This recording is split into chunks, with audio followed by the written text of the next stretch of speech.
Chapter 1: Fabricating a Script to Fool the Masses. Don't worry, counselor, the internship is all set. Am I the kind of person who cuts corners or takes things lightly? Rest assured.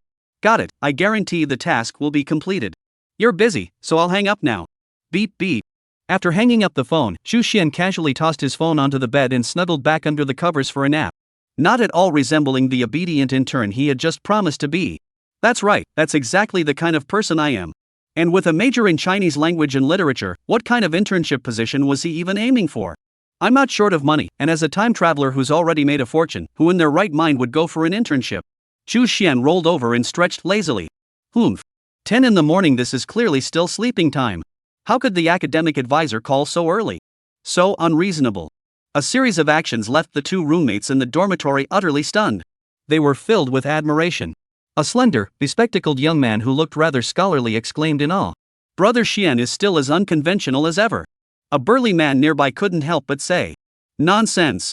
That book Brother Xian wrote, what was it called? Something about the firmament. I heard the copyright was sold and it's being adapted into a TV series. He's not like us poor college students about to graduate.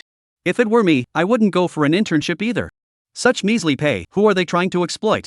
As he spoke, he gazed at Chu Xian's retreating figure with a hint of admiration. After all, even in the year 2020, it's not every day that someone around you writes a novel in college, goes viral online, and then sells the rights for an astronomical sum. No wonder he couldn't help but be shocked and impressed. Chu Xian hadn't fallen asleep yet either. Listening to the burly man's flattering words, he seemed to recall something and couldn't help but guiltily rub his nose. Battle Chi transforms into a horse? Holy cow! Just thinking about the cringe-worthy style of his past life, dare to dismount and fight, almighty Do Emperor ahead, gave him chills. Forget it. For the sake of tens of millions in royalties, he'd just have to grin and bear it. Fortunately, I didn't agree to take on the role of screenwriter for the crew, otherwise I would definitely be scolded to death. However, at this thought, a trace of nostalgia flashed in Chu Xian's eyes. It's been almost a year since I crossed over to this world. Thinking back to when I first crossed over to this world, I was constantly seeing danger in every shadow, waiting nervously every day for the system to appear. He couldn't help but chuckle. But then again, it's not his fault after all. Weren't all those novels from his past life just standard transmigration system tropes? Blame those damn authors, always fooling me. Ha! Wait a minute. I seem to be an author now? Quietly recalling the affectionate nicknames countless readers gave him when he created Battle Through the Heavens, he silently took back what he had just said. At some point, his two roommates had already left after all. They weren't like Chu Xian, who had the privilege of not needing to intern. Chu Xian lay on the bed somewhat listlessly, resting his head on his hands, muttering indifferently. Forget it. In this lifetime, I can only get by as a literary plagiarist. Speaking of which, although the technology in this world is much more advanced than in my previous life, the cultural and entertainment aspects are still far behind. Well, technology is advanced, materialism reigns supreme, and the religious and cultural aspects have also declined significantly, showing signs of withering too. He sighed at the gap between the two worlds. Chu Xian then shifted his focus back to his creative endeavors. After all, those matters didn't concern him. All he needed to do was work hard to earn money and ensure he could live a carefree life in his later years. What should I create next? How about some martial arts? Actually, fantasy martial arts would be great too, and mystical fantasy is also an option. The Condor Trilogy, a record of a mortal's journey to immortality, shrouding the heavens. My thoughts gradually begin to wander. After a long time, he still couldn't make a decision. Hesitating for a while, he ultimately chose to slack off for some time. Forget it, the copyright fees are already tens of millions anyway. Might as well take a good rest. And just as he closed his eyes, intending to have a proper rest, suddenly, a familiar-sounding voice echoed in his mind. Ding! The Divine Script system has been successfully installed. Would you like to start the first script editing session? Instantly. From the brink of death, I jolted upright in shock. Chu Xian's face instantly turned pale, with countless mythical beasts galloping through his heart.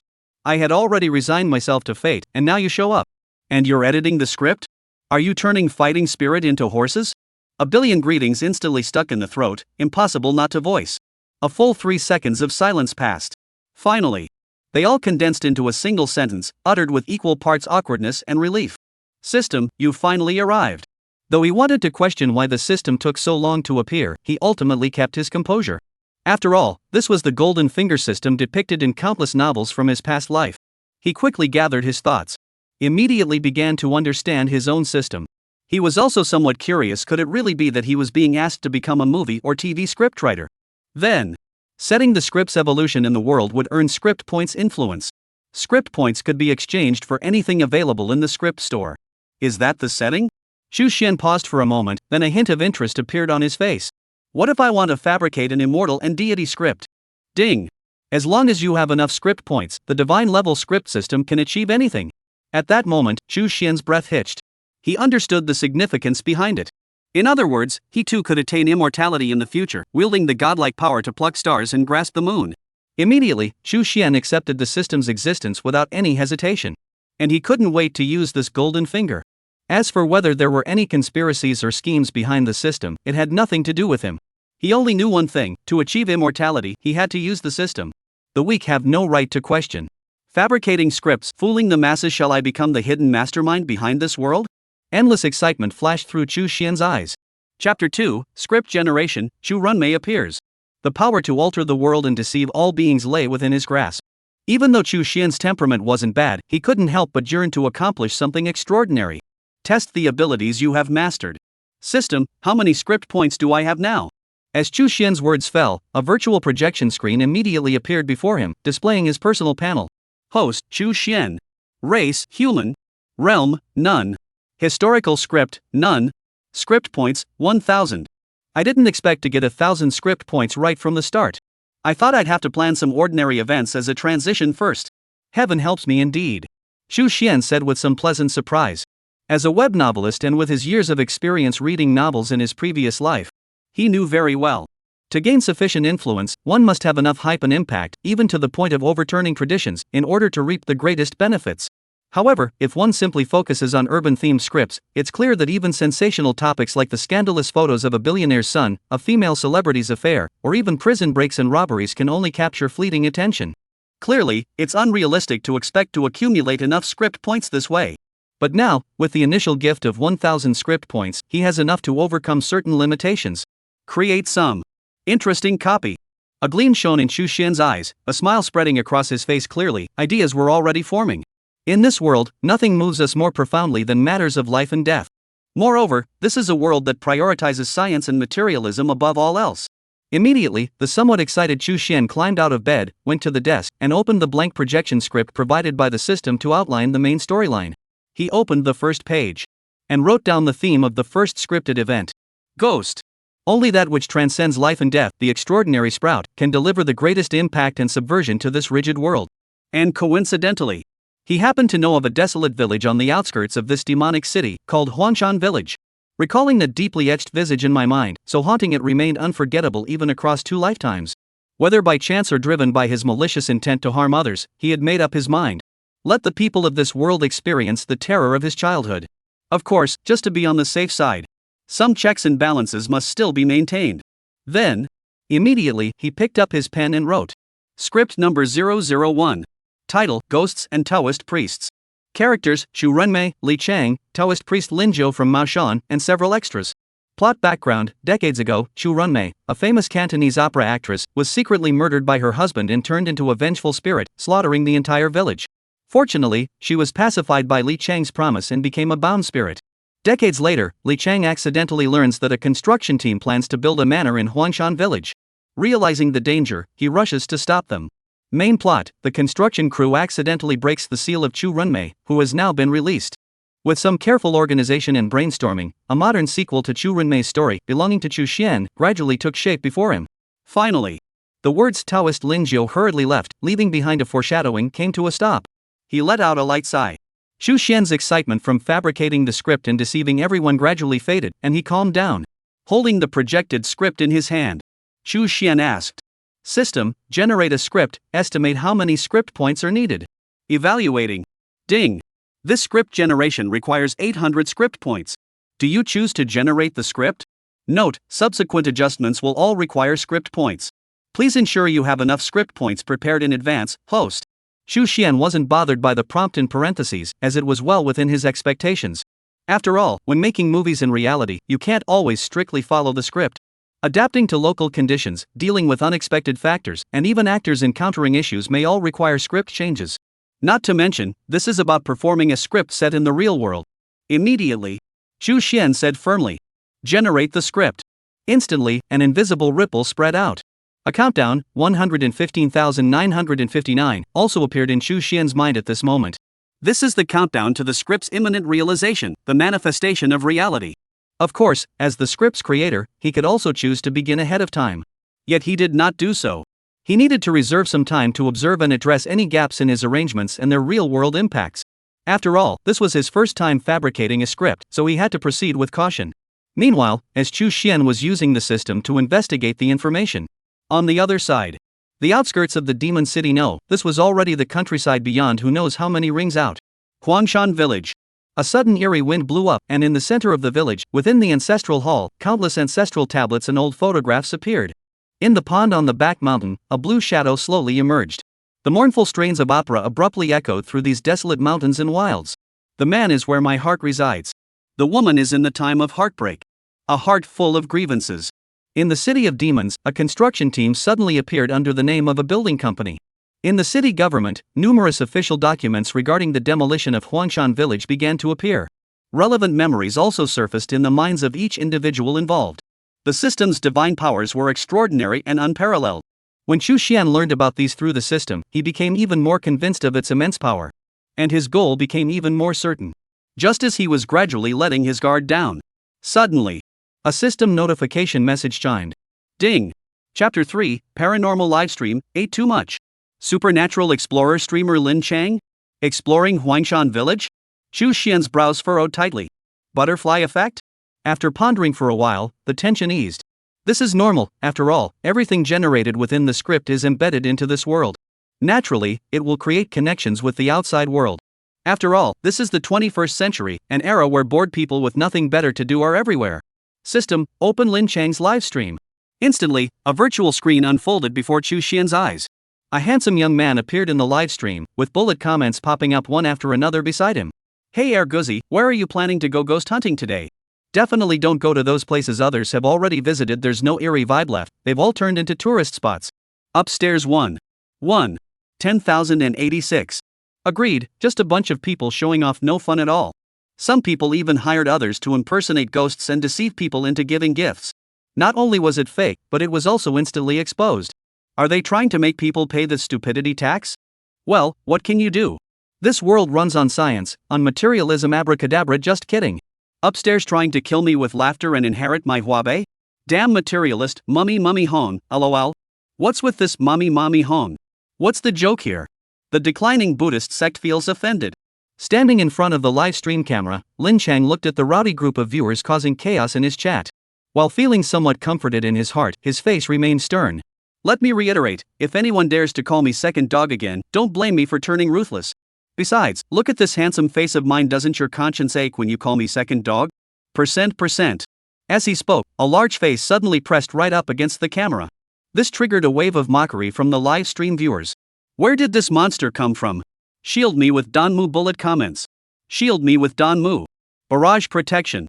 A playful scuffle ensued. Lin Chang watched as the livestream atmosphere was successfully stirred up by him, nodding in satisfaction. Then he began to get down to business. Today, this young master will take you all to the countryside of the Magic City to witness a century-old deserted village.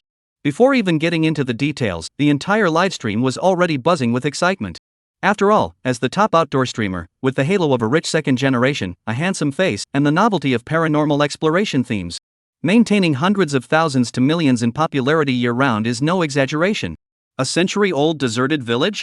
Hiss, that's got the vibe. Countryside in the Magic City? Streamer, does Shanghai even have countryside? A deserted village in Shanghai? Let me Baidu that real quick. Don't bother Baidu ing, bro. Upstairs is a local, I'm telling you it's definitely Huangshan village. The Huangshan village massacre, I've heard that rumor. There's a story here, brother. Upstairs, don't leave yet. Lin Chang noticed that some viewers in the bullet comments had already guessed his destination and immediately admitted it. He then proceeded to share the rumors about Huangshan village. Yes, it's that very Huangshan village where hundreds of people mysteriously died within a few days. Holy crap! Hundreds of people all died mysteriously. Could this really be haunted? Gas. That's the vibe, Guzzi, go for it, hee. It's probably some kind of virus or plague, right? Come on, it's the 21st century. Who still believes in ghosts? Please, trust science. Lin Chang also saw this comment dismissing the supernatural, and deep down, he actually agreed with it. After all, he'd been doing paranormal investigation livestreams for so long without encountering even a trace of ghosts, let alone an actual apparition. Of course, since this was a ghost hunting show, he couldn't voice such thoughts outright. Instead, he had to play up the atmosphere. After being in this line of work for so long, he has gained some insights. According to some travelers who have visited Huangshan village, the ancestral halls of the village are filled with memorial tablets and old photographs. The entire village is strewn with white mourning streamers and spirit money. Moreover, it's said that passing hikers heard someone singing Cantonese opera at night. What could it be? The man is in the heart of fragrance. The woman is in the time of heartbreak. A heart full of grievances. As Lin Cheng softly mimicked along, countless viewers inexplicably felt goosebumps rising all over their bodies. Even Lin Cheng himself felt something strange. He quickly stopped. Then, instantly, the entire barrage exploded. What the hell was that the streamer just sang? I feel a chill running down my spine. Same here, got goosebumps all over, hiss. Damn it, I was in the toilet and almost felt like a hand was about to reach out from the bowl. I'm starting to believe it a little. Just as the atmosphere in the livestream was getting a bit eerie, a sudden barrage comment popped up. Strongly demand the host to do something reckless. Instantly, the effect was explosive. 10,000 blood-written petitions. 10,000 blood signatures petition. 1. 10,086. The atmosphere instantly heated up. Lin Cheng, who had been feeling uneasy from the audience's antics in the livestream, suddenly felt the surge of popularity as the atmosphere grew lively. Fired up with passion, brimming with confidence. I muttered to myself, this is a scientific society, what am I afraid of? With that, I waved my hand decisively. Alright, tonight we'll explore Huangshan village under cover of darkness. Everyone, wait for my good news. Xu Xin, who had been watching all along, shook his head slightly at this scene. Indeed, I ate too much again. However, he then thought about the world setting. Science flourished, materialism reigned supreme, even the millennia-old religious traditions were suffocated under its weight, gradually declining. No wonder it came to this. After all, the more the world lacks something, the more people naturally chase after it. Thinking of this, he stopped complaining and instead began making some minor adjustments to the script he had just exchanged with the system. Though he complained fiercely, he couldn't ignore the impact of the other person's livestream either. Live streaming could indeed be a quick way to boost influence and gain script points. Xu Xian's eyes gleamed faintly, as if plotting something. Chapter 4, Arrival at Huangshan Village, supporting characters make their entrance. At 9 in the evening, the night was deep and slightly chilly. On a road in the outskirts of the Magic City, Lin Cheng stretched his sore and aching body inside a truck transporting construction materials. He was secretly regretting his decision. He should have driven his own car into the mountains, even though it would have caused significant wear and tear. At least it would have been more comfortable. At this point, he had no choice but to endure. The bumpy dirt road caused the car to shake incessantly, leaving Lin Cheng pale-faced and completely unable to focus on interacting with the livestream.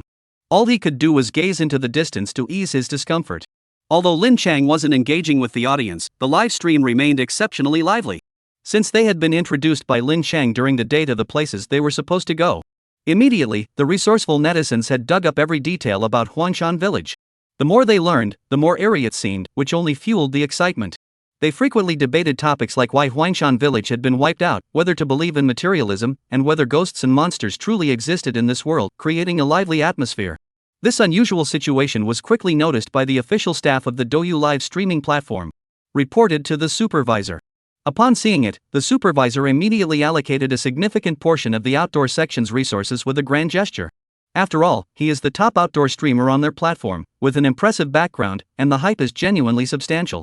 It's a win-win situation, getting benefits while leaving a good impression, so why not do it? After all, ghost hunting is just about wandering around a few desolate places. At most, it's just pretending to be a ghost yourself. The supervisor indicated they were very familiar with these tricks. It's worth mentioning here. There is no such thing as promoting feudal superstition in this world. After all, feudal superstition has declined so much at this point that no one even knows when it might be included in the intangible cultural heritage for protection.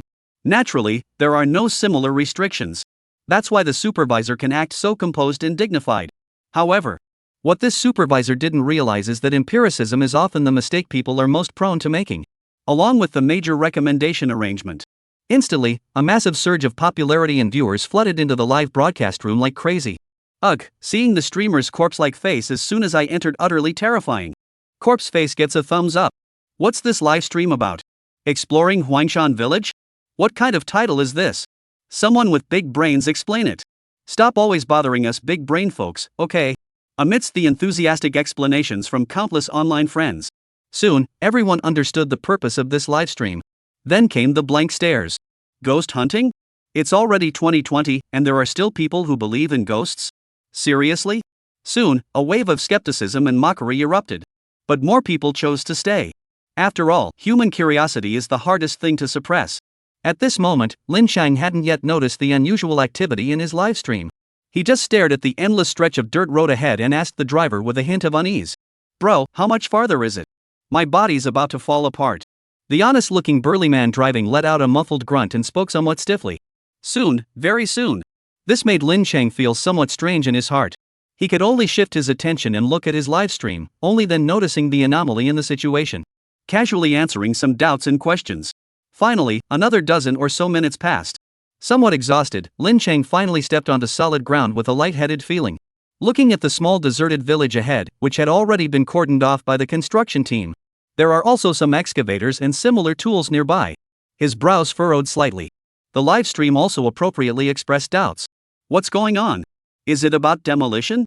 You've wandered into someone else's construction site, that's not right, huh? Lin Chang also began to reveal himself appropriately, establishing his rich second-generation persona, and let out a chuckle. Ah, it seems this village is going to be demolished to build a manor or some kind of vacation resort. That's how I found out about this place, huh? The live stream immediately erupted into commotion upon hearing this. I suddenly had a foreboding feeling. A grand scene of pretentious flexing is about to unfold, everyone, brace yourselves for impact. What the hell? Lin Chang, seeing this, stopped refusing and spoke directly. That's right, this place was bought by our family. Just a few tens of millions, dirt cheap. After all, it's too far from the capital, so it's not like we're trespassing on someone else's construction site. No need to worry, everyone. I knew it. This Air Guzzi always loves to show off. Same old flavor, cringe-worthy bragging. Air Guzzi, you're just not cutting it. See if we even bother with you. Of course, while many veteran viewers have already expressed their familiarity, even more new viewers couldn't help but voice their envy. Damn, a rich second generation. I'm so jealous. Envious. Having your own place, seriously. Just a few tens of millions? That's not bad. Thinking of kidnapping a streamer, anyone interested, come quick. 1. Of course, soon enough, other voices started appearing in the live stream. But with this place turned into a construction site, what ghosts are we even here to investigate? Faced with such doubts, Lin Chang was also somewhat at a loss and said helplessly, I don't know either. I clearly called the person in charge here during the day and told them not to touch anything yet. But it seems they haven't started demolishing yet, so we can still take a stroll. Let's just let it go this time. I'll have to make it up next time, sorry everyone. As he spoke, he walked towards Huangshan village. Completely unaware of anything unusual. Meanwhile, several miles west of Huangshan village, 7 or 8 masked men armed with guns gathered together, muttering. Well, has that guy entered the village yet? Yes, he's in. Good, this time we'll proceed as planned. Once we get the ransom, we'll kill the hostage, flee into the mountains, and head towards Su province. Someone's waiting there to help us. This is a major corporation well known in the country. We absolutely cannot afford any mistakes, understand? Got it, boss. With those words, the group swiftly moved toward Huangshan village. Yet all of this was also witnessed by Chu Xian, who remained in the dormitory at that moment. A smile sprang to his face. All the supporting characters have arrived. Chapter 5, The Daoist Figure, Bullet Screen Protection. Chu Xian turned his gaze to the southwest, where a Daoist clad in bright yellow robes and wearing a Daoist crown was hurrying towards Demon City. The man had sword-like eyebrows and starry eyes, exuding a heroic spirit, with a distinctive small mustache that stood out prominently. His entire demeanor carried an aura of righteous solemnity. With each step, treading on inexplicable paths, covering 10 meters in a stride far from ordinary. And while hurrying along the way, suddenly, his sword-like eyebrows arched sharply. He turned his gaze toward Huangshan village. With a grave expression. Such intense energy and baleful aura.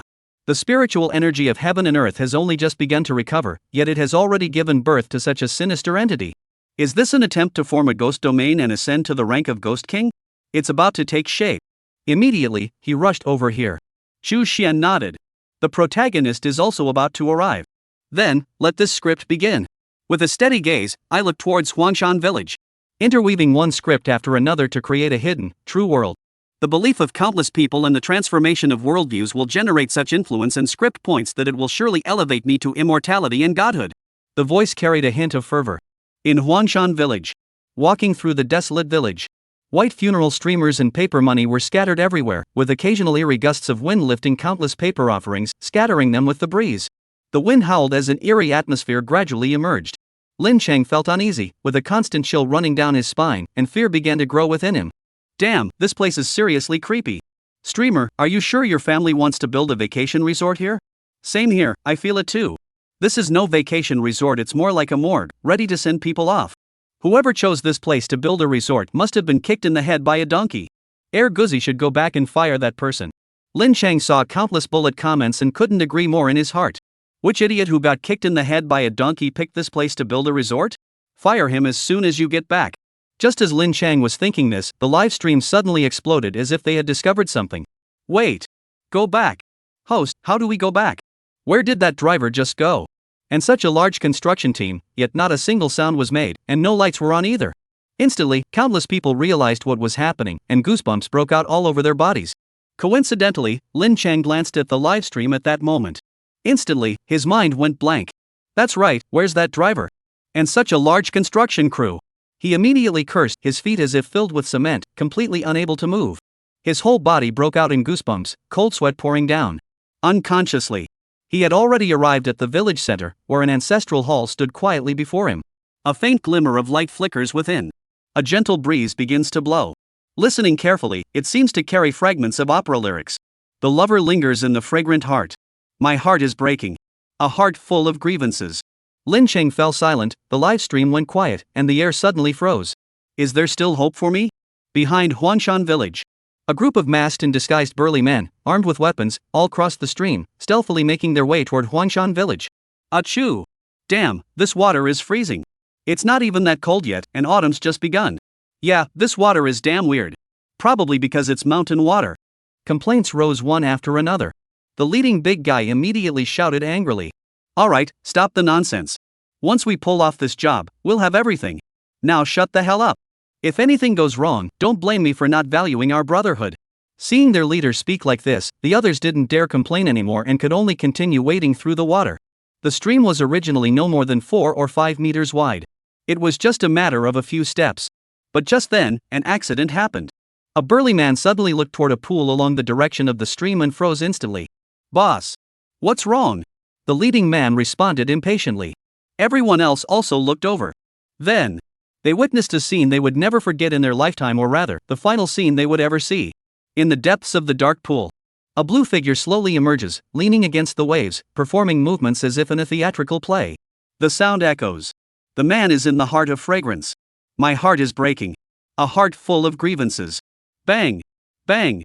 Several gunshots, a few screams, then the sound of bodies hitting the water. Then, all ripples gradually subsided, leaving only that blue figure slowly moving. The opera grew longer and longer.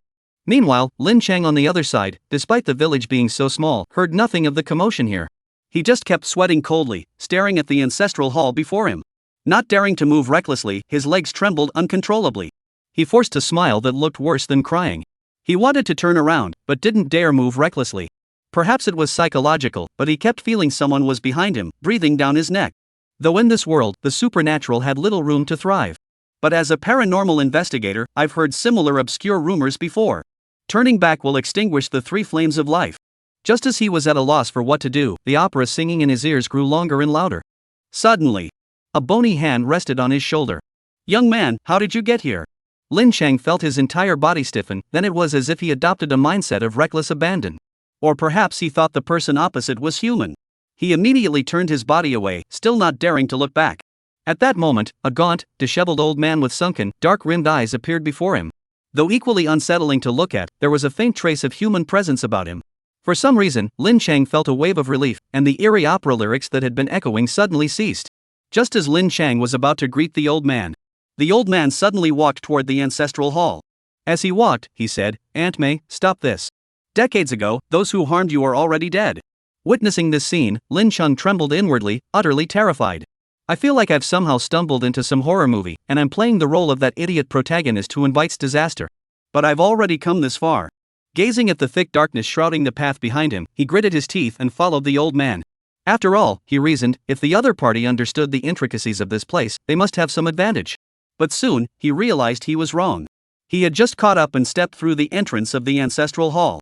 Then he saw a terrifying scene.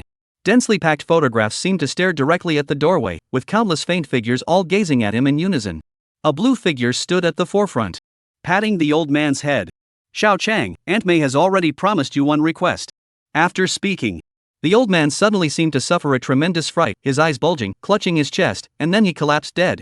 Then, just as he stepped through the ancestral hall's doorway, pale faces turned one after another to stare at him. Live stream. Bullet screen shield. Bullet screen shield. Bullet screen shield. Mummy hocus pocus. Infinite heavenly lord. God. Shiva. The three pure ones. The Jade Emperor. Believe in science, materialism? Believe in you, my foot. The streamer's done for, send someone to collect the body. I've already called the police, Guzzi, hang in there. Barrage protection. Just when Lin Chang also thought he was done for. Suddenly, in a familiar scene, a hand rested on his shoulder. Young man, step back. Chapter 6, Xu Renmei dies, seeking to repay kindness by becoming a disciple. Suddenly, a Daoist priest with starry eyes, sword-like brows, and a heroic aura, dressed in bright yellow robes, appeared abruptly before him. With a solemn expression and a grim face, the Daoist spoke. What a formidable century-old vengeful ghost! If not for this humble Daoist having urgent business in Demon City, you might have truly become a menace. As the Maoshan sect, it is our duty to vanquish ghosts and demons. Today, I, Linjiao, shall capture you to prevent you from harming innocent people again. His voice was resolute and powerful, like thunder echoing through the sky. Combined with his striking appearance and the righteous aura emanating from his eyes and brows, Lin Chang naturally realized that he had encountered one of those legendary masters often depicted in novels and TV dramas. An overwhelming sense of security instantly welled up in my heart. This must be happiness. Immediately hid behind Linjiao. Not forgetting professionalism, they adjusted the live stream angle to keep both parties within the frame. Great camera angle. Great angle. Great angle. So dedicated. Meanwhile, the unusual situation in the livestream had already started spreading online. The first thing noticed was the staff from the Douyu platform. The Douyu supervisor was sweating profusely at this moment, unsure how to handle it, as such a situation had never occurred before. There was no precedent to follow. If it were an ordinary streamer, even if the opponent was some big-name streamer, he would have just banned them without hesitation. But the other party is a terrifyingly well-connected rich second-generation heir, someone he can't afford to offend. Moreover, the Lin family has probably already taken notice. What if he shuts down the livestream and something happens to Lin Chang? The blame would fall on him. What should he do? In the end, he gritted his teeth. Decided not to handle it. Just say I had diarrhea at the time, was in the bathroom, and didn't have my phone. Then, hurriedly ran to the bathroom. But completely forgot that while it wasn't necessary to shut down the livestream, the impact could have been controlled. The staff nearby, seeing their superior not intervening, had no choice but to let the situation in the live broadcast room escalate further. This bizarre situation quickly drew countless people into the livestream. The terrifying popularity surged rapidly.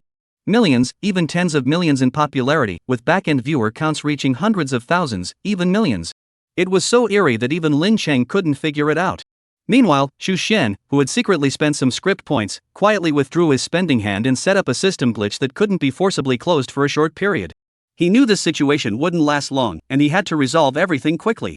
Otherwise, once the authorities arrived, there wouldn't be such a good opportunity to earn script points anymore. Immediately and swiftly using script points, he began guiding the protagonists and supporting characters in the scene. Although they were creations of the system and he had absolute control over them, they still possessed their own personalities and traits. There was no need to forcibly control them, as doing so might inadvertently reveal flaws.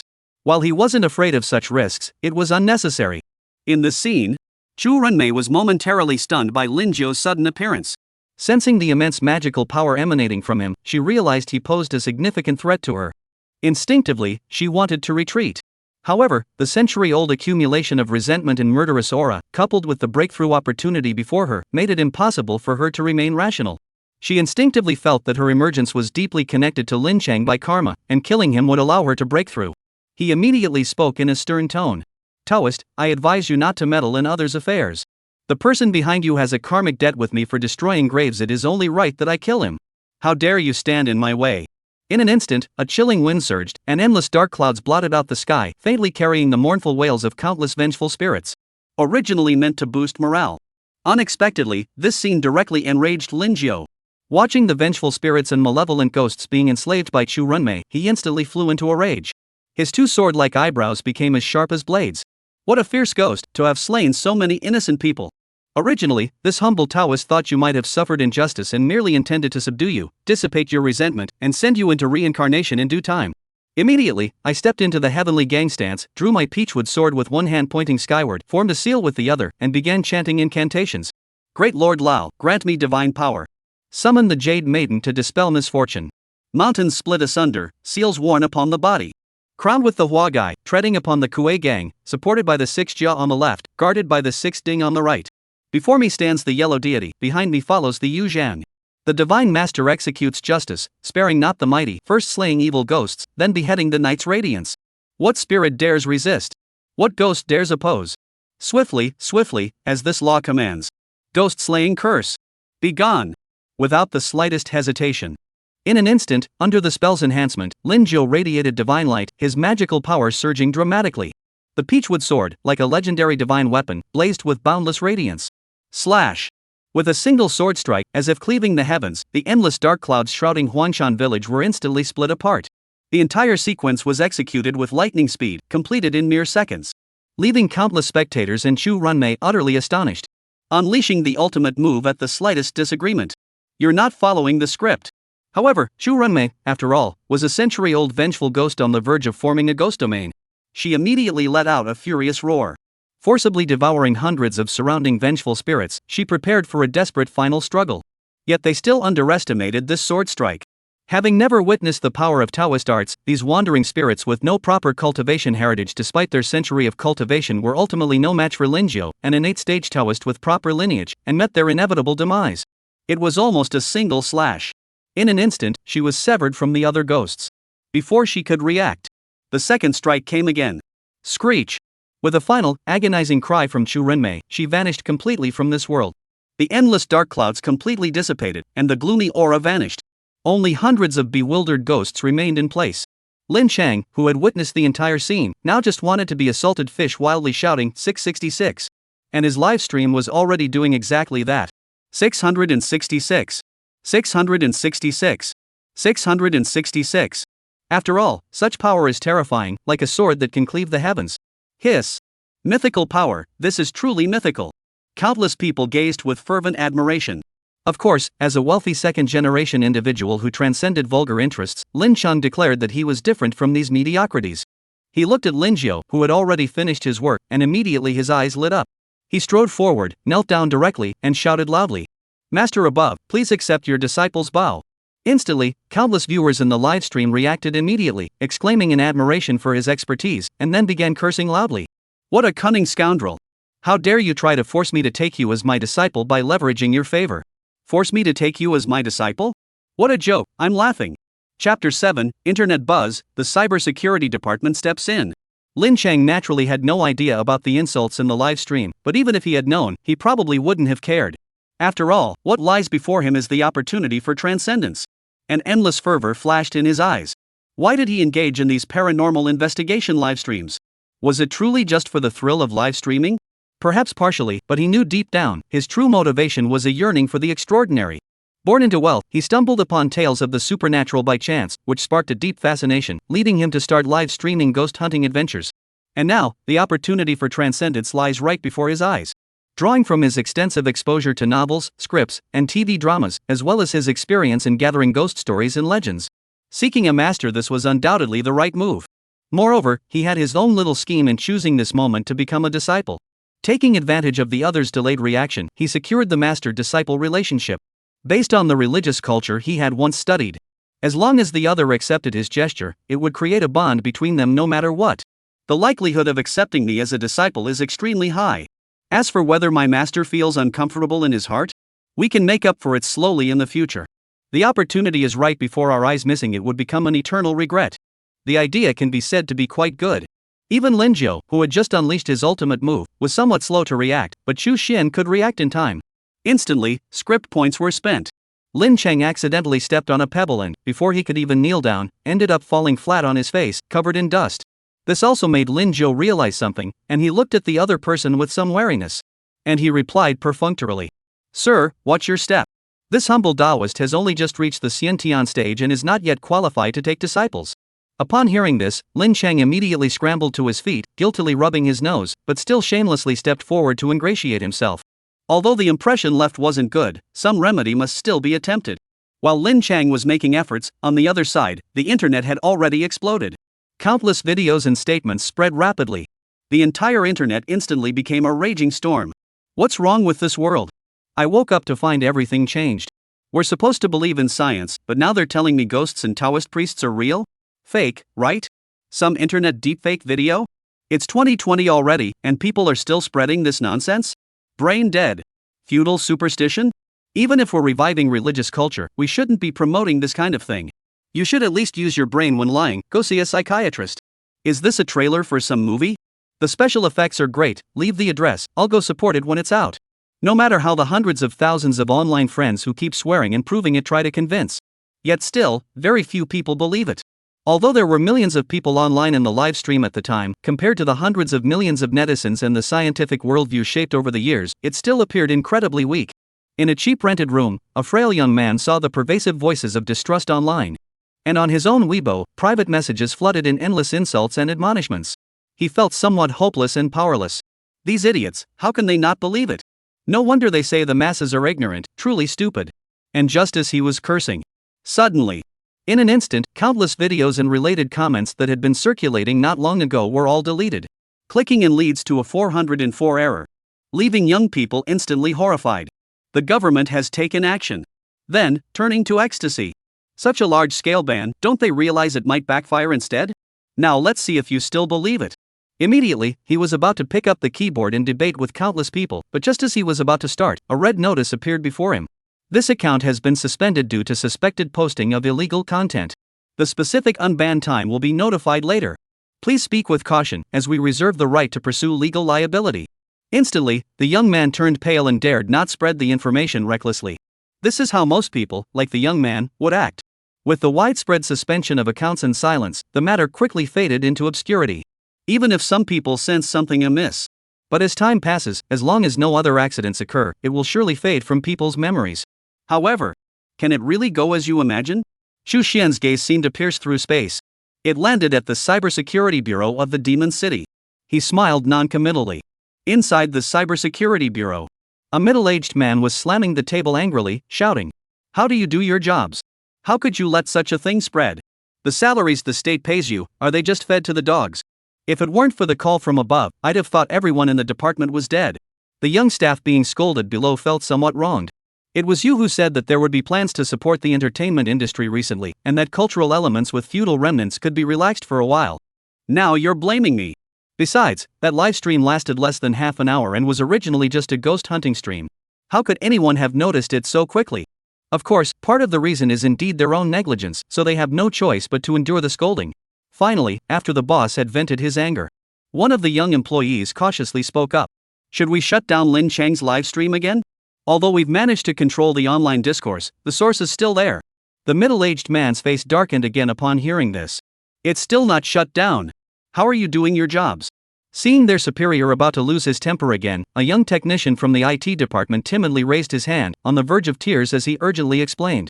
The system is lagging, we can't shut it down right away. The middle-aged man shouted angrily. No matter what it takes, suppress this matter quickly. We are currently implementing measures like rate limiting and kicking users to handle this livestream. Moreover, we've already called Douyu headquarters, demanding they consider shutting down the entire system if necessary to close that livestream. The middle-aged man's expression softened slightly upon hearing this. Speed it up. If this isn't resolved within 3 minutes, shut down the entire Douyu system. People have already been sent to the scene from above. They're also responsible for this incident. Tell them if they don't want past grievances brought up, they'd better remember their place. Yes. The staff immediately rushed to their respective positions and began to act. Yet, all of this was completely observed by Xu Xian. He pondered for a moment, then spoke. 3 minutes. Enough. Chapter 8, Return from Death, Special Operations Team. Taoist priest, what should we do with these remaining ghosts?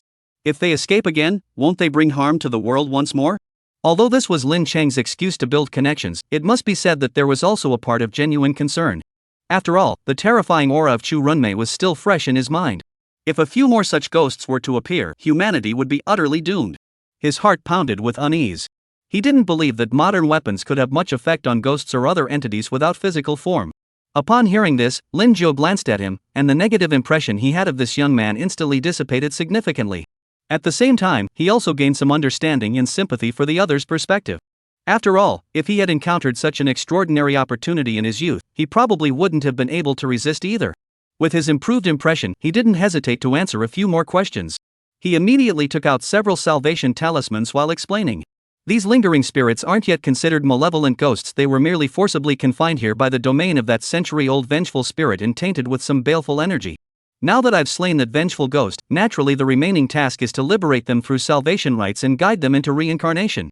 Speaking thus, he paid no heed to Lin Chang's stunned expression and tossed the talismans into the air. The charms transformed into golden light midair, shining upon these lingering spirits and dispelling the baleful energy clinging to them. As the evil aura was dispelled, Lin Jiao immediately began chanting the mantra for the deceased, to guide the wandering spirits to rest. In less than half a minute, the numerous wandering spirits seemed to vanish without a trace, leaving countless people in awe. Could it be that the cycle of samsara truly exists in this world? Even the dispatched personnel from above, who were rushing to the scene, couldn't help but be moved as they watched the live broadcast. They frantically urged the pilots to hurry up. If the cycle of samsara and the underworld were proven to exist, the entire world would go mad. Just as countless people were breathing rapidly, scratching their heads in anxiety, eager to ask questions, Lin Chang dutifully played the role of a straight man. Could it be that the 6 paths of reincarnation and the netherworld truly exist in this world? Instantly, the entire livestream was flooded with countless rocket gifts, signaling that you're a great streamer, and the gifts were pouring in generously. But Lin Chang's attention wasn't on the livestream at all at the moment, so he didn't notice. Still in the dorm, Xu Xin couldn't help but give this young man a thumbs up, thinking, "Kid, you've got a bright future ahead." Now that the grand show has concluded, it's naturally the perfect time to reap massive rewards. Only by presenting countless concepts and matching imagery with words can we provoke deeper reflection among the people. Not to say it completely changes one's worldview, but simply starting to think is a solid first step. Xu Xian seemed to see countless script points waving at him. He immediately used script points to influence Lin Jiao slightly, making Lin Jiao's attitude towards Lin Chang more affectionate. Faced with these utterly clueless questions, he wasn't annoyed but rather somewhat amused. With a relaxed expression, he said, "Of course there is, otherwise how could they be sent into the cycle of reincarnation?" After speaking, he looked at Lin Chang, who seemed somewhat familiar, and couldn't help but offer a few words of advice. "The previous malevolent spirit said you had the karma of destroying her grave. This is probably true, and I advise you to find someone to properly collect and bury her remains, otherwise you'll be tainted with negative karma for nothing." Upon hearing this, Lin Chang was utterly confused. Destroying a grave? I just arrived not long ago and hadn't done anything before encountering her. Lin Jiao frowned upon hearing this and said, "Perhaps it's just some connections, you're the mastermind behind it, unintentionally."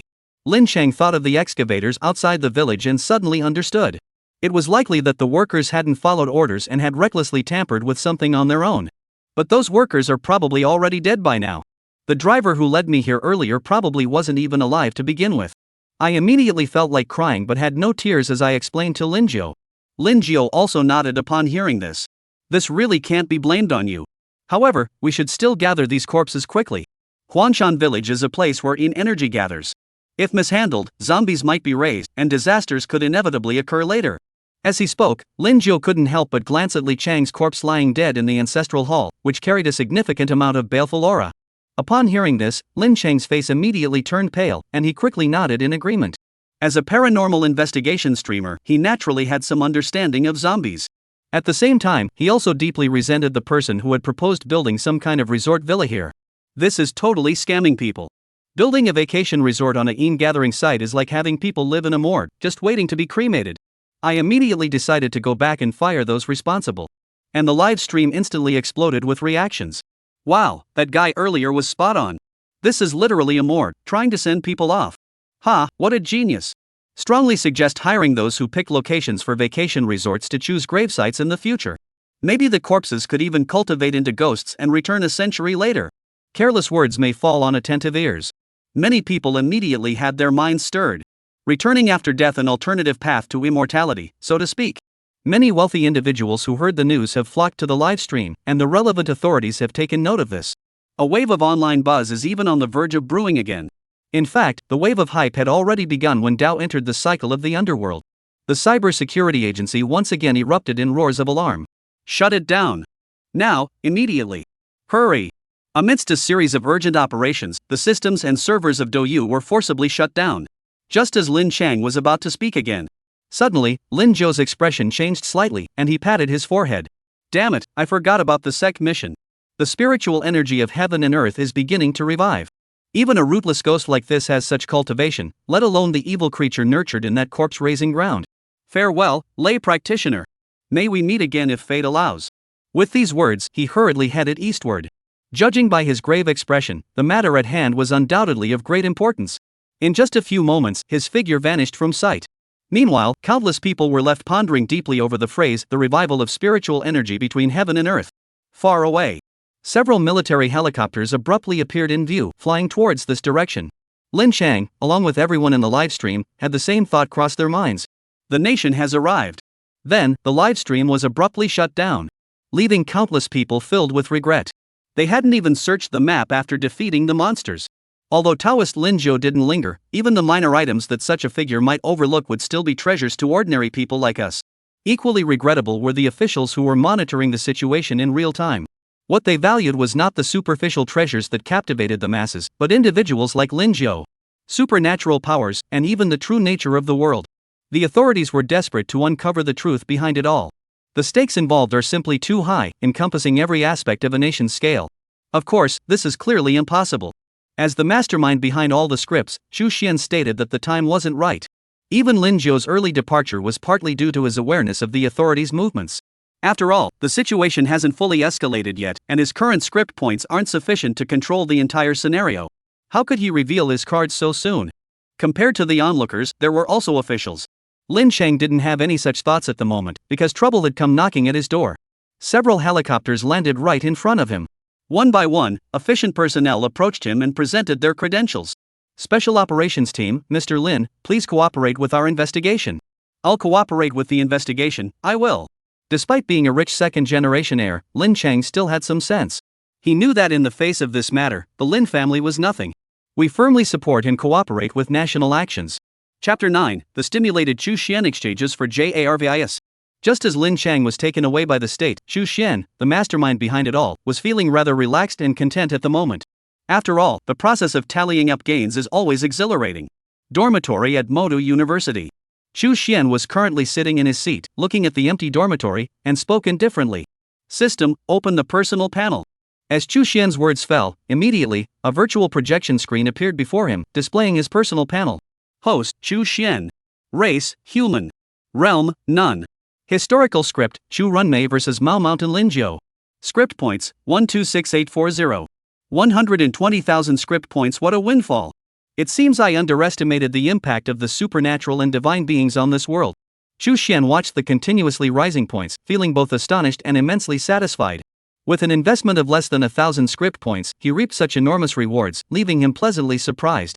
I immediately started calculating in my mind. About 500 to 1,000 points are needed to create a Xiantian level script, and now I have 120,000 script points. What level of script could I possibly create with this? Moreover, even just one Xiantian level script has brought me such great benefits. If I were to fabricate all those classic characters and plots from the past that flashed through my mind, becoming an immortal or a god would be as easy as turning one's hand. At this thought, even Chu Xian couldn't remain calm, eagerly wanting to understand the mechanism behind script creation. Soon, as Chu Xian's understanding of the system deepened further, the initially joyful expression gradually faded, and as time passed, even his brows furrowed. Only after a long while did he finally let out a sigh. He said with a bitter laugh. Indeed, I was still too naive. Theoretically, around 500 to 1,000 points can create a foundation establishment stage replica, 1,000 to 10,000 points can make a golden core stage replica, and 10,000 to 100,000 points can produce a nascent soul stage replica. From 100,000 to a million points, that's an Earth Immortal stage replica. Even though I can already create Earth Immortal stage replicas, why am I still not happy about it? Chu Xian helplessly rubbed his temples. Some powerful techniques, treasures, weapons, rare natural resources, secret realms, and so on all had to be exchanged by oneself. A mere 120,000 points could only get you a blank slate Earth Immortal level expert, and one who could only perform basic attacks at that. Only after truly understanding the expenses at higher levels did Chu Xian deeply feel his own poverty. A measly 120,000 script points? That was nothing. It couldn't even cover the cost of a weaker Yuan spirit level copy. Chu Xian, realizing that he was still in a state of utter poverty at this moment, suddenly had a profound epiphany. He still needed to make money. Accompanied by this sudden realization, stimulated and driven by desperation, countless thoughts surged uncontrollably through his mind. Watching the script points continue to climb steadily, nearing 130,000, yet feeling no satisfaction whatsoever. Instead, the restlessness only grows stronger. Perhaps I could seize the momentum and produce the subsequent scripts in advance. Take this chance to rake in another fortune. This idea is undoubtedly very tempting. Knowing that he still exudes an aura of poverty, how could he not want to escape it? He desperately craves more script points. Moreover, even without mentioning all that, his path to immortality requires countless script points to pave the way. He hadn't forgotten his original intention, which was to complete the transcendence and sublimation of his own life. However, after countless thoughts had flowed through his mind, this tempting idea was ultimately rejected by Chu Xian with tremendous willpower. Shaking his head, he sighed. Not yet. The full potential of the first script hasn't been fully tapped yet. This approach is simply not worth the cost. Besides, it seems too rushed. It could also have some negative impacts on the subsequent scripts. At this thought, Chu Xian's previously surging emotions were forcibly suppressed. Of course, being utterly desperate for money, he naturally couldn't resign himself to this. Since he couldn't open another instance, he had no choice but to dig deeper into the current one. With a gaze full of longing, Chu Xian fixed his eyes on something. The internet. Chu Xian had always understood that the state's large-scale control and stability maintenance were the main reasons why the value of his script couldn't be further developed in a short time. It's just that he hadn't been very willing to take action in this direction before. After all, not only would this approach be unseemly, but it could also easily lead to some unpredictable consequences. It's better to let nature take its course, allowing things to gradually escalate beyond control, erupting bit by bit. Step by step, steadily and thoroughly becoming the mastermind behind the world's scenes. But now, in Chu Xian's eyes, so-called dignity, shame, and even trivial risks are absolutely incomparable to poverty. Moreover, I who have mastered all that is extraordinary am the one with the ultimate power of interpretation. Soon, Chu Xian convinced himself and exchanged for an item in the system. Jarvis, immediately connect to the network and begin autonomous learning. Without being detected, I grant you full autonomy to refine your own system. With these words spoken, the computer in front of Chu Xian suddenly lit up. It emitted an electronic voice. Yes, sir. Chapter 10 Preparation Meeting, Professor M.O. Just as Chu Xian exchanged for Jarvis and prepared to intervene in Xia Country's network to some extent. Shanghai Municipal Police Department. An extraordinary meeting was being held here urgently. All major municipal government officials, along with numerous renowned scholars and professors based in Shanghai, as well as representatives from religious and cultural circles, had gathered here. Everyone in this meeting room now wears a solemn expression, with no trace of dissatisfaction at being summoned in the middle of the night. Clearly, they have all received certain materials and hints. They know some details about this meeting. Yet, despite the absence of discontent, for those who have believed in materialism all their lives, at this moment, the faces, whether young, middle-aged, or elderly, still showed endless astonishment and disbelief. Even the representatives of certain religious forces were no exception. If they weren't in the conference room, countless people would likely be whispering to each other by now. Soon. 12 o'clock at night. A middle-aged man with a square face walked onto the podium, his voice tinged with hints of helplessness and weariness.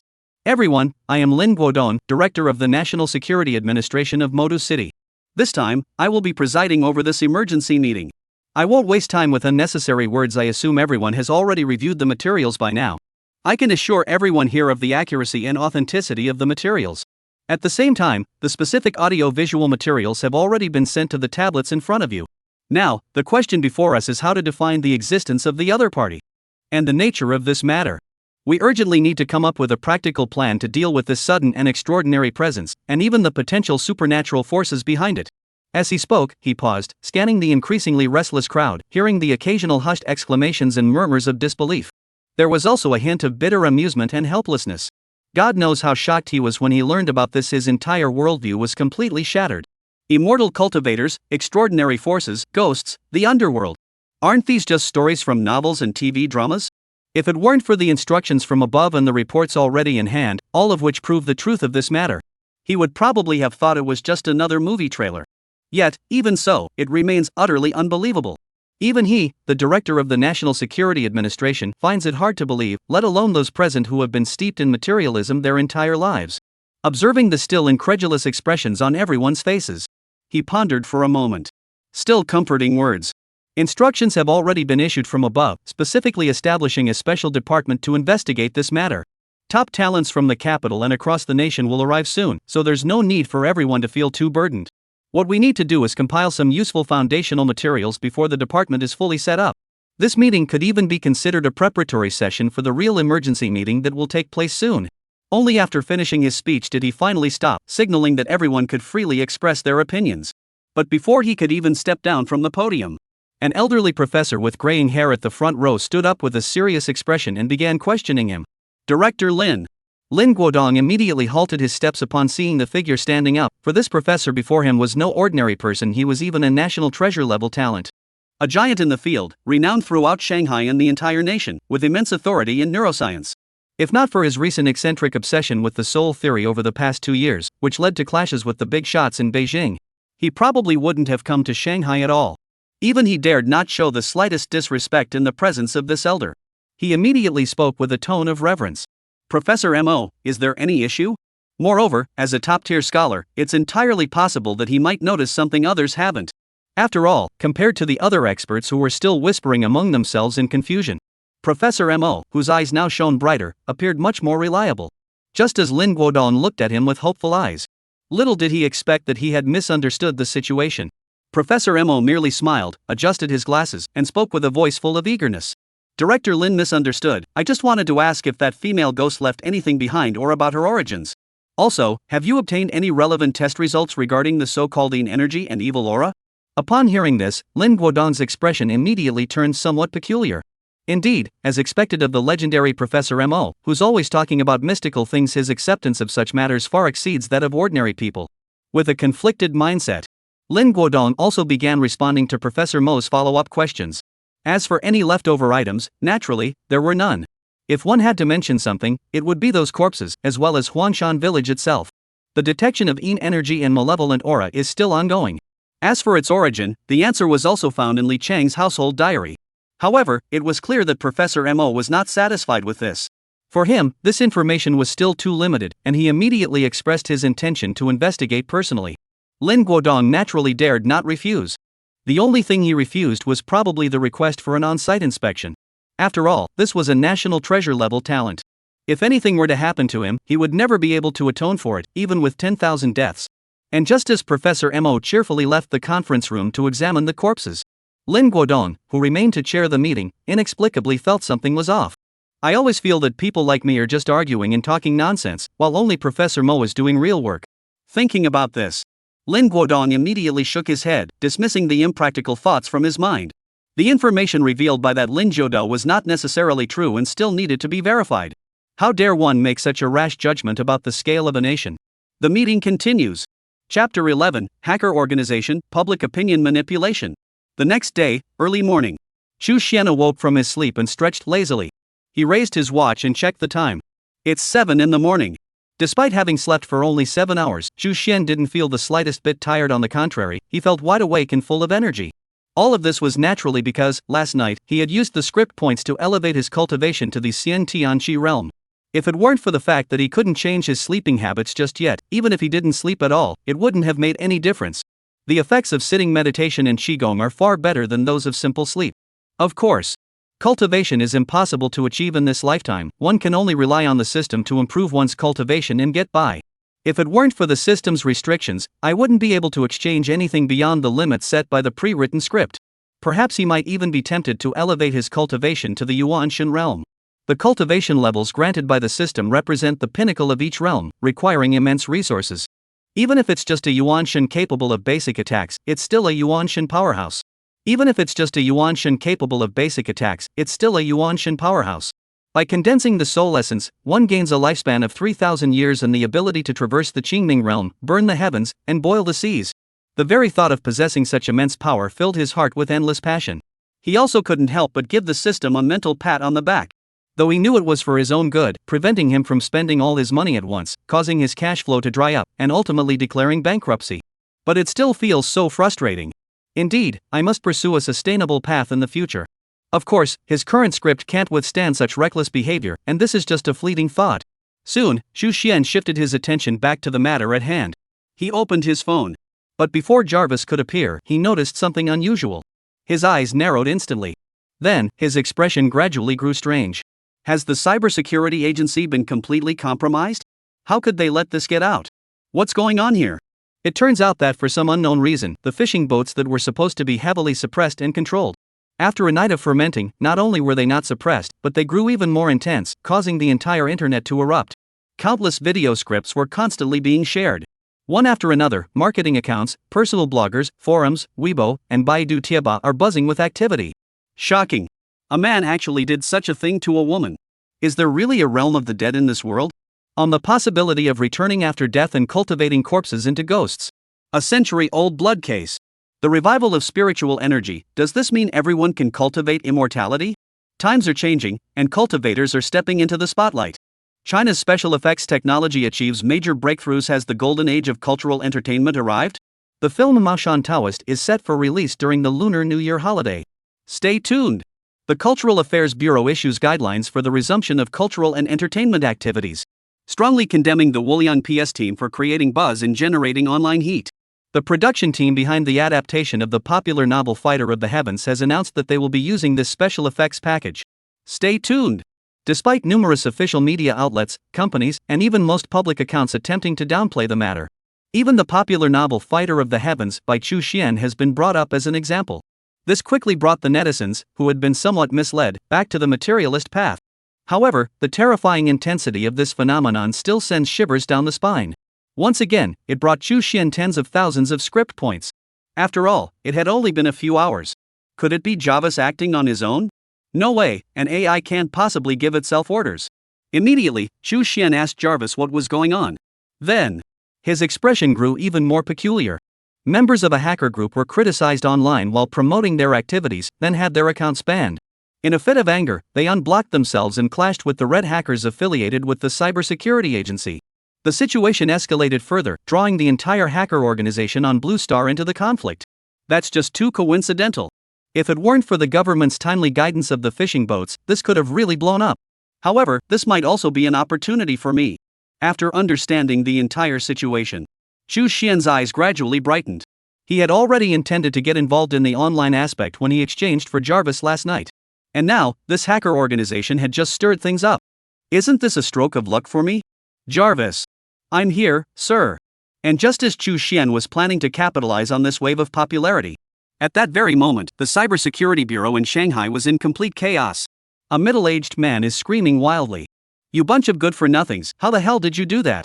How could you make such a big mess of things? The staff members below, with their panda eyes, exchanged glances.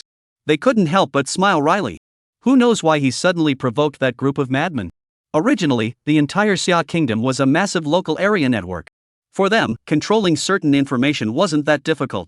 It could be said that they could completely suppress the buzz around a top-tier topic. It only took 3 minutes, including the time it took to sign the documents. But this is also assuming there are no other entities of comparable size making a move. Although it's a local area network, it's still connected to the outside world. And now, there is undoubtedly a problem. A massive international hacker organization, akin to a nation-state in scale, is openly confronting one of the world's top superpowers. Such an explosive cyber war. Even if it's hidden beneath the surface, it's not something they can withstand. If it weren't for the timely discovery from the capital, they would have been completely overwhelmed.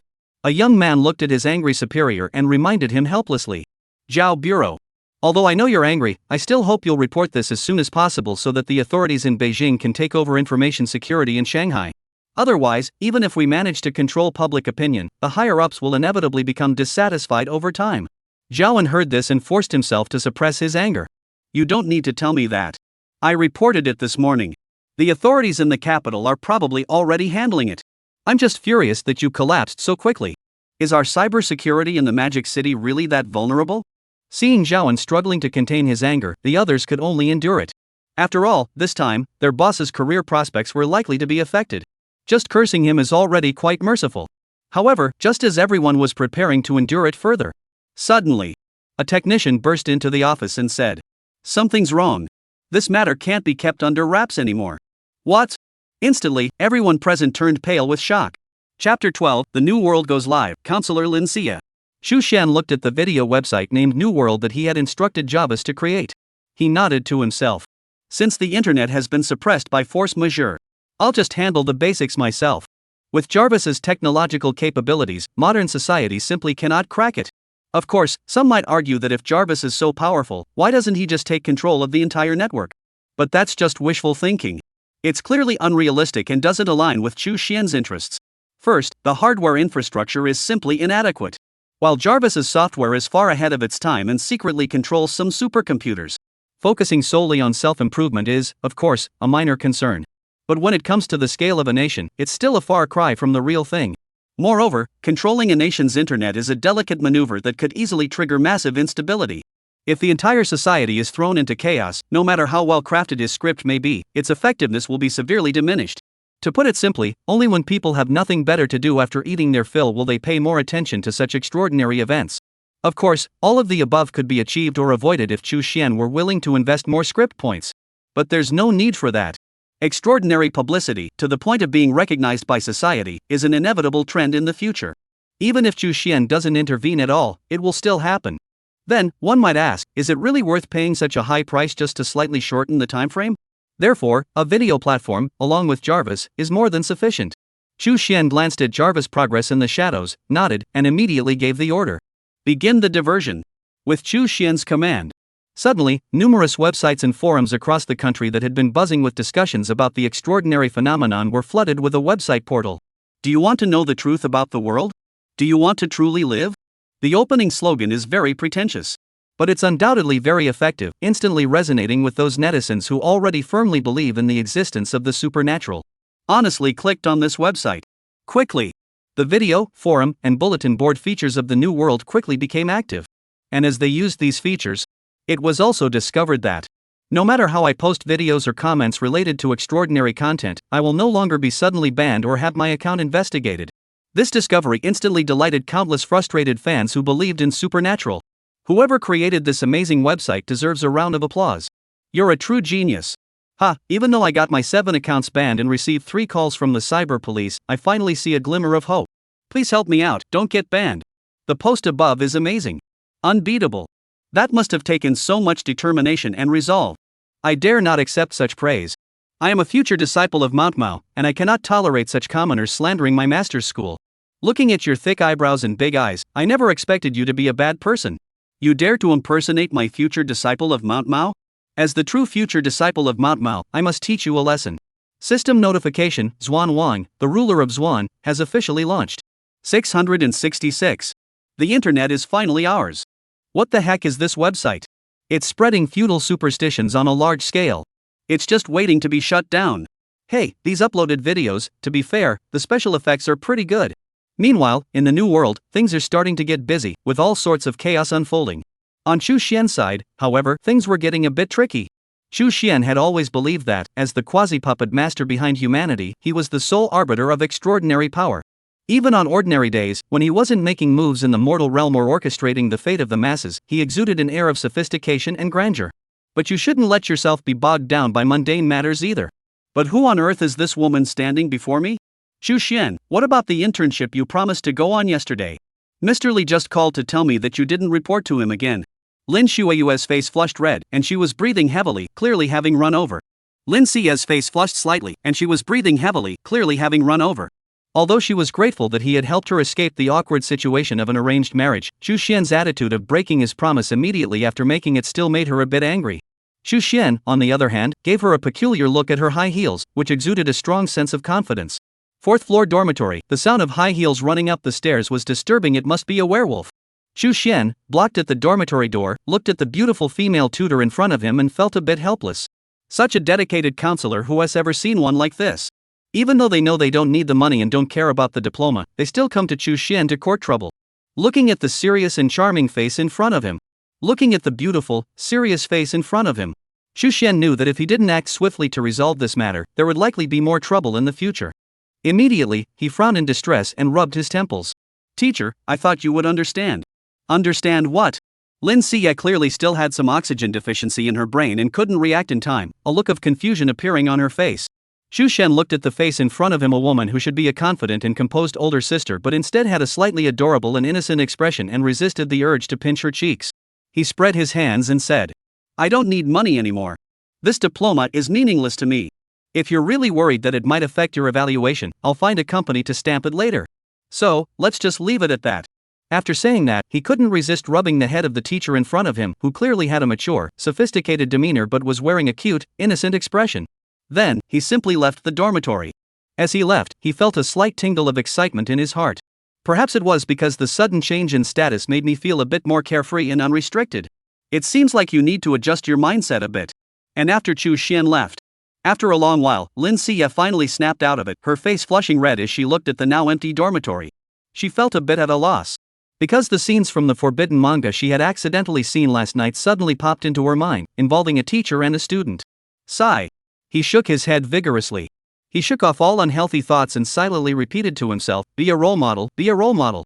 It took a while to calm down and regain her usual confident demeanor. She was about to run after him. And just as she was striding forward with a confident gait, she received an unexpected phone call. What? My younger brother has been arrested. Chapter 13, Script 002, Emergency Meeting. Chu Xian walked down the street, entered a breakfast shop, sat down, and ordered a breakfast. He then sat there, watching the bustling world around him, which remained as calm as a still pond. The crowds on the street hurriedly came and went. Couples, students, office workers. The online buzz seems completely unaffected by the real world. It feels as fake as a dream. Chu Xian understood that this was the normal phenomenon. The first script was merely the first spark in the world. To ignite it, become an integral part of people's lives, and even sweep across the world, it would still require a significant amount of time. In the process, he must even plan a second, third, and even more scripts to drive the story forward. As Chu Xian pondered the next script arrangement, the voices of two middle school students suddenly rang in his ears. Hey, have you heard about the incident in Huangshan Village? Ha? Isn't that a movie trailer? A special effects movie. You're pulling my leg. The official statement says that, and you actually believe it? It's clearly trying to steer the conversation. I heard they even banned a bunch of accounts. If it's really a special effects movie, why would they do that? That makes sense. Let me tell you, I found a website with the latest news. Let's hurry up and check it out before it gets censored. The great era has begun, and spiritual energy is reviving. This is the time described in the novel, when everyone will be as powerful as dragons. Perhaps we are the destined protagonists of the future.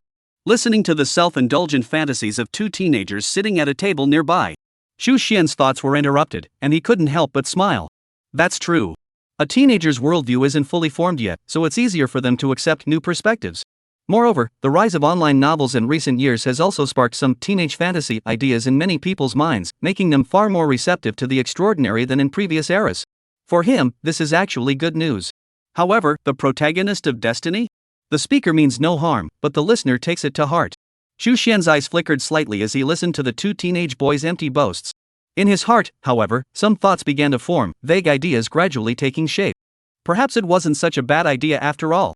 Constantly arranging copies to show off your abilities is indeed not a long-term solution.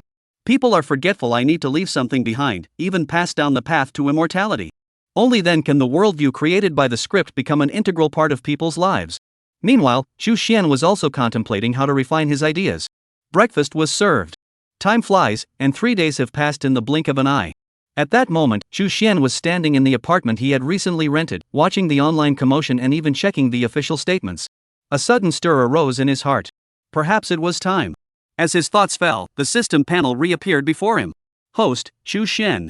Species, human. Realm, peak of the realm. Historical script, The Great Battle of Chu Runmei and Mao Shanlin. Script points, 286,170. Within 3 days, the script points have more than doubled, approaching 300,000 script points. It seems my idea to create a new website was spot on. Chu Xian looked at the script points that had accumulated over the past 3 days and felt extremely satisfied. Similarly, he had a few more ideas about the actions he needed to take next. Since the script is so well written, perhaps, this time, I can go all out. A fleeting look of determination flashed across his eyes. As a disciple of the Jingyi school of Mao, there's so much that could be done here. Immediately. System.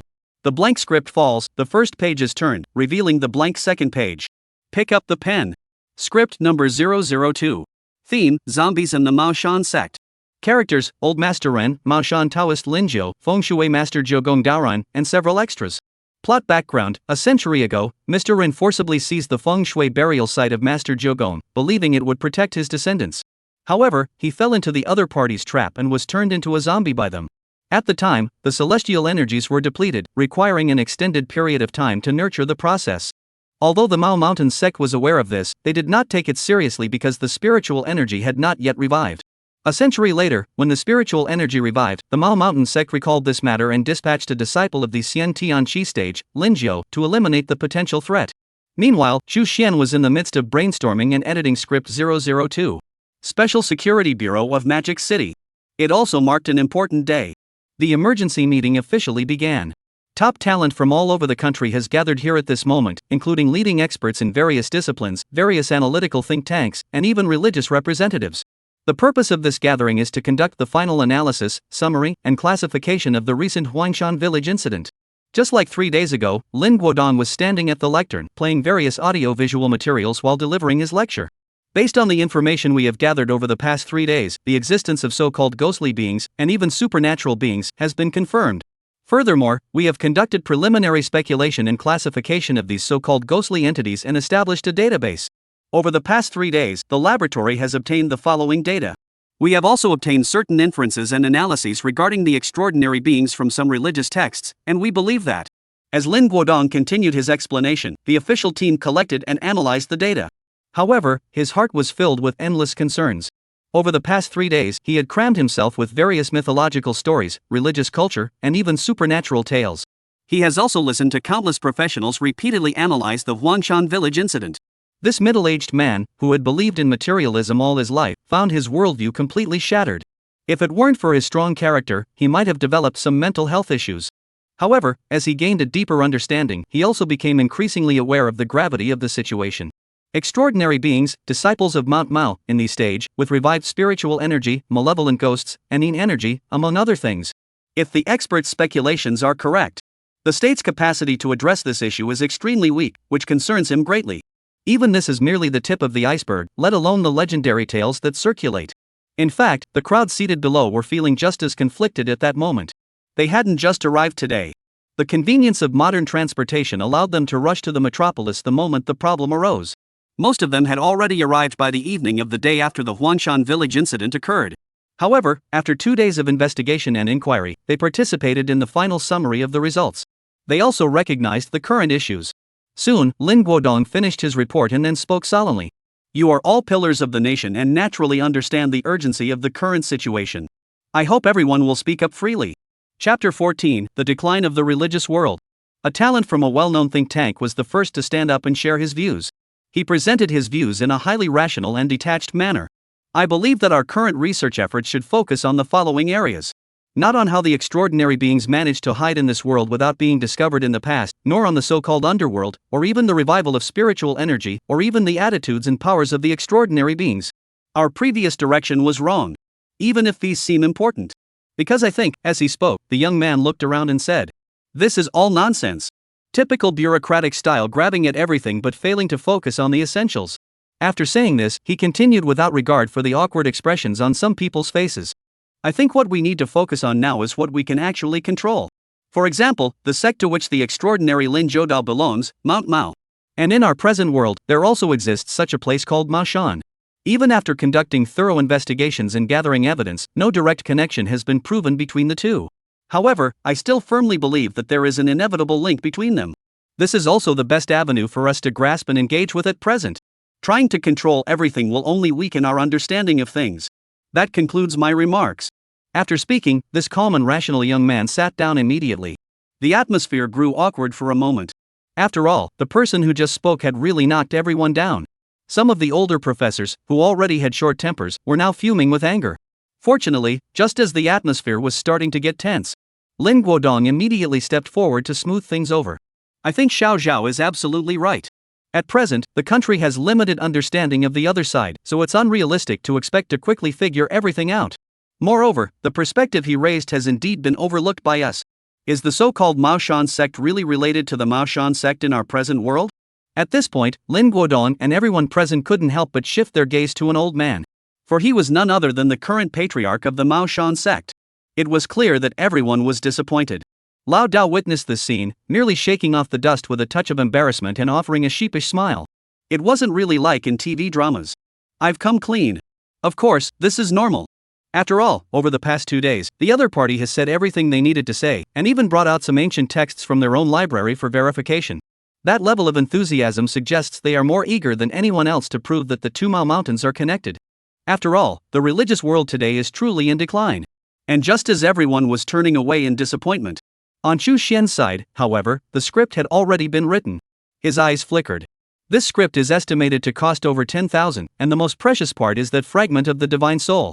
It cost me a whopping 3,000 script points. At the same time, I've also laid the groundwork for part of the ongoing development plan I came up with recently. With such a huge investment, we must make a big splash.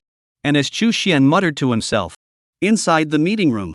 However, the mind of the head of the Mao Shan sect suddenly seemed to be filled with some new memories. Fragments began to surface. I remember there was also a classic text in the ancestral hall of the founder. I wanted to mention it, but then I remembered that most of the ancient texts I had brought with me earlier were of little use. I'd better not bother going back to get them. By the way, what was the name of that ancient text about summoning spirits?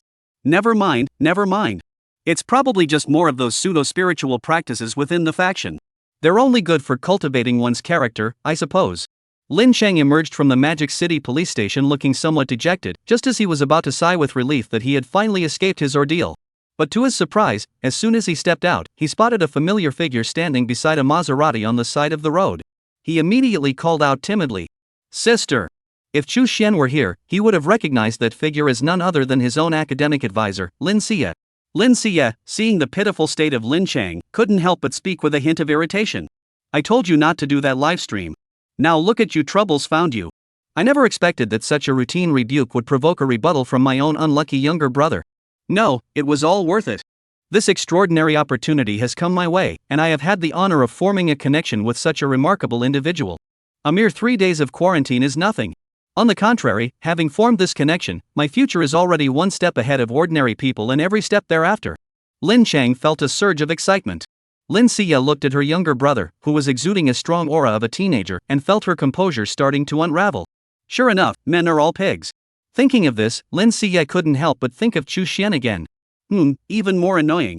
He immediately replied in a bad mood. "Get in the car and go explain it to your father yourself." Chapter 15, Excellent Genes, Chu Xian's Sorrow. Chapter 15, Excellent Genes, Chu Xian's Sorrow.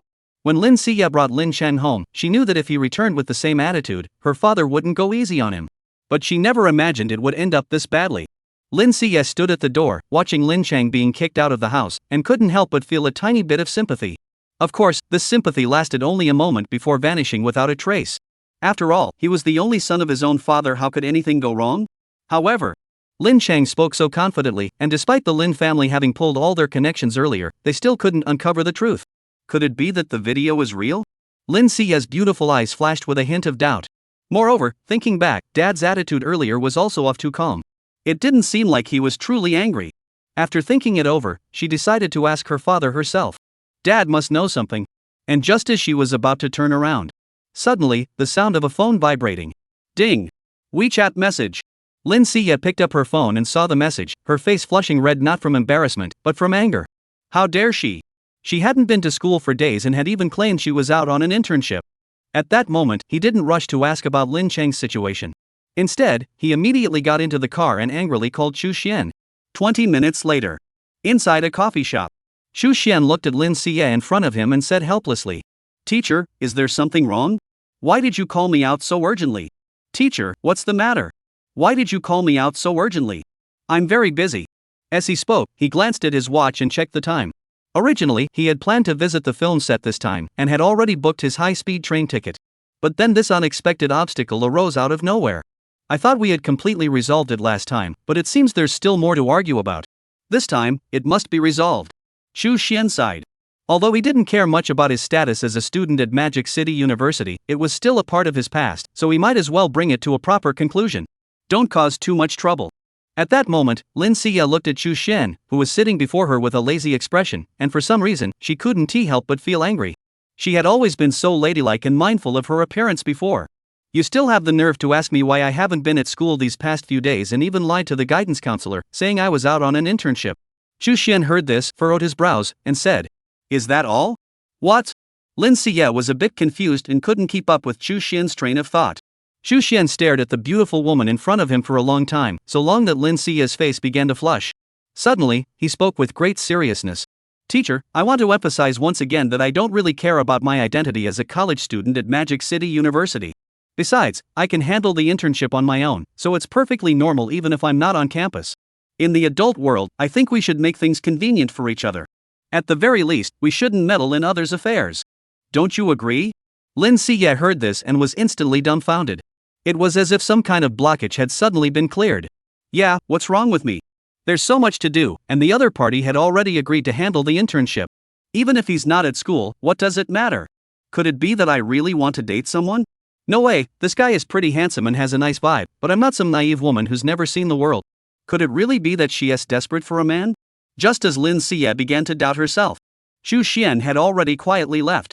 He raised his hand and glanced at his watch. It was now 1 p.m., and there was only 1 hour left before the high-speed train departed. We can't afford to delay any longer. As for Lin Xie's question, he had already sensed the underlying truth while staring at the other person earlier. That's why he spoke so harshly, aiming to startle the other person. Cultivation is essentially a process of constant transformation and elevation of the essence of life. In scientific terms, it is the continuous optimization and evolution of genes. And superior genes naturally exert a greater attraction on the opposite sex. Generally speaking, it doesn't manifest itself in such an exaggerated manner. It's just that Lin Xie's senses are more acute than those of ordinary people. Thinking of this, Chu Xian couldn't help but touch his increasingly handsome face, which had grown more striking as his cultivation had reached the stage. He said it with a touch of self-admiration. Sure enough, it's because I'm too handsome. As Chu Xian left, a few minutes passed. Lin Xie, who had been lost in thought, suddenly snapped back to reality and adjusted her mindset. She had originally intended to express her apologies to Chu Xian.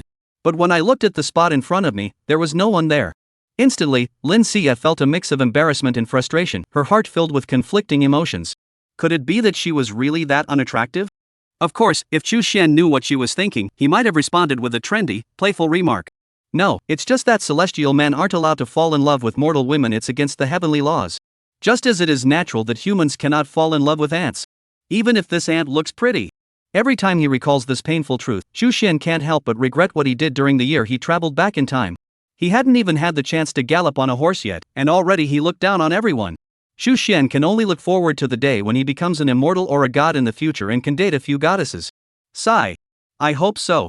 Chapter 16, the Ren family's relocation of their ancestral grave, a century-old family tomb. Meanwhile, as Chu Xian made his way toward the high-speed rail station, on the other side, the plot was already beginning to unfold. Magic City, Run Group. Chairman Ren Fa, for some unknown reason, suddenly summoned several clan members who held key positions within the group. What? Chairman, you want to disturb the ancestral graves? The meeting room erupted in chaos. Some couldn't believe it. After all, although materialism was always emphasized in the past, when it came to matters involving one's ancestors, who could remain indifferent? Ren Fa looked at the crowd of puzzled clan members and nodded. He raised his hand to lower his voice and spoke in a solemn tone. Not bad. In fact, this matter was also personally instructed by my great-grandfather back then. He specifically ordered that after 100 years, his grave must be relocated. Otherwise, it would adversely affect the fortune of our Ren family. A middle-aged man, somewhat frail in appearance, spoke in astonishment. How come I didn't know about this? Ren Fa looked at everyone and said helplessly. Nonsense. If I hadn't brought it up, who among you would have thought this was an important matter? After all, it's something that happened 100 years ago, and it's just some old-fashioned feng shui nonsense. It's always been dismissed as superstition. If it weren't for that incident 3 days ago, I wouldn't have given it a second thought. Upon hearing Ren Fa mention the incident from 3 days ago, everyone present felt a sudden chill run down their spines. Although the authorities were constantly controlling the fishing boats and guiding them, for a local powerhouse like the Run Group, they naturally knew the truth of the matter. That is indeed the case. Everyone immediately fell silent. No one dared to confirm whether it was true or false. After all, it has already escalated to the point of affecting the feng shui fortune of the Ren family. Ren Fa saw that everyone had stopped opposing the idea and nodded immediately, saying, since that is the case, moving the ancestral graves will now be the top priority for the Run Group. All direct descendants of the Ren family must cooperate with Master Jiugong and proceed to the ancestral gravesite to participate in the relocation process. Before anyone could ask any questions, an elderly man dressed in a Daoist robe, with an air of otherworldly grace, walked in from outside. He bowed to everyone in greeting. The Eternal Lord of Blessings, I am the Nine Palace Daoist, and I greet all of you lay practitioners. Seeing the Nine Palace Daoist before them, who looked exceptionally well-groomed and clearly not an ordinary person, the crowd did not object. After all, let the professionals handle professional matters. The only thing that leaves me a bit puzzled is, why bring all the direct descendants along? Facing everyone's confusion, the Nine Palace Daoist merely flicked his sleeves and smiled meaningfully. The old patriarch has been at rest for a century, and his spiritual essence has gradually faded. Suddenly changing his resting place might cause his soul to become disoriented. That's why we need enough blood relatives to assist in the spirit guiding ritual and leave sufficient traces to help the old patriarch become familiar with his new surroundings. Upon hearing this, everyone felt there was some truth to it. After all, the old gentleman had lived in the same place for so long. If he suddenly moved somewhere new without anyone to help him navigate the area, what would happen if he couldn't find his way home in the future? They quickly went to make preparations. Meanwhile, while everyone else was preparing, no one noticed that the originally ethereal and otherworldly nine-palace Daoist had a fleeting glimpse of an eerie, sinister expression on his face. Of course, all of this remained under Chu Xian's watchful gaze. Watching the script he had written unfold smoothly and orderly, he nodded in satisfaction. The Rin family, and even the entire Rin family town, were already in motion. Why not attract even more attention? You must know that this time, I spent over 10,000 script points. If I don't make a big splash, I'd be letting myself down. As he muttered to himself. Soon. Under someone's influence. An article titled "A well-known local entrepreneur will return to his hometown today to relocate his ancestors' graves." It appeared online and gradually gained some attention. It was just a very ordinary introduction to the Rin family and the situation of their ancestral graves. However, such an ordinary article, when seen by certain sensitive individuals, is not so simple. Some people have been bored out of their minds for a long time. They delved into religion, studied mythology, and unearthed various legends and tales, and had already begun consciously seeking immortals and the way. Upon seeing this ordinary article, suddenly, a century-old ancestral grave. Why does this scene feel so familiar to me? Someone's upstairs. You're not alone.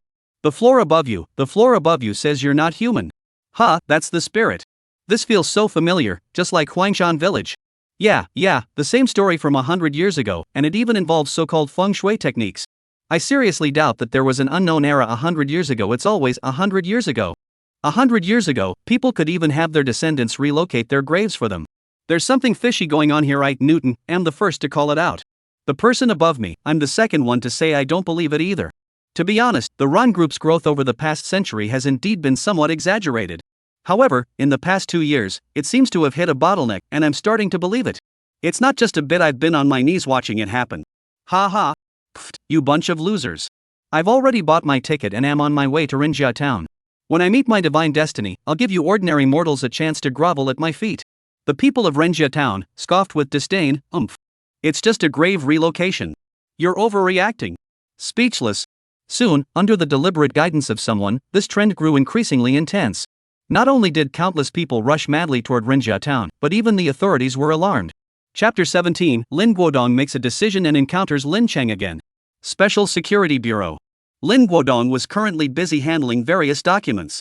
A new department had been established, and even though its functions were not yet clearly defined, there was no shortage of work to be done.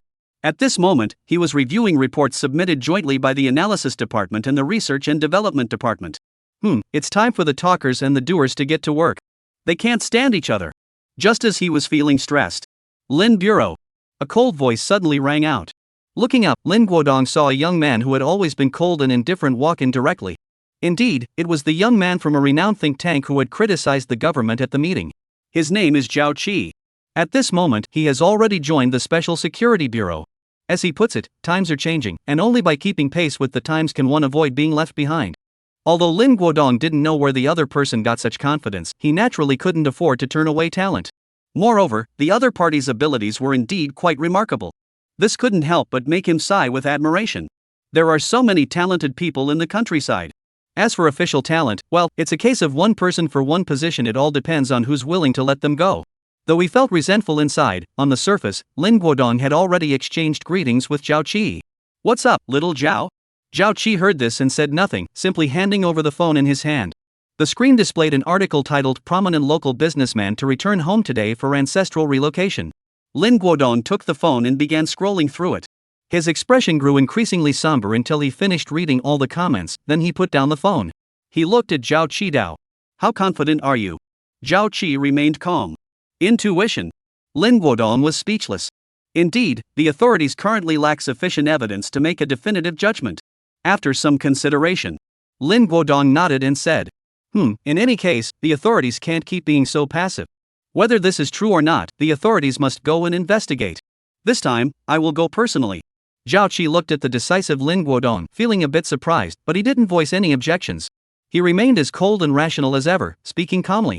This incident also exposed the shortcomings of the Special Security Bureau, which failed to detect the anomaly in a timely manner.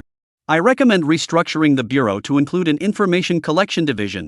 As he said this, his gaze suddenly fell on a report in front of Lin Guodong. He then added, and make adjustments to some departments within the organization. Divide and refine their functions. Lin Guodong heard this and did not notice anything unusual. He simply nodded in agreement with the proposal. Indeed, in recent times, there had been too many issues with the Special Security Bureau, and it was imperative to establish proper procedures swiftly. Otherwise, we will be completely unable to handle the challenges that lie ahead.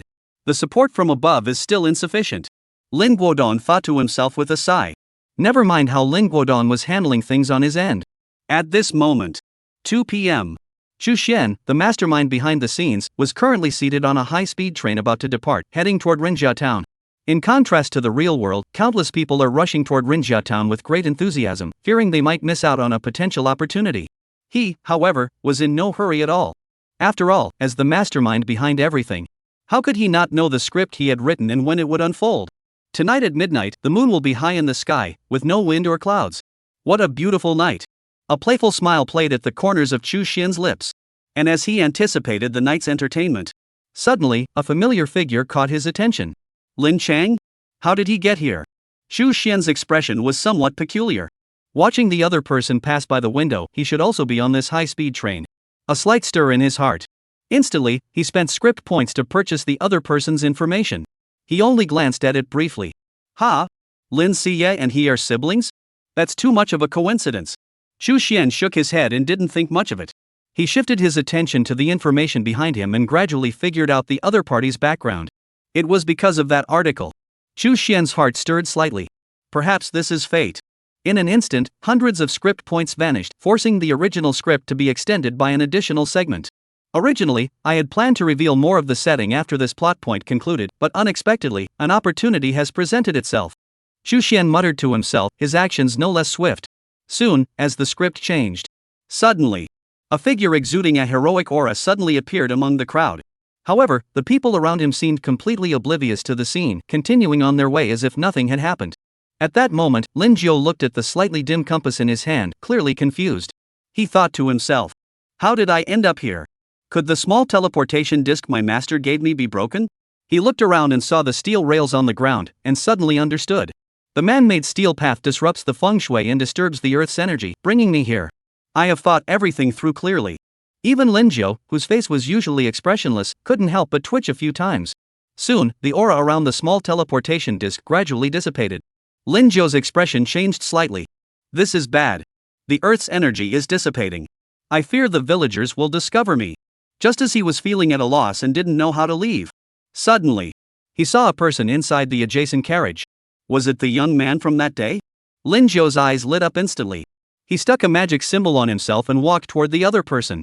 Chapter 18, Uncle Nine in a Bind, Mastering the Flying Corpse Technique. Lin Chang had always thought being expelled from his family was the worst thing that could happen to him, but now, he no longer felt that way. He suddenly realized that his father was incredibly wise. Despite knowing the truth, he still kicked me out of the house. It must have been for today. It made him exclaim in surprise. Experience truly is a teacher. In the past, Lin Chang didn't believe in fate, but now he does. If anyone dares to say that he and Master Lin Jiu have no fate together, he'll definitely get into a heated argument with them. Looking at the Daoist master before him, dressed in modern attire yet still standing out like a crane among chickens, Lin Chang took a deep breath. Then he immediately went up with a fawning expression, trying to grab his leg. Master! With that eager call, the deep emotions that couldn't be hidden in their eyes instantly caused everyone around them to look at the two of them differently.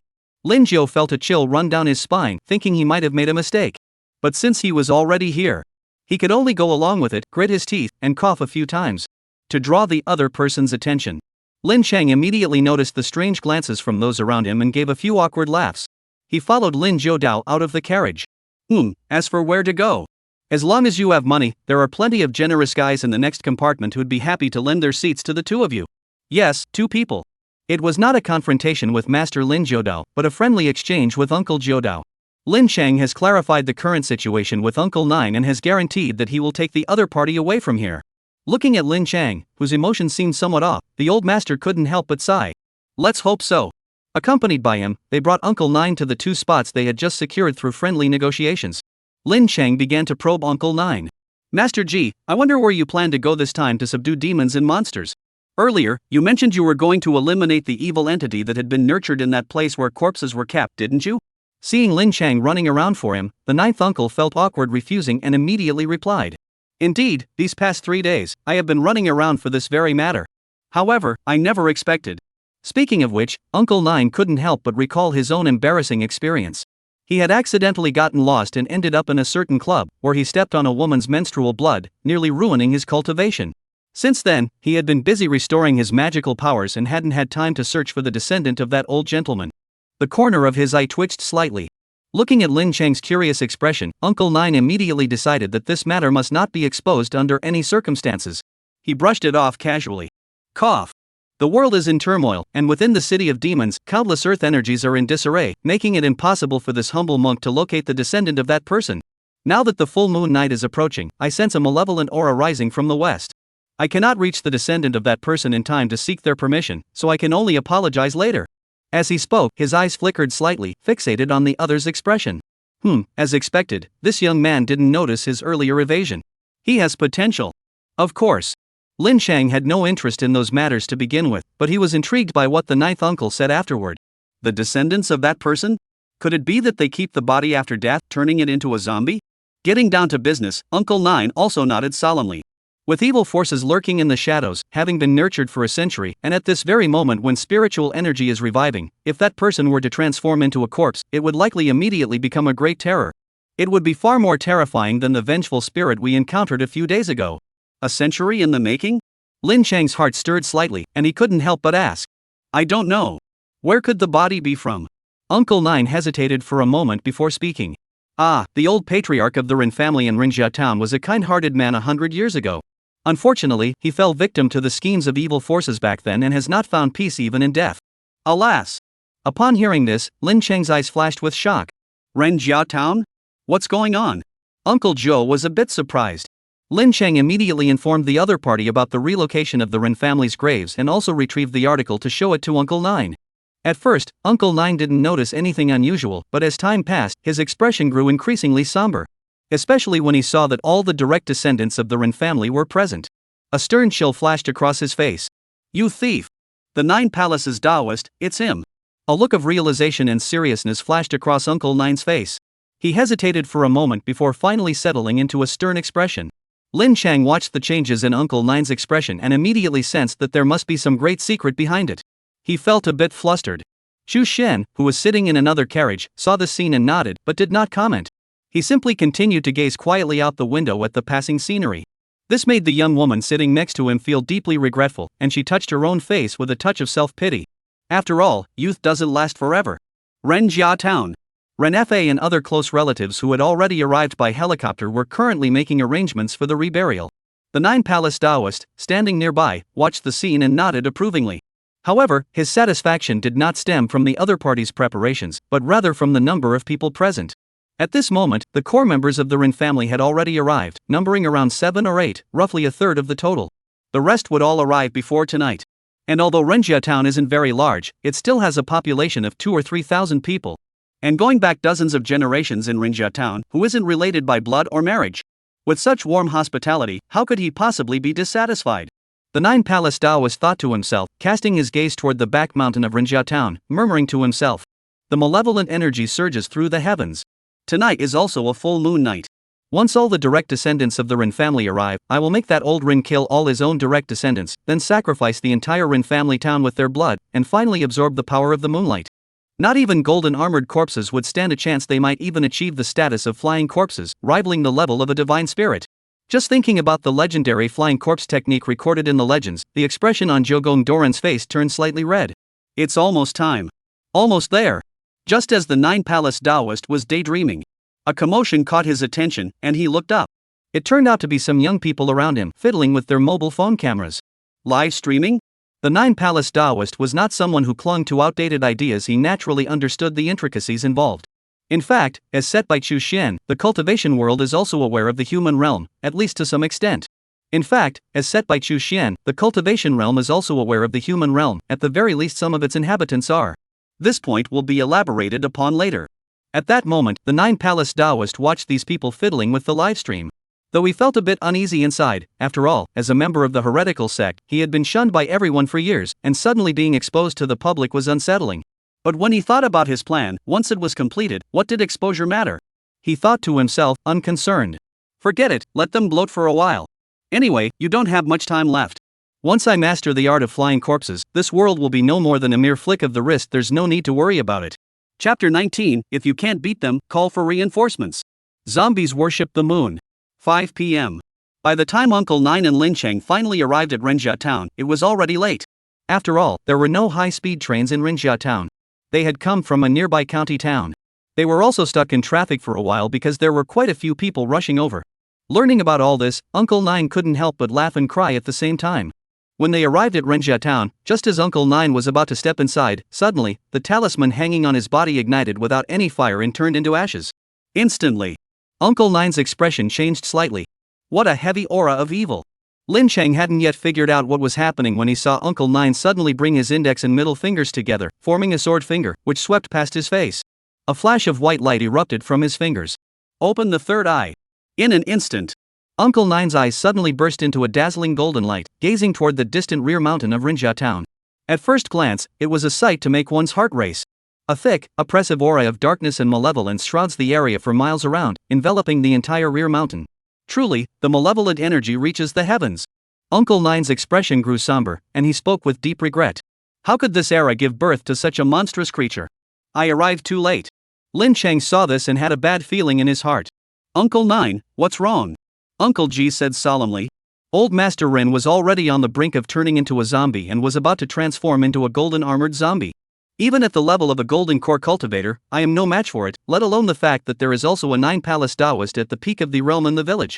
Lin Cheng heard this and immediately grew anxious, unable to shake the memory of what had happened in Huangshan village from his mind. The overwhelmingly dark aura that was the stage. What should we do now? After all this communication, Lin Cheng had already gained some basic knowledge about cultivation.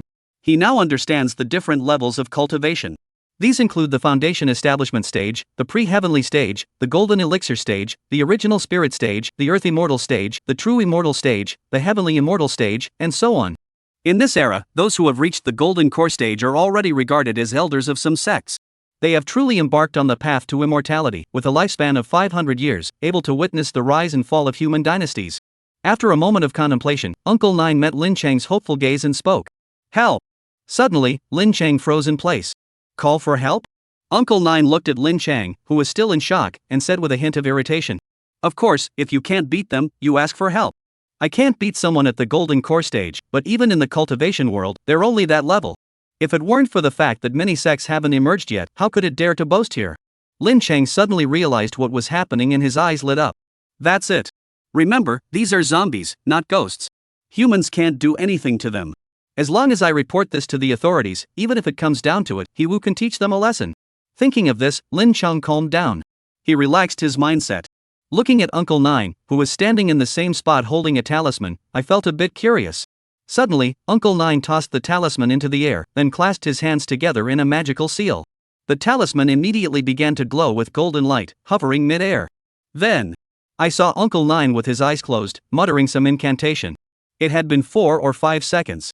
Suddenly, the talisman ignited on its own. Then it turned into a golden light and flew into the third uncle's forehead. The ninth uncle immediately opened his eyes, and a piercing light shot out from them. A hint of joy flashed across his face, which was radiating with righteousness. Good. Lin Cheng couldn't help but ask. What's wrong, Uncle Nine? Upon hearing this, Uncle G felt a bit proud and stroked his small mustache before saying, I have just reported the situation to the Ancestral Master and have received permission to summon a fragment of his divine spirit. At this point, he immediately changed his previous attitude, waved his hand grandly, and said, Once I have set up the altar and summoned the Ancestral Master, we will divide our attention among them. That zombie is merely a golden core cultivator, it can be destroyed with a single flick of the finger. Lin Cheng heard this and was once again completely bewildered. Could this be the legendary shaking person they had heard about? Meanwhile, as Uncle Nine and Lin Cheng were heading out to collect materials for setting up the ritual altar.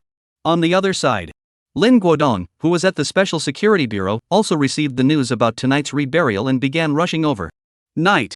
For some unknown reason, Lin Guodong sensed an odd aura. He dared not delay. Renjia town. Chu Xian walked down the street, watching the sky grow darker, still bustling with activity in Renjia town. A faint stir arose in his heart. Perhaps, what many people truly long for is a life as peaceful as this. But the moment that thought crossed my mind, Chu Xian immediately squashed it. He shook his head.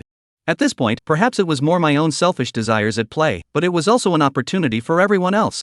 He looked up at the sky, where stars were beginning to appear. He muttered to himself. Celestial and terrestrial spiritual energy in a materialistic world, celestial and terrestrial spiritual energy has appeared. The revival of spiritual energy isn't just something I made up in my script. Yes. This place is filled with the energy of heaven and earth. Or perhaps it is magic, spiritual energy, or primordial energy. The name is irrelevant. Anyway, it just exists. This point has already been confirmed with the system by Chu Xian. As for the reason, this situation began a year ago, when the world was breached, and spiritual energy from other worlds began to flow in. Although it is still not widespread, the concentration of spiritual energy in the air remains low. However, it is indeed increasing. Chu Xian didn't know if this was related to his time travel, but now wasn't the time to dwell on such things. He would pass down the path to immortality and the opportunity for transcendence, achieving greatness for himself while also bestowing blessings upon all living beings. Of course, the primary motivation is to achieve his own greatness. He has never been a good person, he is just a selfish individual. As he thought, the moon began to rise slowly on the horizon. On the back mountain, a beautifully renovated tomb. Suddenly, a crack opened up from the middle. A black and red coffin stood upright. Clang! The coffin lid fell to the ground. A dark shadow trembled, as if paying homage to the full moon on the horizon, accompanied by the act of worship. A faint, cold moonlight fell upon the dark figure, resembling the body of someone who had recently passed away. The body is dressed in Qing dynasty official attire. Vaguely, the skin beneath the official robe seemed to shimmer with a silver glow. Chapter 20, Live Stream to the Mountain, Double Agent. The night was as still as water, with a cool breeze blowing gently. 9 o'clock in the evening. At that moment, the entire Rinjia town was ablaze with lights, no less vibrant than during the day, and perhaps even more so. One after another, outsiders who had come specifically for this event had set up their cameras and tripods. Those with money had even hired live streaming drones, while those without money simply pulled out their smartphones and started live streaming. Some had come specifically to live stream the commotion, while others had read Chu Xian's article and made the trip especially for that reason. The example of Huanshan village had only recently passed, and now another century-old ancestral grave had emerged. Do you think they believe it's a coincidence? Anyway, they don't believe it. And even if nothing really happened, seeing how big the Ren family has made this, how could they possibly come out on the losing end? Are all the gifts and tips in the live stream fake? In fact, it's not just outsiders. Countless locals, upon hearing that a prominent figure from their town had returned to relocate their ancestors' graves, rushed over to catch a glimpse of the commotion. After all, today's grand spectacle featured luxury cars and even helicopters. In a small town, you might only see something like this once in a lifetime. Therefore, the square in front of the Rinjia Town Grand Hall was packed with people at that moment. The same goes for the square in front of the town hall in Rinjia Town. Inside the venue, there were various sacrificial animals, incense, candles, paper money, firecrackers, cannons, people dressed in white and black, and even dragon and lion dance troops, creating a grand scene. This spectacle captivated countless onlookers, who watched with great interest. After all, in this materialistic age where culture is in decline, such scenes are indeed rare. In the various live streaming rooms, there were dozens of streams, with the total number of real-time viewers exceeding 3 million when all were combined. At this moment, a dense stream of comments scrolls like a rushing river. This scene is amazing. Yeah, I've never seen anything like this in my entire life. Never mind anything else, just this scene alone was worth the trip. The people above are all talking nonsense. This is something the Ren family is organizing a ceremony to relocate their ancestors' graves. How could it be anything small? The Ren Group in Shanghai, check it out. One of the top-ranked conglomerates in the country. Hey, look over there. Who are those people standing up front? They all have such a strong presence. That's the clan. How terrifying. Yeah. Especially the girls standing at the front, their looks are amazing. I'm in love. Streamer, hurry up and adjust your drone. Give me a close-up shot. Got it? That's right, hurry up. Do something useful. In response to the people's calls. Quickly, a savvy host adjusted the camera angle in the live stream, zooming in on the scene. In an instant, the live stream was filled with people staring at the screen. Love it. Wow, this look is terrifying. Wow, the guy who said it's terrifying must have watched too much Fist of the Blue Sky. Global warming definitely has a hand in this. This guy is unbeatable, he can really fight. Terrifying. Humorous. Speaking of which, why isn't my friend Lin Chenger streaming live? I remember he already shared his location earlier today. Although there were some discordant voices mixed in. However, under the shower of countless gifts, the streamer was so delighted that she couldn't stop smiling and gave herself a thumbs up for her quick thinking. In the square, Ren Tingting was currently following her father as they paid respects to the old man's photograph, looking around at the chaotic scene. She couldn't help but frown and mutter to Ren Fa in a low voice. Dad, moving the grave at night is one thing, but why aren't you doing anything about all the commotion around here? Aren't you afraid of disturbing the old master? I thought my father would explain the reason to me, but to my surprise, my father, who had always loved me. At that moment, he simply spoke calmly. Don't worry about it. You just returned from abroad, how could you possibly know the ins and outs of this matter? Master Jogon must have his own reasons. All we need to do is cooperate. Runtingting looked at the calm Ren Fa and felt something odd, but she couldn't quite put her finger on it. Just as she was about to speak again, the Nine Palace Daoist standing in front suddenly shouted loudly. The time has come. Enter the mountain. It can't be helped. Runtingting could only suppress her doubts and follow the other person. However, at that moment, as she looked at the Nine Palace Daoist leading the way ahead, she couldn't help but feel something was off. She couldn't shake the feeling that something was off about this entire situation. And just as Runtingting followed him into the mountains, her gaze suddenly and involuntarily fell upon a figure in the crowd that seemed to stand out from the crowd. It was a very young figure, with a handsome face that still bore traces of the youthful vigor untouched by the world. He might not even have graduated from college yet. But despite that, this person exudes a unique charm, as if they belong in this world yet are somehow out of place. She couldn't help but pay him a little more attention. He seems to be looking at someone. Just as she was about to follow his gaze to see who it was, suddenly, the person seemed to sense her presence and turned to look at her. Then he smiled and nodded to her in greeting before disappearing into the crowd. This left Rintingting feeling rather puzzled. On the other side, Chu Xian didn't pay much attention to Rintingting's earlier remark. Instead, he was focused on something else. With an odd expression, he touched his chin and said, Jarvis, are you sure that guy was the double agent for the White Eagle and Neon? As Chu Xian finished speaking, his phone lit up instantly. A synthetic electronic voice rang out. Yes, sir. And the other party was carrying some kind of communication device, broadcasting the previous scene in real time. At this moment, the other party's intelligence agency had already set its sights on this location. Should I intercept and jam their signals? Chu Xian shook his head. Forget it. There's no need. It's bound to happen sooner or later. Let's just observe for now. All right, sir. As the phone screen went black, Chu Xian ran his fingers over his chin with interest. Joining the intelligence organizations of two major powers simultaneously and disseminating information, this person is truly talented. For an unofficial intelligence operative to achieve this level of success is truly unparalleled. Meanwhile, as Chu Xian was contemplating whether to wait for the situation to resolve before calling the police station to be a responsible citizen, at the back mountain of Rinjia town, two figures had already arrived at their destination ahead of time. Chapter 21, Maoshan Linjiu, at your service. The moon was bright and the stars were few, and the night was just right. On the back mountain, along the narrow mountain path, two figures were walking at that moment. One of the figures was dressed in a bright yellow Taoist robe, wearing a Taoist cap, and exuding an aura of righteousness.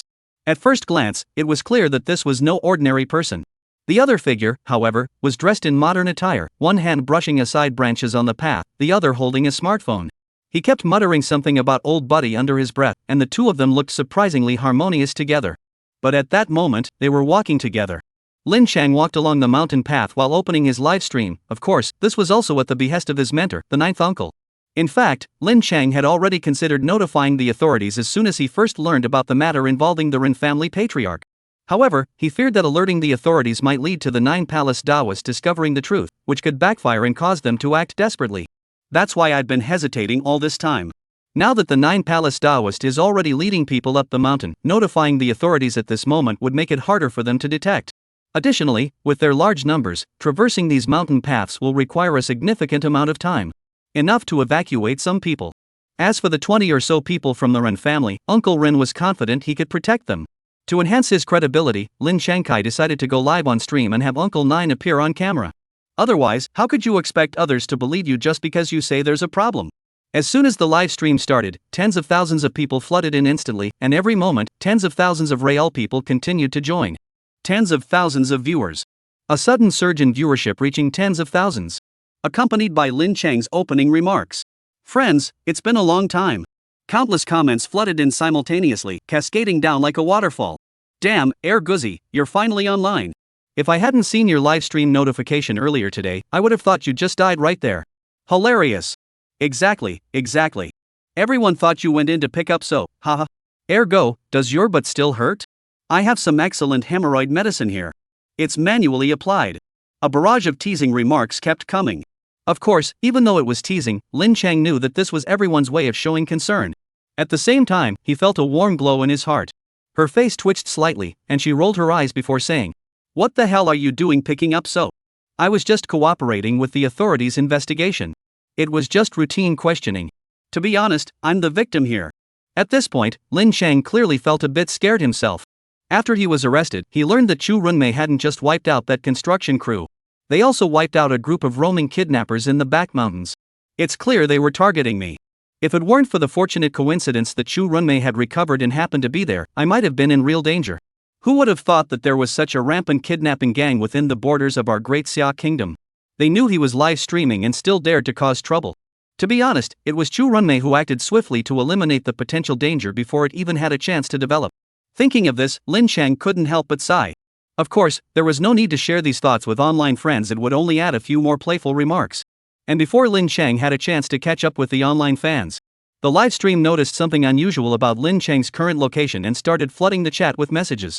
"Host, where are you? Aren't you supposed to be at Renjia town for the reburial? You didn't even follow the main group." As soon as those words were spoken, everyone immediately sensed something was amiss, staring at the screen as the scenery kept rolling backward. They began to ask questions. Yes. Guzi, where did you run off to? I looked on other live streams but couldn't find the streamer. However, the surrounding scenery does look a bit similar. What the heck is this scenery? It's pitch black at night, with trees everywhere. I can't tell one place from another.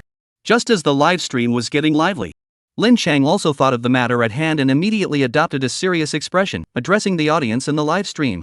Today, I'm not streaming alone. There's a special guest in this live stream, and I'd like to introduce them to everyone. You all know this person. He is.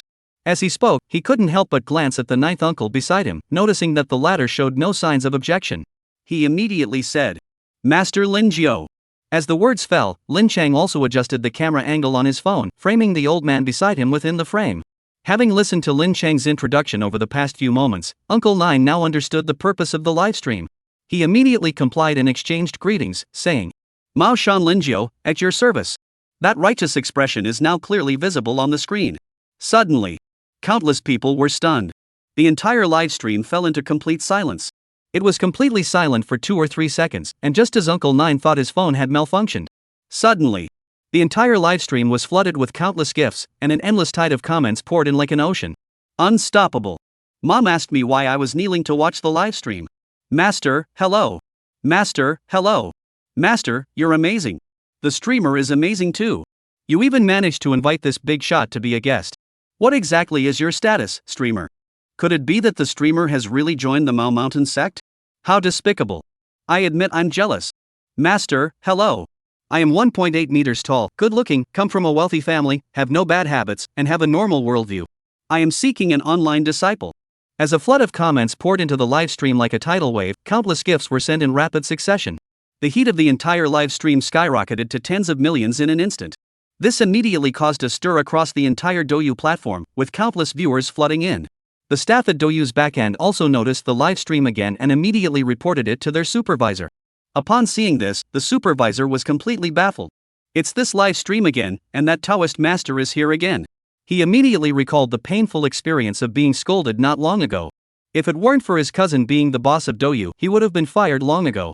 Just as he was about to speak instinctively, when he shut down the live stream, I suddenly slapped my head. No, I should report it. Immediately, the supervisor called back the number from the cybersecurity bureau that had called earlier. Hello? Hello? Hello, I'm the manager of the Douyu platform. That's right, it's me. I am calling you today to report an issue. The same Lin Jiodao who appeared last time has shown up again. Yes. What? Don't turn off the other person's live stream and connect the official account. Alright. Soon, the call ended. The supervisor immediately sighed in relief, feeling a bit smug. This time, it can't be my fault, and there might even be a reward. And after he reported it, the information was immediately relayed to the security bureau. Yes, the cybersecurity agency has been temporarily absorbed into the Special Security Protection Bureau. At that moment, Zhao Qi, who was sitting at his desk temporarily handling documents for Lin Guodong, looked at the news. Immediately, he logged into the account and notified Lin Guodong's side. At that moment, Lin Guodong, who had already arrived at Renjia town and was about to head up the mountain, heard the news. He immediately came to a halt. He didn't climb the mountain anymore. Well, there are rumors of supernatural beings on the mountain, and one is a genuine supernatural being. It's obvious which one to choose. And just as he logged into his account, Lin Chang happened to speak up in the live stream. The main reason for this live stream was to Chapter 22, Judging by Actions, Not Intentions, Moving Human-Shaped Hiwu? Soon, Lin Chang explained the entire situation clearly. The hundreds of thousands of people watching the livestream suddenly felt their heads spinning. What? There's definitely something fishy going on with this grave relocation. A century-old ancestral grave has actually been used to store corpses for 100 years, and now it's about to become a major issue. Tonight's relocation is the moment it will finally emerge into the world. What? The Nine Palace Daoist is the feng shui master who plotted against Old Master Ren 100 years ago? To refine the Old Master Ren's zombie, and then, 100 years later, use the blood of the entire Ring clan as a catalyst to help the zombie advance further. It might even involve slaughtering the entire town. What? The zombies are about to evolve into golden armor zombies, rivaling Golden Dan cultivators. By then, even missile strikes won't faze them. Today's scoop is too explosive. Viewers sitting in front of their computers and phones are all a bit overwhelmed. Even those who were originally skeptical were completely stunned by the barrage of news and didn't know what to say. Suddenly, the entire live stream fell into a brief silence. Countless viewers who had rushed over due to the news about Uncle Nine stared at the scene before them, filled with confusion. What the heck? Did we enter a ghost live stream? Millions of viewers, not a single person breathing. As soon as this comment was posted, it was like opening the floodgates. Instantly, the entire live stream exploded with activity. Mom asked me again why I was kneeling to watch the live stream. Does that mean I've been living in a fake world all alone? What happened to the materialistic world we were promised? Zombies, golden pills, everything is coming out. It's all fake. It's all fake. The Rin family is really unlucky. The mighty Godzilla. You're dropping such a bombshell right off the bat, Air Guzzi. You've changed. You used to just stream spring outings. The person above you is taking live streaming spring outings too far. After a century of keeping a corpse, what does that Nine Palace Daoist really want? He's almost dead, isn't he? Just then, Lin Chang saw this comment and rolled his eyes, sharing some information he had recently learned. Cultivating a soul-bound corpse, using a century's worth of savings to nourish it, helping him achieve the golden core stage once his lifespan skyrockets to 500 years, what do you think he's after? As Lin Chang spoke these words, the previously calm live stream erupted into chaos. Mom isn't asking anymore. Let's kneel down together and watch the live stream. 500 years of longevity, that's the lifespan of 2 dynasties. I can't believe it. That's so envy-inducing. No wonder countless emperors throughout history have sought immortality. Divine connection, divine connection. The opportunity to transcend the ordinary in this era of revived spiritual energy. I must go in search of my divine connection, divine connection. 500 years of lifespan.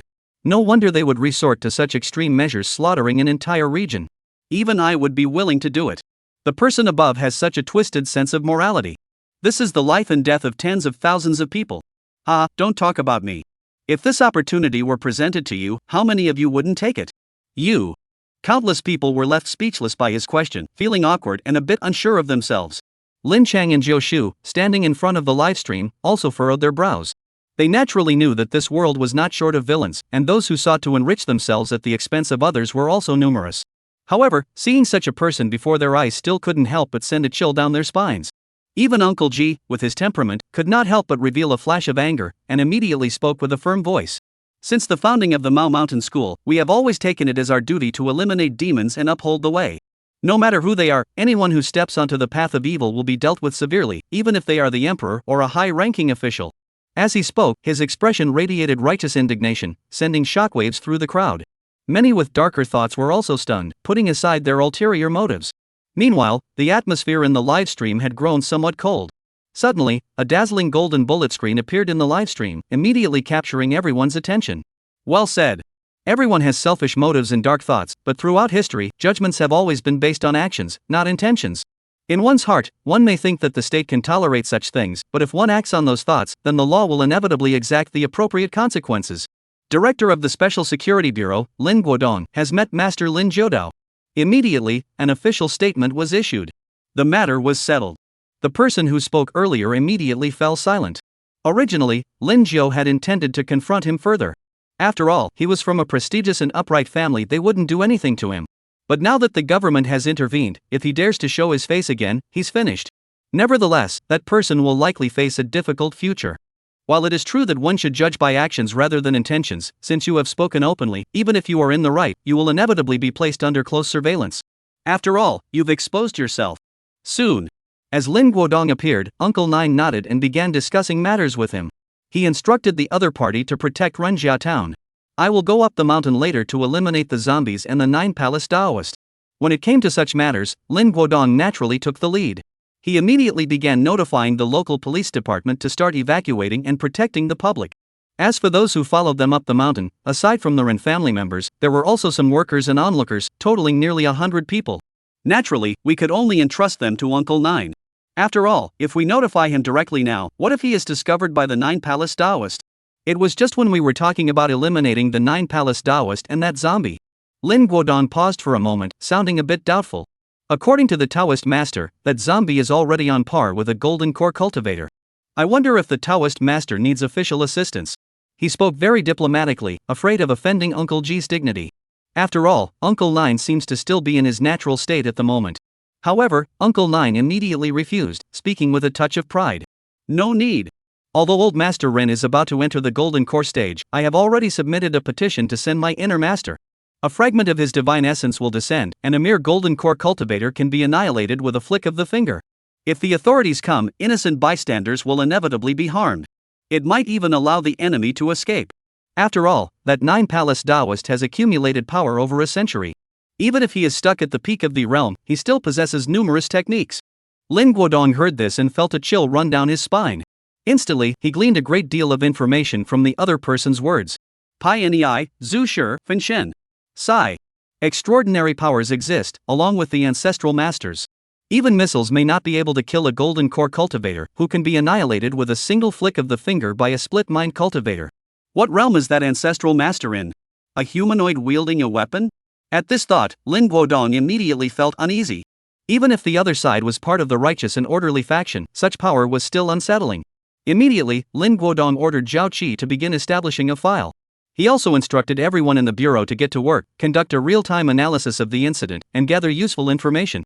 Furthermore, an individual even provided a phone number to higher-ups.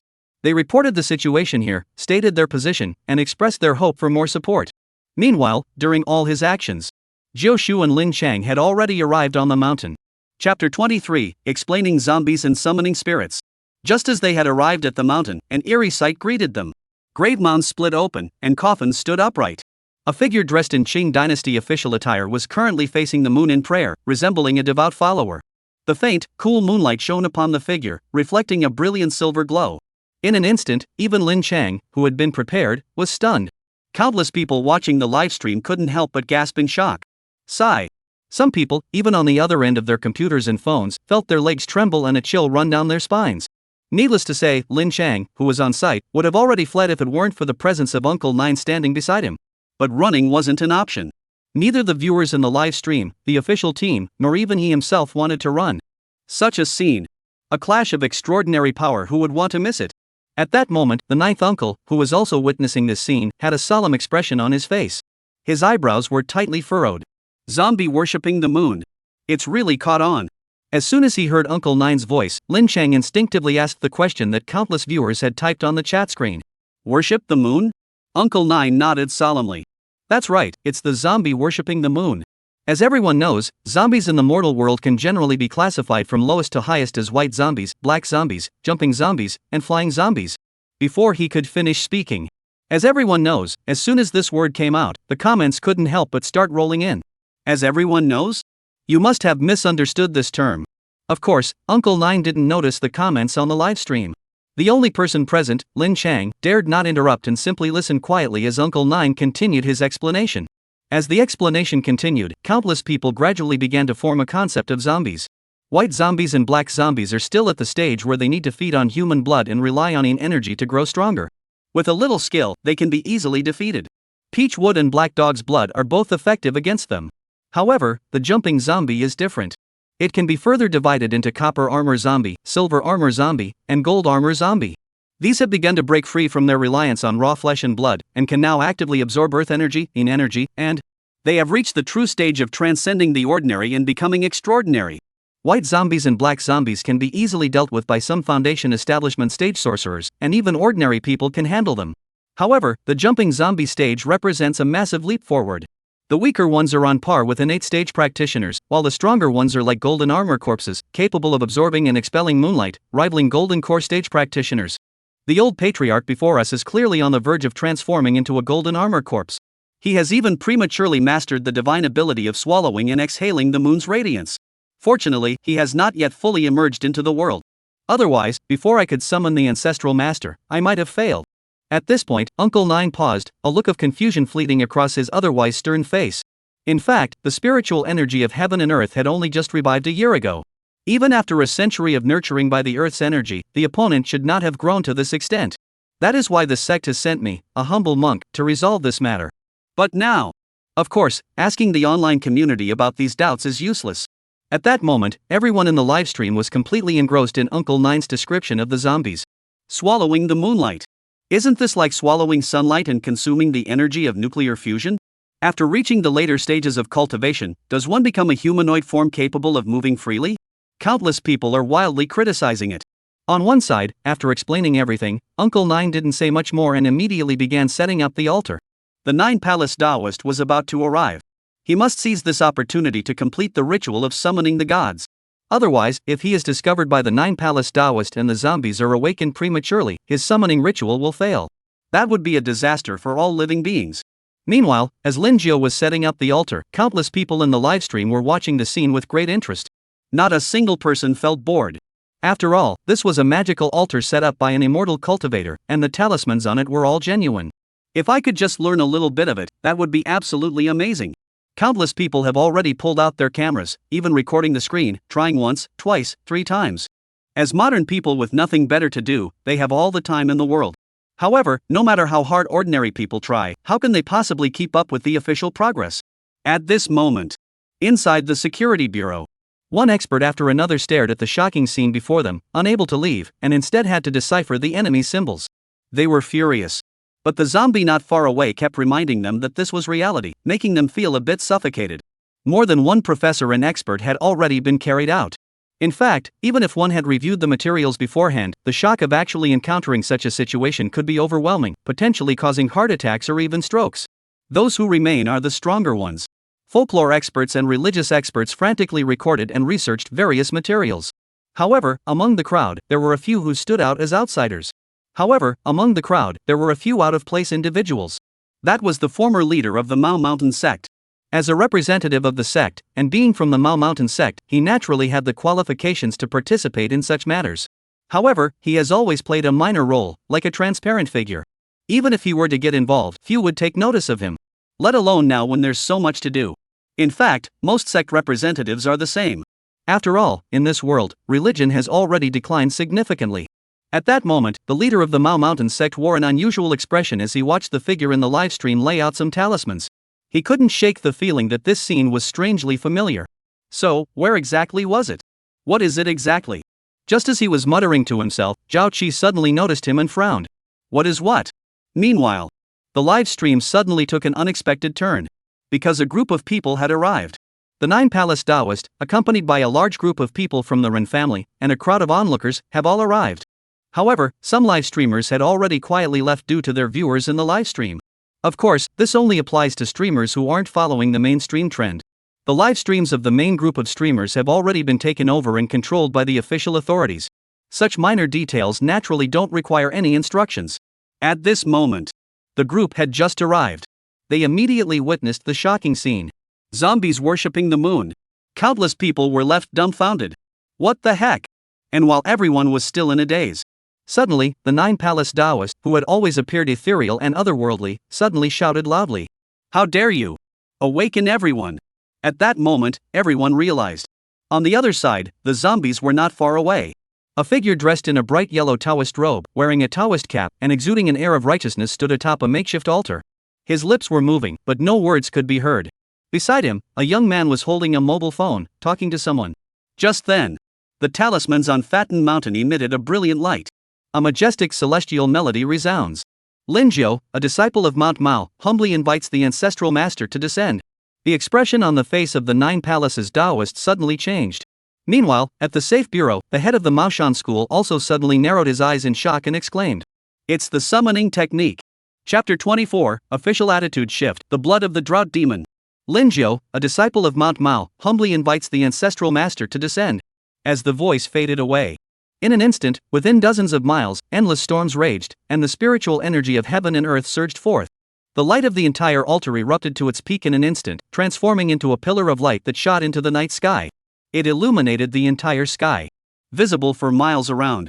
Countless people are currently gazing upward at the figure bathed in the overwhelming glow. At this moment, everyone is speechless with astonishment. This? What happened to the materialist worldview we were promised? Materialism, Newton's coffin lid can't even stay closed. The Rin family, onlookers, and even the live streamers in the crowd were all left speechless at that moment. Their heads were buzzing. I'm starting to wonder if I'm dreaming. Even in Lin Cheng's livestream, where I had already braced myself, countless people were screaming wildly in their hearts at that moment. Those who were once skeptical have now instantly transformed into unwavering believers. Now, if anyone were to tell them that the world is materialistic, they would immediately slap them across the face. The heavens are in turmoil, with beings soaring through the skies and vanishing into thin air. If this isn't extraordinary, then what is it? It's just a scam. A middle-aged man in the crowd turned pale with fear. In 2 countries across the vast ocean, several intelligence agencies were working frantically, reporting directly to the highest authorities. Within the Security Bureau, one expert after another turned pale with urgency. Several elderly experts touched their palpitating chests, nearly collapsing. Meanwhile, Lin Guodong, who was leading his men up the mountain, looked up at the massive beam of light above him. His expression was equally stunned. A single thread of his attention had descended, and yet it carried such overwhelming might. This, accompanied by such a grand spectacle, instantly shattering the stubborn worldviews of countless people. Chu Xian's script points also skyrocketed at that moment, earning him a fortune. Standing at another corner of the back mountain, Chu Xian watched the scene unfold, feeling utterly satisfied. Just moments ago, he had nearly recouped nearly half of the expenses he had incurred for this script. How exciting is that? Sure enough, causing trouble is the right way to get rich. What's the big deal about the internet or videos? They're so outdated. Moreover, through this script, the curtain of the extraordinary world can now be fully raised to the world. Chu Xian smiled thoughtfully as he watched the reactions from the capital through the script points. Blocking is no use. The tide has turned. Extend an olive branch and seek ways to collaborate with extraordinary forces. Almost instantly, a fragment of the divine essence of a supreme being descended, and the higher-ups, who had previously maintained a stance of suppression, containment, and stability, suddenly changed their course. The impact of this scenario was far greater than Chu Xian had ever imagined. Everything is moving in the right direction. Chu Xian's screenwriting career is also gradually getting back on track. Perhaps it is time to consider abandoning the various schools of thought and sticking to a fixed script. Meanwhile, as Chu Xian pondered these matters, on the field, changes had already begun to unfold. As the entire altar transformed into a massive pillar of light. In an instant, a terrifying pressure filled the heavens and earth, though it carried little in the way of direct aggression. It felt as though it had come naturally, as if a higher form of life had descended. In an instant, countless people present felt as though a massive boulder had settled on their hearts, as if they were being watched by an entity at the pinnacle of the food chain. Even through the screen, anyone who was watching that figure could feel the same sensation. Countless faces turned pale. This is what a true extraordinary being looks like. The transcendence of life is so powerful that it seems as though it no longer belongs to the same species. Sigh. This feeling is more direct than simply knowing that extraordinary beings exist. One's own insignificance feels like facing the vastness of the heavens, utterly powerless. And while everyone was immersed in this feeling, suddenly, a roar erupted. The Mao Shan sect, it's you again. You think a mere fragment of my attention can stop me? You underestimate me. A piercing scream, as terrifying as that of a vengeful spirit. Countless people were suddenly awakened by the sound and looked toward its source. The Nine Palaces Daoist. At this moment, the Nine Palace Daoist had completely lost his previous ethereal and otherworldly demeanor. His face was twisted with a hatred that seemed capable of devouring others, leaving countless onlookers instantly aware that there was a story behind this. But now is not the time for stories. All that could be seen was that the Nine Palace Daoist had already arrived before the old patriarch Rin, holding Rin by the collar with an expressionless face. He spoke in a somewhat manner. A century of planning, today we will surely achieve great things. I shall transform into a drought demon, achieving eternal life and immortality, forever unvanquished. That madness and resolve moved countless people to tears. And Ren Tingting also noticed that her father had been captured by the Nine Palace Daoist. She exclaimed in shock. Dad! But obviously no one noticed at that moment. At that moment, the old patriarch Ren had already ceased the process of absorbing the moonlight. His silver glowing body suddenly trembled. It seemed as though he was feeling uneasy. But since the body hadn't fully decomposed yet, those eyes remained tightly closed, unable to revive. Meanwhile, within the beam of light, Uncle Nine had already completed the ritual and shouted angrily, "How dare you!" He immediately wanted to act. But in the end, having only recently mastered the immense power granted by a fragment of his divine consciousness, his actions were half a beat too slow. Upon seeing this, the Nine Palaces Daoist merely sneered coldly. He directly slit Ren Fei's throat, and a torrent of blood poured down onto the body of the elderly Mr. Ren. The bond of blood, the breath of the living, flowed endlessly. Old Master Ren's body trembled violently, and immediately, strands of terrifying bloodlight and golden light began to emanate from his body. His eyelids trembled, as if he were about to awaken. The Nine Palaces Daoist roughly tossed aside the barely alive Ren Fei in his hands, casting a glance at the remaining members of the Run clan with a mix of satisfaction and regret. Immediately, he swallowed a single drop of the brilliant red blood pearl. The voice of the ninth uncle echoed for 10 miles, filled with shock and anger. "The blood of the drought demon! How dare you!" But it was too late. Soul Transfer Technique. Chapter 25, The Drought Demon Clan, A Sword That Shocks the Heavens. Soul Possession Technique. With a loud roar. Suddenly, in front of countless people, the Nine Palace Daoist suddenly exploded with a loud bang. Blood and flesh flew everywhere. A streak of spiritual light, enveloped in a crimson glow, immediately shot directly into the body of the old patriarch. As the beam of light entered, before countless people could marvel at how ruthless the opponent was, even in defeating themselves. In an instant, around them, the terrifying celestial phenomena suddenly reversed. Endless dark clouds rolled in, and the sky that had been illuminated by the light pillars on the altar also grew dark. The Yin energy within a radius of dozens of miles was instantly devoured and vanished without a trace. Above the sky, strands of crimson lightning began to roar, as if ready to unleash divine retribution at any moment, destroying the evil entities being nurtured below. Such an apocalyptic scene instantly left countless people speechless. Just moments ago, the righteous side was clearly gaining the upper hand. How could the situation have changed so drastically in an instant? Though it seemed like a long time, it was actually just a matter of a breath or two, which is why they were so shocked. At the same time, watching the old patriarch suddenly transform into a demonic being of unparalleled power. Everyone present at the scene was now trembling in their boots. Nearly half of the people began to flee down the mountain in a panic. Only a few fearless individuals and those too terrified to move remained, standing trembling in their original spots. Lin Chang was also among those who remained in place. This undoubtedly delighted countless live stream viewers, who showered him with countless gifts. In an instant, the live stream was flooded with gifts. Of course, facing such treatment, Lin Chang wore a bitter expression, as he was fully aware of the situation. The vast expanse of land stretched out before him, shrouded in darkness, as far as the eye could see. Even if you run as fast as you can you really escape this battlefield in an instant? Since that's the case, what's the point of running as fast as you can? On the contrary, staying put within Uncle G's care, he can still look after us a little. And as he frantically prayed for Uncle Nine to win. Standing tall within the pillar of light, Uncle Nine now watched the sudden and drastic changes unfolding before him, his face as pale as death. "How dare you? Do you really think that by using the essence of a drought demon and merging your body with a zombie to become a member of the Drought Demon Clan, you can withstand the might of the Divine Soul? You're too arrogant." Immediately, he drew the 1,000-year-old peachwood sword from his back. No incantations were heard, no blessings were seen. With a single swing of the sword, in an instant, boundless divine power surged forth, transforming into a celestial sword stretching thousands of meters in length. It descended from the sky with a resounding crash. A single sword stroke resembled the force of creation. Parting the clouds to reveal the moon, it resembled the majestic might of heaven, with boundless golden light illuminating the entire sky, turning night into day. Such a spectacular scene instantly captured everyone's attention as they watched the sword. Countless people suddenly thought the same thing. How terrifying! Under this sword strike, even if it could level the mountain beneath their feet, they would still believe it. Facing this sword strike.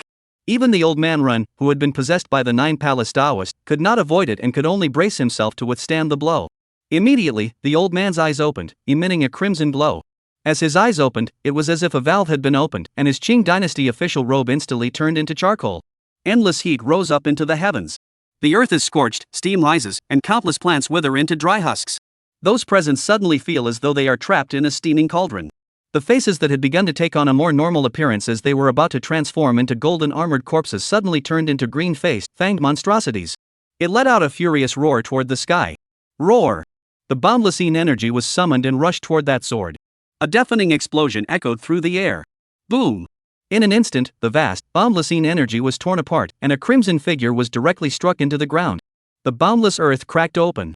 The overwhelming divine power nearly instantly vaporized several meters of the massive rear mountain downward. Massive tremors echoed continuously. It felt as though the entire continent was being shaken to its core. Even though Uncle Nine had diverted some of his attention to protect the people in the center, many still fell to the ground. It took a full 10 seconds. The tremor finally subsided, and countless particles of dust dispersed. It was only then that countless people had the presence of mind to witness the destructive power of that single sword strike. They had only just caught a glimpse. In an instant, countless people were left speechless. Looking out, a massive sword mark stretching thousands of meters long and dozens of meters deep appeared before everyone's eyes. Wherever the sword had passed, the entire rear mountain seemed to have been sliced open, transforming into a natural fortress. Everyone was utterly stunned. This. The mighty power of gods and demons. The mighty power of gods and demons. Humans are so insignificant in the face of such power. This is what it means to be extraordinary. Even Lin Guodong, who had just arrived, was so mesmerized by this sword strike that he lost his composure. This was a form of destruction entirely different from technology. The power to reshape landscapes and transform the very fabric of the earth. Is such power truly within humanity's grasp? His voice trembled slightly. And at that very moment, when countless people were left in awe, suddenly, Lin Chang looked at the beam of light still standing at the center, though it had grown dimmer, and couldn't help but shout out in shock. Could that zombie still be alive? The sound echoed across the sky, utterly out of place. Everyone heard it. Someone immediately said decisively, "Impossible. With such destructive power, it's almost on par with He Wu. How could anything possibly survive?" However, soon countless others also noticed that the figure standing tall in the sky showed no intention of descending.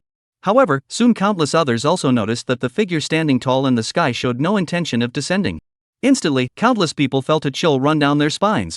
Could it be? Someone swallowed hard and spoke in a dazed voice. How is that possible? Under such power, there are still beings that can survive? That's too unfair. And as countless people nodded in agreement. Suddenly, within that massive sword mark, a voice filled with endless brutality echoed throughout the area. This is the power of the drought demon. The vitality within this body is truly immense. Immortality and power, I have it all. The lowly Mao Mountain sect is nothing. After unleashing such a sword strike, how much strength do you have left? You're just a peak-level innate cultivator. Even if you were to channel the divine power of your own ancestral master, you wouldn't be able to withstand much of it, would you?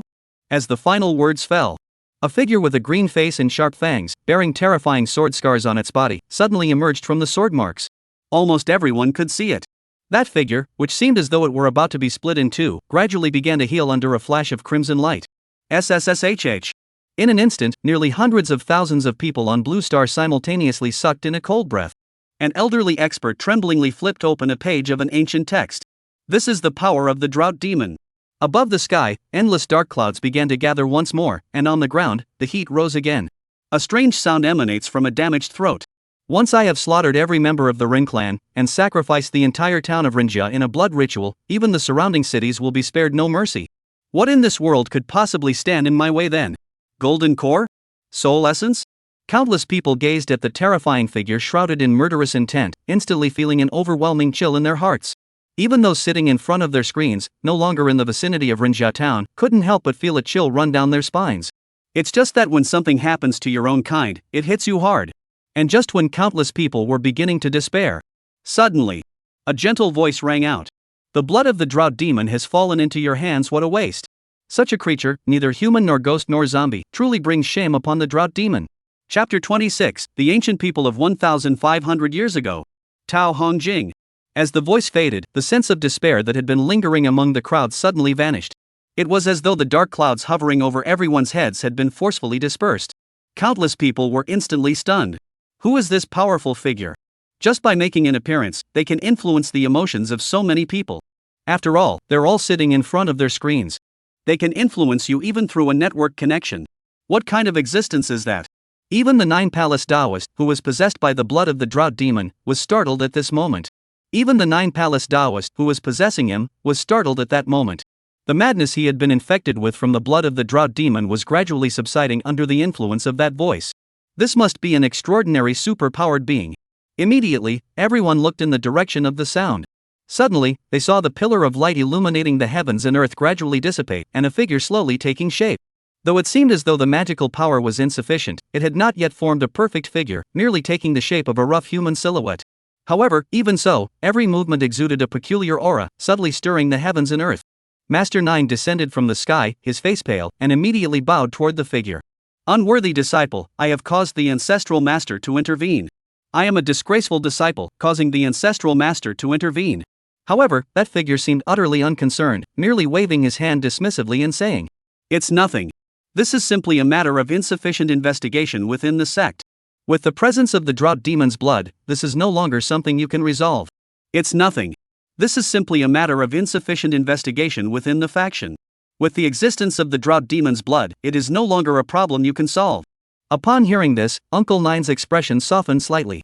He wasn't someone who couldn't adapt to change. Knowing that the situation was hopeless, he still took it upon himself. That wasn't heroic, it was foolish. But even so, his face, though still full of vigor, looked grim. After all, with a body at the peak of innate cultivation, bearing the essence of the soul and divine power, even one who inherits the lineage of one's own ancestral master would not have it easy. And while everyone's attention was drawn to that figure, suddenly, the figure spoke. "Since I've already come, why rush to leave?" Though there were no facial expressions, countless people unconsciously imagined a face with a mocking expression. The Nine Palace Daoist, who had been preparing to slip away quietly, froze in place upon hearing this. A flash of anger appeared on his green-faced, fanged visage as he spoke. "Why are you being so relentless, sir? Though I have suffered severe injuries, your split consciousness is not in a better state either. If we must fight, the outcome is far from certain." The terrifying ferocity emanating from him sent a chill down everyone's spine once again. However, facing the threat of such a monstrous creature, that figure seemed utterly unconcerned. It merely smiled faintly and addressed the ninth uncle. "Today, I will teach you a technique. When dealing with such evil creatures, nothing is better than heavenly thunder." Speaking, he completely ignored the furious Nine Palace Daoist and immediately pointed his finger. He spoke. "Thunder, come." In an instant, like the words of a pardon, the spiritual energy within 100 miles was suddenly forcibly stripped away, and boundless clouds and winds rolled in. Above the sky, amidst the endless dark clouds, thunder roared, and massive lightning bolts, resembling divine dragons, twisted and flickered. A vast sea of thunder engulfs the entire sky, condensing into a torrent of lightning. It was as if the world were coming to an end. Yet it also exudes grandeur and magnificence. Upon seeing this scene, the Nine Palace Daoist's expression turned fearful, as if he had thought of something, and he shouted harshly. "Words are as binding as law, they can change heaven and earth. Earthy mortal. This is the technique of an earthy mortal. How is this possible? Who are you, exactly?"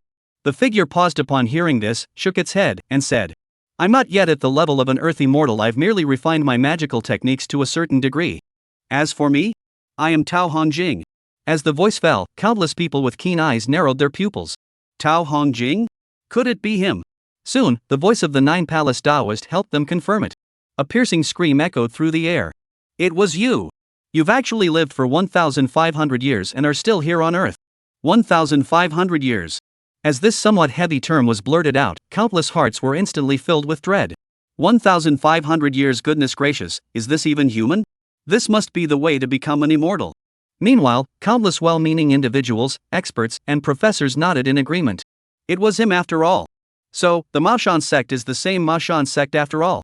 The Security Bureau, a group of people, cast strange glances at the current leader of the contemporary Maoshan sect, as if asking, "Why are your ancestors, and even your contemporary disciples, like this, while you're so mediocre?" And at this moment, the current leader of the Mao Mountain sect is also completely baffled. "Ancestor, why don't you teach us disciples some divine techniques? We disciples don't seek the golden or the divine soul. Even if we could be born with innate abilities, that would be enough for us. Am I not your own flesh and blood?" And at the same time, the master of Mount Mao was also doubting himself. On the other side, Tao Hongjing, however, spoke casually. "Why so much nonsense? The divine soul wants to leave the mortal world. You must be dreaming. No wonder the fine blood of the drought demon was turned into this monstrosity by you. Let me, the ancestral elder, cleanse the drought demon clan today." The tone was tinged with disdain. Without waiting for the Nine Palace Daoist to ask, he pointed with a finger and struck. He pointed his finger downward. In an instant, endless thunder dragons roared, and rolling thunder waves poured down, as if the world were coming to an end. Even if the Nine Palace Daoist exerted all his strength to command the power of the drought demon's blood, he was still no match for such terrifying might. Several thousand-meter-long thunder dragons rolled across the ground. In the blink of an eye, that figure with a green face and sharp fangs turned into charcoal, leaving behind only a roar. "I refuse to accept this. I'll be completely destroyed." Even that single drop of the drought demon's essence blood was forced out, suspended in the air, emitting a faintly dim yet magnificent glow. And with the appearance of this drop of essence blood, suddenly, countless greedy eyes fell upon it. Although the Nine Palace Daoist had been easily dealt with earlier, they didn't even bother to look at who his enemies were. This drop of essence blood is naturally a rare and valuable treasure. Didn't you see how the Nine Palace Daoist used this to keep breaking through his limits? However, despite their envy, no one dared to approach it. After all, it was the spoils of war from the higher-ups. Touch it? You don't want to live anymore? The charred remains over there are a warning to you. As the zombies were eliminated, the figure above also began to fade into nothingness. Master Ji immediately bowed and said, "We humbly escort the ancestral master. No need for formalities. A great era is about to dawn, and who will become an immortal or a patriarch in the future is still unknown.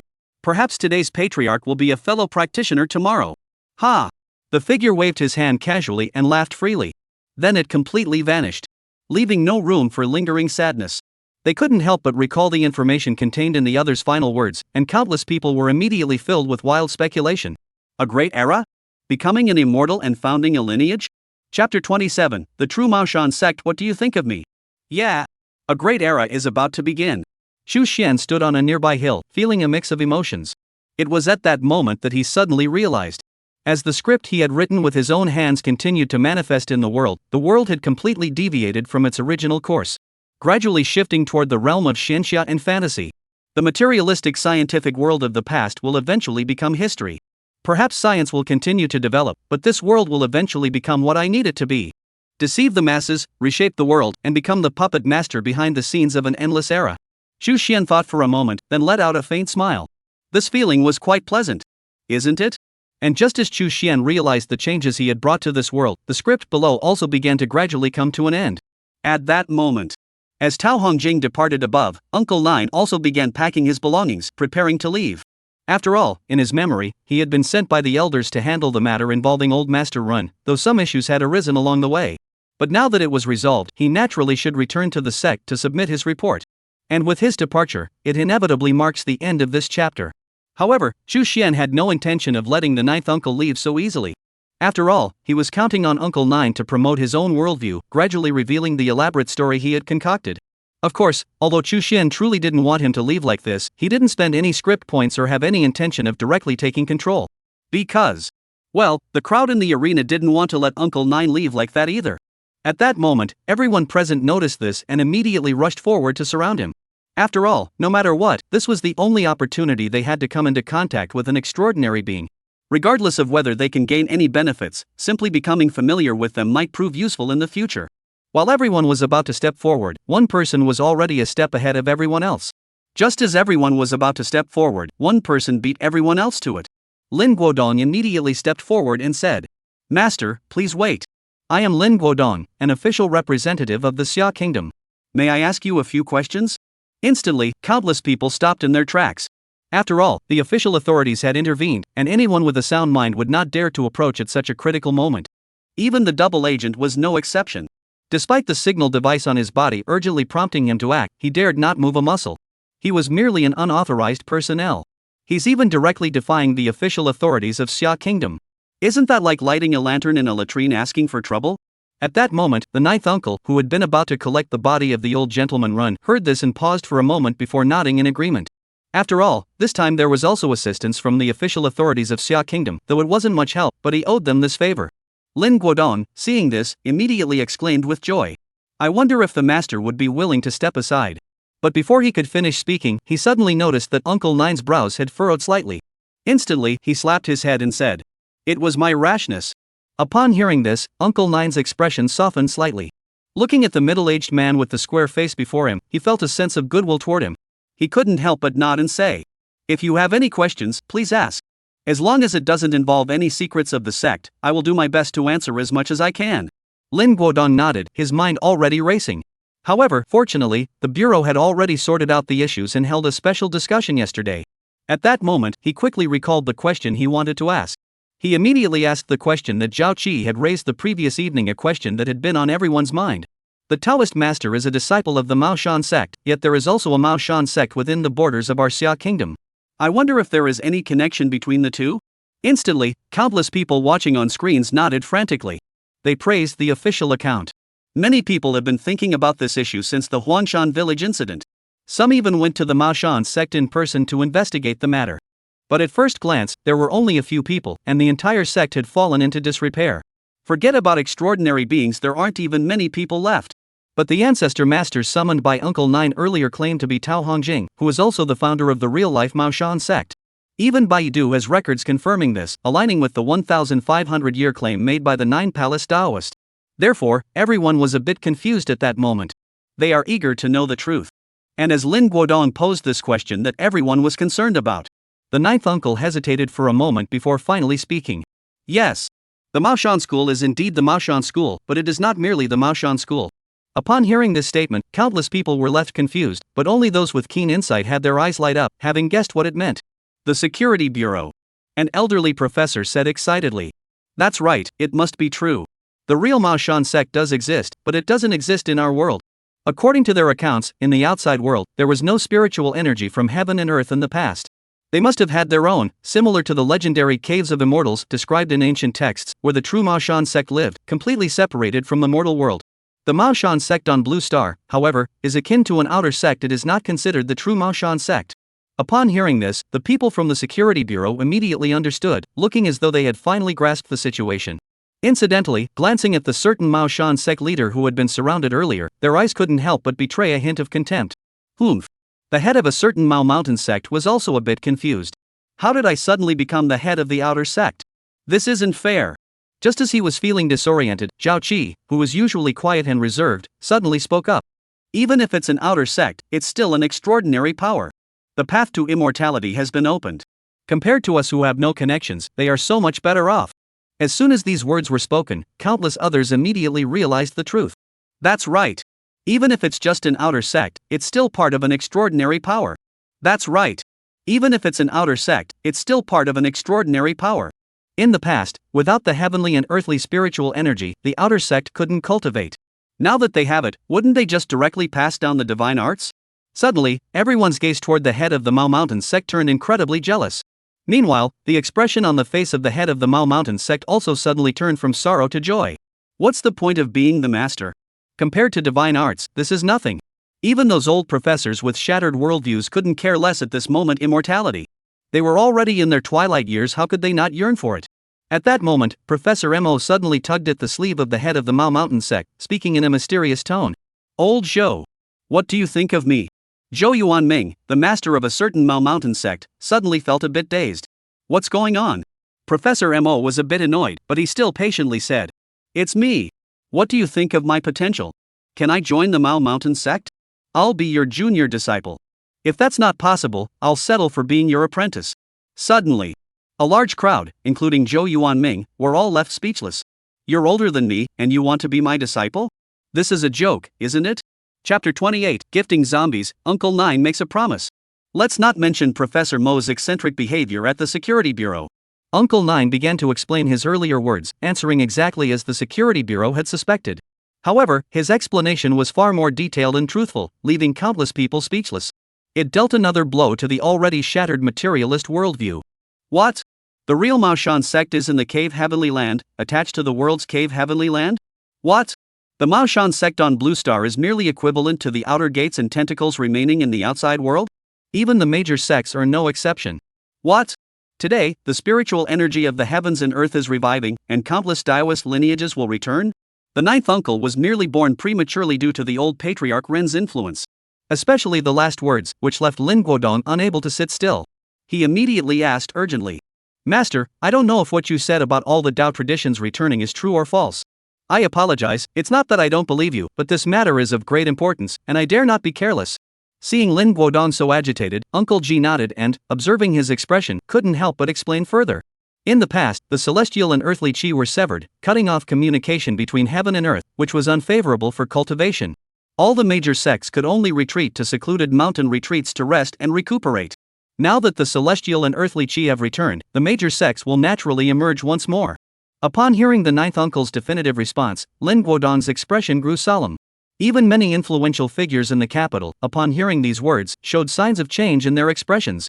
After all, the emergence of an extraordinary individual is not the same as the emergence of a large-scale extraordinary force. The former are merely individuals, and even if their destructive power is terrifying, the impact they cause is still limited to a certain range. The latter, however, involves the emergence of extraordinary forces on a massive scale, which completely alters the existing framework of the world's future. The nation must begin preparations immediately. With this thought in mind, Lin Guodong immediately asked, I wonder when the various schools of thought will emerge into the world. After saying this, Lin Guodong feared that the other party might misunderstand his meaning and hurriedly added, Don't misunderstand. It's just that the various sects have suddenly returned to the borders of our Xia kingdom. As the current ruler, the court must also prepare accordingly. Upon hearing this, Uncle Nine didn't think much of it. After all, in his worldview, although the technology in this world was highly advanced, however, compared to the power of the great masters in the cultivation realm, it was simply incomparable. So he naturally did not consider the Xia kingdom to pose any threat. It could be tomorrow, the next moment, or even next year. This humble monk cannot say for certain. After all, these matters are ultimately decided by the patriarchs of the various sects.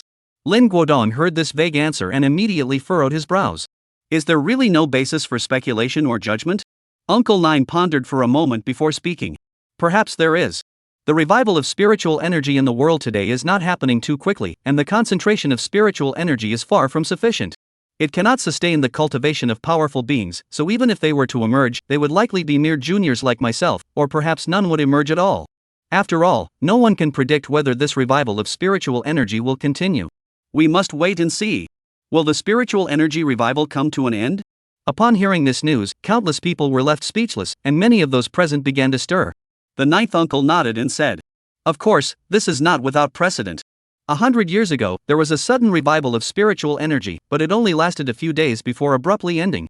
This is also one of the reasons why the vengeful spirit appeared and why the old patriarch was involved.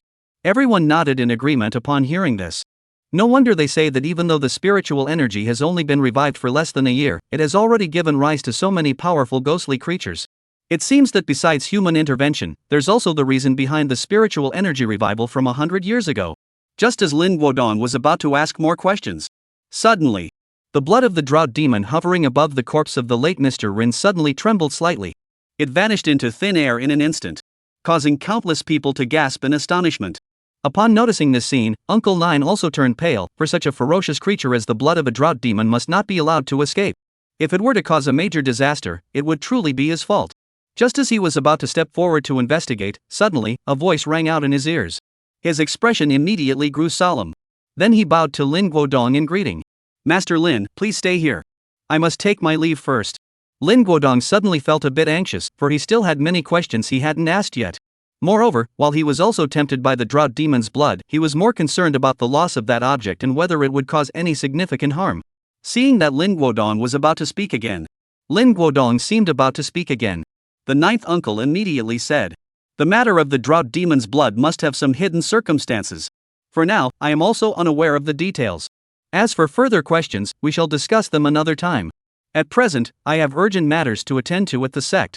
I hope you will forgive me for my haste. Lin Guodong heard this and felt a bit disappointed, but he could only nod in agreement. However, as he looked at the old man's lifeless body, he couldn't help but speak up boldly. I wonder if the body of the old man Rin can be handed over to the authorities? As soon as the words left his mouth, his expression changed slightly. How could I have said that? Did I get a little carried away? Many people looked at the official representative with a strange expression, feeling that this representative was a bit stubborn. And just as countless people believed that Uncle Nine would refuse. To everyone's surprise, facing this somewhat unreasonable demand. However, Uncle Nine only paused for a moment before agreeing. All right, but I hope the court will use them wisely. You must know that zombies are highly contagious. Moreover, this zombie had already transformed into a golden armored corpse before dying, rivaling the power of a golden. Even if it had been struck by the ancestral master's heavenly thunder and reduced to charcoal, there might still be some lingering dangers. Instantly, countless people understood. They figured it had already been destroyed beyond recognition, so there was no point in looking back. Immediately, countless people secretly admired the official representative's sharp thinking for being able to discern such an issue. Lin Guodong didn't linger on his own quick wit but quickly responded. No problem at all. The authorities will definitely look into it carefully. Just as Uncle Nine nodded and was about to leave, he suddenly seemed to remember something. He glanced again at Lin Chang, who had been standing there inconspicuously. He nodded at him and said, Master Lin and I have a connection. Perhaps when the gates of Mount Mao open in the future, we will have the chance to meet again.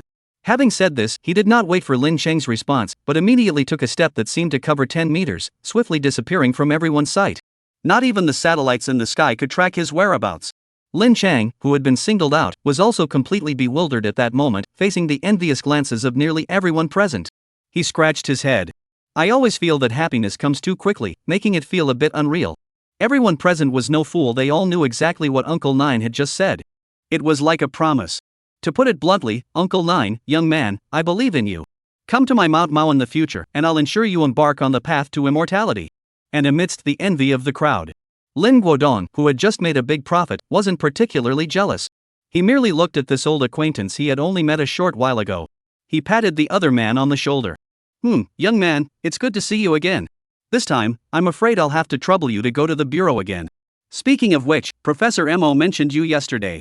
Lin Cheng heard this and immediately recalled the old professor he had met not long ago, feeling a chill run down his spine. Chapter 29, Reporting Spies, Everyone's Responsibility. With the departure of Uncle Nine, matters here are also coming to a close. As for whether this will cause a stir outside, Lin Guodong pondered, it likely would. After all, this live stream is quite lengthy, and the build-up leading up to it has been quite significant. Even before the extraordinary individual appeared, it had already sparked widespread attention, and then there were those repeated twists and turns afterward. As time went on, the live stream alone had nearly 1 million viewers online, almost draining the entire daily active user base of Douyu. Not to mention how to effectively disseminate this content to such a vast audience. Just consider the notice he received earlier. Implicitly allow the existence of extraordinary forces to be known and spread the news, and find a way to establish connections with these extraordinary forces. This simple statement alone was destined to propel this matter to its pinnacle. Sometimes, Lin Guodong couldn't help but wonder if this era was changing too quickly. Just 3 days ago, the incident in Huangshan village could still be contained. And now, he smiled helplessly, trying to find some humor in the situation. At least the country didn't come away empty-handed this time, right? And while I was thinking about it, suddenly, a startled cry rang out. What are you doing? Stop it. Instantly, it drew the attention of everyone in the crowd. Lin Guodong immediately looked toward the source of the sound, his expression suddenly changing slightly. The unexpected incident had occurred near the body of the late Mr. Ren. As he watched a group of people surrounding the burly men responsible for transporting the zombie's corpse, his expression grew grim. He was just concerned about the issue and didn't say much else. Immediately, he took 2 steps forward and walked over. What's going on here? Several heavily armed soldiers tasked with escorting the zombie corpses saluted Lin Guodong and pointed at a middle-aged man lying on the ground, saying, Commander, it's this man. While we were packing the zombies into boxes, he suddenly collapsed in front of us. He almost touched the zombies. The middle-aged man, upon hearing this, felt a bit embarrassed and hurriedly scrambled to his feet. He spoke in a somewhat submissive tone. Cough, cough. I just wanted to get a closer look at the zombies, but everyone around me was pushing, and I accidentally stepped on a pebble and fell. Upon hearing this, the people around me also wore awkward smiles on their faces. They were also part of the group that hadn't left yet, harboring the same thoughts. In such a crowded situation, it's not surprising that things turned out this way. Lin Guodong, having learned the full story, was momentarily speechless and could only respond with a blank expression. Alright, everyone has seen it now. Just follow the police officers who came with us back to the station to make a statement. This area is about to be cordoned off. Due to the attitude of those above, Lin Guodong didn't bother to avoid anything. However, as soon as he said that, many people began to complain, as they had originally planned to linger around there. See if they could find any extraordinary items. But when faced with the authorities, their lamentations could only be heard by themselves. Many people are now taking their anger out on the middle-aged man, blaming him and saying, it's all your fault. If it weren't for you, how did the authorities realize this so quickly? Of course, this is an unfortunate turn of events. In fact, even without the middle-aged man's outburst, Lin Guodong would have noticed them soon after expressing his feelings and taken them away.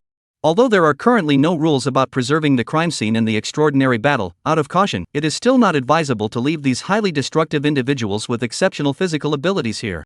The Great Wall has already endured enough damage from various cultural relics. Don't come back. But when I think about it, Lin Guodong couldn't help but glance at the middle-aged man, feeling that there was something coincidental about it. Just as he was pondering what was odd about the situation, suddenly, a pleasant female voice rang out, interrupting his thoughts.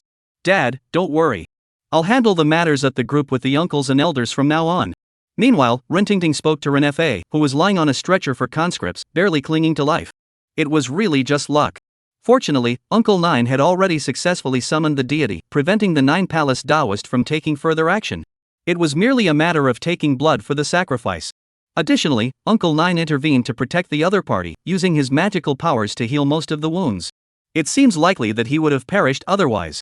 However, the severe bleeding combined with the immense shock. It will probably take some time to recover properly. Lin Guodong looked at the other person with a touch of sympathy. After all, they had used the remains of the other party's ancestor for research. Better show some consideration. Cough cough. Lin Guodong felt a bit out of place for some reason.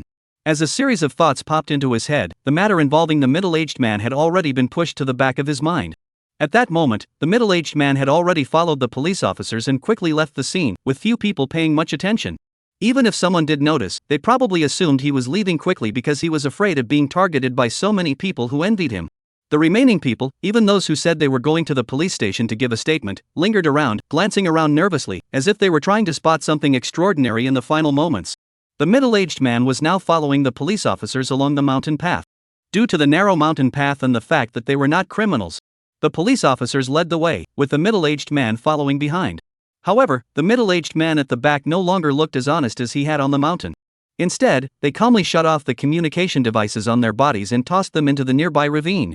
This was not a location where extraordinary events occurred, so it wouldn't be checked on in the short term. Once the statement is recorded, you can return and dispose of it at your leisure. At that moment, Chu Xian, who had already set off on his journey home, was standing at a bus stop in Renjiao town. As he watched this scene through the script, he couldn't help but marvel at it. No wonder he could pull off being a double agent. His mental fortitude, personal integrity, and even his luck are all top-notch. And that's all there is to it. He walked to a phone booth by the roadside that wasn't being monitored and made a call. Reporting spies is everyone's responsibility. As for the video messages leaked to the White Eagle and Neon, Chu Xian didn't seem to be too concerned about it. After all, they're exactly the same on domestic live streaming websites, and every angle is available there. It's not like they're really anything of value. Extraordinary news. Any other country that isn't foolish would consciously collect it. I imagine that by now, those countries must be taking action as well. Oh, by the way, when he pretended to fall, the signal device he left on the zombie broke. Even if the zombies were dead, the massive life force field lingering on their bodies would be too much for such a delicate device as a micro-tracker to withstand at close range. Chapter 30, Special Task Force, The True Colors of Politicians. A certain palace. An intelligence chief was currently standing before his boss, handing over the report and some audio-visual materials in his hands, then waiting quietly for orders. Soon, the president spoke in his distinctive tone. Oh, is this a new blockbuster from Xia Kingdom? I have to admit, their special effects are pretty impressive. No wonder Hollywood loves using their company for special effects. Fry, I also have a film company under me. If it's possible. Muttering to himself while staring at his intelligence chief, hoping for a satisfactory response. The intelligence chief, who understood the president's temperament, sighed and repeated himself once more. Yes, sir. Though I'm reluctant to admit it, this is indeed not a special effects-laden blockbuster. This is special intelligence relayed back by one of our spies. Similarly, this is also true. Upon hearing this, the president's incessant chatter suddenly stopped, and he looked at the other person seriously. Oh, Fury, I was wondering if today is April Fool's Day. No, sir, today is September 2nd. I think there's still a long time until April Fool's Day. Fry replied seriously. The president's small eyes narrowed, and the office fell into silence. A full minute passed. He suddenly spoke. Can I send a tweet? Fry said, feeling like crying. It's probably not possible at the moment. Upon hearing this, the president immediately waved his hand and said, All right. Convene a meeting immediately and notify several ministers that we need a new strategy for Xia. The deities of Xia are about to awaken. What should the great white-headed eagle nation do? Should we pray for our heroes to appear? What about Iron Man, Shield, Superman? Oh, my son really likes him. If he shows up, he'll definitely give my son an autographed photo. As he spoke, he walked out of the office on his own. This relieved Fury, the head of intelligence. It was about to catch up. Suddenly. Can I really not tweet? No, Mr. President. Soon, a meeting regarding the emergence of extraordinary forces in Xia Kingdom was convened in a conference room within a palace. One after another, powerful ministers, generals, and even political representatives gathered there. Once they had finished reviewing the documents in their hands and the slides projected on the screen, suddenly, a general grew impatient and tossed the documents he was holding onto the ground. I didn't know today was April Fool's Day. In fact, everyone present at the scene shared the same mindset. If it weren't for their own composure, they would likely have done the same. Therefore, at this moment, their gaze is fixed on the president seated at the head of the table. They need an explanation. The president has always enjoyed standing in front of a crowd and giving orders. Immediately, a serious expression flashed across his face as he spoke. General McGonagall, I know how you feel right now. When I first heard the news, I felt exactly the same way. But the reality we must face is that this is the truth. After saying that, before the influential figures who had suddenly become restless could ask any questions, he spoke firmly. Gentlemen, we need a decision now. The ancient religious forces have resurfaced in Xia Kingdom and possess power akin to that of deities. The Great White Eagle Empire faces an unprecedented challenge we must confront it head-on. Although we are unaware of the true situation in Xia Kingdom, this does not prevent him from boasting. Just as he was about to continue boasting about the threat from Xia Kingdom, suddenly, Fury coughed a few times, interrupting him. Then he stepped forward and said, I believe that what we need to do first is to obtain the item that is currently in the hands of the Xia Kingdom's officials. Humans who died 100 years ago have been resurrected with immense power. This is undoubtedly a powerful opportunity for us to glimpse the extraordinary. Fry was well aware that the people before him were all seasoned politicians. Threatening them was clearly ineffective. Only discussing interests was the most genuine approach. That's why they brought up topics like zombies, century-old corpses, and resurrection. He believed these people would definitely be interested. Sure enough, as soon as he said that, the people working there immediately became restless. They whispered among themselves for a while. Finally, a politician stepped forward and said, What do you intend to do, Mr. Fry? Frey's heart skipped a beat, knowing he had succeeded. He immediately said, I think we can send out the special squad we have under our command to fight for this body. There's absolutely no way it can go wrong. All you need to do is prevent a counterattack from the Xia Kingdom. Just as the politicians nodded in agreement. Suddenly, General McGill stepped forward and said, I disagree. That squad is a special weapon of our military. It absolutely must not be exposed at this time. We spent billions of dollars to train them. If it's exposed prematurely, it loses its strategic significance. Upon hearing this, everyone hesitated. However, it was clear that since Fry had dared to voice this opinion, he must have already had a plan in mind. He addressed General McGonagall directly. That small team was merely the result of our research on a single corpse. Now that we have other special corpses, why can't we have him? Perhaps we can create more teams like that. Think about it, we have a group of special soldiers who can't be shaken by tanks or rocket launchers. What else in this world can stand against the White Eagle Empire? Moreover, as far as I know, the military's research on that corpse has hit a dead end, hasn't it? Perhaps it was the last sentence that moved him, as General McGee finally relented. Alright, but make sure you have a detailed plan in place. It's best to retrieve the body without being detected. Upon hearing this, Fury finally let out a sigh of relief. Dealing with these self-serving politicians had truly drained him of his energy. In comparison, even though his own president was also very interested in personal gain, he was still far more qualified than many of the people present. The president? Suddenly, Fury looked at the president who had successfully sent the tweet, his expression a mix of exasperation and resignation. Have you finished your meeting? Chapter 31, 8 million gods? A million script points. Meanwhile, as discussions were taking place in the White Eagle Empire, similar discussions were also underway in Neon. However, the topics of discussion were somewhat different from those of the White-Headed Eagle Empire. After all, even Fury was aware of one thing: their homeland had no significant religious influence. The White Eagle Empire was simply too young. If there is any mythology, it belongs to the original indigenous people, and their mythology. I'm afraid that once they revive, they'll be wiped out. Therefore, the moment they became aware of their extraordinary abilities, their first priority was to strengthen their control over their powers. Rather than acting like Neon. Emergency meeting. The Prime Minister addressed the group of ministers and even some religious representatives before him. The ancient religious forces of Xia Kingdom actually possess extraordinary powers. What are your thoughts on this? His gaze lingered particularly on the representatives of the major shrines. In contrast to the decline of religious culture in other countries, Japan, due to its unique character and history, has preserved its religious traditions most completely. Therefore, the current focus on it is the most intense. After all, he had also watched that video. Due to cultural similarities, Neon was able to better understand some of the statements in the video. Even a momentary distraction can unleash power akin to a space-based weapon. Such extraordinary beings are still unknown in number within the ranks of the extraordinary powers. Even the once prosperous Xia Kingdom, now in decline, still harbors so many powerful beings. What about us in Neon? A surge of intense emotion flashed through the Prime Minister's mind.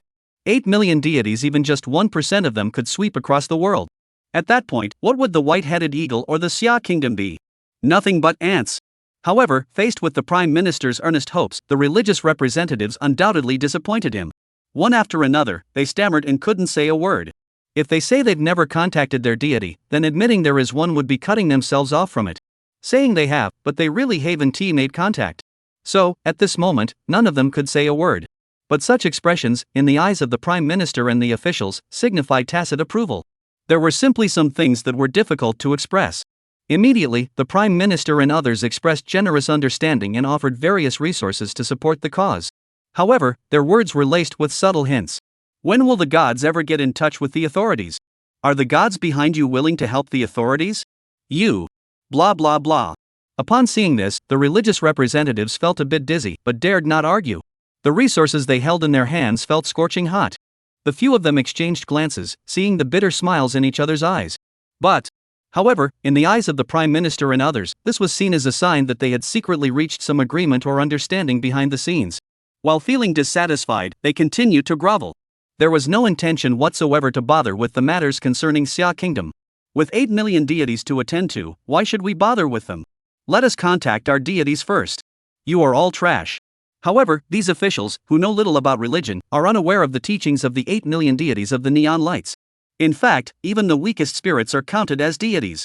Time slowly passed. For countless people, this was destined to be a sleepless night. The entire internet is ablaze with extraordinary videos, and articles are being published in rapid succession, with millions of people sharing them frenetically. Compounded by the official authorities' silence on the matter. In an instant, even in the middle of the night, the top 20 trending topics were completely dominated by extraordinary terms. An extraordinary being from 1,500 years ago has appeared to speak for themselves. The extraordinary have fully stepped into the spotlight, reshaping the world order. Countless extraordinary forces are waiting for this opportunity, the revival of spiritual energy. The realm of the extraordinary, a world for those who have transcended the ordinary. A heaven-shattering sword strike, leaving traces that form natural barriers. In no time at all, the entire world seemed to have undergone a complete transformation. This left countless night owls who still firmly believed in materialism unable to sleep. Who am I? Where am I? Where am I going? Soon. After a night of intense discussion, the tireless preachers finally brought the fire to its peak as day broke. Countless people awoke to a new day. They see trending topics filling their screens, countless news articles, and video links everywhere. It feels like I'm still dreaming, like I've time traveled. But as they confirmed their surroundings, they suddenly realized that it was all real. Countless people's worldviews were shattered. Of course, none of this has much to do with Chu Xian. At that moment, Chu Xian had already returned to his rented luxury apartment and had just woken up from his bed. Last night, the somewhat impulsive Chu Xian, unable to return home in time, had resorted to using his script points. He exchanged it for a small teleportation disc and returned home. Don't ask why. Just ask because I'm rich. When you're rich, even breathing feels luxurious. Even if this might become a flaw in the future, but Chu Xian got up and looked at the script points that had skyrocketed after fermenting overnight. Over 990,000 script points. Nearly 1 million points, and it's rising again. Alright, it's now exactly 1 million script points. At this point, he had truly become so arrogant that he felt confident enough to look down on everything. What's he woo? What's that? Firecrackers? A group of arrogant Chu Xian immediately walked out of their homes, ready to have breakfast first. The place called Mingchui Ju on the next street has a great breakfast. Yes, that's his life. Still the same as always. Being able to defeat anything and everything is indeed exhilarating, but the people of Blue Star are too weak. Even defeating an entire nation doesn't provide much satisfaction. A life of corruption? He doesn't seem to be short on money either. That copyright revenue hasn't even been spent on 1/10 of it yet.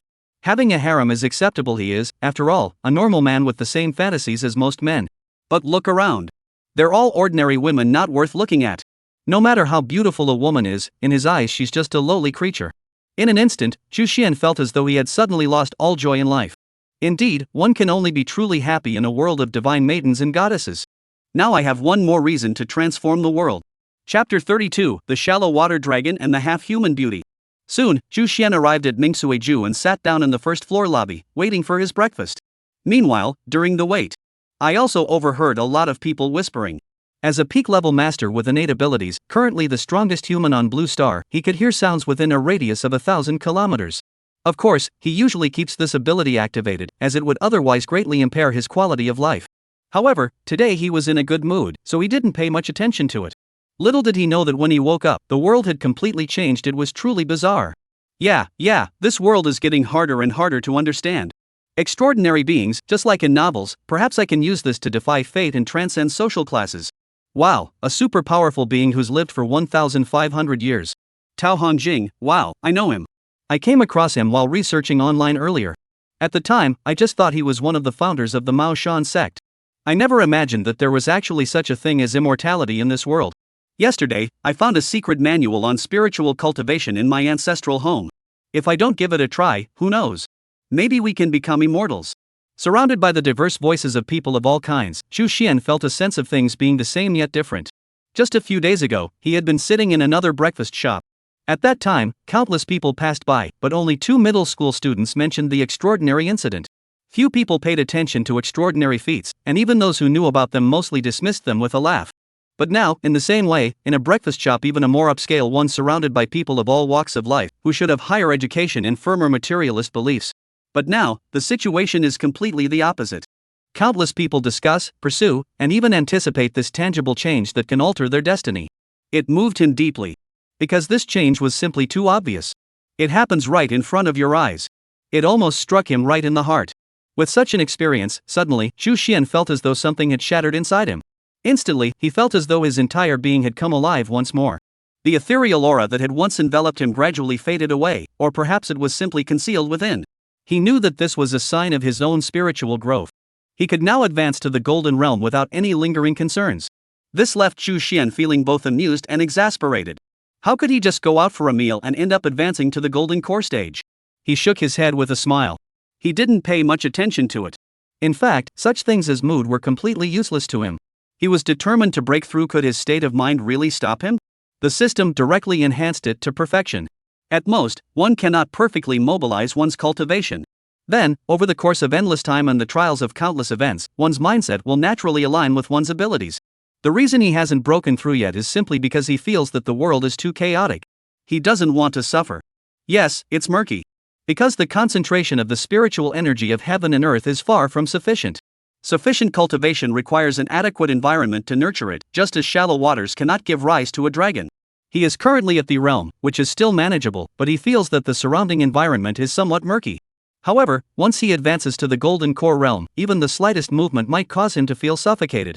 Although he can use the system to continuously channel celestial and terrestrial spiritual energy into himself. But this feeling is also quite unpleasant. Therefore, he still has no plans to break through the Golden Core stage. Of course, achieving such a breakthrough in one's mental state is also a good thing. At the very least, there will be no need to temper one's mental state when breaking through in the future. And as Chu Xian was thinking this, suddenly, his spiritual senses detected a familiar figure from his memories, and it was approaching him. He felt a bit helpless. But the man had already arrived, so it wouldn't be polite not to greet him. He could only look up at the exquisitely beautiful woman before him, who had foreign features, and smile. It's been a long time, Eva. Eva was very happy to see that this friend she had met a few months ago still remembered her. A playful smile appeared on her delicate face as she spoke in fluent and pure Mandarin. I didn't expect you to remember me, Xian Gu. The way you speak, I could never forget it even if I tried for the rest of my life. Chu Xian shook his head and poured the other person a cup of tea. Eva heard this, stuck out her little tongue cutely, and didn't say much. Eva, whose full name is Eva von Neumann, is a British woman of mixed British and Chinese heritage. It is said that her grandmother was from the Xia Kingdom. Therefore, she possesses 1/4 Xia Kingdom blood. However, this quarter of her blood seems to dominate her genes. As a result, her appearance is not as coarse as that of Western women, but rather exudes the elegance of an Eastern woman. This made her firmly believe that she had an inexplicable connection with this ancient land. At least that's what she says. Then during this summer vacation, she went to Hengdian to have fun and happened to meet Chu Xian, who had just sold the copyright to some investor. Then, under certain circumstances, the two of them got into an argument about the myths of their two countries, had a heated exchange, and ended up becoming friends. The story is very straightforward. Even the once great Chu Xian couldn't help but fantasize about it. But now, I'm not interested in women.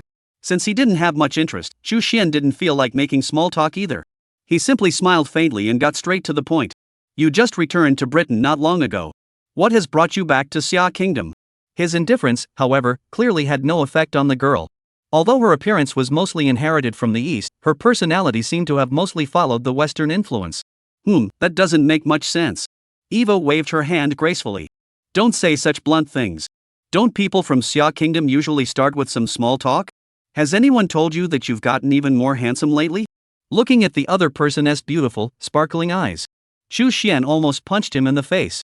But remembering that he was no longer the same person he once was, he forced himself to endure it inside. Just say it.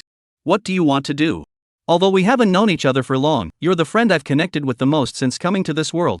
Of course, I know that this is just someone trying to be nice for no reason. Either they have ulterior motives or they're up to no good. However, upon further reflection, he realized he truly had no close friends at all. As for college roommates? Come on, don't be silly. Life isn't a novel, they're all brothers. Normal relationships are just ordinary friendships. If you really want to talk about being close friends, stop it. Eva, who had been exposed, showed no sign of embarrassment at all, merely sticking out her tongue, the only hint of a feminine gesture. Then she explained her situation. Chapter 33. I am indeed a man who has risen above base desires. By the time Chu Xian had figured everything out, his mind was filled with only one thought.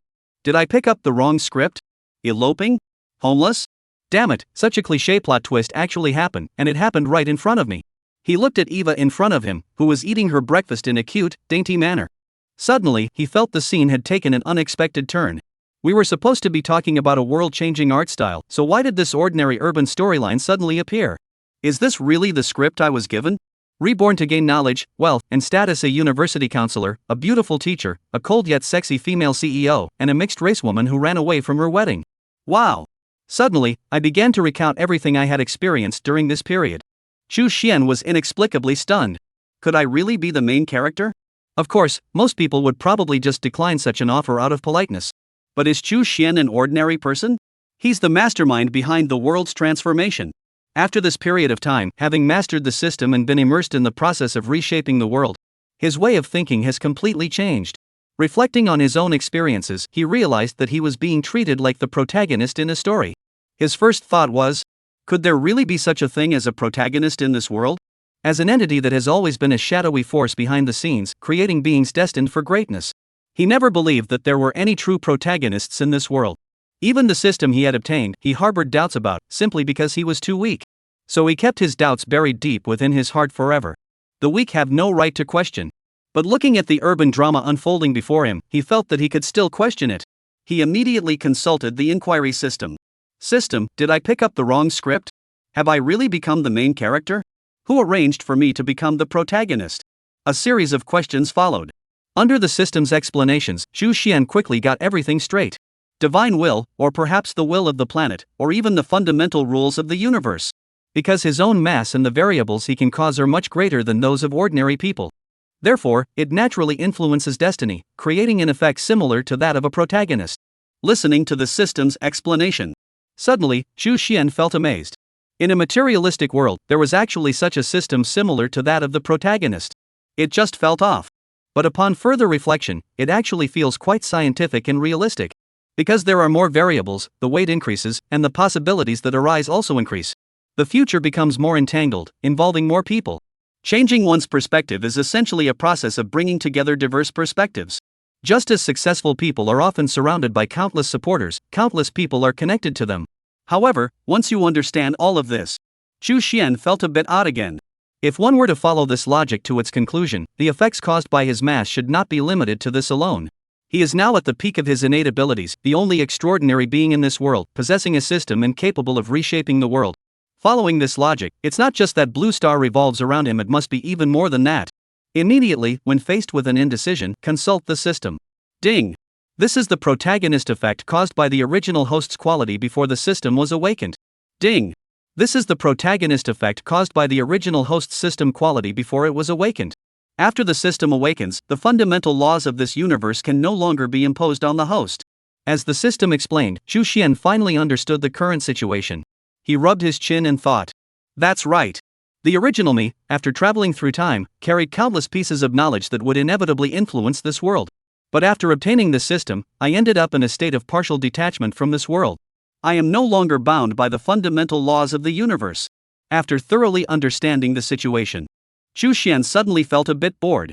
He had thought it would be some kind of final showdown orchestrated by the mastermind behind the scenes, using sugar-coated bullets to corrode his soul. Then he pretends to be immersed in it, and finally pulls off some ultimate revenge plot. Just as he was feeling regretful, suddenly, Eva shook his arm and looked at him with her beautiful, expressive eyes. Then, she really spoke. What's wrong? Sure enough, it's nothing like a romance novel. Wait, novel, protagonist. Suddenly, an idea popped into Chu Xian's mind. Could I try something like creating a fictional protagonist? A breakup storyline? Pfft, it's the elopement trend. After understanding the basic laws of the universe, he only needed to slightly adjust a variable and add some mass. Perhaps what emerges is a creature destined to be the protagonist. No script needed, just add some weight and create the protagonist directly. That's interesting. Chu Xian's eyes lit up slightly. Immediately, the previously disinterested gaze he had been directing at Eva suddenly shifted, now brimming with curiosity. It's decided, it's you. Tool cough cough, main character number 1. As Chu Xian's thoughts swirled in his mind, Eva suddenly shivered involuntarily. As if she had been targeted by some malevolent force. I haven't had time to think about it yet. Suddenly, Chu Xian agreed to her request to stay, and she was so happy that she forgot about her earlier feelings. Watching the excited protagonist, cough cough, the main character, Chu Xian couldn't help but feel a pang of emotion. Facing such a beautiful woman, I didn't even have any improper thoughts. I just wanted to be the puppet master behind the scenes. I am indeed a man who has risen above base desires. Chapter 34, The Werewolf Corpse at a Military Base. A sense of urgency.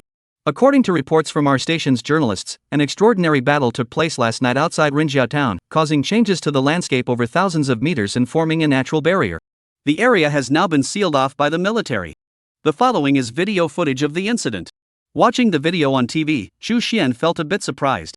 Although he knew that the authorities had already changed their attitude toward the extraordinary, he never expected the change to be so drastic. Reporting it directly on state-run media? That's quite something. It's like an official endorsement, acknowledging the existence of extraordinary forces. Chu Xian knew that with the official endorsement, the progress of his plot points would likely surge significantly once again. Chu Xian knew that with this official boost, the progress of his plot points would likely surge significantly once again.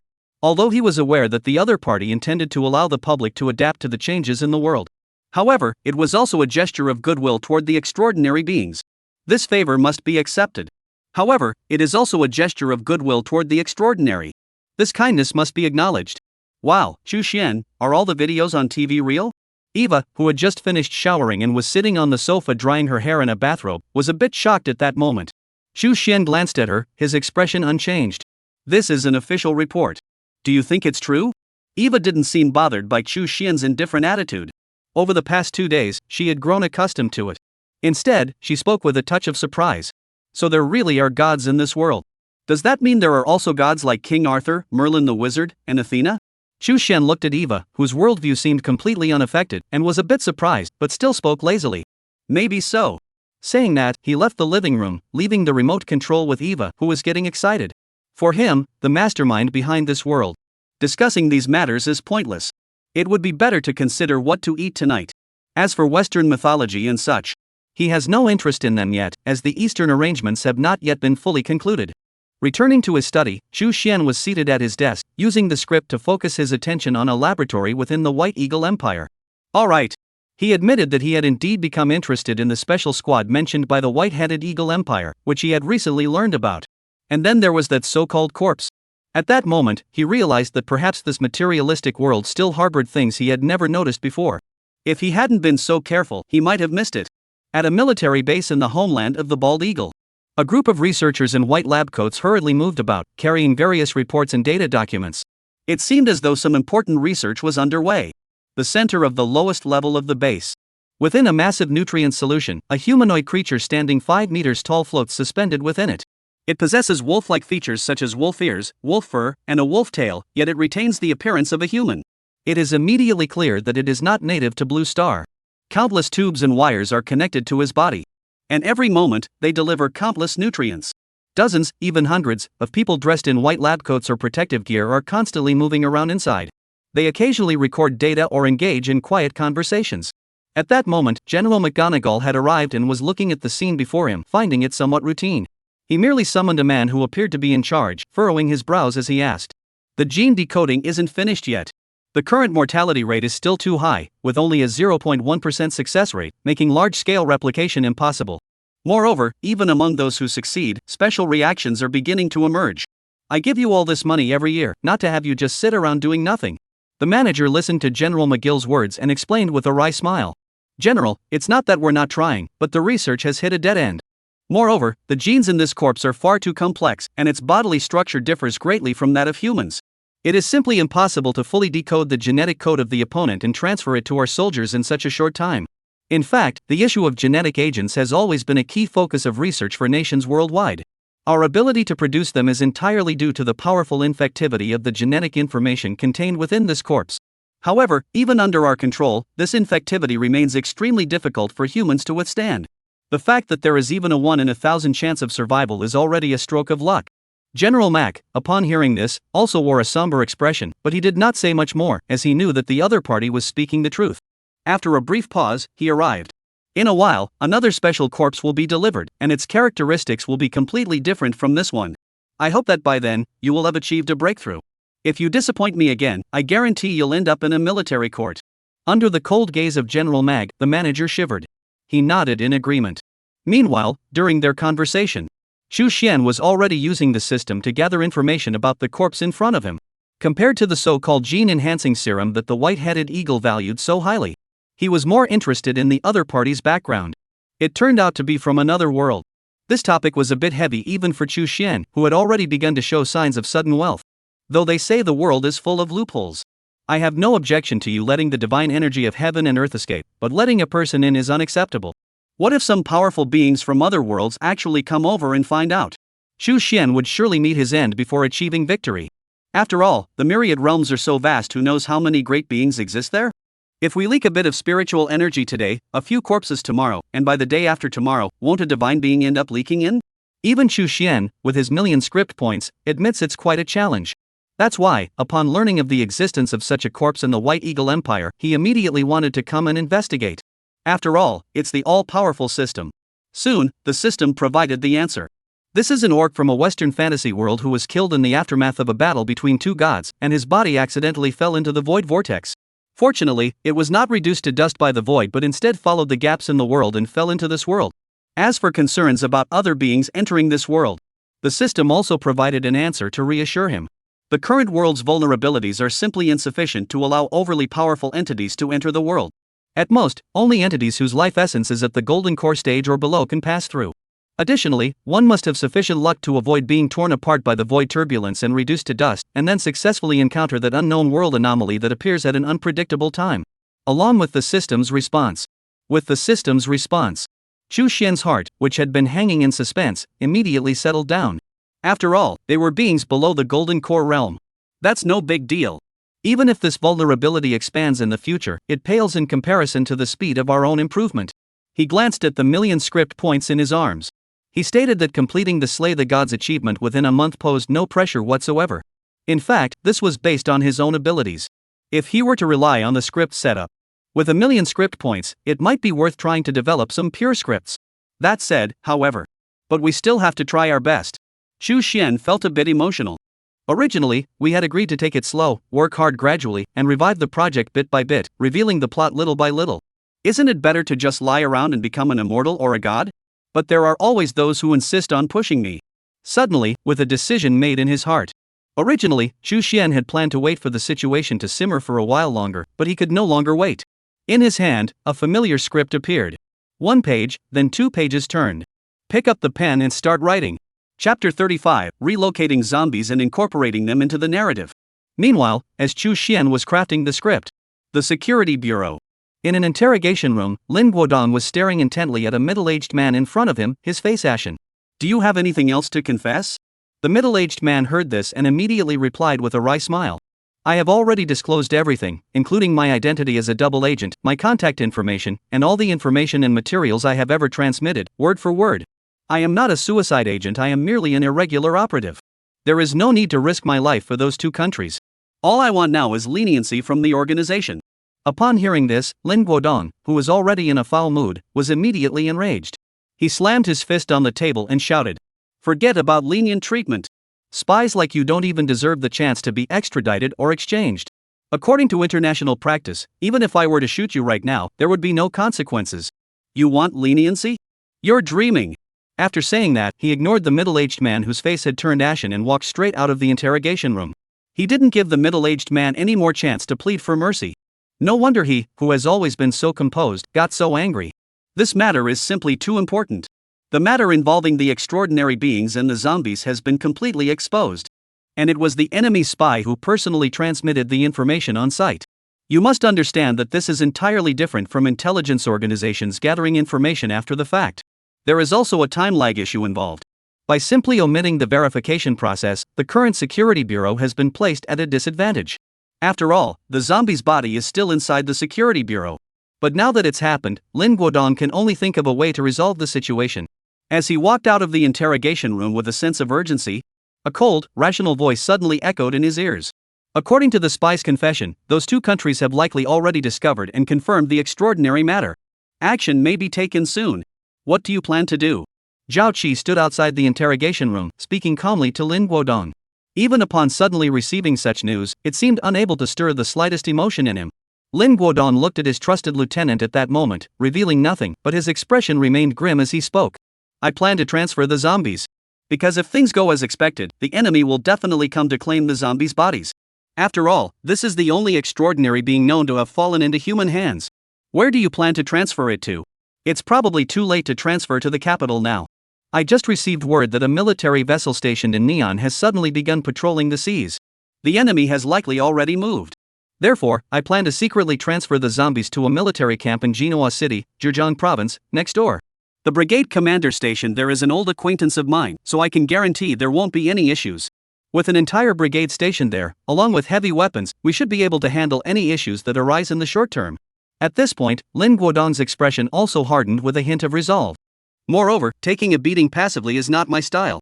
I will request authorization from higher-ups to leverage the military forces stationed in the Magic City to create the illusion of zombies in the Magic City military district, and launch a counterattack. Once they enter the borders of our great Xia kingdom, they think they can leave unscathed? Do they think they're superheroes in a movie? The voice was firm and resolute, and the cold gleam in his eyes was undeniable. However, facing the somewhat passionate Lin Guodong, Zhao Qi merely nodded and said nothing. Lin Guodong looked at Zhao Qi, who was silent, and his brows furrowed slightly, knowing that his subordinate was probably thinking about something again. He immediately spoke up. What's wrong, Xiao Zhao? Is there anything else we missed? Zhao Qi heard this and merely replied calmly. I was just thinking that, knowing there are troops stationed near the Demon City, they could have guessed we would relocate. What gives them the confidence to take the zombies away amidst all those troops? Instantly, Lin Guodong's fiery heart felt as though it had been doused with a bucket of cold water, and a sense of foreboding welled up in his heart. Yes. They must know that, but what exactly gives them the confidence? Over the neon-lit seas. On a warship belonging to the White Eagle Empire, a colonel saluted a small team emanating a cold aura. Our mission is complete. The rest is up to you. Do you need any assistance? Remember, there's still a long way to go before we reach Xia Kingdom. However, despite his good intentions, he was directly refused by the squad in front of him. The leader of the squad spoke in a low voice. No need. We'll handle this from here on out. Your orders are to return immediately and await further instructions. After speaking, he immediately led the 13 men, each fully clad in special combat gear, and jumped down toward a small boat below. There was no hesitation whatsoever. Soon, it disappeared below the horizon. The colonel left behind on the warship couldn't help but mutter under his breath. What a weirdo! Meanwhile, as that special squad was heading toward the territory of Xia Kingdom, on Chu Xian's side, he had just finished writing the final word, completing the script for Project 003.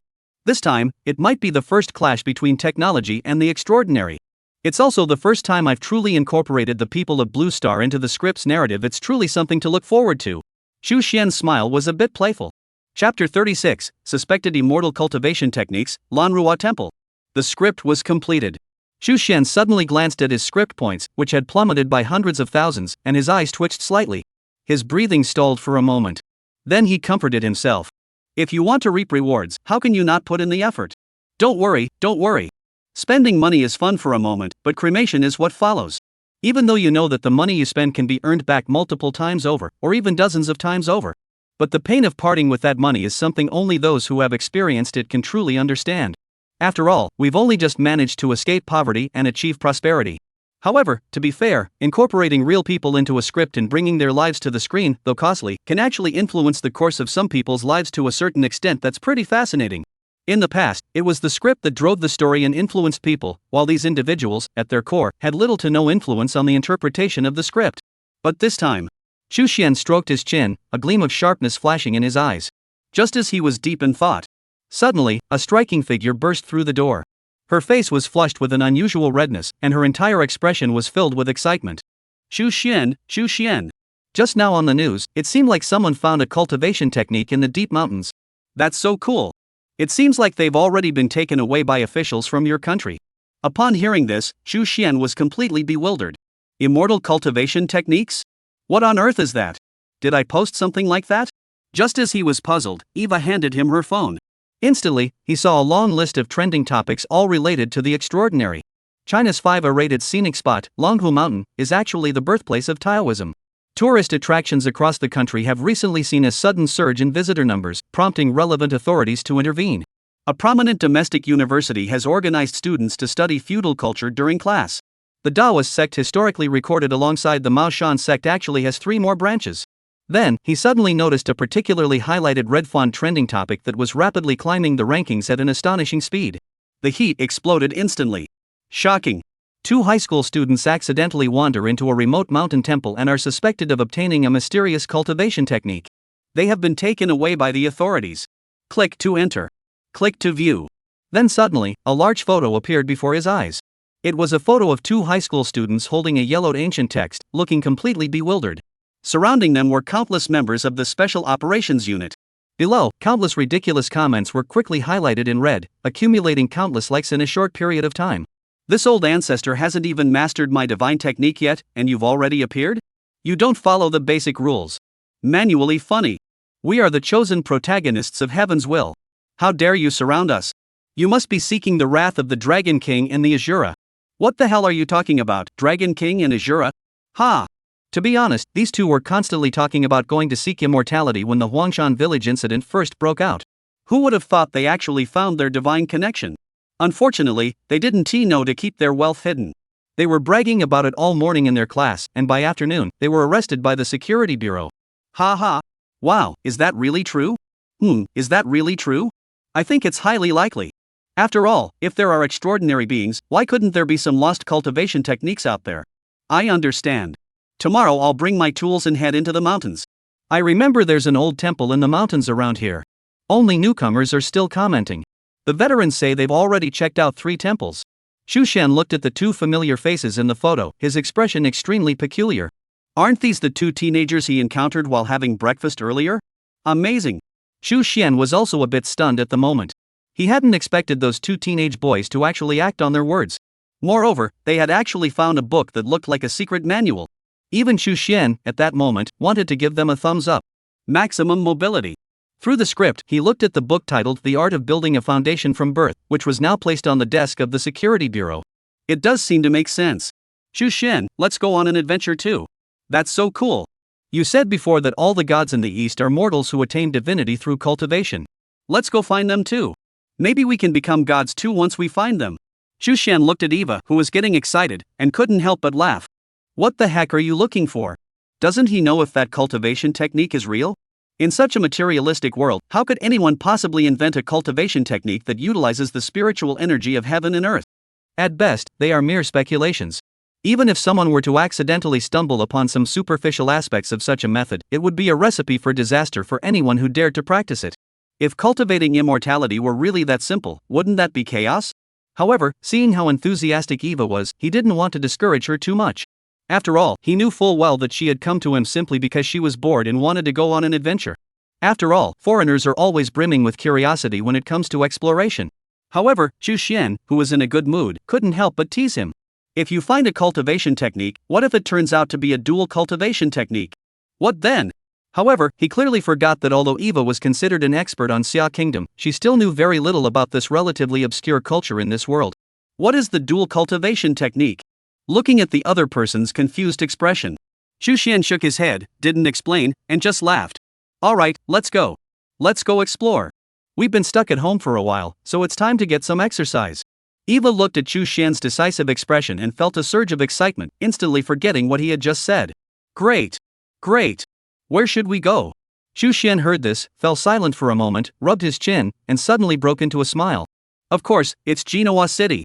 I heard there's an abandoned temple there that's been in ruins for hundreds of years. Cool. What's the name of that temple? I think it's called Lanrua Temple. Chapter 37, The Support Above, an Unsettling Script. Security Bureau. Having just finished transferring the zombie corpses, Lin Guodong, who had set up a trap in the Magic City military zone, entered the laboratory.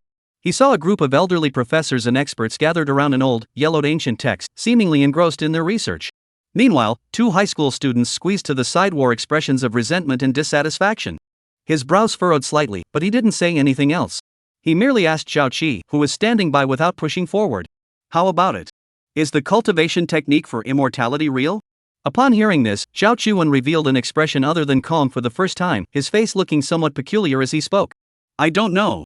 The experts and professors all say that many aspects of it don't align with the principles of yin-yang and the 5 elements in Daoist philosophy. It's most likely fake. Yet those two young men swore with conviction that they could already feel at the time when they would condense their first thread of magical power was drawing near. Therefore, the experts and professors are still conducting research and making deductions. They firmly believe that cultivating immortality also has its own logical system. Upon hearing this, Lin Guodong cleared his throat and said, "Never mind, let them study it first. Xiao Xiao, come with me." Zhao Qi followed Lin Guodong out of the laboratory and into the corridor. Before Lin Guodong could speak, he took the initiative to say, "Director Lin, are you planning to send me to Jinhua City?" Lin Guodong looked surprised, but considering the other party's capabilities, he nodded and said, "That's right. I am indeed a bit concerned, but without me here to oversee things in Shanghai, those people might not fall for it. Therefore, I have decided to send you." Upon hearing this, Zhao Qi remained silent for a moment before nodding in agreement. Lin Guodong, seeing this, patted his trusted lieutenant on the shoulder and said, "Don't worry, there shouldn't be any problems this time. I've already received word that a sunken small boat has been discovered along the coast. This time, it's likely a small, elite force making a surprise incursion. Furthermore, once this operation is concluded, the government will establish the Supernatural Affairs Bureau, abbreviated as the SAFB, and we will automatically be integrated into the SAFB, granting us extensive authority. While operating outside the military and political system, we will also have the authority to mobilize local military and political forces in emergencies. National cooperation will be required. We will even be allowed to recruit extraordinary individuals. The level of support from above this time is truly unprecedented." Speaking of which, Lin Guodong couldn't help but sigh. As he spoke, Lin Guodong couldn't help but sigh with emotion. Even Zhao Qi was moved at that moment.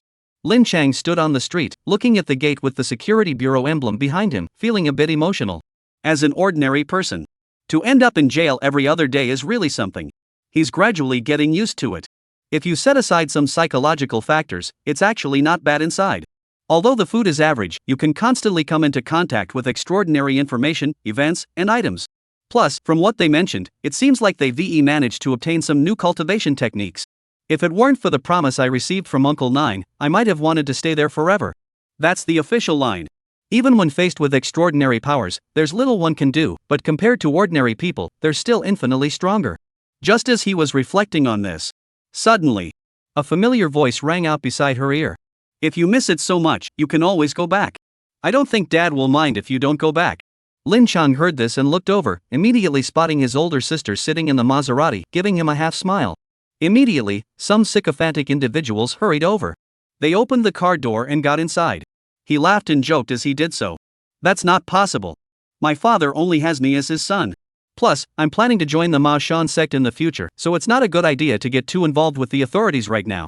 Lin Xia looked at Lin Chang, who was smiling broadly in front of her, and her expression also seemed a bit dazed. In recent days, she had watched videos online and also obtained some answers from her father. Even though she had accepted the existence of extraordinary beings, knowing that her younger brother might join an extraordinary faction still felt unreal to her. During this time, she hasn't even gone to school. She just wants to wait for her younger brother to come back so she can ask him about it properly. But when she actually saw him, she still found it hard to accept. Is that it? The recruitment standards for this extraordinary sect are way too low. Looking at Lin Chang, who was laughing and joking in front of him, Lin Chang felt a bit uneasy. Even if he really had to recruit someone, he shouldn't have chosen him, not even Chu Xian. Yeah. Why did I even think of that guy? Lin Xia shook her head vigorously, banishing the image of someone from her mind. Then she stepped on the gas pedal. Chu Xian, who had already bought high-speed train tickets with Eva, couldn't help but sneeze. Eva looked at him with a puzzled expression. "Are you catching a cold?" "I don't feel it's that cold lately." Chu Xian shook his head and said, "Maybe someone is talking badly about me. Let's go, a high-speed train is about to depart. This time we'll have a seat. There's no flight from Shanghai to Jinhua City, so by the time we arrive, it'll probably be evening." Eva, upon hearing this, became somewhat excited and said, "Isn't that better? Evening adventures are the most fun. Plus, the previous two extraordinary events both happened at night, so maybe we'll encounter something this time too." Xu Xian glanced at her but said nothing.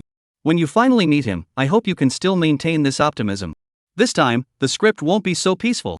Maybe someone might even die. You're right, it's bound to happen someday. Xu Xian shook his head. Ignoring Eva, who kept calling out for him to wait, he headed straight for the ticket gate. Chapter 38, Going to Manhwa Temple to play tricks. Pure friendship.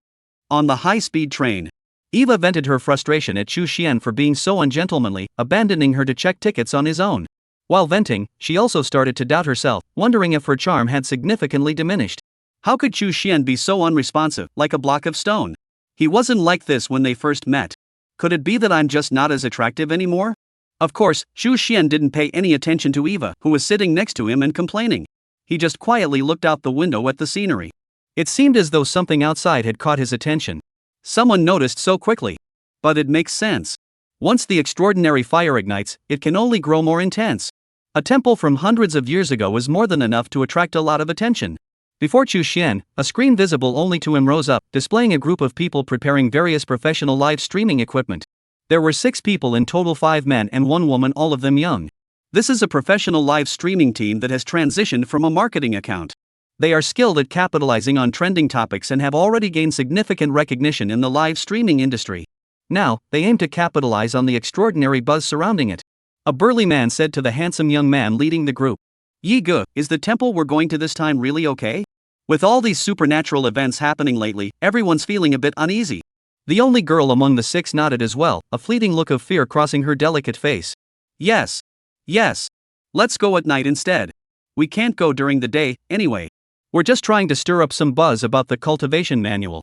As the 2 of them spoke, the other people in the room also turned their gaze toward the young man. After all, this team was still led by Yi Tian. Upon hearing this, Yi Tian couldn't help but feel a bit impatient, completely different from the humble and gentle demeanor he had displayed in the livestream. What are you afraid of? This isn't some other place. This is a temple. There are really demons and monsters here. How could we possibly stay in such a place? The places where incidents occurred before were either sites of century-old tragedies or ancestral graves, which are entirely different from our situation. And now there are so many of us following those 2 reckless teenagers into the deep mountains and old forests, and they're all fine. How did we just happen to get into trouble? Listening to Yi Tian's words, the others nodded in agreement, somewhat convinced. After all, the logic was indeed sound. It's another temple, and so many people are doing it, there's no reason why only they should have an accident. Of course, before Murphy's Law strikes, no one believes they'll be so unlucky. And just as everyone was getting ready, Yi Tian suddenly slapped his head and said, "Old Wu, have you prepared the secret manual and the ghost shadow?" A young man fiddling with an unmanned camera nodded. "All done." Suddenly, the delicate-looking girl couldn't stay calm anymore. "I know the secret manual, but what's the deal with the ghostly shadow?" Yi Tian, hearing this, impatiently explained. "If you want to ride the wave of popularity, go for the big one. How else can you stir up buzz without pulling some tricks? Alright, let's stick to the plan. Once we're back, the marketing accounts will start running, and we'll be all over the place. You know what I mean?" The delicate girl wanted to speak again, but seeing Yi Tian's impatient expression, she could only timidly dare not say another word. And this entire scene was clearly observed by Xu Xian. It left him feeling somewhat moved. Sure enough, if you don't court death, you won't die. Pretending to be a ghost at Lanruwa Temple, what a talent. And with such high energy, if you don't get into trouble, who will? This time, it's completely different from the matters involving Huanshan village and the ancestral graves. There's no direct connection to any of those people. Yet, as soon as Lanruwa Temple appeared, people still came forward. Xu Xian could only shrug and say, "It's all up to fate. As long as he doesn't do anything too reckless, there might be a narrow escape as long as the plot unfolds normally." Yeah, as long as he doesn't do anything reckless. What do you mean, not mess things up? Eva glanced at him, stared blankly for a moment, then blurted out a sentence, leaving Xu Xian completely baffled. Xu Xian glanced at her and said, "It's nothing. I just thought of a plot for a novel." Eva nodded upon hearing this. Oh. As for whether he really believed it, Xu Xian didn't care. Then he turned his head back and continued to gaze at the scenery. Since arriving in Xia Kingdom, some of the Eva who had become accustomed to Xia Kingdom culture felt a pang of resentment upon seeing this. Straight men deserve to be single for life. She wasn't like this before. Foreign girls have different living environments and receive different education. Such pent-up frustration seemed completely unreasonable to them. However, after repeatedly being humiliated by Xu Xian, she began to change. The baby is so cute, even if you don't pamper me, you can't treat me like this." Of course, Xu Xian didn't mean it on purpose. He was just really busy. Busy observing the bigger picture. Pulling the strings behind the scenes, shaping the world, isn't that intriguing? As for women, well, he truly had no interest in such lowly creatures that repulsed him. To put it bluntly, at the very least, one must attain the golden core stage and completely transcend the mortal realm. To him, even the most beautiful mortal body is nothing but a flaw. Therefore, when he faced Eva, he swore that his eyes would see nothing but pure friendship. It couldn't be any more genuine. At most, I might think of her as a tool, but that's as far as it goes. There can definitely be pure friendship between men and women. In the past, Chu Xian didn't believe it, but now he firmly believes it. Chapter 39 begins with a live stream, and an alarm suddenly sounds. Meanwhile, as Chu Xian was sitting on the high-speed train heading to Jinhua City, a teaser titled Exploring Lanrua Temple Tonight began to gain traction online, appearing on platforms like Weibo, Kuaishou, Tushio, and even New World accounts. Especially on New World, as it has now become a symbol of the extraordinary. Countless people who believe in the extraordinary, and even those influenced by it, are actively engaged here. As for the reason? Naturally, it's because when the government was suppressing information about the extraordinary, they couldn't handle this website. Now, most people active in the New World are aware of what happened back then. So, who wouldn't want such a website that is absolutely neutral? Within a short period of time, the daily active user count approached 100 million. Of course, this success is also a result of Zhao Wei's effective management and control. He hasn't let the New World become a chaotic mess. Therefore, anyone with the ambition to make a living through extraordinary abilities will inevitably set up an account here. Soon, under the professional manipulation of countless online trolls, the article's popularity began to rise steadily. And in the current extraordinary trend, it has directly hitched a ride on the wave of popularity. It has attracted a large number of organic followers. A deserted temple from hundreds of years ago now has a new charm. For some reason, many people who began following the extraordinary events from Huangshan village felt an odd sense of familiarity about this incident. Of course, this could also be a mere illusion. After all, there have been far too many sensational headlines lately. In the face of extraordinary trends, countless clever people are eager to get a piece of the pie. But even after being deceived countless times, countless people still find it endlessly enjoyable. After all, even if only 1 out of 100 is genuine, it's still a profit. Gradually, people began to discuss this incident. An abandoned temple from hundreds of years ago, this has a certain vibe to it. This is just nonsense. It looks like another clickbait title. There's no real description of the abandoned temple, no story, just the name Lanrua Temple. This deserves a bad review. I actually find this somewhat interesting. The simpler it is, the more confident they must be. After all, there aren't many people making up nonsense these days, just a bunch of braggarts. A while back, there was someone who claimed to have found the entrance to a supernatural world, and they were immediately taken away by the authorities, making a complete fool of themselves. Upstairs 1. 2. Watch the live stream. Wait and see. Exactly, just wait and see.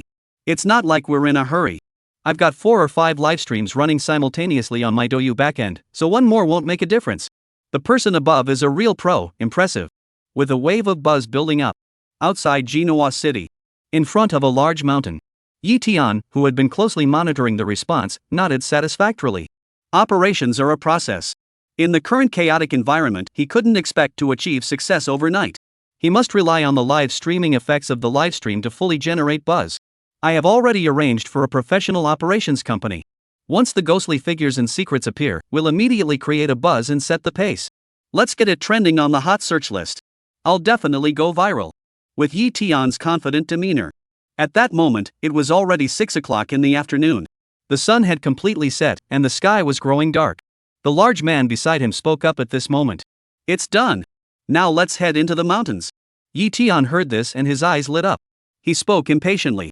Alright. Let's depart immediately.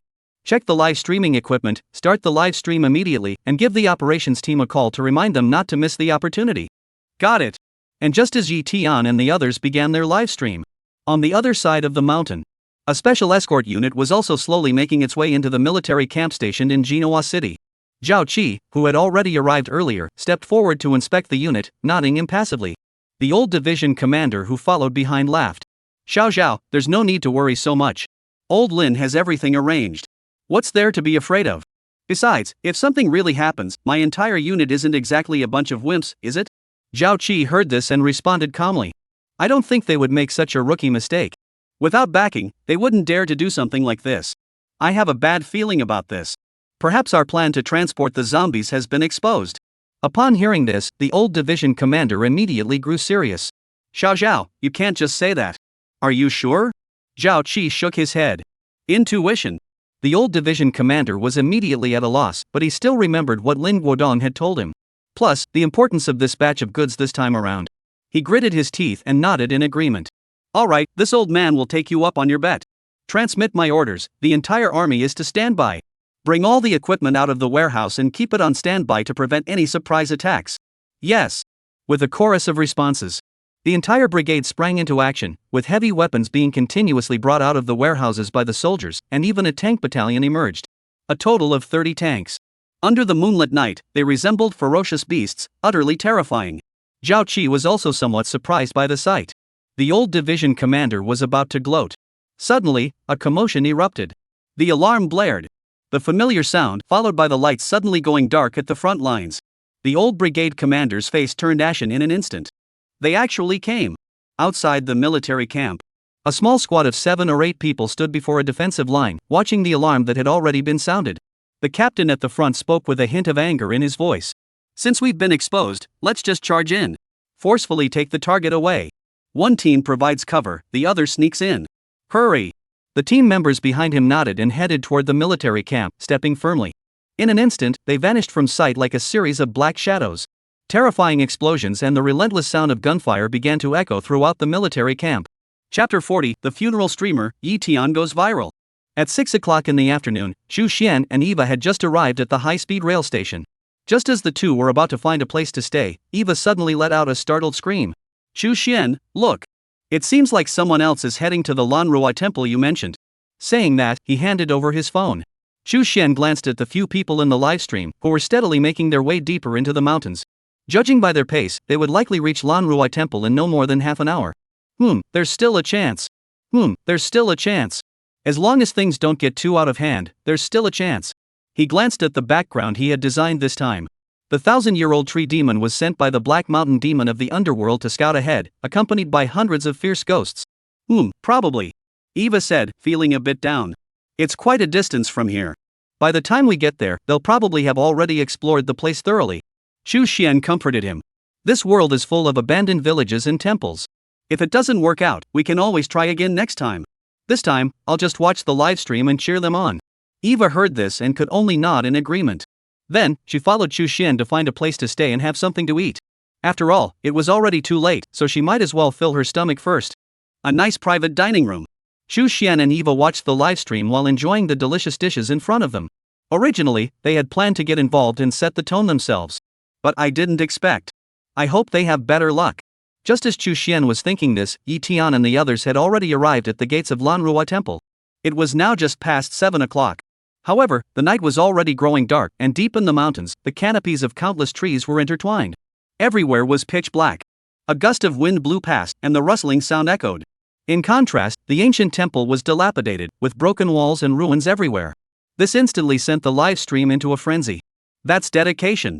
Even if they didn't find anything, I'm following this streamer. That's pretty impressive. I have to admit, I totally believe it's an abandoned temple from hundreds of years ago. Now it's up to the streamer to see if they can find anything else.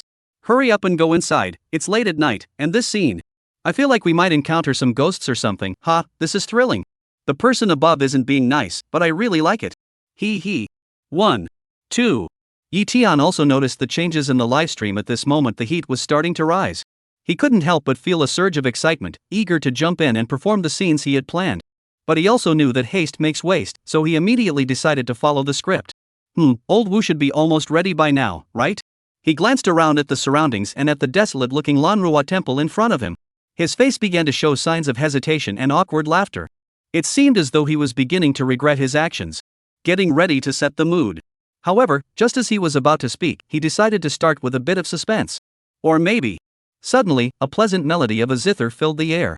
It came from the temple. As the sound of the zither filled the air, the once dilapidated temple began to glow with flickering lights. Bright red lanterns had risen into the air at some point. In each of the side rooms, figures moved about. The sounds of countless giggles mingled with the laughter and playful banter of men and women, drifting out from within. It was obvious something was amiss. In an instant, Yi Tian and the others felt a chill run down their spines, their hair standing on end. Cold sweat kept trickling down their spines. He was about to turn and leave. But before they knew it, a ring of green eyes had surrounded them, closing in ever closer. Occasionally, the sound of low, howling wolf cries could be heard. Ghostly creatures ahead, wolves behind. Everyone was nearly scared out of their wits. The effect in the livestream at that moment was absolutely mind-blowing. What the hell is going on here? Wow, the livestream is amazing. What the hell is going on? Get out of there, streamer. You're in trouble. Run for your life. There's a wolf behind you and a ghost in front. The streamer is done for. Just wait to die. I've already called the police. Get ready to collect the body. You upstairs, do you have any humanity left? The streamer is about to die, and you're still saying that. I'm not lying. Everyone, stop arguing. Help the host think of a solution. Hurry up, streamer. Go into the temple first, at least you won't die immediately. Yi Tian suddenly noticed the chat messages at that moment. Instantly, it was like grabbing a lifeline. Yes, entering the temple first would prevent him from dying immediately. Instantly, he rushed madly into the temple he had just been avoiding. As soon as he stepped into the temple, a howl echoed from outside, followed by the constant retreat of countless wild wolves. Yi Tian and the others were overjoyed. They wanted to leave immediately. But just as they were about to move, suddenly, a faint, eerie sound echoed through the air. Since the young masters and ladies have come, why are you in such a hurry to leave? The voice was as melodious as pearls falling on a plate, truly delightful to the ear, making one immediately sense that the speaker must be a rare beauty. But now the question is she really beautiful? Several people found themselves unable to control their bodies as they turned around, their faces stiffening. They were instantly overcome with a desire to cry but couldn't. Especially Yi Tian, who swore that if he ever had another chance, he would never do a live stream again. Meanwhile, the live stream also noticed something unusual about the few people involved. Suddenly, everyone sighed in unison. The streamer is done for, just wait and die. There's no hope, next one, take him away. At least he can live stream a glimpse of the ghostly den before he dies. That's putting his time to good use. Let's bury him. Amidst the ascent of countless rockets and gifts, it seemed to symbolize some kind of ritual. The excitement reached its peak in an instant. Countless newcomers flooded in. You're a hit, host. Hey, what's going on here? Soon, with the explanation from the veteran viewers, countless newcomers also came to send a wave of gifts. The streamer is done for, time to send them off. And just like that, the buzz spread like wildfire. The entire platform, and even the internet, were buzzing with excitement. Yi Tian was exactly as he had said earlier, he had become an overnight sensation. But what I need right now is to be in the spotlight. I want to live. I can't even control my tears. Chapter 41, only a genius would want to spend the night with you. In the private dining room, Eva watched as Yi Tian and the others suddenly seemed to be under someone's control, leaving her feeling uneasy. She patted her chest and stuck out her tongue. Lucky we didn't go, or we'd be the ones in trouble now. Chu Xian heard this and gave her a half-smiling glance before saying, rejoicing in others' misfortune is not a good thing. After saying that, before Eva could show any embarrassment, he immediately grabbed his phone and followed the crowd on the screen to send a rocket. Then he said, now we can gloat. Eva watched Chu Xian's actions and was momentarily speechless. After hesitating for a moment, she finally burst into laughter. Chu Xian, you're so mean. As she spoke, she gave him a flirtatious glance. Unfortunately, her flirtatious glance was wasted on a blind man. Chu Xian remained unfazed, continuing to stare at the screen in front of him, but in his heart, he thought to himself, the one who went in early to cause trouble is probably doomed. But the rest of them are just waiting for their fate. If they can hit the right notes in the plot, there's still a chance they can survive. It all comes down to whether they can seize the key moments. As for altering the script for these characters, forcing it forward to ensure their survival, Chu Xian had no such thoughts at all. Stop fooling around. It's clearly these people who meddled in his script. Does he really have to pay for their mistakes? Even Lin Chang was originally part of Chu Xian's plan, which is why he managed to survive multiple times. In the end, he obtained the promise from the ninth uncle. So, what could Chu Xian do at this point? Of course, he sat there and watched. He was the mastermind behind the scenes, not a human babysitter. Everyone must pay the price for their actions, even if they were unintentional. Lan Rua Temple. At that moment, Yi Tian and the others were screaming wildly inside, using every ounce of strength to try to control their bodies. But they couldn't do it, and could only watch helplessly as their bodies slowly turned toward the rear. Feeling the chill emanating from behind me, he knew there was something behind him. Despair suddenly filled his heart. My life is over. As their bodies turned, the live streaming cameras they had failed to discard in their panic also spun along with them. The live stream gradually fell silent, everyone holding their breath. Countless gifts stopped being sent, and the chat messages ceased to appear. I just want to see what the heck is causing this chaos. You see, the last time I saw a ghostly creature was in Huangshan village, but that was too far away. I didn't get a good look at it. And this time, it was a real close-up encounter. Soon, accompanied by the sound of turning. Finally, a stunningly beautiful and cold figure suddenly appeared before everyone. It caused countless hearts to skip a beat. Oh my goodness. Are you sure it's a female ghost? Her appearance was cold and beautiful, with a slender waist that seemed too delicate to hold, complemented by her white ancient costume, making her appear even more graceful. The entire live stream seemed to freeze for a few seconds. Then, as a comment appeared on the screen, an avalanche of comments flooded in, like a dam bursting. I'm in love. If all female ghosts are this beautiful, I think I could do it too. I could do it too. 2. 3. 10,086. I have a bold idea. Hey, you're not alone up there. You're not alone. They say you're not human. After being single for so long, even a female ghost looks beautiful to you. Wow, what a stunning face. I'm a girl and I'm already staring at the screen. Typing with both hands to prove my innocence. Typing with both hands to prove my innocence. Your values follow your senses. Streamer, you can rest in peace. Remember to take more photos of my goddess from different angles. There aren't many opportunities, so I need to set them as my screensavers. Great idea, I agree. Agree 1. Agree 2. Let's not mention the chaos in the livestream. Even Yi Tian and his companions were deeply shocked by the cold and composed woman before them. They almost wanted to go up and ask for her WeChat. But soon, they felt the cold creeping back into their bodies, and they snapped back to reality. This was a female ghost. Immediately, the few of them felt like crying again. Just as they thought their lives were about to come to an end. Suddenly, a laugh as clear as silver bells rang out. A figure dressed in green, equally slender and alluring, pushed open the door of a side room. She emerged from within. Countless bullet screens exploded instantly. Are all female ghosts this beautiful? This is unfair. Have all the beautiful girls died out? Never mind, I remember there's an old temple in the mountains behind my house. I'll be going now. Brother upstairs, remember to share the coordinates. City folks like me have never seen an old temple before. I'm crying. Wow, as long as you're brave enough, the female ghost is on maternity leave. That's impressive. What the heck, a female ghost taking maternity leave? Are you trying to make me laugh to death so you can inherit my Huawei account? You guys are so sassy. Elementary school kids are trembling in fear. Keep typing with both hands. Of course, while the comments were fun, Yi Tian and the others at the scene weren't having as much fun. They were all as if they had lost their father, mourning as though he had passed away. Another one. This place is really a haunted house. I must have lost my mind to come here and start streaming. Yi Tian felt utterly despairing. As the green-clad female ghost approached the group, countless others also caught a clear glimpse of her appearance. Though her beauty paled in comparison to Xiao Qian's, she was still an exceptionally rare beauty. However, her slightly spoiled words suddenly snapped countless people out of their daydreams, leaving them shivering with cold.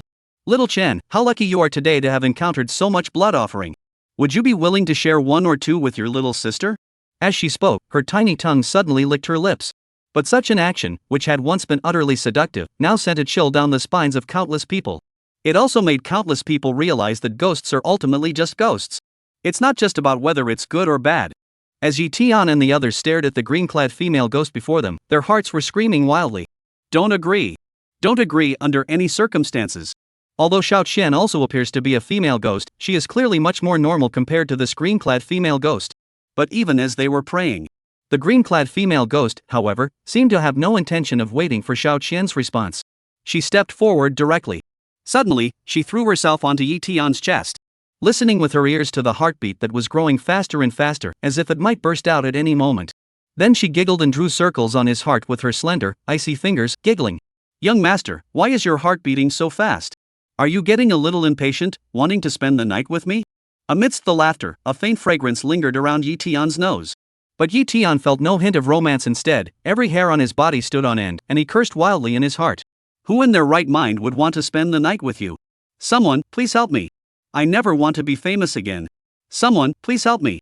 In Yi Tian's eyes, stubborn tears kept welling up, some of which couldn't be held back and began to fall. Chapter 42, Yi Tian's Death, a blood-soaked steamed bun. As the stubborn tears streamed down her face, the green-clad female ghost, however, seemed even more delighted.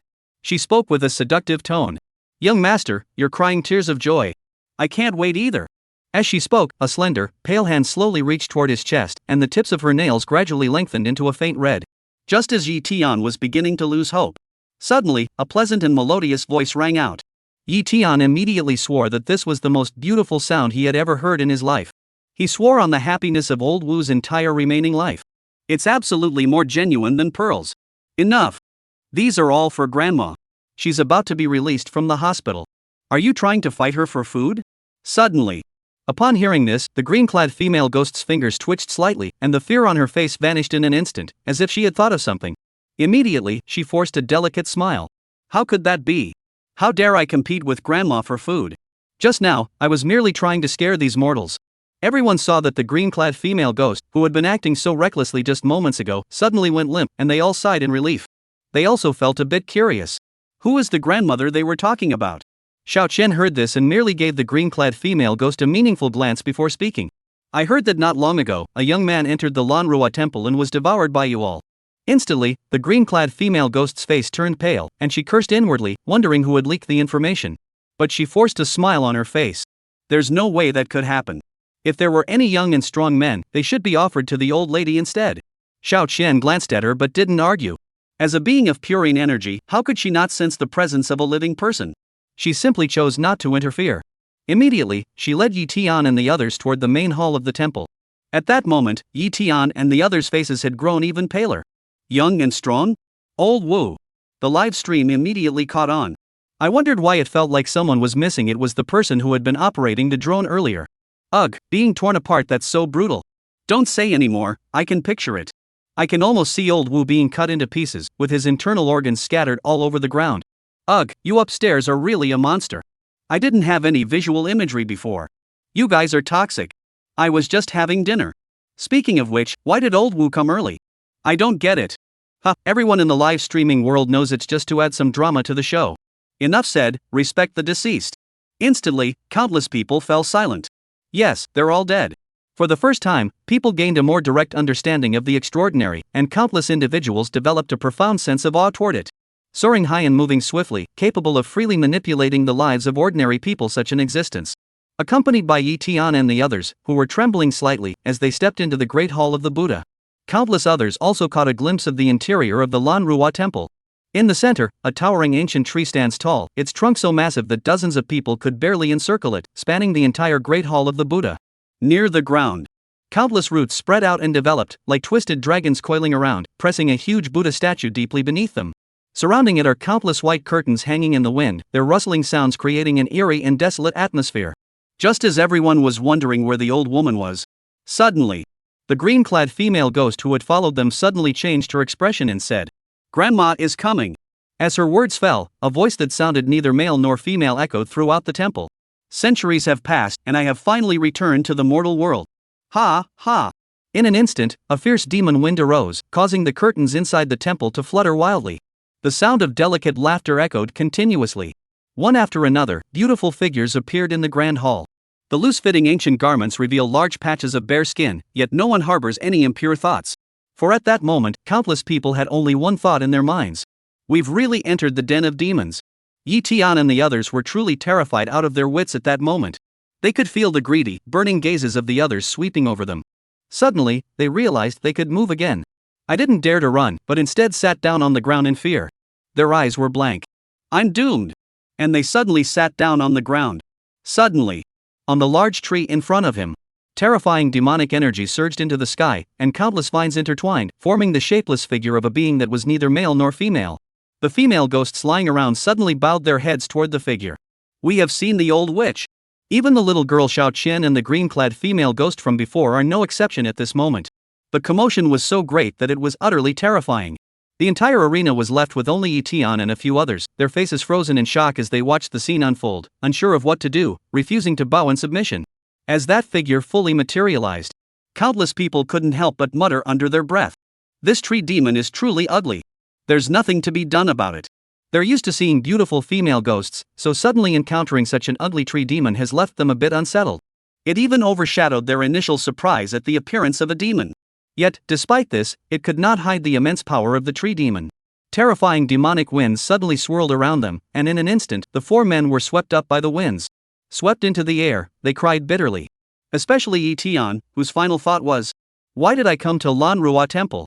Then, in just a few seconds, it felt as though countless streams of vital energy were draining away, instantly transforming me from a young man into a withered old man, before turning into flying ash. This left countless people trembling with fear, leaving only the delicate young woman standing there motionless, unable to move. The live streaming equipment suddenly fell to the ground. Of course, with someone's intervention, the angle was still maintained. However, by the time the script reaches its climax, it will likely be challenging to watch the live broadcast again. However, at that moment, some of the seasoned viewers in the live stream suddenly perked up. They spoke wildly. "Everyone, don't panic. I'm on my way to the scene and will be live streaming this haunted place. Please tune in to room number 56XXX. And there are quite a few such comments. All I can say is, the timid starve to death, while the bold eat their fill. Even if countless people accuse them of exploiting others' misfortune, they don't care after all, talk is just talk. In the face of extraordinary live streaming, it's still irresistible." At that moment, as the tree demon grandmother drained the life force from Yi Tian and the others, some joyful, genderless voices also echoed throughout the temple. "Good, good, good. Xiao Qian, you truly live up to your grandmother's love for you back in the underworld. Even when several ghost kings begged me for you, I refused to give you to them. Now it seems I made the right choice."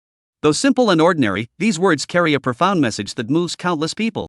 Chapter 43, Cultivating into a Demon. Borrowing the power of the heavens and earth, mastering sword techniques. The underworld? This was the second time countless people had heard this term mentioned. The first time was back in Huangshan village. But how could such a powerful demon emerge from the underworld and bring so many vengeful spirits with it? And the Ghost King is demanding something? Could this Xiao Qian be some kind of special existence?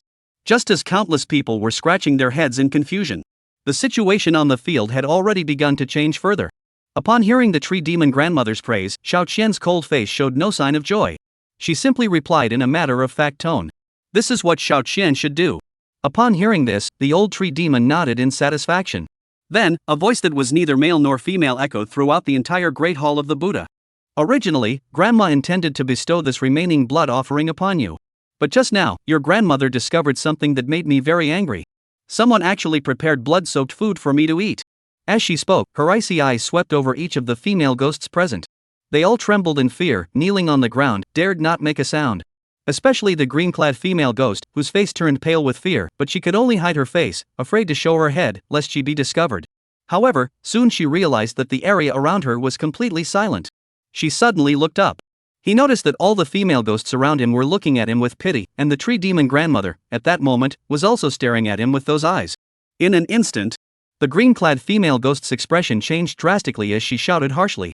"Grandmother, it wasn't me. It wasn't me." The tree demon grandmother didn't give her a chance to explain, just snorted coldly. A thick tree root suddenly shot out, suspending the green-clad female ghost mid-air. Countless demonic energies surged. The green-clad female ghost suddenly let out a terrifying, piercing wail. "Ah! Grandmother, I was wrong. Grandma, please forgive me. It's not just me. Others ate that blood-soaked food too. Let me go." However, the tree demon grandmother did not listen to her defense, only responding with an even colder expression. "No one can betray me. Today, your grandmother will turn you into a demon and condemn you to eternal damnation." As demonic energy surged, the piercing screams grew even more terrifying. The piercing screams grew even more terrifying. Countless viewers in live streams shuddered in fear. The soul-piercing wails, even if not felt firsthand, were enough to send chills down the spines of those listening. It causes an involuntary pang in the heart.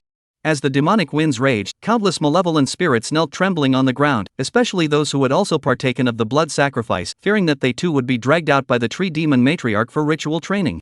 Soon, a surge of demonic energy erupted. A green glow formed. Then it was directly struck into the dazed, delicate-featured girl. Instantly, the delicate girl clutched her head in agony, screaming in pain, her voice faintly echoing the piercing cries of the green-clad female ghost from earlier. That same agony was now being felt by the girl. Her face grew increasingly pale, and beads of sweat the size of beans kept falling. The entire person was in agony, causing countless people to worry deeply. It's heartbreaking to see one of their own suffer. In an instant. In the livestream, countless people unconsciously clenched their fists. Damn it! Killing someone is bad enough, but torturing them like this is unforgivable. I guess they're trying to turn into demons and ghosts, merge with humans, and become new creatures. That green-clad female ghost will never be reincarnated, and this girl probably won't either. What a terrible deed. How despicable that we humans have no way to stop this. Where are the troops? Where is the government? Let's flatten him with missiles. Yeah. Where the hell did all the taxpayers' money go? Damn it. This tree demon. One day, if it becomes supernatural, I will kill it. And at that moment, countless others harbored deep hatred in their hearts. Some official staff members in the live stream. They are also frantically calling the Jinhua City military region at this moment. After all, the other side is also stationed nearby. However, communication with the other side was lost. Instantly, countless hearts skipped a beat. Zombie corpses. Something's wrong. Just as countless people were seething with anger and the female ghosts around them trembled in fear. Suddenly, a thunderous shout echoed throughout the heavens and earth. Demon! How dare you hurt someone? Heaven and earth have no limits. Borrowing the power of the universe, sword control technique. Almost instantaneously, a sword's afterimage suddenly darted into the great hall of the Buddha, and the terrifying sword energy instantly illuminated all directions. Countless sword shadows instantly surrounded the area, and countless female ghosts let out piercing screams as they were instantly shattered into nothingness. The old tree demon's expression suddenly changed, and she roared angrily. How dare you! These are all the subordinates he brought back from the underworld, ready to make a big splash in the human world. Otherwise, he wouldn't have just executed the ringleaders earlier. But now, under this single sword strike, he was instantly killed, with over half his body severed. Instantly, the tree demon grandmother roared angrily. You human cultivator, you deserve to die. Countless thick tree roots flew out, charging toward the figure shrouded in the sword's shadow. The scene was terrifying beyond description. The figure within the sword light also knew that it couldn't engage in a fierce battle within the tree demon's territory, or else it would put itself at a disadvantage. Immediately, the figure darted away like a flash of sword light, then instantly appeared before the delicate young girl. A sword finger pointed at her forehead. White sword energy erupted, accompanied by a piercing scream. Before the dazed girl could regain her senses, he grabbed her shoulders with one hand and retreated swiftly. Let's go! Transforming into a sword beam, he vanished at the entrance of the Great Hall of the Buddha. The live-stream viewers watched this series of swift actions, leaving them dazzled and bewildered. Just a moment ago, I was still immersed in the sorrow and anger of seeing others suffer, but the next moment, a righteous master stepped in to save the day. Everyone was caught off guard. In the end, they only saw the righteous master transform into a sword beam and carry the girl away, while the furious tree demon, Lao Lao, swung countless massive roots. In an instant, the entire temple was reduced to ruins. The crowd remaining in the live stream fell silent for a moment. Finally, they spoke up. Bull! Just as everyone was feeling a bit disappointed that they couldn't continue witnessing this moment. Suddenly, a familiar ID appeared. Everyone, I've arrived nearby and will start live streaming the epic battle immediately. Fully equipped, with dozens of live streaming drones already on standby. Hurry into my room. My room number is 56XXX. Chapter 44, The Essence of the Soul, Missile Support. Suddenly, there was no time to criticize others for eating blood-soaked buns. Countless people flooded into the livestream, and immediately, dozens of camera angles appeared before everyone's eyes. No reviews have been left yet. Suddenly, a loud commotion erupted from below. Human cultivator, you deserve to die. Instantly, in the eyes of countless people, the Lanrua temple, which had once stood for miles around, collapsed with a deafening crash. A gigantic tree over dozens of meters wide and hundreds of zhang tall suddenly materialized, standing tall and majestic like the mythical Jianmu tree from ancient legends. Like a pillar supporting the heavens. Instantly, countless people froze in place. If it weren't for the live streaming drone being at a safe distance, they wouldn't have even reached half the height of the opponent. Who would have thought that such an ugly tree demon could be so powerful? Terrifying demon winds howled through the heavens and earth. The immense demonic energy manifested around them as if it had taken physical form, obscuring the sky and casting a green glow that illuminated the sky. Even the city of Genoa, 100 miles away, seemed to catch a glimpse of the unusual glow. And the military camp on the other side of the mountain range need not be mentioned. At this moment, in the military camp, several beings that had already begun to exhibit wolf-like traits were engaged in fierce combat, facing countless heavy weapons and tanks. Suddenly, everyone stopped in an eerie silence. They all looked up at a gigantic tree thousands of meters tall emerging from the depths of the mountains. Even the soldiers of the white-headed Eagle Empire, who believed themselves to possess extraordinary power, fell silent, watching their tanks, which they could barely lift. Then he glanced at the other's massive figure, towering like a mountain range. His throat felt dry. He was about to speak. The coach cheated. And at the same time, countless people were captivated by the power of the tree demon grandmother. Suddenly, a deep, thunderous voice echoed across the sky. How dare you! You've already condensed your divine essence and entered the half-step divine essence realm. No wonder you dare to set foot in the mortal world. But you have encountered Yen Mao. You are destined to perish here. Remember, the one who killed you is Yen Qixia, the chi cultivator of Kunlun. As the voice faded away, in an instant, only a tiny figure, much smaller than the tree demon, could be seen on the horizon. Suddenly, an endless stream of white sword light erupted from its body. Then, a thunderous roar echoed through the sky. 10,000 swords soared into the sky. Billions of sword shadows suddenly split apart once more, countless sword energies shifting and transforming into a vast river of sword energy, illuminating a vast expanse of sky. Charging toward the tree demon matriarch, leaving countless people dazzled and spellbound. However, such a scene not only failed to scare the tree demon grandmother but instead enraged her. At the peak of the little golden stage, you dare to speak of reversing the soul. Today, this old woman will thoroughly train you to death, so you, a junior, will know the price of arrogance. As the words fell, countless massive tree roots swirled through the air, coiling with boundless demonic energy, and charged directly toward Yin Shisha, aiming to tear him apart. Almost every single root was 10 times larger than a high-speed train. When they sway in the wind, they truly resemble the limbs of a colossal deity. Not to mention the demonic power emanating from it. With every movement, countless eyes were drawn to it. There was also a faint sense of spatial distortion, causing them to pale with fear. Soon, the terrifying sword energy river collided with the enormous roots. A deafening roar echoed endlessly. Countless sword lights flickered, and demonic energy surged with overwhelming force. A terrifying battle erupted between these two beings, who clearly seemed to be of entirely different realms. Almost every moment saw countless roots being severed and countless sword energies being dispersed. The entire mountain range trembles incessantly. Countless rocks and trees were reduced to dust in the face of such a fierce battle. The streamers who had thought they were far enough away were suddenly terrified and retreated continuously. Soon, as both of them unleashed their true power, the tree demon matriarch directly uprooted all the tree roots, causing the entire giant tree to rise to its feet. It resembled the mighty giant deity from ancient legends. Charging toward Yin Shisha. Yin Shisha was not to be outdone, unleashing a barrage of powerful moves. Dragon roar to the heavens, upright righteousness unites all laws. Amidst endless clashes, one channels a river of sword energy, while the other relies on the demon clan's strongest form. The battle rages on, casting the heavens and earth into chaos. In their wake, everything was left in ruins, with billions of trees and mountains reduced to dust. A nearby mountain has been completely leveled, leaving countless people speechless. This is truly extraordinary power. The werewolf warriors of the white-headed eagle empire, not far away, are now looking at each other, feeling rather awkward. Should we continue fighting or keep moving forward? And just as they hesitated, suddenly, Zhao Qi, who was in the center of the camp, suddenly said. The call went through. The missile support requested earlier had arrived. Instantly, the already highly alert wolf soldiers nearly lost their composure. They immediately turned and fled. Missile support? Are you kidding me? As for whether it's true or not, they can't afford to take the risk. When they received this mission, their orders were clear: prioritize their own safety above all else. Forget about the missiles. Even when the two deities appeared beside them, they just wanted to run away. The missile was just an excuse. The old division commander, who had originally been prepared to fight to the death, was now also somewhat dazed. When did we request missile support? And this place isn't exactly far from Genoa City. Will higher-ups really approve the missile launch? Zhao Qi said coldly and rationally. Just now, when the tree demon appeared, the capital received word immediately. I merely took the opportunity to make this request. As expected, the higher-ups agreed. Suddenly, the old division commander felt a bit embarrassed. He muttered to himself. These young people today are so reckless, always talking about missiles. I'm getting old, so old. However, he was also gazing at the massive figure in the distance. The terrifying roar could be heard clearly even across an entire mountain range, and the tremors from its power could be felt even here. It left him utterly speechless. No wonder they had to deploy missiles.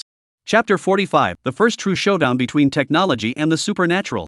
As missiles from a certain warship's gun turret locked onto their position, Xu Xian, who had just arrived at the hotel, suddenly let a smile slip across his face. Glancing at Eva, who was still intently watching the livestream, he walked toward the exit. He walked out to the balcony, staring blankly at the east, as if my gaze could pierce through the vast expanse of space and see the other side. The first true showdown between technology and the extraordinary. Something to look forward to. However, at this point, Xu Xian couldn't help but raise his eyebrows and rub his chin. But then again, to influence those people, it actually took such a huge effort. Could it be that this realm has begun to adapt to the extraordinary factors and is automatically evolving into a force akin to national fortune? After giving it some thought, Xu Xian decided to set the matter aside for now and not rush to investigate further. After all, the plot is about to reach its climax. This is where it really gets interesting. His eyes were deep and mysterious, and a faint smile played at the corners of his lips. As his voice faded, the distant gunboat suddenly adjusted its position. A loud explosion echoed through the air. Whoosh! 3 consecutive sounds. 3 massive missiles were launched, moving toward Genoa City. This location is over 230 kilometers from the coastline, with cruise missiles traveling at speeds approaching 1,000 kilometers per hour. That means just 15 minutes. Xu Xian roughly calculated the time in his mind, nodded, and thought to himself. The time is about right. As time slowly passes by. Before the mountains, Yin Shisha, who had been evenly matched with the tree demon matriarch, was suddenly swept away by a massive tree root. It crushed a small hill. Instantly. The audience in the livestream, who had been gradually relaxing, suddenly felt their hearts race again. After all, the peak of the Golden Core realm couldn't match the half-step Yuanshan realm. Damn it! If it weren't for the difference in cultivation levels, Yen the great hero would have already slain the tree demon Old Crone with his sword. That's right. This tree demon is only relying on its cultivation level to suppress him. Otherwise, how could it possibly be a match for Yen the great hero? This is bad. If Yen the great hero loses, the city of Genoa is right next to us. The lives of millions of people are at stake. As someone spoke these words, suddenly, countless people came to their senses. That's right. Millions of people were surviving nearby. If we fail, it could spell disaster for countless lives. Instantly, countless viewers in the live streams started to get anxious. What should we do now? It looks like Yen the great hero can't hold on much longer. Quick, think of something. Oh, right, what about the country? It's been so long, why hasn't the government done anything yet?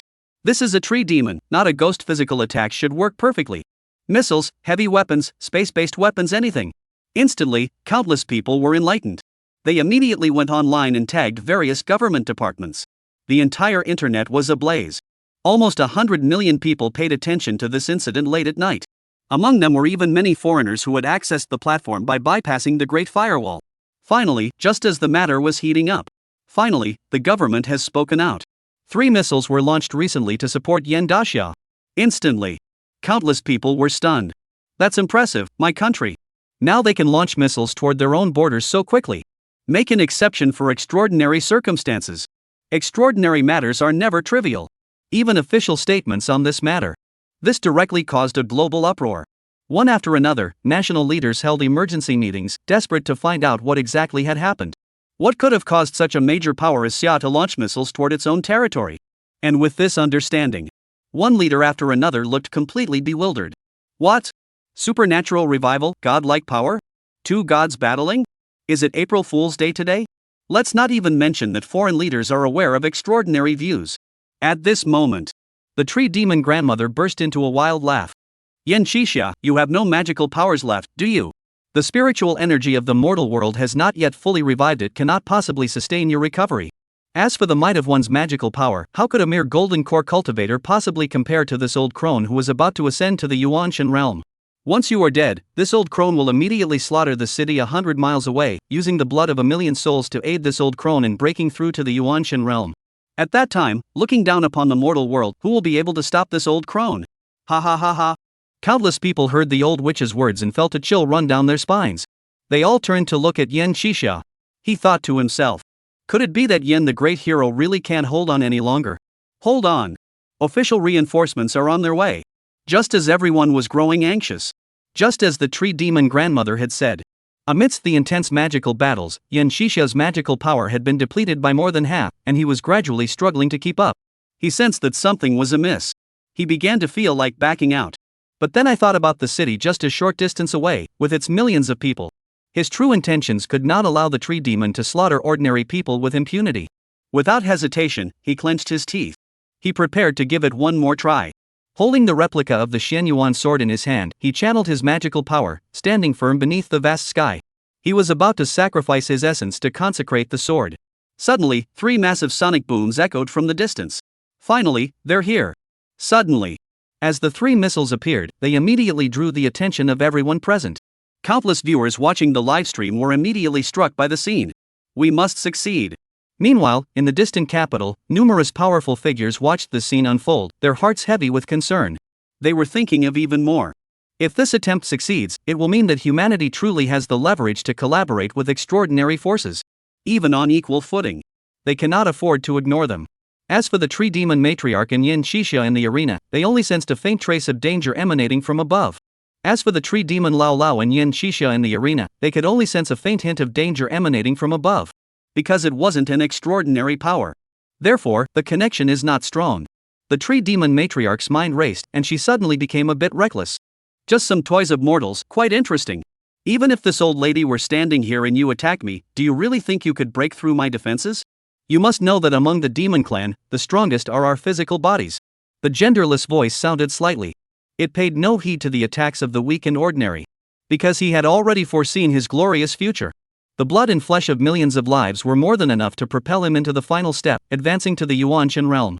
At that point, armed with the immense power of the Yuanshen, he could even enslave all mortals on Earth to accumulate resources for his own breakthrough to the Earth immortal realm. At that time, even the Black Mountain Lord of the Underworld would have to stand on equal footing with him.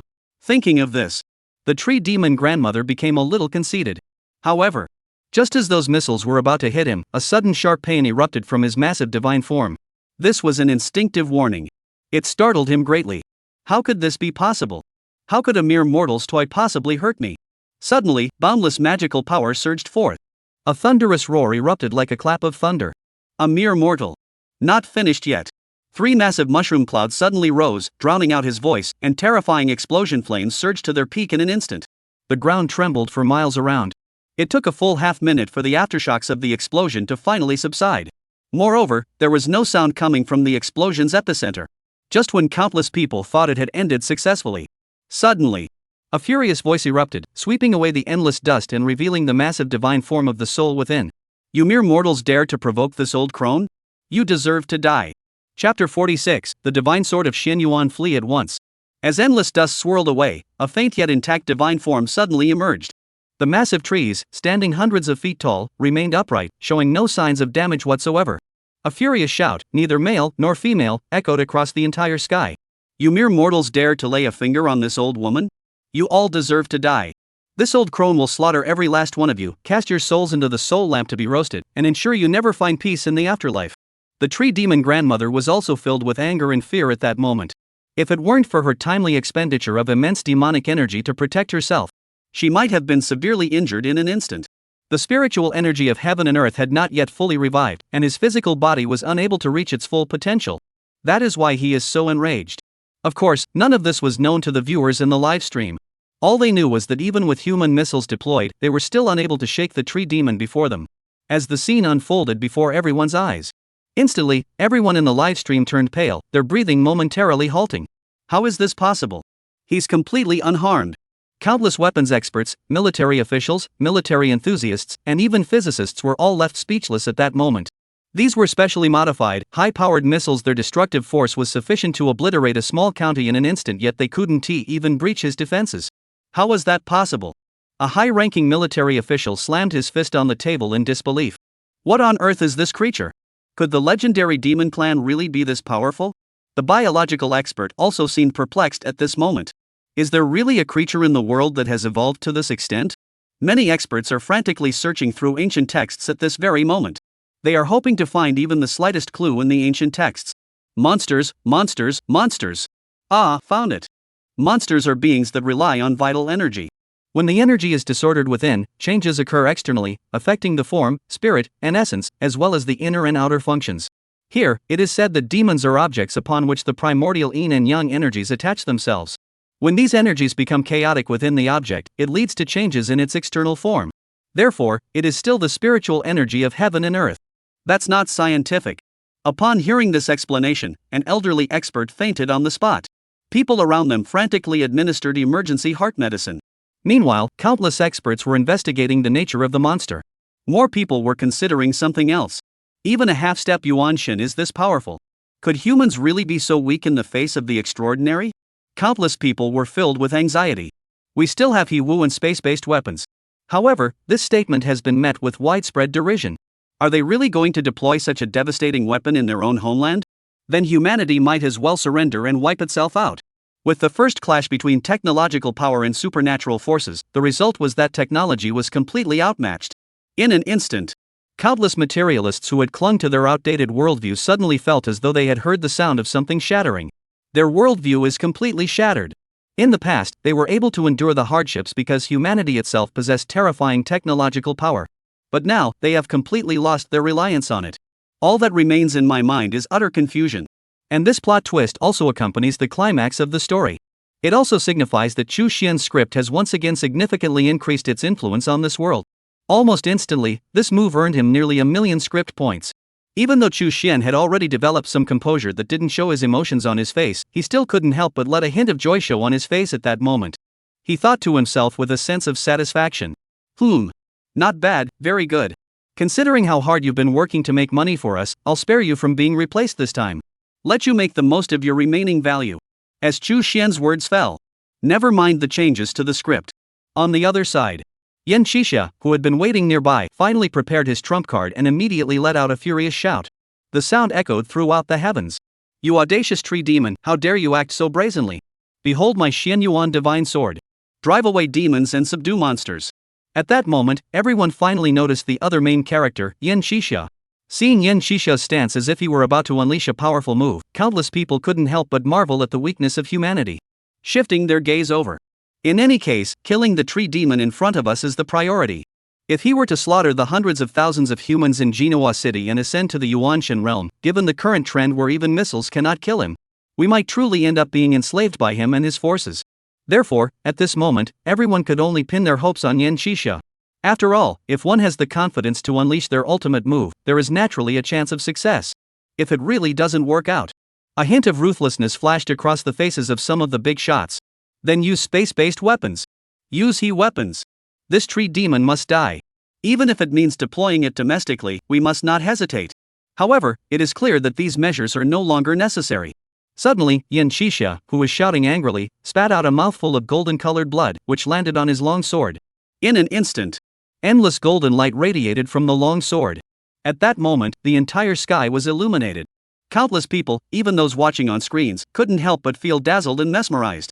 Some can't even keep their eyes open. In a daze, it seemed as though they saw a scene above them with the sun, moon, and stars, mountains and rivers, fields and trees, farming and livestock, and the four seas united under one rule. The furious tree demon, who had been raging moments before, was filled with terror upon witnessing this scene. The boundless golden light fell upon him, erupting with a sizzling sound. The defenses that had previously withstood even missiles now crumbled before the golden light, as fragile as melting ice. Instantly, he screamed. The Xian Yuan sword? How could you possibly have the Xian Yuan sword? Before anyone could ponder how familiar the Xian Yuan sword sounded, suddenly, everyone saw the tree demon matriarch, who had been so imposing just moments ago. Now, she was channeling all her demonic energy, causing countless tree roots to swirl around her as her entire body rose into the air. Then, turned around and ran away. It was truly a case of running away as fast as one could. Countless people witnessed this hilarious scene in the livestream. While feeling a bit speechless, there was an inexplicable sense of humor. Why am I feeling like laughing a little? Chapter 47, The Tree Demon's Desperate Escape, Lord of Black Mountain. Hundreds of miles away, 7 or 8 flickering black shadows were rushing madly toward the east. Their speed was so great that they seemed to move in a flickering motion. They were running and communicating at the same time. Our mission to capture the first target has failed. Now it's up to teams 3 and 4 to take action. Our current mission is to immediately head to the coast and provide support there. Got it? With a silent nod. The captain, with his exceptional dynamic vision, saw that his team understood his words and nodded in satisfaction. However, a shadow still lingered in his mind. He recalled the towering figure he had seen not long ago, as majestic as a mountain range. That power. It must be something only a god could possess. How could such a terrifying existence in the Xia Kingdom not be mentioned in the intelligence reports? Those idiots. We should eliminate all those responsible for gathering intelligence and send them to meet their maker. Just as he was cursing under his breath, suddenly, the earth began to shake violently. Several wolf soldiers nearly lost their footing and were flung away. Instantly, the captain, who was already in a bad mood, blurted out an oath. Damn it! What's going on here? He instinctively turned to look behind him. Then, he saw a scene he would never forget for the rest of his life. A giant tree taller than a mountain began to run across the ground, crossing a mountain range in just a few strides. It was rushing madly toward this direction. In its wake, everything was in ruins. In the blink of an eye, they had covered dozens of miles. Instantly, several wolf soldiers nearly wet themselves in fear. Why are you chasing us? Could this be the super biological weapon of the Xia Kingdom? The captain shouted angrily. Then, they also fled wildly. But it was still too slow. Compared to the massive tree demon, even if he gave it his all, he could only run hundreds of meters per second. It still couldn't compare to the vast distance the other could cover with a single step. Almost in the blink of an eye, the tree demon caught up with the group, its countless massive roots hanging down, as if all the high-speed trains in the world had collided. No! With a piercing scream, the terrifying roots whipped up a storm that engulfed them almost instantly. But it went completely unnoticed. The special wolf soldier unit, capable of posing a significant threat to an army, vanished from the world without a trace. At that very moment, the vast golden river that had been gathering from 100 miles away finally descended toward the tree demon. The vast golden sword energy river surged forward directly. A distance of 100 miles was covered in an instant. The terrifying force instantly tore apart and crushed everything in the sky along that stretch of road. The boundless sharp energy nearly pierced through the body of the tree demon. Facing such a terrifying sword strike, the tree demon matriarch's face betrayed despair as she let out a roar. No! I am a servant of the Black Mountain Lord of the Underworld. You cannot kill me! Don't kill me! But the shocking secret he finally revealed did not cause the sword energy to pause even for a moment. It was only for an instant. A golden river of sword energy pierced through the body of the tree demon, and countless roots and massive tree trunks were instantly shredded into dust. The gigantic tree demon's spiritual form, standing hundreds of feet tall, was completely submerged in the river of sword energy in less than a breath. Only a vast golden river of sword energy remained in the sky above, illuminating the sky for 100 miles. The livestream viewers who witnessed the entire scene were left speechless, gasping in awe at the sight before them.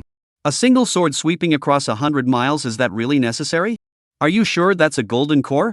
Are you sure this is a golden? I've seen the avatar of the divine soul descend before, but none of them were like this. Just as countless people were gloating, thinking everything was over.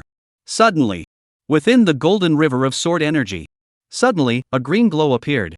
A spirit essence resembling a small tree flew out, about to break through the air and escape. From 100 miles away, Yan Xixia saw this and snorted coldly. He twisted his wrist. Instantly, a 100-mile-long river of sword energy surged, transforming into endless waves of swords that were about to annihilate the tree demon's last vestige of life. The tree demon was instantly struck with terror. It shouted harshly. You really don't care about Black Mountain's face? You want to exterminate them all? Yan Xixia said coldly. You're a harmful demon. Don't even mention Black Mountain. Even if the Lord of the Underworld himself were here, I would still kill you without mercy. His words were spoken with unwavering resolve. They inspire countless young people to become passionate and admire them as idols. Go with peace of mind. With those words, the endless sword waves instantly descended to strike. Just as countless people thought the tree demon was about to be completely slain. Suddenly, a cold snort echoed throughout the heavens. All living beings within 1,000 miles could discern the terrifying anger lurking behind that icy voice. How dare a mere golden core cultivator dare to kill my men? Who gave you the audacity? The sound exploded like thunder. The spiritual energy within a 1,000-mile radius was suddenly forcibly stripped away, transforming into a gigantic skull face towering 1,000 feet high. Such a method. Very familiar. Suddenly, many people recalled the scene at the Rin family's ancestral grave not long ago. A earthy mortal? As the word was uttered, countless people immediately sucked in a cold breath, their hearts filled with fear. Even if they didn't understand the extraordinary system, they knew that anything associated with the word immortal was terrifying.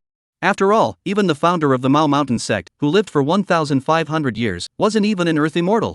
The audience in the livestream felt a heavy weight on their hearts. And as the giant skull face took shape, an overwhelming sense of pressure suddenly descended. The massive golden sword energy river was instantly frozen mid-air, emitting a mournful cry as it remained motionless. All Yan Xixia could do was watch helplessly as the tree demon's soul escaped. Yan Xixia's eyes widened in shock. A terrifying roar erupted from his chest. Another mouthful of blood spurted out. The golden long sword in his hand suddenly emitted a clear and resonant sword cry. Immediately, 100-mile-long golden sword energy river instantly broke free from the invisible pressure, and a single sword strike was aimed at the massive skull face. This left the giant skull face momentarily startled. But it didn't move, only uttering a single word. Is this a replica of the Xianyuan sword? How could it borrow a hint of its divine essence and nurture it within the sword? Alas, this world is not yet worthy of my arrival. Yan Xixia? I'll remember you. Then, he let that sword slice open his massive face. Once the massive face was fully unfolded, Yan Xixia seemed to have lost all his strength. Suddenly, he fell from mid-air. The 100-mile-long river of sword energy instantly vanished into nothingness, and the golden long sword in his hand gradually dimmed. Suddenly, the crowd that had been watching from afar witnessed this scene. There was no time to think about the skeleton's giant face or the Xianyuan sword. They immediately rushed over to find Yan Xixia. After all, as such an unparalleled master. After all, as such an unparalleled martial artist. If he didn't die at the hands of the demonic beasts, but instead fell to his death, that would be rather embarrassing. Chapter 48, nearly 3 million script points, breaking through the golden core stage. Of course, Zhu Xian, who also witnessed the scene, remained non-committal. At the peak of the golden core realm, even if their magical power was exhausted and their vital energy severely depleted, their physical bodies were not something that could be shattered from 1,000 meters in the air. At the very least, it would take a missile strike to kill or severely injure them. Of course, ordinary people wouldn't understand this, just like Eva standing next to him. She spoke with a look of concern on her face. This extraordinary warrior won't be killed by the fall, will he? Xu Xian met the eager gaze of those eyes, but did not give the other party an answer. After all, his current persona was still that of an ordinary person. Originally, he had planned to step into the spotlight this time and establish his own identity. But it was all ruined by Yi Tian and his gang. So, he's still just an ordinary person now. He shook his head immediately and said, "We can't go to the scene from here, so let's wait for updates from the official sources or the livestream." Hearing Xu Xian say this, Eva felt a bit disheartened. To prevent the other party from pulling any more tricks, Xu Xian immediately said to her, "Alright, the live stream is over. You can go back to your room now. I need to take a shower too." Upon hearing this, Eva's eyes suddenly flashed with a hint of cunning, and she blinked her eyes and said, "I want to take a shower too. Should you go first, or should I? Or should we go together?" Xu Xian rolled his eyes and pushed Eva out the door. "Cut it out, you have your own bathroom in your room. This is a presidential suite." Eva, who had been pushed out, touched her slightly flushed face and stuck out her tongue. "What was I thinking just now?" Xu Xian shook his head, not paying much attention to what Eva had just said. Instead, he turned his attention to his system interface. Host, Xu Xian. Species, human.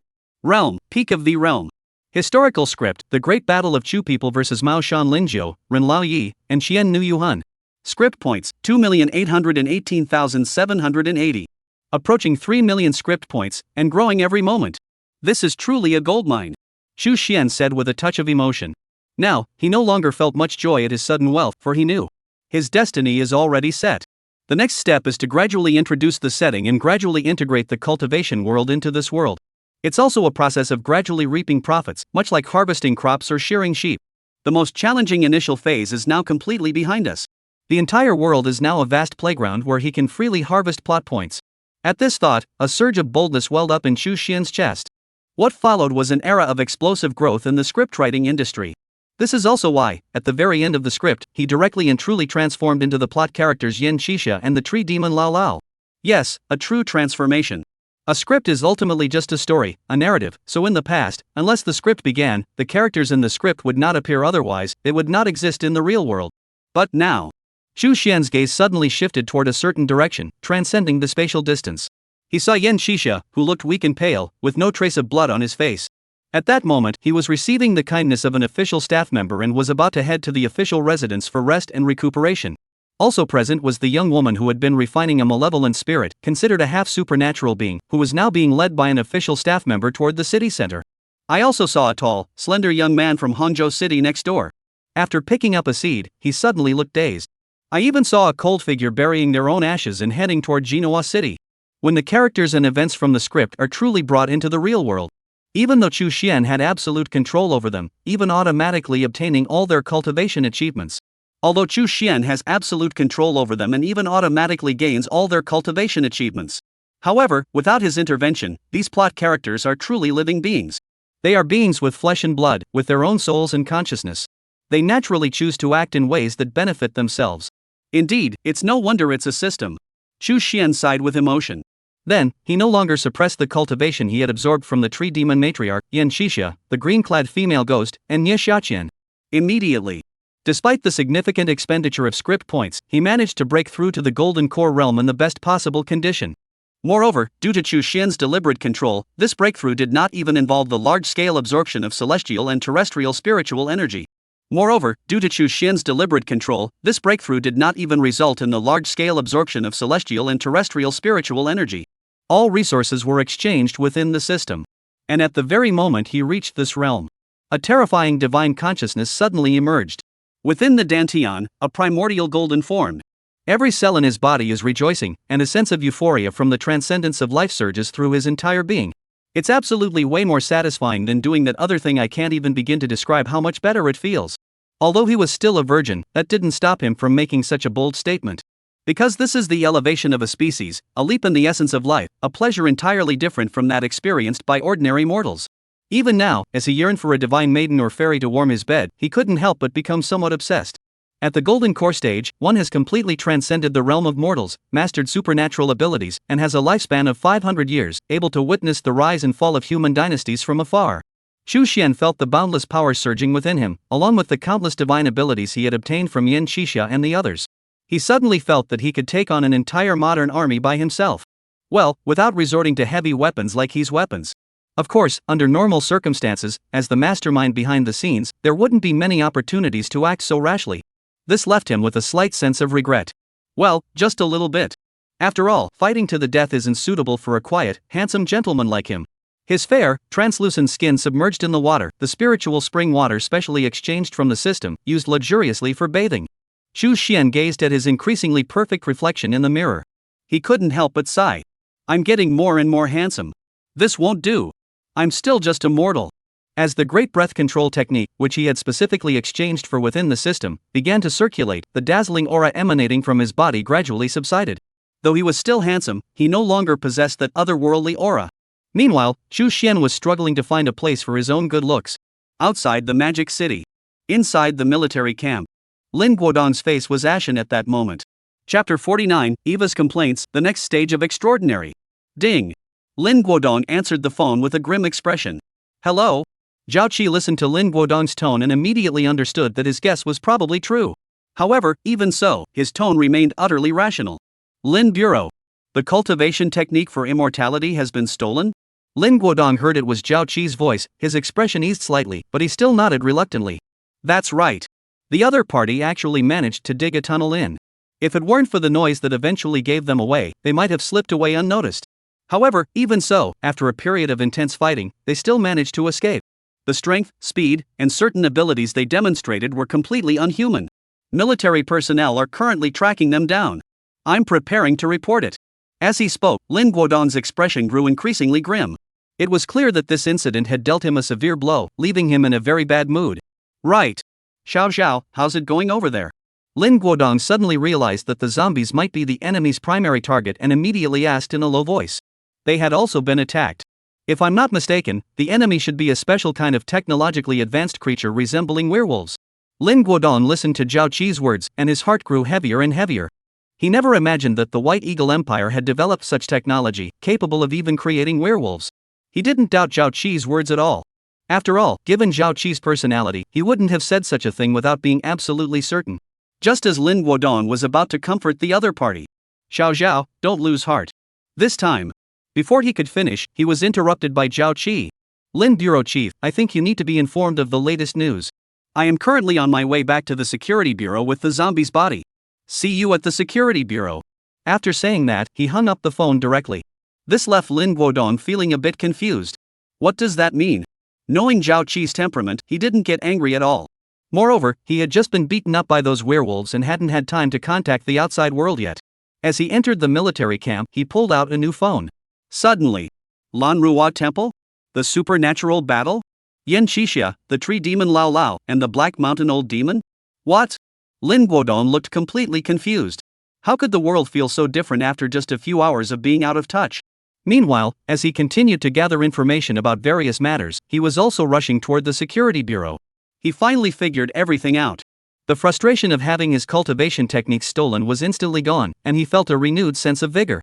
The cultivation techniques are gone, but so be it. Anyway, the Bureau has a backup, and it might not even be real. Now the Bureau has invited a top-tier expert at the peak of the Golden Realm. A single sword strike can cleave 100 li. This alone is more important than anything else. It's more valuable than anything else. Lin Guodong hurried toward the Bureau with swift steps, pondering in his mind how he should address the powerful cultivator when he eventually encountered him. After all, this was a living legend. In fact, what he didn't know was that even in the capital, an emergency meeting had been convened at that very moment because of Yan Qixia. One after another, the bigwigs sat together and discussed the matter at length. Finally, they settled on a plan. If you can win them over, do so, give them whatever they want. If you can't win them over, at least establish a good relationship with them. Under no circumstances should you offend them. No wonder they act this way. Ever since they realized that the technology they had been relying on wasn't as powerful as they had imagined when faced with those extraordinary beings, they couldn't help but become more cautious and take it more seriously. Although there are space-based weapons and nuclear weapons, they cannot be used indiscriminately on our own territory. The next day. Early the next morning, Xu Xian stepped out of his room and encountered Eva, who had dark circles under her eyes. He said in surprise, "You didn't sleep all night?" Eva pouted and nodded, then yawned again. "Yes. I told everyone in Britain last night about what happened here in Xia Kingdom and sent them the video from last night. But I was mocked all night long. I explained to them all night long until dawn. But it's still so hard. They won't believe it unless they see it with their own eyes. Ah, when will our place finally see the return of some extraordinary beings? While complaining, I ate the breakfast delivered by the hotel. Before long, she had put the unpleasantness behind her. After all, she wasn't the type to dwell on things. It was just a momentary outburst. However, her words fell into Chu Xian's ears, causing his eyes to gleam slightly. Indeed. I have been a bit neglectful of the overseas market. He rubbed his chin, and the thoughts he had had earlier in the morning resurfaced. Perhaps it was time to go out and stir up some trouble. The domestic market has basically stabilized, but what he wants has never been just one country like Xia. However, this thought was quickly suppressed deep within his heart. He thought to himself, it's not the right time yet. After all, he had already planned the next phase last night. The full-scale revival of the extraordinary forces, with countless extraordinary factors scattered across the world, was already demanding far too much of his attention. Where should I begin? Chapter 50, Establishing the Super Administration Bureau. Yan Xixia faints in the restroom. The incident at Lanrua Temple spread quickly, as this time not only had a demon appeared, but the commotion it caused was also immense. The demons and the righteous forces engaged in a fierce battle. An entire mountain range was shattered, and the battle raged for 100 miles. Even the nation launched missiles, and the incident involved the existence of Earth immortals, with over 100 million people gathering to watch. This matter was simply impossible to keep secret. It was barely morning. The news spread throughout the entire country, and even abroad, countless people who were in Xia or following the news uploaded videos. The news was everywhere, with countless trending topics. Billions of netizens are discussing it. Extraordinary has gradually become the main theme of people's lives. Just look at the morning news, it's all about this, as if everyone's been injected with adrenaline. Shocking. A group of young men entered a temple and encountered countless beautiful women who did this to them. 1,000-year-old tree demon, actually from the underworld. 1,000-year-old tree demon, actually from the underworld. The Kunlunchi cultivator Yan Xixia, a sword master who can slay enemies 100 li away, a powerhouse beyond the Golden Core realm. On the possibility of the Black Mountain demon being a Earth immortal. Is the Xian Yuan sword the legendary ancient divine artifact? Yan the great hero suspected of joining the security bureau. Amidst a barrage of reports and analyses from countless experts and netizens. Within half a day, the entire incident had been thoroughly analyzed and dissected. With hundreds of millions of people participating in the discussion, virtually every detail that could be uncovered was brought to light. And it has also been accompanied by countless analyses. Especially when missiles couldn't even threaten the great demons who were half a step away from becoming immortals. Even if someone speculates afterward that it might have caused some damage to the opponent, it still sparked fear in countless people. People feel that their lives are not adequately protected. After all, one cannot always expect a righteous hero to suddenly appear and resolve the situation. Therefore, as news of this incident spread, the situation suddenly spiraled out of control. Even if the authorities wanted to control it, they couldn't, as this was something witnessed by tens of millions of people at the time. Therefore, the authorities had no choice but to give up immediately. They simply abandoned the plan that was supposed to be implemented next. Countless big names and TV stations urgently publicized the news. The official announcement states that a Supernatural Affairs Bureau will be immediately established to effectively handle various extraordinary events. As the announcement of the agency's establishment spread across the nation, one official spokesperson after another stepped forward to explain the significance, authority, and capabilities of the Super Administration Bureau. While operating independently of the military and political system, the Super Administration Bureau also possesses the authority to urgently mobilize local military and political forces. All local military and administrative authorities across the country will cooperate with the Super Administration Bureau's actions. The Super Administration Bureau is authorized to recruit extraordinary individuals.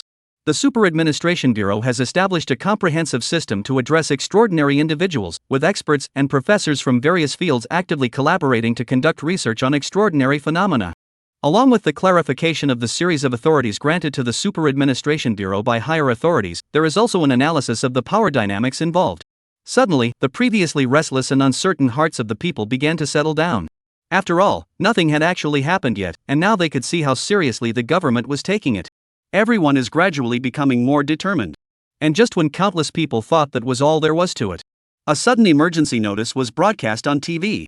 Kunlunchi cultivator Yan Xixia, the great hero Yan, has just agreed to join the Super Administration Bureau to contribute his own efforts in combating demonic forces and heretical sects.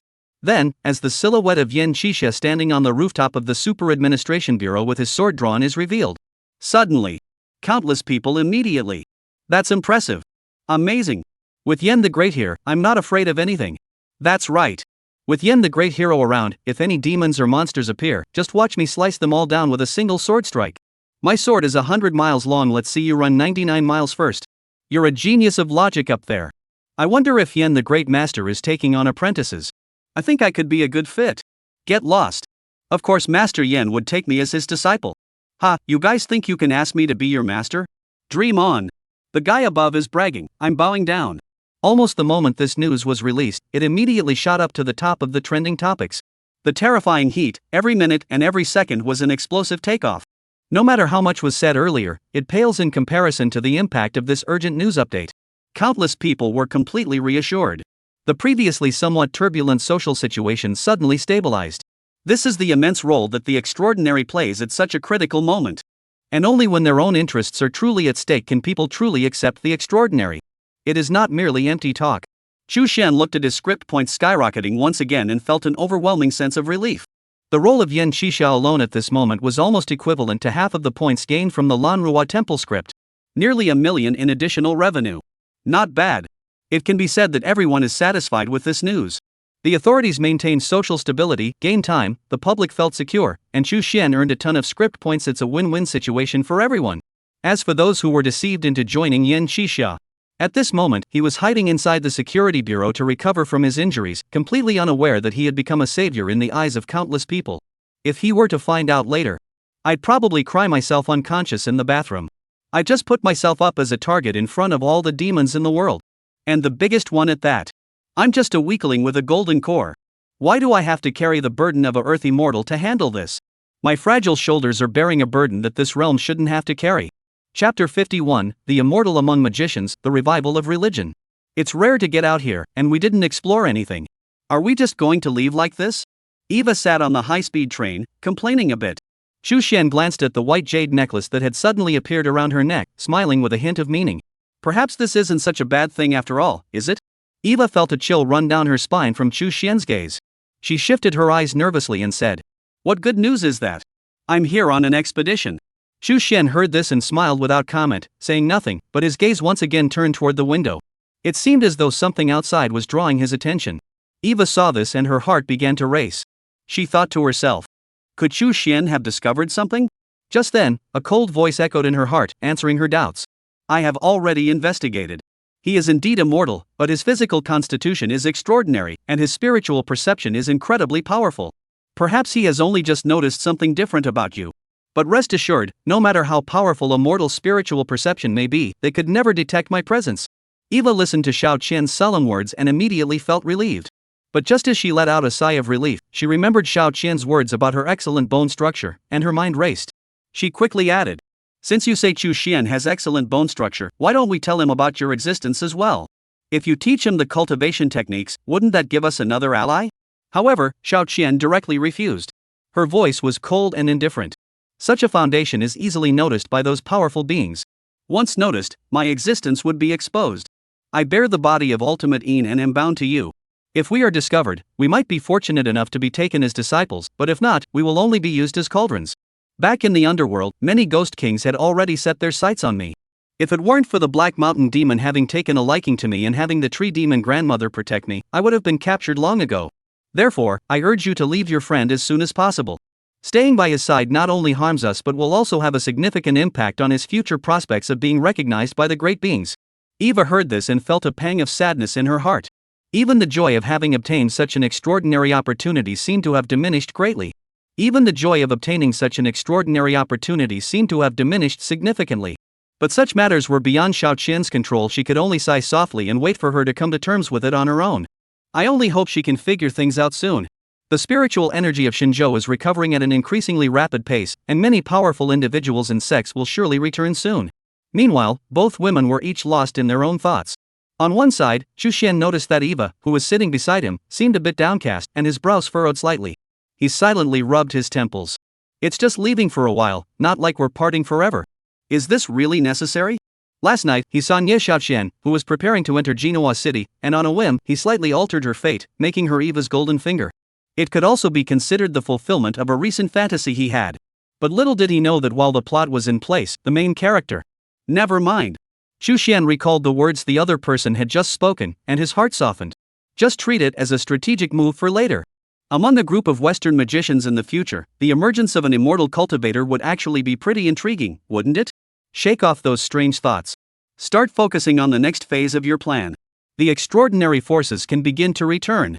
The current progress of spiritual energy revival has reached a bottleneck and could surge directly to the golden core stage at any moment. This also happens to be a convenient excuse. Chu Xian felt that the oppressive atmosphere around him gradually dissipated, and he sighed in relief.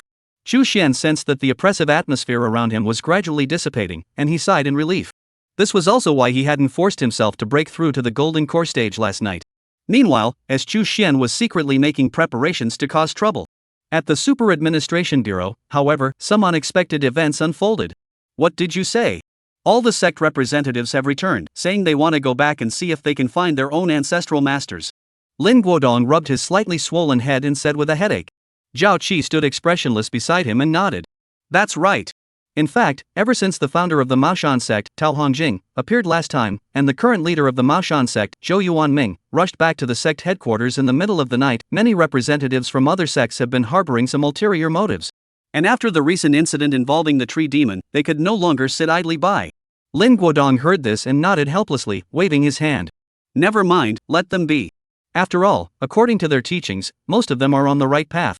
Being able to establish contact with some of them is at least one more avenue for the authorities to engage with them. It's better than waiting until something happens and then trying to make contact. Zhao Qi nodded and didn't comment on the matter. After all, in this extraordinary era of revival, who knows how many people are backing which family? The once declining religious sector may indeed be on the verge of a complete revival. Putting that aside, Zhao Qi continued. By the way, Director Lin, what about Master Yen? Lin Guodong heard this and immediately realized what his subordinate was implying. His expression turned serious as he replied. I have already reported that matter, and it is currently under discussion in the capital. If what Yen the Great Hero says is true, then it would truly be a blessing for humanity. Our Xia Kingdom will no longer be so passive. Upon hearing this, Zhao Qi also nodded solemnly. Chapter 52, The Waterland Dharma Assembly, The Wise King. Just as Lin Guodong and the others were distracted, the religious representatives had already begun secretly plotting their schemes. Or rather, it was the Buddhist sect that was causing trouble. Hangzhou. In a private room of a certain restaurant. There were many bald-headed monks gathered here, each of whom was a renowned figure within the Buddhist community. Due to the Buddhist sect's skill in attracting followers, the Buddhist sects across the land are far more prosperous than the Daoist sects. However, at this moment, the Buddhist monks who were always kind and gentle, full of profound wisdom, have now become. But now, each of them had a gloomy expression and remained silent. It seemed as though something had happened that was too embarrassing to speak of. The sound of prayer beads turning echoed continuously within the private room. Finally, after a long time, a middle-aged monk spoke up. Have all of you senior monks made up your minds? We Buddhists can't go on like this. 3 extraordinary incidents have occurred in quick succession, and the ones who stepped forward were all high-ranking members of the Daoist sect. The only connection to our Buddhist sect is a place of darkness and corruption, a den of iniquity. Not long ago, a donor even came to ask this monk where there was a centuries-old abandoned temple. If this continues, what will be left for our Buddhist sect in this extraordinary revival? The world will know the door but not the Buddha. Even if future patriarchs or true Buddhas were to descend, would they not reproach us for not vigorously developing the Buddhist sect? As the middle-aged monk spoke, his words grew heavier and heavier, until finally he even invoked the ancestral masters and true Buddhas. Suddenly, even the many hosts who had some resistance and shame in their hearts were moved at that moment. In the past, there was no Buddha in the world, and religion was in decline, so it was natural not to care about other matters, and even to support the Daoist sect. But now that there truly are extraordinary beings in the world, there must inevitably be genuine Buddhas within the Buddhist tradition. If one were to be discovered by one's own ancestral masters, bodhisattvas, or the Buddha himself, that the lineage of the human realm has declined and been severed, wouldn't that truly make one an unfilial descendant? Just as the hosts were moved and their hearts stirred, the middle-aged monk, noticing that the other abbots were showing signs of interest, immediately seized the opportunity to press on. Moreover, we are not lying. As long as you do not admit it, just remain silent. We believe that the Buddha will forgive us as well. With these words spoken, finally, an elderly monk with kind eyes and a reputation throughout the Buddhist world sighed deeply. Then, he recited the Buddha's name aloud. Amitabha Buddha. This matter is entirely my responsibility. My fellow disciples, you may go now. Soon, the invitations for the Waterland Dharma Assembly will arrive at all the temples. We hope all fellow monks will honor us with your presence. After speaking, he suddenly closed his eyes, turned the prayer beads, and recited a passage from a scripture. The many officiants were immediately moved. Senior brother. But the old monk remained silent, reciting the sutras, and made no response. Seeing this, the other monks could only take their leave. Only the middle-aged monk remained, glaring at the old monk with some dissatisfaction. Master, this isn't what we agreed upon earlier. What if the other abbots don't come? If the Buddhist community can't participate, the effect will be greatly diminished, and Linging Temple will miss another opportunity to become the leader of the Buddhist community. The people from Shaolin Temple certainly won't let this opportunity slip away. Before he could continue complaining, a sudden heavy voice interrupted him. Enough, Shirkong. Your desire for fame and fortune is too strong. This time, our Buddhist community is holding a Waterland Dharma assembly. We must not deceive the faithful with falsehoods. The middle-aged monk's face immediately turned grim. He snorted. He turned and walked away. Soon, news of the upcoming Waterland Dharma assembly at the Buddhist temple began circulating online. Because the extraordinary is gradually reviving. Countless people have become deeply interested in various religions. Especially the Daoist sects, where many of their branches are now constantly surrounded by idle people hoping to encounter an enlightened master who will take them as disciples. Those with connections or influence have already joined certain sects. They casually donate a Taoist temple or spend tens of millions on renovations. Where could these poor Taoist monks possibly live? As for the Maoshan sect, which is known to have powerful backers, it's even more outrageous. There are billionaires who have openly stated they are willing to donate their entire fortunes in exchange for an opportunity to join the sect. It's easy to imagine how crazy that is. Of course, Zhou Yuanming, the master of Mount Mao, was no slouch either, and he didn't accept a single person. After all, if his own ancestral master were to discover that he had accepted disciples for the sake of worldly possessions, it would be a disgrace. What about the path to immortality? You should know that recently he has been studying the ritual he discovered in the ancestral hall, and he has made quite a bit of progress. He knows that to summon a deity, one must show respect. What if we leave a bad impression at this critical moment? So I always refuse.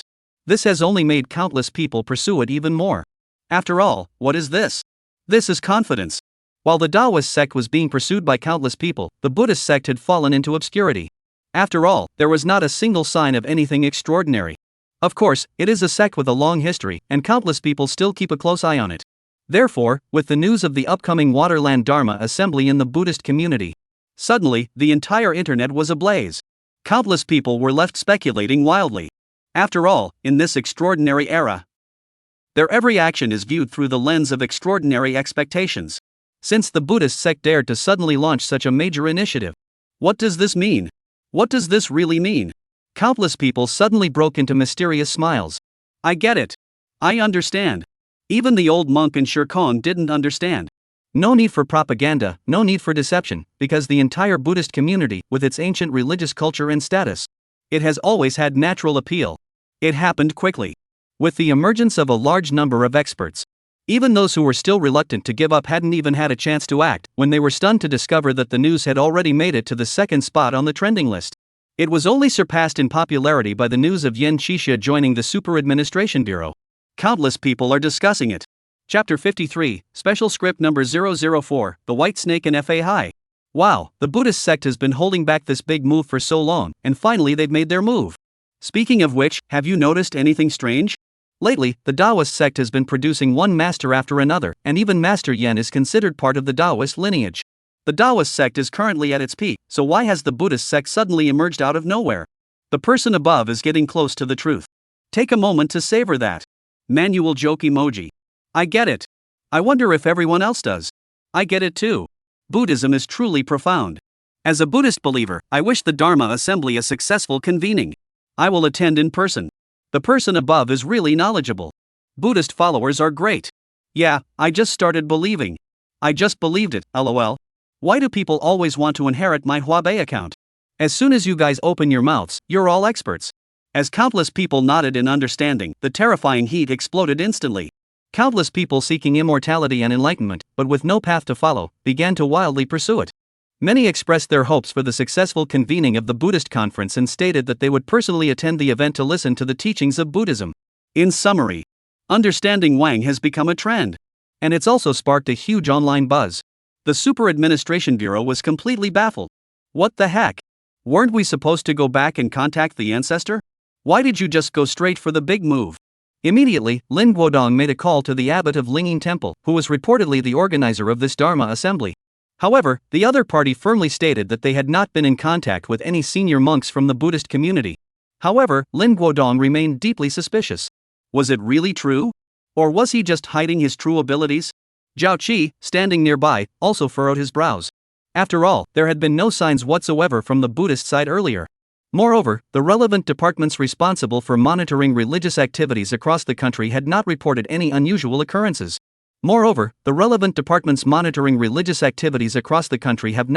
any unusual occurrences. Could it be that the Buddhist leaders are keeping a low profile? Immediately, unable to figure out the situation, both of them turned to look at Yan Qixia. Yan Qixia was instantly baffled. What are you looking at me for? Zhao Qi nodded seriously. I just wanted to ask Yan Daxia if he had heard any news about a great Buddhist master emerging recently. Yan Qixia scratched his head, unsure of what to say. I don't know either. After all, those bald monks all have their own Buddhist Pure Lands, and there's even the Western Buddhist realm up there. I haven't really looked into them much. Moreover, I recently came across a secret text on Tantric Buddhism, and I've been avoiding those bald monks, so I really don't know anything about it. Found a secret Buddhist technique? Upon hearing this, Lin Guodong and Zhao Qi's expressions both turned somewhat ambiguous. Their faces were filled with it. I understand. Yan Qixia suddenly felt a wave of embarrassment wash over him, unable to find the words to respond. I'm not lying to you, I really found it. Please believe me. Zhao Qi nodded. Master Yan, rest assured, we will believe you, and so will the country and the people. This statement has a strong sense of endorsement. It instantly made Yan Qixia's already weakened body feel even worse, almost causing him to faint. He could only look on helplessly. Magic City Airport. Xu Xian looked at Eva, who still had a lingering expression on her face, and spoke politely. You're leaving the country so soon?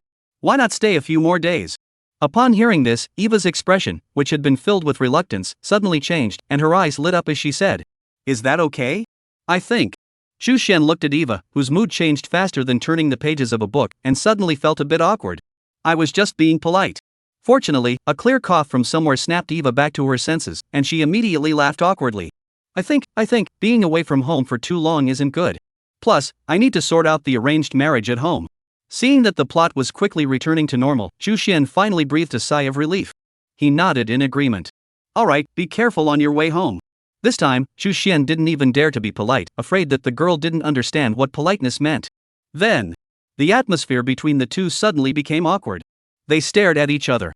A full minute passed. Eva finally withdrew her gaze with a hint of disappointment, muttering to herself. Straight guy, you don't even care about my engagement. Even though I have my own way of handling it, the fact that the person I secretly like doesn't care at all is really frustrating. He turned around immediately. He strode toward the airport. Just as Xu Xian thought he could finally get rid of her. Suddenly, that figure turned around and said, Xu Xian. Next time we meet, I'll definitely surprise you. Then, with a single smile, you'll captivate the entire city. Leaving countless onlookers who had been secretly admiring her feeling utterly envious. Sure enough. All the pretty girls already have someone they like. Xu Xian merely smiled in response upon hearing this. Maybe so. Then, after Eva turned around, he turned and left as well. Countless passers-by cursed him under their breath. Steal straight men. Of course, Xu Xian couldn't care less about any of this. Rather than dwell on these matters, it would be better to consider which extraordinary power to choose as the first of its kind in the world. Should it be the highly renowned Mount Mao, with its extremely high success rate? Or is it the Wudong Mountain that has become the hottest destination in countless films and TV shows? Or the Tianshi Palace, the headquarters of the Jingyi school of Taoism? Or perhaps another sect? Countless plotlines and stories clash wildly in his mind. The dilemma of having too many options. And while he was struggling with his decision, suddenly, he heard the whispered conversations of a few people nearby. Buddhist temple? Waterland ceremony? Xu Xian was slightly surprised. Even now, when he hadn't yet revived the Buddhist sect, they dared to cause trouble. The Buddhist sect in this world was really stubborn. He immediately opened his phone. He began to look into the matter in detail. Soon, a peculiar expression flashed across Xu Xian's face. Sure enough, everyone is a master of imagination. Is it because the extraordinary heat is too intense? He shook his head. He didn't pay much attention to it. Instead, he shifted his attention to the current trending topics. The monks of the Buddha's Gate will hold a Waterland Dharma assembly at West Lake. We sincerely invite all believers to come and listen to the teachings. It seems there's no need to dwell on it anymore. Xu Xian smiled. After all, since there's already so much buzz, why not make the most of it? Although he had always subconsciously resisted Buddhism in the past, he hasn't yet begun the plot to revive his interest in Buddhism. However, since there is an opportunity, who would turn down money? Moreover, I recall that the Waterland Dharma assembly originated from Jinshan Temple in Zhenjiang, didn't it? Xu Xian's voice sounded a bit playful. A familiar story from his past suddenly flashed through his mind. The Buddhist temple, originating from the Waterland Dharma Assembly at Jinshan Temple and West Lake. That's perfect. A mysterious smile flashed across Chu Xian's face. Then immediately. Pick up the pen and start writing. Special script number 004. Theme, The White Snake in Fahai, The Return to Jinshan Temple. Characters, by Sujin, Fahai, Shaochang. Why not the monk Daoji associated with Lingyin Temple? Well, naturally, the other party's background is too prestigious, and there's not much to talk about, right? It's definitely not because he was brainwashed by some Fahai character in a previous life. No, absolutely not. Chapter 54, The Poor Monk Fahai and the Promise of the Xia Kingdom. Fahai sensed that the opportunity for a divine immortal to emerge, entangled by the karmic fruit, had finally arrived. Shaocheng had cultivated into a demon king and returned from the demon realm, while the white snake, after 1,000 years of suppression, was on the brink of transforming into a dragon. Moreover, this time it's a special storyline. This time, I've really made a big deal out of it.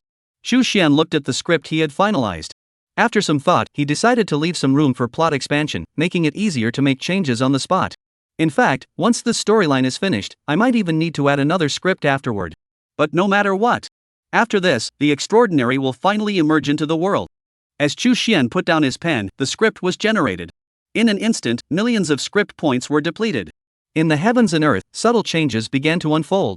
Hundreds of kilometers away, at the Golden Mountain Temple, a handsome young monk suddenly appeared. He exuded an overwhelming aura of authority. He looked around at the dilapidated temple. His brows furrowed slightly as he spoke. Amitabha Buddha. And at that very moment, a novice monk saw him and immediately shouted, "Who are you? How dare you come here without permission? Don't you know that the abbot is giving a lecture right now?" Upon hearing this, the young monk immediately recited a Buddhist mantra. "I am the monk Fahai, who is the current abbot of Jinshan Temple." Never mind that the script Chu Xian just made up has caused so many changes. Currently, the Super Administration Bureau has faced a major event since its establishment. They now possess cultivation techniques. At that moment, Lin Guodong looked at the cultivation technique before him with a mix of excitement and anticipation. Yuan Linggong.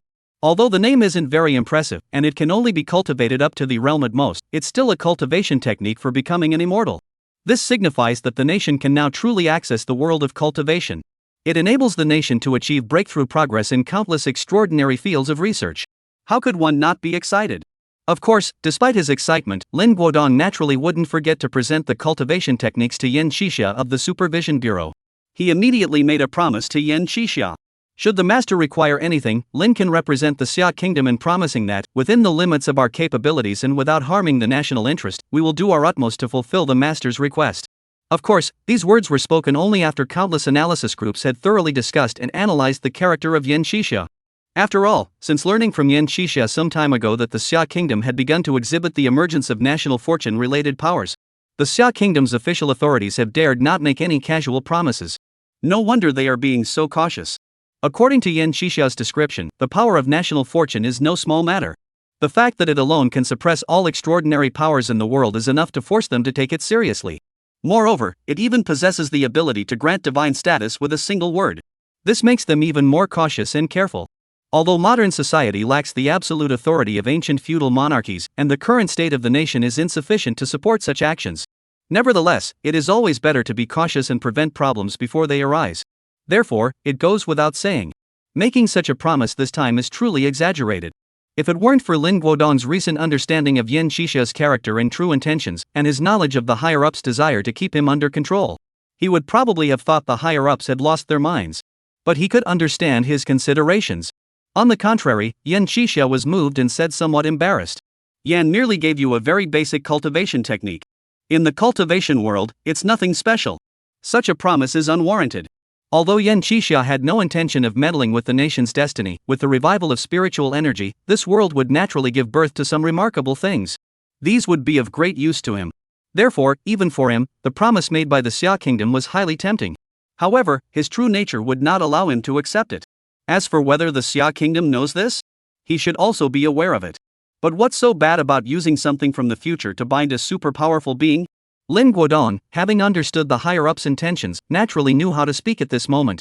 He immediately said, "Although imperial authority no longer exists in modern society, the state still holds absolute power. Moreover, this promise is not merely about bestowing martial arts techniques, it is also to express gratitude for the master's recent defeat of the tree demon matriarch. Moreover, now that the Taoist master has joined the Supernatural Affairs Bureau, the state has not discovered many supernatural entities recently. Therefore, the only option is to use this promise as payment for the Taoist master's salary for now. Lin Guodong's words were extremely straightforward. This actually earned him Yan Shisha's favor, and he reluctantly agreed. However, he had already decided in his heart that he would not make any unreasonable demands in the future, even though he knew there was an underlying intention from the Xia kingdom to lure him over. Since he had accepted the benefits from the Xia kingdom, Yan Shisha thought for a moment and decided to return the favor, preparing to reveal more secrets. Director Lin might have many questions, and Yan might be able to answer a few. Lin Guodong heard this and felt a surge of joy in his heart. He never expected the reward to come so quickly. Then I'll trouble you, master. He immediately began asking some questions that had long puzzled the country. Some questions were more personal, some more general, and some even sensitive. For example, what sect did Yan Shisha belong to? What are the basic knowledge about cultivation levels? Where are the other sects' headquarters located? And so on. But since Yan Shisha had agreed, he naturally didn't refuse too much. He answered the other party's questions as thoroughly as possible. Through this back-and-forth exchange, many issues that had long plagued the authorities were resolved with ease. Additionally, a deeper understanding of some fundamental knowledge about the cultivation world has been gained. Meanwhile, the official government of Xia Kingdom had already taken a significant step toward the extraordinary world. On the other side, within the White Eagle Empire, a heated argument was unfolding.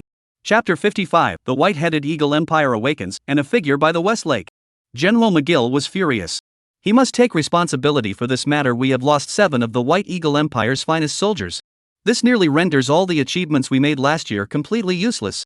Even the items brought back by the remaining 6 soldiers are nothing but strange, incomprehensible writings. They hold no significant value whatsoever. One by one, the ministers and generals glanced at the documents in their hands, their expressions equally grim. At the same time, they all turned their gaze toward the intelligence chief, Fury. Under the gaze of numerous powerful figures, even as the top-tier agent, Fury couldn't help but break out in a cold sweat. This time, he was indeed partly to blame. Although such a divine showdown was inherently unpredictable, it remains an inescapable responsibility that he must bear.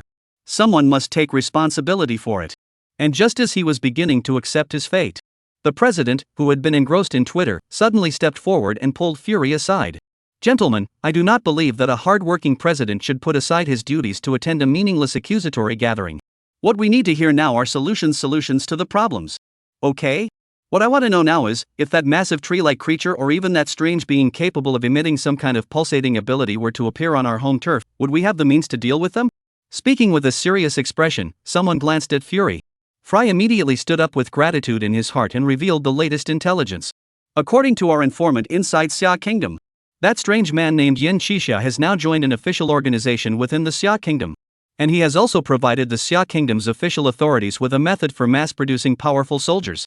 Therefore, gentlemen, it must be said that the president's threat regarding Xia Kingdom has now become a reality. Upon hearing this, the president felt a sense of satisfaction and gave Fury a nod of approval. It wasn't in vain that I spoke up for you earlier. And this piece of information also came to light. The many prominent figures present now understood the gravity of the situation. There was no time to blame Fury anymore. After all, the satellite footage speaks for itself. Such immense power being controlled by Xia Kingdom is something even the White Eagle Empire must take seriously. A minister frowned and said, "Are our space-based weapons and weapons really unable to kill the enemy?" A high-ranking military official looked at the series of analysis data in his hands and shook his head. "We don't even know if we can kill the enemy yet, but I know this, with the technology currently available to the military, even if He Wu could kill the enemy, we wouldn't be able to lock onto them. In fact, I even suspect that even if they were at the center of He Wu's explosion, they might be faster than the shockwave itself." As the military official spoke, before anyone could react, Fry stepped forward once more and delivered even worse news. Furthermore, there were reports that a religious organization within the borders of Xia had apparently made contact with even more powerful supernatural beings. They are currently planning to hold a ritual resembling a pilgrimage ceremony. Based on some of the other parties' religious and cultural practices, I suspect this may be a significant opportunity for the extraordinary beings to descend en masse. We must swiftly devise a solution to this problem. Otherwise, Xiagua may truly gain the power to rule the world. This left some generals who had previously been unconvinced, claiming that more He Wu would solve all problems, speechless. Just as the atmosphere in the entire conference room grew increasingly tense, a minister from the Cultural Affairs Department suddenly raised his hand timidly and said, "Why don't we seek out our own extraordinary individuals? Even some of the gods from the West?" As soon as these words were spoken, suddenly, The meeting room suddenly fell silent. Everyone looked at each other, except for the president, who was enthusiastically posting on Twitter. Everyone is a bit confused. Yeah. We can also seek out our own myths to rely on. In the past, we believed that technology could conquer everything, but now that technology falls short, let's turn to the extraordinary to make up for it. Although our White Eagle Empire lacks depth, the West has plenty to spare. And we're all part of the same cultural circle. As everyone suddenly realized. A certain president stood up and said excitedly, "It seems that you gentlemen have already found a solution. Let's proceed accordingly. I have already invited the Queen of Britain and the Pope of the Catholic Church to join us for afternoon tea. I am confident that we can unite and find a way to counter the threat from the east." Suddenly, the foreign minister felt a bit uneasy. When did this happen?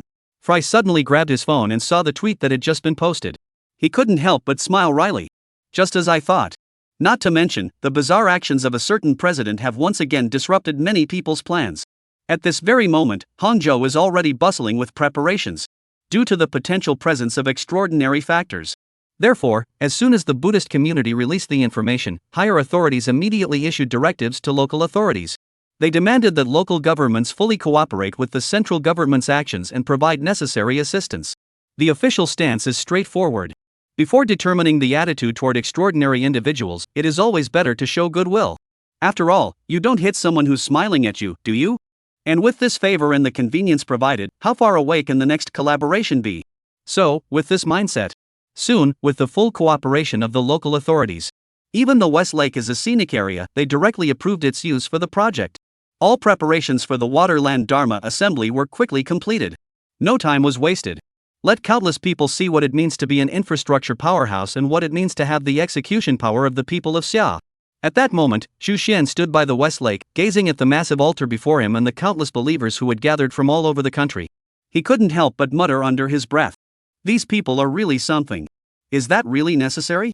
The Waterland Dharma Assembly doesn't start for another 3 days, does it?" As soon as he uttered those words, suddenly, a social media influencer standing nearby, who was live streaming with her phone, couldn't help but glance at him and rolled her eyes. "You don't get it, do you? Even though there are still 3 days left, what if those extraordinary big shots are watching? Who knows, maybe one of the big shots will take a liking to you. And then divine favor will come knocking on your door. After all, isn't that how it's portrayed on TV? The big shots blend in quietly among the crowd, then happen to meet the protagonist, are blown away by their talent, take them under their wing, and from there, they rise to the pinnacle of success." Xu Xian scratched his nose, feeling a bit uneasy. Isn't that exactly what they're saying about me? But he still managed to laugh it off. This isn't exactly rushing to become a monk, is it? And there are so many rules to follow as a monk. Modern people are full of vices, how many can endure such suffering? Ha ha. Upon hearing this, the influencer immediately took a closer look at Xu Xian and was instantly struck by his extraordinary appearance. How can this brat be more handsome than me? But since it was a live stream, he quickly suppressed his jealousy, though his tone still betrayed a hint of reluctance. It seems like she's done her research. But you're wrong about that. Don't even mention monks, even eunuchs would do it to become immortals. Before Xu Xian could speak, he suddenly whispered again. Moreover, I've done my research on this. I heard that there's a branch of Buddhism called Joyful Zen.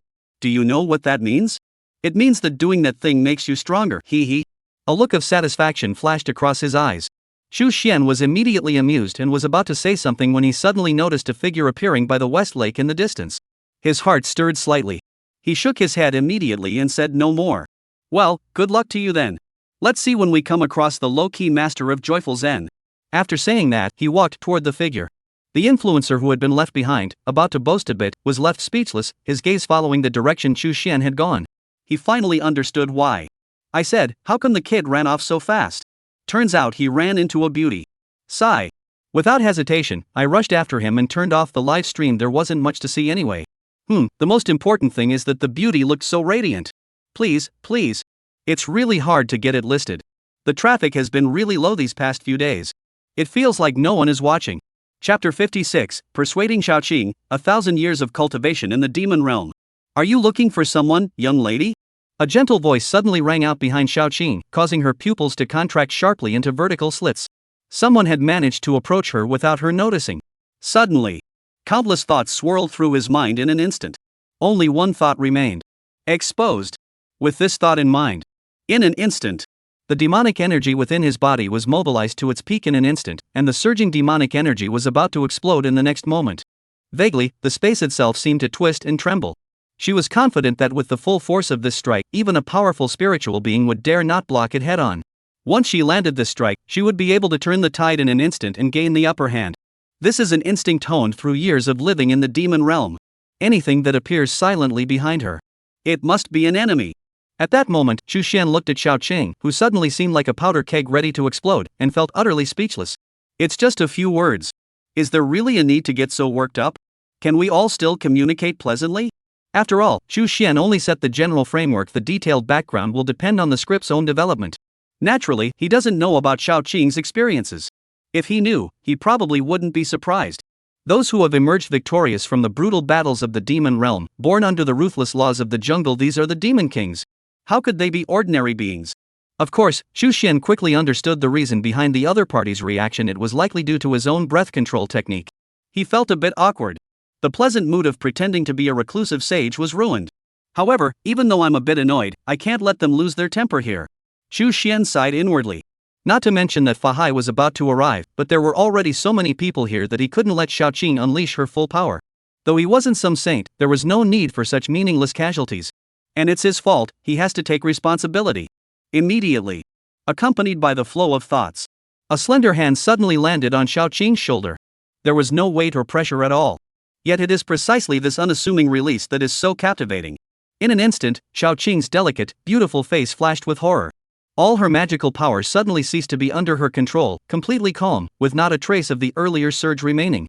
Even the murderous intent that had erupted in his heart moments ago vanished without a trace. Such power could directly and silently suppress one's own magical abilities, and even influence the mindset of this Yuanshan demon king. Instantly, Xiao Qing's heart skipped a beat. A local immortal? Or even higher? With this realization, she couldn't help but smile wryly. Clearly, the spiritual energy of the mortal realm had only just begun to revive and could only accommodate golden core cultivators. Why would such an existence appear here? Could it be that the stories in the ancient texts about great beings traveling through the mortal realm have actually come true? But I've only just returned from the demon realm and haven't done anything yet. Meanwhile, as she continued to speculate about Xu Xian's intentions, that gentle voice sounded again in her ears. Can we talk properly now? Upon hearing this, Xiao Qing immediately forced a smile and turned back.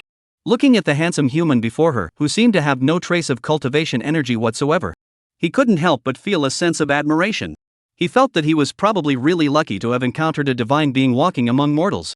Immediately, she bit her lip lightly and said with an innocent expression on her pretty face, I wonder what advice the senior has for me. Xu Xian looked at the defiant young beauty before him and couldn't help but smile and shake his head. He raised his hand and tapped Xiao Qing's forehead, saying, You're lucky to have met someone with a good temper like me. Otherwise, you'd be in for a world of trouble and end up as a delicious snake stew. Upon hearing this, Xiao Qing immediately pursed her lips. She thought to herself, if it weren't for you, there wouldn't be many people in this mortal world who could handle this demon king. And besides, I haven't even done anything yet. You're meddling too much, aren't you? Of course, that's just how it is. Facing this formidable opponent whose true strength was unknown, she dared not show any further dissatisfaction. Her attitude gradually became more respectful. After all, from the other person's words, it was clear that this great master had no ill will toward him. Since that's the case, it wouldn't hurt to act a bit more obedient. The law of the jungle, where the strong survive and the weak perish, has always been deeply ingrained in the very bones of the demon clan. As a demon king who has survived in the demon realm for over 1,000 years, Xiao Qing naturally understands this principle all too well. Perhaps, if they were to be pleased, they might even ask for their assistance in rescuing their sister. Xu Xian watched Xiao Qing quickly adopt a proper attitude and couldn't help but chuckle. If you had done this earlier, it would have been much better. Immediately, he decided to continue speaking, intending to make up for what he hadn't said earlier. But just as he was about to continue, he suddenly closed his mouth again. Because a familiar figure was approaching. What's going on? Xu Xian looked at the figure that suddenly appeared out of nowhere. It was none other than the very same man who had just been admiring the joyful Zen master. As the other approached, he stared intently at the hand that was resting on Xiao Qing's shoulder. He looked as though he was saying, if you don't explain yourself, I'll have to come to the rescue. Xu Xian couldn't help but laugh. Then he suddenly wrapped his arms around Xiao Qing's slender waist, ignoring the stiffness of her delicate body in his embrace, and spoke with a serious expression. Nothing much. It's just that a moment ago, Miss Xiao Qing and I suddenly fell in love at first sight. We confessed our feelings to each other on the spot and poured out our hearts. Now we're just heading to a hotel to have a heart-to-heart talk about life. Upon hearing this, the internet celebrity was left speechless and stood frozen in place. Then he looked at Xiao Qing's vibrantly beautiful face, which was flushed with a faint blush, showing no signs of resistance. He couldn't help but question the meaning of life. Are you sure you're not pulling my leg? Xu Xian raised his eyebrows slightly and said naturally. Bluster? Why would I deceive you? I'm handsome and wealthy. Isn't it normal for girls to throw themselves at me? After saying that, a faint look of confusion flashed across his face. As if he truly believed it to be so. Then he wrapped his arms around the gradually softening delicate body in his embrace and turned to leave. Leaving behind the influencer, who was now surrounded by a sea of question marks. After a long while, he finally muttered angrily. This society is so damn realistic. I'm handsome too, you know. When I finally reached an uninhabited lakeside. Xu Xian casually let go of the hand that had been resting on Xiao Qing's waist, making no attempt to take advantage of the situation. After all, he wasn't the type to get aroused by a character he had created himself. Even if the other person's looks and life circumstances were exactly to his taste. Xiao Qing, however, showed no noticeable change in expression, appearing extremely calm. If there hadn't been any stiffness at the beginning and my heart hadn't suddenly raced for a moment, it would have been even more like it. Of course, Xu Xian clearly had no desire to delve deeper. At this moment, he only wanted to push the plot forward smoothly, but it had been interrupted twice in a row. Even if his heart were as big as the sky, he no longer has any desire to show off. Immediately, he turned his gaze toward the direction of the Lei Feng Pagoda, gazing at the tower shrouded in clouds and mist. He spoke calmly and gently. Do you remember the question I asked you when we first met? Xiao Qing, whose mind was in turmoil, heard this and immediately set aside her emotions, furrowing her brows slightly. Then, with a sudden touch of emotion, she said. Are you referring to Xiao Qing's older sister? Xu Xian ignored the change in address and nodded. I came here this time to remind you that it's best not to mess with the Lei Feng Pagoda right now. Your sister is in a very peculiar state right now. After 1,000 years of refinement, her bloodline is gradually undergoing a transformation. The past is the very moment she transforms into a dragon, the opportunity to attain the status of an earth immortal. If you go now, you might be able to save her, but there's a greater chance that you'll cause your sister's efforts to come to naught. Upon hearing this, Xiao Qing was deeply moved. Transform into a dragon? Does my sister really have such an opportunity? Immediately, Xiao Qing bowed to Xu Xian in gratitude. Thank you, young master. Otherwise, Xiao Qing might have really made a huge mistake this time. Xu Xian shook his head. I'm just following my heart. The karmic ties between you and Fahai are none of my concern. You should hurry back and prepare yourself. 3 days from now, it will be her karmic trial and also her destined fate. As the Waterland Dharma assembly was held, Fahai returned once more. The karmic connection between the two would be stirred, and that would be the moment your sister transformed into a dragon. But at that time, she was also at her weakest. Fahai would never let this opportunity to achieve the status of a celestial being slip away. He had been trapped in his spiritual form for 1,000 years, and his reincarnation was specifically to sever the karmic ties between you and your sister. As he swiftly revealed all the crucial points, Xiao Qing immediately understood Xu Xian's true intentions and her expression turned cold. Fahai. She murmured this name, which was so familiar to her from days gone by. A chill crept into her eyes. Then he bowed again toward Xu Xian and said, I understand, thank you, young master. Young master, you have been so kind to me. I will surely repay you in the future. Xu Xian waved his hand. I told you, I'm just following my heart, and it's just a matter of a few words. No need to thank me. Go on your way. After speaking, Xu Xian vanished from where he stood. He didn't give her any more chance to speak. A fleeting look of resentment flashed across her eyes, but she quickly reminded herself of Fahai's matter. Her expression immediately turned cold once more. After 1,000 years of suppression, you still refuse to spare my sister. If you wish to sever the karmic bond, then so be it. I will take my sister's place and sever the karmic bond with you. The demon realm has been built up over 1,000 years. Do you really think the title of Demon King was given to me for nothing? But when it comes to this point. Suddenly, the image of Xu Xian flashed through her mind, and she recalled that he seemed to be of human origin. After hesitating for a moment, she finally gritted her teeth and spoke.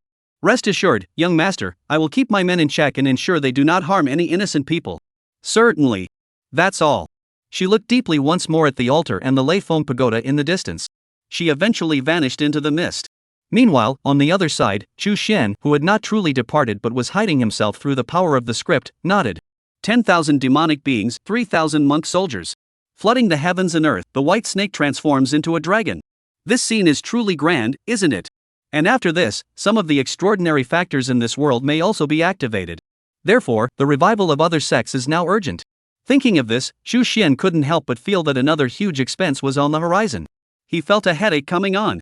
Chapter 57, The Supervision Bureau's Concerns and Lin Guodong's Resentment. Time flies, and 3 days have passed in the blink of an eye. With 3 days of preparation, the news of the Buddhist waterland ceremony had spread throughout the entire country. Moreover, due to the meticulous explanations provided by countless experts and further embellished by enthusiastic netizens, the story became increasingly exaggerated as it spread. It started as just a waterland Dharma assembly, then the Buddhist community claimed to have contacted their own ancestral masters and was preparing to open the mountain gates, followed by claims that the Bodhisattva had already descended and was preparing to select his followers, and finally, that the Western Buddhist realm was about to descend to save all sentient beings. Countless people spoke of it in vivid detail. Some claimed to have seen the Buddha's light descending from the heavens, while others claimed to have seen the true face of a Bodhisattva. Among hundreds of millions of netizens, it only takes a few people to stir up trouble. Can ride the wave of this extraordinary frenzy to surge in popularity and spread a wave of rumors. And the trend is showing signs of intensifying. Of course, most people are just watching the spectacle and wouldn't really believe such exaggerated rumors. However, the Buddhist community has already established connections with supernatural forces, and this is a consensus across the entire internet. Otherwise, at a time when the Daoist sect is on the verge of great prosperity, why would the Buddhist sect suddenly organize such a waterland Dharma assembly? What are they trying to accomplish? Without the confidence, I wouldn't dare to do this. Countless netizens can confidently say this with their hands on their chests. Therefore, it is also true. Today, Westlake is exceptionally congested, even though the authorities have already deployed a large number of personnel, including military forces, to maintain order. It still feels like a sea of people everywhere. In fact, it's not just Westlake, the entire city of Hangzhou is currently in a state of near paralysis. Over 10 million people are pouring into the city. And they are gathering toward Westlake. The staff from the Super Administration Bureau, who had already arrived at the scene, saw this and immediately felt a headache coming on. Lin Guodong even blurted out an expletive. This is utter nonsense. How are things being handled in Hangzhou? With such a large population concentrated in one area, if a riot breaks out, it could cause unrest throughout the entire country. Upon hearing this, the officials from the Super Administration Bureau who had followed him also envisioned the same scene. Their scalps prickled with goosebumps. Countless people were packed tightly together. If a firecracker were to go off, it could easily result in hundreds or even thousands of casualties. Zhao Qi frowned deeply at that moment, but he remained calm as he spoke. The Buddhist sect has made this matter too big. They didn't consult with the authorities beforehand, which has put the authorities in a passive position. Lin Guodong heard this and felt a bit helpless. He naturally knew that this was an issue involving the Buddhist community, and that they had not communicated with the authorities before announcing the holding of the ceremony. The authorities only found out about it through the trending topics on social media. By the time they wanted to establish order, it was already too late to intervene.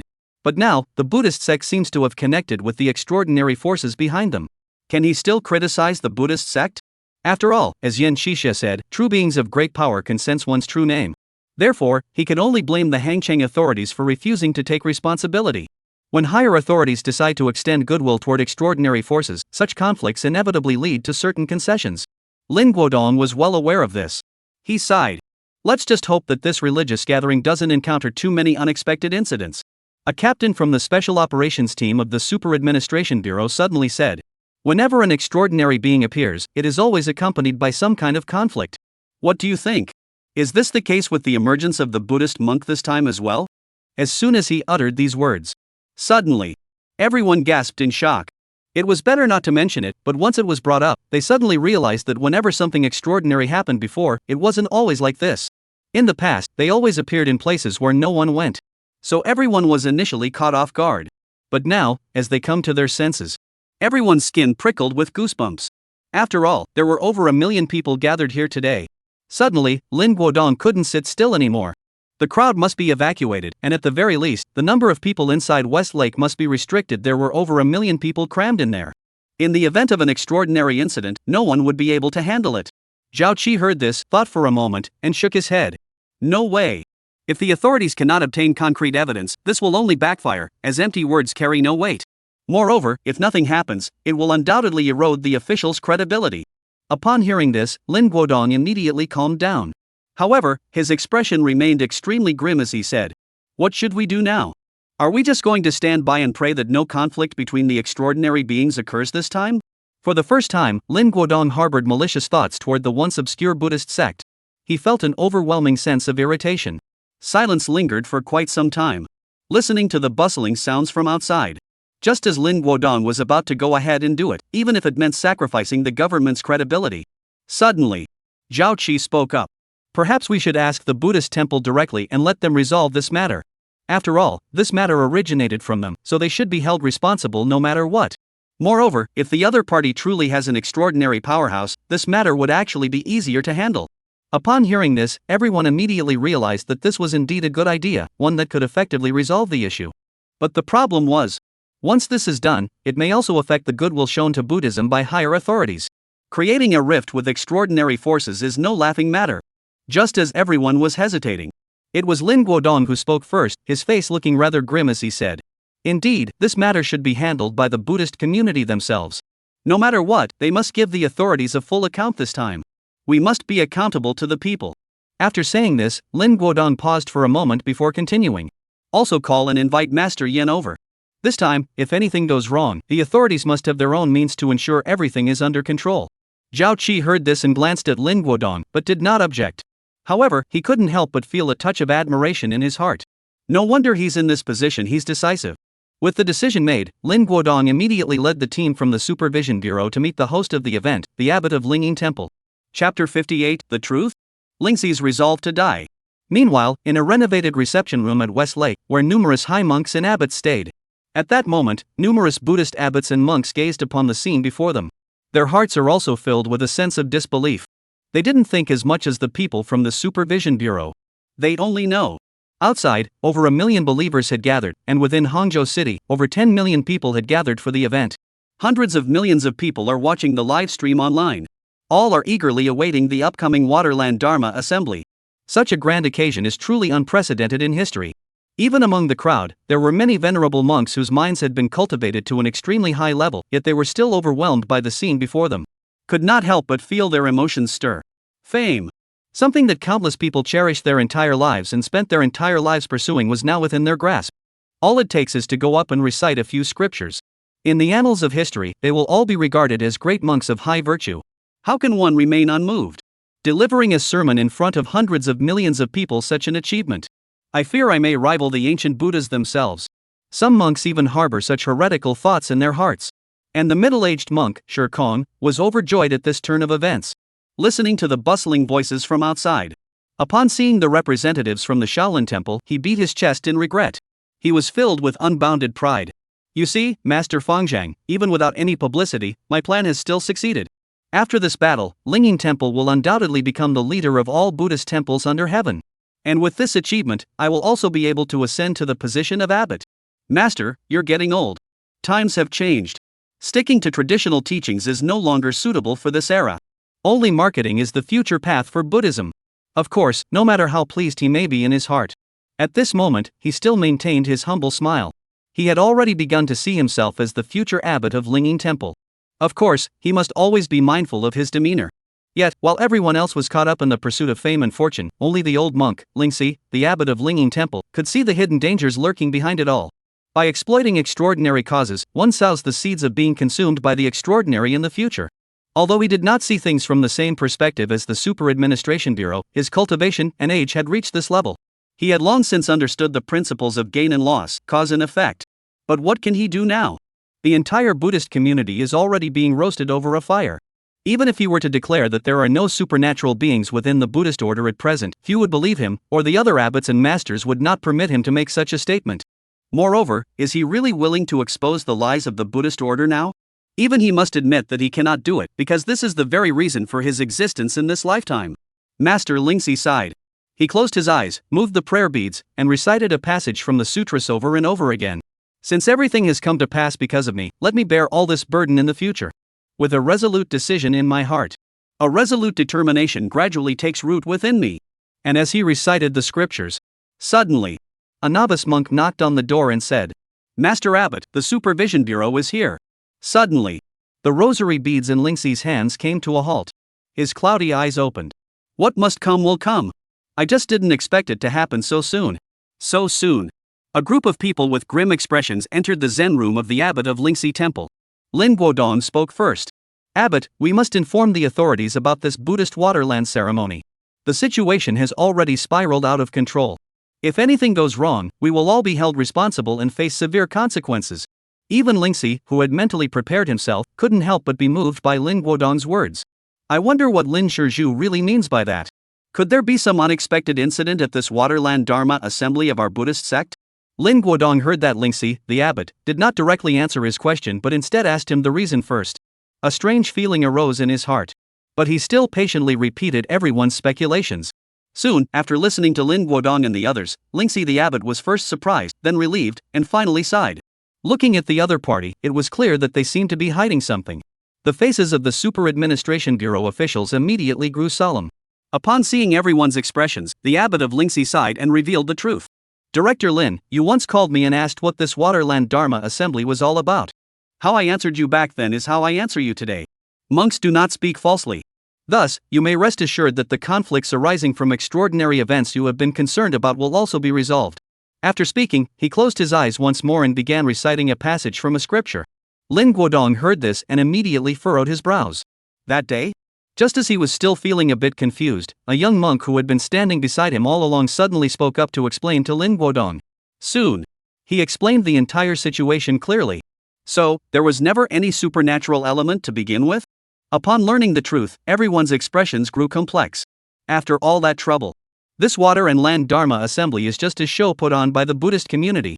That's really not right. The captain of the special operations team who had spoken earlier said with a peculiar expression on his face. Lin Guodong immediately glared at him, making him look dejected. Then, he glanced at the old abbot in front of him, feeling incredibly conflicted. The abbot of Lingxi had spent his entire life with an impeccable reputation. It seemed all about to be ruined in an instant. Even if Linging Temple has never made any claims, the world won't just let it go. Moreover, the Buddhist community has tacitly acknowledged this by not stepping forward to refute it. Lin Guodong led the somewhat complicated group from the Supervision Bureau out of the room. And they also followed him out of the room. Zhao Qi, who had remained silent all along, suddenly uttered an unusual exclamation. Perhaps, Master Lingxi has already made up his mind to die. Suddenly, everyone's expressions changed drastically as they immediately recalled the expression on Lingxi's face when they had entered earlier. There was an air of having let go of everything. Everyone felt a slight heaviness in their hearts. As for stopping it? How can they stop it? This is no longer just a matter of suicide. This is a state of enlightenment and letting go. How can anyone stop them? At that moment, suddenly, the captain of the special operations team spoke up, breaking the silence. Do we still need to evacuate the crowd? If there's no extraordinary situation, it doesn't seem very necessary. At most, it's just a religious event with more people, right? Lin Guodong nodded in agreement and was about to speak. Zhao Qi suddenly interjected. Wait a moment. Chapter 59, what nonsense are you talking about? I'm just a poor monk named Fahai. Wait a moment? Lin Guodong and the others looked at Zhao Qi with some confusion. Zhao Qi, however, remained unfazed, speaking calmly. Yes, let's wait a moment. I have a hunch that this Waterland Dharma assembly will definitely not be simple. Intuition? Lin Guodong's heart stirred slightly. After all, his subordinate's directness was no ordinary matter. But, to disperse the crowd, we still need the Buddhist monks' cooperation. Even if it's an official dispersal, it requires the backing of official credibility. This can't be resolved with a simple, intuitive statement. Just as he was hesitating, Zhao Qi continued speaking. We've already invited Master Yen, so let's mobilize some local military forces for security. And prepare evacuation plans and routes in advance. I think this should be manageable. After all, it's such a large religious event, mobilizing some military and police forces is reasonable, isn't it? Upon hearing this, Lin Guodong's eyes lit up. He patted Zhao Qi on the shoulder and said, Good job, kid. You're the man. Let's do it. Meanwhile, in a hotel room, Xu Xian watched the scene unfold and couldn't help but admire it. Highly intelligent individuals think quickly. Although these plans are not particularly comprehensive or sophisticated, under the circumstances, being able to come up with a solution so quickly is already quite impressive. Very well. This will also allow him to be a bit more lenient in the later plot. Of course, it's best not to have a major battle here. To be honest, the Buddhist Waterland ceremony they organized left him feeling somewhat constrained when designing the plot. Even though it brings such high levels of attention, it's still a bit of a hassle. Xu Xian shook his head. He continued to focus on the progression of the script's plot. This allows for easy identification and correction of any gaps or errors at any time. Everything at a glance. In front of Jinshan Temple, a young monk stepped out of the temple, followed by a group of senior monks and disciples bidding him farewell. Following the river downstream, he walked forward with each step touching a wave.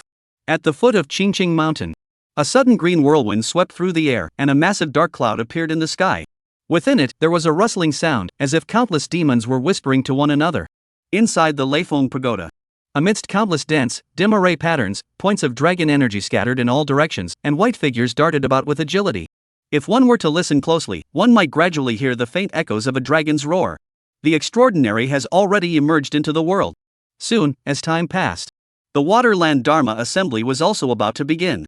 The entire venue was bustling with people. Even though the authorities had already begun to forcibly evacuate some people and organize the venue while maintaining order, the scene remains incredibly chaotic. This caused Lin Guodong and the others to furrow their brows tightly. But there was nothing else they could do. After all, the reasons for waiting were not strong enough. Forced evacuation, or simply declare there are no extraordinary individuals.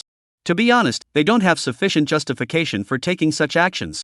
Religious activities are permitted within certain limits, and there are currently no regulations governing them in this world.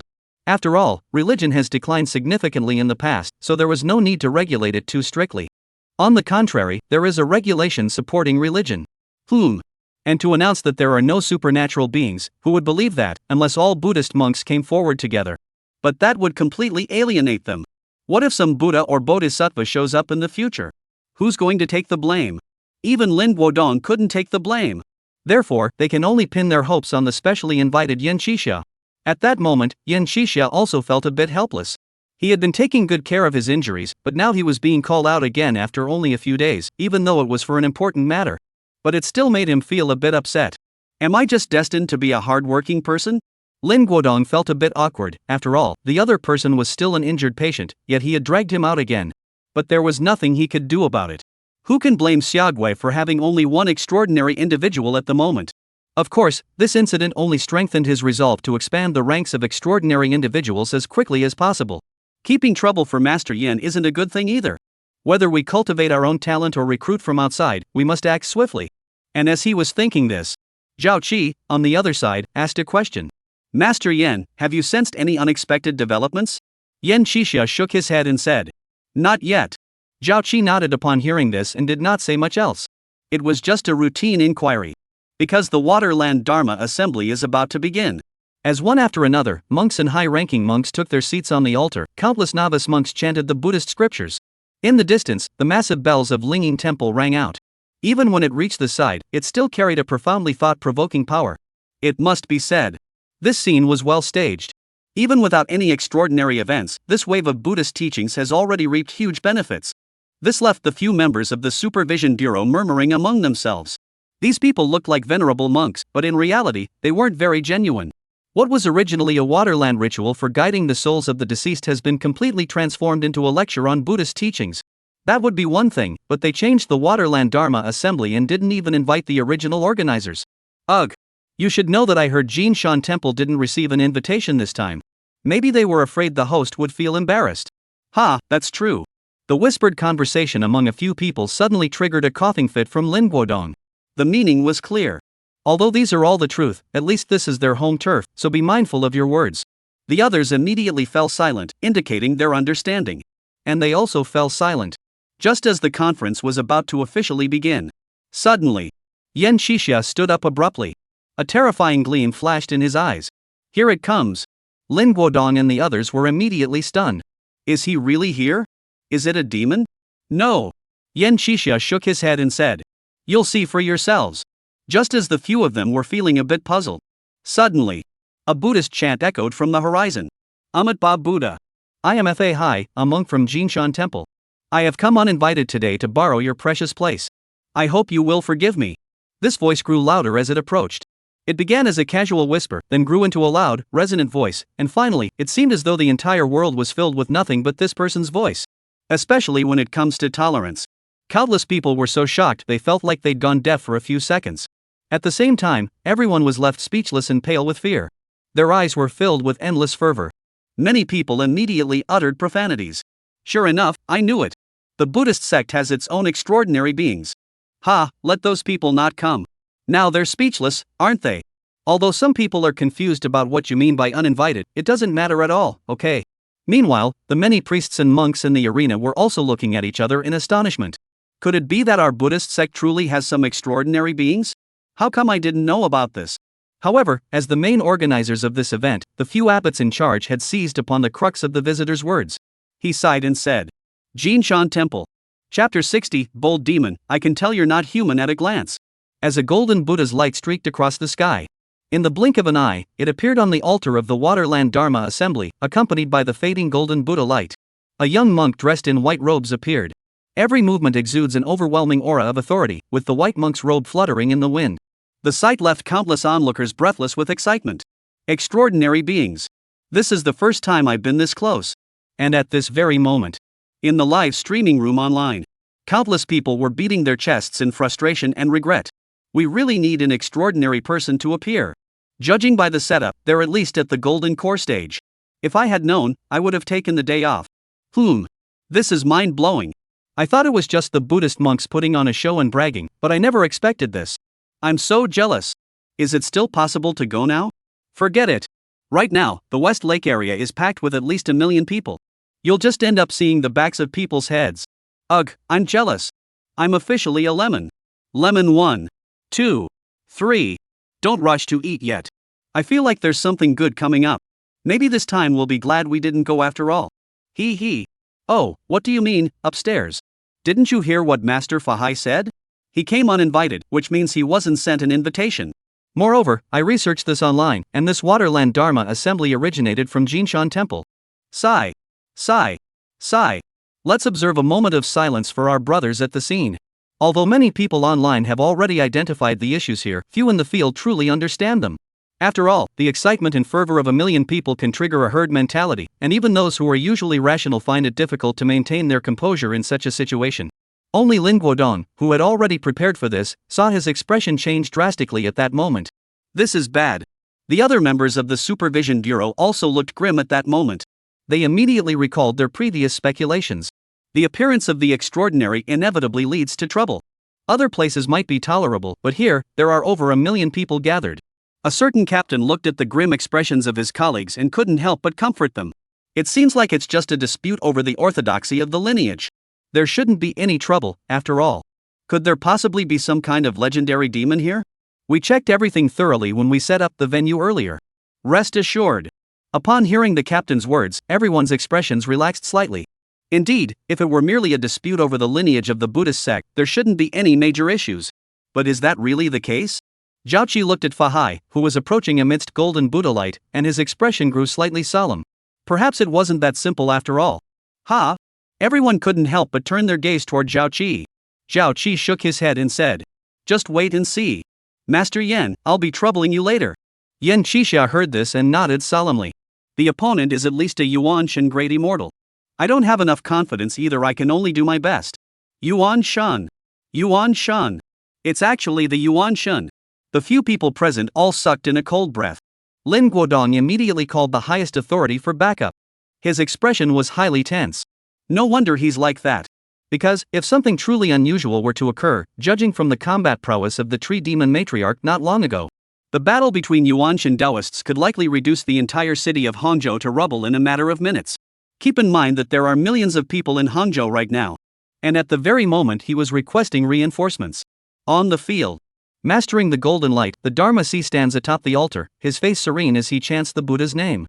This humble monk is Dharma Si of Jinshan Temple. I have come to pay my respects to all the masters present. The masters who had already taken their seats in the hall immediately stood up upon seeing this. They dared not show the slightest sign of disrespect. After all, extraordinary beings often have extremely long lifespans. Don't let their youthful appearance fool you, they might very well be a Buddhist master from 1,000 years ago. Hurry and return the greeting. We have seen the holy monk Fahai. After the formalities, Lingxi looked around at the other abbots, who seemed to share his concerns. He sighed deeply. He stood up and walked toward Fahai. I do not know why the holy monk Fahai has come here today. I am Lingxi, the organizer of this Waterland Dharma Assembly. I was unaware of the holy monk's arrival and failed to greet you properly. Please forgive my rudeness. The failure to invite Jinshan Temple was also my oversight. Please forgive me, holy monk. Saying this, he bowed to Fahai. Then he stood quietly, his expression as calm as a still pond. There was not the slightest hint of evading responsibility. It seemed as though the one awaiting blame was not him, but someone else. Upon hearing this, the other abbots and head monks also flashed a look of shame and gratitude on their faces. After all, not inviting Jinshan Temple had been their idea. The previous abbot of Lingxi Temple was opposed to it, but now they need someone else to take the blame. He felt deeply ashamed. Actually, they have their own reasons for doing so. After all, as one of the 4 great temples of the realm, Jinshan Temple was the originator of the Waterland Dharma Assembly. Now that he has arrived, how should they behave? Plus, the other party isn't doing much these days, so there was no need to invite them.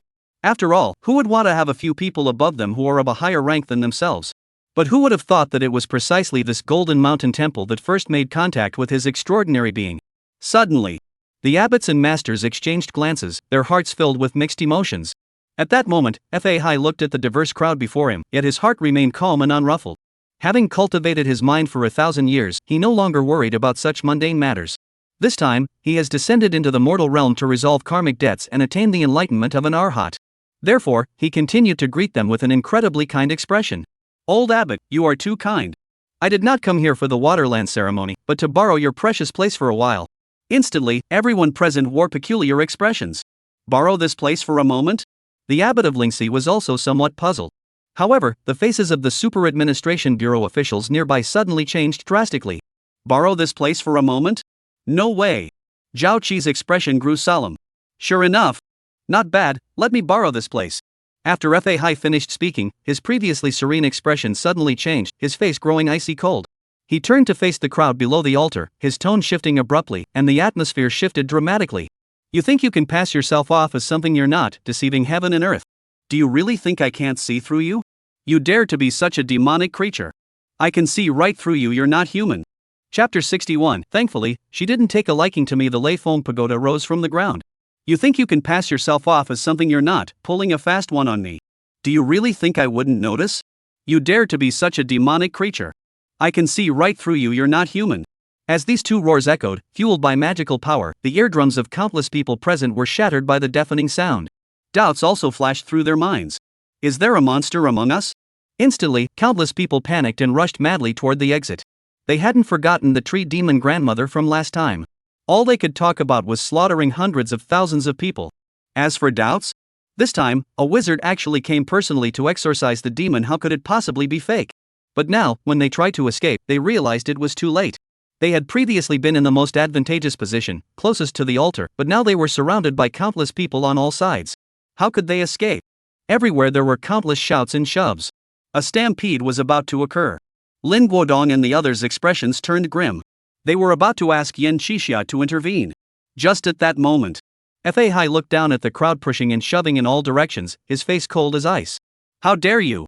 Show yourself. You don't know your place and don't even acknowledge me. Snake demon.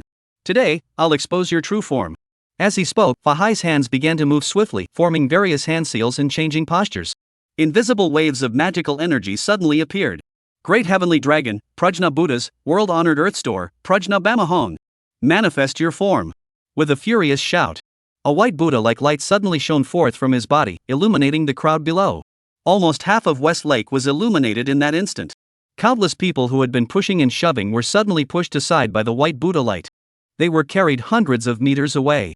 In the center of the entire assembly, only the Buddhist monks and a few members of the Supervision Bureau remained. And in the center stood a woman dressed in green. The green-clad woman had a radiant and captivating face, a slender and graceful figure, but her lower body was a massive serpent's tail. Countless viewers watching the live stream immediately erupted into profanity. Among them was none other than the internet celebrity from just a few days ago. Seeing that familiar face, I turned pale instantly. How could it be her? The big guy from before must have been taken care of. Lucky she didn't notice me back then. Under the glow of the Buddha's light, a green magical force rose up, forming a protective barrier. At that moment, Xiao Qing's beautiful face bore a faint hint of malevolence between her brows. She shouted harshly. You're a good monk, Fahai. I didn't want to get involved, but you forced my hand. The sound echoed in the ears of countless people. A massive green light suddenly shot into the sky. Above the sky, a gigantic green serpent appeared, its eyes as large as houses. You must understand, this is not an illusion, it is its true form. As the massive true form appeared, instantly, endless demonic winds howled, and a massive dark cloud drifted toward them from the distance. The voices of countless demons echoed from within. From time to time, a few furry, horned creatures would emerge, their eyes gleaming with malice. Everyone in Hangzhou City couldn't help but tremble at the sight of this scene. Fahai saw this. He merely smiled coldly. I have long heard of a green snake demon king who appeared in the demon realm 1,000 years ago and now seeks to descend to the human realm. Do you think I haven't prepared for this? Upon hearing this, countless trembling people in the crowd immediately lit up with joy. They were about to praise the mage highly.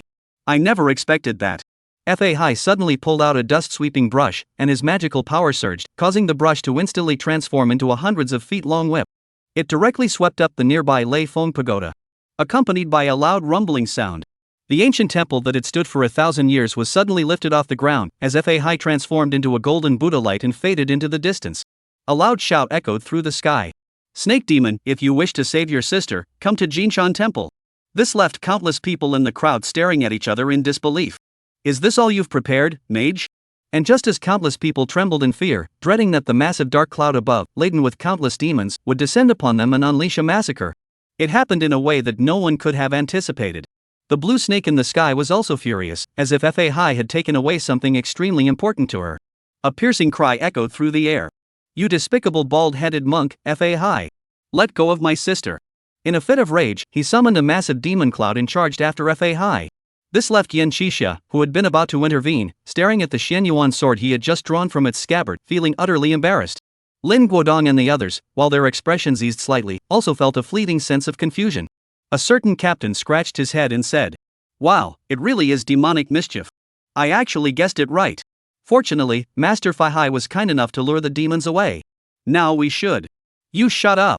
The few Super Administration Bureau officers nearby saw that Old Song was still about to speak ill, and their faces turned pale instantly. They rushed forward and covered his mouth. It was him before as well. Mention Jinshan Temple, and Fahai from Jinshan Temple appears. Mention demons, and demons appear. If they mention any more ghostly creatures, what will they do? The already superstitious crowd immediately restrained the other person.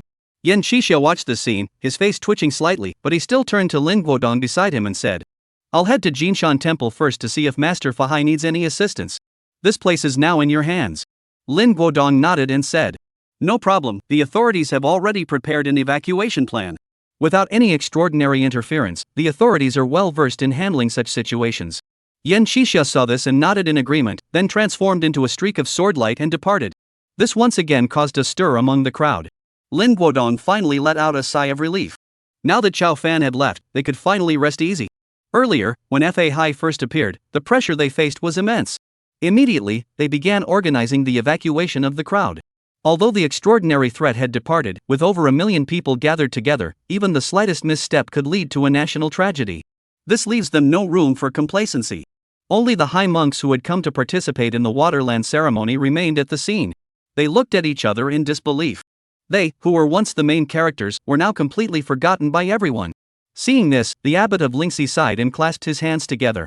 Perhaps this is the best outcome after all. My fellow disciples, please come to Lingying Temple, or I can offer you the hospitality of a host. Chapter 62, Is the Leifeng Pagoda a magical artifact? Investigate the historical site immediately. At the same time, as two beams of light streaked across the sky, the entire nation was shaken to its core. Countless people were frantically discussing the scene they had just witnessed. Awesome Godzilla. That was so intense. When that monk Fahai made his move just now. Those few lines were so cool. Yeah, I love it. This is the first time I've realized monks can be so handsome. I suddenly want to become a monk. What should I do?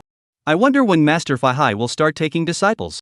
Pfft, you're not trying to become a monk, you just want to practice immortality in Buddhism. Ha! You bold demon, I can see right through you. You're not human. You're so arrogant and have no idea who you're dealing with. Today, I'll make you show your true colors. Upstairs, they actually care about you. Ugh! Demon, how dare you disgust me? Look at my mighty dragon. Personally, I feel like this is the prelude to an extraordinary battle. The demonic creatures in that cloud in the sky must number in the thousands. It must be. I just wonder how Master Fahai will handle it. I think instead of worrying about how Master Fahai will handle it, we should focus on ourselves first. Even if just 1 or 2 of those demons escape, it would cost countless lives to stop them. With such a cold reality ruthlessly exposed. Instantly, countless people gasped in shock. Yes. If Master Fahai fails, or even if he succeeds but doesn't completely eliminate them, and 1 or 2 demons escape, who knows how many people will suffer misfortune? Even if the authorities launch a full-scale assault, it's unlikely to be completely successful, right? After all, who knows what strange abilities those demons possess? Many who had originally planned to go to Jinshan Temple to watch the extraordinary showdown were left sweating coldly.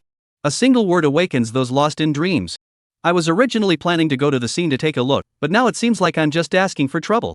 A certain popular live streamer is already preparing to flee. A resident of Zhenjiang is currently fleeing. A passerby is fleeing. Along with a series of statements about running away. Countless people's faces were a mix of joy and sorrow. The joy comes from the fact that this can minimize the chances of something going wrong, but the worry is that if no one goes, there will be no one to live stream it. They'll miss out on this extraordinary battle. And just as they were feeling down, suddenly, a live stream link quickly shot to the top of the trending list. Official live stream of the extraordinary battle at Jinshan Temple, featuring state-of-the-art live streaming equipment and satellite support. Please stay at home and avoid approaching Jinshan Temple. With the emergence of this trending topic, countless people immediately gave it a thumbs up. Amazing, my country. Then I immediately clicked into the live stream. There was no other option. The authorities are also afraid that someone might risk their life and rush to Jinshan Temple. After all, the incident involving the tree demon Lao Lao last time has already been proven, and its extraordinary destructive power is immense. And the Chinese are a curious bunch with a strong sense of entitlement, always looking for a free ride. To prevent unnecessary casualties, the authorities have no choice but to take to the streets and broadcast live themselves. And don't even get me started on high-tech live streaming equipment is really great. Even from a distance, you can see clear images. It can also automatically adjust the focus for distance and switch between different angles of the live streaming drones at will. Watch the clearly visible island surrounded by the river, along with the golden temple on top. Instantly, countless people once again praised it enthusiastically. Official hype. Then just wait patiently. Soon. Time had passed, barely 2 or 3 minutes. Everyone saw a golden Buddha's light streak across the sky and appear above the golden mountain temple. Behind the golden light was a massive ancient pagoda, the Leifeng Pagoda, nearly 100 meters tall, being held back by swirling dust. Suddenly, countless people gasped in shock. After all, this place is over 200 kilometers away from Hangzhou City. That's over 500 miles, and we're dragging along a tower that weighs hundreds of tons. And yet it took less than 3 minutes to reach Jinshan Temple. What? I'm invincible. Another group of Fahai fans has emerged. Dawei Tianlong's memes are spreading like wildfire. Meanwhile, intelligence agencies around the world are frantically calculating the destructive potential of this entity known as Fahai. Establish a basic template. There's no way around it. People like this are just too much. Even if countries can't control them, they must at least have some understanding of them. It is worth mentioning here that, due to the reckless actions of a certain president, the entire world's attention is now focused on Xia Nation. Even if they shout "Oh my God" as loudly as they want, they must admit that it's all true. And the successive extraordinary events, along with the new world serving as a channel for disseminating information about Xia Kingdom to the outside world. This has also drawn the attention of countless foreigners to Xia Kingdom, causing their worldviews to collapse in disbelief. Perhaps, in the near future, some international pressure will begin to emerge. Soon. As Fahai appeared above Jinshan Temple, he casually flicked his dust-covered robe. A deafening roar shook the ground. The entire Leifeng Pagoda was directly erected in the center of Jinshan Temple. This left countless people speechless with awe. And he himself had now landed on the tip of the Leifeng Pagoda, standing barefoot, accompanied by the sound of footsteps. Through the live feed from a military drone, countless people witnessed the sudden emergence of 3,000 monks pouring out of the temple. Each one held a long staff, densely packed, instantly surrounding the Leifeng Pagoda. Then they sat cross-legged. Keep repeating something that sounds like a passage from a scripture. The uniform chanting quickly spread throughout the entire Jinshan Temple and could be heard from far away. Even those in the live stream could hear some of it faintly. And during the recitation of the scriptures, it seemed to resonate with some kind of magical energy. Suddenly, a dense network of array patterns appeared on the entire Leifeng Pagoda. Golden Buddha light erupted from the tower in an instant. The light shone brightly. Even from 100 miles away, it could be seen, as if a golden sun had suddenly risen again on the horizon. Countless blemishes and marks fade away. It seemed to have transformed into a legendary artifact. It made countless people shout in awe. A magic trick? I carved I was here on it when I went traveling before, and now you're telling me it's a magic weapon? I give up. I feel like I missed out on a fortune. Ugh. Same here. 1. 2. 10,086. Netizens may just be joking around, feeling a bit disappointed, but as the official entity that closely monitors the situation at all times, they must be regretting their actions deeply. Is that thing a magic weapon? It's been sitting right in front of me for so long, and you're telling me it's a magical artifact. Many senior professors looked rather menacing. There was once a valuable opportunity placed before me, but I failed to cherish and study it properly. Only after losing it did I deeply regret my actions. Lin Guodong's face turned ashen at that moment. He ordered, immediately investigate how many similar ancient buildings remain nationwide and dispatch personnel to protect them all. Check each one individually. I refuse to believe that, with so many historical sites across the country, there could be only one. Chapter 63, The Flooding of Jinshan Temple, a trivial trick. Meanwhile, as everyone was marveling at the scene, suddenly, someone spoke up. What are those shadows inside? Upon hearing this, everyone immediately focused their attention. Ha! There seems to be a shadow moving around in the tower. Its body was slender and agile, like a dragon. Wait, like a dragon? Countless people gasped in shock. No way, could there really be a dragon inside? As they looked through the dragon-shaped glasses, everyone began to think it looked more and more like a dragon. Look, doesn't that shadow have 4 legs? Look, isn't that a dragon's whisker? Look, isn't that the shape of a dragon's head? Immediately, countless people couldn't sit still. Although before the emergence of the extraordinary, everyone was a materialist, holding a materialist worldview. But the dragon is the totem of our own nation and people. How could we ever forget?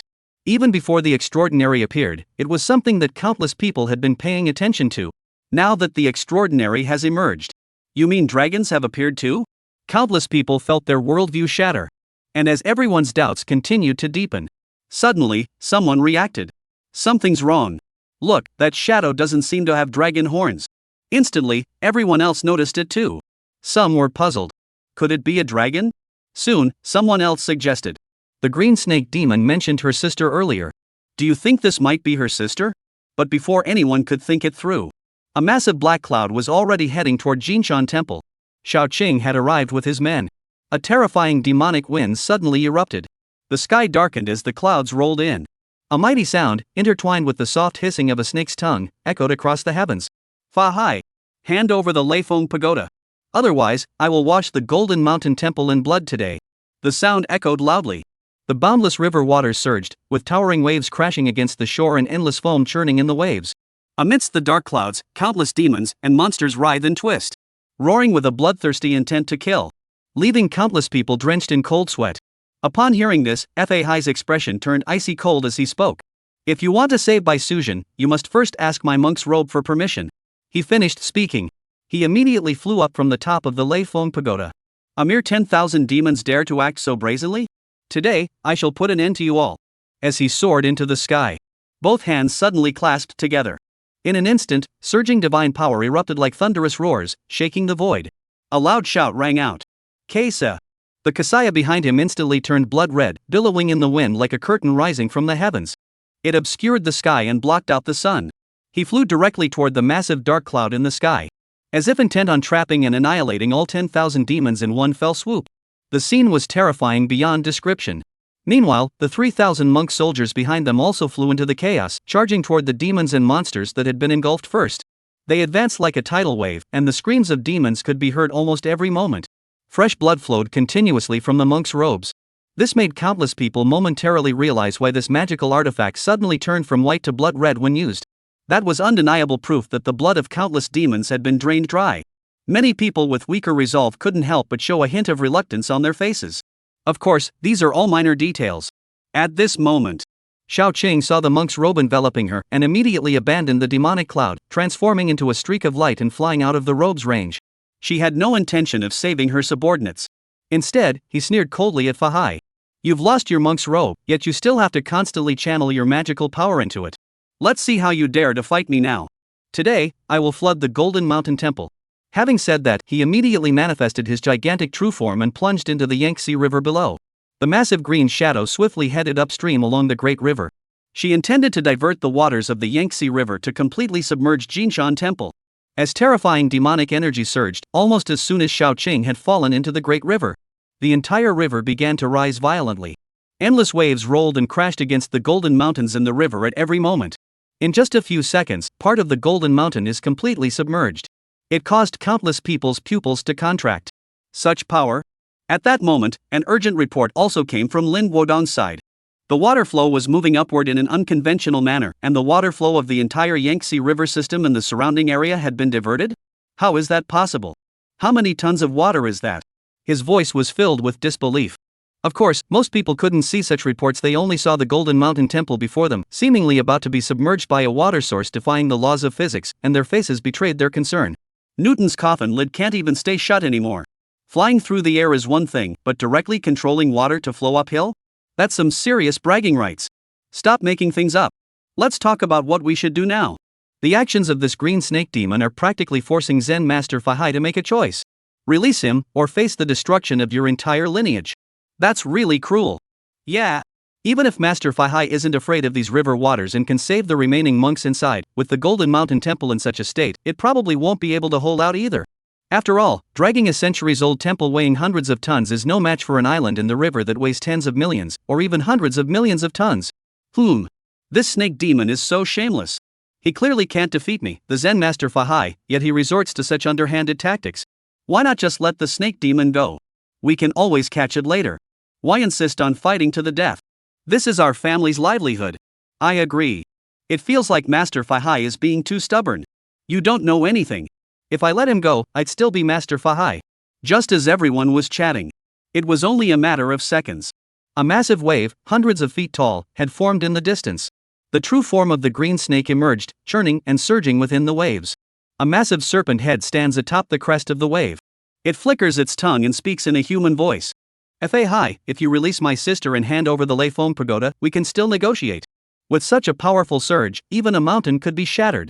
Countless people felt a sense of urgency in their hearts. Some began to waver.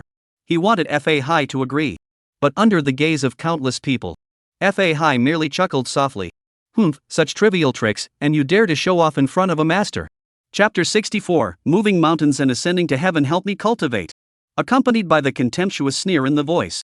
Fahai immediately discarded the last piece of his robe still clinging to his body, revealing his bare upper torso. A dragon-shaped tattoo emerged on his chest. It then soared into the sky. The dust in his hands swirled around him.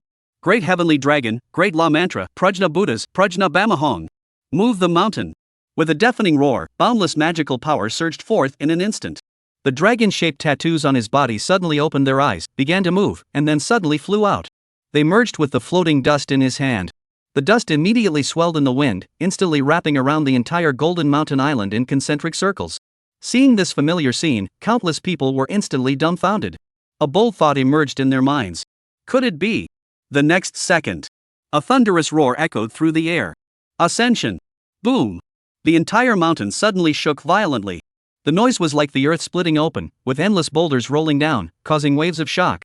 Accompanied by a deafening roar. Even the people in the distant city could hear the terrifying sound. The entire Golden Mountain suddenly rose into the air before the eyes of countless people. In just a few seconds, he was instantly suspended hundreds of feet in the air. It was indeed so. I knew it all along. Everyone's faces turned pale, and they all had the same thought: what the hell should I say? You've triggered the Yangtze River system, and I could still argue that you're just leveraging potential energy and going with the flow. But you've literally lifted an entire island mountain off the ground. Are you afraid our worldview isn't shattered enough yet? Is the soul really that powerful? Countless people's minds are buzzing right now. Meanwhile, the legal frameworks that countries around the world have been meticulously constructing are crumbling in an instant. Where is the basic trust between people that was promised? Is that it? Countries immediately abandoned their modeling efforts for Fahai. It seems the other side hasn't shown enough yet. Let's wait until the matter is resolved before continuing with the modeling. Countless people shook their heads in frustration. Xiao Chang looked at Fahai, who was moving a mountain, and was also astonished. After all, destroying a mountain and lifting a mountain are not the same thing. But as her thoughts raced, she was also determined. She shouted harshly, "Let's see how high you can fly." Immediately, the massive green snake's true form trembled, and endless waves surged once more. Every moment, billions of tons of water flowed downward, and billions of tons of water flowed upward. In just a short time, it rises to 1,000 feet. But even so, it still couldn't reach the height of Fahai, who was pulling Jinshan Temple upward with one hand. With the other hand, he clutches the monk's robe, shaking it violently. Endless blood flowed out from within, falling into the river below. Large swathes of water are dyed red. Xiao Qing suddenly felt despair welling up inside her. She shouted hoarsely in anger. "Fahai, you have suppressed my sister for 1,000 years. Why won't you let her go? We two sisters have never harmed an innocent soul since the day we were born. Why torment us so?" As Xiao Chang spoke, countless audience members who had been about to shout "The wizard is mighty" froze in their tracks. "I've never harmed anyone. Are you still a good demon? Why is the wizard still targeting the two sisters?" Countless people were filled with confusion. Upon hearing this, Fahai's expression turned icy as he spoke. 1,000 years ago, when she stole my golden pill, she sealed her fate for this day. At the age of 20, I attained the stage of the divine soul, yet I have been trapped in this form for 1,000 years, all because of our karmic connection. I am her dragon transformation ordeal, and she is my Arhat ordeal. I have come to the mortal realm this time for the sake of today's resolution. As Fahai spoke these words, countless people suddenly realized the truth. They finally understood the origin of the Lei Feng Pagoda. I also understand it in my heart. No wonder Master Fahai shouted for him to be beaten and killed.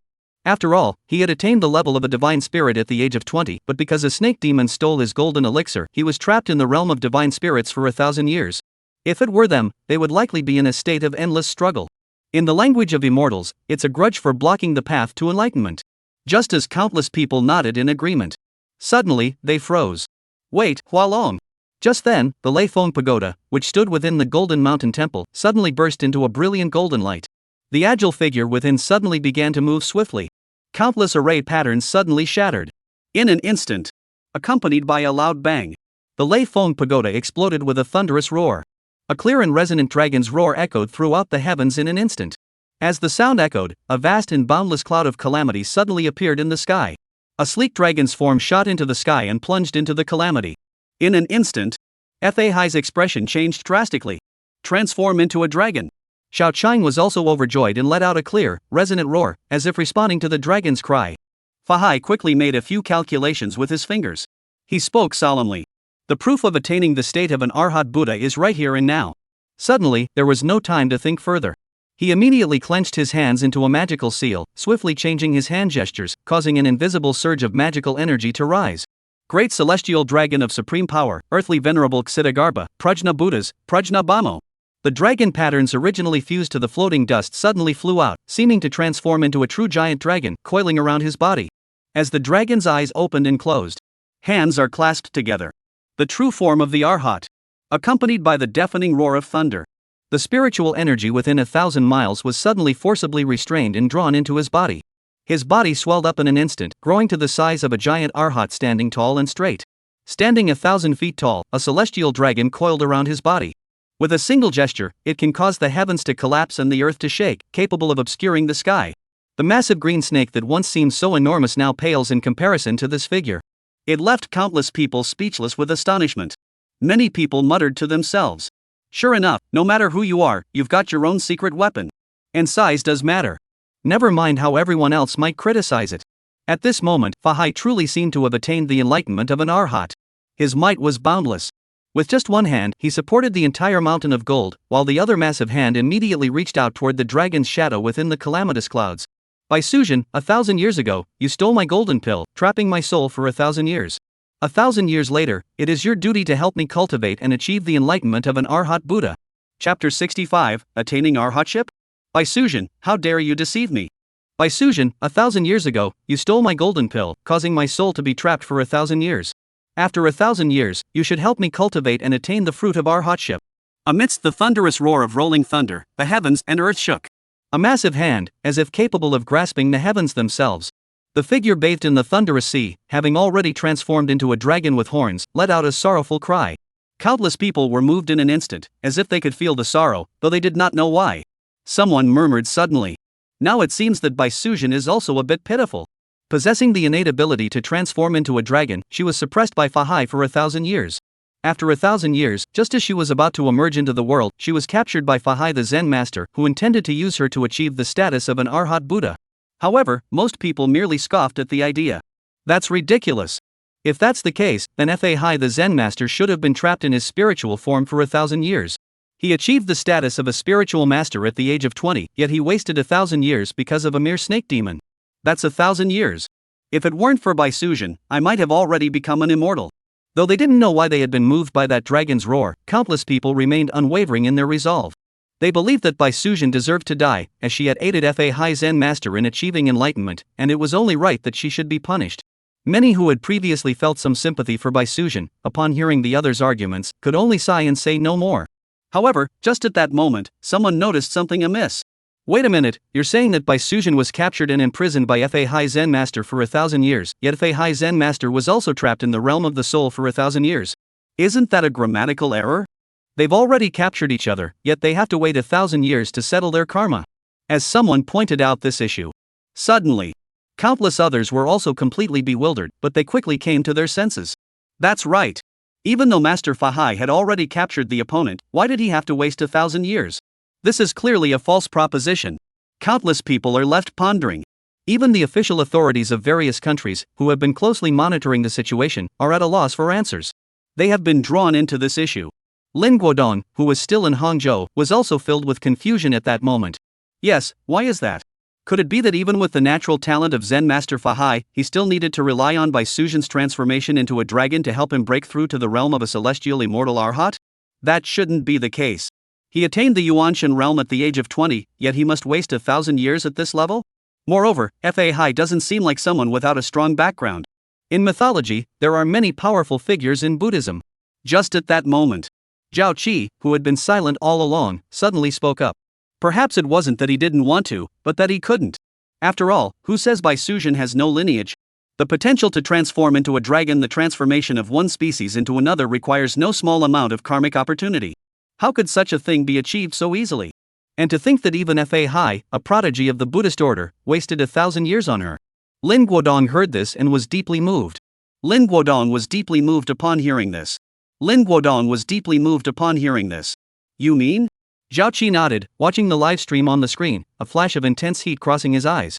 Perhaps this was a carefully orchestrated plan, a strategic showdown between the true masters of great powers, willing to suppress their disciples' cultivation for 1,000 years, all to participate in this grand era. What is hidden in this world that would make those legendary immortals and Buddhas willing to go to such lengths? Soon, the viewers in the live stream also came up with similar answers. Plotting for 1,000 years, casually making moves, even the divine souls are mere pieces on the chessboard. This is the legendary power of the immortals and Buddhas. An icy chill suddenly rose in the hearts of countless people, and their throats involuntarily grew dry. The excitement they had felt moments ago as they watched Fahai reach out to grab the dragon-like figure vanished instantly. They knew that if all their suspicions were true, it probably won't be that simple. And now, even ordinary people can guess the truth. How could Fahai not? Looking at the white dragon, who was about to fall into his hands but had little strength to resist, Fahai's brows furrowed slightly, sensing something was amiss. But there was no time to think further. A huge hand had already reached into the storm clouds, reaching out to grab Bai Suzhen, who was just inches away. Terrifying thunder roared instantly, as if the heavens were enraged, ready to strike down the sinner who dared to defy the divine will. An endless sea of thunder poured down in an instant. In an instant, it exploded on the massive palm. Billions of lightning arcs swirled around it, and the terrifying roar shook the surrounding area for hundreds of miles, yet it still couldn't harm him in the slightest. It was as though he had truly attained the golden body of an Arhat, invincible and indestructible. This leaves countless people even more awestruck. In the blink of an eye, the white figure fell into Fahai's hands. Xiao Chang was instantly filled with horror. Fahai, how dare you? Let go of my sister. In an instant, the imperial envoy summoned a 1,000-foot-high torrent of water, which crashed toward Fahai, aiming to drive him back and create an opportunity for Bai Suzhen. But compared to the 1,000-foot-tall true form of the Arhat, what could this 1,000-foot-tall wave possibly amount to? It is merely an ordinary wave. Billions of tons of water crashed violently against the massive true form, yet they were all repelled by the boundless, overwhelming Buddha light. Even Xiao Chang was instantly knocked back 100 miles. Fahai didn't bother to intervene, remaining firmly planted on the ground, as steady as a rock, without so much as a twitch. This was the crucial moment when he was about to attain the enlightenment of an Arhat Buddha. There's no time to waste with this green snake demon. Prajna Buddhas, Earth Store Dharma I. Prajna Bama Hong, reveal the Dharma. Immediately, a massive divine eye opened and closed, emanating a vast golden light, which gazed toward the dragon-like shadow in his hand. The true form? Fahai was immediately moved. He had thought it was an illusion, but it turned out to be the real thing. Though filled with doubt, he immediately summoned his boundless magical power, intending to borrow Bai Suzhen's cultivation of the celestial dragon form. To complete the final piece of his Arhat's true form, achieve perfect merit, and fully attain the great and mighty dragon Arhat's golden body. His Arhat's true form had already been perfected, but the celestial dragon was always just a hair's breadth away. Today is the perfect opportunity to use Bai Suzhen as an ally. Help me attain the fruit of Buddhahood. Fahai's face turned icy cold. What you sow yesterday, you reap today. This time, there will be no divine edict from the old mother of Mount Li to save you. Bai Suzhen, go in peace. I will leave you a strand of my true spirit to be reincarnated. Having said that, the enormous celestial dragon coiling around his body immediately lunged forward, eager to devour the white dragon in his hand. He intended to sacrifice the white dragon in a blood ritual to awaken the spiritual essence of his celestial dragon and sever the greatest karmic bond of his life. At that very moment, Xiao Chang, who had just returned from afar, witnessed the scene. She immediately let out a loud, angry shout. No! Countless others also felt their hearts tighten instantly. If there really was a plan, the changes would definitely happen at this moment.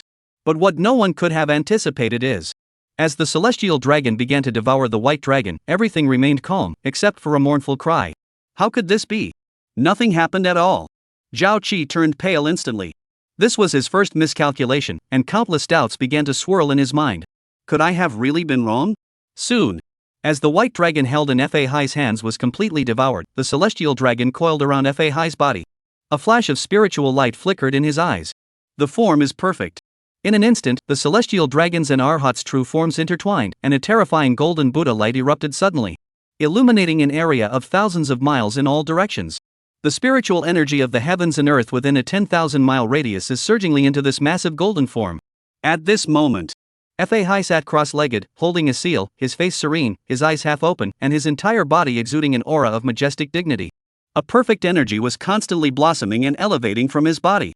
His magical power surges, divine and magnificent. Xiao Qing, watching this scene from afar, froze in place, her entire body dazed and foolish, as if she had suffered a major blow. Just as everyone thought everything was over, suddenly, the perfect flow of energy on Fahai's body came to a halt. Then, the chi that had been rising began to plummet wildly, as if it had lost all its momentum.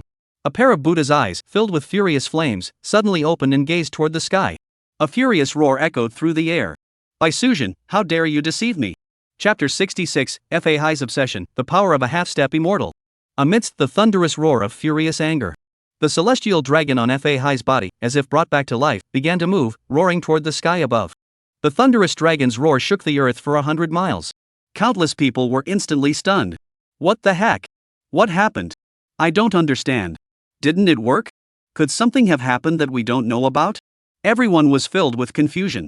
Meanwhile, Xiao Qing, who had been looking dazed and disoriented, suddenly perked up, her eyes brightening as she began to form a theory in her mind.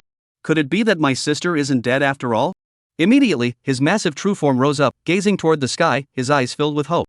At that very moment, suddenly, someone realized what was happening and exclaimed in shock. The storm clouds in the sky hadn't dissipated yet. What's going on? The main character who was supposed to transform into a dragon isn't dead? Zhao Qi saw this and his eyes lit up. Could it be? In the heavens above? Amidst the vast thunderclouds, a clear and resonant dragon's roar suddenly echoed through the heavens. Everyone immediately saw a massive dragon silhouette swirling within the clouds. Even as it was bathed in the surging thunderous lava, the white dragon scales not only remained unscathed but also shone brilliantly. Occasionally, a section of the dragon's body would peek out. It truly lived up to the saying, the dragon shows its head but not its tail. It left countless people in awe. At the same time, a clear and beautiful voice echoed across the sky. Why persist in your stubbornness, Master Fahai? With the remnants of my former self, 500 years of cultivation, and the 1,000 years of suppression, I have more than enough to repay the karmic debt from 1,000 years ago. The monk should have smoothly ascended to the rank of Arhat, but the stubbornness in his heart refused to let him go, nor would it let Suzhen go, causing him to be stuck at the threshold of the earth immortal realm at this critical moment. As the voice echoed, countless people suddenly realized that it wasn't because Bai Suzhen hadn't acted, but because the other party had already paid a huge price. All for the sake of resolving this karmic debt. That is why I have not caused any unnecessary trouble. On the contrary, the seemingly kind and reasonable Zen Master Fahai refused to let himself off the hook. Of course, many people also felt that Master Fahai was in the right, but they couldn't help but feel annoyed. This is 1,000 years of wasted time, a grudge for blocking the path. You think you can just end it like that? Who do you think you are? Even if there might be divine beings plotting behind the scenes, you're the one directly involved. Fahai naturally thought the same way. Therefore, when faced with Bai Suzhen's words, he not only failed to feel relieved, but stood up instead. A golden statue of the Arhat, towering 1,000 feet high, suddenly rose between heaven and earth, resembling a pillar supporting the heavens. Fierce flames blazed in both eyes. A turbulent aura permeated the entire world, causing countless people watching through screens to feel a sense of oppression in their hearts. Having just transformed into a dragon and not yet fully evolved into an earth immortal, with the weakness from 1,000 years of suppression still not fully recovered, you dare to think you can negotiate terms with me? If you don't leave now, it's clear you don't hold me in any regard. Immediately, his body surged with boundless magical power, causing the space around him to warp. Buddha's light illuminated the entire sky. Every movement, without the need for forced effort, can summon spiritual energy from thousands of miles away. Suddenly, the rocks beneath his feet began to shift, and a 1,000-foot-tall mountain rose up, supporting the golden mountain in his hands. There was not the slightest hint of magical power. It was as if the entire heavens and earth were adapting to him, rather than him adapting to the heavens and earth. Simply standing there, he is like the absolute center.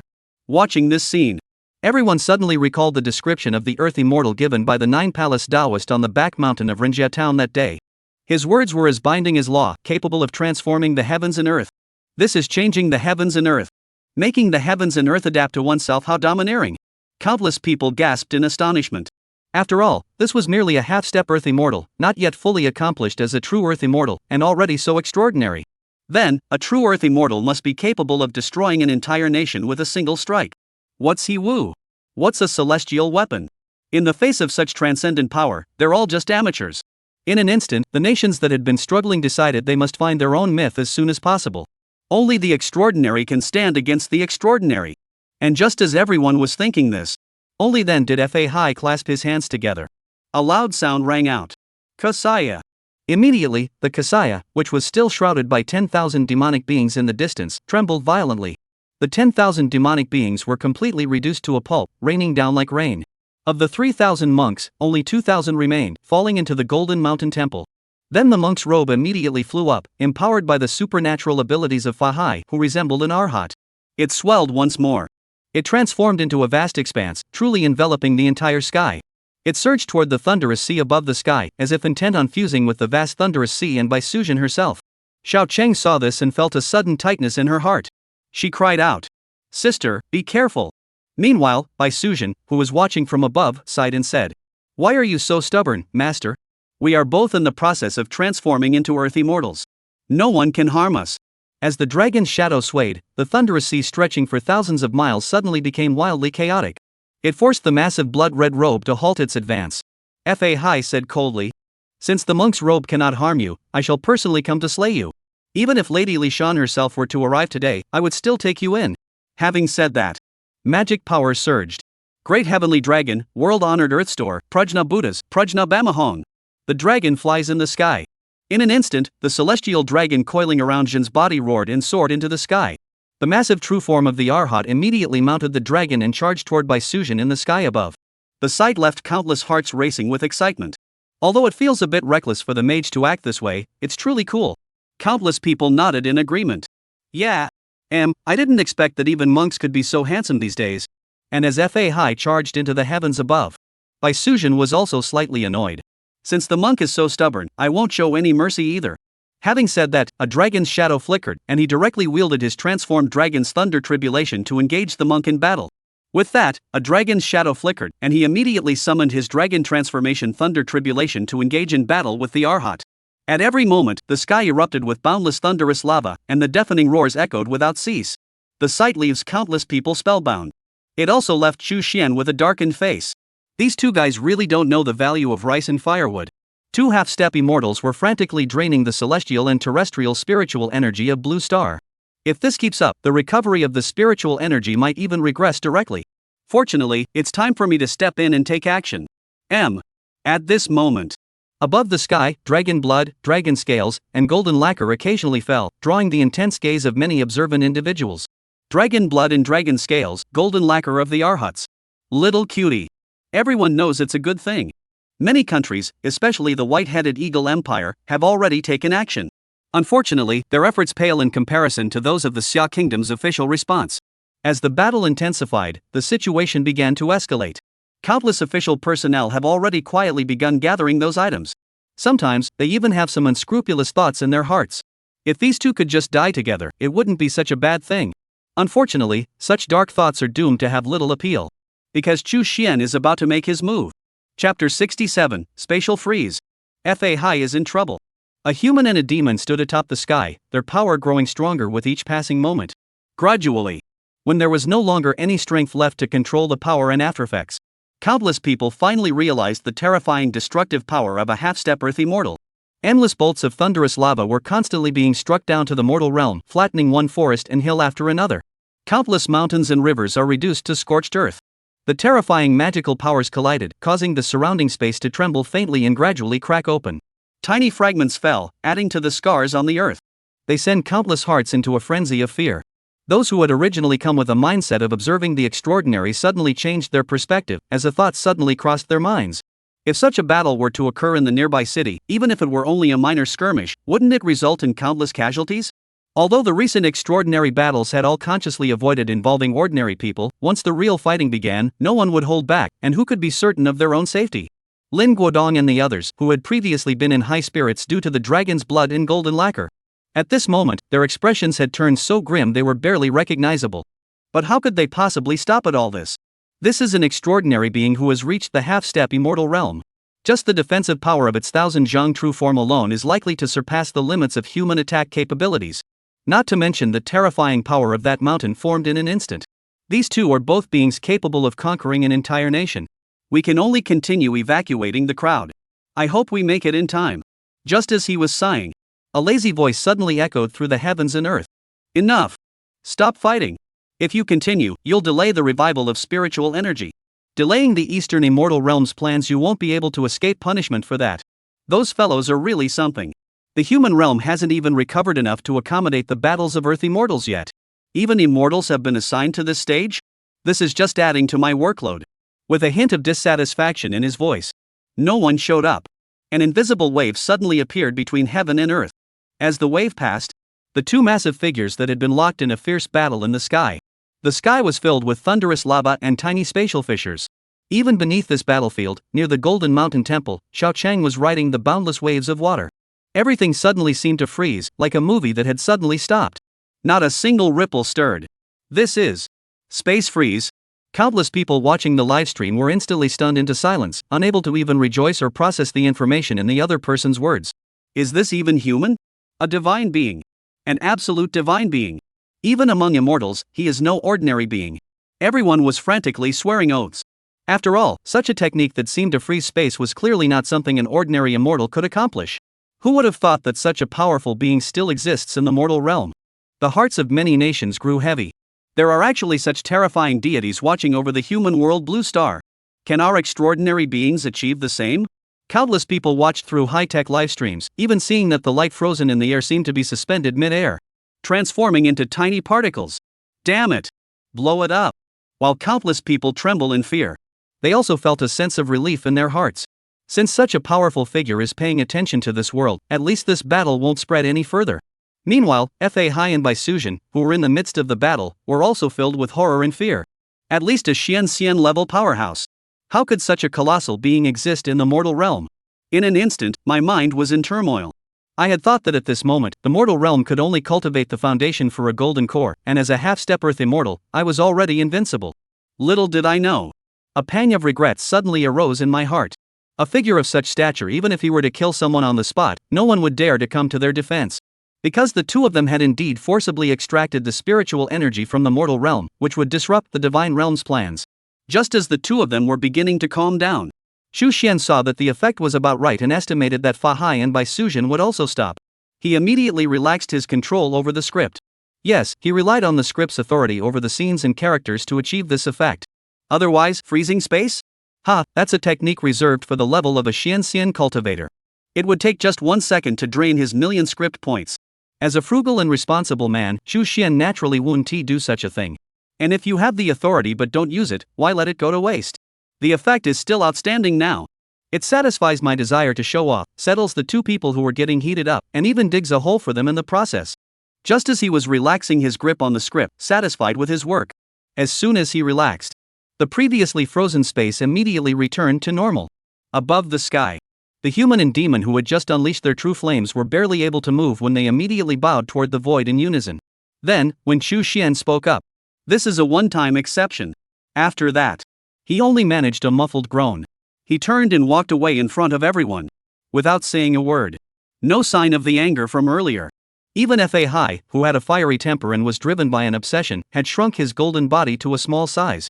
Even Fahai, who was known for his fiery temper and unwavering determination, has now shrunk his golden body. The celestial dragon transformed into a tattoo, donned a monk's robe, held prayer beads, and recited sutras as he made his way toward the Golden Mountain Temple. He no longer mentioned the matter of taking Baisuzhen as his disciple. Meanwhile, the white dragon's shadow in the sky suddenly swished its tail, summoning the slightly excited Xiao Chang with a burst of magical power, then directly rode the storm clouds away. After all, she had always intended to resolve this karmic debt, but she had been thoroughly enraged by Fahai, prompting her to act so boldly. As the two main characters departed, the scene gradually returned to calm.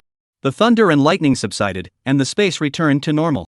If it weren't for the chaos all around them, they would never have believed that a fierce battle had just erupted here. The two who were fighting for their lives just a moment ago now completely ignored each other's existence. Or rather, when faced with such a powerful being, even they could only temporarily set aside their personal grudges. Of course. Actually, anyone with common sense can see that Fahai has suffered a huge loss this time. Not only did he fail to attain the status of an Arhat Buddha, but he also allowed his opponent to successfully transform into a dragon. By the time they meet again, the opponent will likely have attained the status of a earthy mortal. In that case, wouldn't that mean there would be no chance of achieving the enlightenment of a Buddha? Countless people who had already regarded Dharma C as their idol felt a pang of disappointment in their hearts. Of course, they managed to prevent this extraordinary battle from affecting them. The outcome was barely acceptable. Countless people sighed. Chapter 68, The Ultimate Troll, Lin Guodong heads to Jinshan Temple. As the battle at Jinshan Temple came to an end, online discussions and buzz surrounding the battle quickly gained momentum in a short period of time. After all, this was an extraordinary battle that erupted under the watchful eyes of hundreds of millions of netizens. Moreover, it was the first time in the history of extraordinary beings that a powerhouse capable of destroying a nation had emerged, capable of moving mountains and overturning seas, with traces of divine arrangements even evident in their actions. Moreover, it was the first time a nation-destroying powerhouse had emerged among the extraordinary beings, capable of moving mountains and overturning seas, with traces of divine strategies even evident within the conflict. Soon, all the major trending topics and news portals were dominated by certain topics. Each topic is incredibly sensational, sparking endless discussions and analyses. What? A detailed account of the 1,000-year feud between the White Snake and the Immortals, the Divine Plan. The Green Snake and Fahai, a comparison of their mountain-moving powers. The Qing Snake and Fahai, a comparison of their powers to move mountains and seas. Where does the power to create a mountain with a single thought come from? A detailed account of the myth of the Old Mother of Mountly. Can earthy mortals be invincible on Blue Star? How much of a threat can He Wu and Tianji pose to the extraordinary beings? Freezing space, which great being is residing in the mortal realm? Analysis posts only, no speculative discussions. A variety of topics, with substance to spare. There's been a noticeable decrease in light-hearted banter compared to usual, but an increase in data-driven analysis. However, even with the reduced entertainment value, it remains just as compelling as ever, if not more so. After all, in the past, people were still somewhat vague about the extraordinary power of the extraordinary. Even if the opponent could manipulate billions of tons of water or move mountains and overturn seas with a single gesture, there was still no concrete image to grasp. But now, with countless data points being presented, did the flooding of the Golden Mountain Temple generate trillions of tons of water flow potential energy? At the moment the mountain was uprooted, how much force was required to destroy the foundation, amounting to billions of tons? The electrical energy contained within the storm clouds could power the entire world for a century? Are all these estimates still conservative? The many netizens who were previously unaware of the situation were immediately taken aback. They felt a chill run down their spines. I'm not well read, so don't try to fool me. Countless onlookers nodded wildly. It looks pretty straightforward on the surface, but when converted into data, it's actually quite astonishing. Everyone was a bit dumbfounded. I can't believe these figures are real. But with one data expert after another pounding their chests and guaranteeing it, they have no choice but to believe them. All they can do is keep hitting the 666 button. Even Xu Xian, upon seeing this scene, couldn't help but marvel at how the internet has always been a breeding ground for talent. Similarly, this was also a crucial step he placed immense importance on. After all, a script is just a script. It's great if it's well written, but to truly maximize its value, you need to extract its essence and turn it into script points. That's where these online analysts come in. It is foreseeable that as this extraordinary battle continues to unfold in greater detail, his gains this time will be significant. Will undoubtedly surpass the milestone of 10 million script points. With such thoughts flashing through his mind, he looked back at the script points he currently had, which had already surpassed 6 million, and were still surging by 10,000 every minute. Xu Xian's expression grew increasingly gentle. All of this is thanks to these adorable scallions. And just as he was marveling at it, suddenly, a heated argument on a forum went viral on social media. Overall, it's still the most controversial topic. Should Fahai let go or not? One side argues that after suppressing the White Snake for 1,000 years, causing her to lose 500 years of cultivation, and enlightening the celestial dragon, he has already gained sufficient understanding of the karmic ties from 1,000 years ago. It is time to let go. The other side, however, argues that you can't just say let it go and expect them to compensate you for the past 1,000 years of wasted time. This is the cycle of 3 or 4 dynasties. If you don't know the hardships of others, don't urge them to be magnanimous. Both sides have their own reasons. The argument was so heated that it had already topped the trending topics list. This couldn't help but make Chu Xian sigh with emotion. Indeed, humans are such superficial creatures, they still prefer entertaining topics like this. TSK. After a moment of righteous condemnation. Then he joined the crowd of onlookers. In fact, while Fahai is handsome and has a strong appeal, it's unrealistic to say that his fans alone could generate such a huge buzz. Most of them are like Chu Xian, just bystanders who enjoy the spectacle and don't mind the commotion. They pushed the matter to the forefront. I am Master Fahai, a great cultivator who has spent 20 years cultivating my divine essence. I was once the pride of heaven, yet I was trapped in my divine essence for 1,000 years by a mere snake demon. What kind of grudge could that be? You lot of saints are actually telling the master to let it go? I spit on you. Anyway, Bai Sujin helped him. Does Master Fahai need her help? If it weren't for her, I, Master Fahai, would have attained our hotship 1,000 years ago. Anyway, Bai Sujin helped him. I, Master Fahai, have already suppressed her for 1,000 years. Everything is ready, we were just waiting for the right moment. Why would we need her help?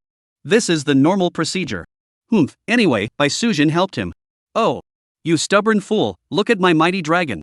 Fahai Tattoo JPG. And it's already gone viral online. The authorities had already launched an emergency response. Lin Guodong, who had already arrived in Zhenjiang by special aircraft, looked up at the towering Jinshan temple before him. He couldn't help but feel a surge of awe. Such extraordinary power. No matter how much you watch online, it can never compare to the real thing. Even though he had prepared himself in advance, he couldn't help but feel overwhelmed. This is truly masterful craftsmanship. And just as he was marveling at it, a government official suddenly ran over from a distance and saluted Lin Guodong. Director Lin, we have already communicated with the abbot of Jinshan Temple. They have agreed to meet with us. And apparently there are further matters to discuss. Upon hearing this, Lin Guodong was immediately moved. He couldn't help but recall Zhao Qi's speculation before he had arrived. Could it be? Is it really about to begin? The gates of the extraordinary have opened wide to the world. Will this be the first true extraordinary power to emerge? As these thoughts emerged in his mind, he dared not delay for even a moment, swiftly stepping onto the steps formed by the magical power and heading toward the mountain. And as he was ascending, meanwhile, the Super Administration Bureau received a special message from Yan Qixia. Chapter 69, The Demons Appear. 10,000 demons are the true protagonists. What did you say? Demons have appeared? Master Yan, are you sure you're not joking with us?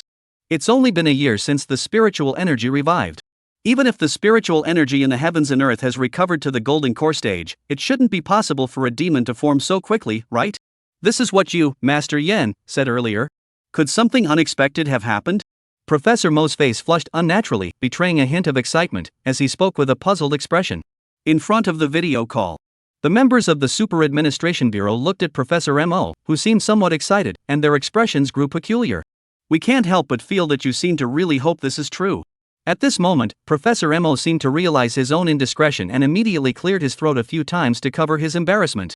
I was just a bit surprised. Just as everyone was reluctantly accepting this explanation. Unexpectedly, Professor Mo couldn't help but say again, Master Yan, are you sure that's true? Old man, I don't mean anything by it, but the lab has been conducting research on the supernatural lately and needs some live specimens. As he spoke, he suddenly felt the gazes of those around him shift toward him, causing his expression to change slightly. Oh no, I slipped up. He immediately closed his mouth in frustration. On the other end of the video call, Yan Qixia heard this and couldn't help but twitch the corner of his mouth. No wonder he had felt that this old man looked strange when he was at the bureau, often staring at him with an inexplicable gaze. He had already made up his mind back then. Yan Qixia couldn't help but mutter under his breath, unsure whether to speak up or not. Zhao Qi noticed the change in Yan Qixia's expression and immediately stepped forward to change the subject. Master Yan, let's get down to business first. Yan Qixia, upon hearing this, was not the type to hold a grudge. He immediately set aside his jumbled thoughts and spoke seriously about the matter at hand. It was indeed a demon. And it didn't come from some demon realm or hidden realm, it was born in the human world. Not long ago, while I was inspecting the area near Jinshan Temple to ensure no demons had slipped through the net, I also took the opportunity to collect dragon blood in golden lacquer. I discovered it within a mountain range. As he spoke, he adjusted the camera to point behind him. Suddenly, a demon bull with countless blood-red dragon scales covering its body and enormous horns on its head appeared before everyone. Covered in blood, it lay collapsed on the ground. Upon closer inspection, one could see that its entire body was covered in sword wounds, and a pool of blood had gathered beneath it. However, a pair of blood-red eyes still emit endless brutality and madness. Upon seeing them, a single word immediately came to mind. Demon. Not monsters, not spirits, but demons. Their entire bodies exude a terrifying ferocity. Everyone's brows twitched wildly. What on earth was going on? Yen Shixia said solemnly. Dragon blood, combined with the flesh and blood of the 10,000 demonic beings who perished, has caused the original creatures to undergo demonic transformation. In your words, it's infection and mutation. If that were all, it wouldn't be a big deal. A mere innate realm is no match for us. But you must know that over 10,000 demonic beings fell at the Golden Mountain Temple just now. If this news spreads, it will inevitably lead to countless civilians suffering a catastrophe. Upon hearing this, everyone at the Super Administration Bureau couldn't help but gasp in shock. Even Professor M.O., who had been eagerly awaiting news, now looked pale. Even Professor M.O., who had been eagerly anticipating the news, now had a drastically changed expression. Because they had all anticipated what might happen. This wasn't a fairy or demon born from a 1 in a billion chance, but a large-scale emergence of demons. Once it becomes a disaster, the destruction it will cause will be unimaginable. They can guess even with their eyes closed. Zhao Qi said expressionlessly. Report it immediately. And mobilize official authorities and surrounding troops to expand the blockade of Jinshan Temple to the entire Yangtze River basin. I will take full responsibility for all consequences. When the director returns, I will also report this to him. Additionally, issue an immediate warning to the public. The members of the Super Administration Bureau opened their mouths slightly but eventually nodded in agreement. Yes. Meanwhile, everyone was urgently handling this extraordinary incident that could potentially lead to the emergence of demons on a large scale. On the other side, Zhu Xian witnessed the scene but merely nodded in acknowledgement. He didn't feel much surprise. Because this had always been part of his plan, otherwise, he wouldn't have exchanged for 10,000 demon followers. With his methods, he could easily save a significant amount of plot points by simply adjusting the storyline. With his skills, he could easily manipulate the plot to save a significant amount of script points. Let these 10,000 demons merely appear in the plot. But this doesn't align with his plan. Countless people believed that Shao Qing, Bai Suzhen, and Fahai were the protagonists. Little do they know. In Chu Xian's eyes, these 10,000 demonic beings, and even the 3,000 monk soldiers, were the true protagonists. The script for Bai Shi Fahai was by no means created solely for this one story. He thought to himself, once this wind picks up, I can use it to craft a story about extraordinary forces emerging into the world. Let the curtain rise on the extraordinary in the mortal realm. Wudong, the Tianshi Palace, Lashan, Mashan, Ame, Shushan, Xincheng Mountain. The demon realm's strategic layout. Extraordinary beings emerge in force. Chu Xian's eyes flickered with an enigmatic glow. Chapter 70, No one understands the extraordinary better than me. Meanwhile, as Chu Xian began crafting a new narrative. The City of Prophets. Inside a church. Two people who should never have been there were now sitting before the Pope of the Church of God. Their expressions were solemn beyond words. They were the Prime Minister of Britain and an unscrupulous president of the White Eagle Empire. The Pope looked at the two men before him, his expression also tinged with helplessness. Gentlemen, I regret to inform you that we have still not detected any signs of the supernatural. In fact, according to the Vatican's records, God has not manifested any miracles for hundreds of years. Upon hearing this, the president's face flashed a look of interest, and he said, "Oh, Your Holiness, could it be that, as the largest religion in the world, the so-called angels of God are all fake? Just mere spiritual comfort? You should know that many extraordinary individuals have already emerged in the East. I'm sure you've seen the relevant video materials as well." The Prime Minister of Britain nodded, looking at the Pope before him with a serious expression. The Pope looked at the President, who seemed to be up to something, and felt a headache coming on. The other party had already gained a reputation internationally, and if he dared to acknowledge what the other party said, he believes that the other party would immediately make the whole world aware that the Church of God is a fraud. At that moment, he could only grit his teeth and feign helplessness. God certainly exists, but we can't just contact him whenever we want, can we? Even in the East, those extraordinary beings all appear on their own. At this point, he couldn't help but give himself a mental pat on the back for his quick wit. Yeah. What is God's status? How can ordinary people just contact him whenever they want? Wouldn't God be extremely busy then? As he spoke these words, a certain president couldn't help but feel a pang of regret as he put down his phone. The Pope watched the scene unfold, his face twitching in disbelief. Sure enough, this guy had no good intentions. Even the Prime Minister standing nearby felt a bit awkward and cleared his throat a few times, trying to hint at the other party to tone it down. But to his surprise, the president continued to act as he pleased. Seeing the Pope's displeased expression, he knew this trip was likely in vain. He had originally intended to inquire about any extraordinary relics or special records.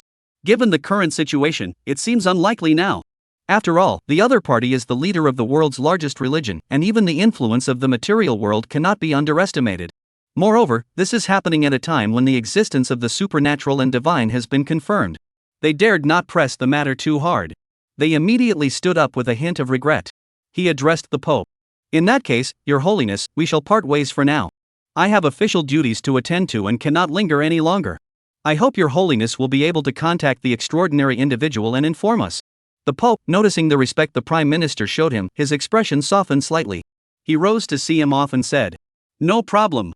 However, as he spoke, he couldn't help but feel a bit speechless inside. As the Pope, if anyone in the world knew the true nature of the Catholic Church, it would undoubtedly be him.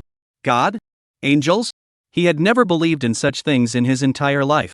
Or rather, knowing the lies of religion, it was truly difficult for him to believe in such things in this materialistic world. Of course, even if everyone in the world knew it was a lie, he alone cannot call it a lie. On the contrary, he had to appear even more resolute than the others. Knowing something is one thing, saying it is another. Let alone. Now that he had proven his extraordinary power, he also harbored delusions of grandeur. Perhaps it's true after all. I'll pray to God tonight and see if I get an answer. Meanwhile, the British Prime Minister and President, who had also left the Prophet City, exchanged greetings and then boarded their respective planes to return to their countries. On the British aircraft, the Prime Minister's brows furrowed slightly as he thought to himself, could it be that the White Eagle Empire has already found the extraordinary one? Why are they so unconcerned? Given their background, that shouldn't be possible.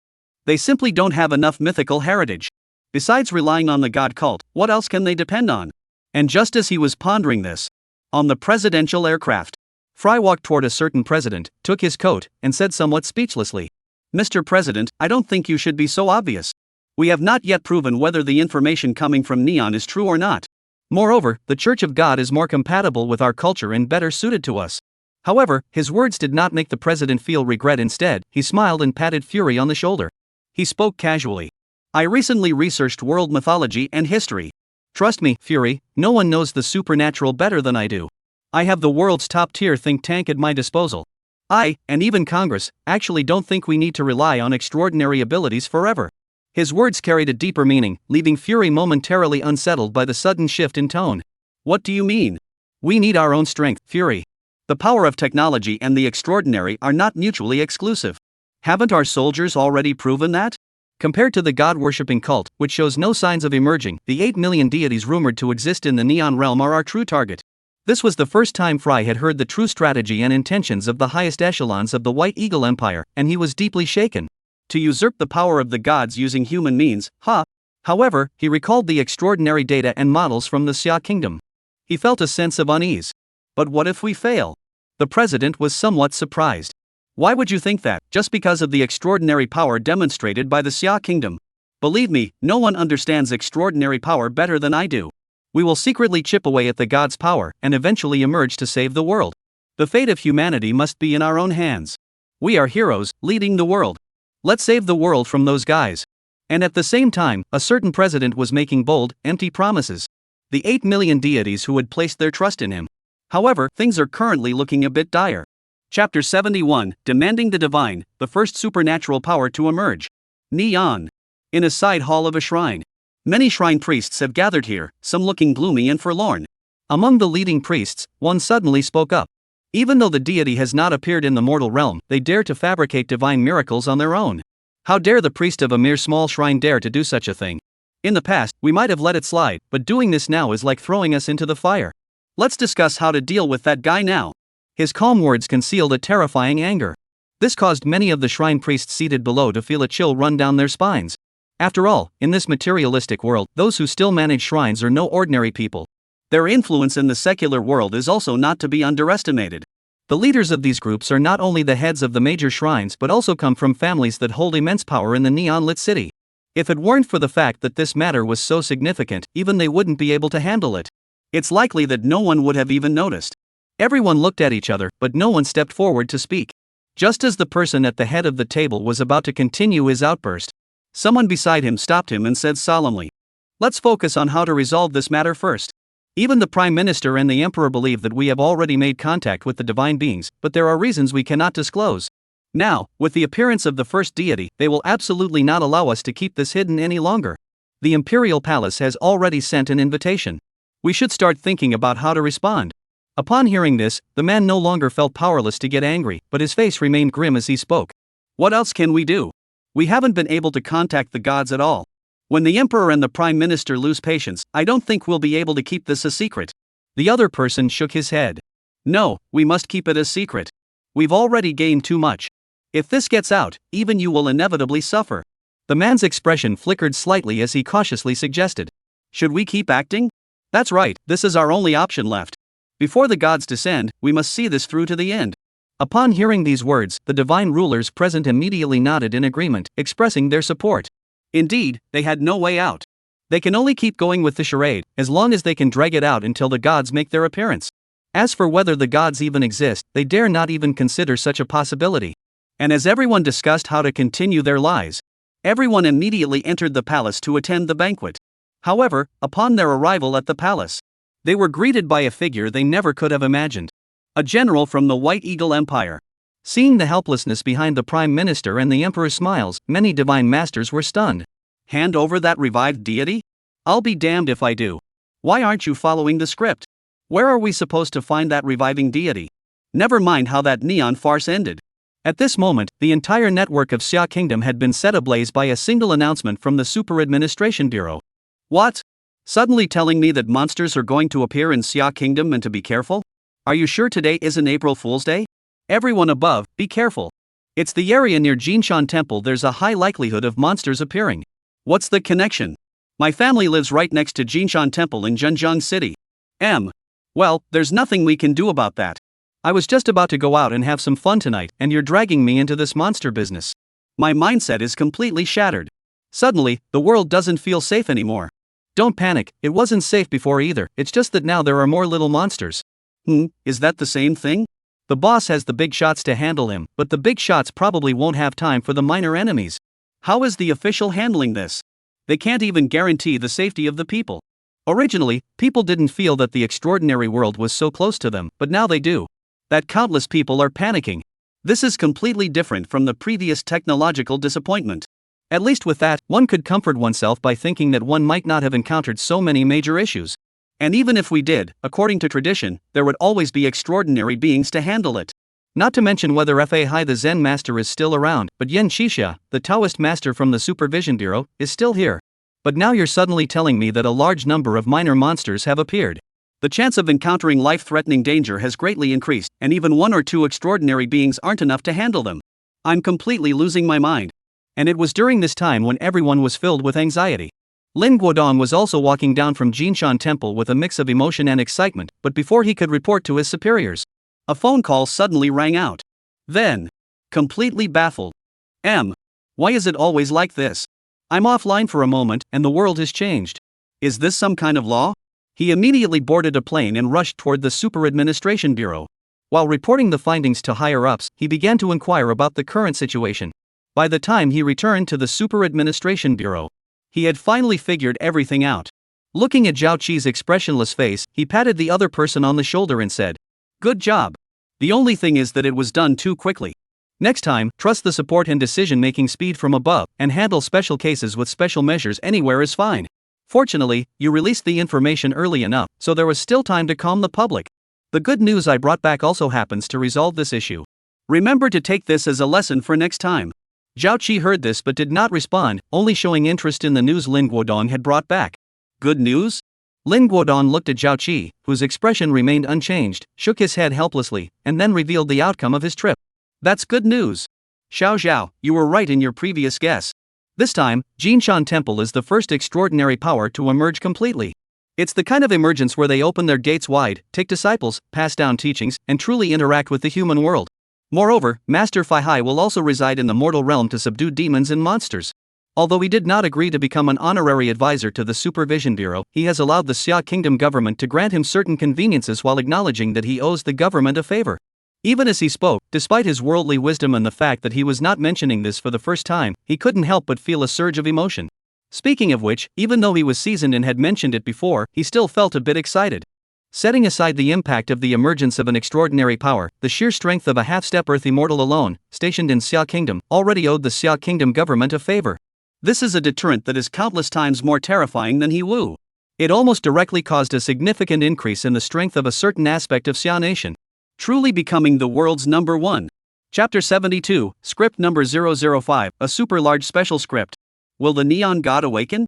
The people at the Super Administration Bureau were no fools, and they quickly realized the significance of this information. Everyone was visibly excited. Even Zhao Qi was somewhat surprised. After all, speculation was just speculation, and the arrival of such an overwhelming force in the human realm did indeed stir his emotions. The head of cybersecurity immediately stood up and asked Lin Guodong, "Director Lin, should we go ahead and release it now?" Lin Guodong saw this and couldn't help but chuckle, waving his hand dismissively. "Don't worry, I haven't finished yet. What I meant was, spread the news about the cultivation techniques we possess, and indicate that we have already begun training extraordinary individuals. Only with such news can we truly stabilize people's hearts." Upon hearing this, the responsible official nodded in agreement. Then he walked toward his own position. At that very moment, Zhao Qi suddenly turned to Lin Guodong and asked, "Director Lin, did Master Fahai mention when the mountain gates will be opened and in what manner disciples will be recruited?" Upon hearing this, Lin Guodong immediately realized that his subordinate likely had some ideas in mind. He immediately replied with a hint of resignation. "In 7 days, it will be the grand opening of Jinshan Temple. As for the details, I didn't ask. Regarding the recruitment of disciples." Master Fahai did not elaborate, but simply uttered one sentence. "Do not hinder the monks of Jinshan Temple from practicing at the Supervision Bureau." Upon hearing this, the crowd at the Super Administration Bureau erupted into chaos. Some of them spoke in astonishment. "Doesn't that mean we can also participate in their disciples' selection process?" Zhao Qi shook his head and said, "The disciples of Jinshan Temple practice at the Supervision Bureau, not the other way around. There is a difference. I think this may also be the attitude of most extraordinary forces." Zhao Qi spoke these words, which carried deep meaning, with an expressionless face. This instantly dampened the joy that had been building up in Lin Guodong. He naturally understood the meaning behind the words. The extraordinary forces can assist the Xia Kingdom, but they can only offer assistance and remain aloof. A shadow of doubt flashed through Lin Guodong's mind. However, he quickly sighed. They weren't doing anything wrong. The Xia Kingdom itself doesn't have enough power to match the other side, so how can it demand more power? It is clearly taking advantage of the other party. It's just, in the end, I just can't accept it. A resolute thought flashed through Lin Guodong's mind. I recall that the cultivation of the Yuanling technique has already been promoted within certain military units and special task forces, hasn't it? Many people are said to have already condensed their first thread of magical power. This time, why not send these troops to eliminate the demons?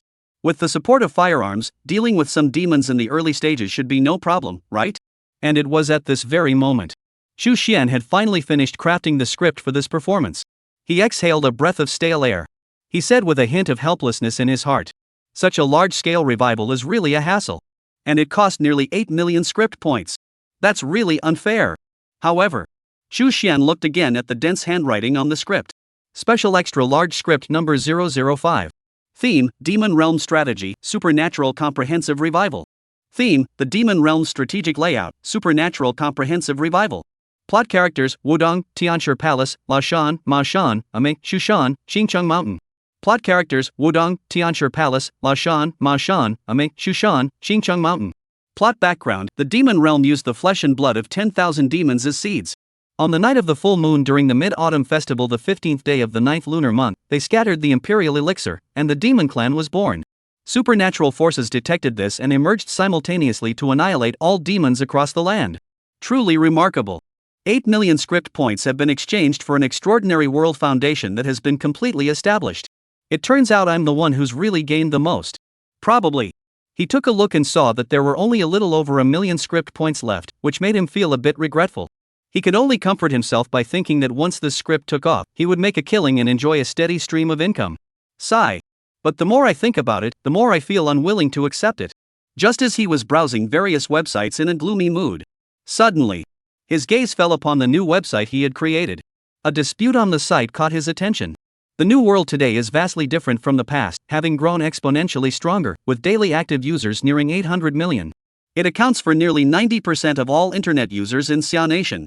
It is easy to imagine how terrifying this is.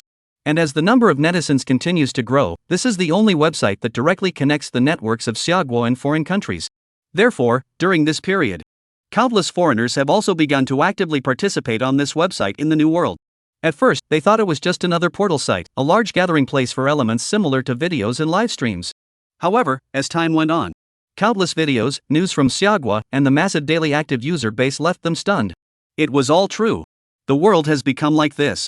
Supernatural beings and deities truly exist. Almost immediately, this caused a sensation among countless foreigners and shook their worldview. Perhaps during this period, Chu Xian had accumulated over 10 million script points, a significant portion of which came from these foreigners. Perhaps the over 1 million script points Chu Xian had accumulated during this period were largely contributed by these foreigners. However, since Chu Xian did not intentionally instruct Javas to attract foreign users, the number of foreigners on this website remains relatively low. There are only around 30 million people. Although it sounds like a lot, when spread across the world, their influence is average. However, it is foreseeable that as time goes on, even if Chu Xian does not intentionally divert traffic, the number of foreigners will experience explosive growth. According to the 6 degrees of separation theory, if you know 6 people, you can theoretically know everyone in the world. Of course, what Chu Xian is concerned about now is not the number of foreigners. Rather, there is an interesting debate taking place here. With 8 million deities, how powerful will Neon be? This post clearly originates from a discussion by someone with a neon-themed username and contains derogatory remarks about some of the deities of the Xia Kingdom. This has sparked a fierce backlash from countless Xia Kingdom netizens with high combat power. They cited classical texts, analyzed data, and left a small group of people speechless. And here's the crux of the matter. A neon netizen left a comment there. My neon deity is beginning to awaken. You'll see, you foolish people of Xia. Although countless people have already criticized him to no end below. But Chu Xian remained honest and added another scathing remark. Then he finally shifted his attention elsewhere. The neon deity? Revived? How come I didn't know about this? Chapter 73, The 8-Headed Serpent, I'm going to cultivate immortality. Soon, Chu Xian learned the truth behind the so-called divine being's revival in the neon realm through the system. It wasn't the interdimensional issue he had been worried about, it was just a trick the neon people had concocted themselves. It's kind of funny. It's like the thief crying stop, thief, self-directed and self-performed, and in the end, they even managed to mess it up. And after blowing it, they refused to admit their mistakes, gamble everything on a single move, resorting to every possible means to cover their tracks, and pin all their hopes on the future. This isn't supposed to be a joke, is it?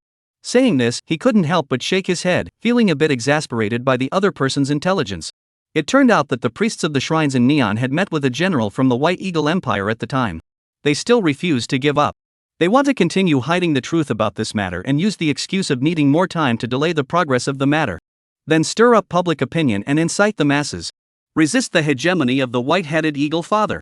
All to ensure that their scheme isn't exposed, and perhaps even receive praise when the gods truly awaken in the future. What kind of divine genius came up with this plan?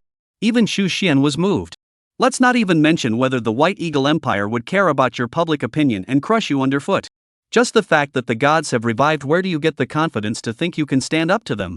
Don't you see that religious organizations around the world are all behaving themselves? Even the sects within Xia Kingdom are as calm as can be. Before the emergence of their own extraordinary beings, they firmly refrain from causing trouble. I'm afraid of standing out too much and causing trouble.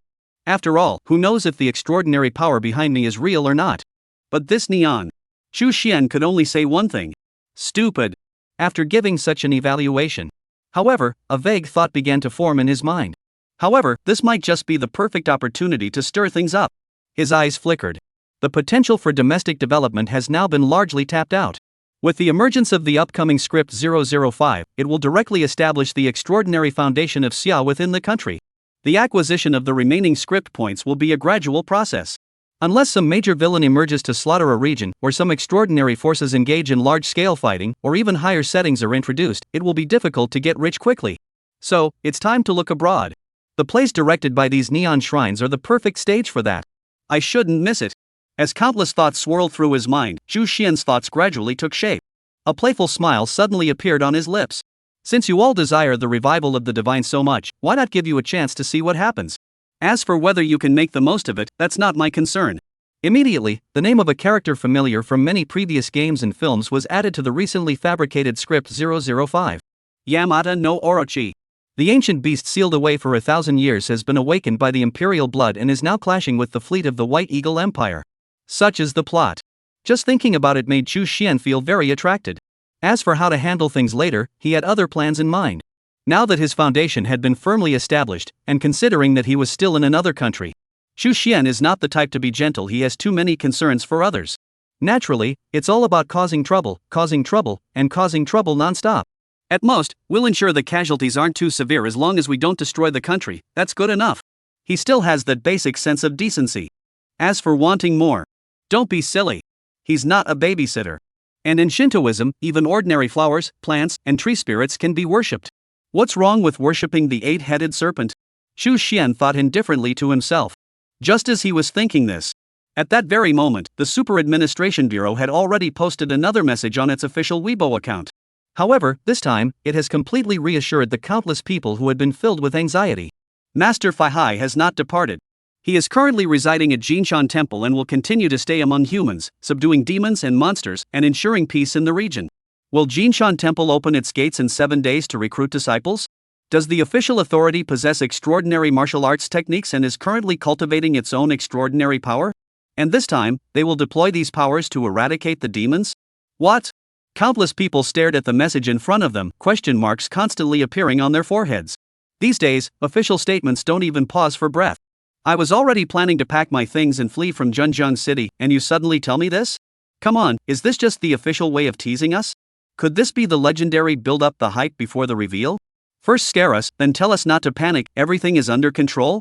Amidst the helpless complaints of the crowd, these few pieces of news also dominated the top spots on the trending list within a minute of being posted. And they spread like wildfire across the country. Then, the people who had been restless and anxious once again calmed down. But after they had calmed down, then it erupted with even greater intensity. Wait a minute. Did you just say that one can enter Jinshan Temple to practice Buddhism? Suddenly, countless people cursed simultaneously. Then, in the blink of an eye, an unparalleled frenzy erupted. Cultivation, transcendence, immortality, power. Almost instantly, these words filled their minds. All fear of demons and monsters was instantly cast aside. I'm going to cultivate immortality. Countless people looked up to the sky and roared in anger, tears streaming down their faces. What an emotional moment. Compared to cultivating immortality, a mere demon threat is nothing, it hasn't even happened yet. Didn't you see the official statement saying everything is under control?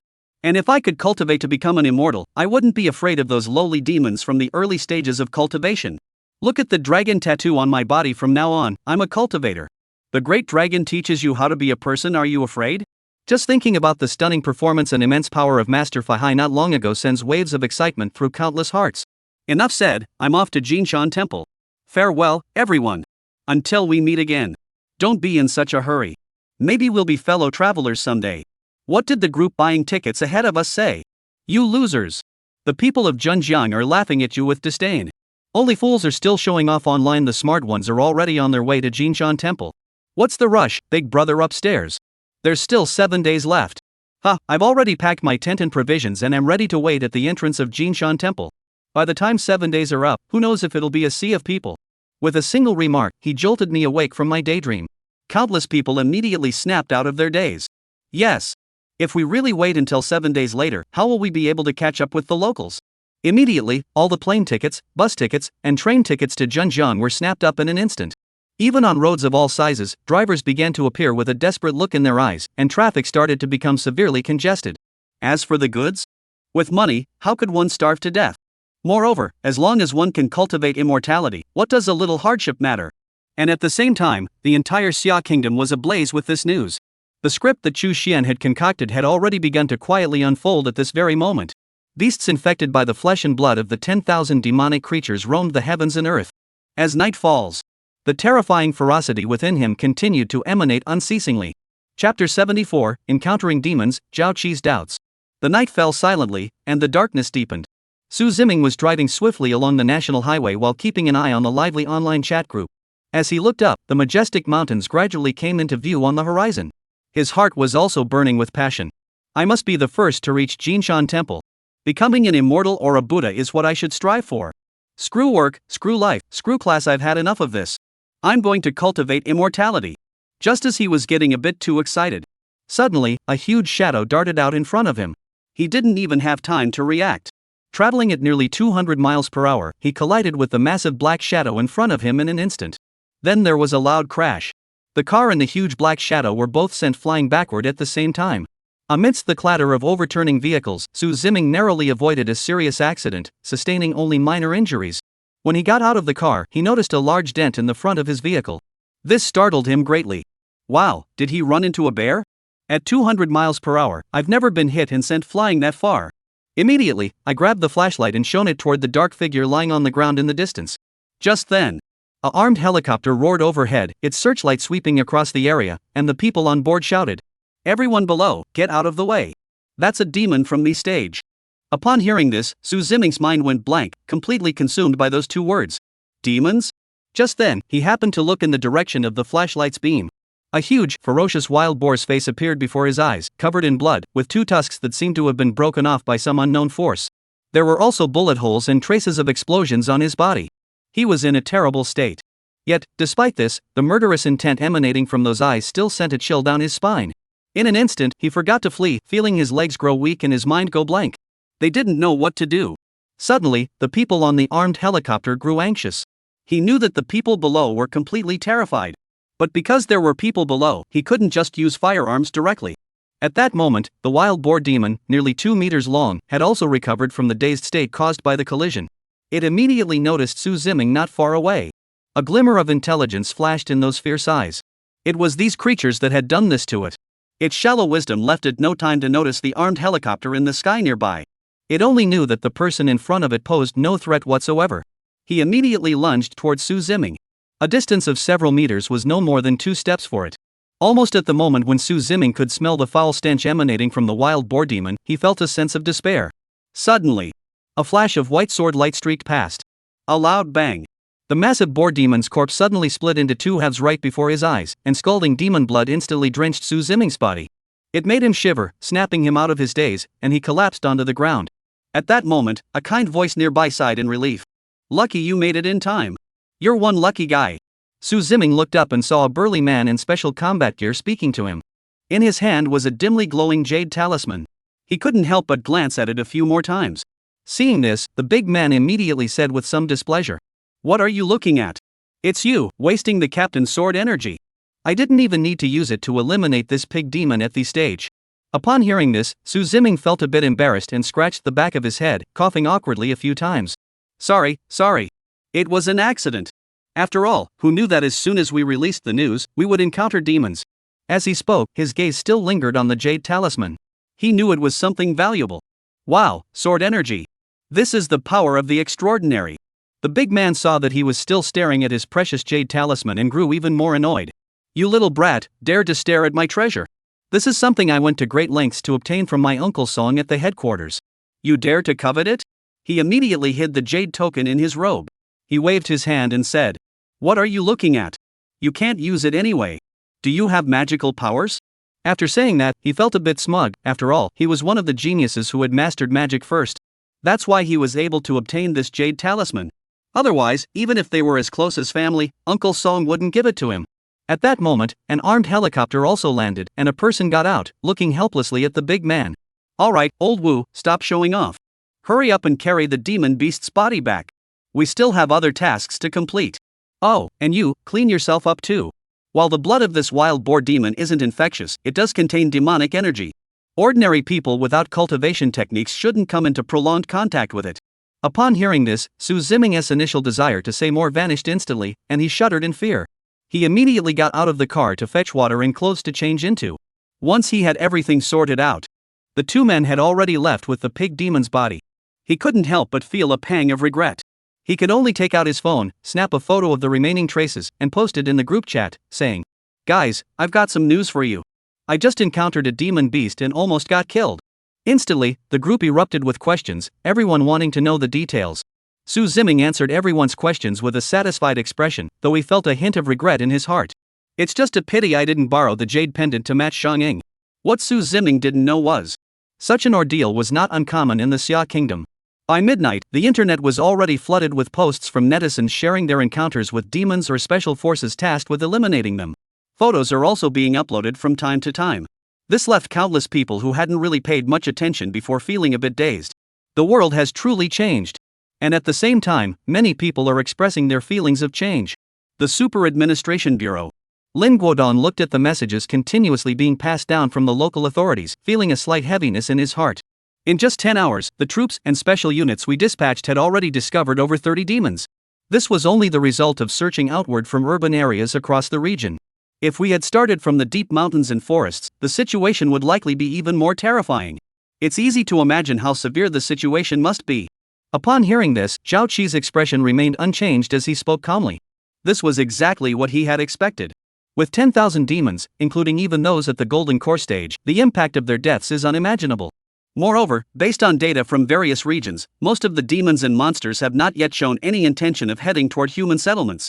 They seem to prefer remote mountainous areas, perhaps due to the higher concentration of spiritual energy there.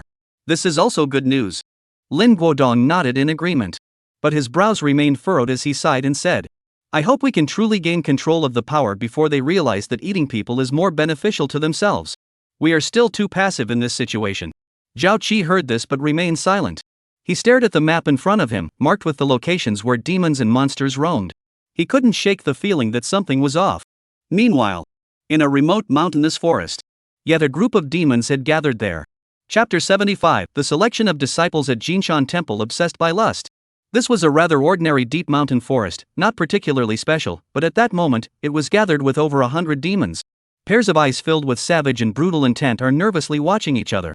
Foxes, wolves, dogs, bears, rabbits, cats, and more a variety of creatures, some even natural enemies. Yet at this moment, they all gather here in peace. All because of a tiger perched on a massive rock. This tiger was rather ordinary, neither significantly larger than normal nor exhibiting any demonic traits. Yet it lies there motionless, exuding an air of authority that is evident in every glance. The numerous demons below trembled in fear, daring not to resist in the slightest. At that very moment, the enormous tiger suddenly spoke in human language. Fox, how much time remains until the next full moon? I have no intention of waiting here any longer. This is the bountiful realm of humanity, the very place where I cultivate my divine powers. I have no intention of wasting any more time here.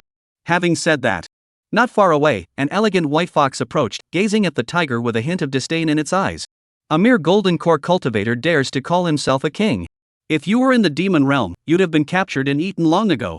But on the surface, it still spoke obediently.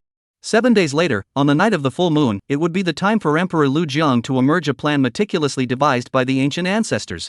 We must ask Tiger Brother to endure a little longer. Upon hearing this, the tiger felt a bit annoyed, but also helpless. Even as arrogant as it was, it dared not defy the many ancient ancestors of the demon realm. It immediately addressed a wild fox below that had been demonized. Come here.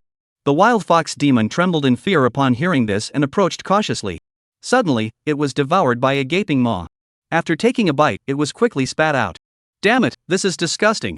And yet, this scene unfolded before the eyes of all the demons, yet not a single demon dared to resist. Instead, they trembled in fear, dreading that the next one might be themselves. As for the white fox, it showed no sign of emotion on its face, even though the other might have purified its bloodline into its own kind after being cleansed by the Emperor's elixir. For demons, survival of the fittest is the natural order. Moreover, knowing that the other is targeting it, it is not foolish. Seeing the white fox show no reaction, the tiger's eyes flashed with a hint of caution before it turned and fell into a deep sleep. The vastness of the Xia kingdom. With the fall of 10,000 demonic beings, in fact, there are quite a few such demonic gathering places. Each gathering place is guarded by demonic beings at the Golden Core stage. Whether they are snake demons, wolf demons, bear demons, tiger demons, or others, they are all waiting for the same moment to arrive. And humans, of all this, know nothing. Soon. Time flies by in the blink of an eye, quietly slipping away.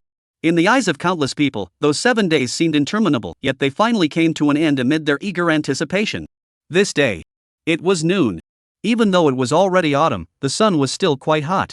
At the foot of New Gold Mountain. At this moment, over tens of thousands of people had gathered, and outside, even more were waiting in line. If it weren't for the authorities having already mobilized significant forces to maintain order, this situation might well have escalated into another incident similar to the recent one at West Lake. Of course, this is not about concerns over demons or monsters, but rather about the authorities' inability to control the situation. After all, at the summit sits a superpowered being who is only half a step away from becoming an earth immortal. If even this place can become dangerous, that's like slapping Dharma Master Dharma C in the face. Countless people expressed a sense of security. The memories of that day are still as fresh as ever. Moving mountains. Ascend. Kesa. The true form of the Arhat. With one hand, he held up a mountain of gold, and with the other, he reached into the storm clouds to capture the white dragon. And those lines of dialogue. Absolutely amazing. Someone has already edited the video from that day and added background music. This has brainwashed countless people. Each quote still rings in our ears. You're bold and wicked, I can tell you're not human at first glance. You dare to stay here? You clearly don't think I'm worth a second glance. Such trivial skills, and you dare to show off in front of an expert. Great heavenly dragon. Now even overseas, many netizens have been brainwashed and have become fans of Fahai. They're running around tattoo shops, wanting to get a dragon tattooed on themselves. A dragon tattoo on my back from now on, I'm a man on a spiritual journey. Following this rhythm. They're just bluffing. This place is probably one of the safest places in the world. Even the Imperial Palace can't compare to it. In fact, many people are even considering settling down here. To put it simply, housing prices in Zhenjiang City have already doubled and are still rising rapidly, with no signs of slowing down. And if one could become a disciple of Jinshan Temple, the benefits would be even more obvious: safety, immortality, supernatural abilities, and immense power. All of these things would be yours. As for women and meat, are these really matters? And at the very moment when countless people were eagerly awaiting the opening of the gates of Jinshan Temple. At noon, 12 o'clock. Ding! A distant bell suddenly rang out from the heavens. Though not particularly loud, it instantly echoed throughout the surrounding 100 miles. In an instant, it was like a bucket of cold water on a sweltering summer day, calming the restlessness of everyone present. Immediately, a wisp of dust flew out from the temple. It swirled in the wind. From the mountaintop to the foot of the mountain, it rushes down in a single bound, stirring the hearts of countless people. And at that very moment, a thunderous voice suddenly echoed in everyone's ears. On the towering platform, one could ask one's heart and clarify one's resolve. Those who could climb the mountain and enter the temple could be admitted to Jinshan Temple to cultivate the profound teachings of Buddhism. Upon hearing this, the crowd was overjoyed. They had waited so long, wasn't this the day they had been waiting for? They immediately set off toward the steps. However, many people were immediately knocked back by a burst of Buddha's light as soon as they stepped onto the steps. Their faces turned pale in an instant, causing countless onlookers to gasp in shock. What's going on? It came down so fast. Bro, what happened? Many people watching the livestream were also a bit confused at that moment. What's going on? How come none of these people have even passed the first stage? Is there something mysterious about these steps? But how did those people up there walk so fast? They've got me all confused. Soon, a guy was asked why, and he immediately replied with some resentment. As soon as I stepped on it, a voice echoed in my mind, saying I was consumed by lust and couldn't practice Buddhism. This is complete nonsense. I'm still a virgin, and I couldn't care less about the real world. What I love are my anime wives. Upon hearing this, everyone was momentarily speechless. What does that mean? Are you excluding otaku? Just then, someone asked. Your wives? Upon hearing this, the otaku's face lit up with excitement. Yes, Shoyu, Eri, Hui-chan, my senpai, and Hatsune Yama are all my wives. Everyone watched as the otaku listed dozens of names without taking a breath, and instantly understood the essence of the matter. It seems like the criteria are pretty fair after all. Soon, others also spoke up, either because they were too greedy, felt guilty, or were too preoccupied. The 6 desires, the 7 emotions, and the 8 sufferings. Anyway, all kinds of problems. Those who took the stage weren't without such emotions, but they certainly didn't feel them as strongly as others. As for what happens after stepping onto the platform, according to those who were enveloped in Buddha's light and bounced back down, it was like facing pressure coming from all directions. There are signs that those with fewer desires seem to experience much less pressure. Upon witnessing this scene, countless people waiting in line behind them were stunned. Modern people certainly have many problems and desires, and they don't know if they can make it. Of course, it's worth giving it a try. You never know, you might just succeed. Success means making a profit, and failure doesn't result in any loss, right? And yet, countless people continue to try with hope. At this very moment, inside Jinshan Temple, Fahai was greeted by a visitor. Chapter 76, Fahai's lifelong obsession, Yen Shisha's request. Amitba Buddha, I wonder what brings you here today? Fahai's expression was calm and composed, as if he had completely put the failure of his breakthrough attempt out of his mind. His demeanor was exceptionally serene. But Yen Shisha knew that this was merely a facade. He could sense the terrifying energy surging within him, as vast as Wang Yang's cultivation. Feeling the terrifying energy surging within the other's body, as vast as Wang Yang's cultivation, he couldn't help but feel a chill run down his spine. After all, the cultivation level of a earth immortal could be sensed by him, a late-stage golden core disciple. The leakage of his chi energy prevented him from maintaining a harmonious flow. There must be a major issue with his mental state. Immediately, some couldn't help but offer comforting words. Master, you should just let it go. The opportunity to attain enlightenment is right before you. Why cling so tightly and refuse to let yourself go? I recently heard that the thunder tribulation by the Eastern Sea has now completely dissipated. Soon, Bai Sujin will surely attain the status of a celestial being. Setting aside the master's strength, the senior figure stationed in the mortal realm alone would likely not permit a battle of the earth immortal realm to erupt at this stage. After wasting 1,000 years, why waste any more time? Although Yen Qixia spoke with sincere concern, he had already braced himself for Fahai's anger when he uttered those words. After all, as netizens have said, one should not advise others to be magnanimous without understanding their suffering. He simply couldn't bear to see such a prodigiously talented and righteous powerhouse completely succumb to darkness. But to his surprise, despite Yen Qixia's meddlesome words, Fahai remained utterly calm. As if there were no ripples at all. He spoke calmly. Sure had come here for this purpose, so he could probably return now. Between me and Bai Suzhen, it was never just about cause and effect from the start, it was a 3-lifetime obsession. In the first life, I was a snake catcher who was bitten by a snake. In the second life, I was a Buddhist monk whose golden elixir was stolen. In the third life, I became Fahai. In all 3 lives, he was obstructed by the same force. This is the true origin of his obsession. If I cannot awaken and let go, I naturally cannot attain the enlightenment of a bodhisattva.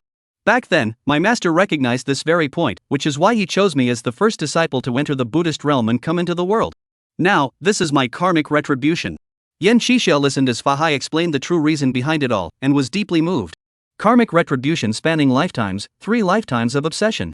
He never imagined there could be such hidden circumstances involved. He immediately understood. This was indeed no longer something that could be easily let go. We can only wait for the other party to fulfill their obsession, or for some extraordinary opportunity to arise, before it can be truly resolved.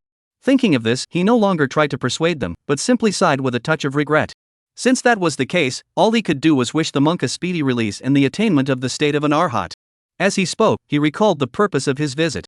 The official request from the Xia kingdom, and his own discoveries. He paused for a moment. Then he said, "To be perfectly honest, Yen has come here today for another important matter." Upon hearing this, Fahai's heart stirred slightly, but he did not interrupt. Yen Qixia said with a wry smile. "To tell you the truth, this matter is actually connected to the 10,000 demonic beings that the sorcerer slew that day.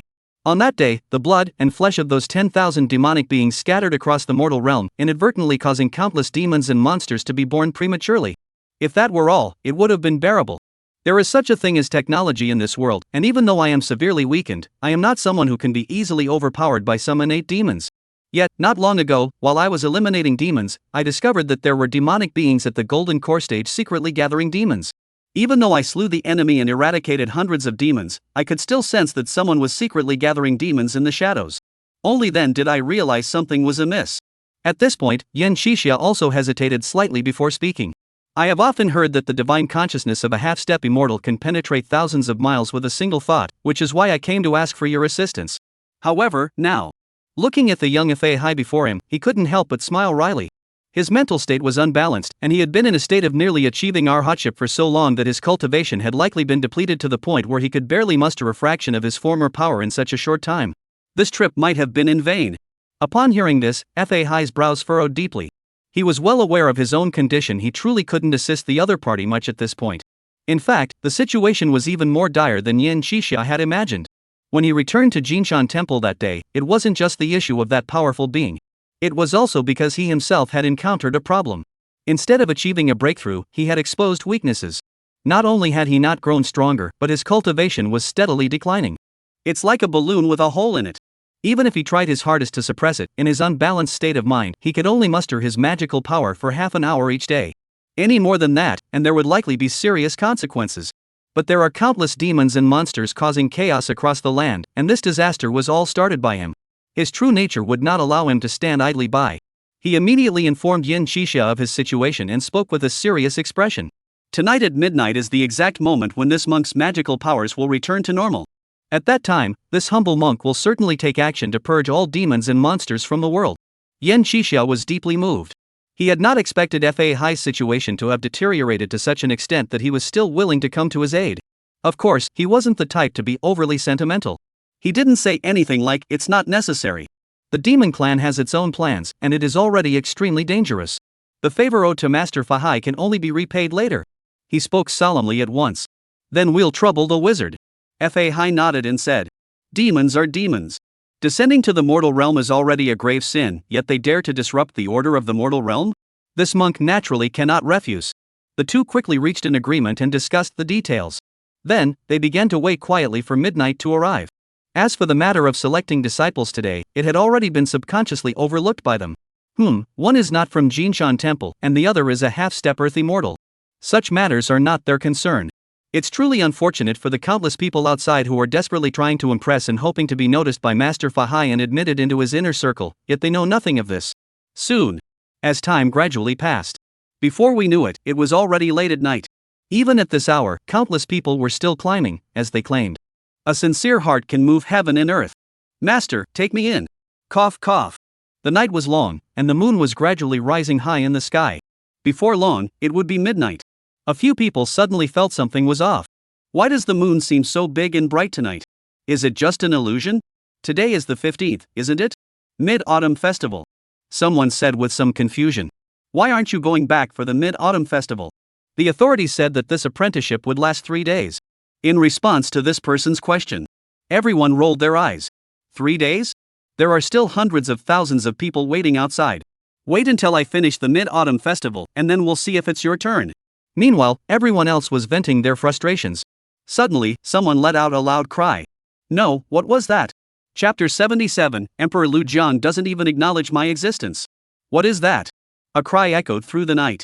Countless people suddenly looked up toward the sky, and even the live stream, which had been gradually losing viewers, saw its viewership spike dramatically. Many who had been dozing off suddenly perked up. Could it be that another extraordinary being is about to appear? Everyone's eyes lit up instantly. Immediately, they all looked upward. But as he looked up, suddenly, the gazes of countless people instantly grew vacant. Gazing at the moon before them, which had suddenly grown enormous, nearly obscuring half the sky, their minds went blank in an instant. His mouth opened slightly, but the words he had been about to say completely slipped his mind. It took a full moment before she managed to force out a single sentence. This isn't scientific. Yes, it's not scientific. Even if countless people have already begun to accept the existence of the extraordinary in this world, seeing this scene before their eyes, they still cannot help but turn to science. Damn it, the moon, which occupies half the sky, seems almost within reach. Is this a planetary collision? Countless people are frantically swearing that such a celestial phenomenon isn't something extraordinary, they're just standing on their heads and eating incense. And this was accompanied by the moon suddenly growing larger. Countless golden threads suddenly fell toward the human world, enveloped in moonlight, resembling countless olives. They were about to fall onto the earth below. Ha! Descend to the mortal realm? Could it be more than just Jinshan Temple? Countless people watching the live stream immediately left their rooms and found the same scene unfolding right in front of their own homes. They were once again left speechless. Could it be that this shroud wasn't just over the entire summer? No, it was over the entire human world. Such thoughts suddenly appeared in the minds of countless people. Immediately, one after another, they logged onto various websites, even the New World, the foreign internet, accompanied by comments and videos uploaded by people from all over the world. Wow, I can even see this moon in Beijing. Could it be that some extraordinary figure has descended upon us, causing such an extraordinary phenomenon? This doesn't make sense. Where's gravity? Where's the tidal effect? Where's climate change? Why is nothing happening? Oh my goodness, is the moon about to collide with Earth? That's impossible. It was fine yesterday. Oh my god, it was just daytime a moment ago, how did it suddenly turn into night, and there's such a huge moon? Is the world coming to an end? What's going on here? Where are the astronomers? Where's the government? Come out and explain this. Stay calm, stay calm. It's probably just another extraordinary event happening. Extraordinary event? This isn't a materialistic world, is it? Oh my goodness, is it you who has come down? Could it be the legendary Candle Dragon? I looked it up in the classic of mountains and seas, and there is a mythical beast called the Candle Dragon, which opens its eyes during the day and closes them at night. What are those golden threads? I have a feeling they must be important. Looking at the endless comments flooding the internet, countless people couldn't help but wonder. Such tactics, enveloping the entire world, even turning day into night. What kind of powerful figure is this? Even an earthy mortal couldn't achieve such a feat. Meanwhile, the governments of various countries are already taking urgent action. They are frantically reviewing various documents and using all available observational methods to monitor the moon in the sky. They desperately wanted to know whether it was real or fake. Could it be that Blue Star is really going to be hit by the moon? Countless scientists watching this scene were also driven to madness, with many falling into shock. What about mass? Gravity? Tidal changes? Seasonal climate changes? None of that exists. This isn't scientific. At a time when governments around the world are scrambling to respond, suddenly, astronomers and even those at the space station have reported some good news. The moon is still there. Instantly, countless scientists were rushed to safety. The moon is still there, so everything is fine. But what's going on with the moon right in front of me? Could it be some kind of mirage phenomenon? Some scientists couldn't resist picking up the golden threads falling from the sky. But they passed right through their hands and fell to the ground. He couldn't help but exclaim in surprise. What on earth is this? And at the same time, the entire internet, and even the world, were left in shock and confusion. Suddenly, a message was posted online. Found it. It's Emperor's blood, it must be Emperor's blood. Emperor's flow? Many people were puzzled by this term. The Emperor's elixir resembles countless olives, with 10,000 golden threads intertwined, hanging down to the mortal realm. Plants and trees absorb its essence and can transform into demons. Shaped like countless olives, with countless golden threads intertwined, hanging down to the mortal realm exactly the same. As people discovered the origin of these objects, countless others couldn't help but let their imaginations run wild. Becoming a demon, could this be the work of the demon clan's leaders? But then he thought of the strange phenomenon enveloping the entire blue star, and his heart immediately filled with unease. He drummed his fingers nervously. This must be fake. What kind of demon clan leader could be this powerful? Didn't the big shot who was stationed on Blue Star say that no one above the Earth immortal realm was allowed to cause trouble? And just as they were feeling anxious and uncertain, suddenly, another person let out a startled cry. What is that? Countless photos and videos have once again flooded the internet. In the darkness, massive black shadows were seen roaring toward the sky. And with each roar, countless golden threads shot upward like a torrent, swiftly converging toward the dark shadows. Every strand of golden thread within the space was completely swept away. Under the silver moonlight, a pair of eyes flickered with cruelty and ferocity. Demons! This word suddenly appeared in the minds of countless people. Over the past 7 days, they had heard various news reports, but when they added them all up, there were only 100 or so. But now, countless audio and video clips have been circulating. This is far more than just a few hundred. This could easily be thousands or even tens of thousands. Countless people are trembling with fear. How did so many demons suddenly appear? This isn't extraordinary at all. Could it be that the demon clan is about to launch an attack on humanity? Just as they were speculating, suddenly, someone shouted, "It's the Imperial Elixir." They're absorbing the Imperial Elixir to grow stronger, and the ferocity in their eyes is fading. They are about to become true demonic beings. As these words were spoken, instantly, countless live streams fell silent, with millions of viewers suddenly falling into a state of quiet. A chill involuntarily crept up their spines. When humanity is no longer the only intelligent species on Blue Star, and when humanity becomes the weakest among the intelligent species, then humanity is just a child. Countless people find this terrifying when they think about it deeply, and some are so frightened that they cannot sleep at night. Suddenly, a familiar voice rang out in a live stream, drawing the attention of countless people. Bold and seductive, unrestrained. How dare you transform into a demon right under my nose? You clearly don't think I'm worth a second glance. Chapter 78, Rebuilding the Lei Feng Pagoda. Watch me with my golden bowl. Inside Jinshan Temple, Fahai had just regained his magical powers and was about to use his divine consciousness to scan the heavens and earth, pulling out one demon after another. But he never expected. I actually came face to face with the emergence of the Emperor's flow. His expression darkened considerably. He knew that this was the work of a powerful demonic being manipulating the human world. Perhaps the previous 10,000 demonic beings were already prepared sacrifices. Perhaps the 10,000 demon troops that had arrived earlier were already prepared sacrifices. At that moment, he thought of many things. Rage boiled within him. This feeling only intensified after realizing that he was an accomplice to the demon clan. He was about to unleash his boundless magical power to completely destroy the human world and subdue all demon clans. He couldn't handle the powerful demon clan leaders, but surely he could handle the rest of the demon clan in this world? As a half-step earth immortal, he was more than capable of ignoring all the demonic beings born in the mortal realm. As a half-step earth immortal, he is more than capable of ignoring all the demonic beings that have ever been born in the mortal realm. Just as he extended his divine consciousness, he immediately detected a group of demons and monsters several dozen miles away from Jinshan Temple. There were over 100 of them. They were swallowing the boundless imperial essence. The terrifying demonic energy on his body was being released unchecked, and the clarity in his eyes grew ever more pronounced. Many demons were on the verge of completely shedding the drawbacks of being part of the 10,000 demon horde and fully transforming into demons. This immediately enraged him. To actually transform into a demon near Jinshan Temple, this is treating me like I'm already dead. They don't even bother to acknowledge my existence. With a surge of anger, a terrifying thunderclap erupted across the sky.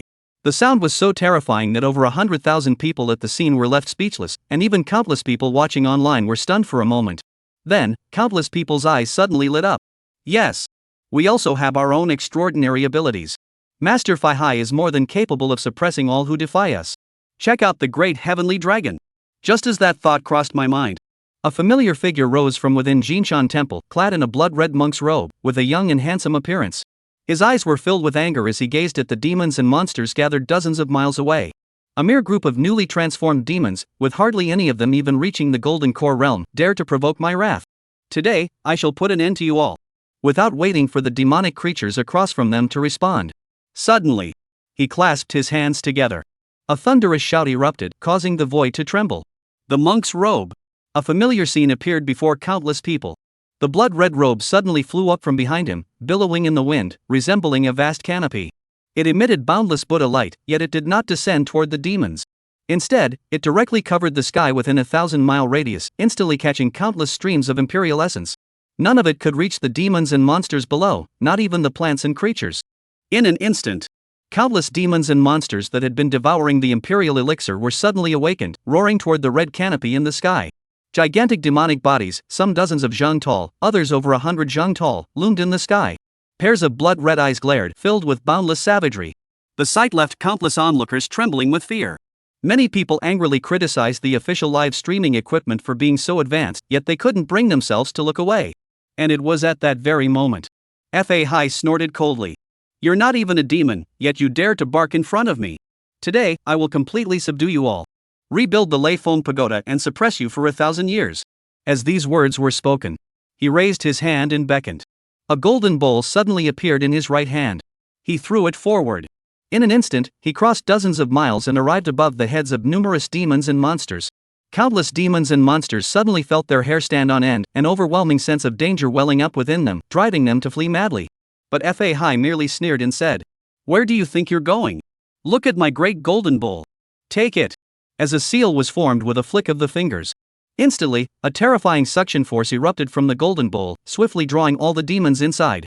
Then it flew back to Fahai's body. Fahai looked at the countless demons in the golden bowl. Immediately, he summoned his divine power and rebuilt the Lei Feng Pagoda that had been destroyed in the explosion at Jinshan Temple that day. Then, he sealed all the demons within it. The endless sutras echoed throughout the surroundings, and the agonizing screams of countless demons could be heard. A single burst of divine power was quickly refined. This completed the destiny of the Lei Feng Pagoda. It also caused countless netizens to go wild, typing 666 repeatedly. My heart has finally settled down. We have Master Fahai, what have we to fear? Meanwhile, a tiger and a fox, 100 miles away from Jinshan Temple, witnessed the scene. They were so scared they nearly wet themselves. The tiger was so scared that it ran away in a panic. How could there be such a powerful being in this world? The wind is picking up. Run for your lives. The fox nodded frantically. Just then, Fahai's divine consciousness suddenly shifted, and he uttered a single word. There are still demons. In an instant, the tigers and foxes in the distance immediately brought out their most prized possessions, instantly fleeing from their original positions. Feeling the demonic energy growing fainter and fainter, Fahai looked up at his own monk's robe floating in the sky and ultimately decided not to pursue it. If these imperial elixirs are not handled properly, they will give rise to countless demons and monsters. He must stay here to suppress them. Moreover, with only half an hour of magical power left, he couldn't do much more. Thinking of this, his heart grew heavy. And it was at that very moment. Yan Qixia also emerged from the temple, flying out on a sword beam. He spoke solemnly to Fahai. I never expected that a powerful demon would resort to such shocking tactics. Please forgive me for not staying any longer. Upon hearing this, Fahai nodded and said with a hint of apology on his face. This time it was my fault. I didn't expect such an accident to happen. However, please rest assured, Mr. Yan. This humble monk still has the strength to purge the demonic tribes within 1,000 miles. Yan Qixia heard this and was overjoyed. Then I'll leave it to you, master. He bowed to Fahai, then instantly transformed into a sword beam and vanished into the horizon. Meanwhile, Fahai sighed deeply in his heart. He channeled all the pent-up frustration in his chest into the energy needed to purge the demons. Immediately, he grabbed the Great Luo Golden Bowl and charged toward the countless demons within the sensory range. Chapter 79, Everyone on Different Wavelengths. Soon, a video of Master Fahai angrily subduing countless demons within a 1,000-mile radius began circulating online. It also brought peace of mind to countless people. Even when a massive shadow appeared outside their city, there was no major unrest.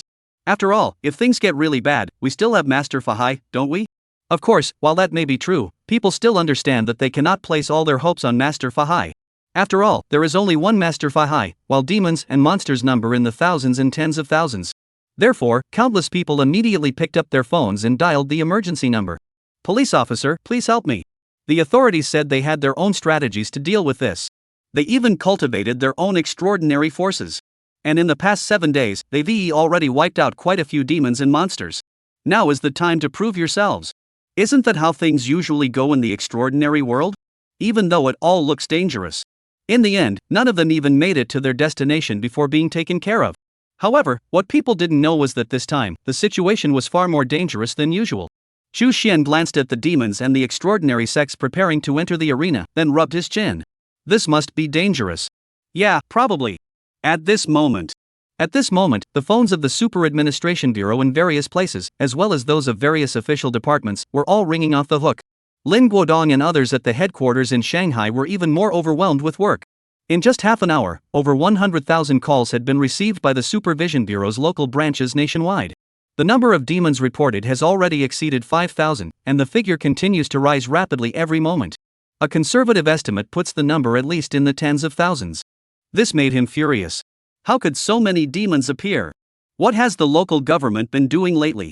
Master Yen had already issued a warning, yet they failed to detect it in advance. Seeing this, the members of the Super Administration Bureau couldn't help but comfort him. This isn't just a matter of location anymore.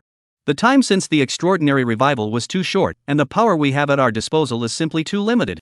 Although we have cultivated some strength, it is still like trying to put out a fire with a cup of water when compared to this vast region. Lin Guodong, upon hearing this, suppressed his anger and sighed deeply. I am well aware of that as well. But the responsibility still lies with us and cannot be shirked. Once we wait for this imperial flow to end, we must consider the possibility of countless demons rising up simultaneously. At that point, we cannot predict how many civilians will be in danger. Thousands upon thousands of demons, each as powerful as a human tank and even more terrifying. If such a force were to appear within the city, no one could bear the consequences. Even if the higher-ups are already mobilizing troops on a massive scale and have authorized the use of weapons of mass destruction, it would still be impossible to prevent all possible threats. After all, the extraordinary nature of such power is simply too diverse and unpredictable. Upon hearing this, everyone fell silent, knowing that it was the truth. Unwillingly, concerns began to surface in their minds. Technology, after all, has its limitations. And it is precisely at this moment. A flash of swordlight suddenly flew into the office. Yen Shishia's figure suddenly appeared before everyone, bringing a glimmer of hope to their hearts. How about it? Master Yen, weren't you going to meet Zen Master Fahai? Did Zen Master Fahai also meet Emperor Lu Jian? Did he offer any solutions? Yen Shixia heard this and shook his head, his expression growing solemn as he explained Fahai's current situation.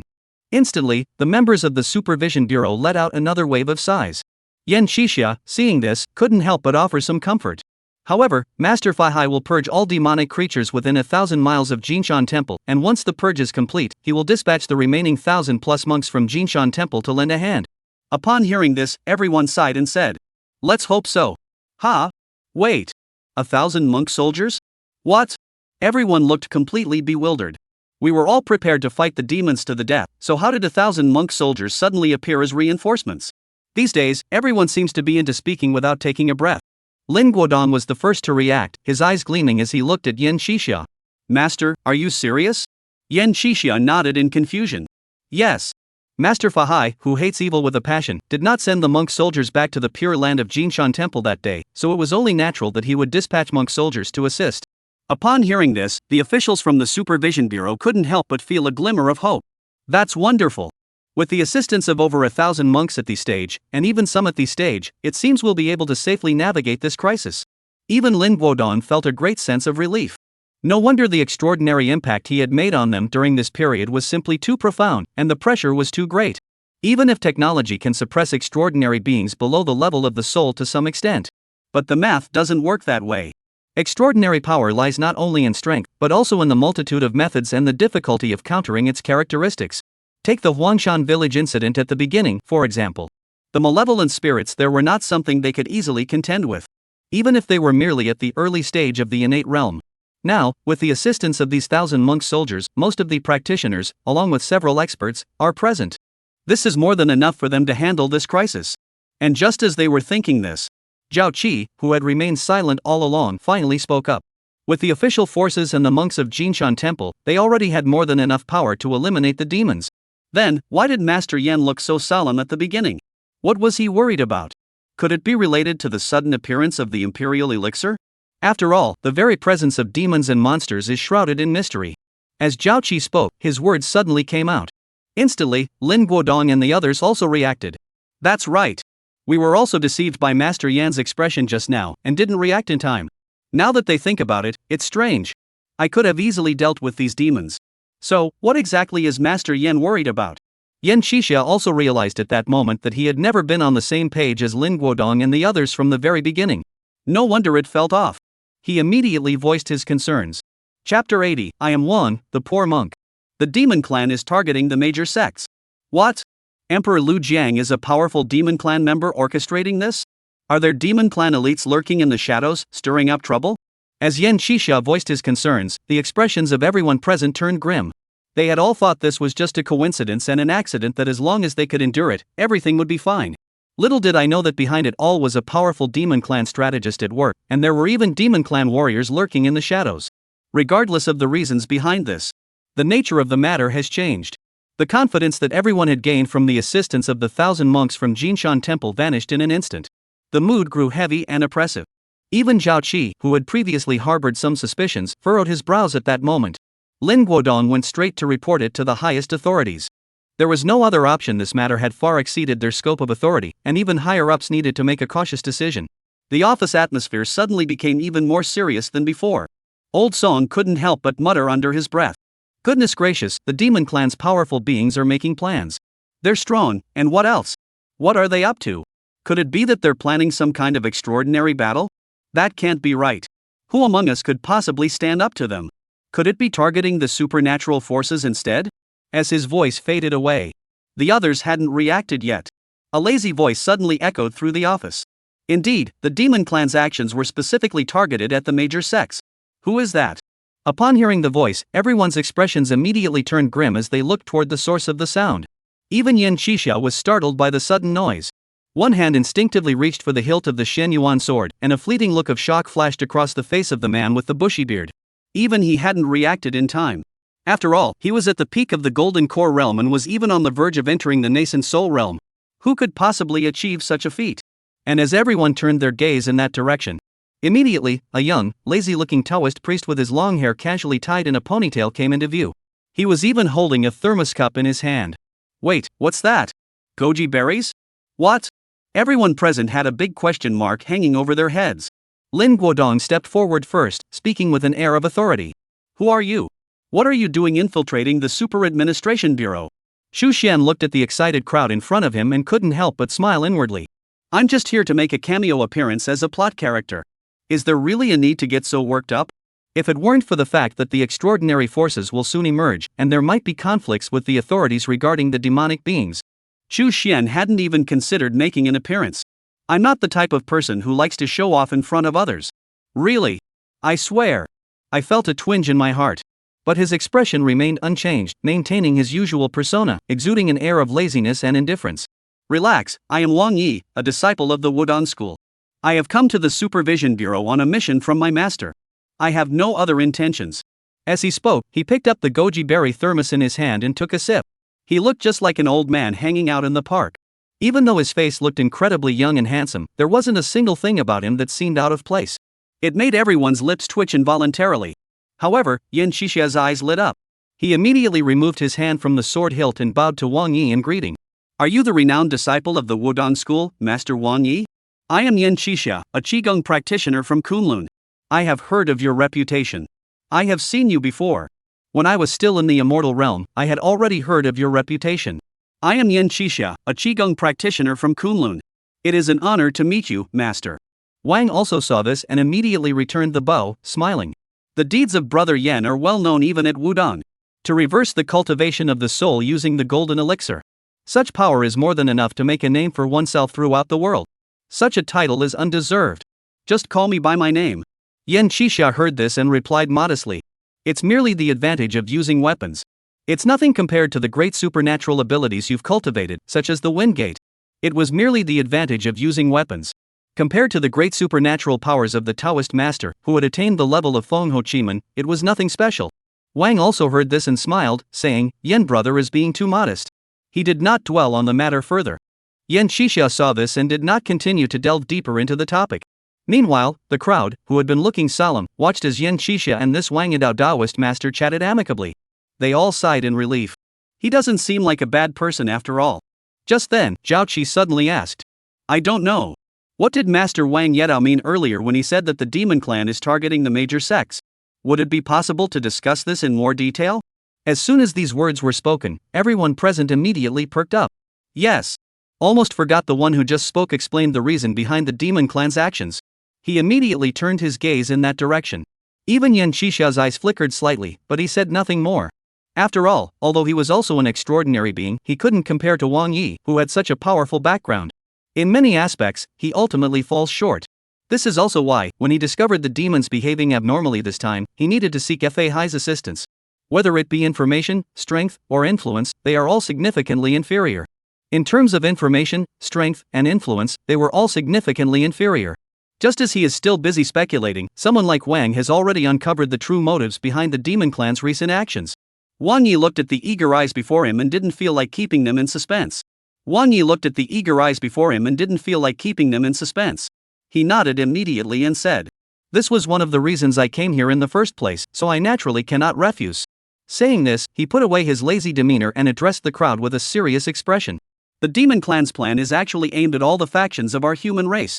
They aim to take advantage of the fact that the various factions have not yet emerged to sow the seeds of the demon clan, establish the foundation for its birth, and lay the groundwork in the human realm, thereby securing the upper hand in one fell swoop. If possible, they might even take the opportunity to eliminate some sects or exile the coordinates of their sect's spiritual realms. It is not entirely out of the question. At this point, he paused for a moment before continuing with a meaningful expression. After all, the human realm of the future will become the focal point of contention among the major sects, the forces of good and evil, different races, and even between the East and the West. Fortunately, the founders of all the sects discovered this in advance. Otherwise, the future would indeed be unpredictable. Chapter 81, The Fierce Swordlight, the Lowly Sword Saint of Shu Mountain. Fortunately, the founders of all the sects discovered this in advance. Otherwise, the future would indeed be unpredictable. When Wang Yi said this, he paused again, took a sip from his goji berry thermos, and gave everyone a moment to react. Then, after seeing that everyone had begun to process what he had said, before Zhao Qi could ask how to respond, he continued. To counter the demon clan's plans, the major Daoist sects and schools have decided to emerge early. To purge the entire human realm. Catch the demon clan off guard. This time, I came here to first establish good relations with the authorities to prevent any unnecessary conflicts. After saying that, he glanced at Zhao Qi, who had been speechless earlier, and a hint of a smile flashed in his eyes. Teasing such a highly intelligent person every now and then is quite enjoyable, isn't it? However, it was clear that Zhao Qi hadn't taken the previous incident to heart. Instead, he continued to pose new questions.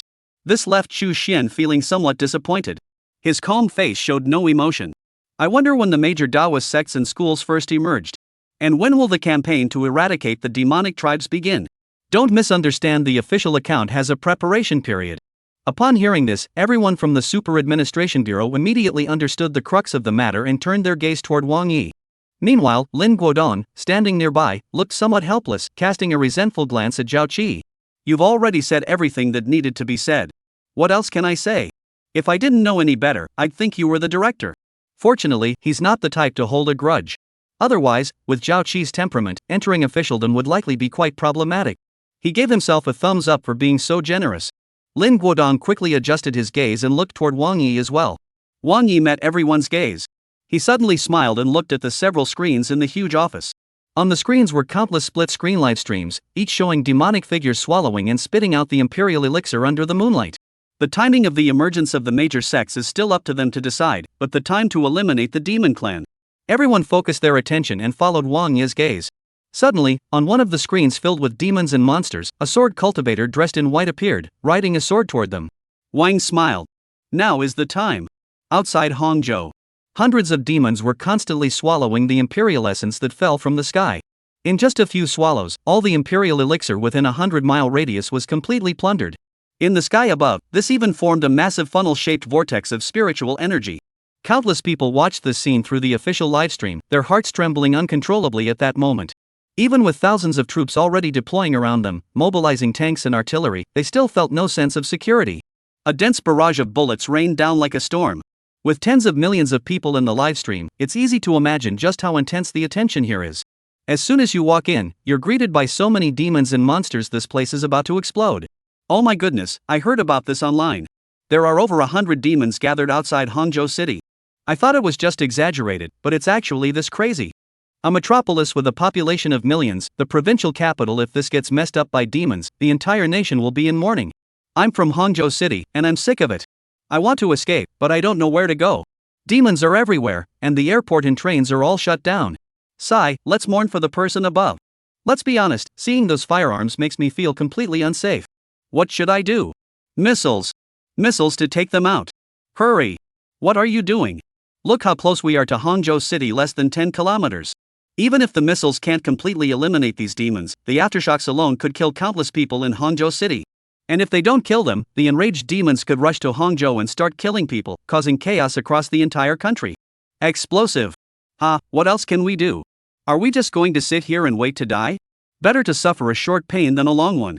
We must prioritize the greater good. It's not your feelings that are being considered for the greater good, is it? Alright, stop arguing. I think it's better to believe in the extraordinary than in technology. I'm Master Fahai. The great heavenly dragon's cliff splitting technique will take care of it. I just saw Master Fahai eliminating demons near Zhenjiang. I wonder if I can make it in time. There are too many demons. Where is Master Yen? Where is Uncle Nine? Where are the extraordinary beings? How frustrating. Just because the celestial energies haven't reached the required standard for them to emerge, are we just going to stand by and let the demons run rampant? Just as countless people were beginning to despair and grow restless. Suddenly, look, there's a white light coming from the horizon, accompanied by this bullet screen. Instantly, everyone's attention was drawn to it. This scene? Someone said with a slight smile. That's the sword light. Could it be Master Yen has arrived? As the words fell, the sword light had already crossed the vast distance and appeared before everyone. It also allowed them to catch a glimpse of the existence within that sword light. Dressed in white ancient attire, young and handsome, yet with a cold expression, he stood with a long sword at his feet, surrounded by countless white sword lights surging around him. At first glance, it gives one a piercing, almost painful sensation. Just by making an appearance, it left countless people speechless. Before anyone could react, the figure's right hand suddenly transformed into a sword finger, pointing toward the ground. Then, the long sword at his feet shot out with a whoosh, splitting into thousands of pieces in the sky. It charged toward the demonic creature in the distance. Countless sword beams erupted simultaneously, crisscrossing the battlefield and unleashing an endless tide of deadly intent. The intensity reached its peak. Almost at its peak. Even though the demons below had already reacted and were about to let out a roar in retaliation, they were instantly sliced into pieces. Blood flowed everywhere. Shocked countless people 3 times over. This sword immortal? Wow, this is the legendary sword immortal. He's so cool. I didn't feel this way when I watched Master Yen's sword energy river back then. Master Yen, I'm sorry. I betrayed you. You're so cool. This is exactly what it means to ride the wind on a sword and eliminate demons from the heavens and earth. In the morning, I roamed the North Sea. By evening, I reached the Blue Mountains. Wow, this is getting intense. Unmatched in its ferocity. This is what a sword immortal is all about. Countless people were filled with excitement and envy. They longed to become like those beings in the sky. The sword immortal truly captures the essence of the people of Xia Kingdom. Just as the figure in the sky withdrew its sword light and was about to ride the sword light away once more, suddenly, someone shouted, "May I ask the name of the sword immortal?" I thought this place was too far away for anyone to hear. But that figure heard it. His gaze flickered slightly. He left a single sentence before departing on his sword.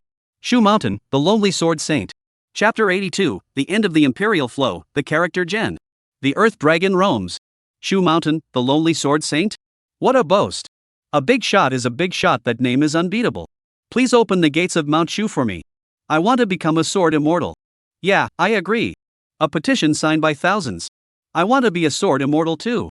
10,000 People's Blood Petition 1. 10,000 People's Blood Petition 2. 10,000 People's Blood Petition 10086. Meanwhile, online, the appearance of this sword immortal figure sparked a massive uproar. They were surprised to discover. Around the cities where demons and monsters gathered, all sorts of cultivators began to appear. The appearance of the Lonely Sword Saint is not unique. Taoist priests, Taoist nuns, monks, nuns, sorcerers, sword cultivators, and so on. Disciples from various schools and sects began to appear in large numbers outside major cities. Some have even caught a glimpse of Master Lin Jiudao. The names of various sects began to stir up a huge storm online. Tianzhi Palace, Laoshan, Mashan, Amei, Shushan, Xingcheng Mountain. Almost overnight, the previously elusive traces of the super-powered beings began to appear on a large scale. One after another, extraordinary beings walked among the heavens and earth, inspiring admiration and worship from countless people. They also sparked heated discussions among countless others. The atmosphere throughout the night was even more intense than during the day, with countless people staying up all night. And because of the Emperor's elixir, the attention that had been drawn to the bustling world was now entirely focused on Xia Kingdom. At the same time, this has generated significant revenue for Chu Xian. It also left many ambitious individuals with mixed feelings.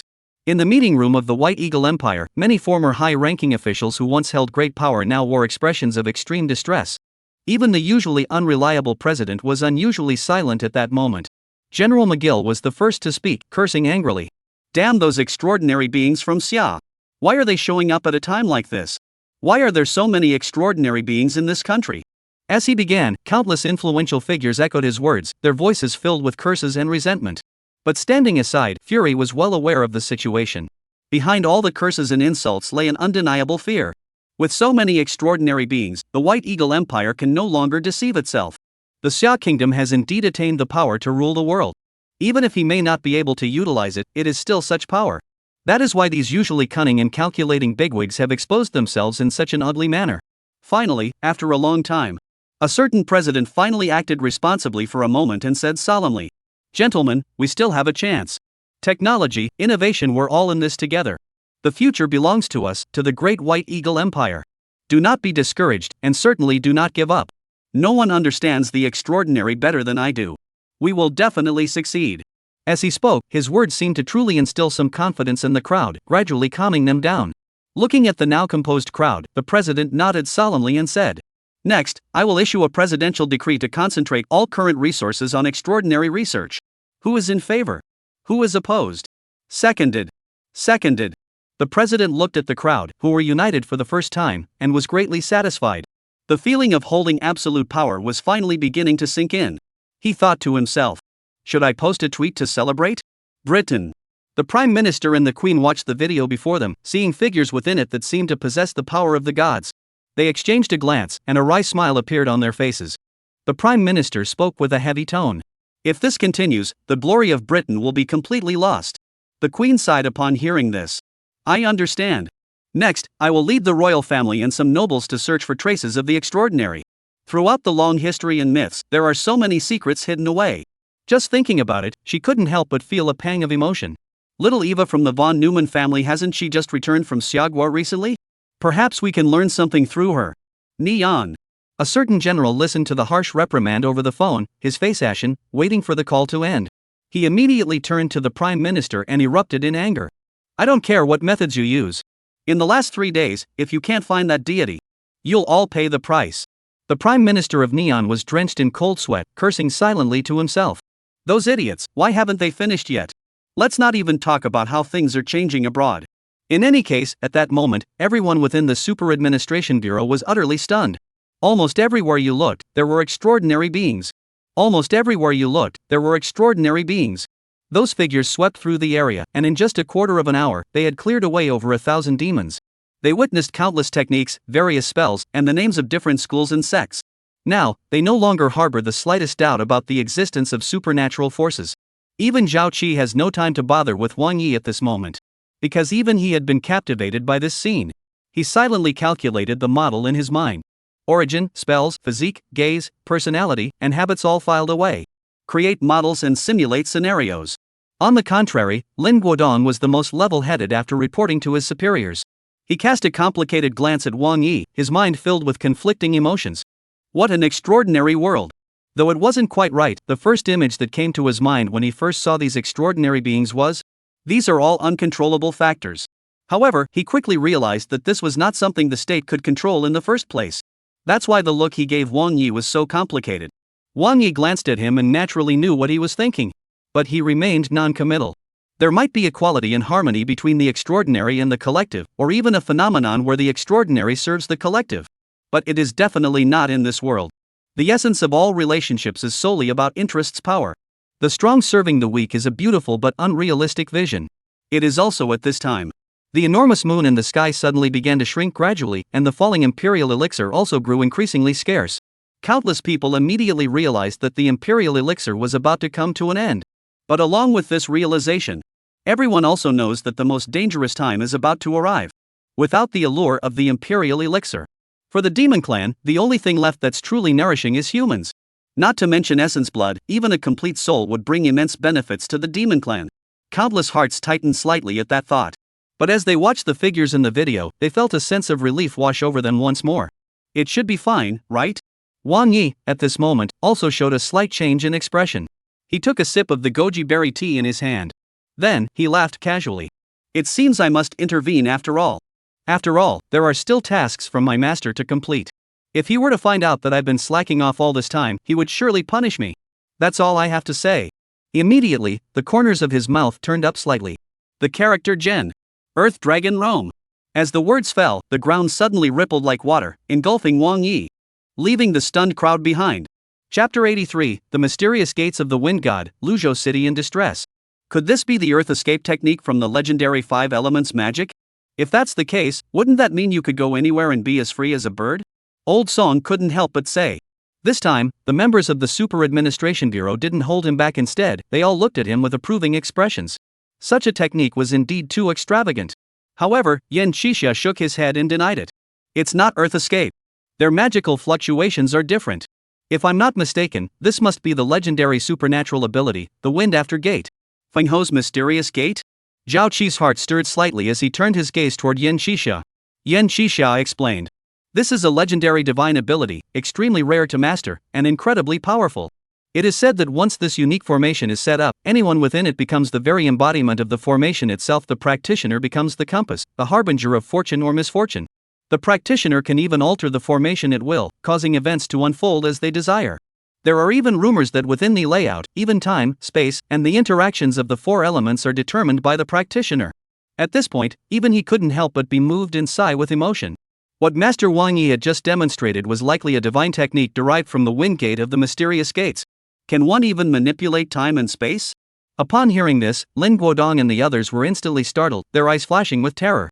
Old Song muttered to himself. My goodness, this supernatural power is going to take him to heaven. Lin Guodong couldn't help but exclaim. Is there really such a terrifying supernatural power in this world? Speaking of which, he couldn't help but think of the voice that had previously stopped Fahai and Bai Suzhen. Realizing his mistake, he quickly changed his words. I was just saying that Master Wang Yedao is already capable of such terrifying supernatural powers. Altering space and time, even a great immortal with a pure soul might not be able to do that. Yan Qixia heard this and shook his head with a wry smile. I don't know either. What I'm saying is just hearsay from legends. Because this supernatural ability is extremely difficult to master, even in the immortal realm it is extremely rare, and there are very few records of it. Perhaps only those who have mastered the Wind After Gate or those from the true lineage of the Daoist sects can understand the truth. Upon hearing this, everyone sighed in relief. They actually didn't quite believe that Master Wang Yi could achieve this. After all, according to Master Yan, Master Wang Yi should still be at the Golden Core stage. However, even so, some people couldn't help but imagine the scene of such supernatural abilities being displayed, and their hearts were moved. And it was at that very moment. Zhao Qi suddenly spoke up. Since you're curious, why not take a look for yourself? See for yourself? Even Lin Guodong couldn't quite keep up with the train of thought of his trusted confidant. However, Zhao Qi continued speaking as if nothing had happened, his expression unchanged. Yes, take a look for yourself. After all, didn't he say he was going to eliminate the demon clan? And now, demons across the country are all under official surveillance. Even those in more remote areas can be monitored via satellite, right? The government has no reason not to pay attention to the extraordinary battles taking place within the borders of Xia Kingdom. As soon as Zhao Qi spoke those words, everyone present immediately perked up. Lin Guodong said with a hint of joy. That's right, Xiao Zhao, you said it very well. Immediately, he addressed his staff member. Immediately mobilize our satellites and begin searching for Master Wang Yedao's whereabouts. As soon as the order was given, everyone immediately sprang into action with renewed enthusiasm. Witnessing a divine technique so legendary that it was even spoken of in the immortal realm, even those who were accustomed to the extraordinary found it highly intriguing. After all, they were an organization established specifically to deal with the extraordinary. To put it simply, all the extraordinary beings that have appeared so far have similar models in the laboratories and analysis departments of the Supernatural Affairs Bureau. They may not necessarily have malicious intent. However, it is essential to be aware of this and not hesitate to interpret it with the utmost suspicion. Yan Qixia, standing nearby, saw this and felt a moment of temptation, but after thinking it over, he shook his head. It was time for him to go and purge the demons as well. After all, he is also a golden core cultivator, with combat power rivaling that of a Yuan Shun. Although Master Wang Yi had said that various major sects had already made preparations and would intervene. However, knowing that there were powerful demonic beings lurking in the shadows, he could not bear to just sit idly by and wait. Without hesitation, he bid farewell to Lin Guodong and the others. He transformed into a sword beam and flew out of the Super Administration Bureau building, heading toward the nearest demon to attack it. As for Lin Guodong and the others, they remained at headquarters to coordinate and issue commands. At the same time, suddenly, the staff responsible for searching for Master Wang Yi also brought news. Hui Province. Master Wang Yi has appeared in Huizhou Province. Moreover, there is a place where over 100 demons have gathered. The local troops have already engaged in battle with the demons. Instantly, as those words were spoken, the attention of the entire Super Administration Bureau was drawn to the scene. Lin Guodong's expression grew solemn, too caught off guard to even question why Wang Yi had arrived so quickly. He immediately said, "Why wasn't this reported earlier? What's the current situation? It just started, and the situation is very bad. I've already requested missile support and bomber assistance and reported it to higher-ups." Upon hearing this, Lin Guodong's expression turned grim. How could it happen so quickly? Hurry up! Get the video footage from the scene. Luzhou City. At that moment, the entire city had been jolted awake, with countless people listening to the intense gunfire echoing from the distance. Watching the live stream before them, their hearts filled with fear. The heat of millions of people. Yet the entire live stream was filled with cursing and insults. A sense of fear and despair was spreading rapidly. Why did things start here in Luzhou City first? Damn it, where are the extraordinary beings? Where are they? Why haven't they arrived yet? Don't they know this is the most dangerous place? Damn it, I thought we were saved, but there are so many places, and we're the first ones to get screwed. Damn it, I thought we were saved. I didn't expect there to be so many places. Instead, we're the first ones to get into trouble. I'm screwed. Wah, I don't want to die yet. I'm still a virgin. Who isn't? Even lifelong singles are crying in desperation. With all the demons out there, I don't even have anywhere to run. Quick, call a master to save me. I'm doomed, I'm doomed. Buddha, Taoist master, Jesus, Shiva, even if you're a demon, as long as you save me, I'll believe in you. Chapter 84. A good demon doesn't stand under a crumbling wall, nor does it stir up trouble. Meanwhile, online activity and live streaming views continue to surge. And also accompanied by the continuous surge in online and live streaming activity. Outside Luzhou City. Luzhou City. At this moment, a massive army of thousands is still fighting bravely here. Or rather, they are being slaughtered without mercy. Countless cannons and tanks unleashed relentless barrages, yet none could stop the demonic beasts looming on the horizon, each towering dozens of zhang in height. 10 defensive lines were torn open in just 1 minute, with 5 of them breached in an instant. This caused the military commander to roar in fury. Where's the missile support? Where are the bombers? Where are the planes? Why haven't they arrived yet? The ones in front, push forward. Fire all your bullets and shells. Anyone who stops will be sent to a military court. Hurry up! Hurry up! Hurry up! Behind us lies a metropolis of millions. However, compared to the madness on the human side, the demons seemed utterly at ease, even as countless explosions erupted around them from time to time. Terrifying streams of bullets whizzed past their bodies. Not a single flicker of emotion. Instead, it seemed as though they were playing. After breaking through 5 lines of defense in an instant, the demons and monsters seemed to have found a fun prey. They roamed freely across the battlefield, occasionally charging in to overturn one position after another, even tanks. Yet you do not continue to charge in and slaughter indiscriminately. It was like a cat toying with a mouse. This filled countless soldiers with both fear and anger. And behind these demons, at that moment, a tiger of normal size lay lazily on a massive boulder, licking its paws while watching the distant battle unfold like a child's play. A white fox nearby, seeing this, seemed to frown slightly in a human-like manner before speaking. If you're going to kill humans, why bother doing it this way? You must understand that although the distance between here and that monk is no longer short, extraordinary beings have already begun to emerge and are now slaughtering demons and monsters on a large scale. Some demonic beings at the Golden Core stage have already been slain. Aren't you afraid those others will catch up? Upon hearing this, the tiger revealed a disdainful smile. What do you know? Since the old ancestors' plans have been exposed, I naturally have to take advantage of the situation while I still can to secure my own benefits. The reason my account of ghostly powers has never been successful is because I lack sufficient wise souls. In the demon realm, there is a ghost named Laozi who possesses wisdom and soul essence, but he has failed to cultivate into a golden, and all his minions are fools. The ghosts he has trained lack spiritual essence and are useless for any important tasks.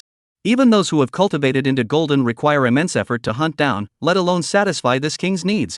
But now, I have come to the human realm. This is my paradise. Just as I encountered this army, I shall relentlessly torment them, temper them, shatter their beliefs, and forge an invincible ghost army. Then I shall annihilate the hundreds of thousands before me. This will definitely forge a golden core demon army.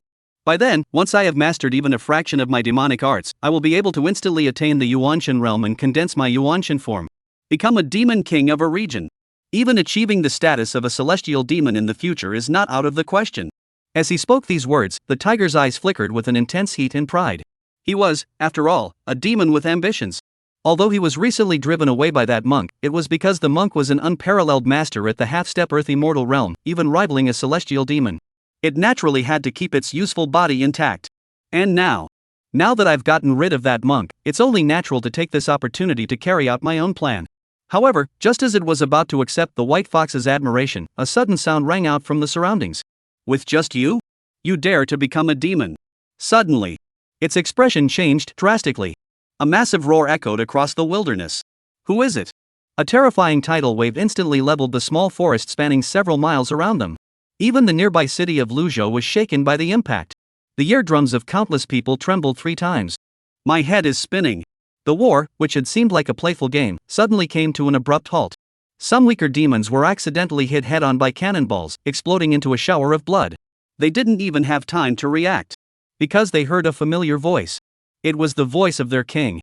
And just as everyone's attention was focused on the forest outside Luzhou City, suddenly, a lazy voice echoed throughout the heavens and earth. With just you dare to train a golden core demon army and aspire to reach the realm of a Yuanshan demon king. That's a bit too much of an underestimation of this humble monk, isn't it? Train a ghost army? Enter the realm of the demon king of the Yuanshan? Countless people watched the livestream, some confused, wondering what this meant. However, before they could think further, a tremendous roar of anger echoed across the wilderness. I wondered who you were, but it turns out you're just a mere golden core cultivator. How dare you act so brazenly in my presence? Today, I'll show you what true power means. The voice finished speaking. Immediately, a tiger suddenly leaped into the air, growing larger in the wind until it reached a height of 100 feet. It appeared on the live broadcast camera. His entire body emanated a terrifying aura of violence, with demonic energy surging into the sky. Just as countless people thought it would charge straight toward the source of the voice. Suddenly, its expression grew solemn, and demonic winds swirled around it. Watch my ghostly powers.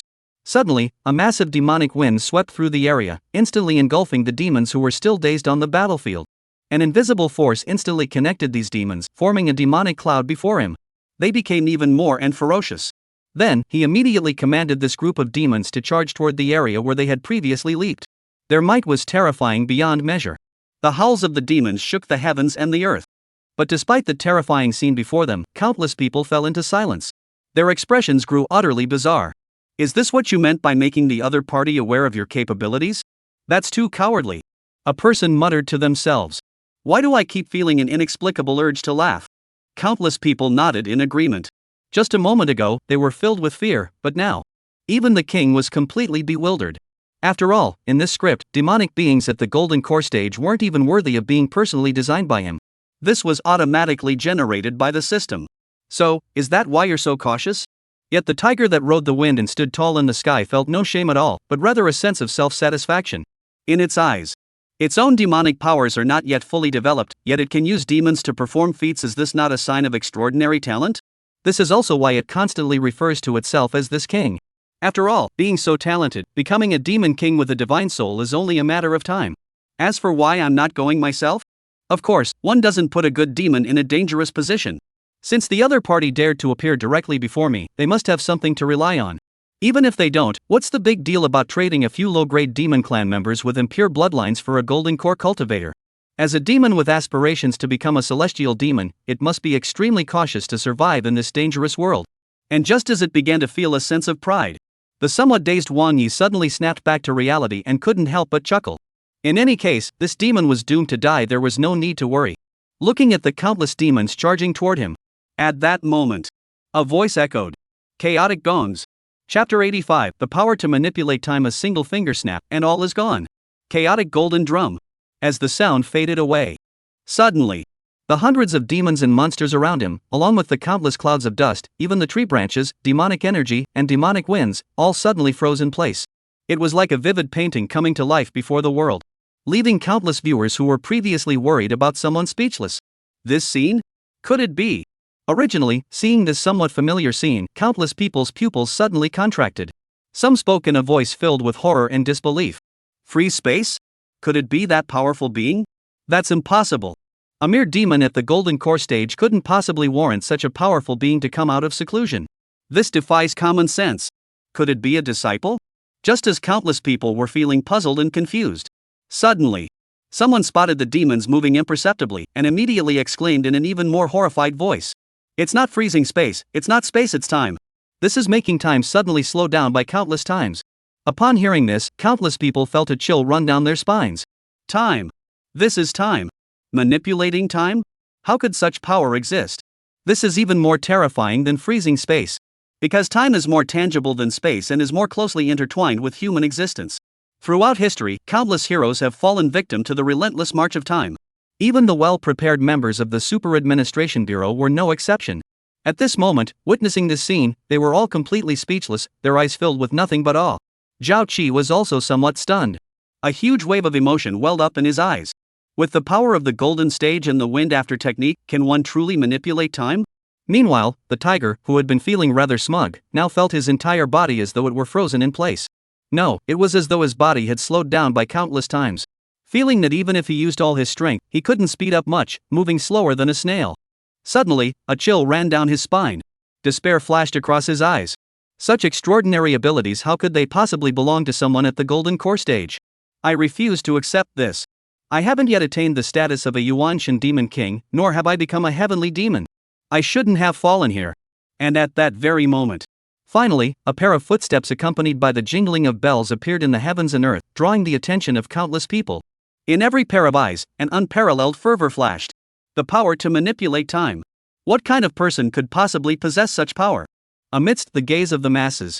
Finally, a young Daoist priest appeared before the crowd, riding a black-haired donkey, with his hair tied in a topknot, wearing a Daoist robe, and exuding an air of laziness.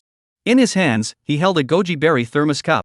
As the donkey plodded along slowly, step by step, neither hurried nor rushed, it exuded an air of leisurely relaxation. It seemed as though this journey was not undertaken to slay demons or vanquish monsters. It's more like a spring outing. As demons fluttered past overhead, their voices remained steady. The merit of the Sun character incense sandalwood. The voice fell silent. Suddenly, in the numb eyes of countless people, massive gray-brown vines burst forth from the ground, swiftly binding one demon after another. With each step Wang Yi took forward, the demons behind him were bound by the vines and entangled together. In just a few steps, he had crossed all the demons and arrived before the massive tiger demon. Behind him, there was now nothing but a massive ball of vines. The tiger's eyes were filled with terror, and an endless expression of pleading emerged, desperately trying to open its mouth to beg for mercy. But under the chaotic golden drumbeat, where time seemed to slow down by a billion times, everything felt futile. As Wang also glanced at it, he then mounted his donkey and left it behind, accompanied by the jingling of bells. A massive vine as swift as a high-speed train erupted from the ground, enveloping the tiger. It became entangled with the vine clusters behind it. Just then, the donkey suddenly seemed to understand its master's new intention and stopped. Wang also turned his head and spoke. The word depart glowed like fireflies in the night sky. With a flick of the fingers, a single spark instantly reduced the once mighty demons who had once terrorized the world to ashes. Raging flames engulfed the area, and terrifying sparks erupted in all directions. Finally, everything dissipates into the wind, leaving countless people feeling dazed, for just moments ago, they had seemed invincible, as if they could annihilate Luzhou City at any moment. Gone like that? And it was at that moment. Suddenly, the figure that had seemed like a deity to countless eyes came to an abrupt halt, gazing down at a trembling white fox on the ground. He picked it up and cradled it in his arms. Then, he continued to sit on the back of the small donkey, following its leisurely pace, continuing to head westward. It seemed as though everything was just a casual detour. While stroking the white fox in his hands, he hummed a folk song. Whether it's the scorching summer or the biting winter, I always long for the sky beyond the mountain gates. With my left hand, I perform a Tai Chi move, and with my right hand, I thrust a sword forward. As the donkey slowly disappears into the horizon, countless people suddenly seem to snap out of their trance. Bullet comments poured down like a waterfall. Awesome! With a casual flick of the wrist, it vanishes into thin air. That's so cool! Within 10 minutes, I want all the information about this guy, immediately, right now. I love it, I love it. Is this what they call style? I only read one word, unbeatable. What sword immortals, what great celestial dragons, what summoning spirits from the Daoist sect. This is true cultivation. I want to cultivate immortality. I also want to forcefully eliminate all obstacles and vanish into nothingness. Brother upstairs, something's not right with you. Something's not right. 1. 2. 10,086. What, this guy didn't even say who he was. That's so sad. The saddest fan of the year is crying.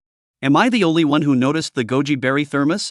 Almost instantly, the already turbulent online world erupted like a massive deep water explosion. The entire world was shaken to its core. The power to manipulate time, effortlessly obliterating demons and monsters, a laid-back demeanor, and a mysterious identity. Just like poison. It instantly dampened all the enthusiasm. Even in places where other extraordinary beings were still eliminating demons, this moment made everything else pale in comparison. Chapter 86, The Downfall of Sudaji, and the Seeds of the Ancient Dynasty. The Man Who Manipulates Time. Shocking. The Tiger Demon surrounded thousands of warriors with demons and did this. Tiger Demon, I was so careful, why won't you let me go? He's coming, he's riding a donkey. Master Fahai was enraged, the celestial dragon emerged, and once again, he subdued over 100 demons and monsters. Following the freezing of space, the manipulation of time emerges. Can humanity truly control space-time? The lonely sword saint stands atop the Yangtze River, slaying the dragon. Perhaps time travel in the extraordinary realm is not just a fantasy. The benefits of goji berry thermoses for cultivating immortality. Within minutes, the entire internet was flooded with trending topics. If it weren't for the extraordinary beings in other regions clearing out the ferocious beasts, there might have been only one protagonist left. Even so, at this moment, the online discussions are still centered around Wang Yi. Even countries have had to shift a significant portion of the attention that would have been on the extraordinary individuals from various sects to this man. Even other countries have had to shift a significant portion of the attention that was previously focused on the extraordinary individuals from various sects to this man. After all, Golden Core Stage, Manipulation of Time. The underlying meaning of this is truly profound. Meanwhile, countless people were closely watching Wang Yi and desperately trying to uncover his true identity. As the central figure in all of this, Wang Yi, also known as Chu Shen, was currently training the white fox he had casually brought back earlier. While directing the little donkey toward the direction of Sichuan, he lazily stroked the fox's fur and said, "Even Xingqiu is involved in this matter. I remember that after Sudaji died, Xingqiu was sealed off, right?" The white fox opened its large, fluttering eyes, pretending to be just an ordinary fox. It didn't say a word. However, Chu Xian, seeing this, smiled and said something that sent a chill down its spine. The demon clan might simply be seeking to gain the upper hand, but Xingqiu was aiming to revive someone. People often say that cats have 9 lives, but few know that 9-tailed foxes are the same. She died once in Chaoga, once in the kingdom of Magadha, and later fled to Neon, where she died again. This time was particularly unlucky. He died and was sealed away, unable to be revived. If it weren't for the sliver of my soul left behind in Xingqiu, and the minimal accumulation gained from 1,000 years of worship, attempting to resurrect in the lower realms would likely mean the end of the 9-tailed fox. How tragic. You're right. As he spoke, he cast a half-smiling glance at the white fox in his hand. It made it tremble slightly. And scream wildly in his heart. Golden Core Stage? Nonsense. Where did this old monster come from? How could he possibly discover my true identity? Damn it. Why am I so unlucky? But no matter how unwilling or afraid I am inside, facing the person who held the reins of its destiny, it eventually bowed its head and spoke meekly. The elder speaks wisely. I do not know what instructions you have for me, but I am at your service. Upon hearing this, Chu Xian was taken aback and exclaimed, "What orders? I have no idea what you're talking about.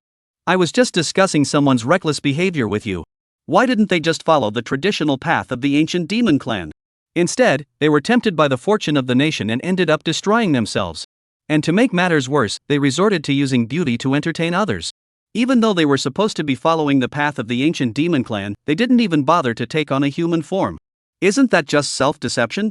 They also frequently use demonic energy to deceive others. How could that person not get into trouble or be discovered? Don't you think she's a bit foolish?" The white fox clenched his teeth in frustration, but upon considering the disparity in their strength, he wisely conceded defeat. "That's right. It's really stupid. There's no one in the world as stupid as her. She's the biggest fool in the world." Chu Xian looked at the white fox who was scolding herself so enthusiastically and couldn't help but give her a thumbs up in his heart. She's a wolf spirit. Without further ado, he stopped teasing her. Suddenly becoming serious, he waved his hand and said, "All right, you know what to do. Go on now." I'm leaving." "Ha? You're letting me go?" The white fox looked at Chu Xian in surprise, unable to believe what he had heard. Chu Xian nodded and said seriously, "That's right. I have observed you since your birth, and you have never harmed anyone. You are clearly good, so I will let you go." The white fox looked deeply at Chu Xian, but in the end, it still couldn't fathom his intentions. Without hesitation, it turned and fled toward the east. Although he didn't know what he was up to, at least he could start planning his own resurrection now. Who cares what his plans are? Now the entire Xia kingdom is swarming with extraordinary beings. If it weren't for that tiger demon earlier, she would have fled long ago. Now it's actually perfect timing. Chu Xian watched the white fox's figure disappear into the sky in an instant and nodded. After the commotion, he could finally relax a little. If it weren't for the fact that this involves a plot twist for the ancient dynasty storyline in the future, and that it will come in handy in the upcoming Neon arc, I should have just set the plot directly. Exchanging it early, I wonder if that's a good idea or not. Chu Xian rubbed his chin and quickly put the matter of the nine-tailed fox out of his mind. He turned his gaze westward, toward the region of Bashu and Qingcheng Mountain. There, two familiar figures were waiting. The green snake and the white dragon. With a smile, he slowly made his way over there, continuing to slay demons and eliminate evil along the way. This made the heat even more terrifying. At this point, the eight-headed serpent should be breaking free, right? Let this wind blow a little longer. Chapter 87, the grand sacrifice ceremony begins, and the demons go into hiding. Neon. The neon lights have also been quite unsettling lately, though their so-called unsettling nature has nothing to do with the extraordinary revival. Rather, it has to do with people. Here, a spontaneous movement to revive the deities has begun. It's both abrupt and natural. As for the reason? Perhaps it was due to the influence of numerous shrines, or perhaps it was because of the extraordinary events that kept occurring in the Summer Kingdom across the ocean. This nation, where religious culture has always been well preserved, has been ignited by the extraordinary. Countless retro trends are beginning to emerge. Countless people are pursuing the extraordinary. Add to that tonight's Emperor's Blood incident. Even if the neon lights didn't summon demons, they still poured fuel on the already smoldering revival movement of the gods. After all, so many extraordinary beings have emerged in Xia Kingdom. Why couldn't the 8 million gods of their own country be real? Why can't the 8 million deities of our own realm be real? Moreover, there are indeed rumors that a certain shrine has already made contact with the supernatural. Plus, the recent unusually high-profile ambiguous attitudes of the priests at numerous shrines. So, Amaterasu, Tsukuyomi, and Susanoo must all be real, right? Such thoughts arise. For a moment, even though it was still early morning, the shrines and temples across Tokyo were packed with countless people, with no one knowing how many were praying and offering prayers. This left many shrine priests both surprised and delighted. Just as they were preparing to capitalize on the situation by introducing the gods they had created, in order to stir up public sentiment and resist the oppression from the White Eagle Empire. Suddenly, a piece of bad news arrived. What? You want us to hand over the deity within 3 days? The numerous divine masters present immediately turned pale with shock. After all, whether there were gods or not, how could they possibly not know? All of this is a massive scam, originally planned to proceed smoothly according to their arrangements. Unexpectedly, such an accident occurred directly. It caught them completely off guard. With only 3 days, they had no time to guide the fishing boats or sway public opinion. This is just pushing them into a corner. The atmosphere among the crowd grew tense. It was a long while before anyone spoke. The divine being who had proposed the plan earlier suddenly flashed a ruthless gleam in his eyes. Then he stepped forward and spoke. Since the admiral of the white-headed Eagle Empire is so eager to witness the divine power of the gods, why not let them see for themselves? Those who defy the gods will inevitably face divine retribution. As he spoke these words, his tone carried a unique resonance. This caused everyone present to feel a sudden chill in their hearts. And they understood the meaning behind his words. Immediately, many people were taken aback. They never expected the other party to have such a ruthless and dangerous idea. The divine being spoke with a hint of fear. That's a general of the White Eagle Empire. If we do this and get caught, all of us, even our families, will be annihilated. Upon hearing this, the divine lord sneered disdainfully, his eyes growing cold. Things have come to this point. Even if we admit that it was a scam, what else could possibly happen? Those arrogant white-headed eagles won't show you any mercy. As soon as those words were spoken, it instantly silenced the crowd, who had been feeling resistant and fearful. That's right. Those arrogant bald eagles wouldn't care about their thoughts or lives. Since we're all going to die anyway, why can't we take a gamble? With such thoughts sprouting like weeds in their minds, a defiant, wolf-like glint appeared in their eyes. Icy cold. Seeing this, the divine ruler nodded with a hint of satisfaction. Then he said, "Tomorrow we will hold a grand sacrificial ceremony, inviting the Kusanagi sword, one of the 3 sacred treasures, to the seaside to worship the great sea god, Susanoo no Makoto. I have contacted the meteorological office, and they have informed us that there will be massive winds and waves tomorrow." The implication in his words was understood by everyone present. One by one, they nodded and went down to prepare. However, what they didn't know was, In the depths of the neon-lit ocean, a dilapidated altar emerged, with cracks running through it, and within those cracks, a massive black shadow loomed. Upon closer inspection, one would discover. This is a huge creature with 8 heads and 8 tails, the heads resembling dragons. It lies dormant in silence. Only every half hour, a slight tremor of its body serves as proof that it is still alive. This has been the case for many long years. At least that's how it is in the script. However, this timeless tranquility is about to be shattered today. Countless streams of imperial elixir, now merged with the sea, are constantly emerging and surging toward the crack. A massive head, as large as a dragon's, trembled slightly. It seemed as though it might come to life at any moment. Not to mention the movements of the neon lights and the 8-headed serpent.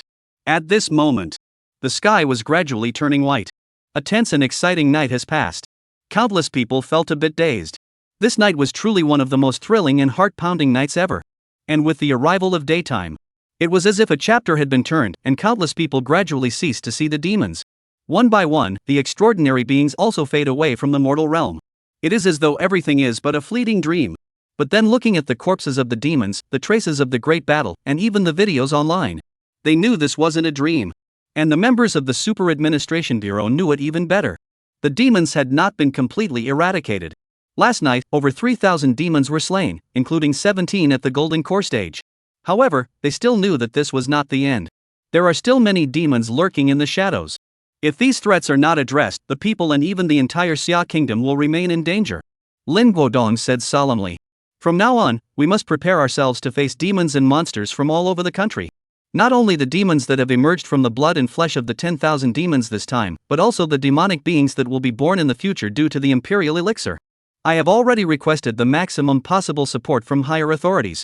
Whether it's weapons, research, technology, experts in various fields, or even local authorities in the military, everything is being requested. The entire nation will coordinate and provide support. Therefore, everyone, we have our work cut out for us. Upon hearing this, everyone nodded solemnly. Then they headed toward their respective posts and began preparing for the tasks ahead. Meanwhile, Lin Guodong immediately turned to Yan Qixia, who had just returned, and spoke with a touch of apology. Master Yan, you've worked hard. Yan Qixia waved his hand dismissively. No problem. It was just a night of rushing around and fighting. The demons weren't that strong, and for someone at the Golden Core stage like me, it's nothing. As for the matter of having me come into contact with cultivators, there's already some progress. Upon hearing this, Lin Guodong's eyes lit up. Oh?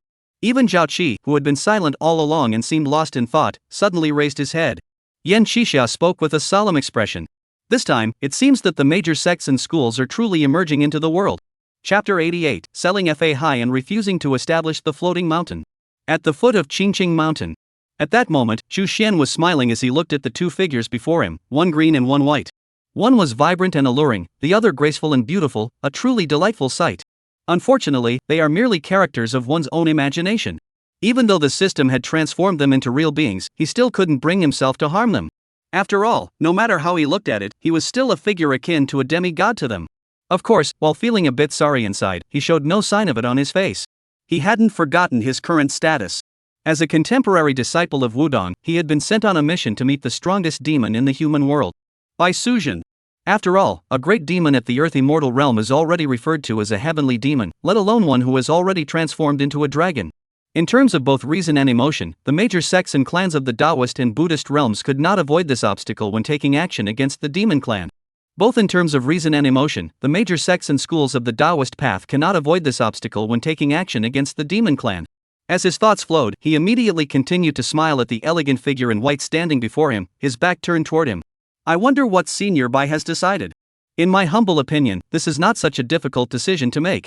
After all, Senior Bai comes from a legitimate lineage, being a disciple of the old mother of Mountli, and has little connection with those self-serving demons of the demon clan.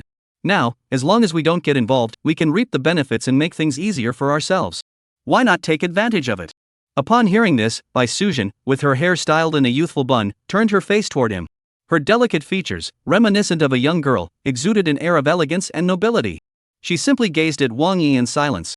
As if appraising something, observing something, even Lian Chuxian began to doubt himself, wondering if he had given away any clues. He wanted to check the system to see if there was anything amiss. A cold, clear voice suddenly rang out. Please inform Master Wang Yeda to return and report to Zhang Zhenren that Suzhen has agreed to this matter. From this day forward, I will not interfere in the affairs of the major sects and their efforts to eliminate demons and monsters. I also request that the various sects cease all further harassment of Suzhin. Do not shout threats of violence against Suzhin. At this point, it was clear that her words carried a hint of an unknown meaning. Wang Yi immediately understood what she meant. It was clear that this referred to someone. But this was all part of the plan, even scripted, so he wouldn't refuse. He immediately smiled and agreed. That's only right. In that case, I won't disturb Senior Bai's meditation. After saying that, he took his leave, but he didn't even pause to wave goodbye to Xiao Chang, who was not far away. After all, he was Wang Yi. Respecting the character is respecting the script, and respecting the script is respecting his own hard work. Within the script, unless necessary, they will not reveal their identity carelessly, thereby avoiding unnecessary complications. Even if that identity was merely a pseudonym he had deliberately placed in the spotlight. But now is not the time. Wang Yi, who was heading toward the outskirts of Qingcheng Mountain, thought to himself. As for Fahai being sold? Does it matter?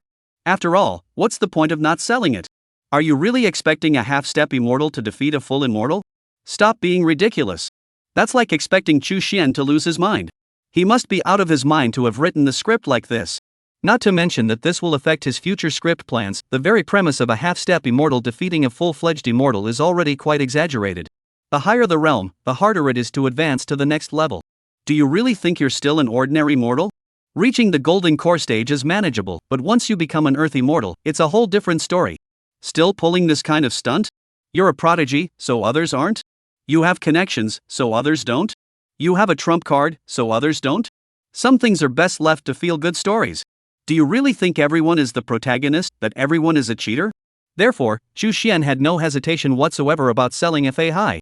Moreover, this might just be Fahai's chance to let go of his attachments and ascend to the realm of the earth immortals. Chu Xian's thoughts raced through his mind. Everything had been meticulously planned out long ago. After all, this is a character that has already been redeemed. I can't just leave him there to rot. And after Chu Xian had left, Xiao Chang watched Chu Xian's departing figure, a hint of confusion flashing in her eyes, and spoke to Bai Suzhin. What do you think, sister? Do you sense anything unusual? Upon hearing this, Bai Suzhin immediately extended her slender white index finger and tapped Xiao Qing's forehead. It's all your fault for telling me that person felt strange to you. Now I've been staring at them the whole time. Now they're probably laughing at me. Upon hearing this, Xiao Chang immediately realized that even her own sister hadn't noticed anything unusual. She felt a bit discouraged. But he couldn't resist teasing her, holding onto Bai Suzhin's arm as he spoke. My sister is so beautiful that little Taoist priest is lucky to have her. Who knows how happy he must be inside? How could he possibly be jealous? Bai Suzhin looked at Xiao Chang, who was acting spoiled beside her, feeling both amused and exasperated. She shook her head helplessly. She could only say, just don't do that next time. Don't go wandering around for the next little while. Many sects have emerged, and things are likely to be unsettled outside. Be careful not to get caught up in it, even I might not be able to save you. Upon hearing this, Xiao Qing's green eyes flashed with a hint of curiosity. She said playfully, oh, even you say that, sister? What on earth happened? Could it be that there's something even the earth immortal realm can't handle? Bai Suzhin shook her head and said, I don't know the details, but I only know that not long ago, the demon emperor of the demon realm contacted me. He wants me to gather demons and monsters in the human world and establish the floating mountain. But I refused. This world is bound to be shaken up again. Meanwhile, as Bai Suzhin and Xiao Qing were conversing. On the international stage, a significant event was unfolding. It has attracted the attention of many people. Neon is preparing to host a grand ritual, requesting the descent of Susanoo, known as the Great Sea God and the God of the Storm. Chapter 89, is summoning the extraordinary feasible? The great prophet Laosong. Hold a large-scale ritual? Pray for the gods to descend? Susanoo? Countless people stared blankly at the news headline before them. Especially those in Xiagua who had already fully adapted to the extraordinary pace of life. They are even more full of complaints. Superiority, it's something you can summon whenever you want. Don't you dare look. Wait. Countless people from the Summer Kingdom suddenly froze upon hearing this. That's right, it seems like it was never mentioned that extraordinary beings cannot be summoned by humans. It's just that no one had ever tried before. After all, extraordinary events have always appeared on their own, and with one extraordinary event after another, everyone was overwhelmed. Only occasionally could they catch their breath, so naturally no one thought to summon the extraordinary. But now, thinking about it, instantly, countless people from the Xia kingdom lost their composure, especially some religious figures whose families had not yet attained transcendence. They all began to ponder silently in their hearts. Should I also organize a grand sacrificial ceremony to summon my own ancestral master to descend? Even if I were to suffer punishment, it would still be better than having no supernatural abilities. After all, even the little cuties now understand that the future will undoubtedly belong to the extraordinary. If your family doesn't have an extraordinary individual, how can you possibly hold your own in such a world? The disciples would probably all run away. Don't be fooled by the emergence of extraordinary individuals last night. After all, they were merely members of major sects within the Daoist schools. Or perhaps just isolated cases. Just like Buddhism, there are countless temples in the world, yet how many extraordinary figures have emerged? Jinshan Temple is one such temple, and last night, Shaolin Temple also produced one. There was also one at Lingtai Temple last night. What about the others? Nothing else. But there are countless famous temples in the world. Who doesn't have a few prominent ancestors in their family? So, when they saw the neon lights seeming to summon the extraordinary, they couldn't help but feel a bit restless. Everyone decided that as long as they were sure it would work, they would go home immediately and set up their own. With this idea taking shape, countless people from Xiagwa suddenly looked at the neon lights with a newfound sense of admiration. Although there had been some unpleasant incidents in the past, at least now, they were contributing to the greater good. People have national boundaries, but your achievements are borderless. When you achieve success, it would only be natural to utilize it, wouldn't it? Of course. Although the people of Xia have expressed their expectations, many foreigners remain skeptical. Even some locals in Neon City feel the same way. Even last night's Emperor's Milk incident, and the extraordinary videos continuously circulating from Xia Kingdom. But all of this can be explained by science, right? All we need to do is wait for the experts to provide a reasonable explanation.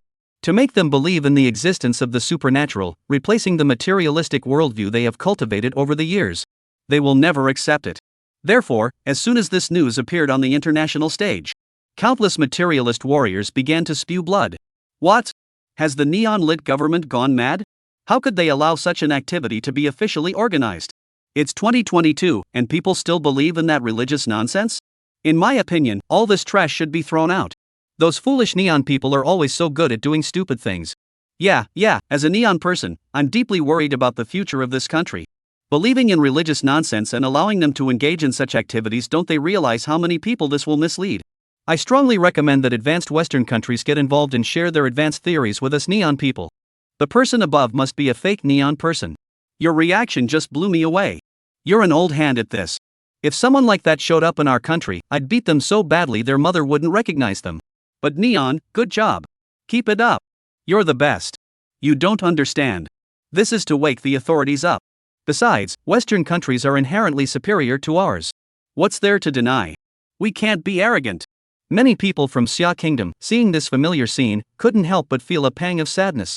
After all, that's exactly how I used to be. I completely disbelieved the extraordinary, refused to believe it, and even firmly believed in science. Then, after being swept away by a series of extraordinary events, they completely lose their way and undergo a complete shift in their worldview. So at first, everyone still wanted to give these foreigners a heads up. After all, they were so much like themselves. But just as they were about to speak, a sheepdog emerged from among the neon-clad figures. It instantly disgusted them. He thought angrily. Fine, you don't believe me, do you? You'll see. Science? That thing has been crushed by the extraordinary long ago. Many people even maliciously thought, why not let them summon some evil gods? Let these fools see what true power is. At that moment, the renowned prophet Lao Song muttered with a hint of disgust. Sure enough, there are sheepdogs everywhere.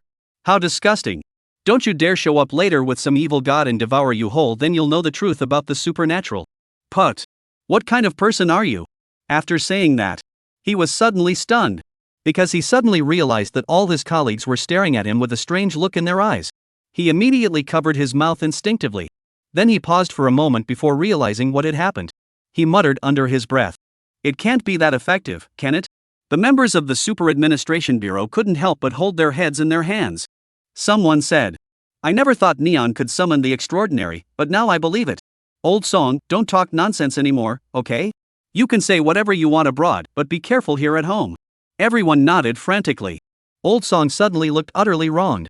You're clearly bullying me. It's just a coincidence, isn't it? It's just that the crow's mouth happened to be right a few times, isn't it? Now you won't even let people speak? Is there no law anymore? Immediately, he cast a pitiful glance at Lin Guodong, as if to say, Director Lin, please help me. But he never expected. Even Lin Guodong couldn't help but rub his forehead. Xiao Xiao, get ready. Keep an eye on the neon lights over there. See if you can spot anything. Zhao Qi nodded in agreement, believing that this was absolutely necessary. Immediately, Old Song was dumbfounded.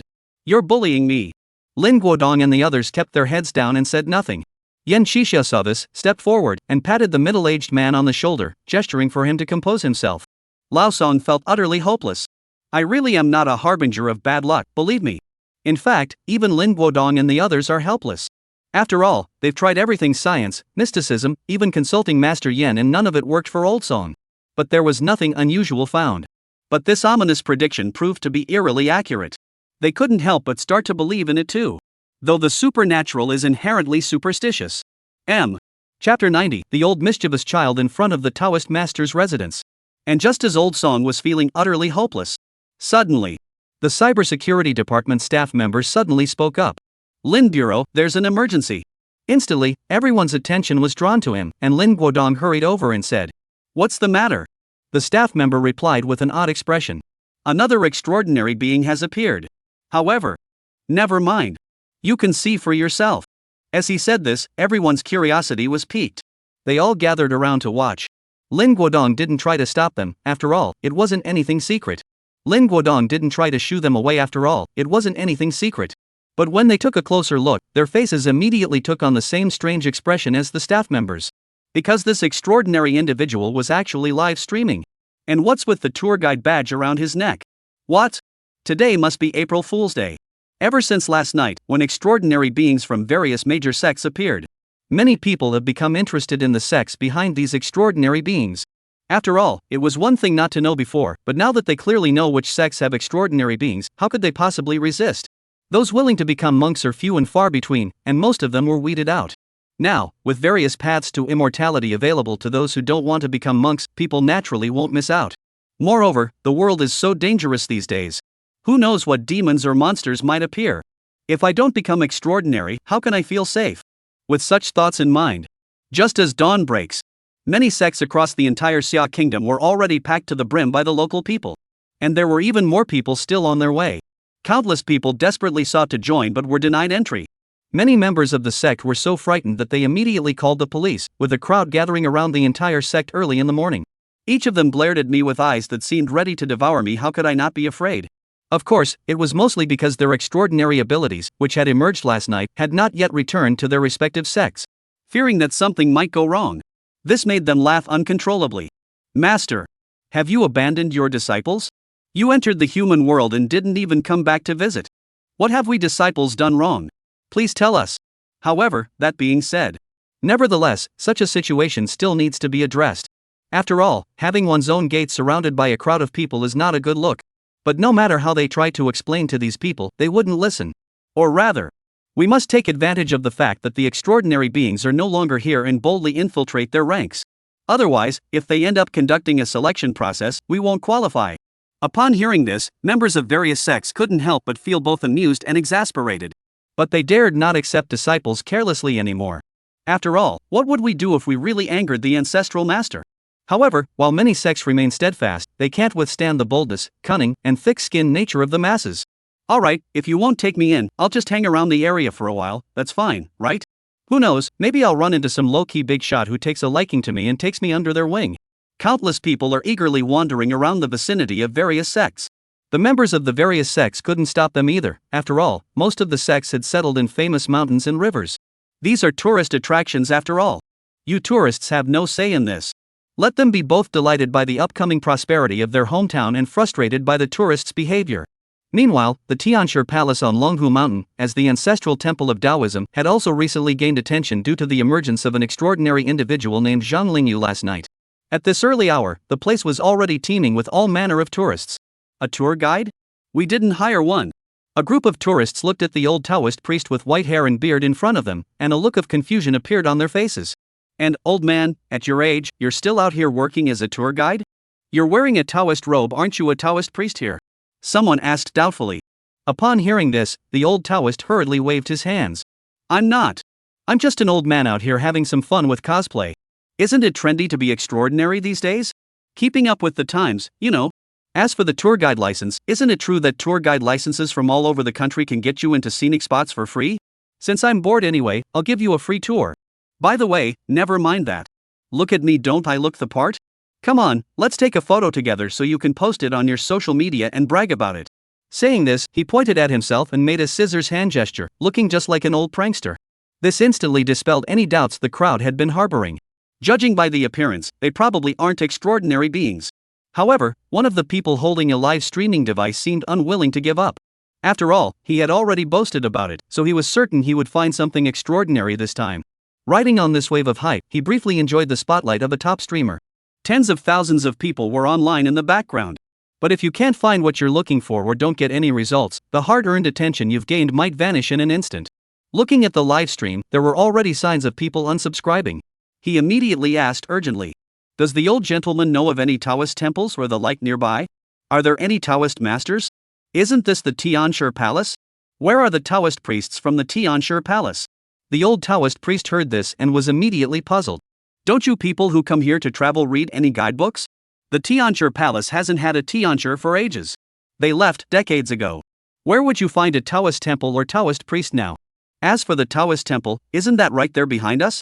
It's a National 5A rated scenic area." After saying that, he didn't wait for anyone to react and immediately pulled him along, saying, "Come on, I almost forgot the main reason we're here. Let me introduce you to our tour guide." As he spoke, he borrowed the live streaming equipment from the person and made a scissors hand gesture toward the camera. What a real old kid. This left countless viewers who had been shouting about unsubscribing in shock. Suddenly, an old Taoist priest's face appeared on screen, making a scissors hand gesture. It was terrifying. It nearly scared the pants off me. My instant noodles suddenly fell on the floor, making this already struggling family even worse off. Sigh. Wow, who's that little rascal? You scared me to death. Look at me, the mighty dragon. Impressive. The title says Online Capture of Immortals, but is this the one they're talking about? It doesn't look like it. To be honest, this old gentleman really does have a childlike spirit, haha. Yeah, that mindset is amazing. If I could have even half of his mindset, I'd probably live to be 100. Judging by his appearance, this old gentleman must be in his 70s or 80s. Originally, many people were shouting to cancel their subscriptions, but when they saw the old Taoist priest in front of them with his quirky expression, they were instantly amused. They didn't rush to leave the live stream either, instead scrolling through the comments to interact with the old Taoist priest. Chapter 91, The Ordinary Man Zhang Jiwei, The Great Opening of the Tianshi Palace. Chapter 91, The Ordinary Mortal Zhang Jiwei, The Heavenly Master's Mansion opens its gates. A certain online influencer who had her phone taken away was about to lose her temper, but upon seeing that the situation seemed to have stabilized, she calmed down. Instead, her eyes lit up, and she didn't rush to get it back. Meanwhile, the old Taoist priest watched the constantly refreshing comments trying to interact with him. Not only did he not find it strange, but he smiled and responded with his eyes narrowed into slits. "Oh, I'm not a Taoist priest here, I'm just an ordinary person. My name is Zhang Jiwei. Did you see the tour guide ID hanging around my neck? I snuck in here quietly. A Taoist robe? Cosplay? After all, the supernatural is all the rage lately, so I'm just keeping up with the trends. I even gave myself a Taoist name, Tian Tong. What do you all think? Me? I'm 115 years old, but even though I'm old, my mindset can't be old. Don't worry, I'm in great shape. Ha? Taking a photo? Sure, I'll strike a pose." Saying that, he made his signature scissors hand gesture again, smiling broadly. Everyone around him was left speechless. Some people awkwardly smiled. The old gentleman's mindset is truly youthful. Soon, after the interaction ended, Zhang Jiwei began to introduce the Tianshi mansion to everyone in his unique style. He explained that this palace didn't exist back then, that it was burned down at some point, and later rebuilt. Occasionally interspersed with ancient legends and some oddly styled interactions. Countless people were entertained to no end. And just like that, the group didn't bother with sightseeing anymore. They began listening to Zhang Jiwei's explanation. After all, I was just hoping to find a bargain. And didn't you hear what Mr. Zhang said? Decades ago, the Taoist master fled, and there's no real lineage left now. I guess those so-called supernatural beings have returned to their own places as well. Everyone else is thinking the same thing. They followed Zhang Jiwei around the Tianshi Palace for most of the day, and the crowd grew larger and larger. But the sightseeing continued. Countless people suddenly realized that this old gentleman, though elderly, truly possessed an encyclopedic knowledge. He knew everything about the Tianshi mansion as if it were his own home. Suddenly, countless people began to harbor doubts. By the way, he also claimed to be 115 years old. Who in their right mind would still look so young and strong at that age? You know, just walking around the Taoist master's mansion all day left even them feeling tired, but this old gentleman hasn't even taken a deep breath yet. Immediately, their suspicions grew even deeper. Finally, someone couldn't hold back any longer. He stepped forward and asked, "Old gentleman, you must be a Taoist priest from the Celestial Master's Palace, right? You know so much about these things. And you haven't shown any signs of fatigue after all this time. Could you be an immortal cultivator as well? Instantly, countless eyes turned toward them. The surrounding commotion suddenly ceased as everyone wanted to hear Zhang Jiwei's response. To everyone's surprise, Zhang Jiwei responded with astonishment. You guys, don't you really read any travel guides? Everything I just mentioned is in the guidebook. And tired? Young man, I think you've been staying up too late. Your kidneys must be weak. Old man, I can still carry a bag of rice up to the 5th floor. Upon hearing this, everyone immediately turned to Baidu. Then, it's actually true. Everyone's mouths twitched. Great, I guessed wrong again. Seeing this, the young man's face turned red. Kidney deficiency? Embarrassed, I fled the crowd. Many others also felt out of place, speaking and acting like modern people. Zhang Jiwei, seeing this, smiled and stroked his beard. What cultivators? I don't understand any of that. I'm just an ordinary person.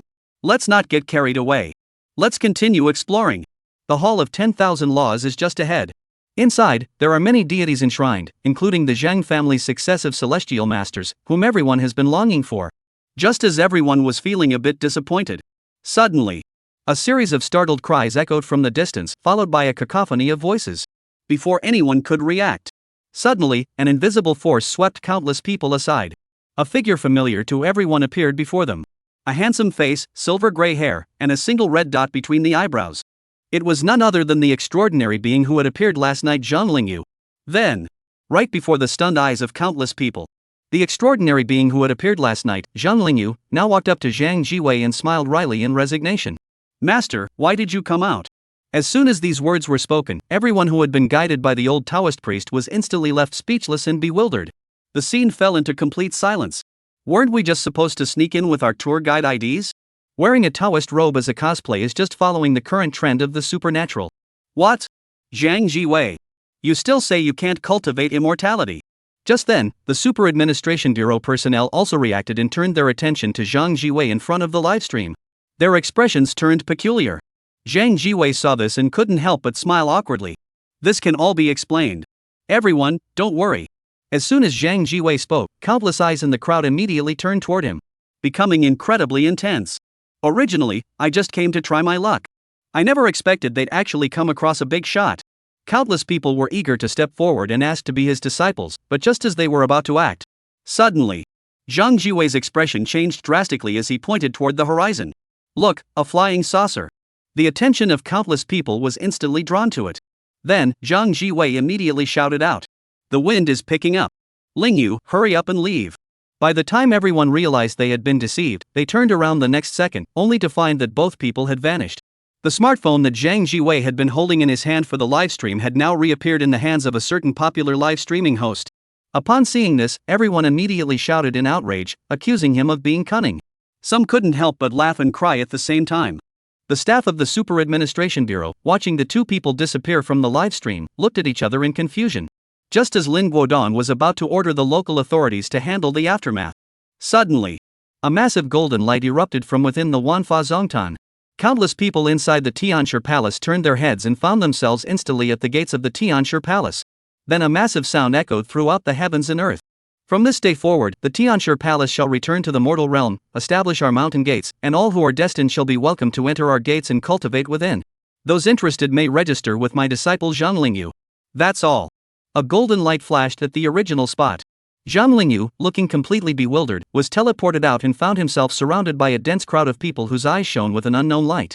He immediately felt a chill run down his spine. He thought to himself, it's just exposing you. Is it really necessary to retaliate like this? Just as he was at a loss for words and didn't know where to start, suddenly, an official stepped forward and rescued him. Lin Guodong directly ordered the official personnel stationed at Longhu Mountain to take action. After all, even ordinary people know this, so how could the authorities not be aware of it? They have already planted spies within the gates of all major sects. But we never expected that the first to discover us would be the Tianshi Palace. Chapter 92, Supernatural Powers Unite, the true era of immortality begins. It was merely a matter of the authorities making contact with Zhang Lingyu. Lin Guodong, who was far away in the Magic City, couldn't help but recall what Yin Xixia had said to him not long ago. He couldn't help but feel a pang of emotion. The extraordinary era is coming. Upon hearing this, everyone nodded in agreement. This was also echoed by the official statement. The online buzz has been completely ignited. Has another extraordinary power emerged? This news spread like wildfire across the entire internet in an instant. At the same time, along with this news, a live streaming video of Zhang Jiwei from a few days ago also spread widely across the internet. Then countless people laughed until their sides ached. The commoner Zhang Jiwei. Did you see my tour guide ID? I snuck in quietly. A Daoist priest's robe? Cosplay. It's all the rage lately, keeping up with the latest trends. Don't you guys even look at travel guides when you come here? Look, a flying saucer. The wind is picking up. With each line turning the previous one on its head and speaking directly to the masses, the phrase quickly went viral online. The lingering unease many had felt about the emergence of an extraordinary power gradually dissipated. After all, these extraordinary beings seem no different from ordinary people, do they? They're just a bit stronger. Although I know this is just self-comfort, the attitude of the strong is inherently intertwined with that of the weak. No wonder they act this way. Meanwhile, everyone else was still captivated by the events surrounding Zhang Jiwei and the emergence of the Celestial Master's mansion. Little did they know that the emergence of the extraordinary forces had already truly begun. Places like Mount Mao, Wudong, Mount Ame, and Mount Lao all began to see signs of extraordinary beings. These were none other than the extraordinary beings who had acted last night.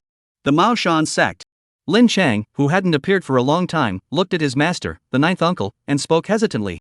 Master, are we really going to do this? Master Ji hasn't said anything yet. Lin Chang's father, who had followed him, immediately slapped Lin Chang on the forehead and said, Do whatever your master tells you to do. What are you comparing yourself to? Master Lin Jiao, don't be polite. My Lin family's lineage is built for taking a beating and needs a good lesson. Go ahead and give him a proper scolding. Order him. If he dares to breathe heavily, just wait and see how I'll deal with him. Seeing this, Uncle Nine and Lin Siya beside him both furrowed their brows. Lin Siya never expected that her father, who had always been enigmatic and mysterious, would act so. Cough cough. Lin Siya never expected that her father, who had always been enigmatic and mysterious, would act so. Cough. As for Uncle Nine, he just gave an awkward smile. But he still coughed a few times and said, I have only recently entered the Golden Core stage and gained the qualifications to take disciples. As my eldest disciple, I will naturally discipline Lin Chang rigorously. Upon hearing this, Lin Chang's father nodded in satisfaction. Then we'll trouble the wizard. Lin Chang witnessed this scene and couldn't help but mutter under his breath with a hint of resentment. I didn't say I didn't want to. Without hesitation, he quickly pulled out his long-dormant live streaming room. The Mao Shan sect is also about to emerge. But they don't want to cause too much trouble. So, I plan to use his live stream to announce it to the world. Lin Chang had previously felt that the extraordinary forces were acting a bit too flashy, which made him feel a bit awkward. Now he has come to terms with his true identity. A novice disciple, worrying about the master's concerns. This is ridiculous.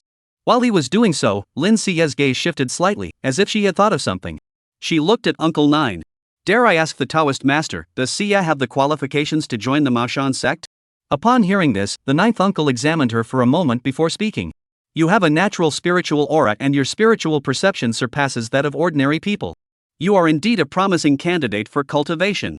However, Mount Mao is not the place for you to call home.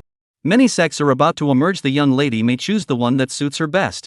As the old man's words fell to the ground, the Lin family members were both overjoyed and worried. The joy was that Lin Siye also possessed the potential for cultivation, but the worry was that the Mao Mountain sect refused to accept her.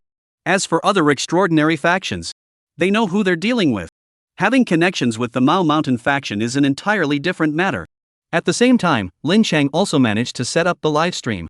Instantly, it opened. Then Lin Chang's father immediately rewarded him with 1,000 ultra-hot shares. As the familiar face of Uncle Nine appeared in the live stream, countless people were instantly captivated. Everyone, it's been a long time. I am Lin Jiao. And I was also involved in the activities of the Mao Shan sect at the time. At that moment, Chu Xian, who had already returned home, sensed this scene and immediately smiled. It's already begun. It seems that Wudong can't afford to fall behind either. However, as a disciple of Wudong, I, Wang Yi, will not be returning just yet. After all, there are still arrangements to be made over there in Neon. As his voice faded away, Wudong.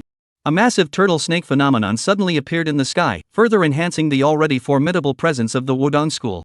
Instantly, countless palaces rose from the ground. Countless array patterns appeared. Master Yunlong of the Wudong school led his numerous disciples out to witness this immense supernatural phenomenon. They were instantly frozen in place. Then, a figure dressed in a Taoist robe, with the face of a child and the hair of an old man, suddenly appeared in the square of Wudong Mountain. Everyone was struck by a sudden realization. They bowed in reverence. The 14th generation master of Wudong, who has met the founder, Zhang Sanfeng. Shu Mountain. A massive sword peak suddenly plummeted from the sky. It was covered with countless long swords. Palaces keep popping up one after another. Shaolin. Under the huge Bodhi tree. The Buddha's light shone up to the heavens, and his shadow flickered in the breeze. The sound of chanting echoed throughout the world. One after another, legendary great monks appear. Even places like Amei Mountain, Lao Mountain, and Qingcheng Mountain began to witness an increasing number of extraordinary events. Towering palaces and structures have risen from the ground between the famous mountains and rivers, some seemingly created out of nothing, others descending from the heavens. It didn't take long. The people of Xia, who had been engrossed in the events surrounding the old master Zhang Jiwei just moments ago, were suddenly startled to discover the world had changed. It feels a bit unfamiliar. The numerous extraordinary forces that had been nowhere to be found just moments ago suddenly appeared all at once. Many discerning individuals spoke with trembling voices.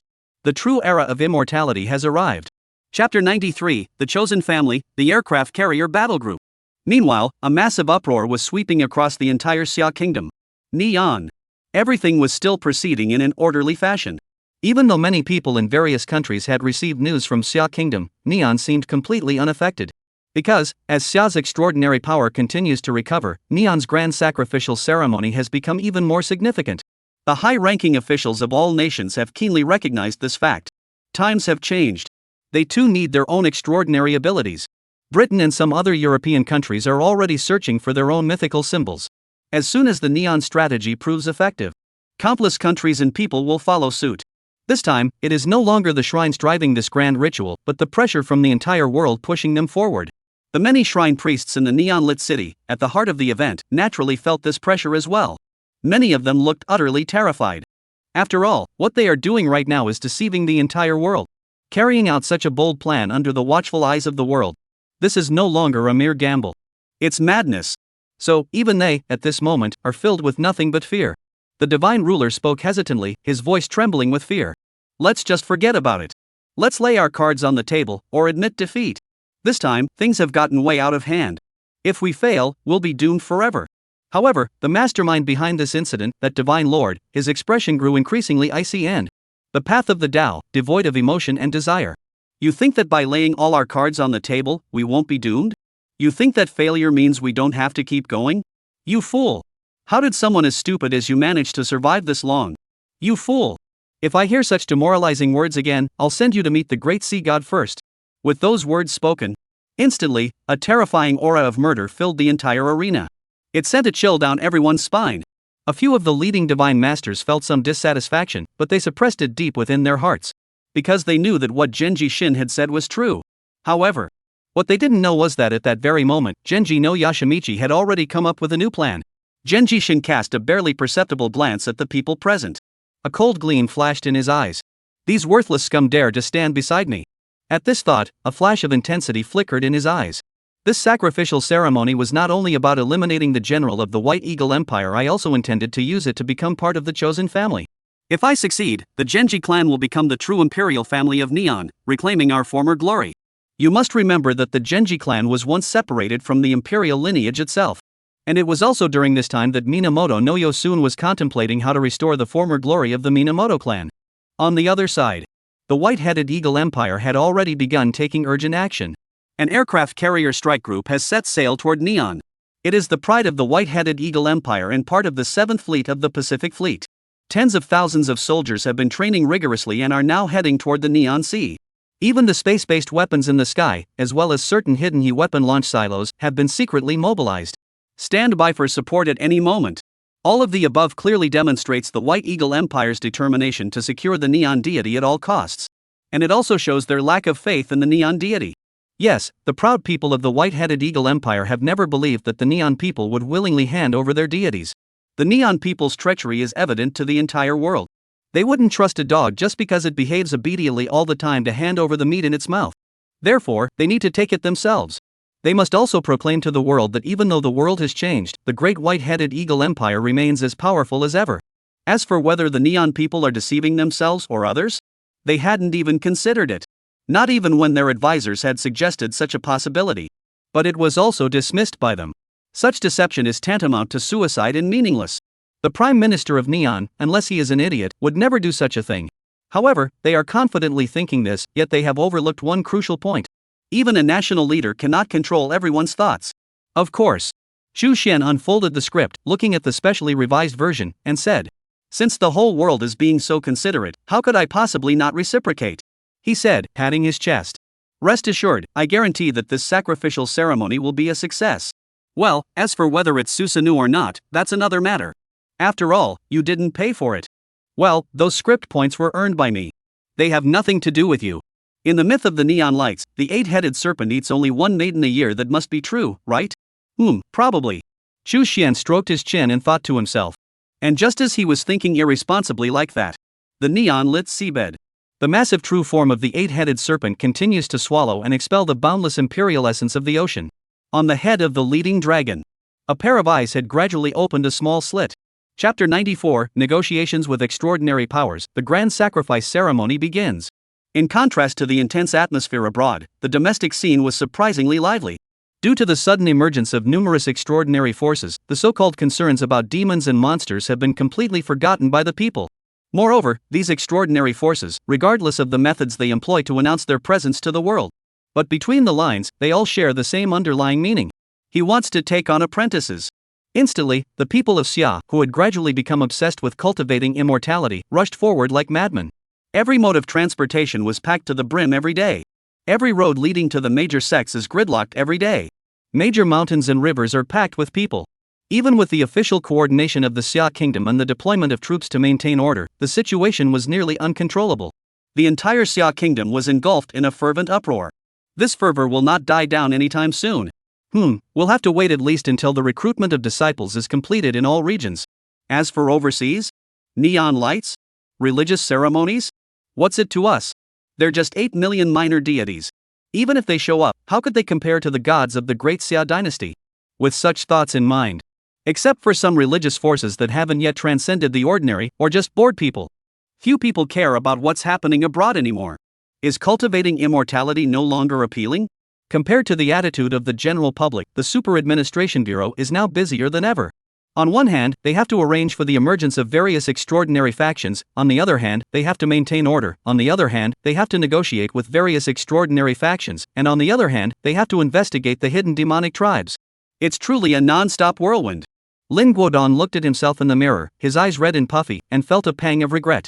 Lin Guodong looked at himself in the mirror with dark circles under his eyes and couldn't help but feel a pang of sadness. I'm already this old, and I still have to go through this suffering. Sigh. Fortunately, his Yuan Ling Gong is gradually showing results, and he is about to cultivate his first thread of magical power.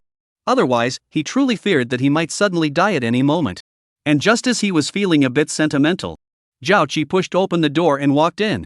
Lin Guodong looked at Zhao Qi, who had no dark circles under his eyes, and felt a bit envious. What a natural talent. Impressive. Unfortunately, Zhao Qi doesn't get his joke. Instead, he calmly reported on his work as usual. After finishing the report, Lin Guodong nodded and said, Let's proceed according to the previous plan. Upon hearing this, Zhao Qi did not leave immediately but instead said, The emergence of numerous extraordinary powers and their public recruitment of disciples signified that extraordinary beings were beginning to spread among the common people. Even though we are already consciously cultivating extraordinary individuals, we cannot match the generations of accumulated strength of those sects in the short term. Therefore, I believe the Supervision Bureau needs to adjust its strategy. Lin Guodong heard this and his expression grew serious. What is your opinion? Zhao Qi's expression suddenly turned serious as he said. The matter concerning extraordinary technology is already being handled by Professor Mo and his team. I won't go into further detail here. What remains is what can quickly enhance our capabilities. That is the extraordinary itself. As he spoke, a strange light flashed in his eyes. We need the support of extraordinary powers. Deeper communication and cooperation. In the past, they were confined to their own secluded realms, even within the cultivation world, and had little connection with the mortal realm. We couldn't do anything about it. But now, things have changed. Humans are social creatures, and in fact, most intelligent beings are the same. At their current stage of cultivation, it seems that cultivators have not yet transcended this fundamental nature. Lin Guodong understood the subtle meaning behind Zhao Qi's words and immediately grasped his intent. In the past, when there were no close ties of interest, the extraordinary forces remained above the fray. But now that they have become entangled in worldly affairs, they have inevitably become entangled in worldly interests. The Xia kingdom now holds the cards in its hands. Immediately, Lin Guodong was deeply moved and said, I'll report it immediately.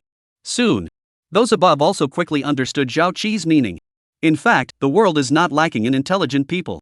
However, many are still entangled by the matters at hand and have not had the opportunity to consider other possibilities. Therefore, after a swift discussion and analysis, the proposal was quickly approved. With the proposal approved, Lin Guodong immediately set off for the major sects and schools. Meanwhile, during his negotiations, time, however, slipped away silently. Soon, it was just the cycle of day and night. The next day arrived. Lin Guodong, with increasingly dark circles under his eyes, sat in a guest room at the Shaolin Temple. He thought tiredly. This was only the first one, and it had already taken so much time. But that made sense after all. This was the first time exchanging interests with an extraordinary group, and it was different from previous negotiations. The people in the analysis department will probably gain some experience from this in the future. And this time, it's probably going to work out. Thinking of this, Lin Guodong couldn't help but feel excited. Just as he was about to take a break, an official suddenly burst into the room and said, "Director Lin, the sacrificial ceremony at the neon sign is about to begin." Suddenly, Lin Guodong, who had been feeling a bit sleepy, immediately perked up. "Send me the video." Neon. For countless people, this is an ordinary yet special day. For on this day, the neon lights will pay homage to their deity. Countless people are filled with anticipation, yet also with sorrow. On one hand, there is a longing for the extraordinary, on the other, there is a lingering sorrow for the material worldview. With an increasing amount of evidence pointing to this, plus the peculiar attitudes of various governments, even the little cuties can sense something's off. They couldn't help but doubt in their hearts whether the extraordinary truly existed. Today is the day to find out. On the coast, countless people are waiting here, and various live streaming equipment has already been set up. This is the world's attention. Over 1 billion people are watching. This figure excludes the population of Xia Kingdom. It's easy to imagine how terrifying this is. No wonder Chu Xian takes it so seriously. The weather today isn't very good. Dark clouds drift across the sky, and a gentle sea breeze blows, creating ripples on the water's surface that gently lap against the shore.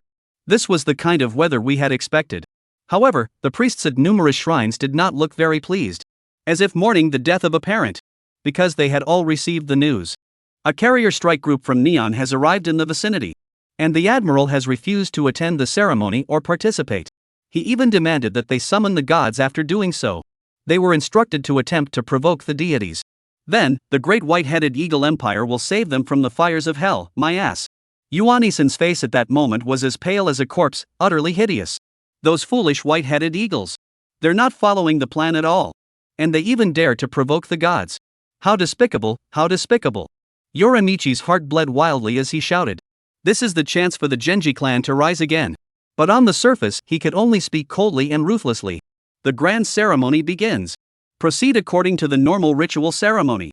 Even though it was incredibly calm, many of the divine masters could still detect a hint of gritted teeth. But they had no way out.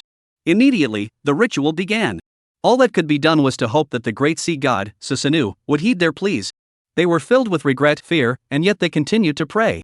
And at the very moment the ritual began, suddenly, in the neon-lit sea, a pair of enormous eyes opened. Chapter 95, Twitter acknowledges the extraordinary, the 8-headed serpent emerges. At this moment, as the sacrificial ceremony begins, the neon-lit coastline has already become bustling with activity. Thousands of geishas dressed as people from various eras and social classes parade through the streets, posing in elegant poses. The surrounding area is filled with the melodious tunes played by flutes, drums, and 3-stringed instruments. One after another, palanquins carrying deities appeared among the crowd. It seemed as though ancient deities were surveying the heavens and earth. The entire scene is solemn and majestic. Those watching the livestream couldn't help but feel a sense of awe. The discussions were heated. This is the depth of civilization. Even feudal superstitions can still be quite moving. Yes, though I don't agree with such activities, it must be acknowledged that they represent a unique form of cultural transmission. The people above are still living in ancient times. Don't they know that spiritual energy has revived and extraordinary beings have emerged in the modern world? Still clinging to feudal superstitions? I'll beat you with a hammer. Who knows if those things in Xia Kingdom were even created by the people of Xia Kingdom themselves? Did you do it yourself? Did you really do it yourself? Did you flatten mountains? Did you cause a great flood? Did you move mountains and ascend to the heavens? Did you create all these extraordinary phenomena of resurrection? If my Xia Kingdom were that powerful, we would have already ruled the world. Why would we be arguing with you? And now, don't you understand the official stance of other countries? You fools living in the past. Amidst the mockery of the people of Xia, Suddenly, many fell silent. This had indeed hit a nerve. The recent ambiguous attitude from the authorities has already alerted countless people to something being amiss. Could it be that the world has truly changed? Countless people thought to themselves with a sense of unease. And just at that moment, a message suddenly appeared in the live stream. Everyone, go check the white-haired eagle president's Twitter. He just posted another tweet. He acknowledged the existence of the extraordinary. As soon as those words were spoken, countless faces turned pale in an instant. Although the president in question has a poor international reputation, if it's a leak, the credibility might actually be very high. Could he have really admitted it? Immediately, countless people opened Twitter and searched for a certain famous ID. Then, a newly posted tweet appeared before everyone's eyes. An extraordinary era may have arrived, but rest assured, fellow citizens of the United States, our technology remains at the forefront. Currently, we have gained certain insights, but due to confidentiality agreements, I cannot disclose further details. However, please believe that the White Eagle Empire will always remain strong and just. Trust me, no one understands the extraordinary better than I do. As this tweet was posted, within a minute, tens of thousands of comments suddenly appeared. No wonder people were joking around, asking if it was April Fool's Day today. There are also many people clamoring for democracy, claiming that the public has the right to know, and so on. As for the confidentiality regulations, are you sure you care about that stuff? Meanwhile, someone in a certain palace couldn't care less. He was watching a tweet that had just been posted a short while ago and had suddenly gone viral. Instantly, his eyes were filled with excitement. He felt a surge of joy inside.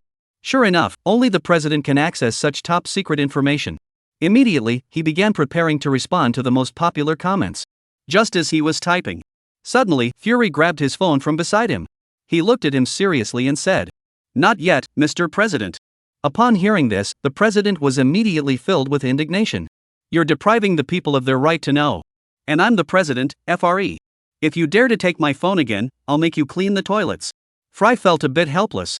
He thought to himself, "This is taking away your right to show off, isn't it?" However, even so, he still didn't return the phone to the president because a meeting was currently in progress. The gaze of the prominent figures around him turned toward him, and the president finally closed his mouth with a grudge. The others present had long since grown accustomed to the president's eccentricities and continued with the meeting. At this moment, a general stepped forward from the military and said, "This time, we have deployed an aircraft carrier strike group, even mobilizing He-Woo space-based weapons. With sufficient firepower, we will absolutely bring that deity back. With such a configuration, we could wipe out the entire Neon region. A god born from such a place shouldn't be that powerful." Everyone nodded in agreement upon hearing this. After all, in their understanding, figures like the Sea of Laws from the Xia Kingdom and Bai Suzhen should ultimately be few and far between. And especially someone like Neon, their younger brother. And while they were discussing it, a fleet of aircraft carriers began to appear on the neon-lit seas, gradually approaching the Neon City. The fleet is now very close. Even some people far away on the Neon coastline can see a faint shadow. This caused countless people in the know to curse under their breath. Yet they remain powerless to resist. The Prime Minister and the Emperor, witnessing this scene, could only exchange a wry smile. Weak nations have no diplomacy. They couldn't help but think to themselves, if Su Zhanmingzuan were to appear, it would be wonderful if he could destroy this fleet. The shrine priests currently presiding over the ritual ceremony are thinking the same thing. They have cursed and prayed countless times in their hearts. But the curses of the weak are ultimately powerless. As the sacrificial ceremony progressed step by step, it had already reached the part where Susanoo slays the eight-headed serpent. Yet there was still no sign of any supernatural phenomenon in the heavens or on earth. This caused many to grow slightly anxious. And at that very moment, suddenly, a light rain began to fall from the sky. The sea breeze blew. A huge dark cloud in the distance also began to move toward this direction. Experienced fishermen were already on the scene. Perhaps a storm is coming. Many people saw this and quickly left the grand ceremony venue, leaving only a small number of people and the staff still remaining at the scene. Just as countless people began to grow impatient from waiting, suddenly, a massive roar echoed throughout the heavens and earth. Roar! As the roar echoed, everyone's mind seemed to be filled with the sound of an enraged voice. "You insignificant little country! Back then, you dared to ambush and seal me away that was already an act of utmost treachery. Now that I have just returned to the mortal realm, you dare to boast about your martial arts in my presence. You deserve to die." Chapter 96, Genji's Madness, the Traitor. Though it was merely a shout, countless minds interpreted it as a sentence. Regardless of language, everyone understood it. This left countless people speechless. What kind of tactic is this? The people of Xia have a higher level of acceptance and roughly guessed that it was similar to the use of mental power. But it was also quite shocking. After all, this was the first time they had ever seen such a technique. In the past, the demon clan could all speak human language. And just as everyone was stunned, an unexpected change occurred. In an instant, a massive gale howled across the heavens and earth, terrifying rain poured down in torrents, and the vast sea churned and surged violently. It seemed as though a gigantic creature was churning the waves beneath the surface of the sea. Even the aircraft carrier fleet, which was more than 10 miles away, was stirred into action. Gale force winds, heavy rain, and endless waves. This feels like the apocalypse. Just as the priests of those shrines sensed something was amiss and tried to flee. Suddenly, a towering wave hundreds of feet high surged into the sky, sending countless white waves scattering in all directions, as trillions of tons of seawater crashed heavily onto the ocean surface. A deafening roar echoes through the air. A 1,000-foot-long serpent monster with 8 heads and 8 tails, its skin rotting and its belly covered in blood, suddenly came into view before everyone's eyes. Endless storms raged alongside it, joining the massive waves to surround this terrifying celestial beast. It is as though this is a sea god who rules the oceans. 16 crimson eyes brimmed with terrifying intent and rage, sweeping down from the heavens. It sent countless people into a state of terror. Especially the performer portraying Susanoo, who was so terrified that he lost control of his bowels on the spot. The entire ceremony venue fell into complete silence. Far away, over 10 miles away, the aircraft carrier commander, Farron, watched the enormous alien creature in the distance. The cigarette he had been smoking suddenly fell to the ground. He spoke with a mix of fear and anger. Are those people crazy? They actually want me to fight such a sea monster. Are their brains all stuffed in a toilet? Those idiots. Turn back immediately, leave this area. Hurry. Just as he was roaring, a deputy officer stepped forward and said solemnly, Sir, the president is on the phone. Farron answered the phone with some anger. He wanted to yell at her. But as the words came from the other end of the phone, his expression changed wildly: anger, fear, regret, greed, and more all intertwined. In the end, it all boiled down to one sentence. Get ready for battle. Meanwhile, as the aircraft carrier strike group was maneuvering here, on the other side, the enraged Yamada no Orochi was already riding the boundless winds, rain, and waves. Watching the performers who were boasting their martial arts skills just a stone's throw away, trembling with fear. He was about to charge directly toward the crowd on the shore. People along the entire coast were fleeing in all directions, while countless others stood frozen in place, their eyes filled with despair. Just as everyone in the live stream was about to observe a moment of silence, suddenly, a wild scream echoed across the heavens and earth. Honored deity, please wait. I am willing to become your servant, offering you a virgin every day. I will worship you. Please accept the faith of the Genji clan, O great kami. Instantly, countless people turned their heads in shock, gazing at the figure kneeling before the 8-headed serpent with an expression of fanatical devotion. Their eyes flickered with endless disbelief. Especially those divine lords who had been standing beside him just moments ago. They felt as though the heavens had collapsed and the earth had split apart. He said this with gritted teeth. What a fool, Minamoto no Yoshinobu. Damn it. This is plunging us into an abyss. Originally, even if they had died here, it would have been over, and the family wouldn't have been implicated. After all, they were victims too. However, by taking this action, Genji no Yashimichi effectively admitted that he and his men had premeditated the plan all along. Even if they were to die here, once the 8-headed serpent was defeated, they would be despised and oppressed by countless people, and their clan would be plunged into irreparable ruin. As for whether the 8-headed serpent can continue to run rampant indefinitely, they naturally do not believe it is possible. After all, even the 8-headed serpent exists. How could their gods not exist? Once the gods of Takamagara emerge, the 8-headed serpent will be finished for sure. So, as one can imagine, the many divine rulers who have been dragged into this must be filled with anger and fear. And at that very moment, suddenly, a divine being also turned around, bowed toward the direction of the 8-headed serpent, and said, The Yusuji clan is also willing to worship the great serpent. We humbly request that the divine being accept our faith. Suddenly, countless divine beings stood speechless in astonishment. Some were puzzled. Yusuji-san? The shrine priest shook his head. We have no way out. Suddenly, many divine rulers also understood and agreed. Yes, we have no way out now. Without hesitation, we clenched our teeth, turned around, and knelt down, following their example. The Ju family. Miyamoto. Amidst a series of deafening roars echoing across the heavens and earth, countless people stared in disbelief at the 8 people kneeling on the ground. How dare they? This is a betrayal of humanity. By cutting themselves off from humanity like this, do they even want a future? Traitors, they deserve to die. Just as they were cursing, a sudden voice rang out. But besides this, do they have any other chance of survival? Suddenly, everyone fell silent. Meanwhile, the live stream was buzzing with excitement. It was the 8-headed serpent, originally intending to slaughter all these foolish mortals who dared to provoke him. But at this moment, he was also stunned by the scene before him. The massive serpentine body came to a halt at the edge of the coast. However, many waves were still being driven forward by inertia, slamming the 8 figures to the ground. But they stubbornly rose to their feet, assuming the standard kneeling position. Endless, icy rain fell relentlessly on their faces. The scene fell into silence for a moment. Finally, the serpent's massive body, towering 1,000 feet high, lowered itself, and the head resembling a dragon's head among the 8 heads gazed at the 8 people. A terrifying, foul wind surged forth from its blood-red maw. Foolish and weak humans. You have once again reminded me of your ancestors from 1,000 years ago. Back then, they too knelt before me, begging to worship me. The cold, ruthless crimson eyes flickered with an unusual glow. The 8 of them trembled in fear. Chapter 97, Transforming into Outcasts, War is Imminent. Upon hearing this, Genjishin stubbornly raised his head, and the intense fervor in his eyes was captured by the nearby live-streaming drone, visible to everyone. He spoke with a firm and resolute tone. But they betrayed you, and we will not. We have staked everything on this. If we betray you, we will be doomed forever. Moreover, we hold significant power and influence in Neon, which is more than enough to assist you in ruling this nation. He is like a mad gambler. Seeing that immense fortune, he would risk the abyss to give it his all. Upon hearing this, the 8-headed serpent suddenly straightened its body and burst into laughter. Do you really think I would believe you? Greedy humans, I see the countless flaws of ordinary mortals in you. Endless storms and waves roared in response. As if a colossal deity capable of stirring the heavens were stirring. At this, the 8 people kneeling on the ground all turned pale. They thought they had bet on the wrong side. But they never expected. The 8-headed serpent suddenly fixed them with an icy stare, and a drop of blood as tall as a person fell toward them. I do not trust humans, I only trust myself.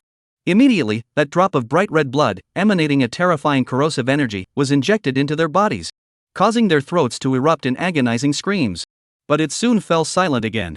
In just a few seconds, countless people watched the 8 people, who looked completely different, through the livestream and gasped in shock. Their skin was covered in countless scales resembling fish scales. The eyes also turned a deep crimson. Suddenly, the transformed Genjishin once again kneels before the 8-headed serpent and speaks. We thank our master for granting us this power. We swear to serve you with our lives.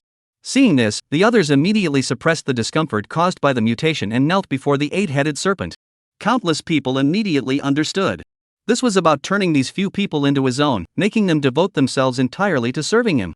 Traitors may still be swayed, but outsiders are absolutely impossible. Immediately, the people in the live stream gasped again. Someone said tremblingly, "Are you really planning to enslave the entire Neon City? Will everyone be turned into cattle and sheep, raised and enslaved?" Such a scene is described. Countless people felt deeply distressed, especially the Neon people, who felt as though the sky had turned dark and the earth had grown dim. The Prime Minister and the Emperor in Tokyo, watching the live broadcast, were furious. How dare they do such a thing? But just as they were getting angry, Yashimichi Gen once again spoke up. His eyes burned with fervor. Master, that city not far from here is Tokyo, the capital of this kingdom. Once we control that place, Neon City will be no more than a flick of the wrist. Instantly, the Prime Minister and the Emperor, who had been cursing furiously, immediately changed their expressions and began packing their belongings to flee. However, Yamata no Orochi refused. Its serpentine body, towering 1,000 feet high, gazed at the fleet in the distance that was aiming directly at it. Its eyes flashed with a terrifying, savage glint. No rush, I've found some toys. Humans, still as arrogant and foolish as ever. Meanwhile, the aircraft carrier strike group dozens of miles away had also detected that the Yamata no Orochi had spotted them. Instantly, many soldiers were terrified. Are we really going to fight such monsters? An aircraft carrier is no bigger than a toy in the face of such an existence. But as the fleet commander, Farron clenched his teeth and recalled the phone call from earlier. He immediately said, "Order the entire ship to adjust its trajectory and prepare for a saturation strike. Within 1 minute, launch all missiles. All aircraft, prepare for takeoff." At the same time, the audience in the live stream also noticed what was happening here. They were instantly filled with excitement and exclaimed, "That's the aircraft carrier battle group of the White-Headed Eagle Empire. What are they doing here? The missiles are moving. This is going to be epic. They're about to take on the 8-headed serpent. Where do they get the nerve? Are they really going to use force? Ha, my great White Eagle Empire has not disappointed me." No wonder the president posted that tweet not long ago. The extraordinary should get out of this world, we're here to save it. People from all over the world watched as the screens were filled with speeches by white-headed eagles, and some felt uneasy. But they cannot deny it. After all, at this point, we really have to rely on the White Eagle Empire. As for the Xia Kingdom, countless people have overlooked the other side. What they want is for technology to defeat the extraordinary, not for the extraordinary to defeat the extraordinary. This concerns the strategic direction of their nation's future. And it was at this very moment. Yoshimasa Minamoto spoke up. Master, that is the fleet of the White Eagle Empire, the most powerful empire of humanity today. Their technological prowess is truly formidable. They possess the power of Hiwu, capable of obliterating an entire city in an instant. Although I believe the master is powerful enough, there is no need to force a conflict with them. As long as we control Tokyo, the people of this country will become your subjects. Even the nations of humanity would never dare to launch weapons at the capital of another country. As soon as he spoke, countless humans turned pale with shock. Even those hiding nearby began to curse him furiously, calling him a traitor and a scoundrel. However, Genyushin paid no heed to this, instead feeling smug and confident that he could better assist the eight-headed serpent and would certainly be rewarded for his efforts. As for human hatred, what does that matter? He felt the power within him and sneered disdainfully. However, before he could even receive any praise, he was suddenly overwhelmed by a tremendous pressure and knocked to the ground. His entire body was pressed against the ground. A cold voice echoed from the sky thousands of feet above. Are you teaching me how to do things? Suddenly, Genji-shin realized his mistake. After all, he was just a servant, and he was immediately filled with fear. He frantically bowed his head. I dare not, servant dares not. This left countless people both amazed by the arrogance of the eight-headed serpent and sighing at the attitude of Minamoto no Yosun. And it was at this very moment. The eight-headed serpent finally moved. Its 1,000-foot-long serpentine body surged toward the massive aircraft carrier, with 8 enormous heads towering into the sky. Countless storms and towering waves followed in its wake. A proud voice resounds throughout the heavens. Is this what human confidence is all about? Today, I will shatter human confidence and leave them utterly despairing. Amidst the howling winds and torrential rain, like the sound of divine music, it echoed in harmony with the thunderous roar that suddenly erupted from the heavens above. Terrifying beyond imagination. With just a twist of his body, he could traverse 10 miles. With utter leisure, it was about to appear before the aircraft carrier. Farron's expression suddenly changed drastically. He roared immediately. Quick, fire! Quick! With that roar, instantly, countless missiles soared into the sky, and countless cannons fired. The sound of gunfire was deafening. They fell like a torrential storm. In less than 10 seconds, hundreds of missiles and countless artillery shells were fired. The entire sky was completely covered. And it's still continuing. Such firepower could level a small city in an instant. It has sparked hope in countless people. Perhaps, by concealing it, we can defeat it. However, suddenly, a contemptuous roar erupted. Foolish. Chapter 98, Destroying the Carrier Strike Group, Hiwu explodes. With a deafening roar, a serpentine body thousands of feet long suddenly twisted, and 8 massive tails churned the sea surface. Instantly, a 1,000-foot-high water curtain rose, with billions of tons of water surging up and down, and white waves continuously flying through the air. Countless missiles, artillery shells, and even bullets collided with it, emitting countless deafening roars. Mushroom clouds and exploding flames echoed throughout the heavens and earth. After a minute had passed, all missiles and artillery had been completely destroyed. But when all the smoke had cleared, suddenly, everyone started cursing. Because all the attacks were blocked by a water curtain, even though the water curtain had been blown to pieces.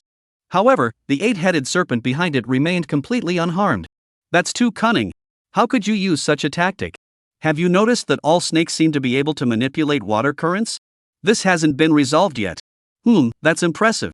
I wonder how it compares to the previous green snake. Which one is stronger? What should I do?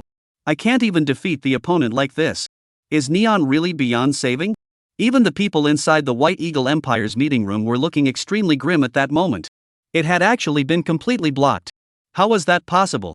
Someone gritted their teeth and said, use Hiwu immediately, and eliminate him. This is a challenge to the hegemony of the White-Headed Eagle Empire. We absolutely cannot let it survive. Hurry! Upon hearing this, the crowd in the arena also looked equally grim. That's right, take it down. By any means necessary, use Hiwu. Fry looked at the crowd before him, who had suddenly lost their composure, and felt momentarily at a loss. He spoke hoarsely. But there are still tens of thousands of Imperial soldiers there. Someone said coldly. Do you really think they can survive?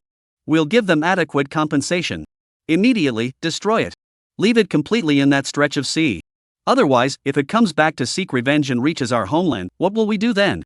As soon as those words were spoken, instantly, even those who had been hesitating began to agree. They all spoke in unison. Looking at the president, who seemed a bit dazed. Seeing this, the president clenched his teeth and did not agree immediately, because these people would make a decision as soon as they spoke. But he was the one bearing the blame for this crime. He cannot agree. He's not stupid. There's no way he's taking the blame for this. And it was also at this point that the situation reached a stalemate. As the person involved, Farron, watched the scene unfold. He was so scared he almost had a heart attack, clutching his chest and speaking hurriedly. How is this possible? Then, as if suddenly realizing something, he roared. Quickly, leave this area. Launch the fighter jets to jam it, and have the other warships continue their attacks to buy time for the aircraft carrier to evacuate. At the same time he issued the order. On the other side, the eight-headed serpent, who had initially paid little attention, now looked on in surprise at the scene before him. He thought to himself, this water curtain contains my magical power, yet it was so easily broken through. Could it be the power of that Hiwu? But that's all there is to it. It was also at this time. Suddenly, it heard Farron's growl as he tried to escape.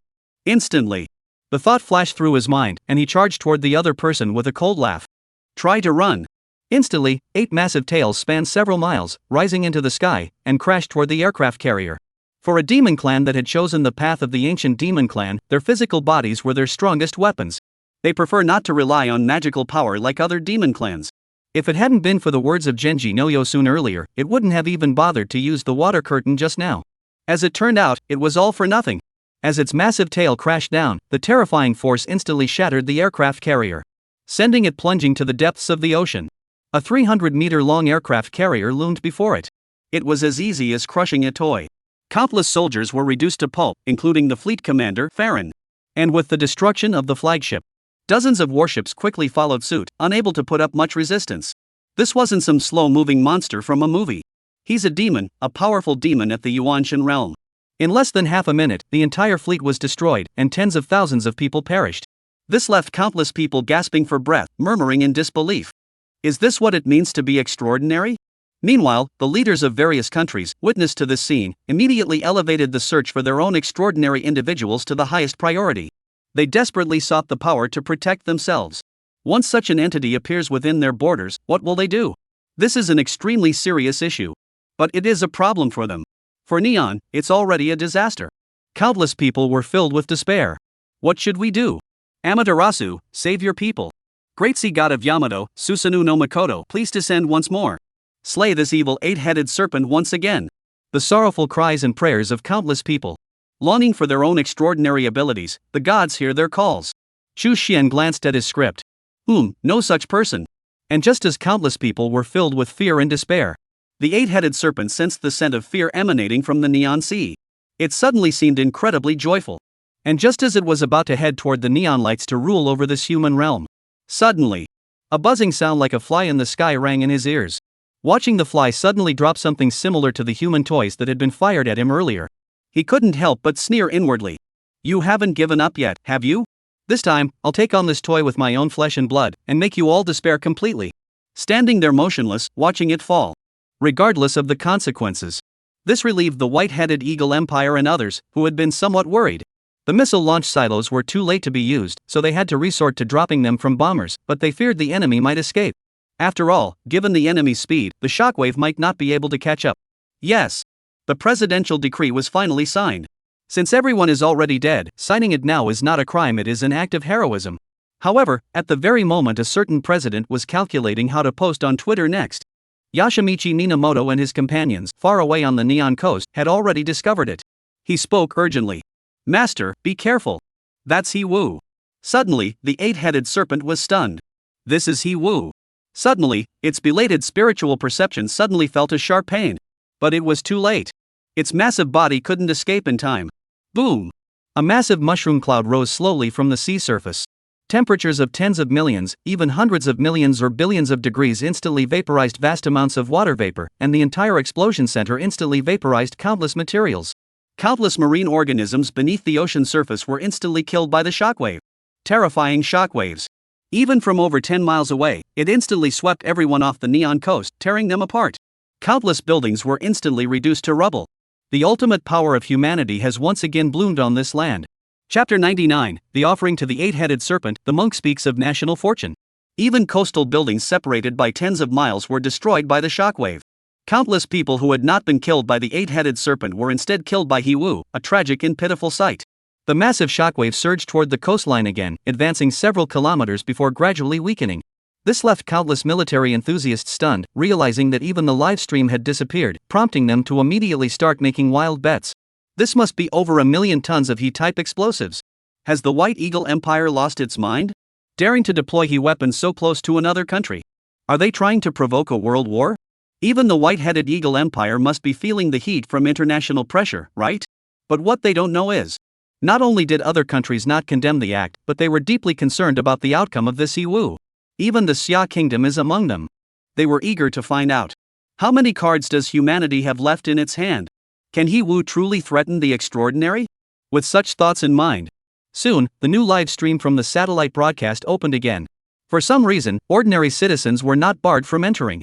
Soon, as the massive mushroom cloud at the center gradually dissipated, countless people looked at the chaos in the sea, but seeing no one there, they were about to shout with joy.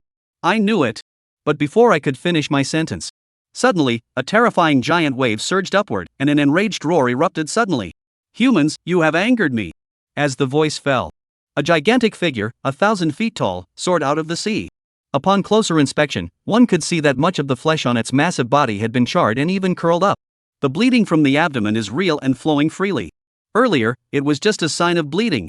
It's easy to imagine that the injuries must be quite severe. But despite that, it doesn't seem to be in any serious condition. Suddenly, many countries felt a pang of anxiety. Especially the White-headed Eagle Empire, which is shouting, "Oh my God! How is this possible?" The expressions of many prominent figures changed drastically, their eyes filled with disbelief and fear. Even the president, who had always claimed no one understood the extraordinary better than him, fell silent.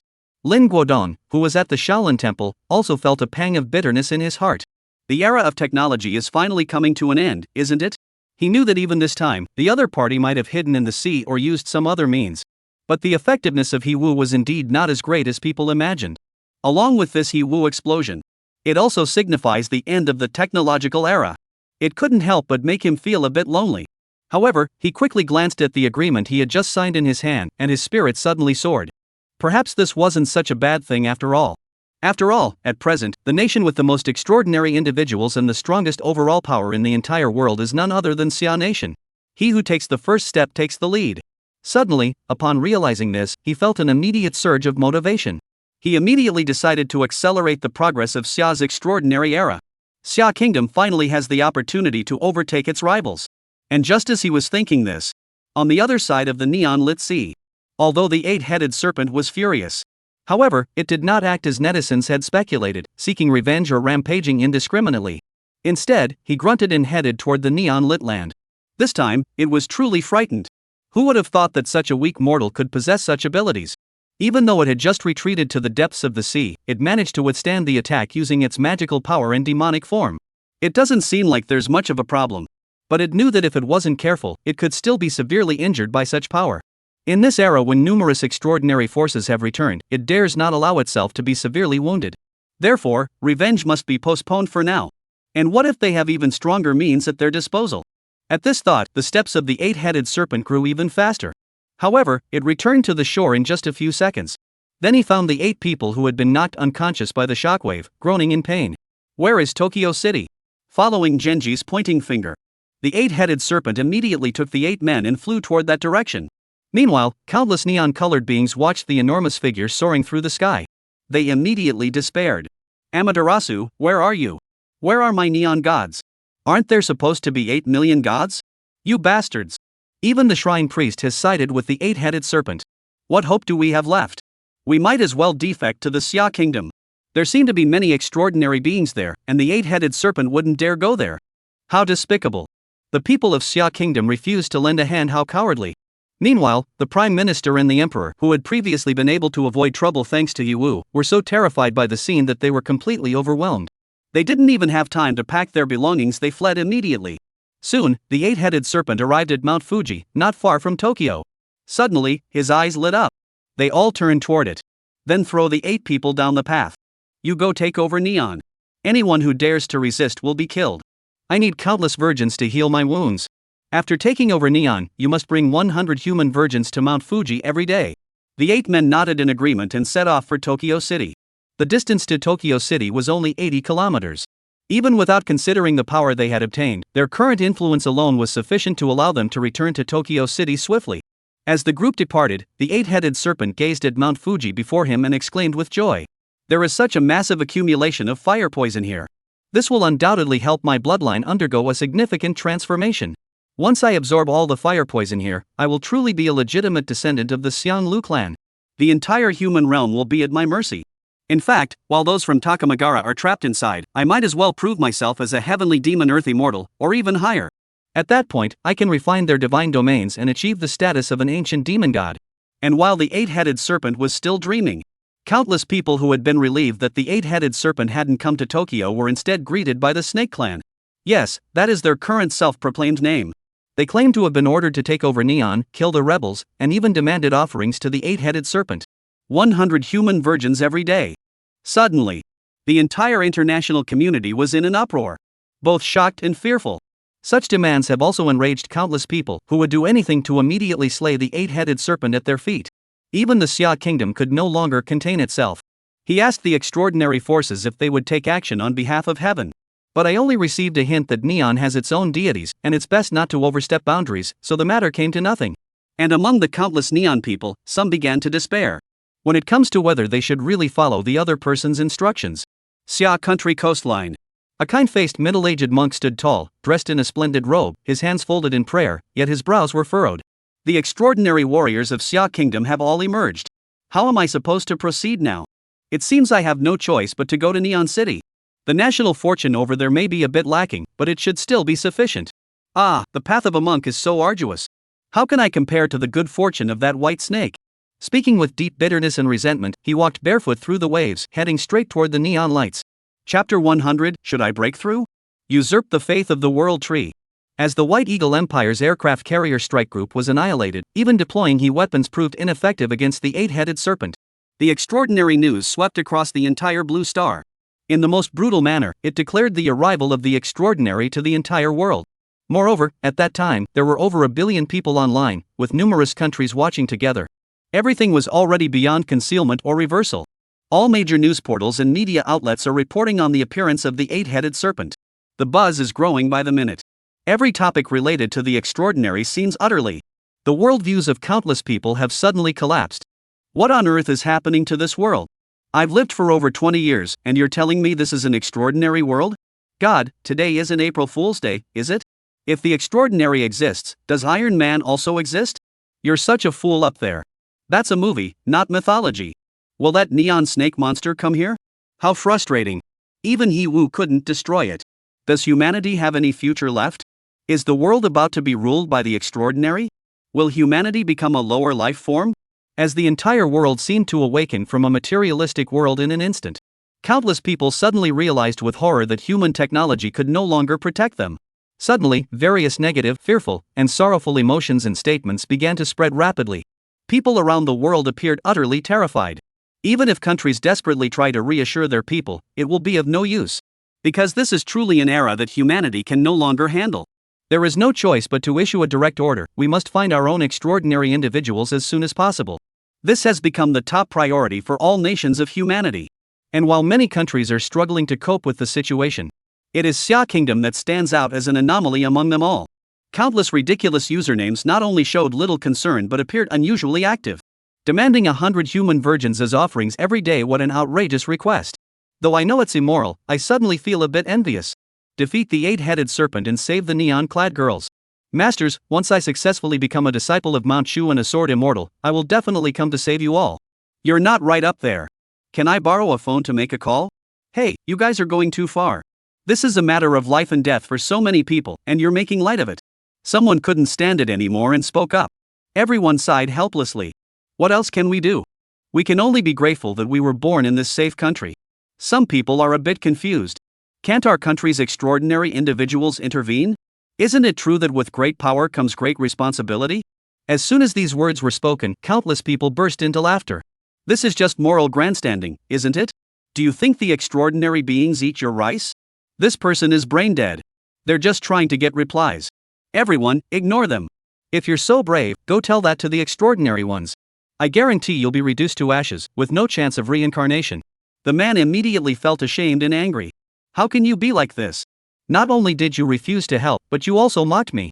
Being kind to others makes you a saint, right? What kind of thinking is that? Seeing their lack of fighting spirit, everyone couldn't help but shake their heads in exasperation. The extraordinary beings naturally had their own considerations, and they had no obligation to act as humanity's babysitters. If you, old man, truly feel so compassionate toward humanity, why not go to Neon yourself and swap places with a human virgin? Wouldn't that be more appealing? Let's compare notes here. Suddenly, the man fell silent. Meanwhile, countless netizens in Xia Kingdom were engaged in heated discussions about whether the extraordinary beings would intervene or not. The mastermind behind it all, Zhu Xian, however, paid little attention to these matters at the moment. After all, in his world, the Neon City had its own pantheon, and the extraordinary beings would not dare to cross over. Even Fahai, with his fiery temper and hatred for evil, would not disregard this unspoken agreement. And as for the existence of the eight-headed serpent, he has his own plans. Therefore, he is now grappling with another issue. That is, whether or not to break through to the Yuanshan realm. This question, which countless people outside saw as unnecessary to dwell on, was indeed a major issue in Zhu Xian's eyes.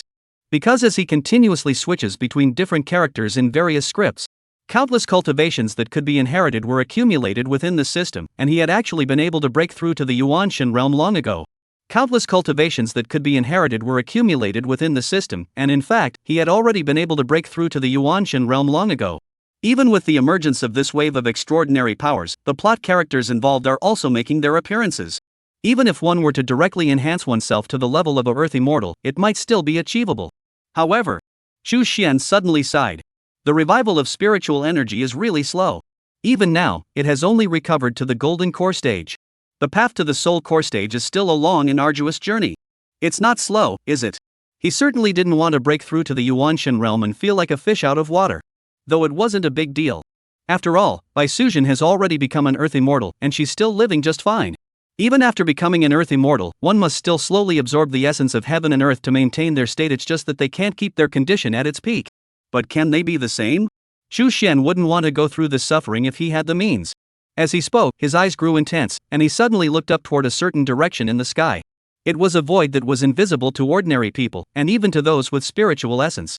For it was a flaw in the fabric of the world. A faint stir arose in his heart. Should he take action? The flow of heavenly energy was too slow. As he thought of this, he couldn't help but feel a bit emotional. When he first discovered that flaw, he was so scared he couldn't help but rush to open the script. But now, I've actually set my sights on the other side. I really am a fickle man. Of course, he quickly suppressed the urge in his heart and muttered to himself. It's not the right time yet. Once the spiritual energy of heaven and earth reaches the Yuanshan stage, the entire blue star will undergo tremendous changes. It won't be like before, passing by quietly without a trace. Moreover, at that time, the true era of cultivation might finally arrive. The true era of immortality cultivation may finally arrive. The current blue star is not yet prepared. Yes, it's not ready yet. After all, he had only completed sufficient preparations within the borders of Xia, but abroad, he had merely made a few casual moves, and was far from being able to fully capitalize on the benefits of the spiritual energy revival. Speaking of which, he couldn't help but glance toward the west. At this point, he couldn't help but cast his gaze toward the west. He saw two figures heading west in the distance. One of them, a figure familiar to Zhu Xian, had already resolved his troubles and had just inherited his family's title. He was jumping around happily, completely without any thoughts of spreading or cultivating extraordinary abilities. He's just a good-for-nothing. Zhu Xian never had high hopes for him from the start. But the other one. But it caused his originally hopeless gaze to brighten slightly. Some guy who doesn't care about lotus flowers is actually trying to usurp some kind of faith in Scandinavia right now. And it's the faith of the world tree. Chapter 101, Seeking the National Preceptor for Universal Salvation, You Country Bumpkin. Daring to usurp the faith of the world tree, what a talent. They've even learned to expand the plot on their own and add their own scenes. That's impressive. It was definitely worth the price I paid to unlock him. Zhu Xian couldn't help but praise them. Because the moment he noticed the tree demon's movements, a series of scripts about Norse mythology popped into his mind. This directly helped him refine many of his subsequent plans. It even provided some conveniences. This is why he was so impressed with the other party. Of course. The revival of Norse mythology will likely take some time, as it involves a large fictional backdrop that he has created. For now, he must focus on the current script for the eight-headed serpent. After all, it is the sixth script derived from the fifth script, and it marks the first step into the international market. Zhu Xian still places a high priority on it. Especially after the script shattered the worldview of countless foreigners, it brought in tens of millions in revenue. This is something he simply cannot ignore. That's right, he's just that kind of pragmatic person. As for a certain tree demon causing trouble in Scandinavia, attempting to usurp faith, and using the incense brought back from the underworld to become a deity and walk the path of the divine, let him go play by himself. Anyway, his fate has already been planned by Chu Xian. Before that, let him do whatever he wants. Faith is something that only emerged after the revival of spiritual energy, but it's only been a year and a half since the revival. How much faith could one possibly accumulate in that time? Back then, it was a world completely locked into materialism. Therefore, his path to farming was destined to lack grandeur. Although this time's reflection did not lead him to make a firm decision to break through to the Yuanshan realm. However, discovering the sly little actions of a certain tree demon still brought him great joy. So he stopped dwelling on it. Immediately, he shifted his gaze to the eight-headed serpent. That old guy, Pu Duzihan, seems to have arrived. After all, this is the first time he has ever created a complete Earth immortal being, so Chu Xian must keep a close eye on it. He couldn't let the plot go off the rails. There are still many external distractions. And just as his gaze fell upon it, Neon, Kyoto City. At this moment, the Prime Minister and the Emperor of Tokyo, who had just fled from Tokyo, were looking gloomy and sad. As the leaders and spiritual symbols of the nation, being forced to flee the capital is an unimaginable humiliation. The Emperor clenched his teeth and said, "It's all the fault of the Snake Clan. Otherwise, we wouldn't have ended up in this predicament." The Prime Minister nodded in agreement, following the Emperor in berating those few individuals. As for the eight-headed serpent, they dare not curse it. Not only do they not curse it, but they actually hold it in awe and reverence. After all, this was a divine being who had managed to survive in the Hiwu realm. How could they possibly hate him? Neon people worship the strong, it's in their nature. And these beings are even part of their own nation's mythology. It's one of our own. How could I possibly scold him or hate him? Of course, even though they didn't curse or hate him, they still felt very wronged at that moment. After all, they had already heard about the demands of the eight-headed serpent. They have taken control of Mount Fuji and demand 100 virgins every day. They said, "Is that all? For such a small request, you believe the slander of those few people? Just say what you want. Would we not give it to you? At least don't say it outright. Why can't you just ask us if we agree first?"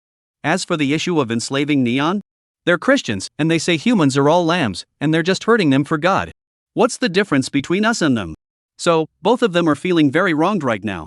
However, no matter what is said now, everything has already been decided. They have already fled Tokyo. Much of the national power is now in the hands of the Snake Clan. The leverage they hold is no longer sufficient for them to grovel before the eight-headed serpent. This leaves them sighing in regret. And just as they were feeling lost and unsure about their future, a loud, resonant Buddhist chant suddenly echoed in their ears. Amat Ba Buddha. Though the sound was not loud, it suddenly left their minds blank.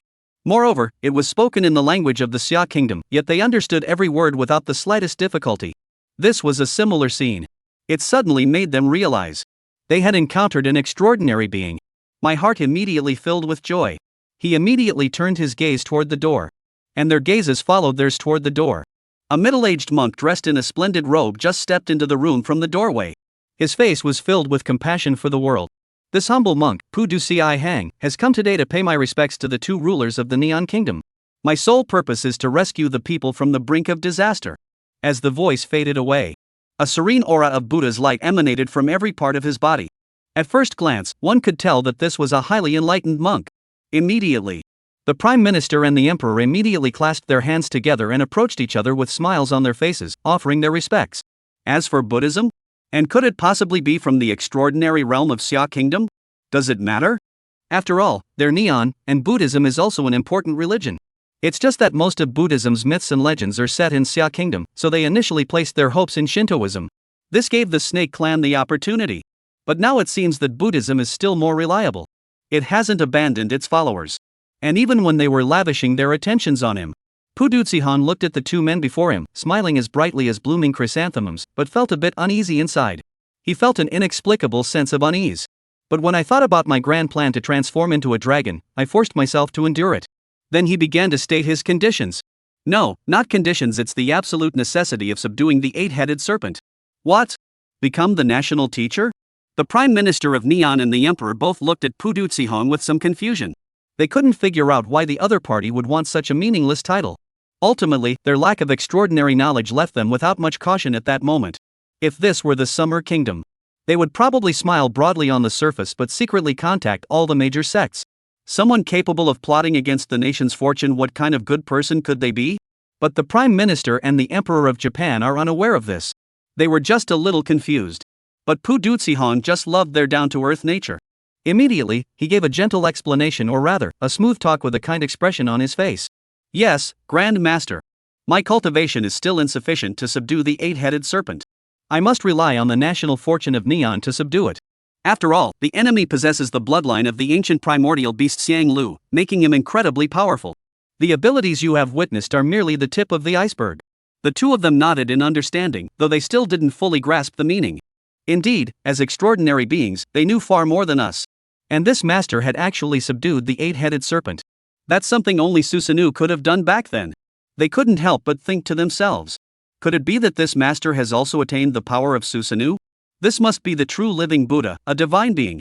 Immediately, his expression grew even more solemn and respectful. Meanwhile, Pu Duzihan watched the two country bumpkins in front of him being completely taken in by his words, and felt a great sense of relief. Indeed, Neon is truly my paradise. The moment of my transformation into a dragon is drawing near. Chapter 102, The National Preceptor reclaims Tokyo City and attempts to abduct the extraordinary being from Xia Kingdom. Soon.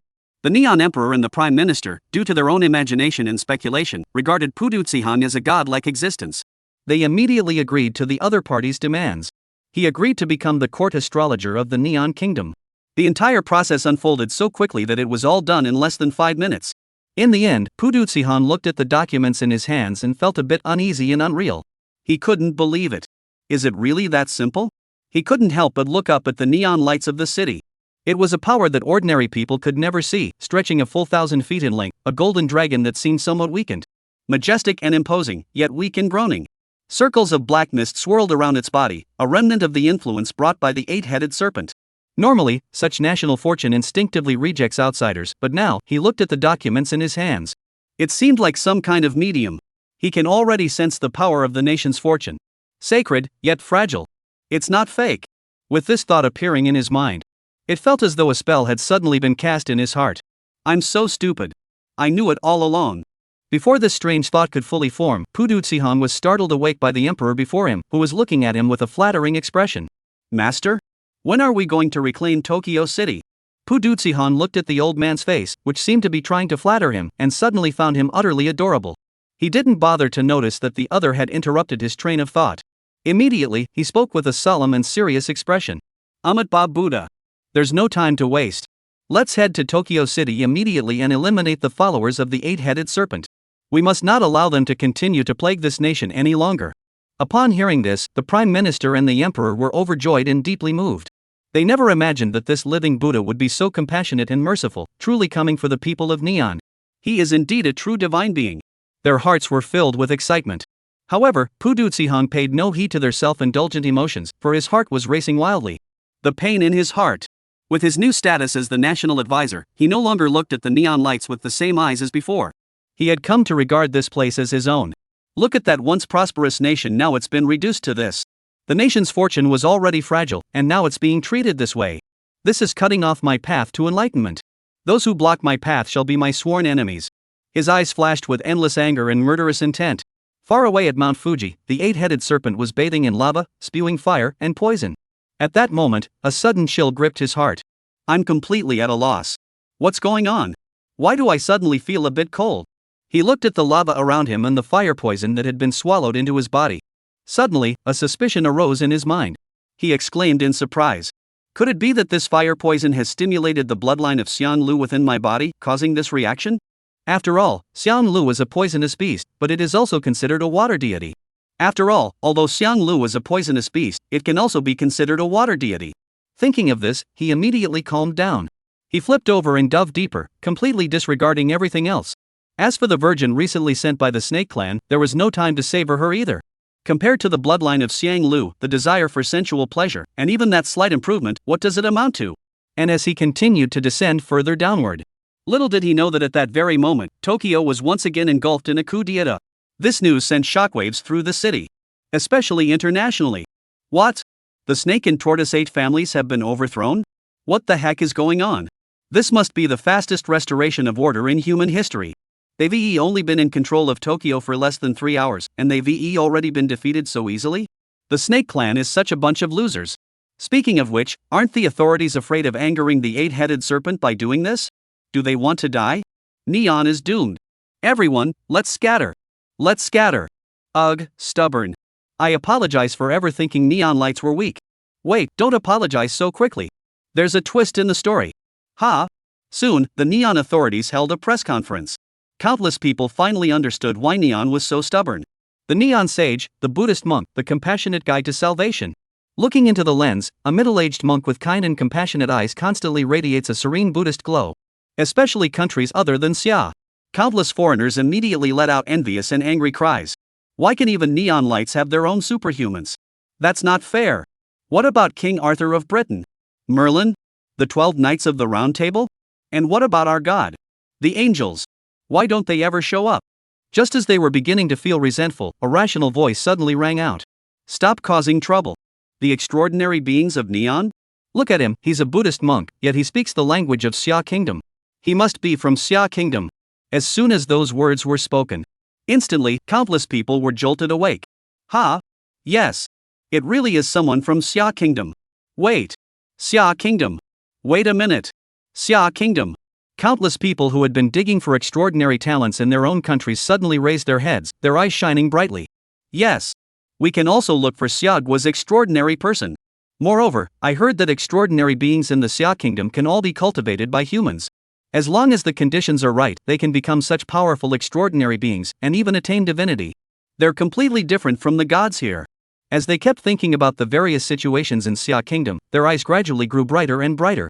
Then, finally, one by one, they made up their minds. I'm going to Xia Kingdom to cultivate immortality. As for the official authorities of various countries, their true intentions are. Even Pu Ducihong can leave the neon lights behind. What about the other extraordinary beings? Aren't they just the national teachers? They can do it too. Immediately, countless people, including various spies, rushed to submit visa applications to the Xia Kingdom. However, at the same time they were doing so, they suddenly discovered the difficulty and complexity of applying for a visa to Xiagua have suddenly increased significantly. This has left countless people stunned. The official response from the Xia Kingdom was a cold laugh. We knew you'd pull this stunt. We've screened out 99% of the people, and those who managed to slip through are still within our control. However, that being said, the official authorities of Xia Kingdom are also somewhat puzzled by the matter involving Pu Ducihong. Isn't there supposed to be an unspoken understanding between them? Chapter 103, Fahai's Inner Demon, Neon Thoughts Floating. At that moment, Lin Guodong, who was on his way to the next extraordinary power, was also feeling a bit puzzled. He turned to ask the abbot of the Shaolin Temple. To his surprise, the abbot also looked puzzled and said he had never heard of this person. You must know that someone daring to use the name Pu Ducihong in the Buddhist community is definitely no ordinary figure. They too were somewhat puzzled by this matter. However, Fahai, who was currently at Jinshan Temple, couldn't help but smile. Though he did not know which Zen master from the Buddhist order it was, subduing demons and saving the masses was a great merit.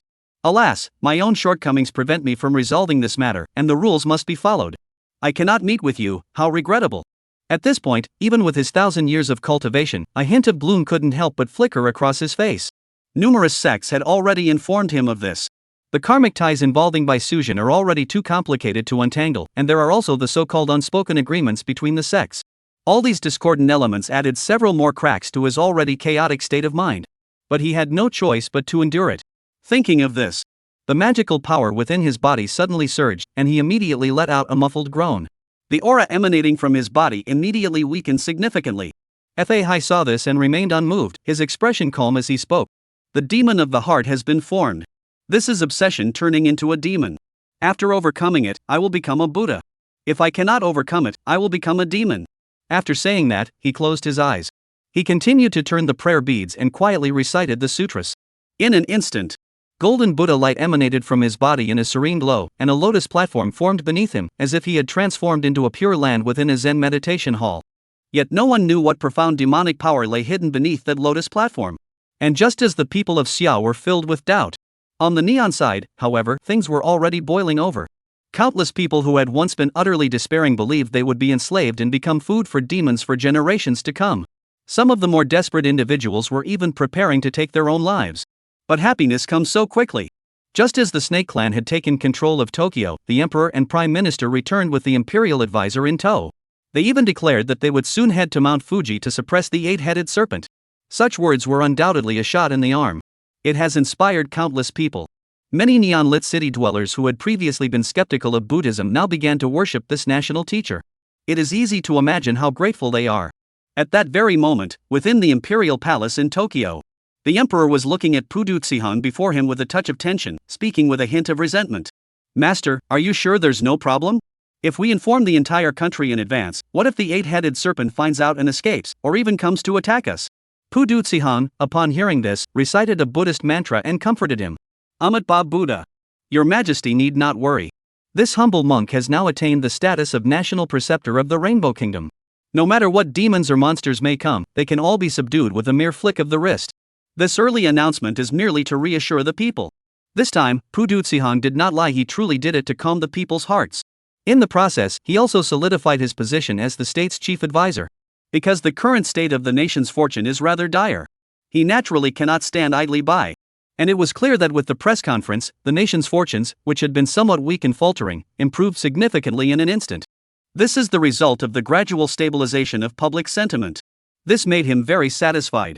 As for the matter of solidifying his position as the national sage and ensuring that the nation's fortune could no longer suppress him, that was merely a minor detail. After all, he was an existence of the earth immortal realm. If he were to forcibly devour the nation's fortune, it would not be a significant feat. Of course, this does have some use for him. Of course, it would be somewhat useful to him. By not forcibly devouring the nation's fortune, one can maximize the absorption of the nation's fortune and avoid waste. Looking at the national fortune that was never sufficient to begin with, it now seems that this approach is also quite important. The emperor, upon hearing this, felt reassured and then asked another question. Master, the Snake Clan has already been imprisoned in a special facility. What should we do with them? Pudutsi-han heard this and noticed a fleeting expression in the other's eyes, but showed no intention of intervening.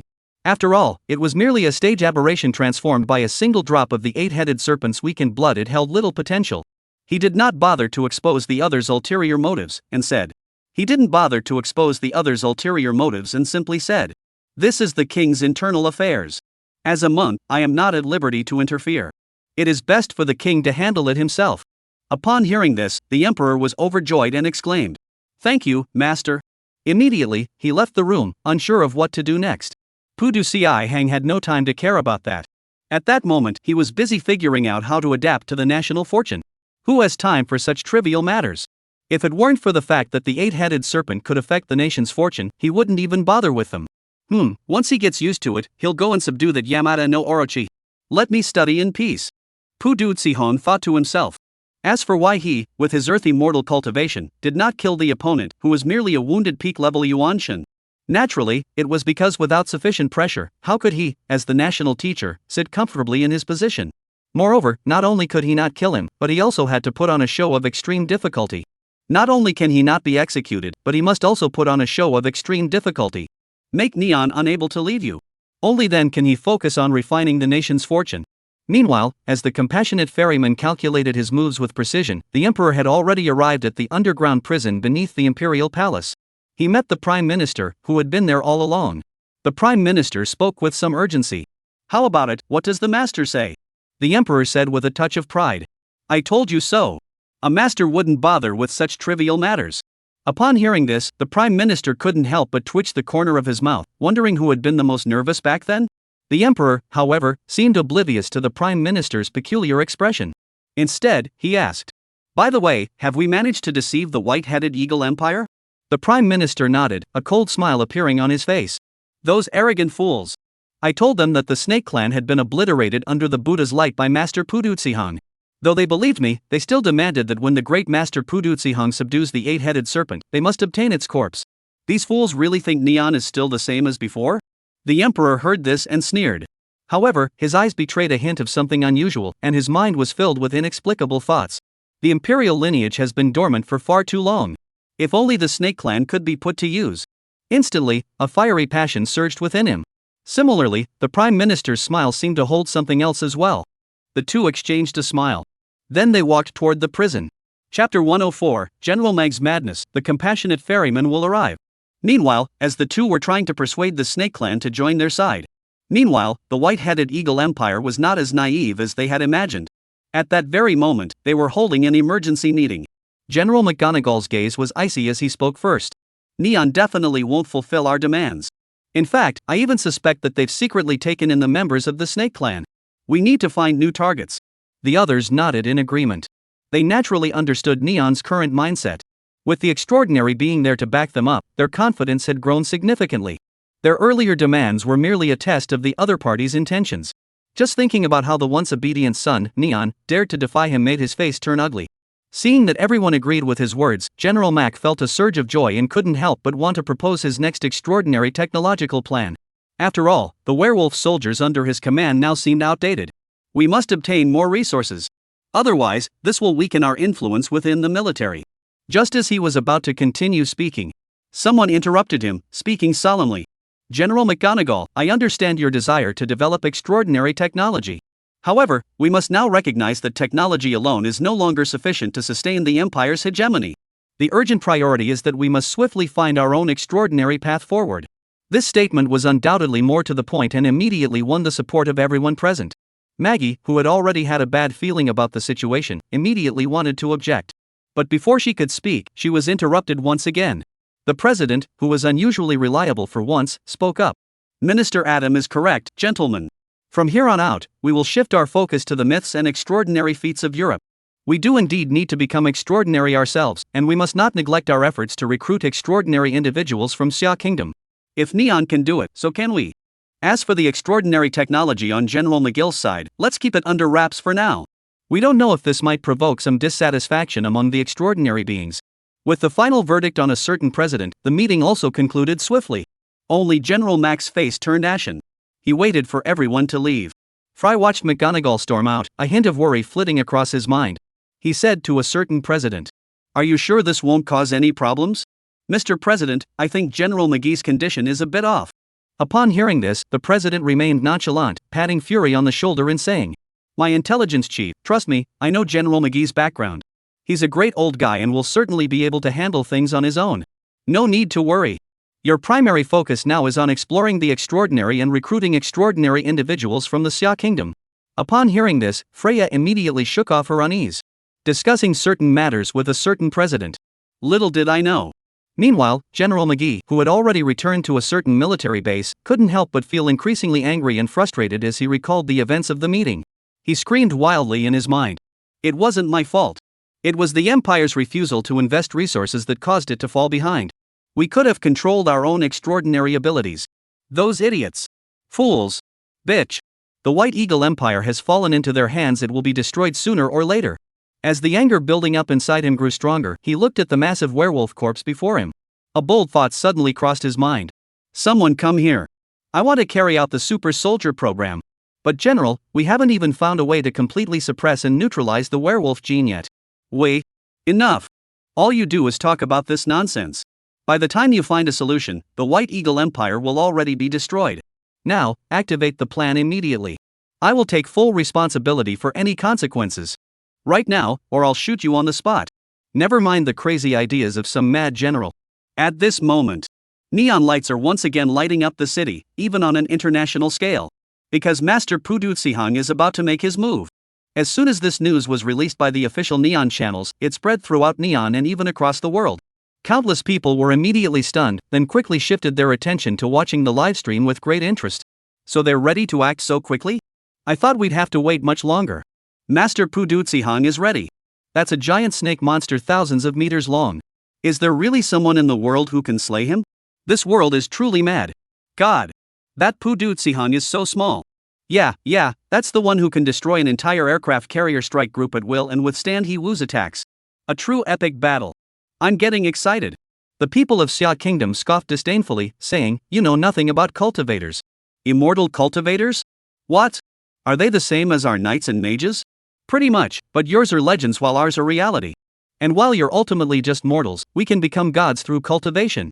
Immortality. That's the difference. A ruthless mockery from an outer disciple of Jinshan Temple. Sigh, Jinshan Temple? Mentioning that makes me think of Master Fahai, the great celestial dragon was so cool. To be honest, if Master Fahai were here, he'd probably subdue the 8-headed serpent with just one hand. That's true mountain moving and sea shifting power. He's almost an immortal. That's right. What? Master Fahai? Great dragon of the heavens? Moving mountains and overturning seas? Becoming an immortal? God, what are you talking about? I don't understand a single word. Due to the appearance of the eight-headed serpent and the compassionate ferryman, the people of Xia, who had previously paid little attention to the neon-lit events, have now shifted their focus to the current buzz surrounding the emergence of various supernatural forces. This has led to today's live streams being flooded with various figures from the Xia kingdom. Countless foreigners are now completely baffled. What on earth are you talking about? I can't help but feel that we and the people of Xia kingdom are living in completely different worlds. Chapter 105, The Unlucky Premonition of the Compassionate Ferryman. What a cunning thief! Before they could ask any further questions, suddenly, a figure appeared in the live stream, instantly capturing everyone's attention. It was the figure of a middle-aged monk dressed in a splendid robe, with kind and benevolent features, emerging from the imperial palace. He emanates a serene aura of Buddha's light and holds a string of prayer beads in his hands. Almost the moment he came into view, everyone felt a special atmosphere. Unconsciously, one's temperament became more peaceful. I feel that there is nothing in the world that can make me angry. Even deep within my heart, it felt as though I suddenly wanted to embrace a monastic life. Though it was only fleeting. But it still moved countless people. Sigua, is this really the legendary great monk of high virtue? Ha, no wonder he's our country's spiritual leader, he's truly amazing. Is such an existence even human? He can actually influence my mood. Oh my god. Just now, I had a moment where I felt like I had seen through everything. Has this master's realm already become so terrifying? Is this what it means to be extraordinary? If it can influence one's mood, could it also distort our minds? I feel like he's just showing off, but I have no proof. Such an existence is already on par with the gods. I no longer worry about the problem of the eight-headed serpent. Yes, I was worried that the master wouldn't be able to defeat it. But now it seems that the master has probably already reached the level of a Buddha and is no longer immortal. As various opinions were expressed, countless people's enthusiasm for the extraordinary grew even more intense. Major international media outlets have also begun to capitalize on the momentum, hyping up the story. This has only fueled the enthusiasm even further. Although there were some threats mixed in, they were harmless. After all, the core content of all the statements is, "The master is amazing. We can rest assured." Of course, for the people of Xia, who have experienced this many times before, it's no big deal. Such tactics to affect one's mood were nothing new to them. Even though the extent of the influence this time was slightly more exaggerated than the previous few times, they didn't think much of it. All they cared about now was the extraordinary battle that was about to unfold. The eight-headed serpent versus the Buddhist monk. Such a grand spectacle isn't something you see every day. And it's not even happening in their own backyard. They can sit back and enjoy the show. However, the people of Xia have grown accustomed to it. Some, however, were a bit more sensitive. For example, Fahai at Jinshan Temple was watching the live broadcast in front of him at that moment. Feeling that faint, alluring force, his brows couldn't help but furrow slightly. He spoke with a hint of unease. Why must Venerable Master Pudu Tsihong resort to such methods? Using the status of a great cultivator of the Yuanshan realm to deceive ordinary mortals. However, considering the limited power the other party had employed, he could only comfort himself by thinking it might be a tactic to stabilize public sentiment. After all, it was indeed true that some citizens of Neon Nation were feeling anxious at the moment. He looked at the screen filled with comments, most of which expressed relief. He forced himself to explain it to the other person. Then I continued reading. But deep down, he thought to himself. When he had the chance to see the monk, he must tell him all about this matter. As these thoughts arose in his mind, far away in the neon lights, the compassionate ferryman of the afterlife, who was currently manifesting his divine presence, suddenly felt an ominous foreboding rise within his heart. The gloomy shadow enveloping his spiritual senses left him feeling as though a fishbone was stuck in his throat. Could something have gone wrong? The neon deities have descended to the mortal realm? That can't be right. With the power of the neon deities, unless it's one of their main deities, they wouldn't stand a chance against me. Could it be that my identity has been discovered? Impossible. I have already attained the cultivation level of a earthy mortal. In the current human realm, a mere snake and a half-crippled monk could never possibly discover me. As for that great sage, since he didn't attack me from the start, he wouldn't dare to attack me now. Countless thoughts arose from the depths of my heart, but I could not find an answer. In the end, he let go of his desire to continue displaying his divine powers.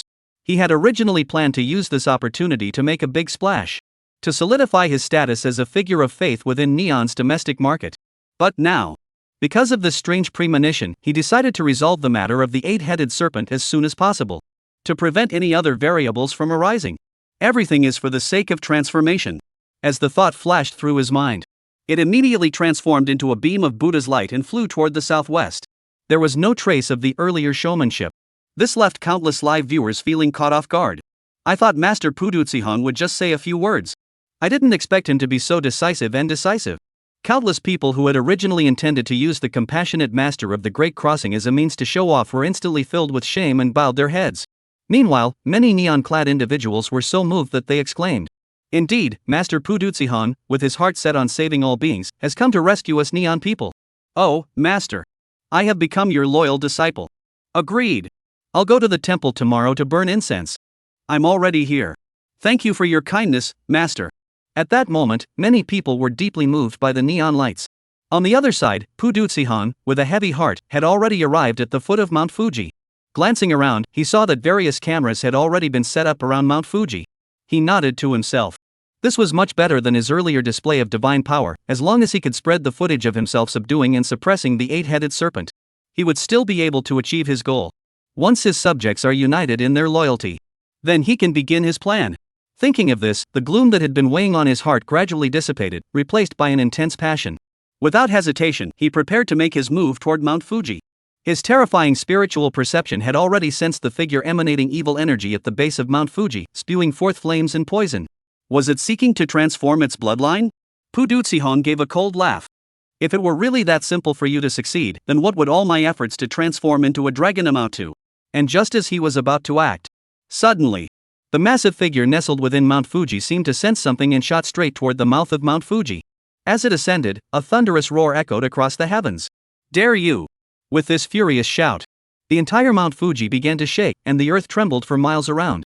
Within the mountain pass, countless streams of magma suddenly began to churn, and thick plumes of smoke rose into the sky. It seemed as though a gigantic monster was about to burst forth from below. But will the compassionate ferryman allow it? Immediately, he clasped his hands together. In an instant, endless golden Buddha light illuminated the entire sky. The familiar Buddhist chant echoes across thousands of miles. Amitabha Buddha. Demon, put down your weapon and become enlightened immediately. But as soon as the words left his mouth, a massive hand formed from Buddha's light had already pressed down toward the volcano's crater, instantly stunning the eight-headed serpent that had just begun to emerge. A gigantic hand of Buddha's light appeared, and the serpent was immediately struck back into Mount Fuji. In the mind of the eight-headed serpent, it seemed as though a curse word was forming, but it wasn't sure whether to speak it or not. Isn't it said that one can become a Buddha by laying down the slaughtering knife? Why did you just go ahead and act? No formalities? You thief! How cunning! Chapter 106, The Great Sun Tathagata's Dharma Form. A centipede demon who can act. Meanwhile, the compassionate ferryman struck the eight-headed serpent with a single palm strike, sending it back into Mount Fuji. Before the viewers in the numerous live streams could react, immediately, he recited the Buddha's name once more. Instantly, a Buddha's light even more dazzling than before erupted from his body, blinding countless people so that they could not see anything. When the light finally faded, suddenly, a golden Buddha figure, 1,000 feet tall, appeared, seated in the void. It was as if the Buddha himself had descended, leaving countless people in silence. Even some of the extraordinary beings from the Xia kingdom were left bewildered. Could this be the legendary true form of the great sun Tathagata? Can anyone actually cultivate this? Are you sure you're not joking? Yet, sensing the terrifying Buddha light and aura above, there was no trace of a earth immortal's presence, and the fluctuations in spiritual power remained at the Yuanshan stage. They couldn't help but doubt. Could it be true? The Buddhist community is also shaken at this moment. An old monk with snow-white hair and beard at Lingtai Temple trembled as he held his prayer beads. The Buddha's disciple has descended to the world. It must be the Buddha's disciple who has descended to the world. Otherwise, how could anyone in this world attain enlightenment as the great Sun Buddha? At this point, he couldn't help but stand up excitedly and say, "I must go to sit in meditation under the guidance of Master Pudutsihan. With his protection, I am certain I will achieve enlightenment." Fahai was also shocked at this moment. Could it really be the great Sun Buddha? But when I descended to the mortal realm, the Buddhist sect didn't even inform me. Of course, although he had some doubts in his heart, most of the Buddhist supernaturals, and even more of the believers, chose to believe. Such powerful force in Buddha's light, is it real, or what? As the compassionate vessel of universal salvation manifested the true form of the great Sun Buddha, an overwhelming and scorching force of faith surged toward me. It caused his physical body to feel a stinging pain. His heart tightened. Although this was a true form through faith, it couldn't withstand such a sudden influx of so much faith all at once. He is already struggling to control so much faith without practicing Buddhism, using his demonic form to forcefully command it. If he were to take on even more, he might reveal his true form. Any more, and he might reveal his true nature. There are quite a few extraordinary beings in the mortal world these days. At this thought, a flash of ruthlessness crossed Pudutsihan's eyes. He must deal with this eight-headed serpent quickly. And as that thought crossed his mind, The eight-headed serpent, which had been banished deep into Mount Fuji, once again emerged from the magma. This time, it has learned its lesson. He directly unleashed his boundless divine power and charged out with all his might. However, as he broke out of Mount Fuji, instead of encountering resistance, he saw a massive form of the great Sun Buddha. He sensed that the power emanating from it had already surpassed the realm of the soul. Instantly, he fell silent. 8 confused faces were captured by the satellite broadcast. This left countless people in stitches. Now I understand why Master Pudutsihong knocked him down first. It was to prepare for his ultimate move. Look at that confused expression, it's perfect for a meme.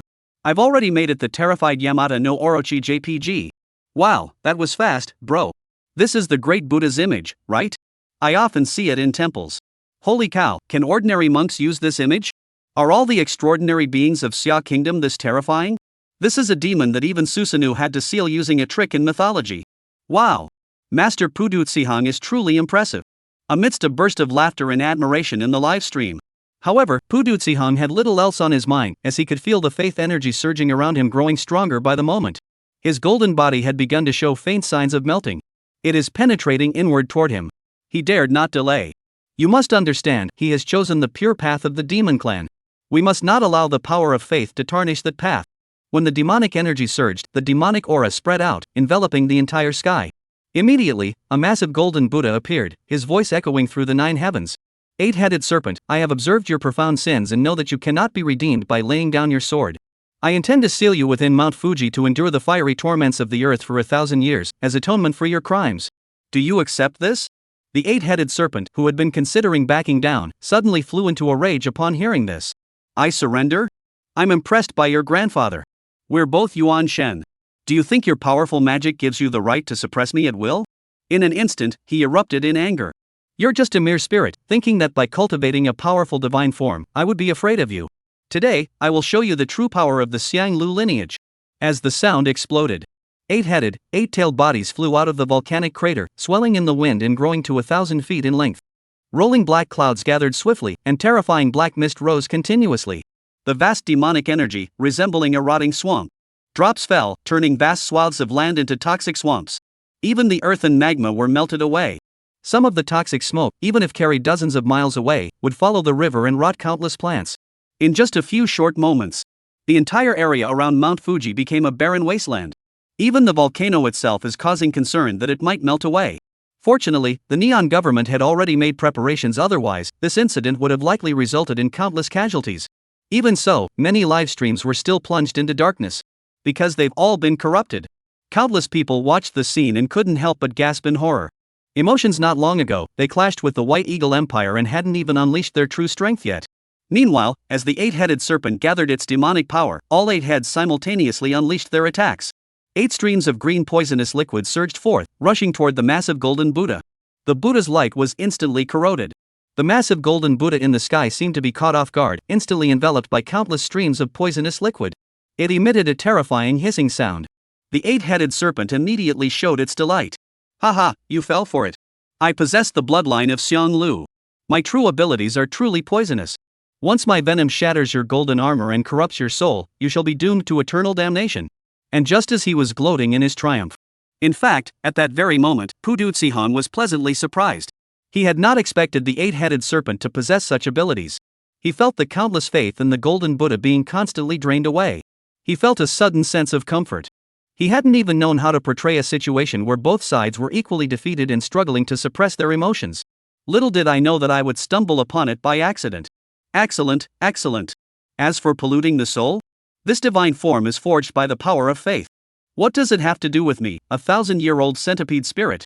Immediately, the golden Buddha bathed in poisonous liquid, and endless sizzling sounds echoed across the wilderness. However, his expression remained unchanged. With the composure of one plucking a flower and smiling. Reaching out to grab the 8-headed serpent. A look of great enlightenment and transcendence appeared on his face. If I can subdue you and save all sentient beings, how could this humble monk possibly hesitate to sacrifice this mere form of the Tathagata? If I am doomed to perish, it is my own karmic retribution. As soon as these words were spoken, they were met with the other person's expression. Even Chu Xian, who had been watching closely, couldn't help but gasp in shock. Even Chu Xian, who had been closely watching, couldn't help but gasp in shock. If he didn't know the whole truth, he might have believed it himself. He's a talented actor who can really deliver a performance. Chapter 107, The Selfless Monk Pu Du Si Hang Makes the Ultimate Sacrifice? At that moment, countless people were listening to their conversation. Instantly, all eyes turned toward the gigantic Buddha figure bathed in poisonous liquid, its bones and flesh seeming to emerge from within. He couldn't help but be moved. They weren't as familiar with the script as Chu Xian. Suddenly, they were almost fooled by Pu Du Zihan's ploy, left dumbfounded and feeling uneasy. Master! Some emotionally rich people even have tears welling up in their eyes. It can only be said that in this world, those who are capable of deceiving others are the ones who thrive the most. At this moment, Pu Du Zihang felt the surge of faith power rushing toward him suddenly surge sharply. His eyebrows twitched imperceptibly. But he also knew that his act was almost over. Immediately, boundless Buddha power surged from his hands, Buddha light illuminating the entire sky, as he reached out to grab the eight-headed serpent that had already been enveloped. The eight-headed serpent, hearing the words of the compassionate savior, was also somewhat bewildered. This bald donkey doesn't seem to have much pure Buddhist nature either, does he? Does he have such enlightenment? But as he watched the massive golden Buddha's palm descending toward him, he had no time to think further. He let out a furious roar. Just you. Since you're so eager to die, I'll grant you your wish. You shall face your fate and repay the karmic debt from 1,000 years ago when you were severely injured by a cultivator from the Xia kingdom. With that, 8 tails, each hundreds of feet long and brimming with boundless demonic power, lashed out toward the opponent, ready to clash head-on. Physical combat was the demon clan's true specialty. And with that thought, he sneered inwardly. He thought he could force the other party into a life or death struggle. Suddenly, what's going on? The eight-headed serpent gazed at the massive hand approaching it head-on, and a look of sheer terror flashed across its eyes. He could sense that the hand seemed to contain a special aura. Grasping the heavens and the earth, everything was within that gigantic hand. The 8 tails, which had unleashed immense power, seemed to be under the control of the opponent's single hand. This left him with an overwhelming sense of being trapped, as if there was no way out in the entire world. Such a technique could never be possessed by someone at the Yuanshan realm. Even if the opponent had cultivated the legendary Great Sun Tathagata, it should not be like this. And at that very moment, a tidal wave of emotion surged within him. Suddenly, his gaze fell upon the other's eyes, which seemed to be filled with a sense of sacrifice and resolve, yet they also harbored a hint of the bizarre. Instantly, a chill crept into his heart. He suddenly understood. Only one thought remained in his mind. He's definitely not at the Yuanshan realm. Earth immortal. What does he intend to do? As this thought crossed his mind, the 8 massive tails, brimming with murderous intent, had already been seized by the opponent. A colossal force, utterly unstoppable, sent the entire 1,000-foot-long serpentine body crashing toward the opponent. He was completely within the enemy's control. In the eyes of the outside world, it was the compassionate monk Pu Du Zihang who, with great enlightenment, great sacrifice, and great determination, disregarded the terrifying venom on the body of the 8-headed serpent and engaged in a fierce struggle with it.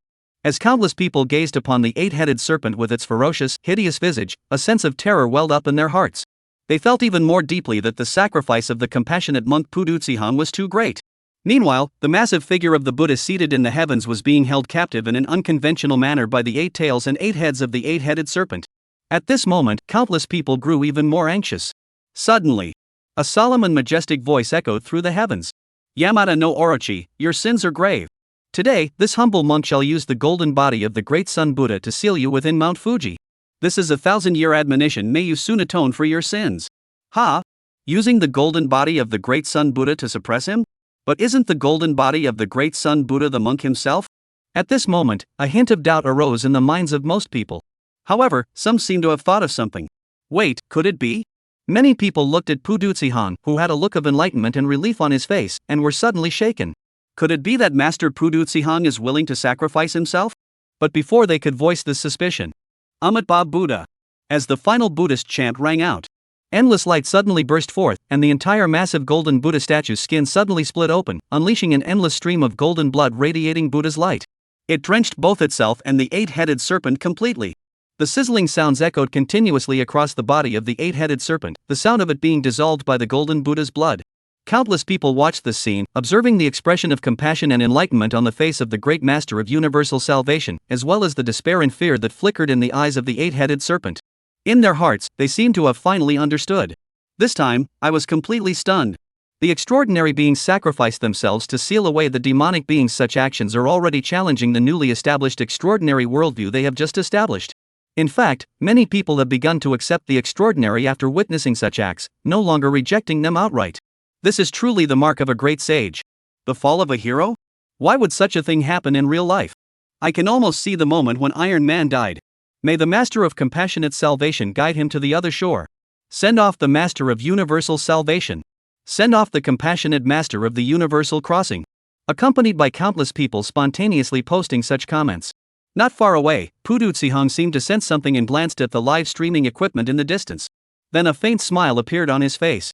As if sensing their actions. It touched the softest parts of countless people's hearts. Watching the compassionate master of the great crossing of the sea sink into Mount Fuji alongside the eight-headed serpent, now bathed in golden light. I couldn't tear my eyes away for a long time. Until everything is over. The atmosphere in the livestream remains somewhat subdued, lacking the excitement and awe that typically followed such extraordinary events. And with the conclusion of this extraordinary event, the entire world was also in an uproar. Especially the Western media. The heroic figures who vanquish evil monsters in a tragic manner are precisely the kind of stories they love to write. Immediately, get to work on the draft. However, while they were writing, on the other side, the Pudutsihong, which had already entered Mount Fuji, hurriedly dispersed its golden form.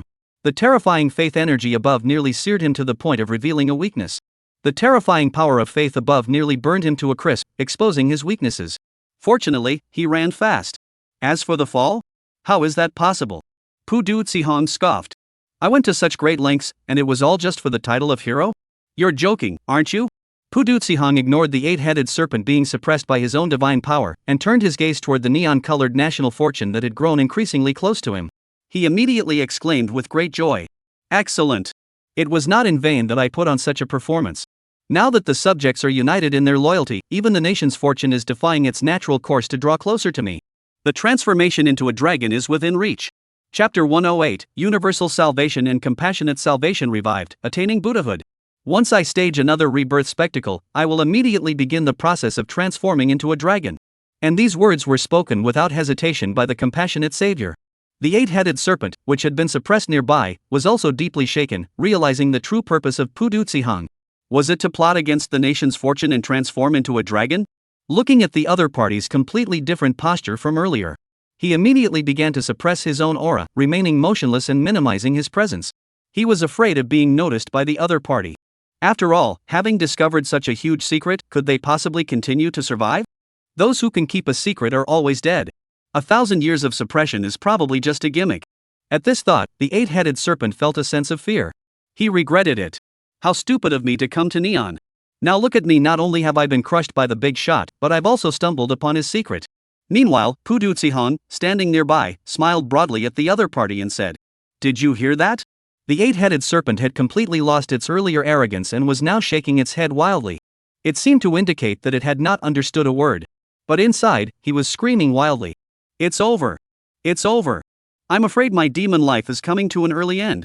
Poor me, since breaking the seal, I haven't even eaten a single person, and now I've run into the hands of a earthy mortal. How despicable. Even though the spiritual energy in this world isn't even at the Yuanshan stage, there's actually a powerful cultivator at the earthy mortal realm. This world is way too complicated. Pudutsihong looked at the eight-headed serpent, which seemed to have been scared out of its wits, and felt satisfied. Want to live? The eight-headed serpent nodded wildly, its eyes filled with hope. After all, it had finally managed to break free from its seal. If it were to die like this, that would be too much of a loss.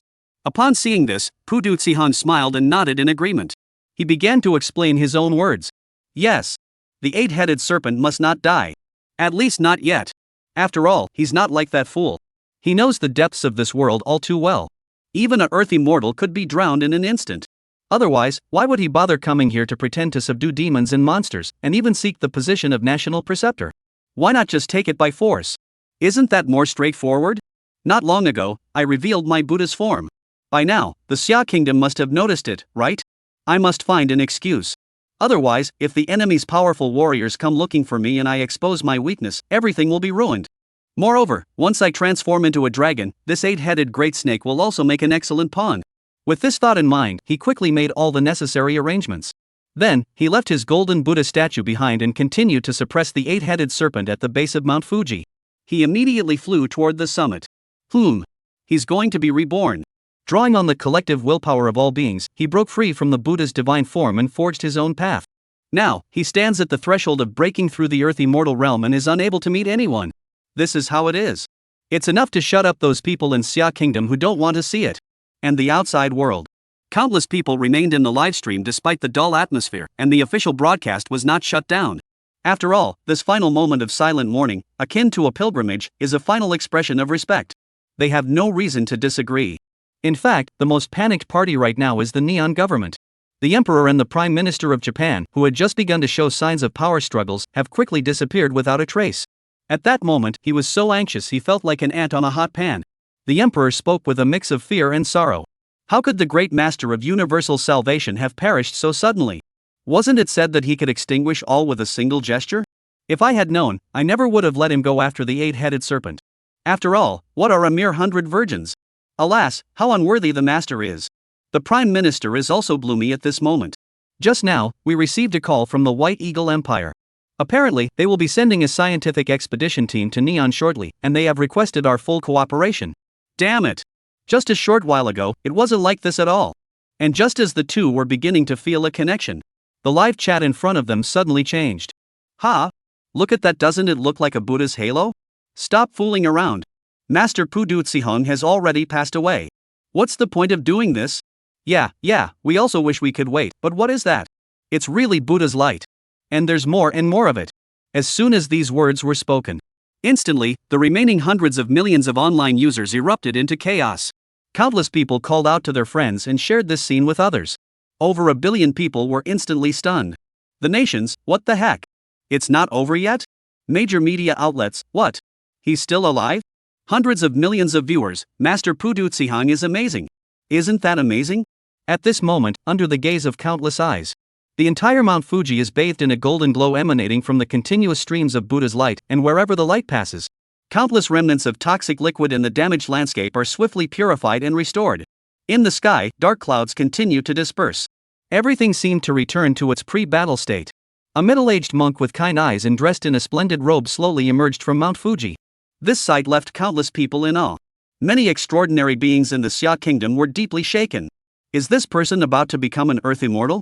Such a method? But the fluctuations on his body are still at the Yuanshan stage. And just as they were puzzled. On the other side, however, it was Pudu Tsihong who took the initiative to speak up and begin explaining. Without destruction, there can be no creation. Today, the ordeal is complete, and in 7 days, it will be the time for this one to attain Buddhahood. Those with karmic affinity are welcome to come and witness this moment. After speaking, he transformed into a beam of Buddha's light and vanished into the horizon.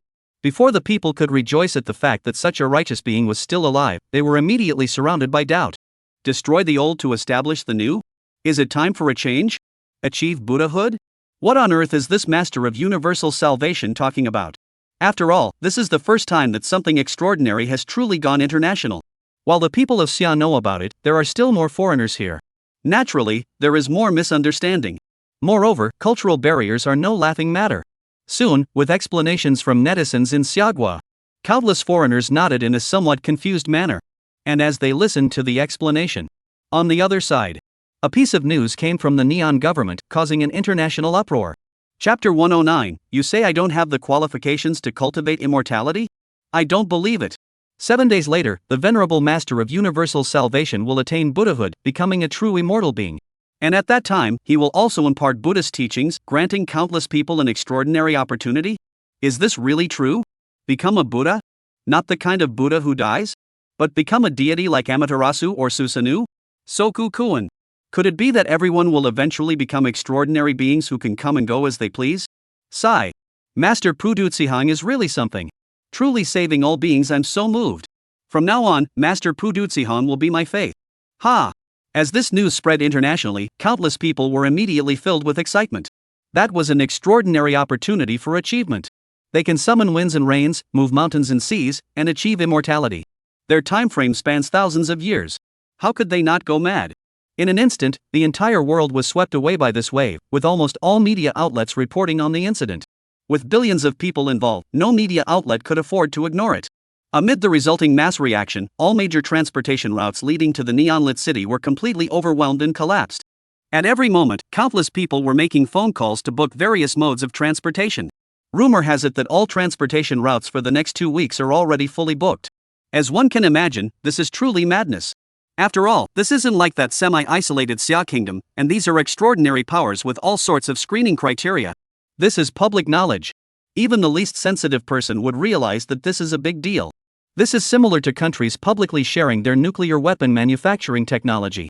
Even Xiaogui can no longer sit idly by countless people or purchasing tickets for various modes of transportation. After all, the selection criteria for extraordinary powers within the Xia Kingdom have become far too stringent. However, many people have traveled to numerous places and still haven't been selected. Now there are free techniques available, isn't that appealing? On the internet in Xia Kingdom, this phenomenon is currently being showcased in all its glory. No wonder they call it universal salvation and compassionate guidance. Finally, the teachings can be widely disseminated. I've already booked my flight and am preparing to fly from Xia to Japan immediately. Same here. What should I do if I can't get a ticket? I'm freaking out. All the tickets for the next 7 days are gone. Hey, isn't our country still recruiting disciples from those extraordinary powers? Why are they all heading to Japan? Yeah, how advanced can public cultivation methods be? Sword riding is way cooler. Never mind, we're here. I'm getting off. Don't give me that. I visited many extraordinary factions, and they all said I have no aptitude for cultivating immortality. Ha ha. They keep all the techniques to themselves, it's all just talk. I don't believe it. Yeah, I heard the official authorities also have some of the cultivation techniques. Apparently, they VE had them since Yen Qixia joined the Supervision Bureau back then. Now they VE supposedly obtained a few more. But they VE never made them public. I've come to Japan too. If this place won't keep me, there's always somewhere else that will. Haha, who are you to talk? Who says that martial arts techniques have to be made public? Those techniques were painstakingly created by our ancestors. Why should they give them to you? Our sect has accumulated those resources over the years. Why should we waste them on you? What kind of nonsense is that? I agree with the post above. However, while there are many rational people online, the majority remains silent in the face of such situations. Everyone understands the logic, but who would be willing to give up the chance to become immortal?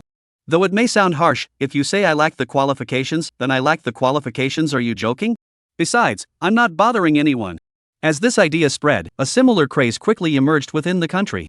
Well, their actions didn't really bother anyone. However, it has caught the attention of the authorities. Lin Guodong looked at the online buzz and news reports, as well as the data in his hands. He rubbed his forehead and said, "What exactly does this master of universal salvation and compassion intend to do? Isn't it said that the widespread dissemination of martial arts techniques is not permitted at this time? The spiritual energy revival hasn't reached a certain stage yet. If martial arts techniques spread widely, they'll absorb spiritual energy, which might actually hinder the revival." This is what the extraordinary powers themselves said. Zhao Qi, standing nearby, spoke without emotion. There are two possibilities. 1. The extraordinary forces have deceived us. 2. Pu Duzihan has other plans. Currently, it is clear that the second possibility is more likely. After all, the extraordinary forces have no reason to deceive us. Lin Guodong naturally understood this logic, but such an event completely beyond his control still gave him a headache. He thought about it for a moment. He patted his head and said, "Forget it, let the extraordinary forces in Neon deal with their own headaches. Let's talk about the martial arts techniques we recently obtained from the Shaolin Temple instead." Zhao Qi nodded and pulled out a report from the lab. According to the analysis, while the martial arts techniques provided by the Shaolin Temple were indeed basic and only capable of cultivating practitioners to the realm, their physical training methods were indeed more suitable for large-scale dissemination. We recommend that these methods be widely implemented within the military. As for the Qigong methods, we suggest they be consolidated under the Super Administration Bureau. This is also the intention of higher authorities. Moreover, in recent times, with the acquisition of many extraordinary things, the laboratory has already achieved some results. Meanwhile, as Lin Guodong listened to the report, many individuals from extraordinary factions furrowed their brows. What is this Master Pu Duzihan up to? Isn't this openly breaking the rules? There's still some time left before the complete revival of the celestial and earthly energies. The old Taoist master Zhang Jiwei looked at Zhang Lingyu, who was chattering away, and spoke slowly. This is the Buddha's own business, we need not concern ourselves with it. What are you still doing here?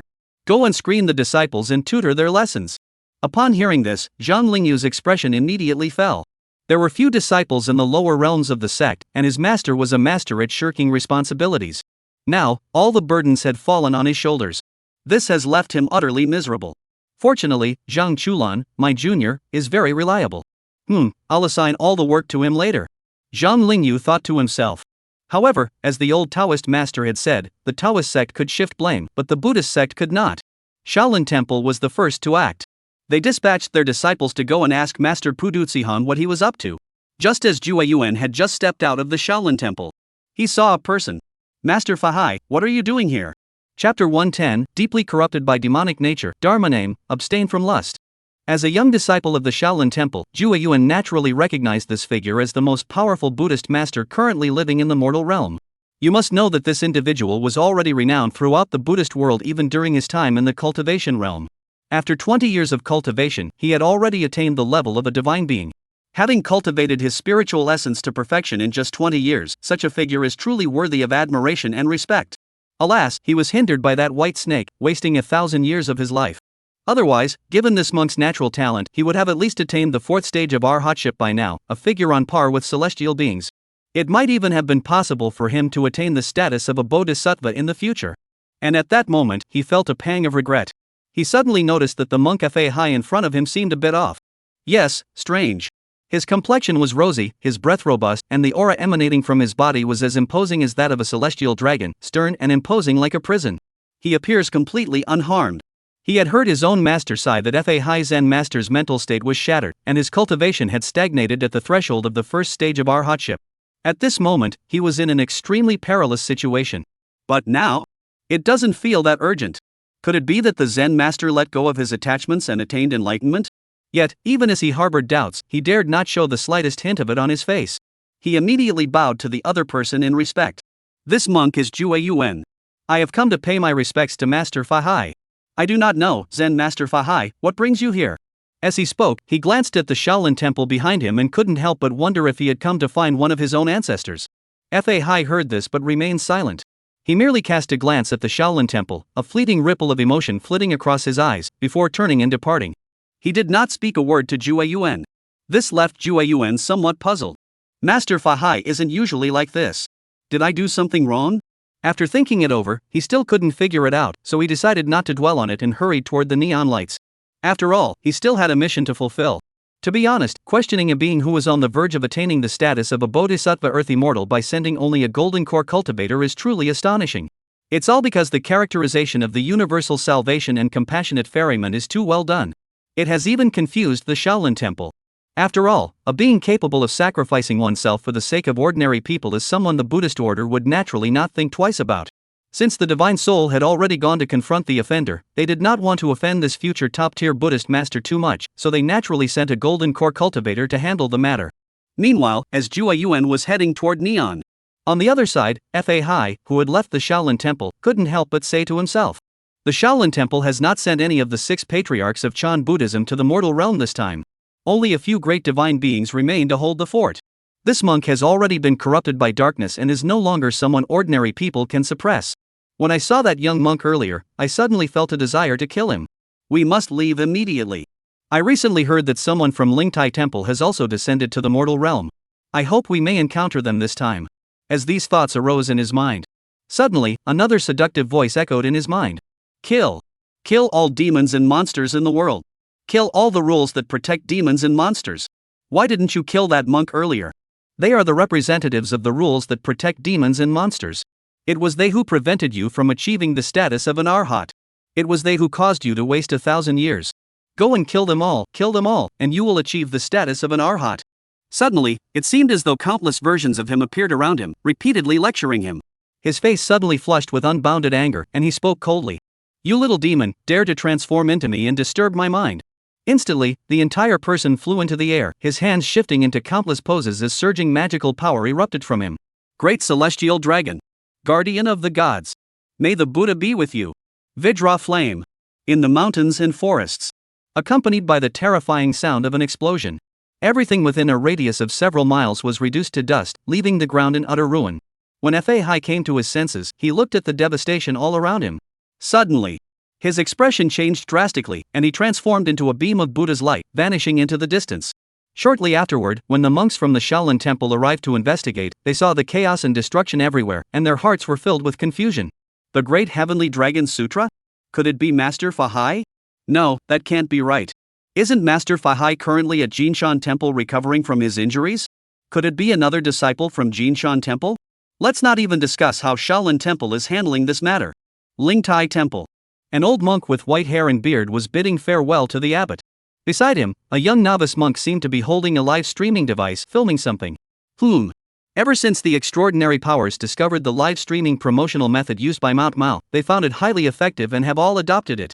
And most of them have granted special privileges allowing them to act with impunity. Nowadays, if you watch live streams online, you'll notice that most of these extraordinary forces have their own live streaming channels. And with millions of regular viewers, it's enough to make anyone envious. The young monk in charge of today's live stream is none other than him.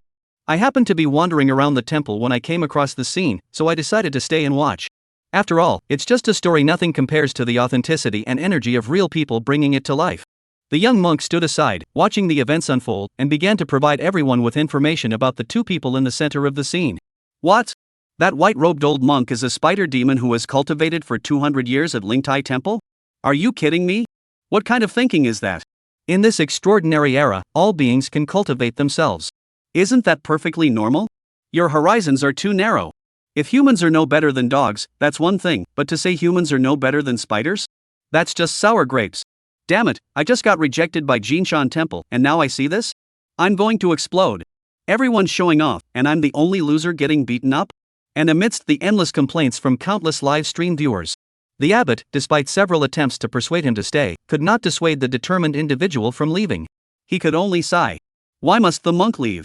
You have been practicing under the great golden Buddha at my Lingtai temple for over 200 years, with a peaceful and harmonious disposition. If you continue to practice diligently, you will surely attain enlightenment in the future. The white-robed old monk replied. Thanks to the kindness of Lingtai Temple over the years, this little demon has been able to cultivate the Dharma and attain enlightenment.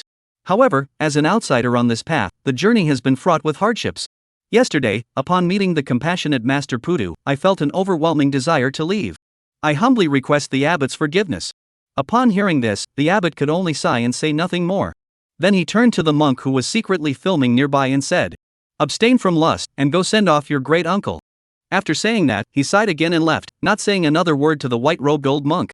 Seeing this, the white-robed old monk was deeply moved and filled with gratitude. Meanwhile, the live stream was in stitches. Quit porn? That's hilarious. I always thought this kind of name was only in TV dramas, but I never expected to see it in real life. The host is amazing. They're definitely the main character. Keep it up. Jesse knew something was wrong the moment the host called him to give the signal.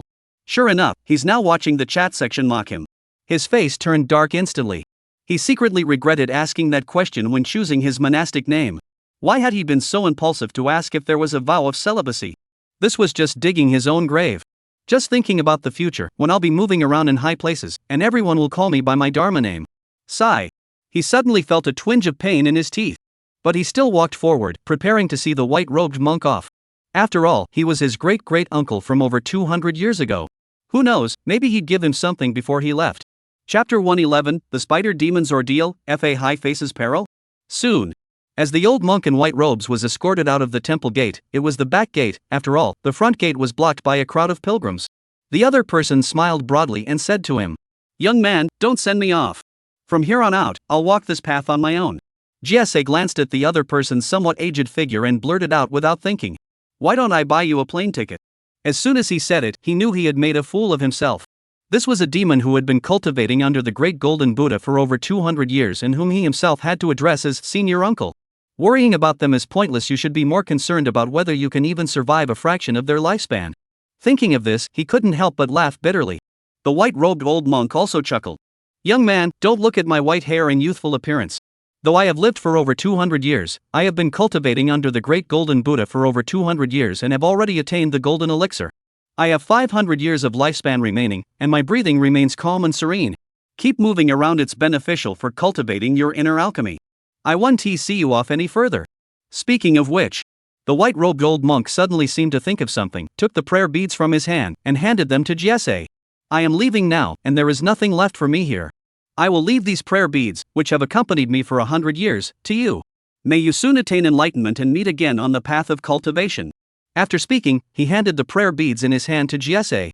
Before the many live stream viewers could react, someone impatiently shouted, "Let me take a look."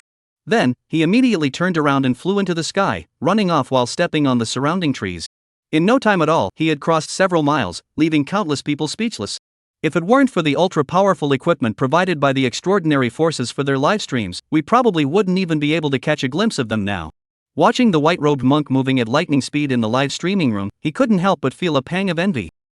Look at him, even the spider demon has attained enlightenment. Now look at me, I can't even fly, let alone pass the selection for the extraordinary faction. I've brought shame upon the human race. Disgraceful 1. Embarrassing 2. Embarrassing 10,086. To be honest, after watching this old master, I've started to see fairies in a different light. I used to think they were all evil creatures. Bai Sujin is an exception, she is not as straightforward, and she doesn't have the same calm and gentle nature as this master. Yeah. Even among demons, there are true cultivators. At that moment, everyone couldn't help but feel moved.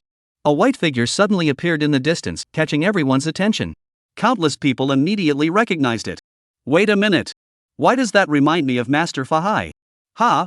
Is that so? Isn't Zen Master Fahai at Jinshan Temple? Why is he at Lingtai Temple? Could he be visiting? What the heck are you talking about, visiting? Accompanied by complaints. A familiar loud shout suddenly shook the eardrums of countless people, leaving them stunned. Is it really Master Fahai? How dare you pull such a trick, passing off something fake as the real thing? You're a bold demon.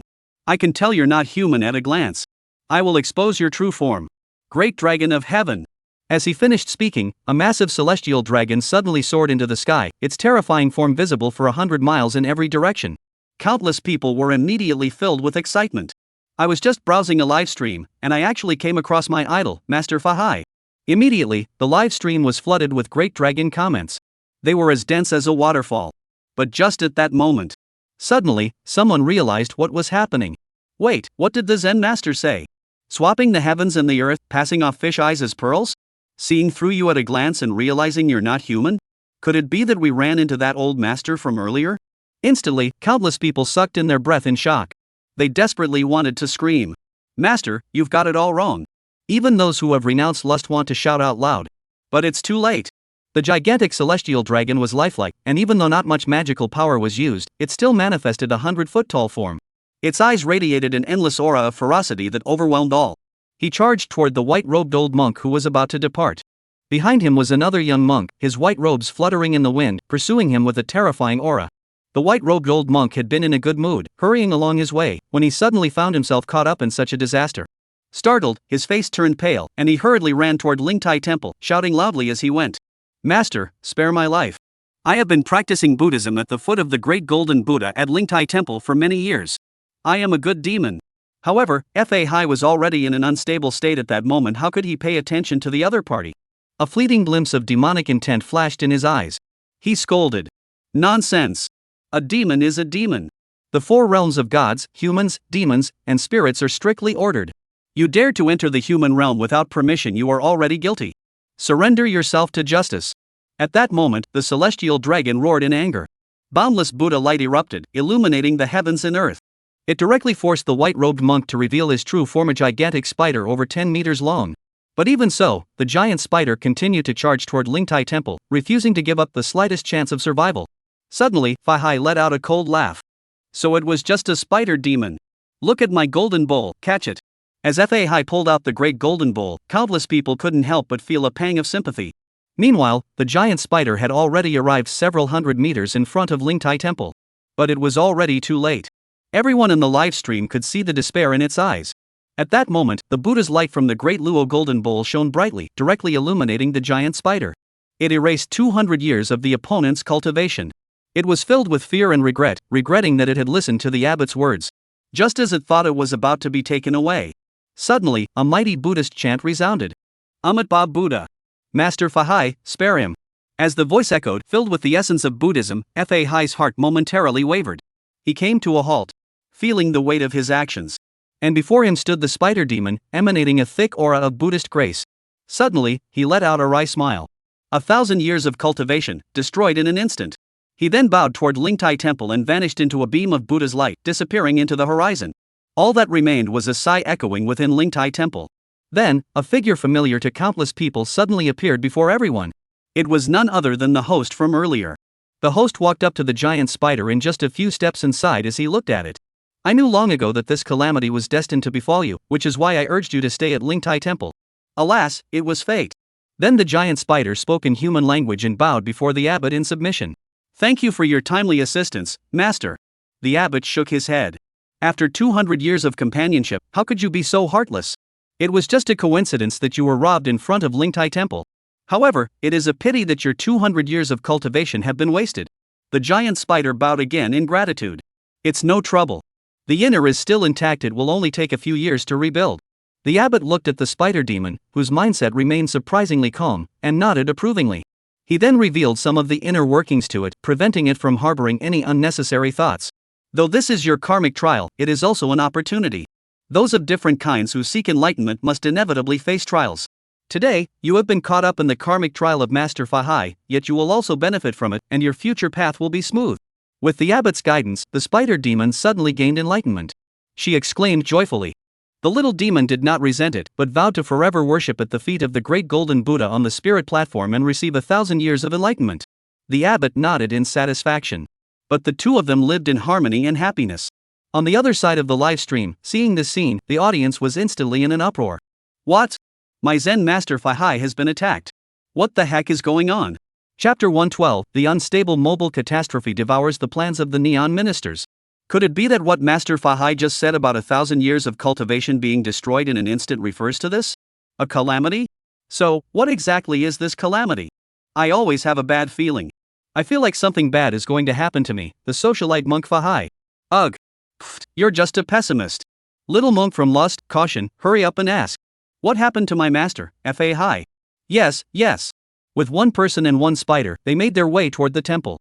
Sejia Watchthi suddenly clenched his teeth, stepped forward to greet him, and asked. Disciple Color Taboo, paying respects to the abbot and senior master. I would like to ask if Master Fahai has encountered any difficulties? The disciple has no other intentions, I simply admire Master Fahai greatly. The abbot glanced at him, paused, hesitated for a moment, then spoke. Never mind, this is no secret in the Buddhist order. Master Fahai has succumbed to his inner demons. 1,000 years of obsession, coupled with his inherently extreme personality, led him to be invaded by external demons during his ascension to the status of Arhat, shattering his mental state. Now the situation has reached an extremely dangerous stage. The slightest misstep could turn you into a demon Buddha. That is precisely why Master Fahai became so extreme earlier. Upon hearing this, Jiese was so shocked that he lost his voice. Does the Buddhist sect not intervene? The abbot shook his head and recited a Buddhist mantra.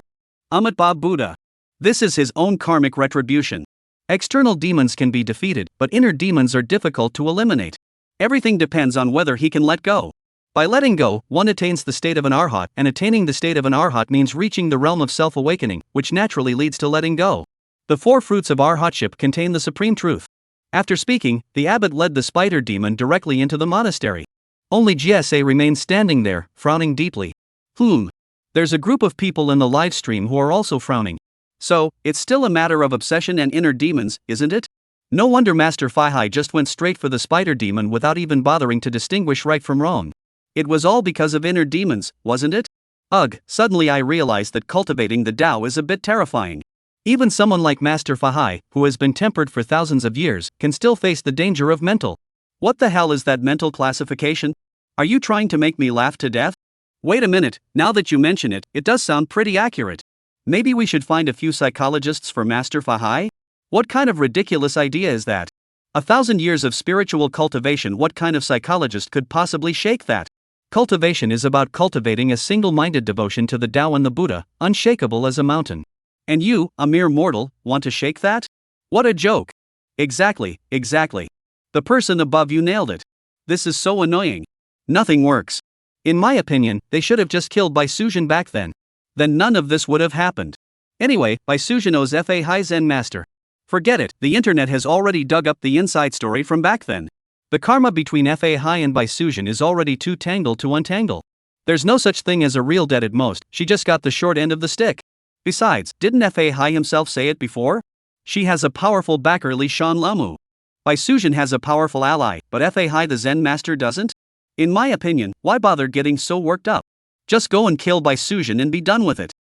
One is an earthy mortal, and the other is a half-step earthy mortal with issues. Who do you think should be beheaded? And brother, are you really not afraid of being targeted by the earthy mortal overlord? As soon as those words were spoken, everyone who had been about to scold Bai Sujin immediately shut their mouths. Who knows what kind of abilities a earthy mortal possesses? If they hear us, it might be difficult to get rid of Zen Master Fahai, but getting rid of ourselves would be a piece of cake. Meanwhile, the live stream has also started to lose momentum. However, the entire internet was buzzing with excitement, even overshadowing the buzz around Neon. What? The social media sensation Fahai Zen Master has emerged? Are you sure it's not April Fool's Day? With the rapid spread of the story across the internet, countless people are feeling a bit confused. Is the Buddha really being this dramatic? All in all, this is equivalent to a human-shaped, unstable mobile natural disaster appearing in the country. Countless people were both worried about Master Fahai and filled with fear. Even the authorities have been alerted. Urgent inquiries were made to the Buddhist community regarding extraordinary individuals. Ultimately, a hint was obtained. The Buddhist sect would not just let it go, so I finally breathed a sigh of relief. Of course, this still has the Super Administration Bureau and other departments on high alert. They've prepared several contingency plans. It was only at this point that they truly realized that, at present, humanity's strength was utterly powerless against a rampaging Earth immortal. Or rather, they had deliberately ignored this issue all along. Let alone how Xiaoguo will respond at this point. Neon. At that moment, Pudutsihang, who was in seclusion within the imperial palace, heard the news. He couldn't help but want to celebrate. I was overjoyed. It's settled. The only person in the Buddhist realm who posed a threat to me has encountered trouble. What do I have to fear now? Immediately, preparations began for the transformation into a dragon. This was also his original plan. He just didn't expect to encounter such a pleasant surprise. As for 7 days? Whoever believes that is a fool.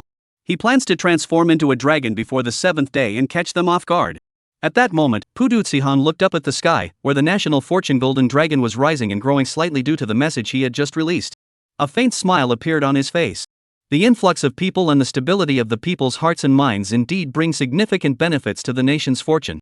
Even if it is only temporary and illusory, it is still a tremendous advantage for him. Seize this opportunity and act immediately to prevent delays that could lead to complications. With that thought in mind, he immediately transmitted his voice. Someone, please summon the Minister of Agriculture, Forestry, and Fisheries to come here at once. Meanwhile, as the plan to devour the ministers and officials began at Putuo, on the other side. At that moment, Fahai found himself in a daze, having arrived at a place.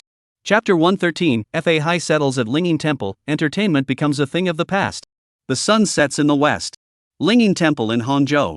Today, Linging Temple no longer retains its former grandeur, for it lacks the extraordinary. Yes, that's the harsh reality. Among all the Buddhist temples in the world, only 3 have emerged in this era: Jinshan Temple, Shaolin Temple, and Lingtai Temple. All other temples have since fallen into obscurity, left in a state of desolation. Even the tourist brands that had been carefully cultivated in the past could no longer attract many visitors. Additionally, recent events have further dampened the atmosphere, leaving the place deserted. Even if some people come to offer help in times of need, it is still like trying to put out a fire with a cup of water. Master Lingxi stood before the temple, sighing deeply. Perhaps this is the best outcome after all. As monks, why bother competing for fame and fortune? That said, the aura of decline emanating from him was growing stronger by the day. Even though the incident in Hangzhou that day could be considered a fortunate accident. However, as one of the few true cultivators in the mortal realm, he would never think so lightly of it. Therefore, he abandoned the thought of continuing to live. Naturally, he didn't have much time left. Of course, he wasn't upset. He had no regrets about not being able to cultivate in this extraordinary era. He simply awaited the day of his final passing. The only thing on my mind is perhaps choosing a suitable successor. Several figures flashed through his mind. And just as I was thinking about it, a familiar, blurry figure suddenly appeared before his eyes. His heart was instantly stirred. He stepped forward. He bowed to the other person and said, Amitabha Buddha. I am the monk Lingxi. I have met Zen Master Fahai. May I ask what brings the Zen Master here? He was unaware of the matter involving Zen Master Fahai, but he noticed that the other party seemed to be in an unusual state. Since the other party had come to the gates of Linging Temple, it was only natural to approach and speak. As Lingxi's voice echoed in Fahai's ears, Fahai, who had been trapped deep within his heart, suppressing his inner demons, suddenly saw a glimmer of light in his eyes. Looking up and seeing Lingxi, he was momentarily dazed. He returned the greeting to the other person. The abbot is too kind. I am just passing through. I shall not disturb you any further. As he spoke, the demonic urge within him surged once more. Gazing at Lingxi before him, his eyes flickered with murderous intent. He turned abruptly and was about to leave, dared not linger any longer. And it was at that very moment. The abbot of Lingxi suddenly spoke up. If the Zen master has any confusion in his heart, why not discuss it with the monk? Though Lingxi is uneducated and lacking in knowledge, he does have some insights. As Fahai listened to Lingxi's voice, the bitter anger in his heart continued to rise, and his murderous intent erupted. Just as he could no longer contain himself, a clear bell suddenly rang out. Ding! It seemed to carry an inexplicable sense of zen, completely dissipating the violent energy within Fahai's heart. It caused a slight tremor in his heart. He turned around directly. But then he looked at the gloomy, aged Lingxi before him, and a flash of disappointment crossed his mind. A moment passed. Finally, Fahai sighed. Ba Buddha. Then I'll be on my way. Lingxi smiled and led Fahai into the temple. At the same time, as they entered the temple, the demon city. Xu Xian, however, merely nodded at Fahai and Lingxi without offering any further comments. After all, the script had already been written, and he had no intention of interfering further. If everything goes according to plan, an enhanced and complete version of Fahai should be able to give him a pleasant surprise. As these thoughts crossed his mind, he shifted his focus back to his own affairs. This was something Xu Xian had almost forgotten about. The production team of Fighter of the Heavens invited me to attend the kickoff ceremony. I almost forgot about this. He rubbed his temples, feeling a headache coming on. And now there are extraordinary events happening everywhere, one after another, and there's actually a company that wants to make a TV series? They must be out of their minds. They can't even generate any buzz. With the resources they've invested, aren't they just bleeding money? I never thought I'd change the world so much, yet there are still people making such brainless stuff. Yes. Xu Xian was truly caught off guard. If you want to take a photo, just go ahead. It doesn't really matter to him. But what can you expect from a production team that has had most of its budget snatched up by a bunch of young heartthrobs? He couldn't help but recall the absurdly over-the-top visuals from his previous life. The Emperor of Battle lies ahead, dare you dismount and fight. I am a fighter. The Emperor of the Battlefield wants to capture me, but I am not afraid because his horse is not as fast as mine. Alright, the previous me thought that making easy money was tempting. But now that I'm at least a mastermind behind the scenes, carrying such a stain is just too embarrassing. Xu Xian immediately stated. This is no longer a matter of how much is being given. This is just a small amount of money. You think you can buy me off with this? It seems like it's still about money. But after thinking it over, he decided to just open the all-purpose system. As a cheater, he naturally couldn't follow any ordinary route. Acquiring and humiliating others was so last season. Moreover, he is currently still following the script. He can't get away. So, let's just buy the production company and transfer the rights of the investors behind it as well. As for what happens after the purchase, Xu Xian thought about it. Considering that it was his own hard work, keeping it on ice indefinitely didn't seem right. He made up his mind on the spot. Let's make it into an anime. At least anime isn't this eye-catching. As his thoughts turned, he immediately spent 100 script points. Instantly, all rights related to Fist of the Blue Sky underwent a swift restructuring and were transferred back to Xu Xian's name. Additionally, a production team and shares in several film and television companies were also added. And no one has noticed any flaws yet. Everything's taken care of. Looking at the 5 million script points that seemed unchanged, he nodded in satisfaction. He then turned his attention back to his script. As for the few up-and-coming young actors at 2 entertainment companies who were rubbing shoulders and preparing to make a big splash, suddenly, they received notice from their boss that the project was cancelled, leaving them speechless. But it had nothing to do with Xu Xian. As for the recent news about not filming Fighter of the Heavens, they only appeared for a few seconds before being quickly suppressed and disappearing into the sea of information. In this extraordinary era where the extraordinary reign supreme, the era of entertainment-driven culture has completely faded into the past, with only die-hard fans of a few popular celebrities still paying attention to such things. This has left many in the entertainment industry feeling nostalgic. Times have truly changed. And during this time, a series of events unfolded in the kingdom of Xia. On the other side, something unusual was happening in Neon. Chapter 114, The Heavenly Light Maiden Divine Beings are too expensive. Time flies, and before they knew it, 3 days had passed. The international buzz, however, shows no signs of waning, with even more people continuing to flock to Tokyo. This already small city is now completely overcrowded. The officials of Neon City have been busy beyond belief lately, even mobilizing the self-defense forces just to maintain order.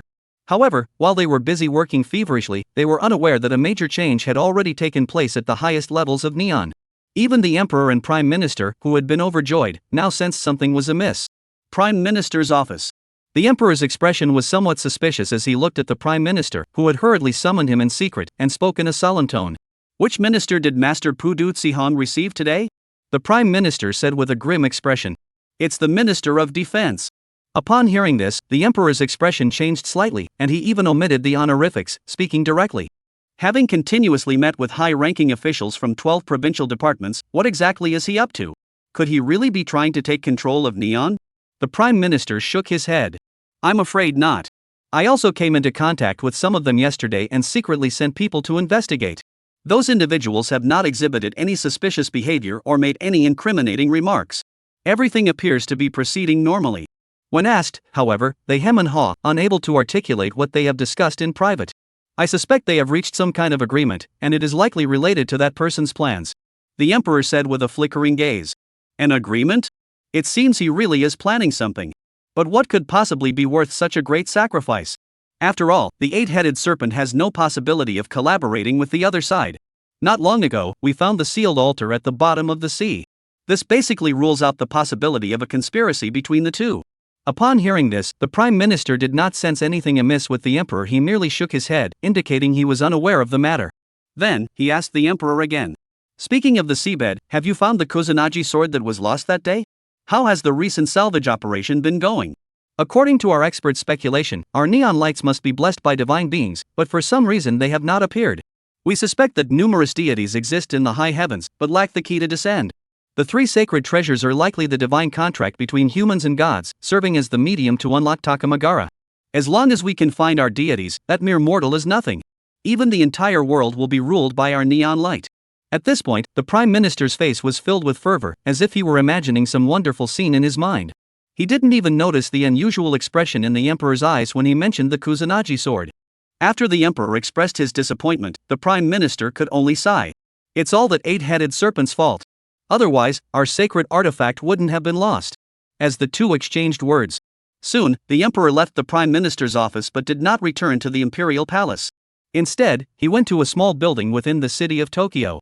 Inside the building, there was no one else, only a breathtakingly beautiful young woman, as if she had stepped straight out of a manga. At that moment, she was standing before an ancient mirror, her hands holding a long sword. The sword seemed to have a life of its own, occasionally emitting a mournful cry. However, it did not distract the young girl in the slightest.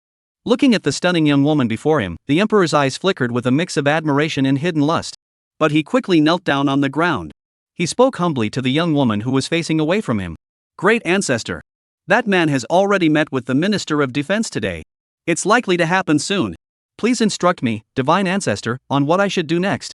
Please instruct me on what to do next. However, he waited for a breath, 2 breaths, 3 breaths, and a considerable amount of time passed, but the person at the head of the table still did not respond to him.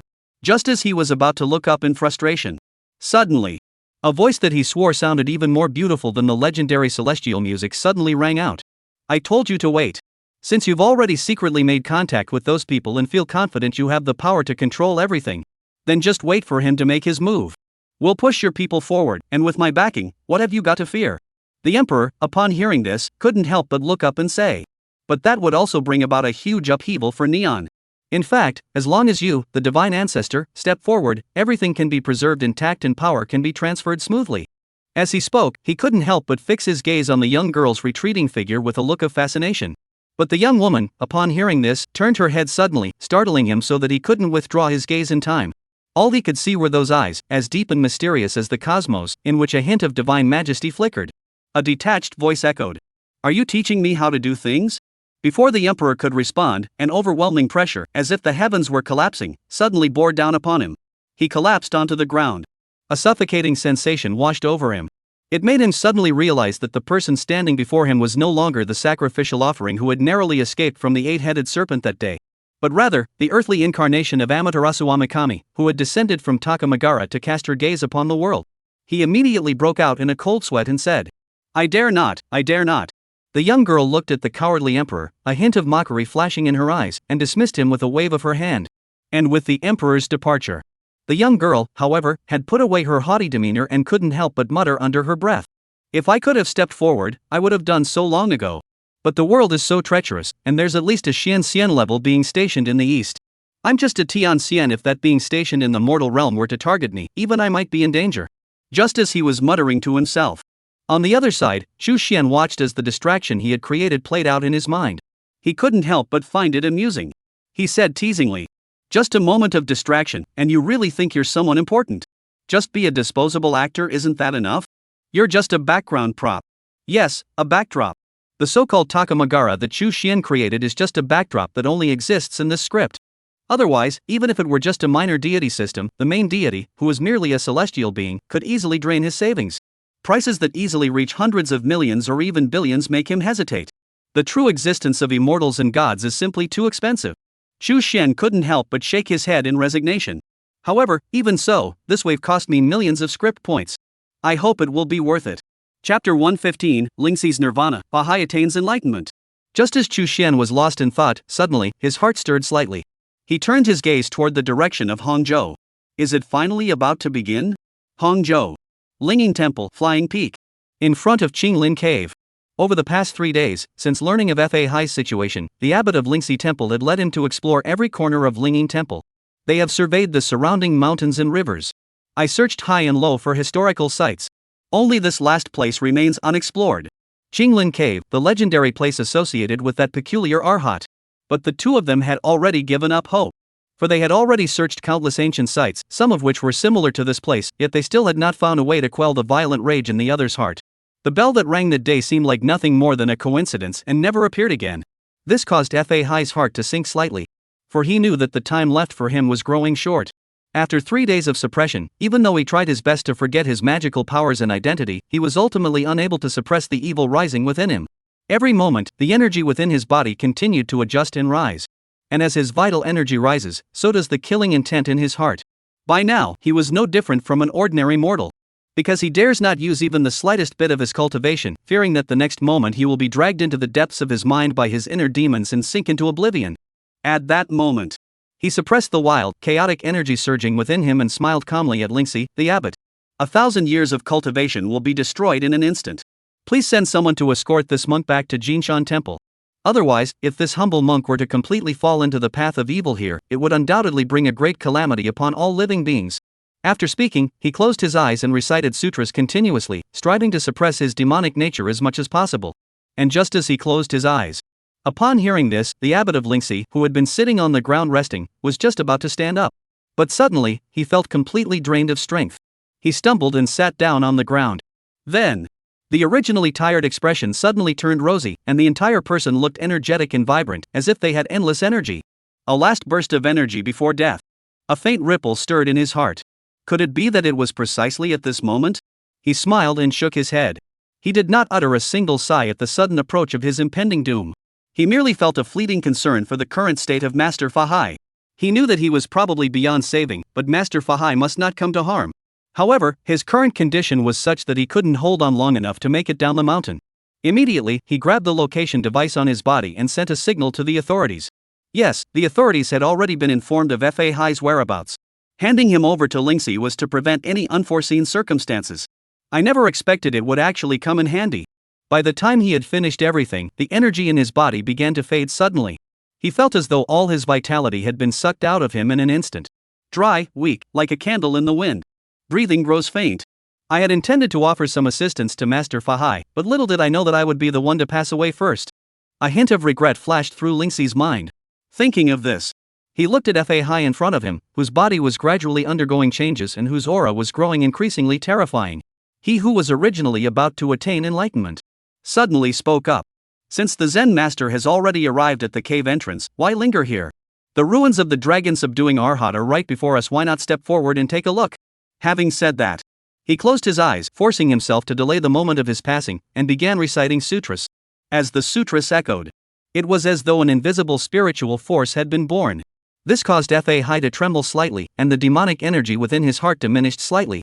Opening his eyes, he turned his gaze toward Lingxi, the abbot, who was in the midst of the process of passing away. He looked emaciated, yet his entire body seemed to be enveloped in a faint halo of light. That is the power of the soul, though faint, it is utterly pure. This is Master Lingxi using his last ounce of strength to aid himself. Fahai's heart trembled slightly, nearly succumbing to his inner demons. Due to his sealed cultivation, his 5 senses were dulled, and it wasn't until this moment that Fahai realized Lingxi's condition. Fahai spoke with emotion. Why are you being so cruel, abbot? Fahai has cultivated for 1,000 years. Even if everything is destroyed in an instant, there will still be powerful monks from the Buddhist sect to protect him. He will merely be confined to the realm of the soul from then on. However, the abbot has lost the spiritual light he cultivated over decades. How will he ever enter the Pure Land now? What is the point of sinking into the Avicii hell? But no matter how he tried to persuade him, Lingxi still didn't stop. The sound of chanting echoed around him, and a halo slowly spread from his body. Upon seeing this, Fahai immediately understood Lingxi's intentions. The other party wanted him to try again. Even if my spiritual light is completely scattered, I will not enter the Pure Land and instead fall into the cycle of reincarnation. At that moment, even with the 1,000-year-old mindset and experience of Dharma C, he couldn't help but be moved.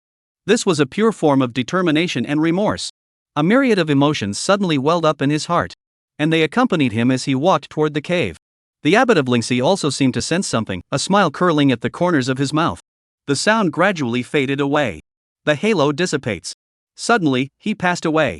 Upon entering the cave, Fahai heard the chanting suddenly cease, causing him to halt abruptly. He turned around and fixed his gaze on Lingxi, the abbot, who was sitting on the ground with a smile on his face, silent. A sudden sense of emptiness welled up in his heart.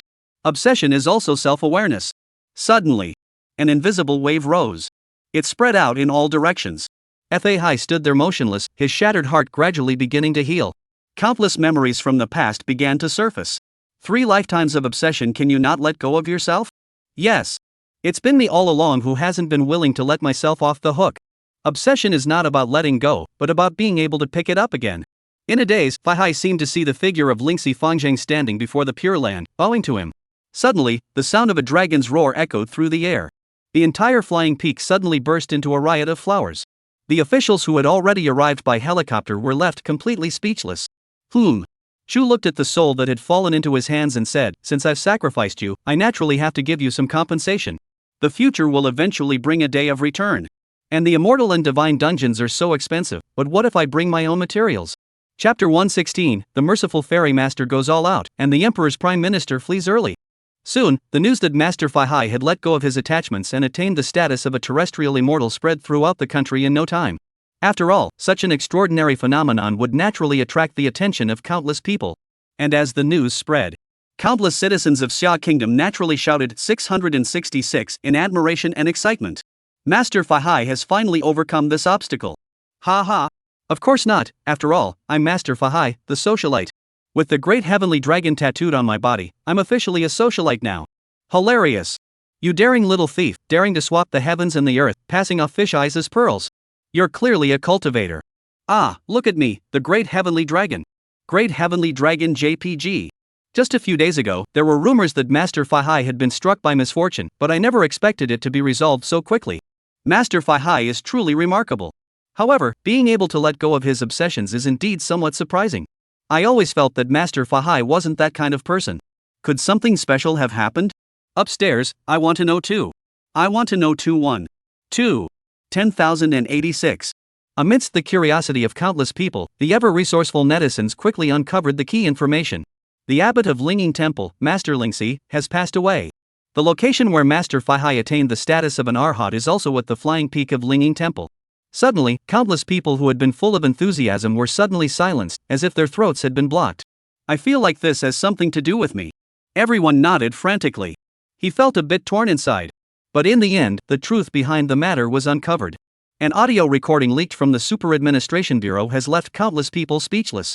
Countless people felt as though they had witnessed the deeds of this somewhat endearingly stubborn old abbot. The abbot's days are numbered. Why must he involve this monk in such trouble? Since you fear neither life nor death, why should you fear trouble? Does the abbot wish to cultivate himself? This humble monk has been practicing all my life. Clothing, food, meditation, and reciting sutras all are part of my practice. Fahai has cultivated for 1,000 years. Even if it is destroyed in an instant, there will still be powerful monks from the Buddhist order to protect him. However, he will only be able to stop at the level of the soul. But the abbot has lost the spiritual light he cultivated over decades. It will be difficult for him to enter the Pure Land. As the recording from the locator device, which had already been handed over to the abbot of Lingxi, was exposed. After a long time, someone finally spoke up. Perhaps this is what true cultivation really is. A lifetime of dedication, foolish yet endearing. Among the countless monks in the world, how many can compare to the abbot? Before transcending the mundane world, most monks were flawed individuals. Yet, there exists such a remarkable figure as the abbot of Lingxi. Send off the abbot of Lingxi. Send off the abbot of Lingxi. Send off the abbot of Lingxi. Send off the abbot of Lingxi. While the country was in an uproar, many foreign powers were feeling the heat. Especially the White Eagle Empire, where countless people felt as disgusted as if they had been treated like dogs. What happened to the imminent danger? What about the robbery? What about the excuse that there was nothing we could do? It suddenly worked again? Then, the Xia Kingdom suddenly gained a mobile natural disaster, capable of sweeping away an entire nation with a single move. An invincible powerhouse? Are you sure you're not joking? The previous message must have been released by the Strategic Deception Bureau of Xia Kingdom. I swear. Countless people swore on their lives. Of course, foreign forces might feel a bit uncomfortable, but they've gotten used to it over time. After all, even without Fahai, the extraordinary beings in Xia Kingdom were probably not much different to begin with. Just as they were comforting themselves in this way. On the other side, Pu Ducihong heard the news and was truly heartbroken. Having just devoured a high-ranking official from the defense ministry and used a special secret technique to sustain the official's soul within a human skin, all to avoid being exposed, Pu Ducihong now stared at the news before him. He immediately felt utterly frustrated. What? I devoured 6 or 7 ministers, and the national fortune is still less than 2 layers. You not only recovered from your injuries but also attained our hotship? Are you sure this isn't a setup to humiliate me? Pu Ducihong's expression turned grim upon hearing the news. He had thought he was already in the clear. But then, out of nowhere, this unexpected problem arose. Fahai. Earth Immortal. Jinshan Temple. As these thoughts swirled through his mind, he ruled out the desperate strategy of striking first. Finally, a flash of cruelty crossed his eyes. While he's still consolidating his cultivation, I'll devour the nation's fortune and break through early. Once I transform into a dragon and establish the foundation of a true immortal, what is a mere arhat? He's just a novice at the initial stage of enlightenment.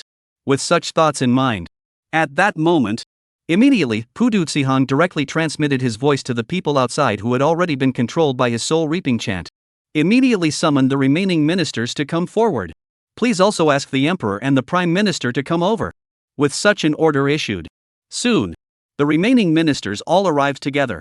After all, the status of Pu Ducihong was currently at its peak. Meanwhile, the prime minister and the emperor, to avoid alerting the enemy prematurely, had not informed the other officials. They naturally came as well. At this moment, they might still be wondering if they could obtain the divine teachings from the compassionate master of universal salvation. Soon, Pu Ducihong looked at the few people staring at him with eager eyes, a kind and benevolent smile on his face.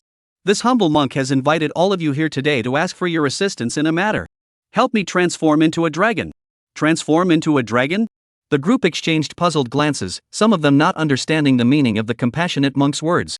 He tested the waters. We do not know how to assist the Grand Master, but we are willing to do our utmost to cooperate. Upon hearing this, Pu Ducihong smiled. Very good.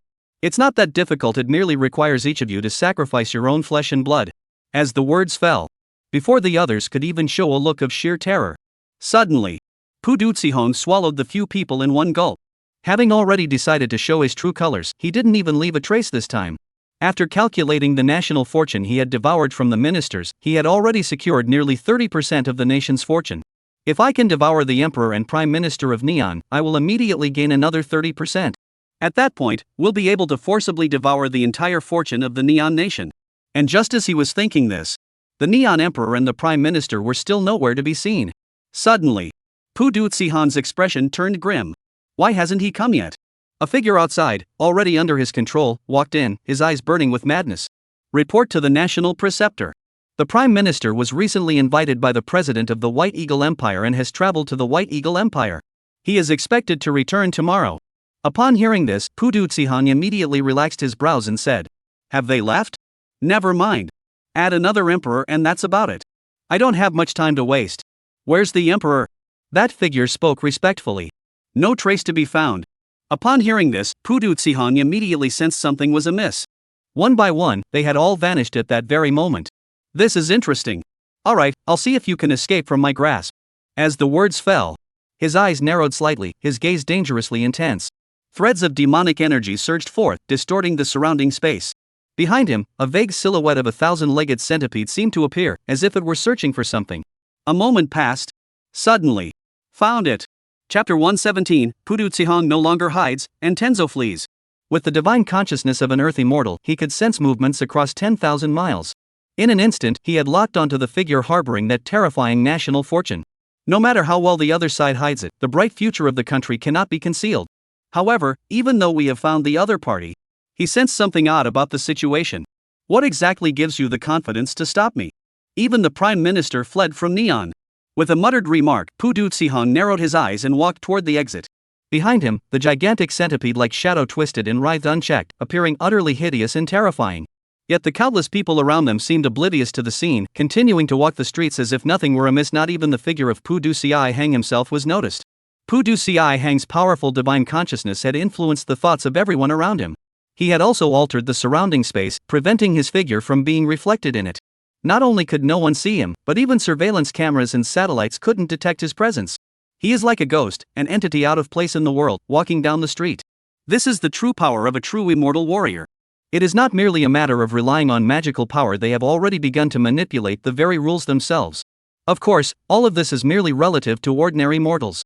For cultivators, however, his demonic energy, which was at its peak, was strikingly obvious. He was testing what else might be lurking in the neon lights. He no longer intends to hide. Or rather, there's no longer any need to hide. From the moment he forcibly devoured his ministers, he had no way out, with the immense dragon energy building up inside him. Today, he has no choice but to transform into a dragon. So, who are you really? You managed to evade my perception. Are you a divine being, an earth immortal, or one of those so-called gods from Neon City? Anyone who dares to interfere with my plan to transform into a dragon shall not live. As he spoke, he swiftly crossed several streets and closed in on the figure within his spiritual perception.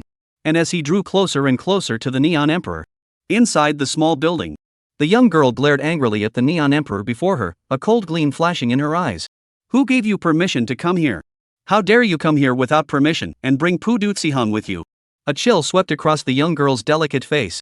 A sense of superior authority suddenly filled the room, causing the already trembling Neon Emperor to collapse to the ground. An overwhelming sense of fear surged through his mind. But he still begged for mercy. Great ancestor, spare my life. This time, it was truly not my intention to reveal the great ancestor's whereabouts. It was that Pudutsi-hang who suddenly attacked the remaining ministers. If I hadn't received word in advance, you might not have seen me by now. Speaking with tears streaming down his face. Her eyes were filled with pleading. She pleaded with the great sun goddess to spare her life, considering herself a descendant of the deity. However, despite his desperate pleas, the young girl remained utterly unmoved. Descendant? If her descendants were such a pushover, she would have smacked him to death long ago. An emperor of a single lineage for 10,000 generations, a divine bloodline? It is merely a transaction within the divine human covenant. The divine entity grants the human ruler the title of legitimate ruler, while the divine entity receives the human ruler's faith and divine status. As the god king of a pantheon, she has no spouse. Her pride wouldn't allow her to have one. In the myths of old, when it came to divine contracts, humans could get away with inventing their own stories. But now he actually believes it's true. What a fool! As such thoughts arose in her mind, she immediately fixed her gaze on the massive demonic energy growing ever closer. A sense of unease arose in her heart. The existence of an Eastern Earth immortal was already on par with the great demons of Neon. I am currently only manifesting a fragment of my divine essence, so it would be unwise to engage him in battle. At this thought, the chill on her fair face grew even more intense. It's all because of that fool. Originally, I could have waited until I had transformed into a dragon at Pudu and then acted in secret. At that time, I could have summoned Takamagara using the 3 sacred treasures and mobilized the power of my true form, making a mere earth immortal no match for me. But now, caught off guard, she didn't even have time to summon the High Heavenly Realm. She thought for a moment. In the end, she decided to give up on this fool and make a run for it. Although this guy could be helpful for my future plans, I have no choice but to do this now. As for taking this fool along? Ha ha. She absolutely believed that if she couldn't get what she wanted, the compassionate ferryman would immediately reveal his true form and chase her down. She wouldn't give herself the slightest chance. With her mind made up, she immediately turned her gaze toward the still trembling Neon Emperor.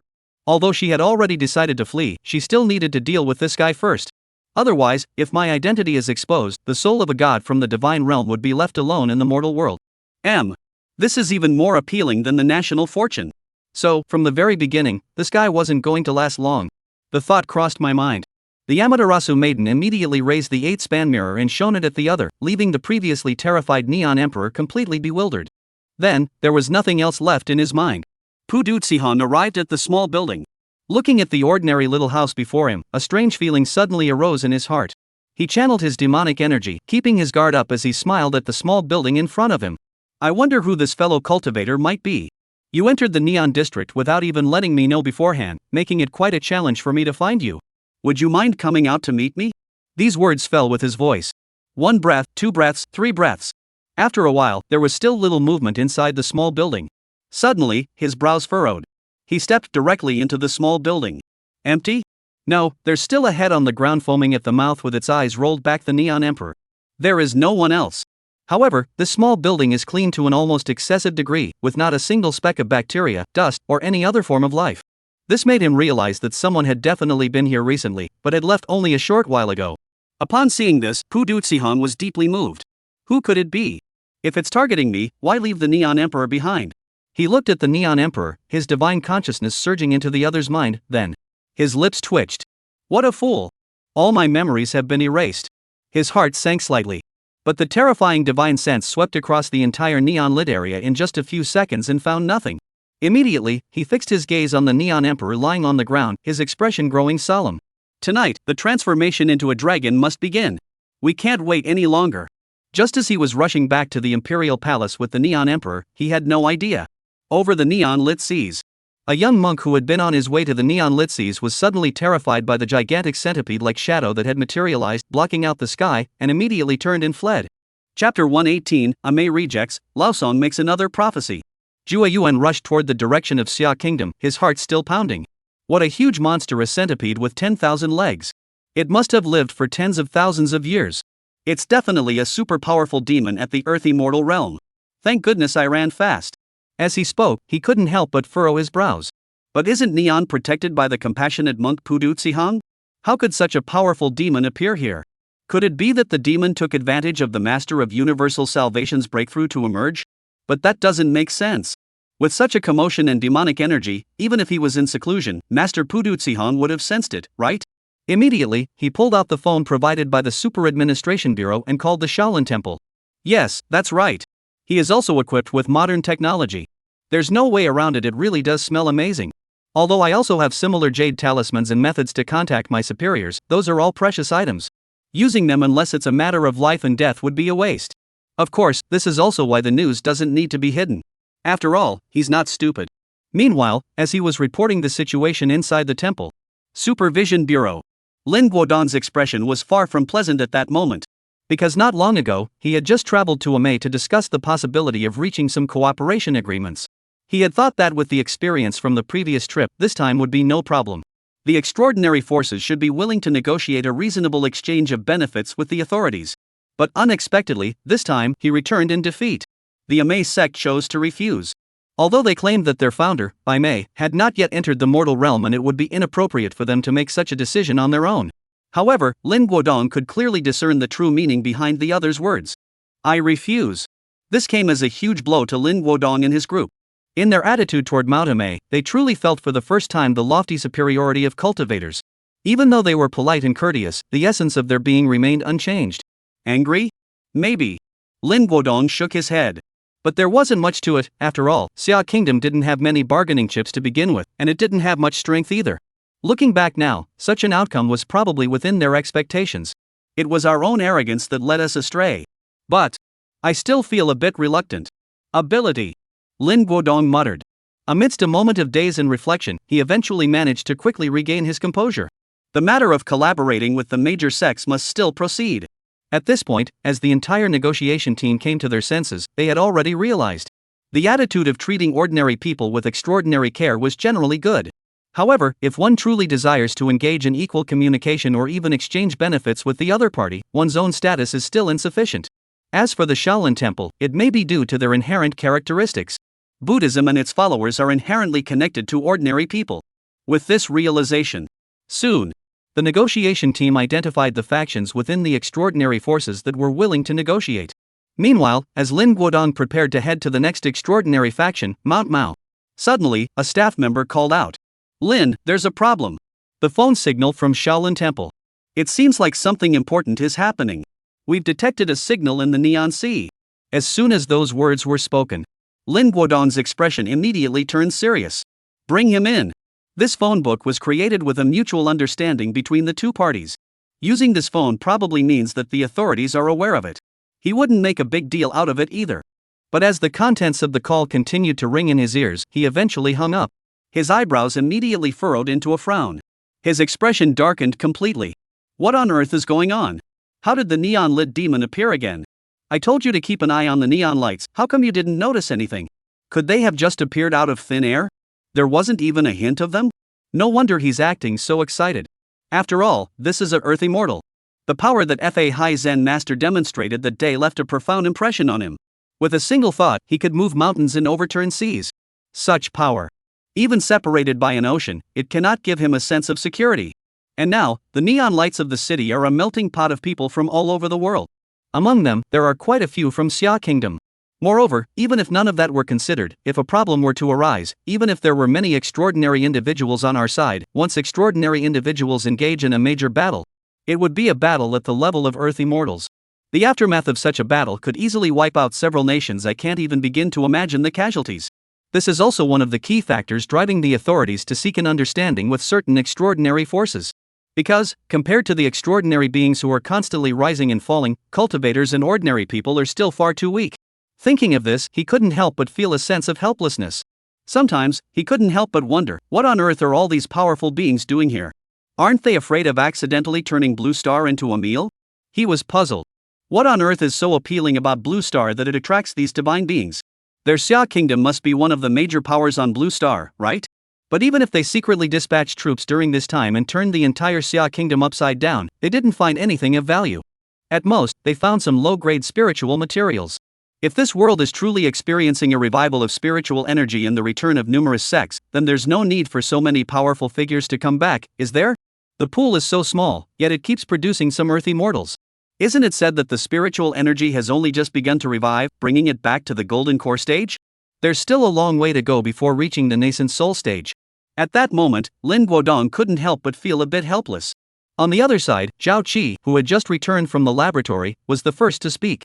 His gaze was steady, and he spoke calmly. Logically speaking, with the compassionate monk Pudu Zihang stationed there, such a powerful demon should not have appeared. There must be something hidden here. We're missing a crucial piece of the puzzle. Upon hearing this, Lin Guodong's heart stirred slightly, knowing that his beloved subordinate had probably figured something out. He immediately said, "What should we do?" Zhao Qi's eyes flickered slightly as he spoke. The priority now is to find out how Master Pudu Zihang is doing. Why is such a powerful demon allowed to act with impunity in the neon-lit streets? Upon hearing this, everyone present nodded in agreement, as this was precisely what they had been wondering. Why didn't the compassionate monk Pudu Zihang appear to intervene?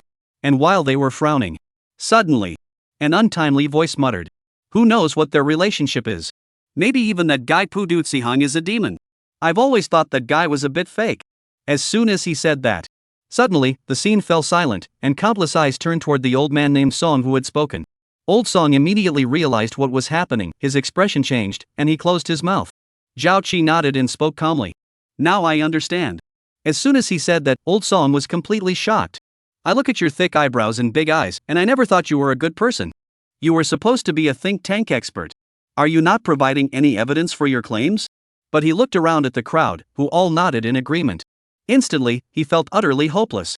He thought to himself, "If I speak again, I'll be a dog." Chapter 119, Refining the Eight-Headed Serpent, Seeking to Transform into a Dragon and Become an Immortal. To say nothing of how the Super Administration Bureau responded upon receiving the news and notified the Buddhist sect. Neon, inside Mount Fuji. In the endless lava. The massive body of the eight-headed serpent was currently being pressed down by a golden Buddha statue, though it was not completely restrained. However, the eight-headed serpent is extremely displeased. After all, he was an entity of such magnitude. Possessing the bloodline of Xiang Lu, he is of unparalleled nobility and limitless potential. Had he not been betrayed by Su Sinu, the treacherous individual, 1,000 years ago, he would likely have already ascended to become a true descendant of the Xiang Lu clan by now. How dare a mere Earth immortal level centipede demon dare to insult him like this? Alas, the situation is stronger than the individual. No matter how much resentment he felt, faced with the terrifying might emanating from the great Buddha, he ultimately surrendered without hesitation. Besides, hadn't that guy promised to let him go after some time? Although we need to help him with something, let's see if he actually does it. According to that guy's plan, in a few days, it'll probably be his time to rise to power. He wants me to distract him? He doesn't deserve it. The eight-headed serpent sneered inwardly. He had already made up his mind the moment he got the chance to escape, he would run without hesitation. Attract attention? Who cares? However, at this moment, he still felt a lingering sense of fear. He had previously learned from Pudu Zihang that many sects from Xia Kingdom had emerged. Thinking back to how recklessly he had acted just a short while ago, he couldn't help but feel a chill run down his spine. Luckily, I bumped into this compassionate savior. If I had encountered a true master of the righteous path, I might have been finished on the spot. The power of the Xia Kingdom isn't something that can be compared to a mere neon sign. He knew that all too well. Don't even mention that he once fled from the Xia Kingdom. Even back then, his own ancestor, Xiang Lu, was killed by the ancient ruler of the Xia dynasty, Yu the Great. They even dug a pit and buried him there, using him as the foundation. That's really cruel. He silently vowed that as soon as he managed to escape this time, he would immediately find a place to hide. Once his bloodline had fully transformed, he would emerge again. Thinking of this, he immediately began to continuously swallow and expel the fire poison from Mount Fuji. However, during this period, due to the suppression of the Great Golden Buddha, his ability to swallow and expel the poison grew increasingly slower. But every little bit counts, right? With this mindset, Mount Fuji continued to emit loud noises from time to time during this period. These sounds have filled the surrounding neon-lit city with a sense of awe, thanks to the compassionate master of Pudu. However, what the eight-headed serpent didn't notice was the place where it had come into contact with the Great Golden Buddha. Drops of golden lacquer were continuously flowing into its body. Part of his body had already been dyed golden, yet he remained completely unaware. Even if he felt numb, he attributed it to the prolonged suppression he had endured. The massive golden Buddha, with its eyes half open and half closed, and its lips curled into a mocking smile, seemed to be mocking him. And as he struggled, suddenly, the golden Buddha's body was enveloped in a faint glow, his eyes suddenly opened, and his posture changed, as if his entire body had come to life. Before the eight-headed serpent could ask a question, a sacred and solemn voice rang out. Yamada no Orochi, tonight is the moment of your birth. Prepare yourself well and do not waste this one and only opportunity. The eight-headed serpent was both startled and delighted. It's only the 4th day, isn't it? How could it be so fast? The Great Golden Buddha spoke. A Buddhist arhat has appeared in the Xia kingdom. Time waits for none. Upon hearing this, the eight-headed serpent suddenly realized and exclaimed impatiently. Alright, let me out quickly. I won't run away. I promised you already. I will definitely help you. As he spoke, all 8 heads lifted, revealing sincere gazes. Only the dragon-headed one's eyes flickered with an imperceptible hint of something unusual, too subtle to be noticed. However, the Great Golden Buddha remained unmoved by the words. That expression, neither a smile nor a frown, remained on his lips. I told you to prepare well and not waste this one and only opportunity. Upon hearing this, the eight-headed serpent's expression changed, and he spoke in an odd tone. Prepare? What preparation do I need? The Great Golden Buddha clasped his hands together and suddenly said. What I'm saying is, I must prepare carefully and not waste this one and only opportunity. Before the eight-headed serpent could react, he had already spoken. Suddenly, boundless Buddha light radiated out from the Great Golden Buddha. The lower half of its body instantly melted into golden faith energy, surgingly toward the body of the eight-headed serpent. The intense and complex faith inflicted unbearable agony upon the eight-headed serpent. Its massive serpentine body churned billions of tons of molten lava. It roars. Pudutsihong, you ambushed me. The upper half of the Great Golden Buddha that remained had now regained its half-open, half-closed eyes and its lips curled into a half-smile. The expression is utterly mocking. This made the eight-headed serpent instantly filled with shame and anger. While wailing, it resisted. I refuse to accept this. The massive serpentine body surged, Xiang Lu's bloodline stirred, and boundless demonic power burned. Yet it still pales in comparison to the vast faith of the Great Golden Buddha. It was only at this moment that he realized his body had been slowly infiltrated from the very beginning. He had never intended to spare himself from the start. Now, he doesn't even have the right to die with him. Thinking of this, he suddenly roared. Pudutsihong, you deserve to die. Accompanied by a deafening roar. The entire area around Mount Fuji trembled, and endless snowflakes continued to fall. Huge boulders rolled down the slopes. Within the mountain pass, lava erupted violently. Black smoke billows thousands of meters into the sky. A magnitude 6 earthquake was felt within a 100-mile radius. This terrified countless people who had come to pay homage to the miraculous deeds of the compassionate deity. Such commotion continued for the entire afternoon before finally coming to an end. It left countless people in awe. Could it be that the eight-headed serpent was completely defeated? It was just a joke. After all, Master Pudutsihong said it was sealed for 1,000 years. But little did they know that some jokes are actually the truth. And with that, the commotion here came to a halt. Far away at the imperial palace, the compassionate ferryman Pudu had just finished devouring the emperor, and the 1.5% of the nation's fortune that had been on the emperor's body had been accumulated within his own body. At this moment, he had already gathered nearly 50% of the nation's fortune.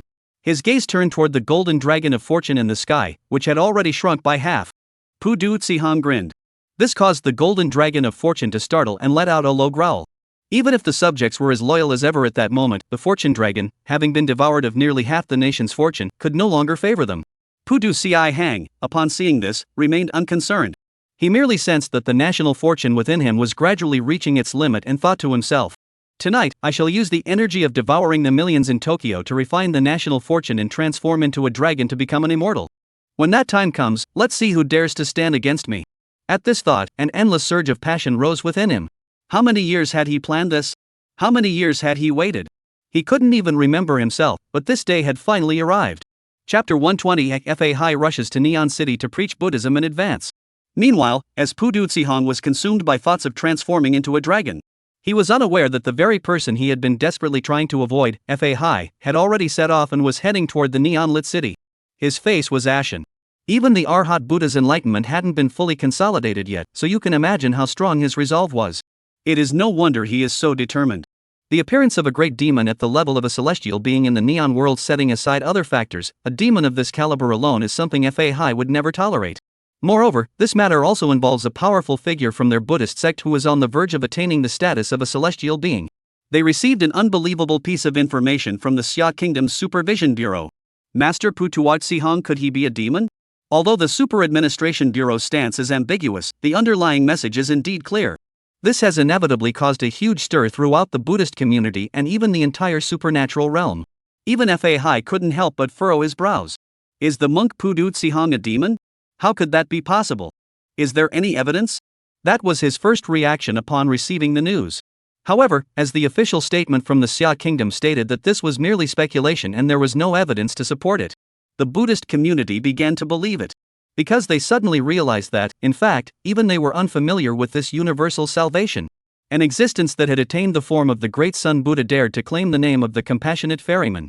They had never even heard of it within the Buddhist community. Even after contacting the cultivation realm, they couldn't trace their origins. In the past, they had simply regarded the other party as mysterious and hadn't given it much thought. But when the first person raised doubts, they immediately felt something was amiss. After examining it closely with a magnifying glass, even someone who was originally fine might end up with an issue. How much more so for Putuatsihong? Suddenly appearing, seeking the position of national teacher, ambushing the eight-headed serpent, and even the form of the great Sun Buddha had to be abandoned to suppress demons of the same realm. And just as everyone was about to step forward to investigate, he suddenly went into seclusion again. He announced that he was about to break through to the earth immortal realm and would widely disseminate his cultivation methods. If all of the above can be explained away as mere coincidence or calculation, then the information coming from the Super Administration Bureau is indeed problematic. During the seclusion period, he summoned the ministers of Neon several times, yet remained indifferent when a major demon appeared in Neon. This final point alone. Suddenly, the Buddhist monks felt a chill run down their spines. They had an ominous premonition. That's why Fahai rushed to Neon City, without even taking the time to consolidate his cultivation. As Fahai rushed toward Neon, Putuatsihong had already begun his next move without pause. For some reason, ever since he devoured the Neon Emperor, an ominous foreboding had been lingering in his heart. That's why he was so desperate. He decided to begin the process of transforming into a dragon immediately.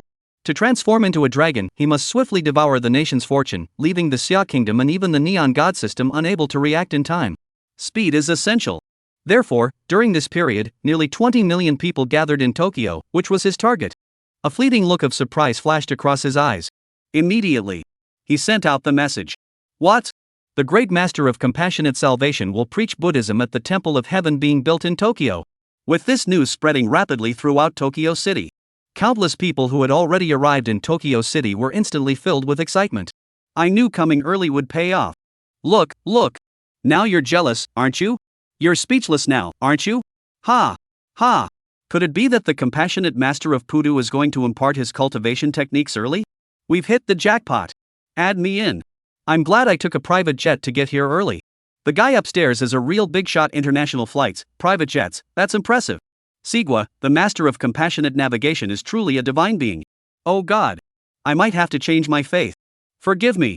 Almost everyone who heard that Master Putuatsihong was preparing to preach the Dharma immediately associated it with the teachings on spiritual practice that had been mentioned a few days earlier. How could one prevent them from becoming excited? As the news spread throughout Tokyo, it also quickly spread across the entire world. After all, Tokyo City has always been the hottest spot in the world. And this is such explosive news. As the news spread, more and more people were left devastated. Oh, Master, no. I haven't arrived yet. I have a flight tomorrow. Same here. This is so sad. I thought I was definitely going to make it. I'm crying. There's still 3 days left. What about you guys? I have a flight tonight and there's only 3 hours left. I'm the one who should be crying.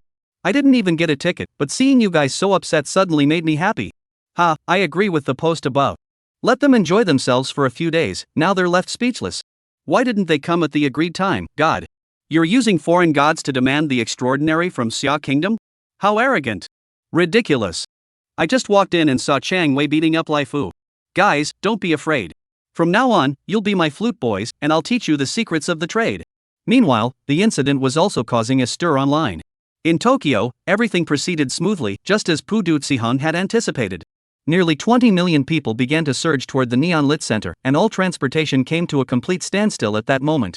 Countless office workers abandoned their shifts and rushed toward the Temple of Heaven, desperate for the closest possible spot.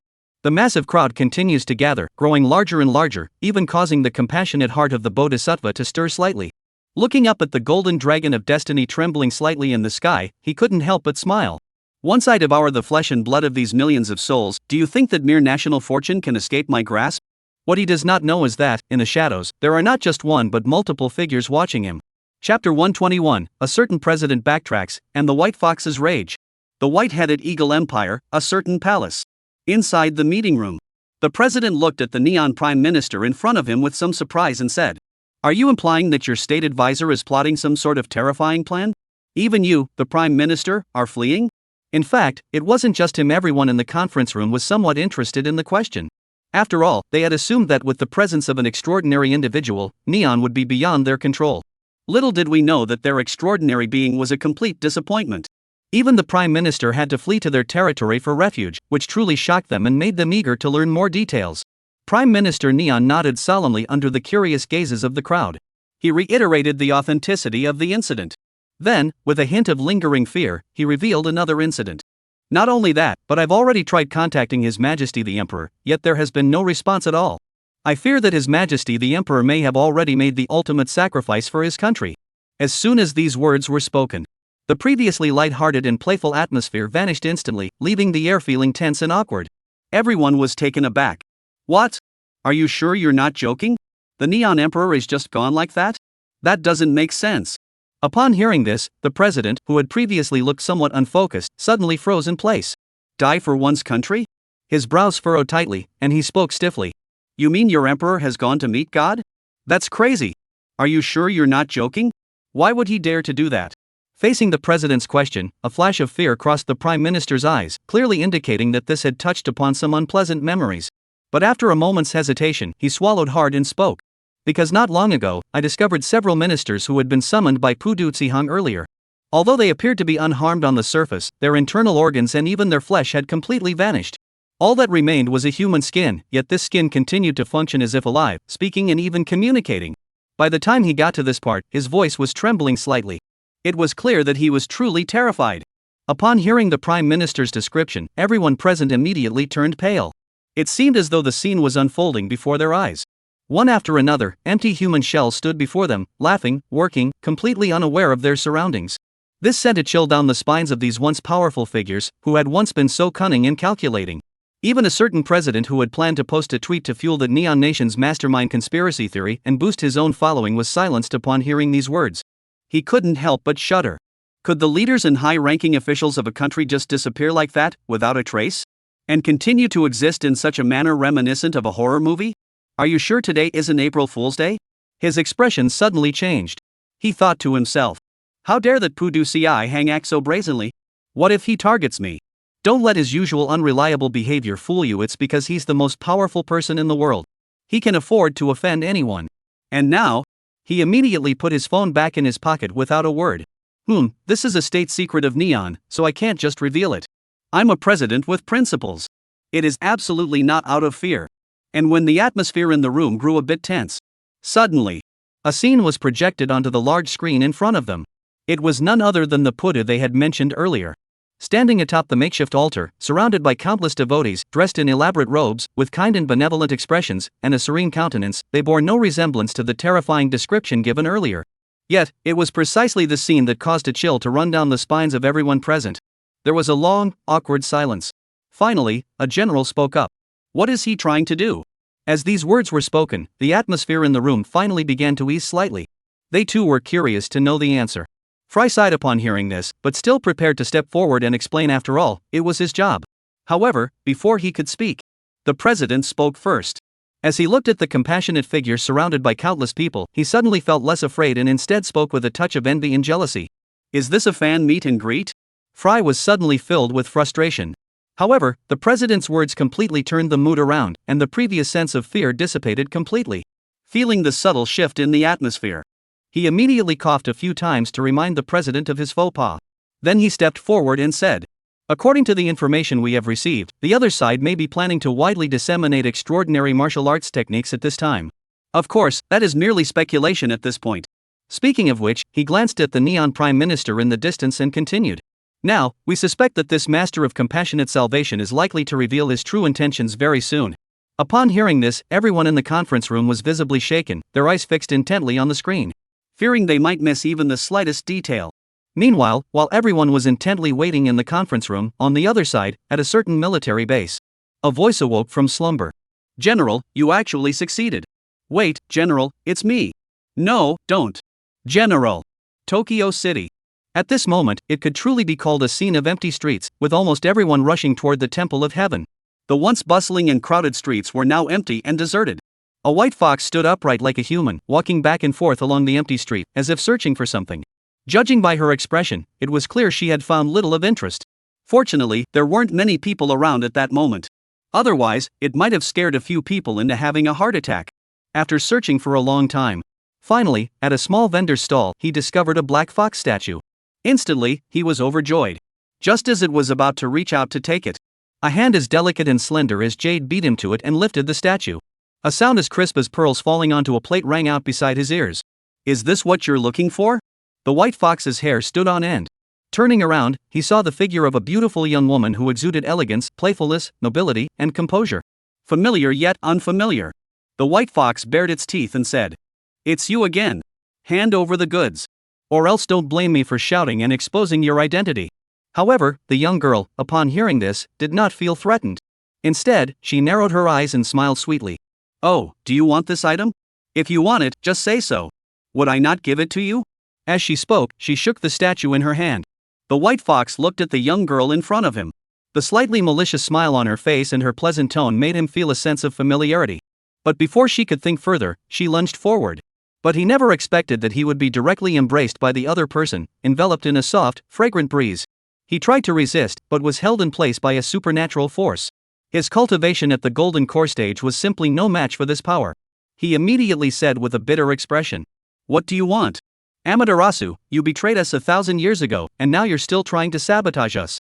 Amaterasu, the young girl, heard this and immediately wore a mischievous smile on her face, stroking the fox. Then she said, "Oh, if you want it, just say so, I'll definitely give it to you." After saying that, he handed over the statue. The white fox was suddenly overcome with emotion, just as he was about to thank him. "But looking at myself on the statue, it seemed as though we were both in each other's arms," he suddenly exclaimed angrily. "How careless of me." Chapter 122, the fatal Buddhist chant, Fahai comes to the rescue. The heavenly light maiden looked at the white fox, whose expression seemed a bit worn out, and immediately smiled, putting away her mischievousness. She then transformed into a graceful and noble demeanor. Divinity emanates from them. Holding the white fox, he arrived at the top of Tokyo Tower and gazed out at the distant place where countless people were gathering. The white fox, however, hung its head dejectedly, showing little interest. To it, even if it knew that the compassionate ferryman was off, what difference did it make? Even if it knew that the Neon Nation's fortune had been devoured, what difference did it make? It now cares only about its true form. Back then, it was secretly betrayed by Amaterasu and sealed by that scoundrel Abe no Saimai, turning into the Killing Stone. In the end, I was scattered across the land, rendering me unable to be reborn. During its time in Neon, it had already collected most of it. All that remained was to find the remaining pieces. It will be able to revive successfully. Once revived, it will be a celestial demon at the peak of the earthy mortal realm, capable of walking the ancient demonic path. It would no longer be something that Tenzo could easily control. As long as one does not enter Takamagara, a mere deity of a minor pantheon can do nothing to one. Its calculations are cunning indeed. The young girl, Amaterasu, looked at the listless white fox and was slightly surprised. She spoke to it. "What? Not even a little bit interested?" "You should know that this Pudutsihang is following the same path you did back then. Everyone wants national prosperity, but it's clear that he is much more reliable than you." The white fox rolled her eyes and didn't want to bother with her. Ever since she had been enlightened by that unknown master, she had long since lost interest in the fate of the nation. "All I want is to quietly follow the ancient orthodox path of the demon clan. Uncover the secrets of the demon clan. The fate of a mere nation is but a side path. Moreover, the karmic consequences involved are not something ordinary demons can withstand. Haven't you seen how she attempted to seize the nation's fortune 3 times, only to be thwarted each time? If she didn't have 9 lives, she'd be long gone. The girl of the sun gazed at the indifferent white fox, feeling slightly surprised.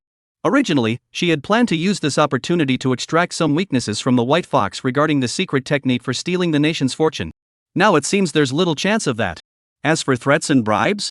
Not to mention that this fox itself has an extraordinary background, but its indestructible nature alone is not something ordinary people would dare to provoke.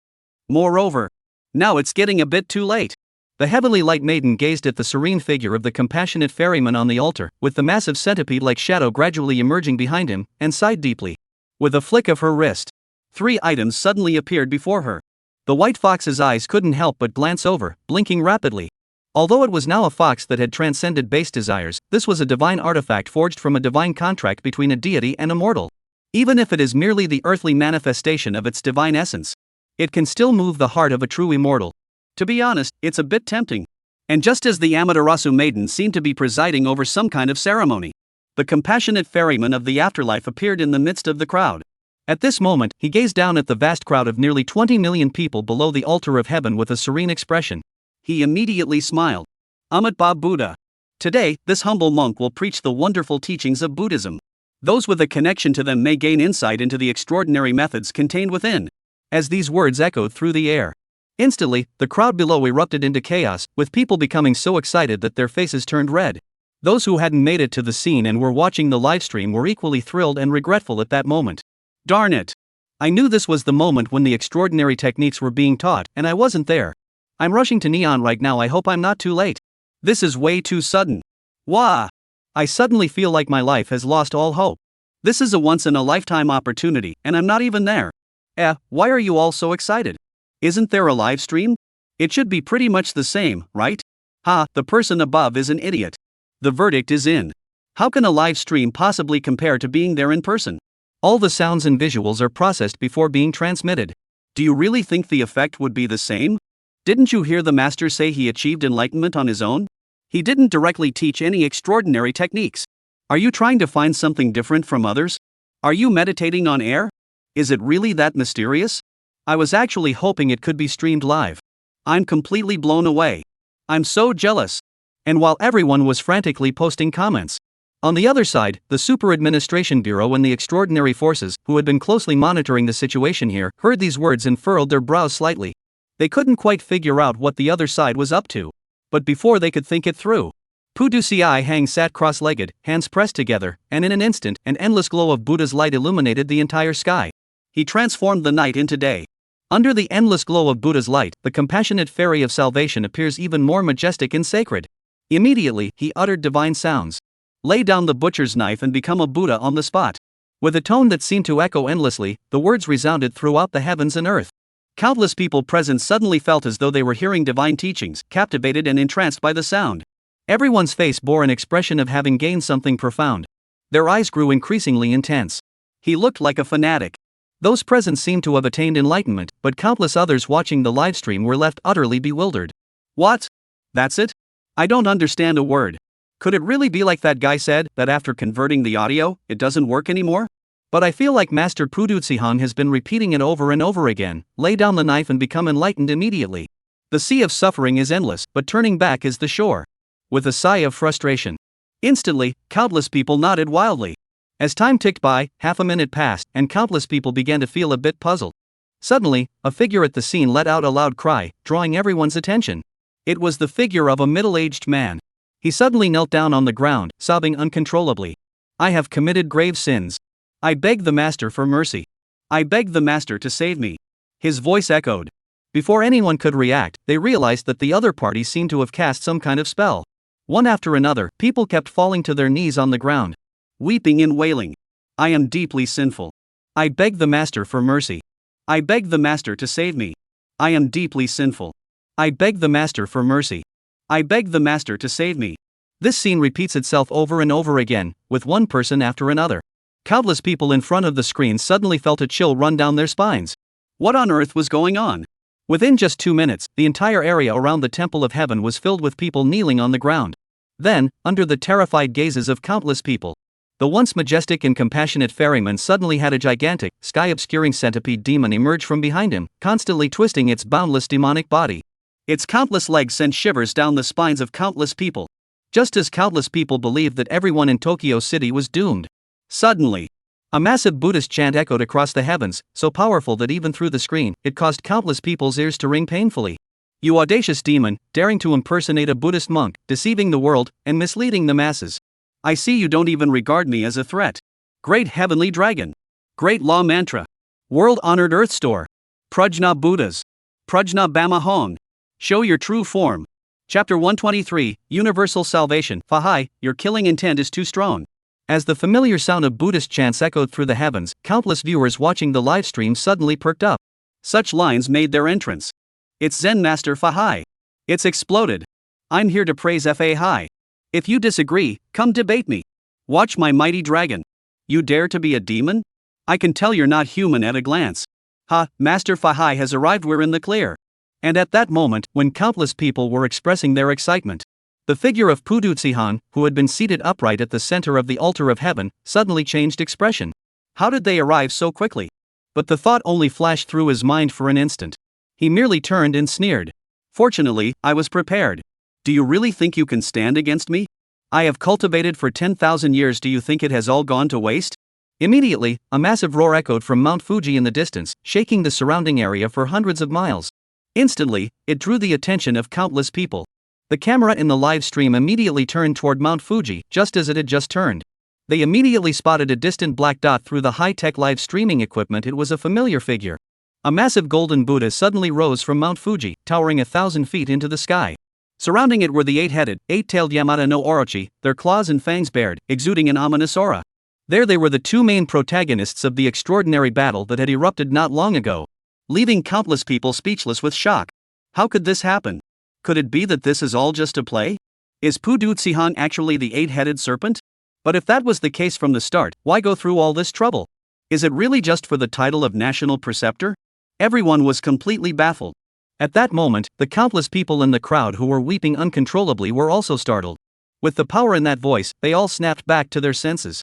He wiped the snot and tears from his face, feeling a bit at a loss. Why am I crying? I'm still kneeling on the ground. Just as they were feeling a bit puzzled, suddenly, they noticed the figure of the compassionate ferryman on the altar of heaven.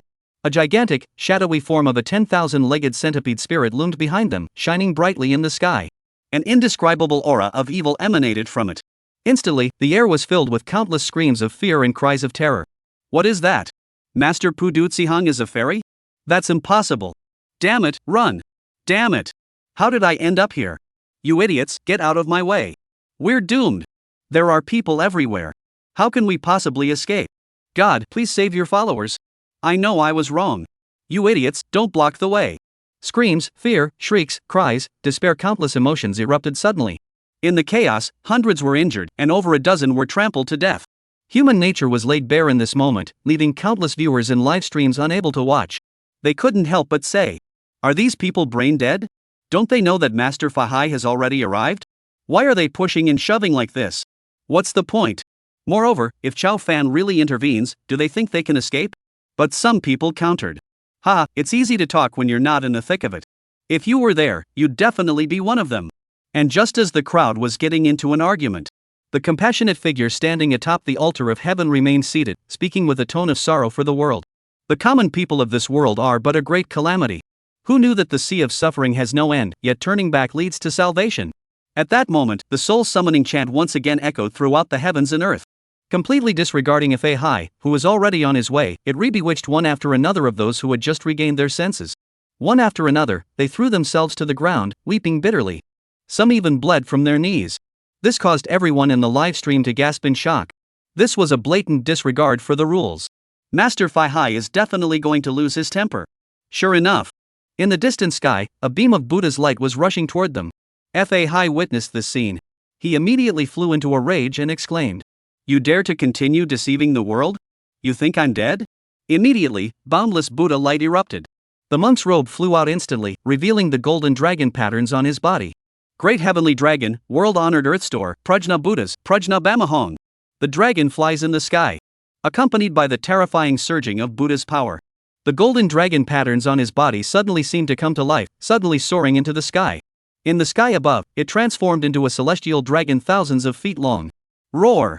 A massive roar echoed across the land, the terrifying might of the dragon overwhelming the world, instantly knocking countless people struggling for territory to the ground. Yet it still failed to awaken those people. Upon seeing this, Fahai furrowed his brows. He directly summoned the massive true form of the celestial dragon and charged toward his opponent. Since we cannot directly awaken the people, then let us eliminate the source of all this. However, in the face of all this assault, Pudutsihong remained seated on the heavenly altar, continuing to chant the soul-reaping sutras. There was not the slightest thought of responding. This made Fahai even more furious. He naturally sensed that aura from afar. But he dared to block him with just a shapeless avatar. This is clearly a sign of disrespect toward me. This time, the Pudu really angered him. The boundless and vast Buddha light surged upward once more, reaching new heights of sacredness, pouring forth as if without limit, completely enveloping the entire sky. True night transformed into day. A massive celestial dragon spewed golden flames, soaring toward the compassionate fairy across the void, leaving a trail of destruction in its wake. Even the very fabric of space seemed to be slowly melting away, leaving countless people speechless in awe. Some scientists were left trembling. They speak dryly. Space? How is that possible? The flames burned through space. How high must the temperature have been? This is completely unscientific. However, just when I thought it couldn't get any more outrageous, the next scene left many people speechless. Just as the endless golden flames were about to descend upon Pudutsihong, suddenly, a golden hand, emanating an evil aura, suddenly appeared out of thin air, grabbing the flame that seemed to be hotter than the sun with a single hand. Then it retracted back into the void. This caused countless people's pupils to involuntarily contract. Some were so startled that they exclaimed in shock. Is this space travel? How is this possible? Even Fahai's gaze immediately darkened. Amidst the cries of the crowd, a familiar figure, thousands of feet tall, suddenly appeared behind Pudutsihong. His eyes seemed half open, and the corners of his mouth curled into a faint smile. A 1,000-foot-tall figure is wrapped in the massive serpentine body of the eight-headed serpent, transforming the once sacred golden Buddha into a menacing, malevolent form. Then, Pudutsihong and the great golden Buddha suddenly opened their eyes and smiled. Fahai, your killing intent is too strong. Put down the slaughtering knife and become a Buddha immediately. Chapter 124, Neon is about to destroy the nation? The divine human contract summons Amaterasu. Upon seeing this, Fahai, whose mind had been stunned by Pudutsihong's spatial teleportation technique, suddenly snapped out of it and erupted in anger. How dare you dare to desecrate the Buddha's golden body? Great heavenly dragon! With a thunderous roar that seemed to shake the very heavens and earth, he charged forward. Instantly, the celestial dragon that had been about to charge at the opponent soared in a circle across the sky. She returned to Fahai's body. Fahai immediately clasped his hands together, grew tall in the wind, and manifested his true form as a 1,000-foot-tall arhat. The situation was strikingly similar to that of the great golden Buddha. One is bathed in divine light, while the other exudes an aura of malevolence. As soon as the true form of an arhat manifested, Fahai rushed forward to attack the great golden Buddha before him.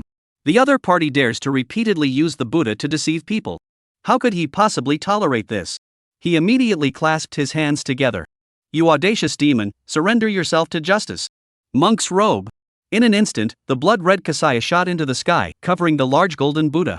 Endless Buddha's light illuminated all directions. Even the compassionate ferryman of the afterlife senses a hint of danger at this moment. He sneered coldly. A divine artifact of the true immortal realm?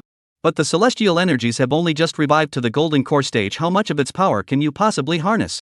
When it comes to the depth of one's magical power, I have lived for 10,000 years. How could I possibly fear you? Having said that, the large golden Buddha atop his head immediately struck out with a palm, and in an instant, 8 heads followed suit. He opened his mouth and spat out an endless sea of poisonous liquid. It covered an area of 1,000 miles in all directions, engulfing most of Neon City. It was completely different from the minor skirmishes of the 8-headed serpent in the past. This is the confidence he possesses as a demon who has lived for 10,000 years, the vast magical power he has accumulated over that time. He then activated the divine ability passed down from Xian Lu. What could a mere true immortal artifact possibly amount to? At that moment, everyone in Neon City looked up at the sky, where a dark blue toxic sea seemed to be just a stone's throw away. Unable to help but shiver slightly. Many people with fragile mentalities were so scared they wet themselves. They were screaming wildly. Wizard, save me! Amaterasu, save me! This caused Fahai, who had been confident moments ago, to immediately turn pale with shock. How despicable! But as he looked at the endless sea of poisonous liquid about to fall, he could only grab hold of the blood-red robe hanging from the sky. Channeling his magical power, he caused the robe to swell once more. He absorbed the endless poisonous liquid into himself. Above the heavens, a blood-red robe spread across thousands of miles of sky, churning up crimson waves. Then, with bare hands, they charged directly toward the great golden Buddha. Since the magical weapons were useless, he would use his true form as an arhat. How could Fahai ever be afraid of him?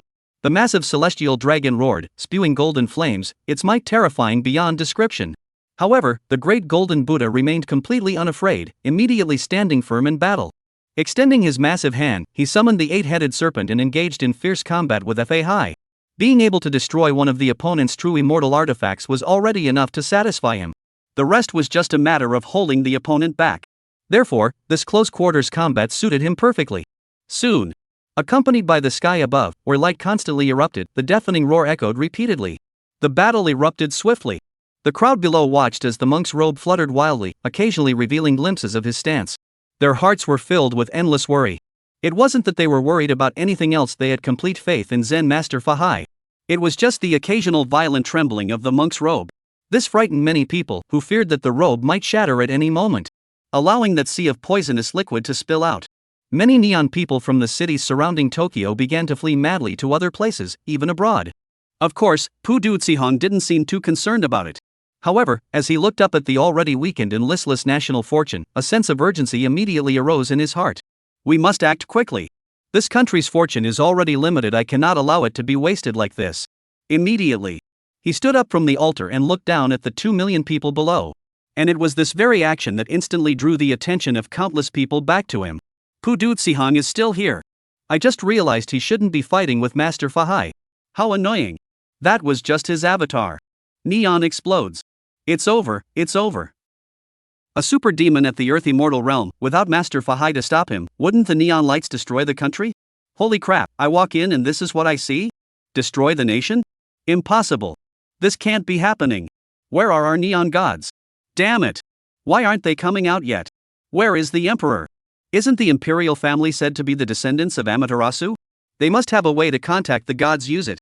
You idiot, if that were true, they would have used it during the last time the eight-headed serpent caused chaos. Wah, does that mean we're really going to do it? Many people from Xia Kingdom saw this scene and felt a pang of sadness in their hearts, even though they had never been able to bear seeing this country prosper in the past. But the thought of their nation actually falling to the demon clan was something they simply couldn't accept. After all, this isn't good news for humanity. Even the hearts of people around the world are on edge. If Pu Ducihong were to go mad and truly annihilate a nation, they would truly be unable to sit still. Of course, the compassionate ferryman has no such intention. On one hand, there wasn't enough time. After all, who knows what kind of characters might suddenly appear in this world? After all, the incident involving the Neon Emperor not long ago is still fresh in his memory. On the other hand, it's unnecessary. The most urgent task at hand is to transform into a dragon. Everything else must be put on hold. Using the lives of 2 million people to aid this sovereign in refining the nation's fortune is a worthy sacrifice. These words were spoken by Pu Ducihong with a tone of compassion for the suffering of others. Countless people felt a sudden chill run down their spines. However, many Neonites couldn't help but feel a hint of joy. Because they had discerned the underlying meaning in Pu Ducihong's words. An indestructible nation? Just these 2 million people? Instantly, a glimmer of joy flashed in many people's eyes. Looking at the crowd in the arena, they wore a hint of feigned pity. He thought to himself, "Don't worry, I'll make sure you all survive." As the figure of Pu Ducihong rose to its feet, the enormous shadow of a 10,000-legged centipede behind him reappeared instantly. Though it was merely a 100-foot-tall shadow, it seemed to suddenly come to life in that instant. It seemed as though it was about to crawl down from the void, its countless legs swarming densely, causing countless people to suffer from trypophobia. A suffocating sensation. Watching the centipede as if it were about to attack the people on the ground. The hearts of countless people immediately began to race. Could this be turning into a massacre of humans by demons? Just as the gigantic centipede's shadow was about to strike. Suddenly, a pleasant female voice echoed through the heavens and earth. With the 3 sacred treasures as proof and the divine contract between humans and gods as witness, we humbly invite the great sun goddess to descend to the mortal realm. Chapter 125, The Divine Agreement, Takamagara. On top of the Tokyo Tower, the Amaterasu maiden held the white fox in her arms while watching the grand spectacle unfolding in the distance with great interest. From Pu Ducihong casting the soul-reaping chant, to Fahai arriving, and then the two engaging in combat. Her demeanor remained calm throughout. Except for a brief moment when she saw Pu Ducihong seem to possess some kind of ability to travel through space, her expression changed slightly. There was no other expression or movement on his face. It was as if the neon-lit crowd below had nothing to do with her at all. Even if it involves some aspects of a divine contract, it is no different. This even surprised the white fox standing nearby. He thought to himself, perhaps this is what divinity is. True loftiness is not complete indifference to everything, but rather the ability to observe everything calmly from the perspective of an outsider. Everything in the world is a clown. The gods are only there to be pleased and worshipped. Thinking of this, it suddenly stuck out its tongue. Such a mindset is really exaggerated. As he vented his frustration, the distant figure of the compassionate ferryman suddenly manifested as the illusory form of a 1,000-legged centipede, about to strike down upon the 2 million people below. And this time, the Amaterasu maiden has finally moved. A faint, exquisite curve suddenly appeared at the corner of her lips. That's enough. If it continues like this, it might truly refine the Neon Nation's fortune, which would be quite troublesome. He finished speaking. 3 familiar objects, shrouded in a faint divine light, suddenly began to dance before her. They were the 8-span mirror, the 8-foot jade, and the grass-cutting sword. These ordinary objects, once enshrined in various grand shrines, have now become sacred artifacts imbued with the power of the divine human covenant. They are keys, invitations, and passes to the realm of the gods. Even Amaterasu herself must rely on these 3 items to cast her gaze and wield her power. This is the rule and division between the human world and the divine realm. It was an agreement signed by the gods after the Eastern Divine Realm initiated the war. As the ruler of a minor divine lineage, she had no power to resist. This is the tragedy of the minor divine realm. Therefore, she took advantage of this special time to secretly descend to the mortal realm, hoping to alter the course of events during this unique opportunity on Earth. By leveraging the faith and perceptions of countless people, as well as the opportunities presented by this pivotal moment, she aims to elevate her status to an entirely new level. Become the true sun god. At this thought, a rare flash of intense heat appeared in her eyes. Yes, she wasn't the real sun god. She is merely a being born from the sun, and in terms of both status and power, she is far inferior to the true sun god. But this does not prevent her from harboring such ambitions. For this ambition, she left the protection of the Eastern Immortal Realm and came to Neon, where she established her own pantheon. For this ambition, she risked offending the great gods by proclaiming herself the sun goddess born of heaven and earth, and fabricated her own mythology.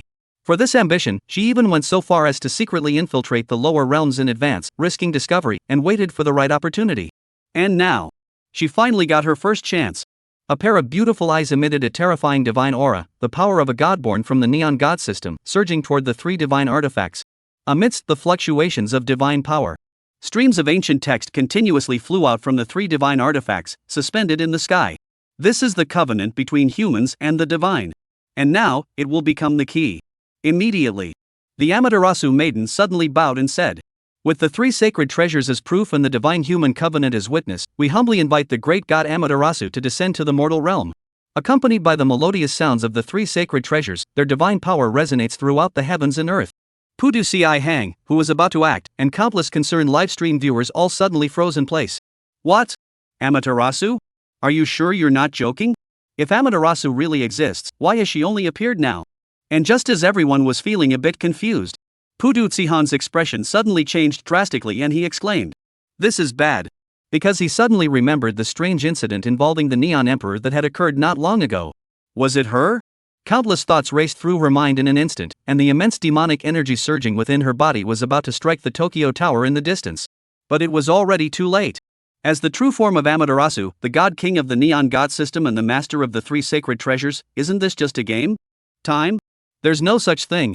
As the voice faded away, the 3 sacred treasures suddenly erupted with an incredibly dazzling halo of divine light, shooting into the sky and transforming into a pillar of light. They even crossed over the monk's robe and the poisonous sea. It startled countless people. One by one, the live streaming equipment turned toward the beam of light, which was coming from the Tokyo Tower.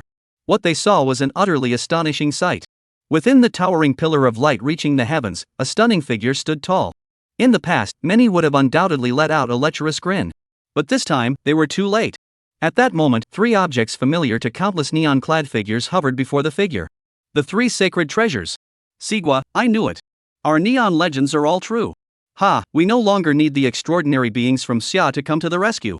We can do it ourselves. Amidst the excited cheers of countless neon people, Pudu Si Hang's gaze narrowed slightly as he watched the figure within the pillar of light. He spoke with a hint of surprise and uncertainty. A divine incarnation? No, is it divine favor? But this is way too intense. But he had no time to question it. For as the massive beam of light pierced the sky, an invisible ripple suddenly emerged from the heavens above. Like a pebble dropped into water, it stirred another world. Layer after layer of illusion is peeled away. In the neon-lit sky, the outline of Takamagara began to emerge faintly: endless oceans, floating islands, and magnificent pavilions. A faint divine light emanates from within. It captivates the hearts of countless people. And within that world's expanse, above the heavens, a massive, sacred sun rolled toward the sky. Invisible ripples continuously spread out, twisting and distorting the surroundings. It seems as though the blazing sun is about to emerge from the heavens, descending to earth to slay the demons below. This caused the compassionate ferryman to suddenly change expression. Countless neon-clad citizens were filled with passion. Is the great sun god about to descend? This is Amaterasu Amikami. Once she descends, who could possibly stand against her? Finally it's our turn, isn't it? Dominating Blue Star is just around the corner. All the sacrifices made so far have been worth it. Even if someone had to sacrifice their life, it would have been a noble cause. Almost instantly, various opinions began to surface, causing many faces to grow pale.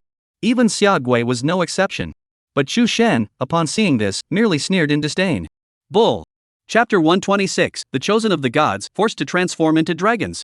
Chu Shen shook his head, looking through the system at everything unfolding in the script. Takamagara?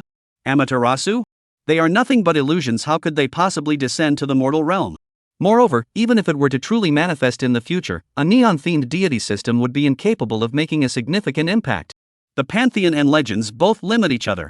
Without even mentioning the countless deities in the myths and legends of the Xia kingdom, the Western god-centered religion, Norse mythology, Celtic mythology, and even Olympian mythology are no pushovers either. He has an abundance of material to draw from.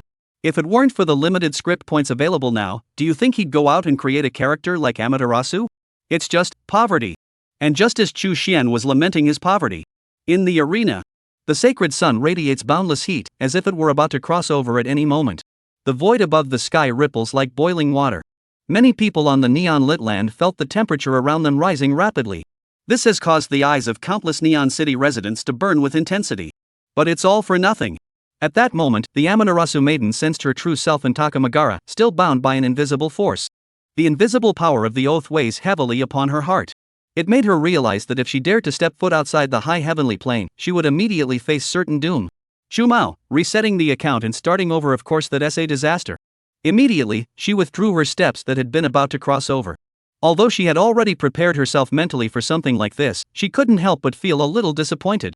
If my true form could descend to the mortal realm, things would undoubtedly be much simpler. However, upon further reflection, if I were able to descend to the lower realms, wouldn't other deities also be able to do so? Suddenly, I felt a bit relieved. As the blazing sun in the sky seemed to hesitate for a moment, it did not actually descend. The rising temperature in the heavens gradually subsided. This brought a sigh of relief to people of all nations, and even the compassionate beings of the Pure Land. If the other side had descended to the mortal realm, what would we have done then? Only the countless neon-clad beings sighed in sorrow. But they couldn't stir up any waves. Pudusiai Hang also forced himself to suppress the slight agitation in his heart. Sensing that the great golden Buddha's incarnation was beginning to show signs of weakness, he felt a sudden sense of urgency. He spoke with determination. We must act quickly. Once Fahai breaks free, my plan to transform into a dragon will be ruined. As these thoughts crossed his mind, he immediately charged toward the girl bathed in sunlight, intending to interrupt her ritual, and roared angrily. The Eastern Divine Realm had long established an ironclad rule that deities were not permitted to descend to the mortal realm lightly. You nearly deceived me. Die. A piercing scream rang out. Endless demonic energy surged into the sky, with no trace of the Buddha's light remaining to conceal their forms. In an instant, the enormous 3,000-foot-long, 10,000-legged centipede demon's body manifested itself in the world. Its countless centipede legs and hideous, terrifying mouths and claws were so numerous that a single bite could likely swallow an entire skyscraper. This sight left countless viewers in live streams trembling in fear. The distance wasn't that far to begin with, and before they knew it, they had arrived right in front of Tokyo Tower. The beam of light was right before our eyes. The massive centipede tail lashed out directly at the opponent, unleashing an endless torrent of demonic energy. It struck with the most brutal posture, determined to crush everything in its path.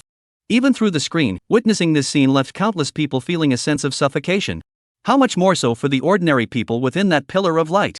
Just as countless people were worrying about the young girl within the pillar of light. Within the pillar of light, the charming smile suddenly bloomed on the face of the Amaterasu maiden. Her red lips murmured softly, "Just what I wanted." As the sound faded away, the blazing sun and the endless ripples of the sky began to move once again. Endless divine power surged forth, directly descending toward the pillar of light. This caused the expression on the face of the compassionate ferryman to change drastically. How could that be possible? But this is the truth. Even if Amaterasu cannot descend to the mortal realm, she can still rely on the open portal and the physical form she has in the human world. Still manage to transmit power across dimensions. Accompanied by a deafening roar. Boom! Endless golden light erupted. A massive black shadow was suddenly flung backward, smashing through half of Tokyo City. Fortunately, at that moment, most of the people in Tokyo City had gathered in the center, and no one remained in the houses, thus avoiding a disaster. Meanwhile, Pudu Ci Hang was also knocked flying. The young girl within the pillar of light also stepped out. Bathed in endless golden sunlight, she wore sacred robes, and as she moved, countless golden flames danced around her. Her exquisite face was filled with sacredness and majesty. Like a true deity. Majestic and awe-inspiring. Instantly causing countless people to exclaim in awe. I love it! I love it! Oh my god, is this divine intervention? From human to god? Is this the power of the Amaterasu Amikami? Is the god of neon really that strong? I don't believe it. This must be similar to what Lin Jiudao did back then, inviting a deity to possess someone, or simply borrowing its power. Transforming a human into a deity is too exaggerated. Yes. Even so, that's still a strong person, right? And just for that looks alone, I'll give her props. At that moment, the disbelieving voice of Pudu Cihang echoed across the heavens. How could you possibly muster such immense power? You're just a mortal. Upon hearing this, the Amaterasu maiden smiled. Nonsense, I'm the real deal. Of course, you can't say it like that. After all, this time, she intends to portray herself as the chosen one favored by the heavens. She must not reveal her true identity. As for the reason? Naturally, she intends to make herself the Emperor of Neon. Since her true form couldn't descend to the mortal realm, she would stick to her original plan. Unite politics and religion, merge divine authority with royal power, and follow the path of the ancient dynasties of the Xia kingdom. With the strength of a single nation, elevate oneself to a higher status. Immediately, he set off. In accordance with the mandate of heaven, we must save all beings and guide them to safety. The chaos caused by the neon lights and the gradual erosion of the nation's fortune are crimes deserving of punishment. I shall act on behalf of heaven to eliminate them. As the melodious yet majestic voice echoed, the divine light on the Amaterasu maiden's body shone brightly once more, and the 8-span mirror suddenly flew into her hands. She flipped her palm to emit a terrifying halo of light, illuminating the shell of the compassionate ferryman, which immediately emitted a hissing sound. The compassionate ferryman was startled like a bird startled by a bowstring. Riding demonic clouds, he turned and left. This left countless people stunned, looking at each other in disbelief. Just like that? But Pudu Ci Hang was clear in his mind. The other party had a divine being as their backing. How could he possibly match them? Now he has only one option left. His bloodshot eyes fixed on the nation's fortune in the sky above. Transform into a dragon. This is also his sole obsession. For the first time, this goal was so close to him, an opportunity he had waited for 10,000 years. How could he possibly run away now? Immediately, he changed direction again and charged toward the massive national fortune. He was determined to force himself to transform into a dragon. If he succeeds, he will fear nothing in the world. If he fails, his life and death will be sealed. Because the response of the compassionate ferryman was too swift, it left countless people unable to react in time. Suddenly, the gigantic centipede demon's illusory form descended upon the national fortune, which was invisible to ordinary people. A piercing dragon's roar suddenly echoed throughout the world. It startled countless people. Suddenly, I recalled what Pudu Cihang had said not long ago. Devouring the nation's fortune? Transforming into a dragon? The neon-lit crowd suddenly fell into chaos. Although they didn't know what the national fortune had to do with it, it didn't sound like anything good. However, despite all this, a faint smile suddenly appeared on the face of the Amaterasu maiden. In the ancient dynasties, how could one do without someone to hold the reins of national fortune? Chapter 127, The Despair of the Compassionate Ferryman, and the Arrow of the Great Archer. Yes, the Heavenly Light Maiden has also set her sights on the nation's fortune. After all, to embark on the path of an ancient dynasty, how could one possibly overlook the crucial role of controlling the nation's fortune? But now, the age of enlightenment has long since passed. The nation's fortune is in disarray, and to make matters worse, the Neon Emperor has also passed away. There was no other choice but to resort to this dangerous method. Let the compassionate fairy devour the nation's fortune, gather it back together, and then kill the enemy to forge the national fortune artifact. This is how it's done. While it may not compare to the Qin Emperor, who was the last ruler of a dynasty and declared, "I am the state, and the state is me," perhaps he could be considered half a ruler of a dynasty. From here on out, we just need to proceed cautiously, and everything will fall into place. With such thoughts floating through her mind, her movements grew unfamiliar and slowed slightly. And it was precisely this brief delay that allowed the Pu Duci Hang to activate its secret technique, completely devouring the neon-colored national fortune. At this moment, 99% of Neon's national fortune had already gathered within his body. The body that had been forged over 10,000 years was now swollen to the point of tearing. The terrifying national dragon energy raged uncontrollably within him. This was a rare peak of the Neon Nation's fortune at this moment. It should have been sacrificed with the blood of millions. But it's too late. Immediately, he let out a furious roar to the heavens. The piercing screams instantly shattered countless pieces of glass, and even many viewers in the live stream covered their ears, accompanied by the piercing screech. In an instant, an endless sea of thunder began to emerge above the sky. Countless people who had witnessed Bai Sujin's transformation into a dragon in the video felt their hearts skip a beat. Transforming into a dragon? At that moment, the late arriving Amaterasu maiden also erupted in anger. She wanted to use the thunder tribulation to refine the nation's fortune. Don't even think about it.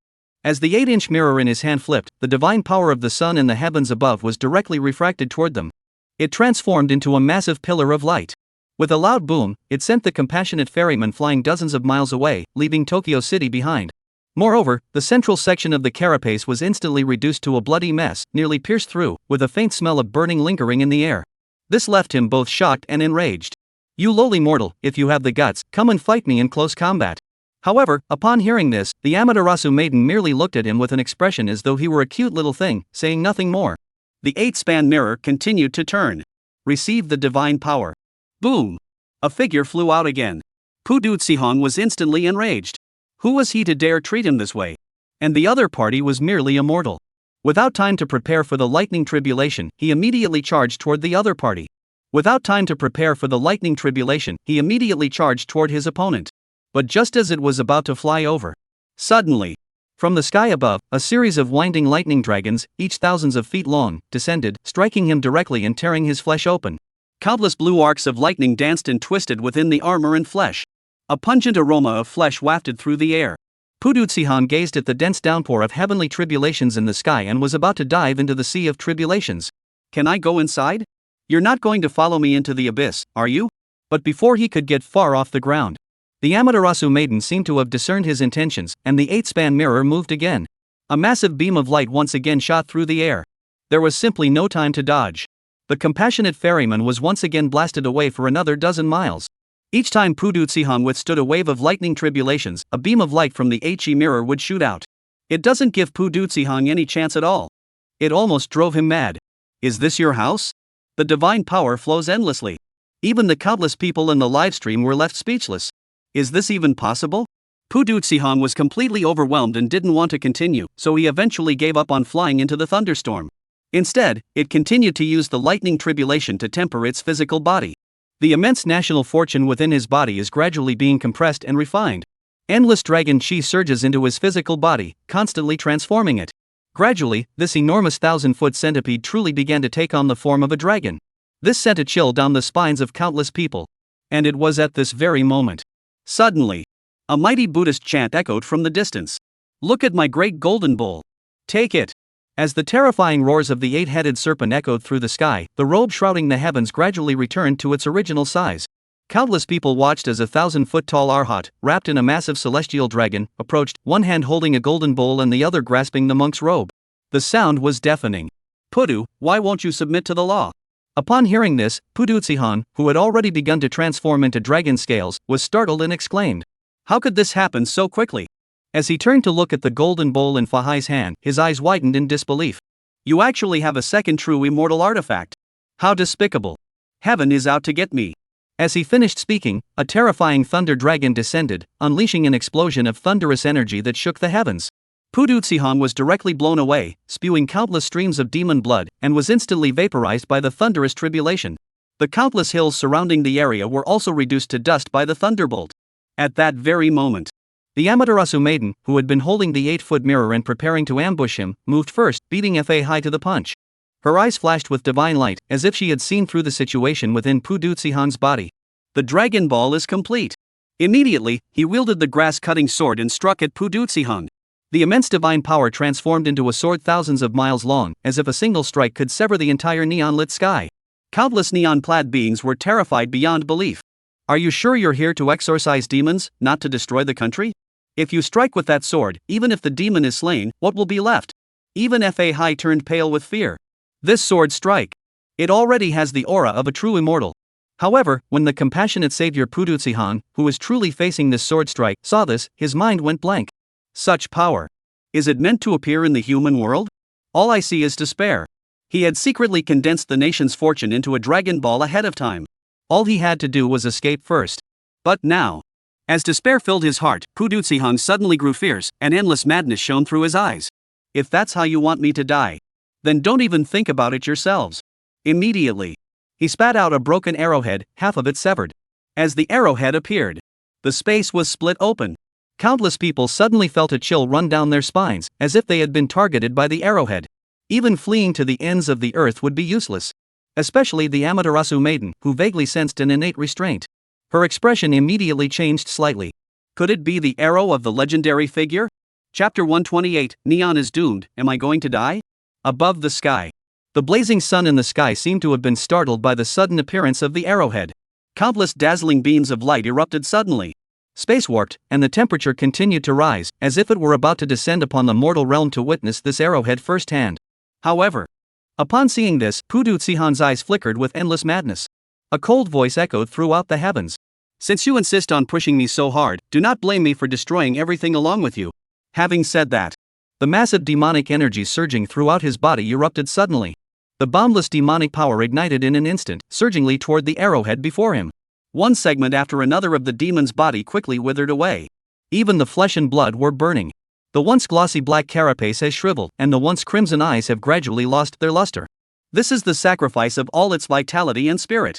All of it was poured into the arrowhead, which was now only half intact, transforming the once simple and broken arrowhead into something entirely new. A faint glow began to emerge. And it was this sudden faint glow that caused Fahai and the young girl Tian Zhao, who were not far away, to change their expressions drastically. The Amaterasu maiden spoke coldly. Stop him. As the voice fell, the 1,000-mile-long sword also descended rapidly, leaving behind an invisible sharp aura that seemed to slice through space, causing invisible ripples to spread out. At that moment, a terrifying golden light completely illuminated the neon-lit sky. Countless people in the neon-lit city looked up at the sword, speechless with astonishment. As the sword descended, no one doubted whether it could sever the neon lights. Yes, it is about severing the neon lights, not about slaying the compassionate ferryman. It seems like the compassionate ferryman has revealed his true intentions, giving a glimmer of hope. But if that sword were to fall, whether Pudutsihan has any hope, they don't know, but Neon probably doesn't stand a chance. The Neon people are all collectively fainting in the bathroom right now. Are you sure they're Neon people? You're being so harsh. Even other countries are baffled. Is this still a local myth? Constantly promoting their own region, who can tolerate that? The official authorities of Xia Kingdom are now overjoyed, grateful that they have a mysterious divine being of great power stationed among them. Otherwise, such a scene would likely have unfolded long ago during the fierce battle between Baisuzhen and Fahai the Zen Master. Meanwhile, in the meeting room of the White-Headed Eagle Empire, everyone immediately turned their gaze toward Prime Minister Neon, a hint of pity flashing in their eyes. With such an extraordinary individual in their midst, what was there left to play for? Why not just surrender and call it a day? 2 million people are better than the entire nation being wiped out. You must understand that Neon is an island, and it's located at the junction of two tectonic plates, so the geology has always been unstable. People have long speculated about when it might sink. Now it's estimated to be today. The Prime Minister of Neon is now filled with regret. If only he had cooperated with Pudutsihan earlier. Meanwhile, as countless people gazed up at the enormous sword in the sky, an endless sense of despair filled their hearts. Meanwhile, on the other side, Fahai also moved. On the other side, Fahai also moved. Without uttering a word, the colossal form of the Arhat, standing thousands of feet tall, held the celestial dragon in his hands, and the mighty Buddhist chant echoed throughout the 9 heavens. Amat Ba Buddha. Great heavenly dragon, world-honored earth store, Prajna Buddhas, Prajna Bamong. The mind is like the Tathagata, kill. The gods protect the Dharma, kill. Wind, fire, thunder, and lightning, kill. Vajra flames, kill. As the words filled the air with a murderous aura, Arrowhai's body was enveloped in an endless halo of light, and a wheel appeared behind his head. Above the heavens, winds, fire, lightning, and thunder roared across the sky. It seemed as though the world were coming to an end. It startled countless people. Someone muttered, "The neon lights are gone." Countless people nodded wildly. At the same time, the two individuals present simultaneously charged toward the compassionate ferryman. Pudutsihan suddenly burst into laughter. In an instant, he turned into dust. It completely filled the arrowhead, and the faint glow instantly took shape. The sacrifice was complete. And at the very moment the sacrifice was completed, a sense of extreme danger suddenly arose in the hearts of countless people. We're going to die. Just by glancing at that arrowhead, no matter where you are on Blue Star, no matter what medium you used to watch. At that moment, the same thought arose in everyone's mind. If you're hit, you're dead. Everyone was speechless with horror at that moment. What on earth is that thing? Could it be the legendary weapon of the gods? Even the neon-lit Amaterasu didn't give them that feeling. And just as everyone was shrouded in countless doubts, that arrow suddenly moved. It was as if, unseen, a pair of giant hands were drawing a bow and shooting an arrow, aiming at the sun in the sky, that orb in the heavens above. Hum. The faint sound of an arrow whizzing through the air echoed. It's been fired. The hearts of countless people seemed to leap out of their throats. Meanwhile, Amaterasu, the divine entity residing in Takamagara, was suddenly enveloped in darkness, and the alarm bells in her heart rang wildly. The ultimate fear kept rising from the depths of her heart. A mindset that had remained unbroken for 1,000 years was shattered in that moment. Am I going to die? Chapter 129, The Gods of Takamagara, is Daoist arrow nothing special? Am I going to die? The words echoed faintly. The expression of Amaterasu, who had remained indifferent for 1,000 years, was broken for the first time, and fear began to grow uncontrollably in her heart. This was fear stemming from the instinct of life itself. It was not her true intention, but it was something she could not suppress. It moved her deeply. Could it really be the arrow of that person? Feeling the energy that had locked onto her, a sense of being trapped in a world with no escape suddenly arose in her heart. It was an innate restraint, a force as inescapable as destiny. A faint, peculiar scent of death lingers in the air. She suddenly spoke up. I sensed the dying breath of the golden crow. Is it Di's arrow? However, if that's all there is to it, I'm afraid it won't be enough to defeat the real thing. Because, after all, this isn't the arrow shot by the great archer. As the words fell, instantly, the blazing sun suddenly amplified the light to its utmost limit, and terrifying divine power surged through the void with a deafening roar. Scorching heat waves descended upon the earth. Even separated by the world, the sacred light emanating from it illuminates half of the blue planet, leaving countless people speechless. As the true divine might of a deity, it was fully unleashed to its utmost extent at that moment. Standing there with boundless majesty, he resembled a pillar of heaven, supporting the vast expanse between heaven and earth with unmatched grandeur. She shows no fear whatsoever. Even if she sensed danger, even if it was the legendary arrow of the great archer Dai, which had once brought down 9 golden sunbirds. Because Takamagara was her divine realm. With boundless confidence rising within her. Below, countless people were left in a daze. Golden crow? Do you? What? What the hell is this? Why can't I understand any of this? I urgently need a translator. I'm waiting online. It's pretty urgent. After all, in this once materialistic world, even if they were to experience a supernatural revival, there is still so much they would not know in such a short time. Of course, the world is not lacking in intelligent people or coincidences. Soon, someone stepped forward to explain. Found it. The great archer shooting the sun. In the ancient history of the Xia kingdom, Dayu was a legendary archer hero from the mythical age, living during the reign of Emperor Yao. According to records, 10 suns once appeared in the sky, causing widespread suffering among the people. It was he who shot down 9 of the suns, bringing peace and prosperity to the land once again. And the golden crow is the sun. If 10 suns appear in the sky, people will be baked to death. Bull. Am I the only one who cares that he shot down 9 suns?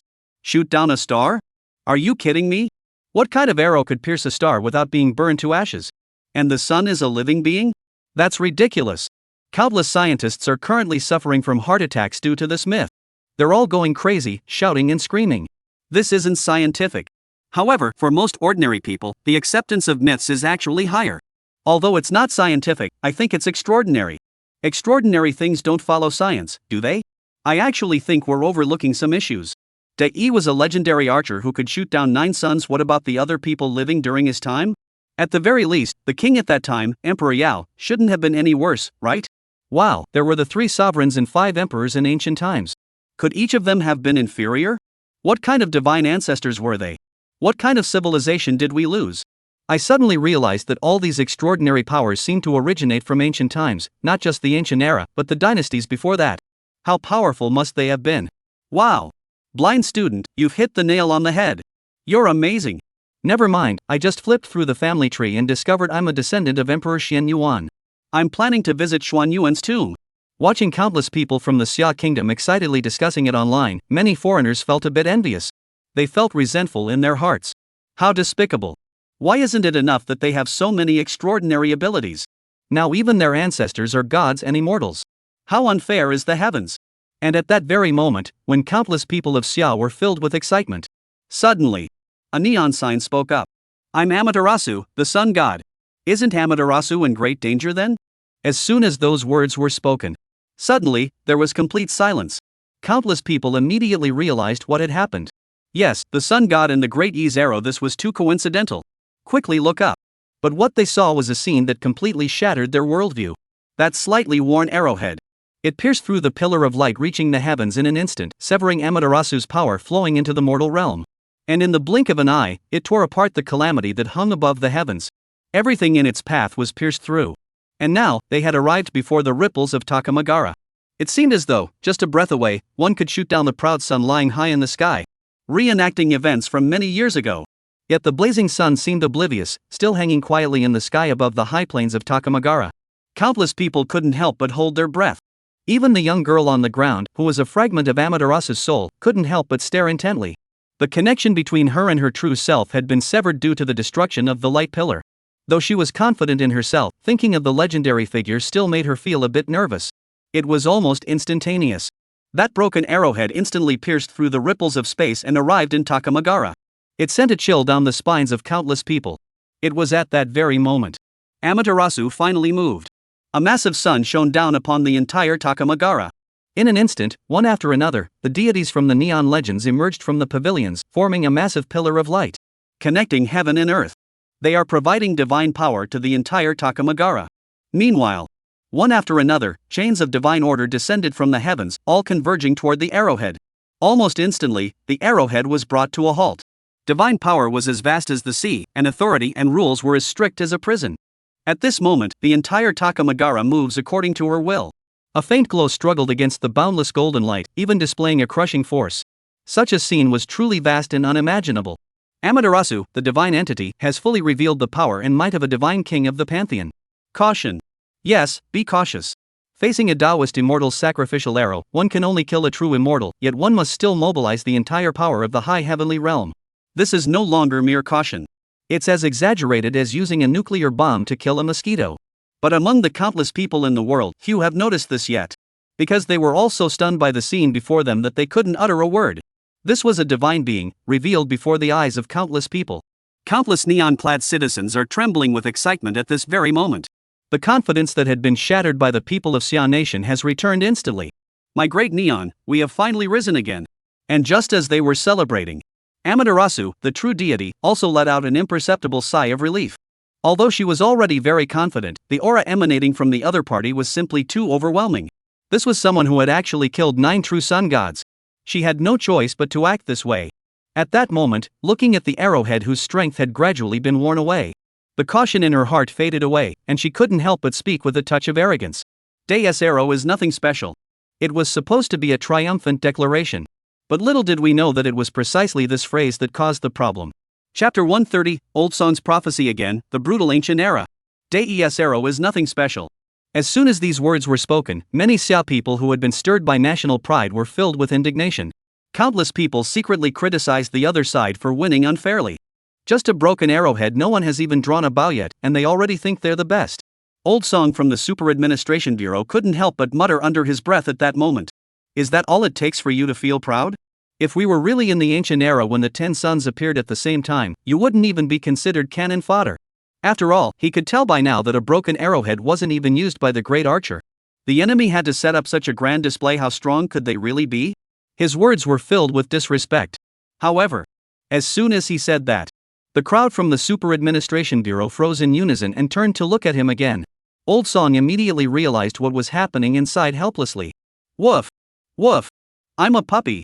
Seeing this, the others couldn't help but shake their heads, some of them saying in disbelief. It shouldn't be that accurate this time, right? After all, it's a 10-day event. Even Lin Guodong and Zhao Qi began to doubt each other's bad luck and refused to blindly believe. After all, although the legends were merely fragments of stories, they could still sense the grandeur of that era. 9 suns. And these are the suns transformed from the mythical golden crows. In a world where even Earth immortals can destroy nations, they certainly don't believe the enemy would merely exist like ordinary stars. However, sometimes, things just turn out completely unexpected. In the realm of Takamagara. After speaking those words, Amaterasu realized her own indiscretion. She quickly suppressed the emotional turmoil that had arisen within her. Under normal circumstances, she would never have said such a thing. But her state of mind had already been shattered by the arrowhead, and in the midst of such intense grief and joy, she had lost her composure. As her composure returned, just as she was about to end it all, suddenly, the once broken arrowhead, which had been worn down to almost nothing, suddenly regained its sharpness upon hearing her words. Began to suddenly tremble. This caused Amaterasu, the deity herself, to be slightly startled. HM? Before she could even wonder why, she checked the cause. Suddenly, a horrific, blood-curdling aura erupted from the shattered arrowhead. In an instant, it overwhelmed the divine being's thoughts, leaving them completely blank, with no time to react. What followed was a wave that engulfed the entire Takamagara and the blue star, causing countless people to feel a sense of suffocation. What the heck is this? Countless people stared wide-eyed at the sky above Takamagara, where the arrowhead that had been bound by countless chains of heaven now stood. At that moment, a pure, crystallized will erupted from the arrowhead, taking on a tangible form. A white light instantly illuminated everything. It caused countless people to instinctively close their eyes. Even Fahai and Amaterasu were not spared. Soon, a proud and majestic cry suddenly echoed throughout the heavens and earth. Countless people instantly opened their eyes. Immediately, a terrifying sight filled the eyes of everyone present, causing their pupils to contract in fear. This was above the sky. The ancient times seemed to be retreating endlessly along the grim aura, almost instantly reversing countless millennia. The civilization that humanity had believed to span thousands of years was, in this regressive timeline, nothing more than an instant. Only a few individuals seemed to have caught a glimpse of something. Immortals, Buddhas, emperors, magicians, gods, vampires, werewolves, and so on. Different people see different scenes. Then, before they have time to think about it, all time suddenly stopped flowing backward. Everyone seemed to be in this wild and immense world, with mountains as high as 10,000 feet and trees as tall as 100 feet everywhere. Countless rare and exotic creatures roam freely, while ancient ancestors dwell amidst this primordial landscape. All of them possessed extraordinary abilities. Some can swallow fire and water, others possess immense strength, and still others are in harmony with nature, and so on. It feels as though you have entered the mythical world of the classic of mountains and seas. A truly extraordinary world. But people haven't had time to observe it in detail yet. Suddenly, the scene changes. Suddenly, 10 loud cries echoed from the sky, similar to the cry they had heard earlier. The same pride and nobility. As the 10 cries echoed through the heavens, under the stunned gazes of everyone present. Above the heavens, 10 enormous suns suddenly began to appear side by side, their endless rays of sunlight illuminating the earth. Across the vast, untamed land, terrifying heat continued to rise. Countless water sources were completely evaporated, countless trees withered away, and vast stretches of land spanning billions of miles cracked open in large areas. The land has completely turned into sand and dust. Countless strange beasts and powerful ancient ancestors all turned into dry bones under the endless sunlight. Raging fires sweep across the land. The world seems to be being roasted. One after another, unparalleled masters emerge, some to save their ancestors, some to create water sources, and some to challenge the suns in the sky. Yet none could halt the inevitable. Countless blue star people watched as one after another, towering figures of immense power, struck across the sky. However, those who could effortlessly shatter endless void and bury countless billions of miles of territory were all reduced to ashes under the boundless sun's true flames. This was an unimaginably brutal cataclysm. Countless lives were lost, a reality far more vivid than the limited accounts that exist. One after another, mighty beings whose lifespans rivaled the heavens and whose power matched that of ancient deities fell in battle. Some witness ancient deities capable of bearing the weight of 1,000,000 divine mountains on their shoulders, bidding farewell to their wives and children, leaving their tribes, and charging into the heavens, only to be reduced to ashes by a single bolt of solar true fire. Some witnessed an ancient divine being, standing 1,000,000 feet tall, traversing the heavens and earth, chasing after 10 playful golden crows, drinking the waters of countless great rivers, only to be ultimately roasted to death by flames. Some witnessed an ancient ritual, as brilliant as a star god, capable of summoning the brilliance of countless stars, who intervened to protect his tribe but was ruthlessly clawed and impaled by a merciless claw, forever trapped within the primordial stars. The entire world was shrouded in a horrific aura, a true scene of utter devastation. Countless trillions of beings perish helplessly. This has moved countless people to tears in an instant. Some people said in despair, "In such times, is there any hope left?" Some people exclaimed angrily, "Aren't there supposed to be many great gods in mythology? Why aren't any of those well-known gods stepping in to help?" But without exception, they all resonated with this scene, especially the people of Xia Kingdom. This is evident from the cultural heritage that is expressed through it. Indeed, they are all ancestors of the Xia Kingdom. Although many people were puzzled as to why there were no Western scenes, it was not appropriate to say much at that time. However, at that moment, someone suddenly realized something. In mythology, wasn't it Du who shot down 9 sons? Why didn't Du appear? As soon as these words were spoken, countless others reacted instantly. Yeah. Where's Day? Countless people were growing impatient. Although they knew that all of this might just be a replay of a scene from the past, they still felt deeply moved. And it was at this moment, when everyone was growing impatient. Boom! That day, a huge sound suddenly echoed from the sky. A massive hole appeared in its wake. As countless spatial fragments swirled endlessly, infinite void currents surged wildly. A blood-soaked, gruesome figure emerged from the gaping hole. Chapter 131, the Goddess of Light from Another World, shooting from the past into the future. Accompanied by that figure, whose body was drenched in blood and whose aura was utterly devastating. Countless people watched the figure, who was burdened with arrows yet covered in blood, and the thoughts of resentment that had been brewing in their hearts suddenly vanished without a trace. Is this really Dei? For some reason, a heavy feeling suddenly arose in the hearts of countless people. They suddenly felt. Behind the legend of the great archer shooting the sun, there might be something unknown. As the central figure of a legend. However, it remained elusive for a long time, until the land was laid waste and the people suffered greatly. Only then did the great archer finally return, shattering the heavens, but his body was covered in blood. There must be more to this story. And with the emergence of Du, everything around him suddenly seemed to blur, as if the world had been reduced to just him and the 10 golden crows in the distance. They became the only protagonists. One after another, towering beings of great power rushed to Du's side, yet they too became mere backdrops, their figures completely obscured. Vaguely discernible. They seemed to hear some voices. You finally returned. The tribe has been invaded, and countless tribe members have died. We must break out of this world and seek revenge. Though the information is incomplete, the news it contains is still shocking. Has the tribe been invaded? Break out into the world? Revenge? Wait. Some people with wild imaginations suddenly gasped in shock. Speculation arose. Could it be that the entire world belongs solely to this one tribe? How could that be possible? Countless people listened to their terrifying speculations, their hearts trembling wildly, and any sympathy or pity that had begun to arise vanished completely. Because at that moment, their entire minds were consumed by this terrifying thought. A world as the habitat of a tribe. That's crazy. However, there are some discrepancies when comparing the details before and after. They suddenly felt that this might very well be true. Only this could explain why they suddenly saw only the east and not the west. This is the only way to explain why this place is depicted as the origin of Chinese civilization. This explains why Dei returned from the outside world. Explain why so many mythical gods and immortals are absent. The more one thinks about it, the more profound it becomes. Their hearts trembled uncontrollably. Could this be the true world? A tribe is a vast and boundless world. Is this the truth? I'm so frustrated. Suddenly, it makes perfect sense. If it weren't for that, given the destructive power of those extraordinary beings and divine beings, would one blue star even be enough for them to fight on? Let alone the legendary deities we've heard so much about in myths. Even Fahai can destroy a country. And as everyone continued to expand their thinking, believing they had uncovered the true nature of the world, at the center of the scene, Du couldn't help but chuckle to himself. Feeling the sudden surge of millions of script points, especially the one that seemed to contain nearly 1,000,000 points, he nodded in relief. That's right, he was Chu Xian. This time, he took the initiative to act out this major event, though it was part of his original plan. However, it was also an unavoidable decision made ahead of schedule. Because recently, a guest has unexpectedly arrived at a certain castle in Britain. A guest from the world. A god.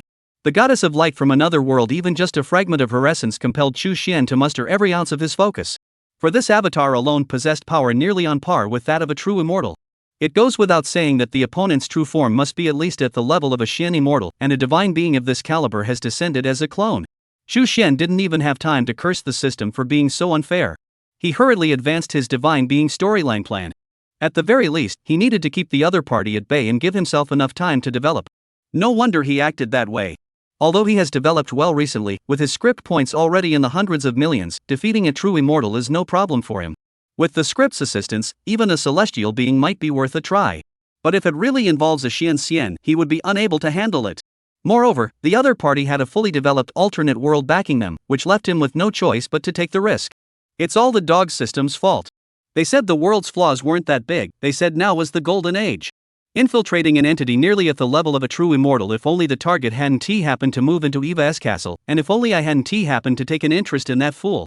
Otherwise, I would have been completely exposed.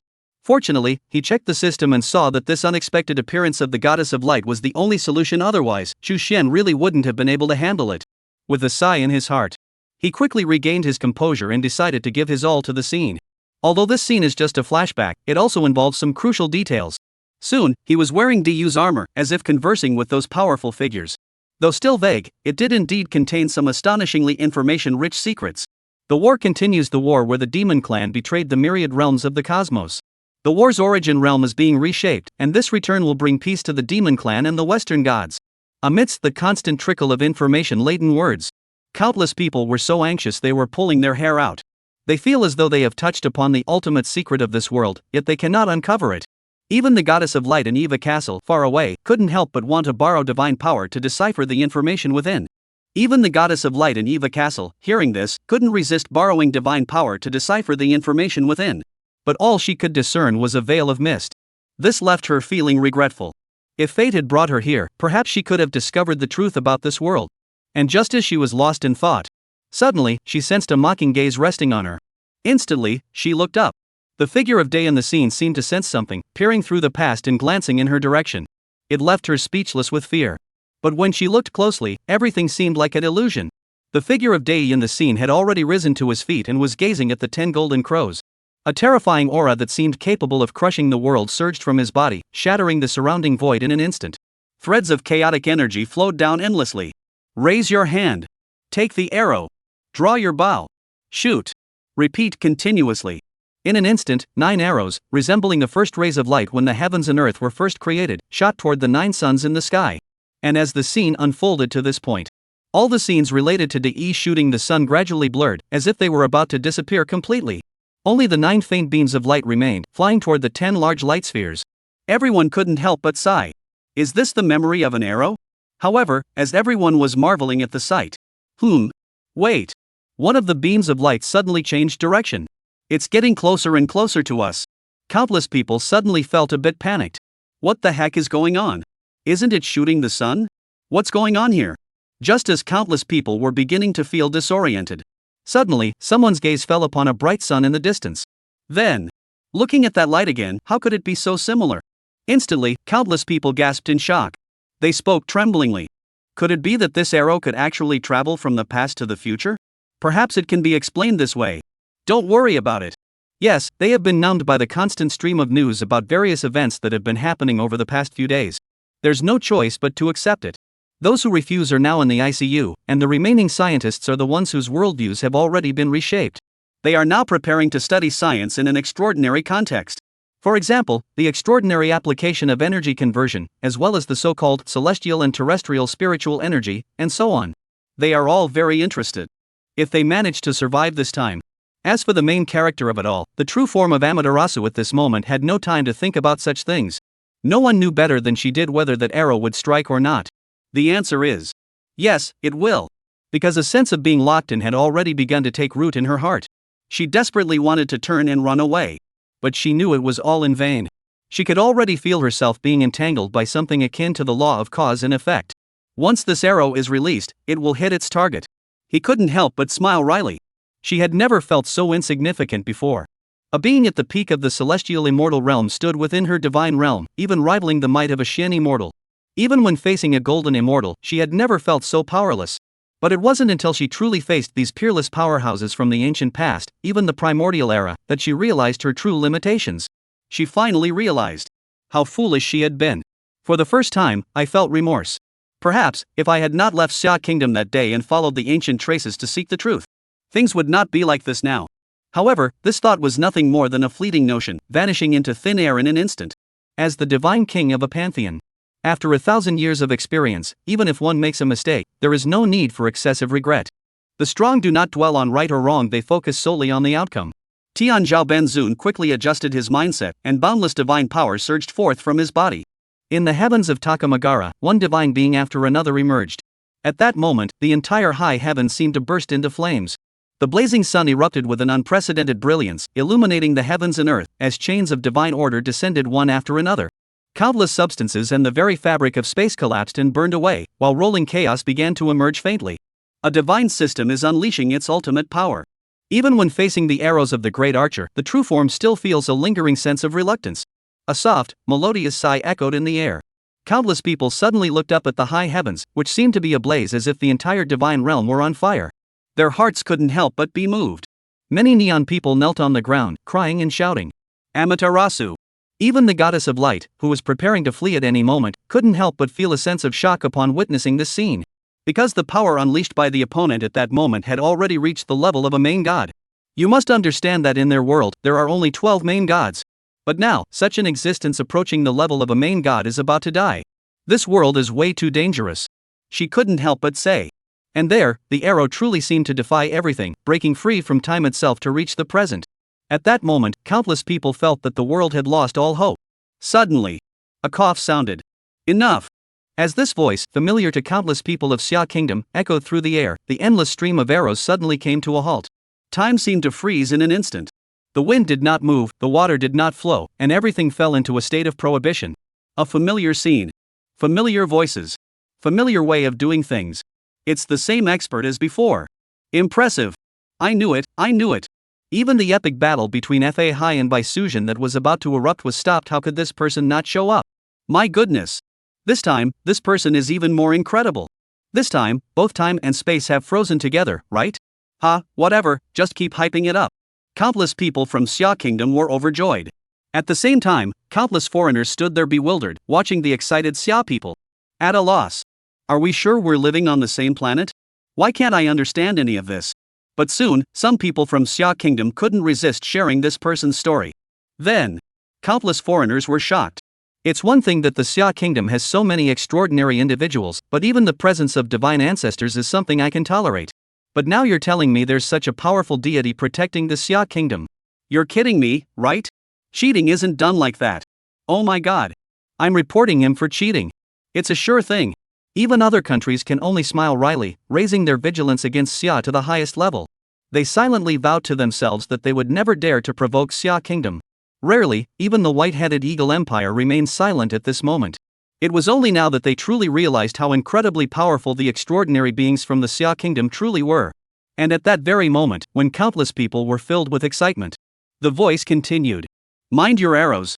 Don't you know what time it is? Don't throw things over here. The words betrayed frustration and exasperation. Yet it left countless people gasping in shock. Could it be that? Chapter 133, A Rebuttal of Time, The Separation of Heaven and Man. Indeed. In the blurry reflection of the past, a blurry figure suddenly appeared. Though his face and expression were indistinct, the grim aura surrounding him instantly made everyone realize who he was. Do you? How is this possible? Countless people were filled with dread. The fact that the arrow could travel from the past to the future was already quite exaggerated. But this is a person from the past. And they're even talking to each other, hearing voices from the future and interacting. Even the legendary divine beings of legend. Even if one knows that the extraordinary should not be measured by science. But this? You must understand that traveling through time and communicating with the past or future are two entirely different concepts.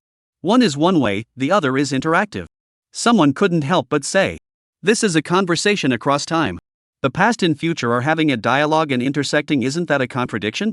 Won't the timeline become chaotic? The dialogue between the past and the future, could it have always existed within time from the very beginning? But if that's the case, then isn't time now a loop, and we've just stepped out of this cycle? How do they ensure that this dialogue won't lead to other unexpected outcomes in the future? A series of questions arise. Countless scientists who had already accepted the time travel premise were left speechless upon seeing this. They all shouted in unison. This isn't scientific. Then, Chi-Chi pressed down on his heart and collapsed, causing the emergency personnel nearby to become flustered. This time, even the goddess of light from another world was completely terrified. The stronger one is, the more awe-inspiring they become, and the more they understand the terror of this dialogue between past and future. This has already touched upon the mysteries of time and space. It is no longer on the same level. In her world, even the legendary ancestral god, said to be all-powerful, did not possess such a capability. You must understand that the ancestral god of her world is the very being who created the world itself. Could that single glance back then have truly been a mere illusion? And just as she was beginning to doubt herself, that blurry, gigantic figure suddenly turned its gaze toward this direction, toward someone unknown. It nodded. Then, he reached out and summoned back the arrow that was about to cross time.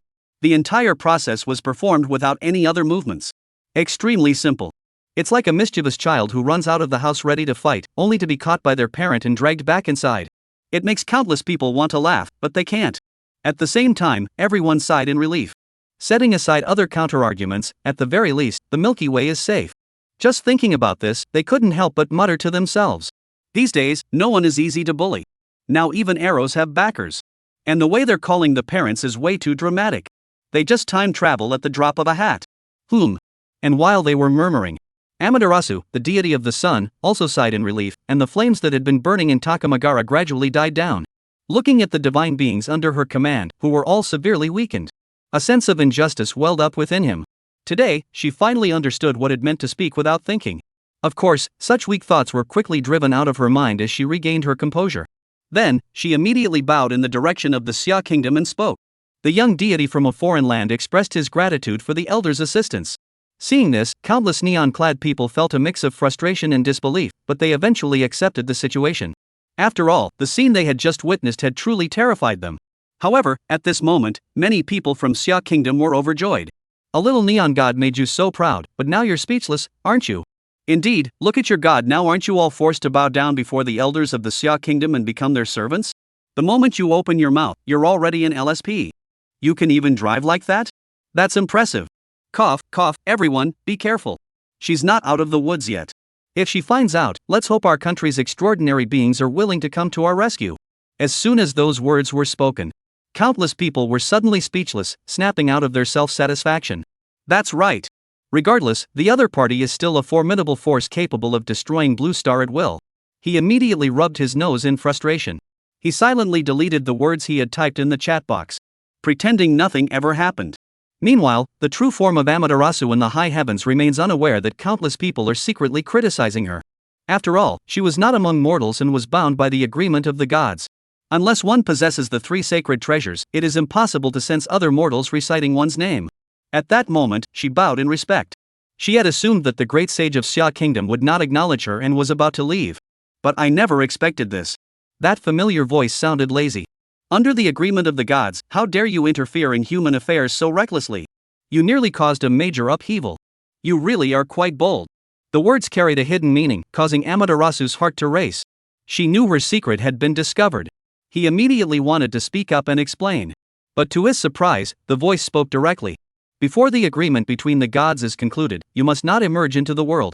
Humans and gods must remain separate, and heaven and earth must remain apart. Withdraw. Having said that, he did not give Amaterasu the chance to speak. From the void, massive chains of order suddenly shot out, wrapping the entire Takamagara in their coils. They were directly dragged into the depths of the void, completely vanishing from the heavens above. Countless people didn't even have time to react.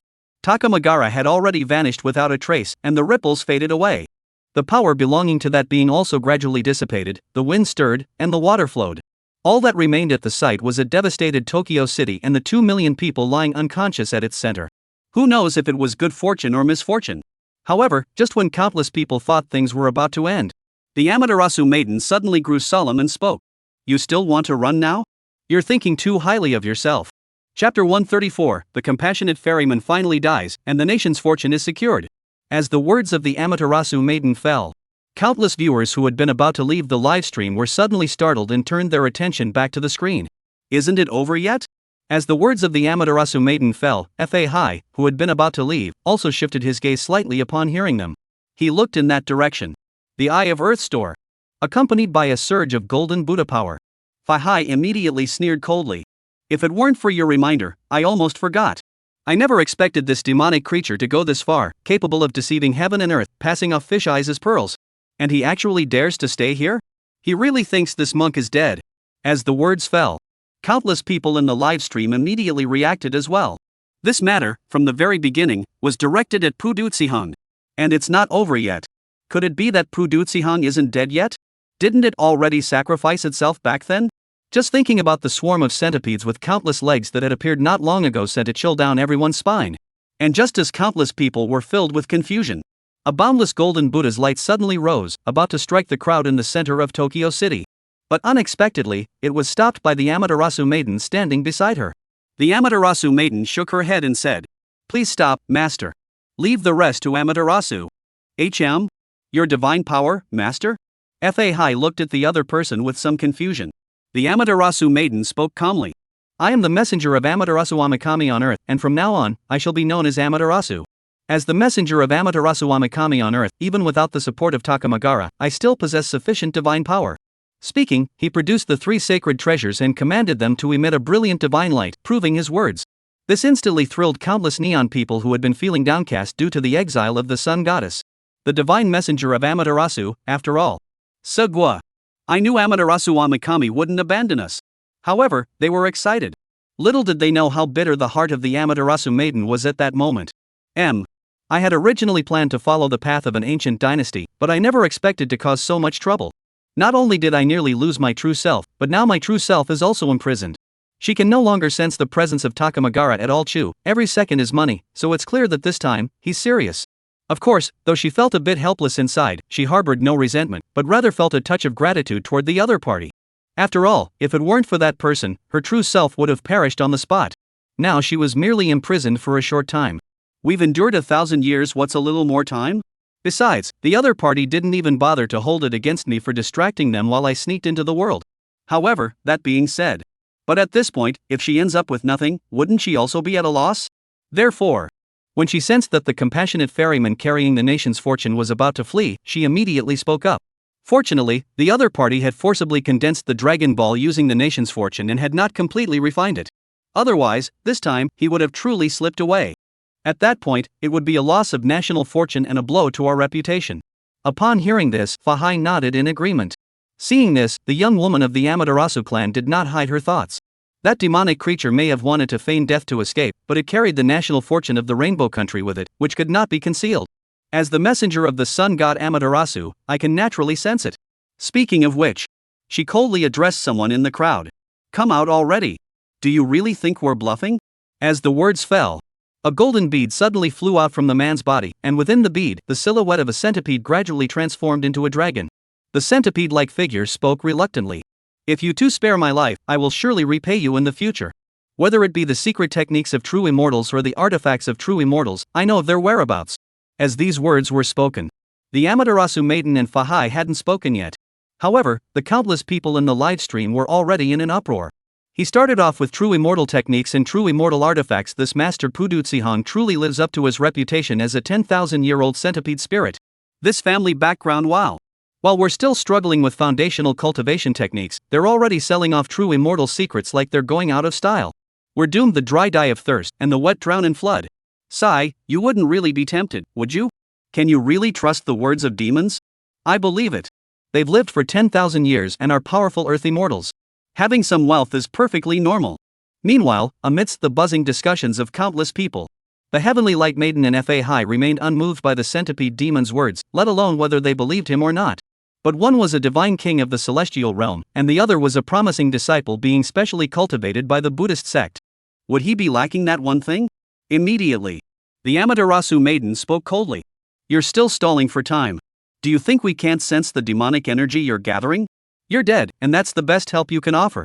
As the words fell, immediately, the 8-foot mirror spun, and a beam of divine light shot toward the golden pearl. The centipede demon was greatly alarmed. No, spare my life. I still have. Ah! But before he could finish speaking, a piercing scream echoed, and he was instantly dissolved by the divine light of the 8-foot mirror. The golden bead also fell into the hands of the Amaterasu maiden. As the object was taken into her hands, her heart finally settled.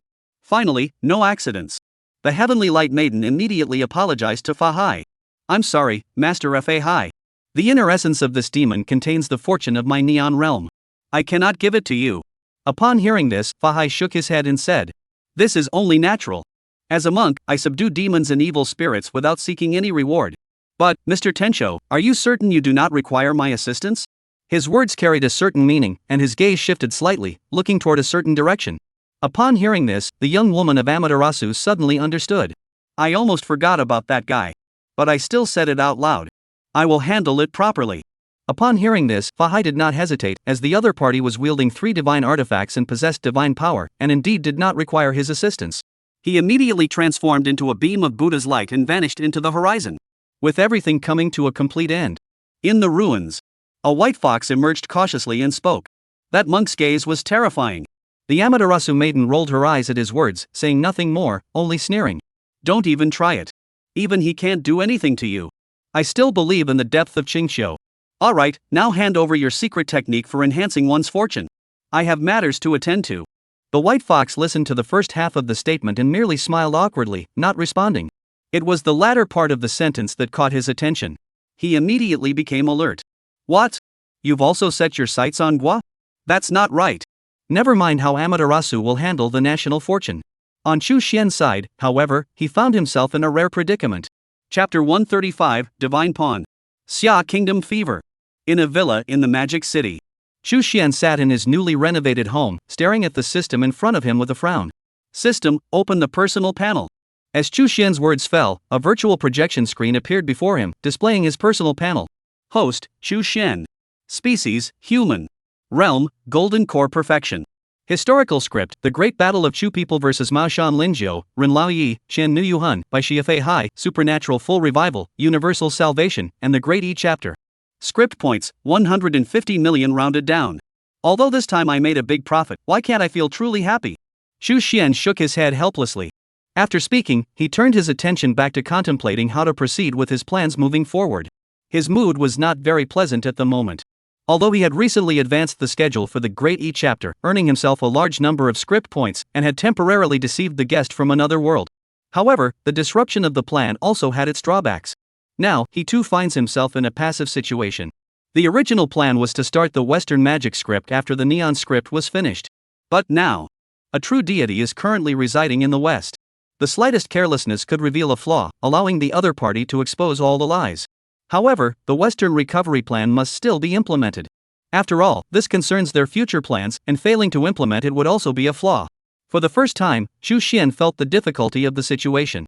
Such unforeseen variables were precisely what he, as the mastermind behind the scenes, despised the most. I didn't bring you along, so why did you come out on your own?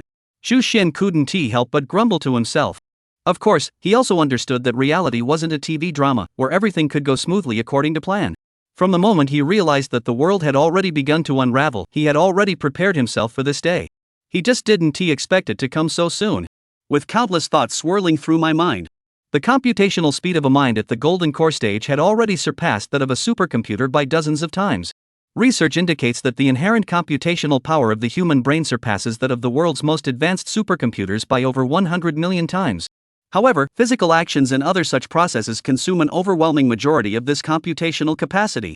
However, cultivation is accompanied by further physical evolution, gradually freeing the human brain. This evolution is even further enhanced. Otherwise, how could an earthly mortal sweep his divine consciousness across 10,000 miles in an instant? The amount of information obtained in that manner would require countless supercomputers to process in an instant. Moreover, if he were to cultivate to the level of a true immortal and achieve immortality. Moreover, if he were to attain true immortality and cultivate himself into an immortal being with an immortal body, his entire brain would evolve and be completely liberated. Because at that point, every single cell in his body will be immortal, alive, and endowed with spiritual consciousness. A true immortal, with a single thought, could even alter matter, turn stone into gold, no longer a supernatural ability, but merely basic knowledge. In an instant, the rearrangement of material atoms is decided. Of course, most practitioners don't engage in such technical feats, as it is quite exhausting. Why not just use supernatural abilities to solve it? That's way cooler.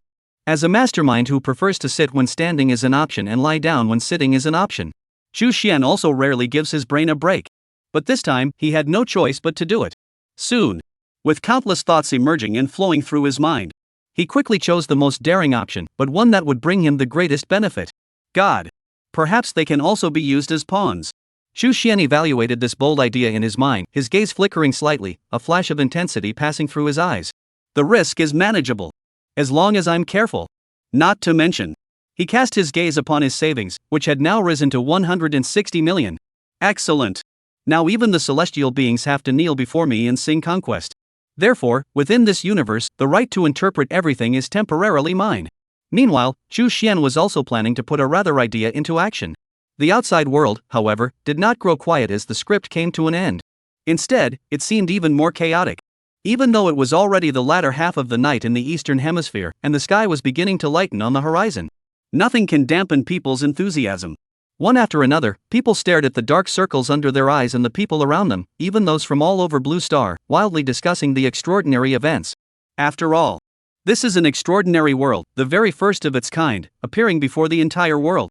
Billions of people have been stunned and amazed. And among them are all sorts of gimmicks, deities, ancient dynasties, and even time travel, among other things. Even the people of Xia, who had grown accustomed to such things, couldn't stand idly by and watched. Instead, they became even more. Because the protagonists of the story were none other than the ancestors of the Xia kingdom. All major headlines, news outlets, and portal websites were completely dominated by this story. The comments section of New World refreshes at a rate of hundreds of thousands of posts per second. Comments are available in multiple languages. This forced Jarvis to secretly take control of several supercomputers to barely maintain operations. It was also at this time. Countless foreigners watched videos of the New World and news reports from Xia Kingdom. Only then did they realize. It turns out that Chao Fan has always been so close to us. Oh my goodness. Chao Fan has actually appeared so many times already. What? They actually have so many extraordinary powers, and they're even recruiting disciples from the public to teach them the secrets of becoming extraordinary? How favored are the people of Xia by God? And their ancestors were actually deities. What? The great Yu who appeared earlier was also one of their ancestors? And there are many more ancestors like this, and they're not even the strongest? Countless foreigners couldn't help but gasp in astonishment. Looking at the various documents before them, their hearts trembled slightly. Then I thought about the gods from my mythological legends, and no matter how I looked at it, it just didn't feel right. Other people's deities are attained through cultivation, while our own deities are born with innate qualities. Other people's deities are incredibly powerful, while one's own deities are defeated by mortals in mythology. Other people's deities are constantly contrasted with one another. Many foreigners immediately abandoned their beliefs, cursing and ranting. I want to immigrate. I want to go to Xiagua. I want to become an immortal too. A wave of enthusiasm for Xiagua quickly swept across the international community, catching many countries off guard. Chapter 136, Researching Mythical History, the goddess will attend the banquet. Governments around the world could say that their hearts were filled with complex emotions at that moment. After all, if ordinary people can walk, how could they not be able to walk? They wouldn't dare give up the power they hold. And if everyone leaves, what use is the power they cling to? Therefore, ordinary people cannot leave either. If there is a large-scale population outflow, how can the national economy be sustained, and how can construction projects be carried out? The principle that losing people means losing land, and losing both people and land, is something all countries naturally understand. Immediately, countries began to take various measures, including announcements, press conferences, enticements, promises, and raising immigration thresholds, among others. Interestingly, Xiagua, which had initially appeared somewhat cautious, now remained the most composed. After all countries have imposed restrictions, and we have our own restrictions as well. Those who can still enter are likely to be the elite from other countries, bringing with them a wealth of knowledge and resources. Those who can still enter are likely to be the elite from various countries, bringing with them a wealth of knowledge and resources into Xia. Moreover, their numbers are small, making them easier to manage and screen. Xiagua is overjoyed. How could he possibly refuse completely? As for the leakage of extraordinary martial arts techniques? In recent times, the Xia kingdom has already come to terms with it. Let's not even mention whether the major extraordinary factions are willing to accept these foreigners who speak different languages and have different skin colors. Just consider the cultural barriers alone. What's so mysterious and profound? Even people from Xia would find it hard to understand. Therefore, the Xia kingdom's government hasn't paid much attention to the matter of foreign immigrants during this period. Even the so-called tourists who have entered the country have not been given much attention. Because they are now focusing most of their efforts on establishing contacts and cooperating with the extraordinary forces. After the Super Administration Bureau's half-hearted efforts over this period. Even when senior elders personally visited their headquarters. Even when senior officials from higher authorities personally visited the site. Finally, they managed to secure a significant number of cooperation agreements. Although many extraordinary factions have still refused to cooperate with them, they have managed to maintain good relations with them. The Super Administration Bureau didn't press the matter either. The Super Administration Bureau did not press the matter further. Lin Guodong looked at the list of information about the extraordinary forces in his hand and nodded in satisfaction. Everything was finally back on track. All our hard work hasn't been in vain. Zhao Qi, standing nearby, spoke calmly. This was exactly what we had expected, and it was only preliminary contact. There was still much more to be revealed. We have too few cards to play. Lin Guodong's lips twitched involuntarily. How could I not know? Can't you just let me brag for a bit? Thinking of this, he looked at Zhao Qi's face, which showed little sign of fatigue, and at his own dark circles in the mirror. He felt even more uneasy inside. If it weren't for the fact that you're my trusted confidant, I'd transfer you to a dead-end position right away. How despicable. So what if you're talented? He thought to himself with some resentment. Just as he was thinking this, Zhao Qi spoke again, but this time he didn't continue to provoke his superior. Instead, he got down to business. Let's not talk about that for now. I believe that our research and understanding of mythology and history during this period have been insufficient. Especially the recent neon incident has served as a wake-up call for us. I propose that we should intensify our research into mythology and history, not only in our own country but also in other nations as well. Based on some signs revealed in the recent neon incident, the extraordinary world, or rather, in the realm of immortals and gods, the East and West may not be as divided as we once thought. We must prepare in advance. As Zhao Qi continued to express his views without emotion, Lin Guodong, who had originally planned to make him sit on the sidelines, also immediately set aside his emotions. He listened seriously to Zhao Qi's suggestions. And when Zhao Qi mentioned paying attention to the myths of other countries, a certain goddess from Britain. At this moment, however, she was being harassed by someone, causing her a headache. Inside the castle, Aurora looked at the delicate girl clinging to her arm and sighed helplessly. Eva, if you keep this up, I'm going to get angry. Eva, upon hearing this, instead held the other person's hand even tighter, while hugging them and adopting a pitiful expression. No, no. Aurora, will you go with them? They've never been to such a big banquet before. What if something goes wrong? Saying this, she stared at the elegant and noble-looking older sister in front of her with wide, sparkling eyes. As if to say, if you don't agree, I won't let go. Aurora saw this and felt a headache coming on. She sighed helplessly. I've never been to a banquet before. Taking me along won't do any good. Eva heard this and replied with a bright look in her eyes. It's nothing. With Aurora's elegance, even if you said you were a princess, people would believe you. Princess Aurora, just standing there, you are the brightest star of the entire banquet. Sly fox. Aurora couldn't help but smile. Princess? She's the goddess of light. A great being born from the very source of the world. Only this little fellow dares to refer to himself in such a manner. You see, in her world, there's such a saying. Gods are not noble because they are called gods, rather, the title of God shines brightly because they are gods. Even the title of divine being is nothing special to them. One can only imagine how arrogant and self-important they must be. However, it does sound somewhat novel. Seeing Eva's determined expression, Aurora nodded helplessly. All right. I'll do it, but if anything happens, don't blame me for not warning you. Eva was so happy she almost jumped for joy, running excitedly out the door. I'll go get the formal dress ready. Aurora looked at Eva, who seemed like an elf, and smiled helplessly. Originally, ever since she realized how treacherous this world was, she had wanted to leave Eva. After all, there was that, well, a ghost, as they call it in this world, on the other person's body. It's clearly the work of a powerful entity. Originally, she had approached the other party simply to gauge the true strength of this world's most powerful beings. But she never expected that before she could even begin her investigation, she accidentally discovered the true nature of this world through neon. As an illegal immigrant from another world, the best course of action was, of course, to leave immediately. However, the presence of this girl caused her to change slightly. She had been alone in that lonely temple for countless thousands of years. This was the first time she had ever experienced such a genuine conversation with another person. It was both novel and nostalgic. She had originally set out on her journey across the divine continent to escape loneliness, only to end up here by chance. This girl might just be the destiny guided by the ancestral god. Thinking of this, a hint of tenderness unconsciously surfaced in her heart. However, what she didn't know was that it was precisely her attitude that prevented Chu Xian from resorting to more drastic measures and plans. Chu Xian stroked his chin. Who would have thought that this clumsy fool would encounter such a situation? Is this what they call fool's luck? Chapter 137, Script 008, The Royal Palace Banquet. Chu Xian sighed with emotion as his gaze began to wander. Since they were all in Britain, then, perfect. While the West is recovering, I might as well refine my divine worldview a bit more. And deceiving mortals, how could that compare to deceiving a true deity? Speaking of which, he glanced at his script points, which were nearing 200 million, with over 10 million of them provided by a certain deity. He immediately felt a surge of desire. If you're going to shear sheep, you might as well go for the fat ones. Accompanied by the decision, immediately began working on the next script. Script number 008. Theme, the resurgence of magic, the Dark Lord, and Hogwarts. Characters, Voldemort, Dumbledore, Merlin, Morgan Le Fay. Plot background, Voldemort has been resurrected and is ruling the magical world. The White Wizards led by Dumbledore are being hunted down and forced to hide, living in constant fear.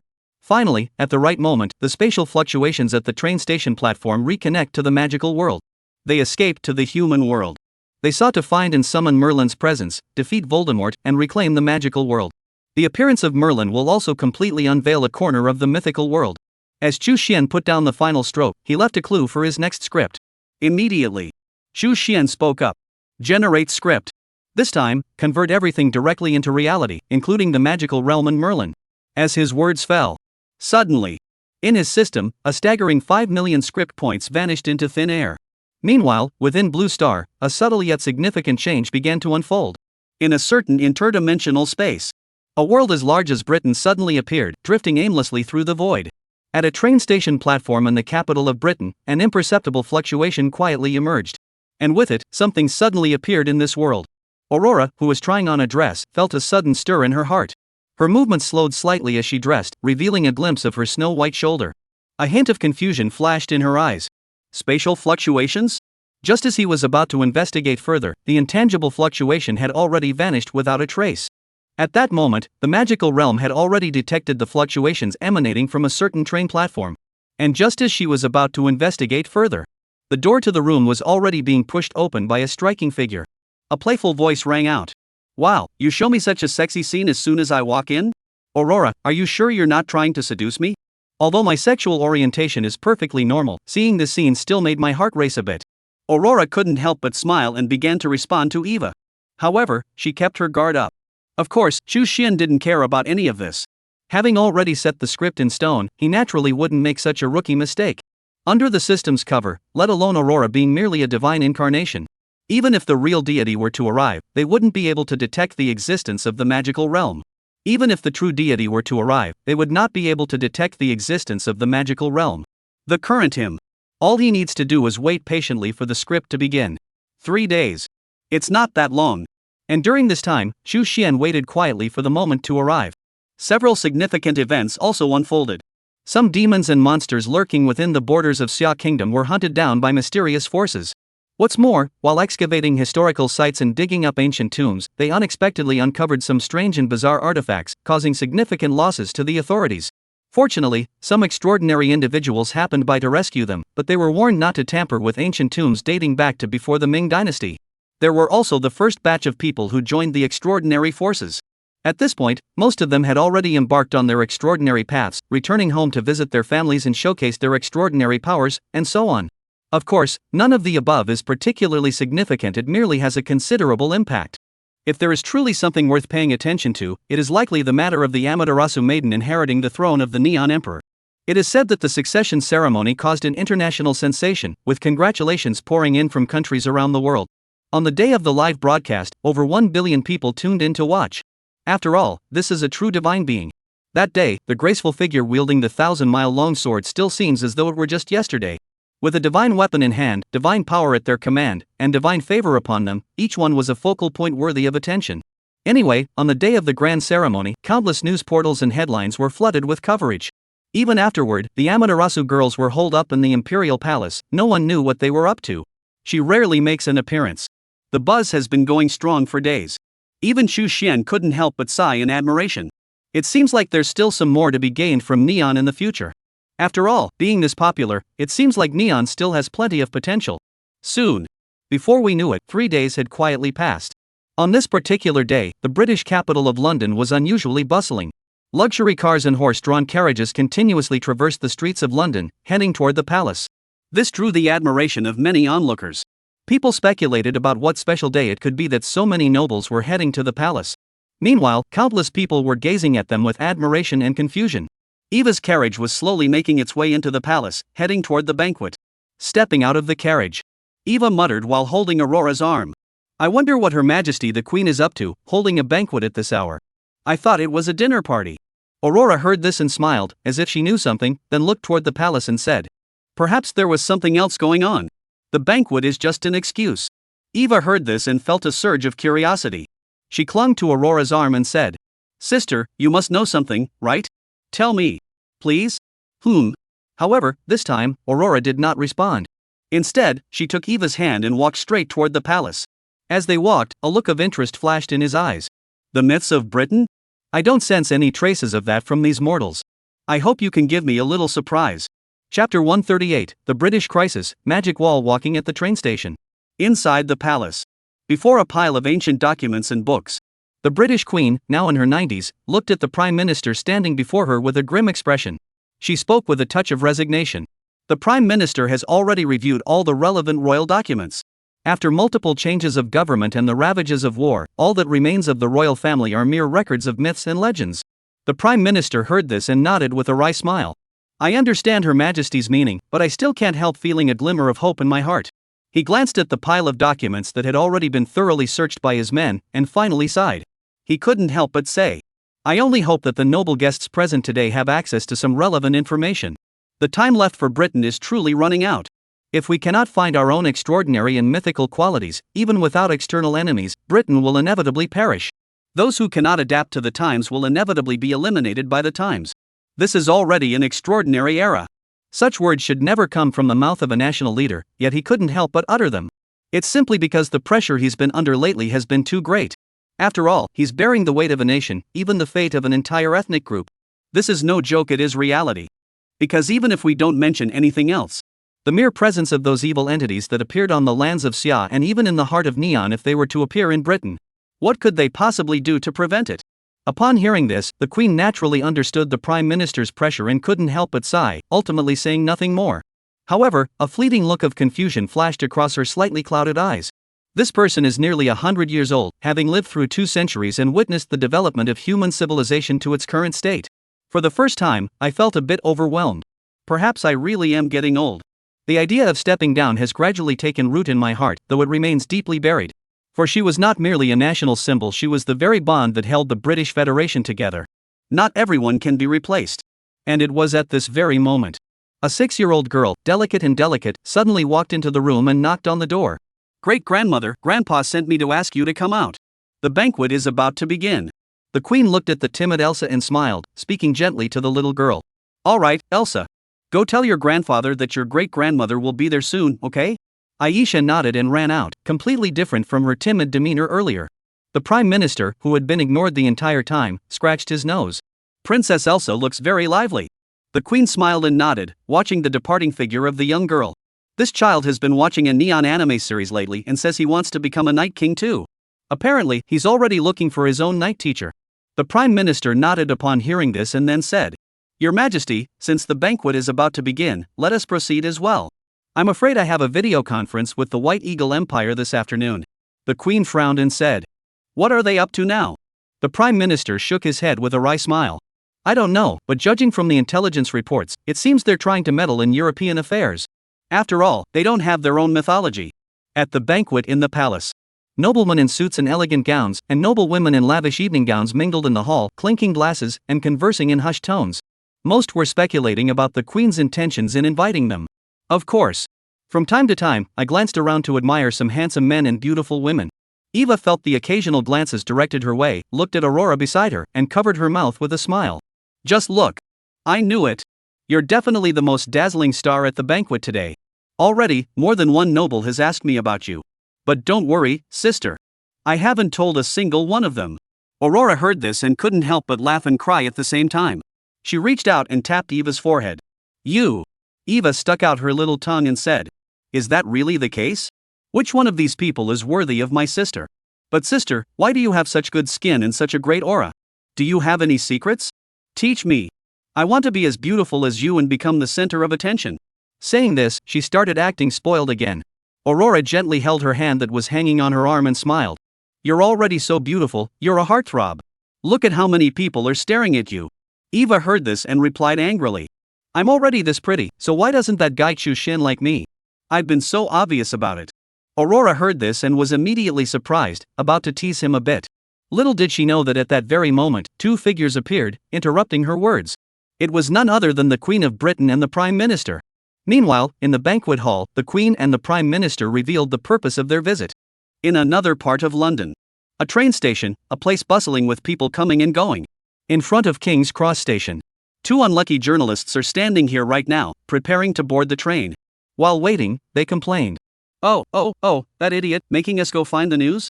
Doesn't he know that no one watches the news unless it's about extraordinary events? He won't even give us tickets to go to Xiaogui or Neon, and now he's making us find news. How did someone like him even become the editor-in-chief? I guess he's planning to make us fabricate some more half-baked nonsense again. These days, some local tabloids rely on such tactics to attract readers. Well, there's nothing else to be done. Do you have any suggestions? A person leaned against the wall and said helplessly. The other person thought for a moment, then suddenly looked at his companion's wall and said with an idea. Why don't you pretend to be a hooded figure and act like you're coming out of the wall? It's a gimmick that looks like magic wall walking good enough to get by. With the remaining funds, we can treat ourselves to a nice meal. Upon hearing this, the man immediately walked over, patted him on the shoulder, and laughed heartily. Oh, buddy, you're a genius. The other person was also quite pleased with his own brilliant idea. He was about to say something to his companion.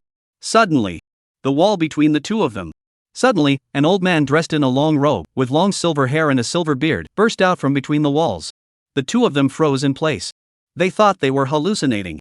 But when the old man came out, he immediately rushed toward the wall and vanished in an instant. The two swallowed hard. Hey, are you really serious? I don't think so. As the voice faded away. Suddenly, they snapped out of their daze and hurriedly said, Camera, camera. It was just as they were checking the camera. The old man suddenly rushed out again, and this time, they managed to capture it on camera. And not just one group. Because behind the old man, one after another, people dressed in wizard robes emerged. This left them utterly speechless. Oh, my goodness, is today April Fool's Day? Chapter 139, Your friend is acting strange, request an audience with the Queen.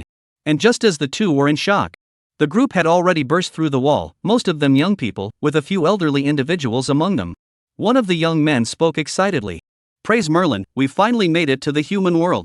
The Dark Lord and his Death Eaters won't find us this time. Everyone present nodded excitedly in agreement. They had had enough of their life on the run.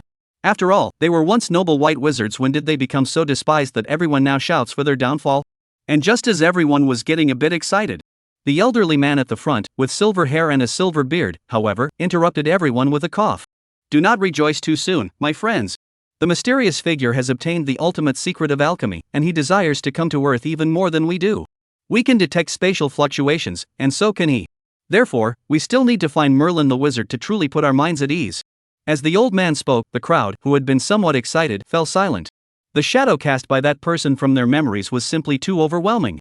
At that moment, when everyone was silent, two unlucky reporters, however, were now staring at the group with excitement, cautiously stepping forward and saying, Hello? Are you the legendary wizards? The crowd watched the two approach, some with a fleeting look of unease. Muggles? The elderly man at the front stopped them and spoke kindly. I am Dumbledore, the headmaster of Hogwarts School of Witchcraft and Wizardry. I now require the assistance of the human king. Meanwhile, Dumbledore was negotiating with the two excited, unlucky journalists. At the palace banquet, the atmosphere was somewhat subdued. The once eloquent noblemen and ladies of the past now remained silent. The Queen and the Prime Minister exchanged a glance. The Prime Minister stepped forward and said, Ladies and gentlemen, this matter concerns the future of Britain. I hope everyone will speak openly. As long as we obtain sufficient clues, we will not hesitate to reward you generously. However, these words still failed to elicit any response. Instead, the leading nobleman spoke with a bitter smile. Mr. Prime Minister, to be perfectly honest, if we're being completely frank, there aren't many of us left who truly come from ancient noble families. And even if there were any extraordinary things hidden away, keeping them secret would likely hold little meaning. After all, it will eventually come to light. At this point, many of the nobles couldn't help but nod in agreement. Ever since they first heard about the extraordinary events unfolding in the East, everyone present had searched their homes thoroughly. But aside from finding some antiques, there was nothing else of note. Upon hearing this, the Prime Minister couldn't help but furrow his brows. He felt a sense of heaviness in his heart. Could it be that we Britons truly have no mythical, extraordinary beings? Eva, who had been silent all along, saw this and furrowed her brows slightly, muttering to herself. Speaking of which, does this count for me? Before she could even move, a cold voice in her heart stopped her. Don't move. I've only just fallen asleep, and you've almost gotten yourself into trouble again. His words were filled with helplessness. As the voice rang out, Eva was instantly filled with surprise, and a smile blossomed on her delicate face. You're awake. However, it was that smile that gave her away. The Queen, who had been watching Eva's expression all along, couldn't help but speak up. Little Eva, do you know anything? Upon hearing this, Eva looked up, momentarily confused. As she looked around the room, she felt a chill run down her spine as everyone's eyes suddenly turned toward her. What's going on? Just then, Aurora suddenly took Eva's hand and whispered in her ear with a smile. Don't be nervous. That's all. Suddenly, a hurried voice came from the door. Someone rushed in and said, Prime Minister, a wizard wishes to see you and Her Majesty the Queen. As soon as these words were spoken, everyone who had been captivated by Eva suddenly widened their eyes. A wizard? Are you sure you're not joking? Even the Prime Minister and the Queen were caught off guard. But after all, they were seasoned politicians who had weathered many storms, and they quickly regained their composure. The Queen nodded. Please invite them in. The Prime Minister nodded solemnly. Eva, standing nearby, couldn't help but stick out her little tongue cutely, feeling a bit scared inside. Almost gave it away. A cold voice echoed in her heart. You haven't exposed yourself yet? That's beyond my expectations. However, who exactly is this friend of yours? I can't shake the feeling that something's off about her. Eva looked puzzled upon hearing this. You mean Aurora? No way. I didn't feel anything was wrong. He muttered to himself, glancing up at the figure with her gentle demeanor and stunning beauty. Then, Aurora smiled at her, her expression full of meaning. Eva suddenly felt uneasy. Soon, a group of people dressed in wizard robes, led by guards, entered the palace. Countless people watched the procession with curiosity.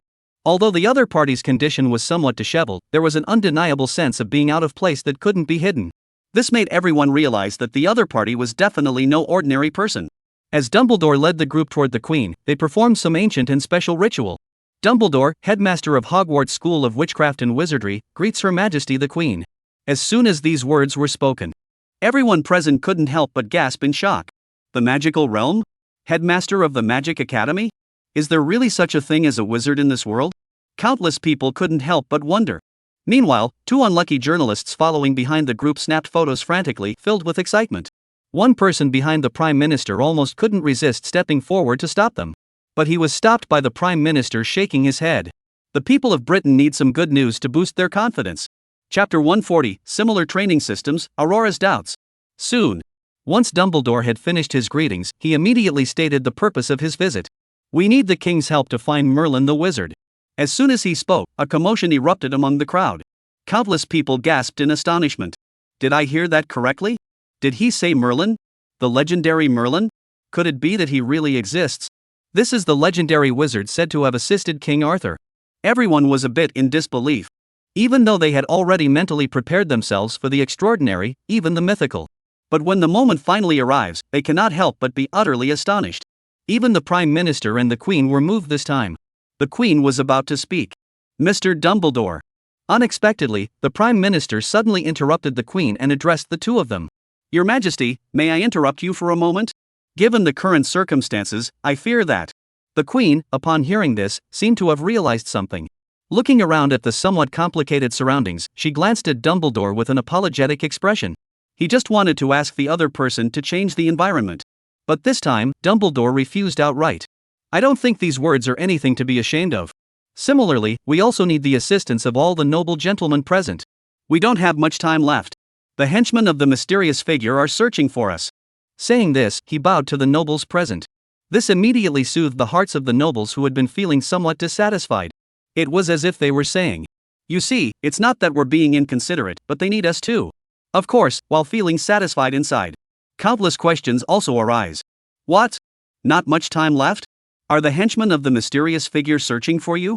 Something just doesn't feel right. This is completely different from the plot in Siagwa, or even in Neon. Everyone was murmuring among themselves. After all, during this period, they had thoroughly investigated the extraordinary events that had occurred earlier. Isn't it usually the case that evil forces make their first appearance, followed by the forces of justice stepping in to defeat them and restore world peace? Even if that's not the script. There shouldn't be a script where someone gets chased, right?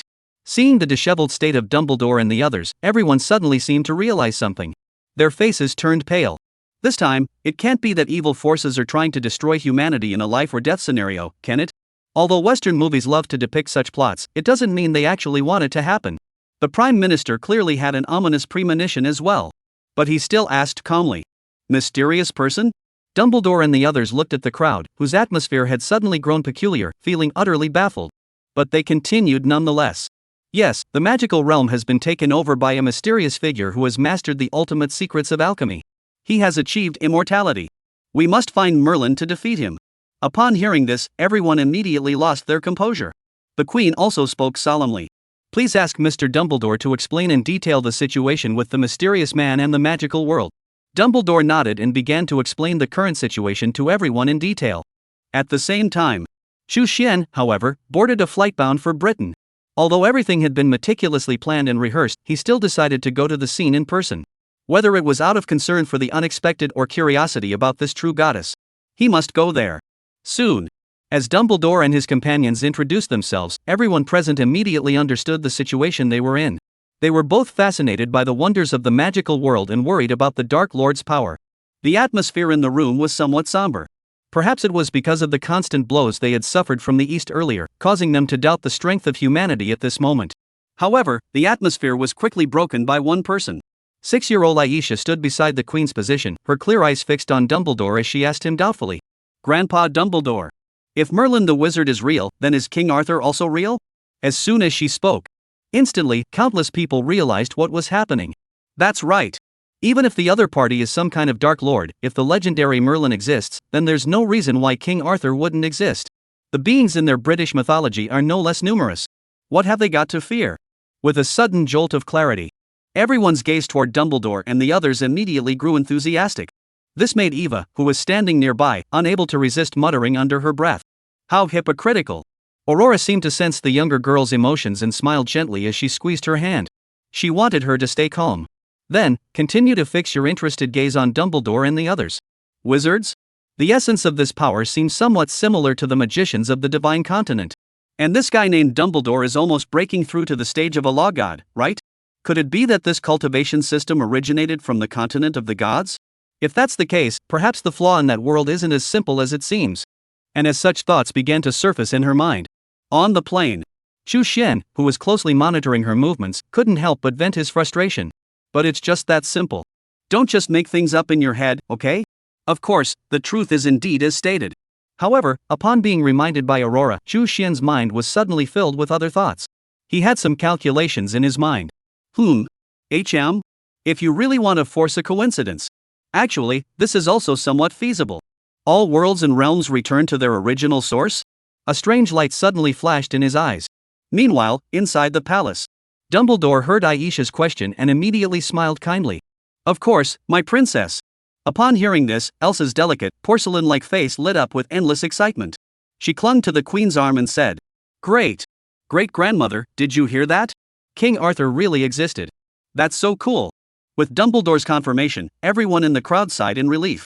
Especially the Prime Minister, who immediately stepped forward and made a promise. "Mr. Dumbledore, please rest assured that Britain will fully cooperate." Everyone nodded in agreement. And as everyone made their promises, the magical realm was experiencing some unusual circumstances. Chapter 141, The Ultimate Achievement of Alchemy, Eternal Life. The Magic Realm.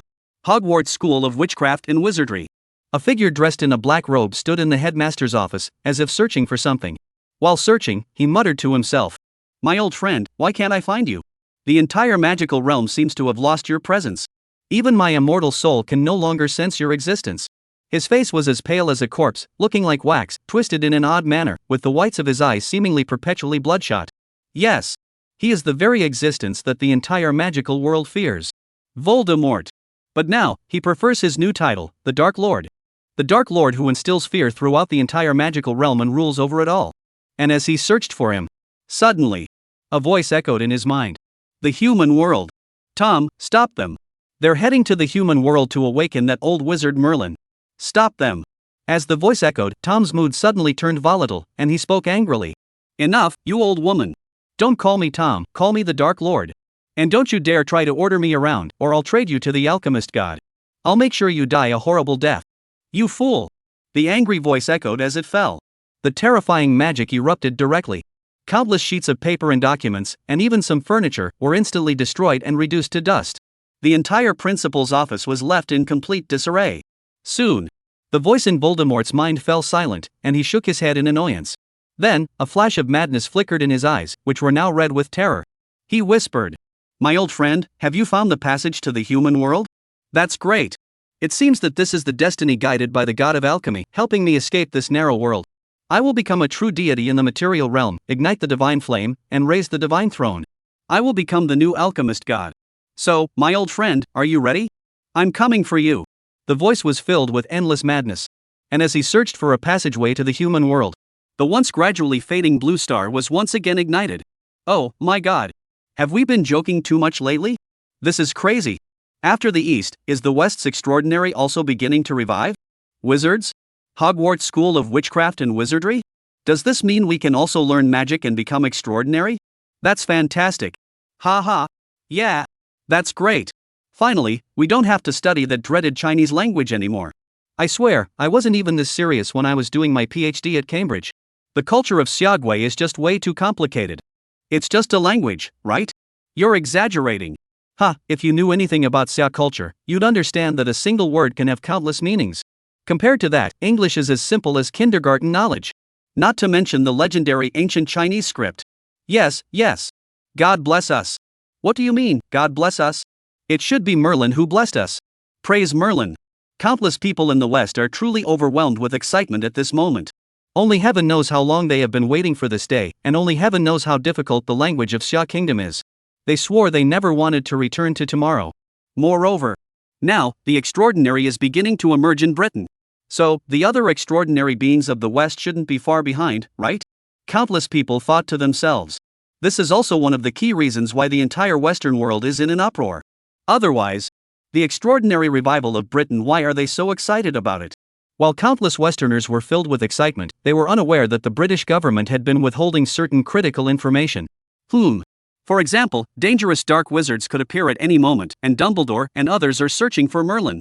On one hand, this is to maintain social stability. On the other hand, it is to prevent the dark wizards from finding them and alerting them. However, what they did not know was, their actions not only failed to have the desired effect but also ended up harming many citizens. Of course, this is a matter for the future. At this moment, Dumbledore was alone in the palace, talking with the Queen and the Prime Minister. He was answering some of their questions. As for the others, they had already been sent out by him to find the location where Merlin the wizard had been sealed away. As for why he remained there, it was to prevent the dark wizard from appearing and potentially harming the Queen and the Prime Minister. After all, King's Cross Station is right within the City of London.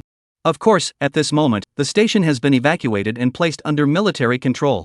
Mr. Dumbledore, you mentioned that the mysterious individual has obtained the ultimate secret of alchemy and achieved immortality? Could you please elaborate on this matter? The Prime Minister asked cautiously. He himself did not hold out much hope for this issue, as it was too sensitive. It was just an unconscious question. Dumbledore, however, seemed unconcerned and spoke freely with kindness. Of course, Mr. Prime Minister, it is my honor.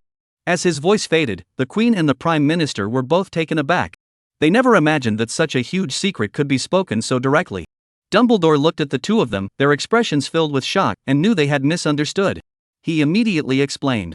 Alchemy itself is not a secret, its essence comes from equivalent exchange with the world. It is an exploration of matter. And immortality is regarded as the ultimate achievement of alchemy. In fact, immortality has always been a taboo subject in the magical world, yet it remains an incomplete challenge that can be achieved. Mr. Flammel, centuries ago, successfully created a magical stone capable of transforming mercury into gold and even using the stone to grant eternal life to humans. As soon as he spoke those words, it was like a bombshell had gone off, leaving both people present utterly stunned. Is it really eternal life? But how is that possible? You must understand that this is alchemy's elixir of life. It's completely different from those so-called gods. Immortality that can be applied to ordinary people. With this thought in mind, both of them began to breathe heavily. Even a queen who had lived for 2 centuries could not ignore it. But soon, Dumbledore's next words poured cold water on their hopes. Of course, the method for creating the Philosopher's Stone has been lost, and its creator, Mr. Flamer, is also missing. However, it is certain that this form of immortality is incomplete, merely a physical preservation. The soul will still age. Therefore, while countless individuals strive to create the Philosopher's Stone, they also seek a way to achieve the immortality of the soul. And the mysterious figure, not long ago, discovered this method. Not only did he achieve the immortality of the soul, but he also gained infinite magical power, ruling over the entire magical realm. His power is now akin to that of a god. That is why we have come to the human realm to rescue Merlin the wizard and confront him. Meanwhile, as Dumbledore was explaining the matter of Voldemort to the two of them in detail, Eva, who had just returned home, suddenly received a phone call. As the voice rang in her ears, her delicate face lit up with endless surprise. What? You're in Britain? Great, I'll come pick you up right away. Chapter 142, The Little Boat of Friendship has capsized. The President's Triumph. British Airport. Aurora watched the perfect man approaching her, but a hint of surprise flashed across her eyes. She had only come to see who it was that had captured little Eva's heart, but she never expected. A smile that could charm anyone suddenly appeared on her lips. Interesting. At that moment, Chu Xian also happened to glance at the other person, and the two exchanged a look, a silent understanding forming between them. This caused Eva, who had been in high spirits moments ago, to pout instantly. She felt a bit annoyed inside. Ah! I knew Aurora was so charming, why did I bring her here? Never mind, never mind. I won't give up. Come on, Eva, you're the best. As the thought faded away, her charming face immediately broke into a warm smile as she stepped forward, reaching out to embrace Chu Xian's arm.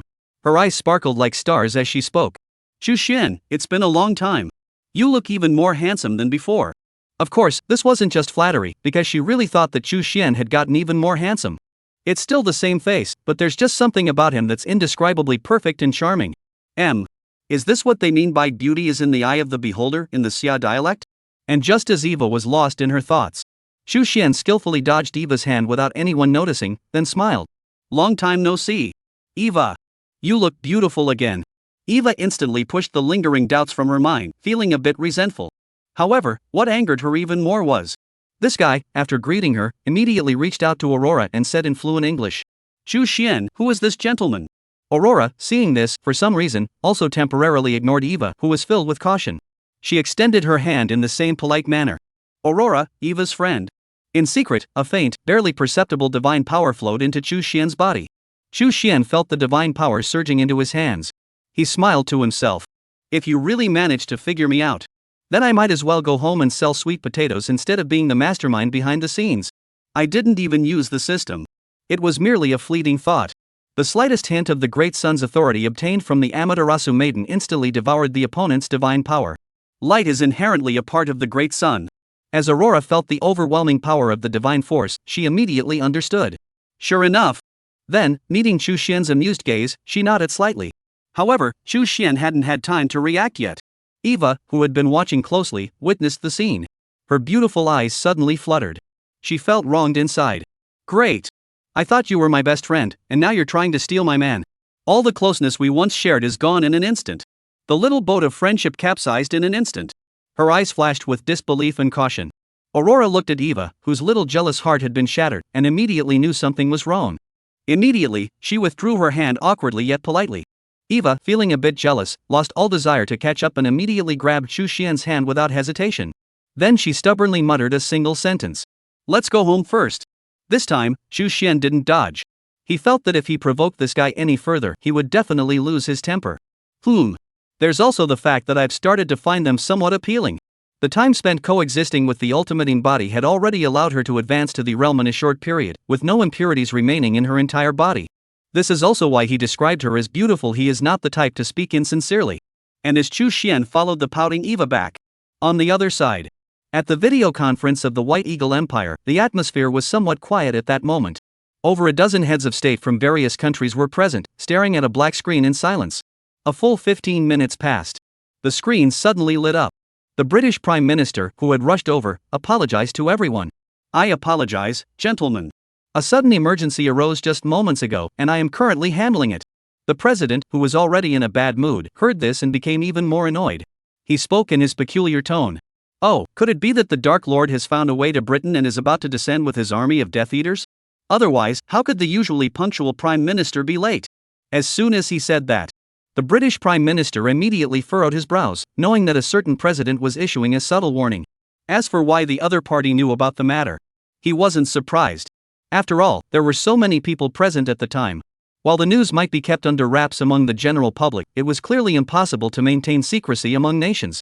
Without hesitation, he spoke up. Excuse me. I was just discussing with Mr. Dumbledore about the mysterious person obtaining immortality. Where did you get to? Although the tone and expressions were polite and humble.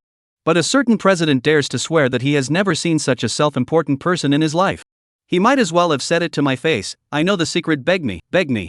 Immediately, he slammed his hand on the table, clearly excited and wanting to say something. You haven't finished yet. He was suddenly pulled away by someone. A familiar pickled egg appeared on the screen, with what seemed like several angry voices coming from behind it. Fury, I'm firing you. I'm going to make you clean the toilets. I'm the president, you idiots.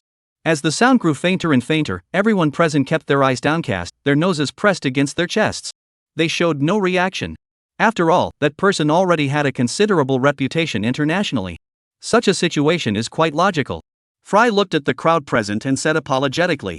I apologize, Mr. President is feeling unwell and has asked me to temporarily take his place at the meeting. Please do not mind. The British Prime Minister looked at the other person, who was blatantly lying, but did not seem to mind. He immediately began sharing the information with everyone present. As the Prime Minister of Britain, he was well aware that even if an extraordinary power emerged within his own country, this did not mean that Britain had the ability to break away from the social circle of Blue Star. On the contrary, what he needs to do instead is to use his extraordinary power to secure more benefits for Britain among humanity. And as he shared the intelligence, on the other side, a certain president standing by the computer flashed a sly look in his eyes. He said to an aide standing beside him, "How about it? Have our men reached Britain?" The aide replied, "The werewolf squad arrived 10 minutes ago. We have already identified a target and we will be moving in shortly. By 7 o'clock tonight at the latest, they will return to their base with the target." Upon hearing this, the president nodded in satisfaction. This might be what is referred to in the ancient Chinese anecdote about repairing the stacking road openly while secretly crossing the Chengsang Pass. Feeling the wisdom of strategic planning and tactical maneuvering, the president couldn't help himself and reached for his phone to share his joy. However, just as he was about to move, an aide nearby snatched his phone away and smiled wryly. "Mr. President, it's probably not possible right now." The president immediately grew agitated and said, "Am I the kind of person who doesn't know the importance of things? And you dare to take the president's phone? Don't you know it contains state secrets? Do you want to go clean the toilets with fury?" Chapter 143, The Peeping Tom Mouse, and Tom with a confused expression. And at the same time, a certain president was roaring. In front of King's Cross Station, which had already been completely evacuated, surveillance cameras were positioned at every angle, directly facing the wall said to be a special passageway. Behind the surveillance, dedicated British agents were on duty. They monitor around the clock, 24 hours a day, without rest. Due to the previous extraordinary incidents, the British government remained cautious and did not dispatch personnel to the site. After all, for extraordinary beings, humanity's current technological capabilities are such that sending anyone there would be nothing short of a suicide mission. However, such work has become rather mundane for these seasoned agents tasked with critical missions. An agent said this with a sigh while holding a cup of coffee. "Although we know our work is important, staring at a wall is still too absurd." Another agent shook his head. "Who can blame us in this extraordinary age? We've already sent people to check that wall, and they found nothing unusual, it's just an ordinary wall. Since we can't even detect anything, we'll have to monitor it closely." At this point, a hint of reluctance flashed across his eyes. After all, as the nation's sharpest blade, he never imagined that he would one day be rendered obsolete by the times, and so quickly at that. How could he possibly accept it so easily? The other agents present naturally picked up on the underlying meaning of his words. However, there was nothing they could do, so they could only exchange glances and manage a wry smile. However, at this moment, the agent, who was still unwilling to give up, suddenly exclaimed, "Guys, hurry up! Something's happening!" With that cry, the 7 or 8 agents present immediately turned serious, their expressions changing drastically as they quickly sat down at their respective positions. Their eyes were fixed intently on the screen. And under everyone's gaze, the once ordinary wall suddenly began to ripple in layers. A figure clad in black robes slowly emerged from within. Pale as a corpse, with a slightly distorted face, and bloodshot eyes. Yet there was an endless excitement in his eyes. The material world, it's really here. Although magic is still somewhat scarce, this vast world and its strict yet perfect laws. This is definitely the right choice. Old friend, you really are my lucky star. Accompanied by some wild laughter, his already not so good looks became even more grotesque. If Dumbledore were here, he would recognize him immediately as his old friend, Tom, the Dark Lord. An agent watching the other's face couldn't help but blurt out, "This old man is so ugly. I thought the portrayal of black wizards in movies was just exaggerated, but it turns out it's actually true." Everyone nodded in agreement. Then, the same voice sounded again. Even though they were several streets apart. Standing before the wall, Voldemort suddenly seemed to notice something, his cold gaze fixed on several surveillance cameras. He laughed coldly. "Quietly, I discovered something. A few little mice peeking around." As the words fell, several agents monitoring the situation from several streets away watched the screen, where the other party was staring back at them. Suddenly, a chill ran down their spines. "This is bad. I was just about to notify the others urgently. But I didn't expect that." A voice rang out in their ears. "Avada Kedavra." Immediately, an invisible wave spread out. The 8 agents who were about to act suddenly collapsed to the ground, their pupils dilating. Voldemort sensed the mental energies of those few agents fade away, and a satisfied smile appeared on his face. Then, he muttered again, as if in a frenzy. Surprisingly, he was being watched as soon as he appeared. "It seems like my old friend has prepared quite a few surprises and is waiting for me. How could I possibly let him down?" Then, capture his mind and take his thoughts.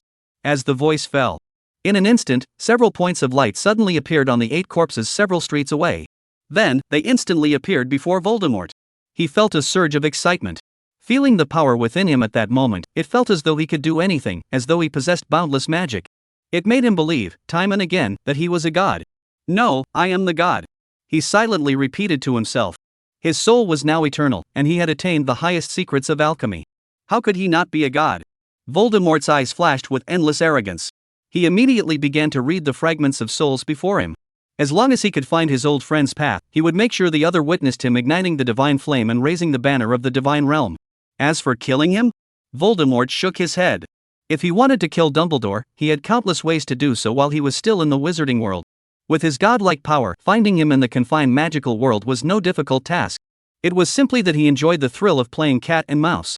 Just as he was thinking this to himself, suddenly, that familiar female voice resurfaced in his heart. "Tom, hurry up and kill Dumbledore. He's looking for Merlin, damn it. If he rescues Merlin, that bastard will bring King Arthur back to life. You're no match for him. Hurry up." Voldemort suddenly felt an endless wave of frustration surge through his eyes. His eyes turned blood red, and he spoke with a confused mind. "Enough. You foolish old woman, shut your mouth, or I'll make you my sacrifice right now. Damn it, what's Merlin? What's King Arthur? Once I become the god of alchemy, they'll all be my sacrifices and materials." With his furious roar, the voice in his mind vanished once again. He gradually calmed down. But this time, he didn't let it go. He said coldly, "The soul of this foolish old woman is becoming increasingly uncontrollable.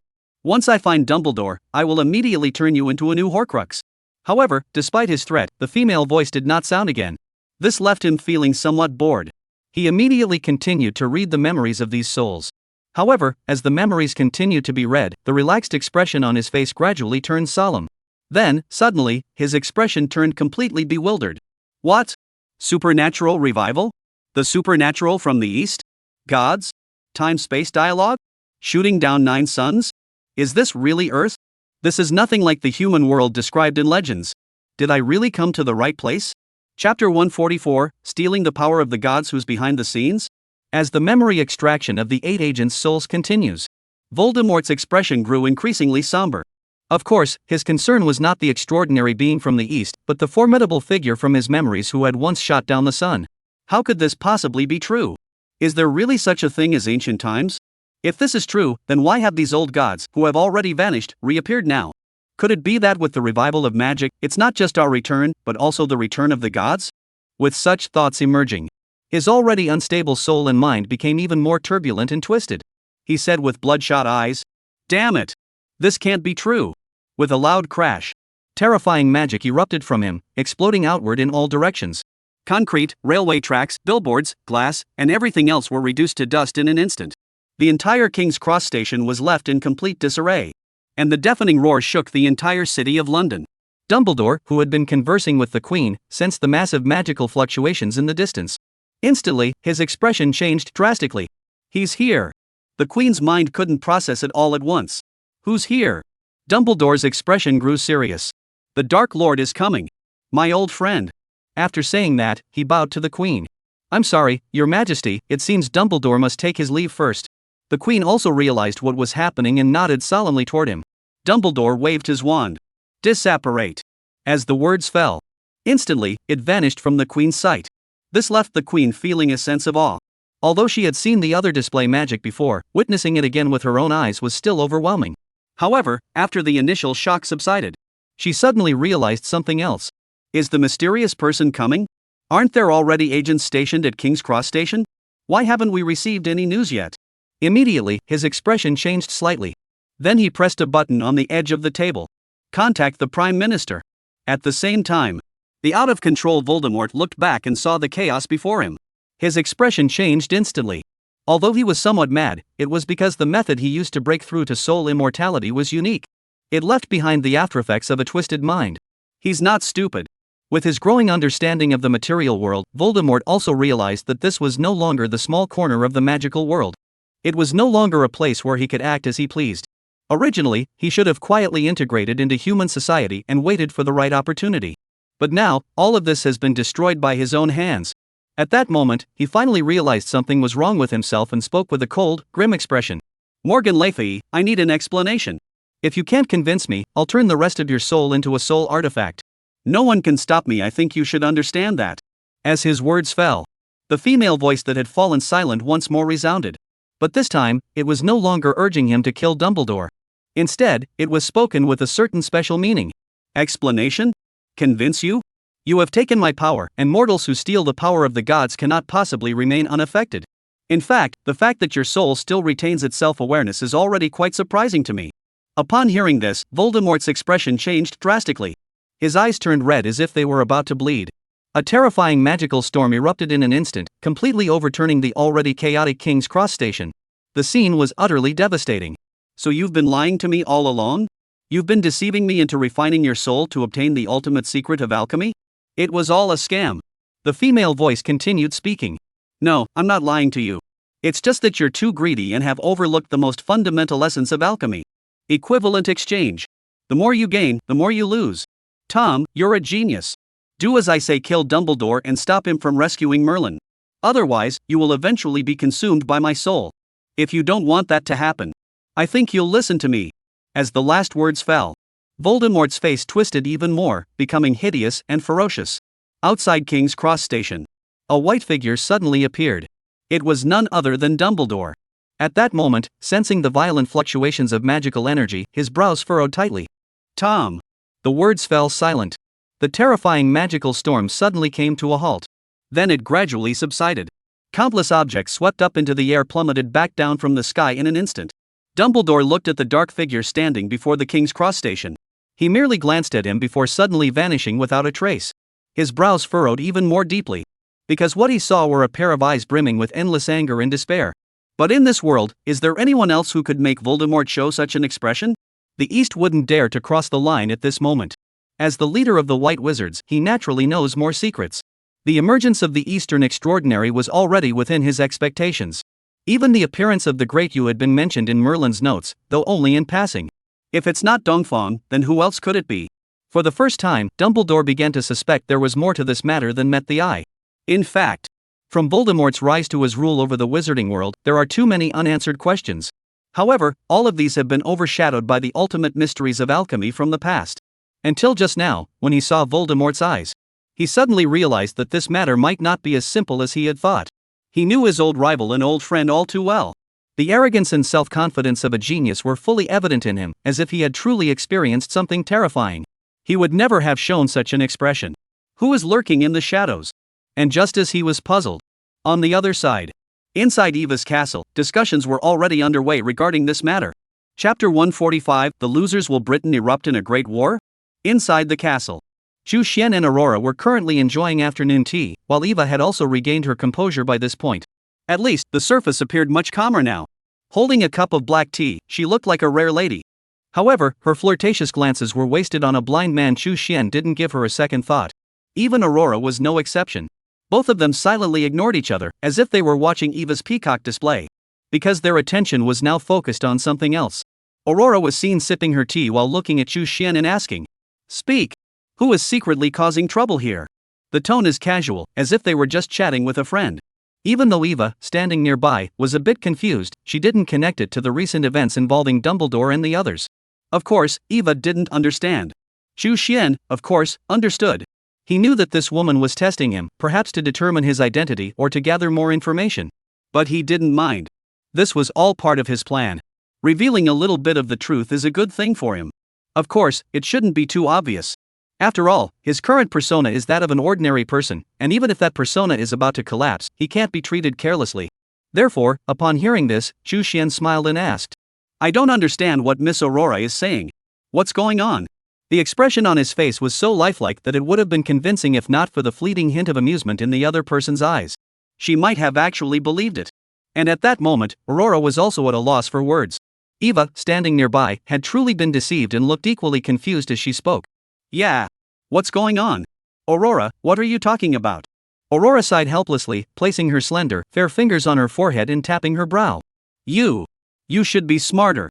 Otherwise, you'll never know when you'll get scammed in the future." Upon hearing this, Eva instinctively glanced at Chu Xian a few times and muttered under her breath, "Deceive? I'd gladly let him deceive me.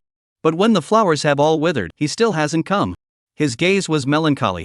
Aurora looked at little Eva, who had been acting a bit strange ever since Chu Xian arrived. She couldn't help but smile. At the same time, I was also curious. Is love really that exaggerated? As an eternal deity who always stands above everyone else, she finds it difficult to comprehend such emotions.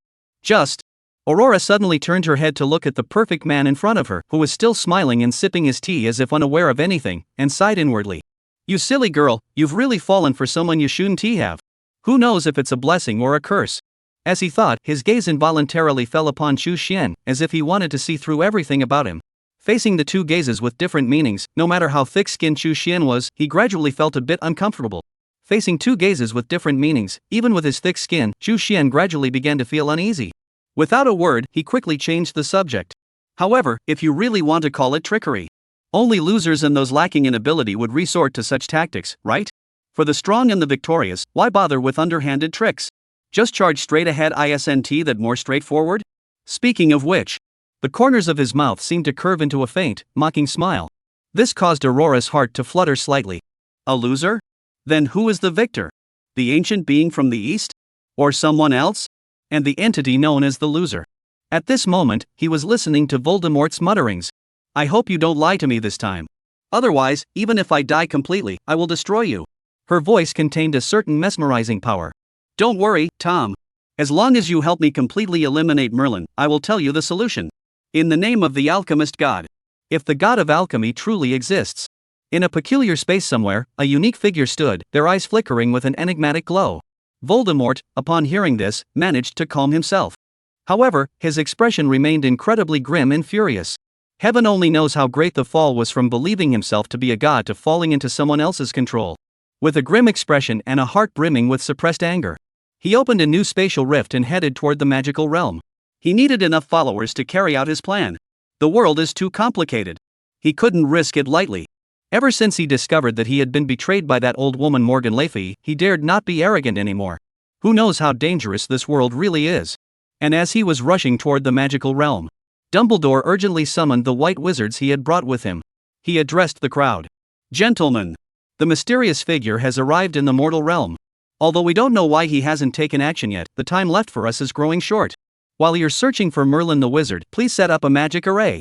Prepare for the arrival of the mysterious man and his henchmen. As Dumbledore's words fell, the crowd erupted into chaos. Then they nodded in understanding and went their separate ways. They trusted Dumbledore's wisdom and decision. After all, without him, they might have already been captured by the evil Dark Lord. Meanwhile, the Prime Minister, who had heard the news and rushed to the scene, was both stunned and anxious at the sight. He hadn't expected the Dark Lord to arrive so quickly, appearing in just a single afternoon. And upon his arrival, he immediately destroyed King's Cross Station. Fortunately, he had evacuated the crowd in advance, otherwise, who knows how many casualties there would have been. Now, seeing Dumbledore and the others looking ready for a decisive battle, he grew even more anxious. He couldn't help but say, Mr. Dumbledore, I wonder if there is anything Britain can do to help you. Dumbledore, seeing the situation, addressed the Prime Minister politely. Prime Minister, I apologize for the inconvenience. From here on, it may be difficult to continue suppressing the news.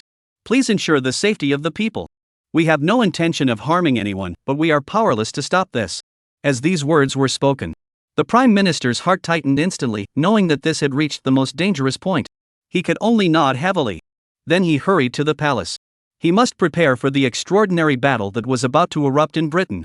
Just thinking about the several extraordinary battles that had recently occurred in the East, his heart immediately tightened. I hope things haven't gotten that bad. Chapter 146, the plot twist comes too fast. A certain president refuses to retreat. Meanwhile, as the Prime Minister was heading to the palace to convene an emergency meeting, on the streets of London, however, a different scene unfolded. One by one, figures dressed in white wizard robes began to appear openly in various places. They were casting spells on the ground, walls, and even in the air, leaving behind mysterious patterns. Meanwhile, they set off in all directions across Britain. This caused countless tourists who had already gathered due to the extraordinary events unfolding in Britain to erupt into gasps of astonishment. Oh, my God! What are they doing? Is this some kind of magic circle from a movie? What are they trying to do? I tried to get closer to ask what was going on, but I couldn't get anywhere near them. Praise Merlin, I suddenly have a bad feeling about this. At that moment, doubts began to surface in the minds of countless people. Although they had been searching for these extraordinary wizards themselves, seeing them suddenly appear all at once was overwhelming. And they were all performing such bizarre actions. Even Westerners, who are usually bold, couldn't help but feel a little uneasy. And soon, the strange events unfolding in London quickly spread across the entire world. After all, it hadn't been long since the news of the extraordinary events first emerged, and countless people were already paying close attention.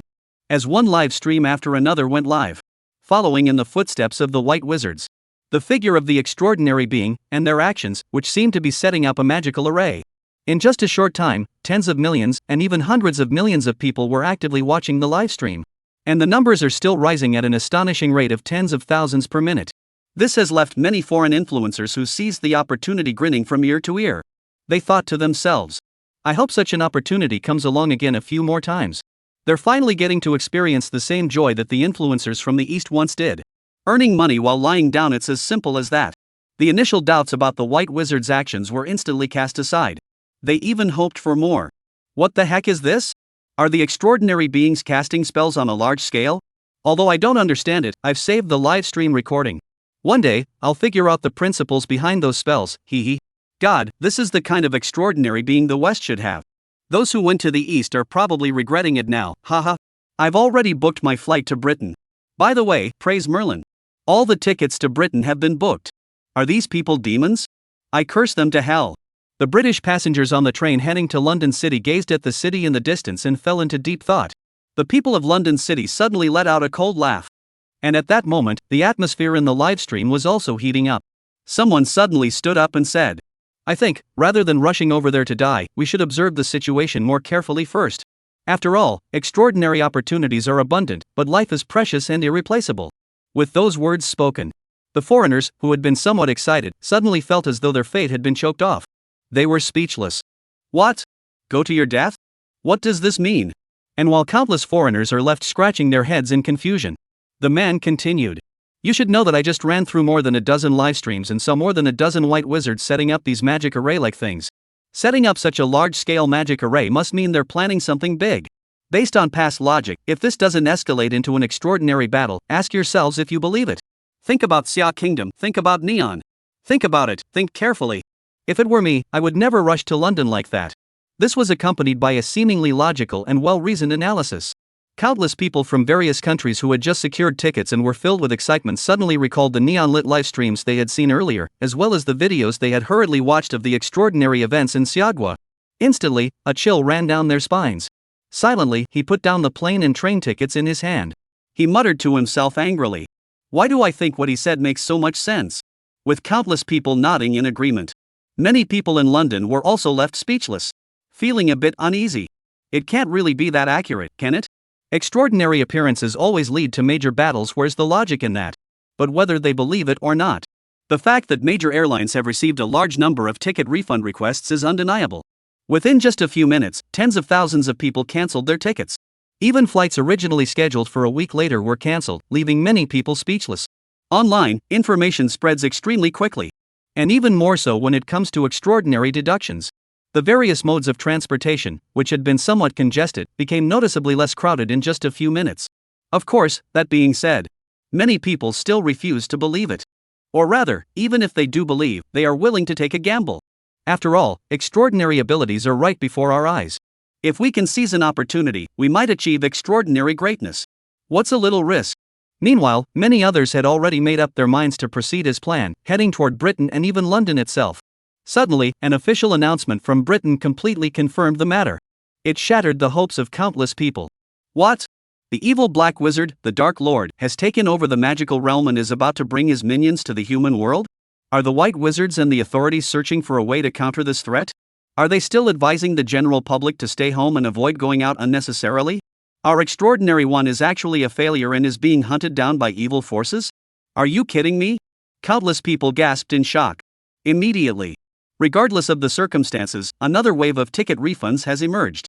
Even the typically bold Westerners are hesitating to risk their lives so carelessly this time. After all, the live broadcast of the neon incident is still fresh in everyone's minds. Half of Tokyo was destroyed. If such an extraordinary event were to occur around them, they wouldn't dare to pray for good luck. In fact, even many people originally from Britain began frantically booking tickets, desperate to flee. This left countless people speechless. In just a few minutes, the plot twist was too fast. Of course, all of this is just the perspective of the general public. The world has never lacked adventurers. Take a certain president, for example. He said proudly over the phone, "Retreat? No need. This is our chance. Rest assured, the wizards of Britain aren't as scary as you imagine. No one understands the supernatural better than me. You said the same thing during the neon incident last time. Someone nearby couldn't help but mutter under their breath upon hearing this. The president immediately flew into a rage. Damn it, how dare you speak to your boss like that? Do you want to be sent to clean the toilets too? Chapter 147, The Sealed Merlin, Tom's Rage. Soon, as time ticked away, second by second. Before they knew it, several more hours had passed. The sun gradually set. Nightfall is also approaching. All of Britain is shrouded in a peculiar atmosphere at this moment. Under the watchful eyes of the entire world, one white wizard after another traverses Britain, and massive magical arrays gradually spread across the entire land. This has only served to heighten the anxiety in the hearts of countless people. Even though the British side had already announced the search for Merlin, aiming to boost people's confidence, it still couldn't provide much assistance. Even if Merlin's reputation is great, as long as they don't see the real person, they cannot feel at ease. In fact, even the Prime Minister is no exception. Inside the palace, the Prime Minister looked at the various screens in front of him, his face filled with worry. The Queen, standing beside him, spoke with a weary tone. Perhaps, as people had speculated, the emergence of the extraordinary inevitably brought about a great battle. Who knows whether it's for the better or worse? The Prime Minister nodded and then shook his head. The emergence of extraordinary talent is both an opportunity and a challenge. We cannot refuse it, nor should we refuse it, and we will not refuse it. Britain must not be left behind by the times. This is an inevitable outcome. We are far better off than other nations that have yet to achieve extraordinary greatness. The words carry a hidden meaning, clearly dissing a country with few myths. The Queen nodded in agreement, acknowledging his point. Then there was a moment of silence. Suddenly he said, I might be getting a bit old. It's time to start thinking about succession. Times are changing too quickly, and this old man can no longer keep up with the pace of development. The Prime Minister heard the Queen's words, which seemed to carry a sense of determination, and his heart trembled slightly. After all, the symbolic significance of the Queen was too great. To put it bluntly, even if you replaced him with 10 others, none of them would match the significance of the other party being in power. Immediately, he wanted to try to persuade him. Your Majesty. But just then, suddenly, a message appeared on the display screen beside him. Something's been found. Interrupting him. Everyone's gaze immediately turned toward him. Due to the significant impact of this incident, the British authorities ultimately took over the live broadcast. They have permitted the entire event to be broadcast live. Therefore, it can be said that this time, countless people are watching simultaneously. And it is also within the sight of countless people. The scenes on the screen were reflected. It was not a particularly large oak tree, only as thick as two people could embrace, nor was it particularly lush. The location was neither remote nor bustling. It is simply located in an oak park just a short distance from London City. It was truly unremarkable. Even a white wizard who passed by recently to investigate seemed to find nothing out of the ordinary. But this time, a dark figure stood before the oak tree itself. Coincidentally, it was spotted by a live streaming drone searching for targets within the city of London. The strange aura emanating from him made his demeanor exceptionally unique. In an instant, countless people turned their gaze toward the shadowy figure in the live stream. A superhuman. Countless people thought instinctively. Then, they furrowed their brows. But who was he? Before anyone could think deeply about it, they were drawn in by what the other person had said. The magical fluctuations of the lake spirit. How exquisite and powerful.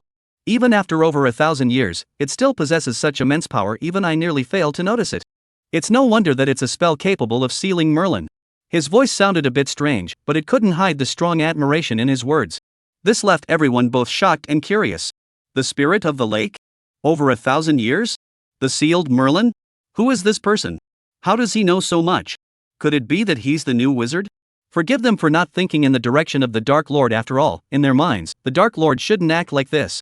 According to official records published by the British government, the Dark Lord, arrogant, proud, ugly, cruel, and selfishly mad. The person in front of him was clearly. Wait a minute. Before the thoughts in everyone's minds had even settled, they suddenly saw a pair of eyes being captured by the drone.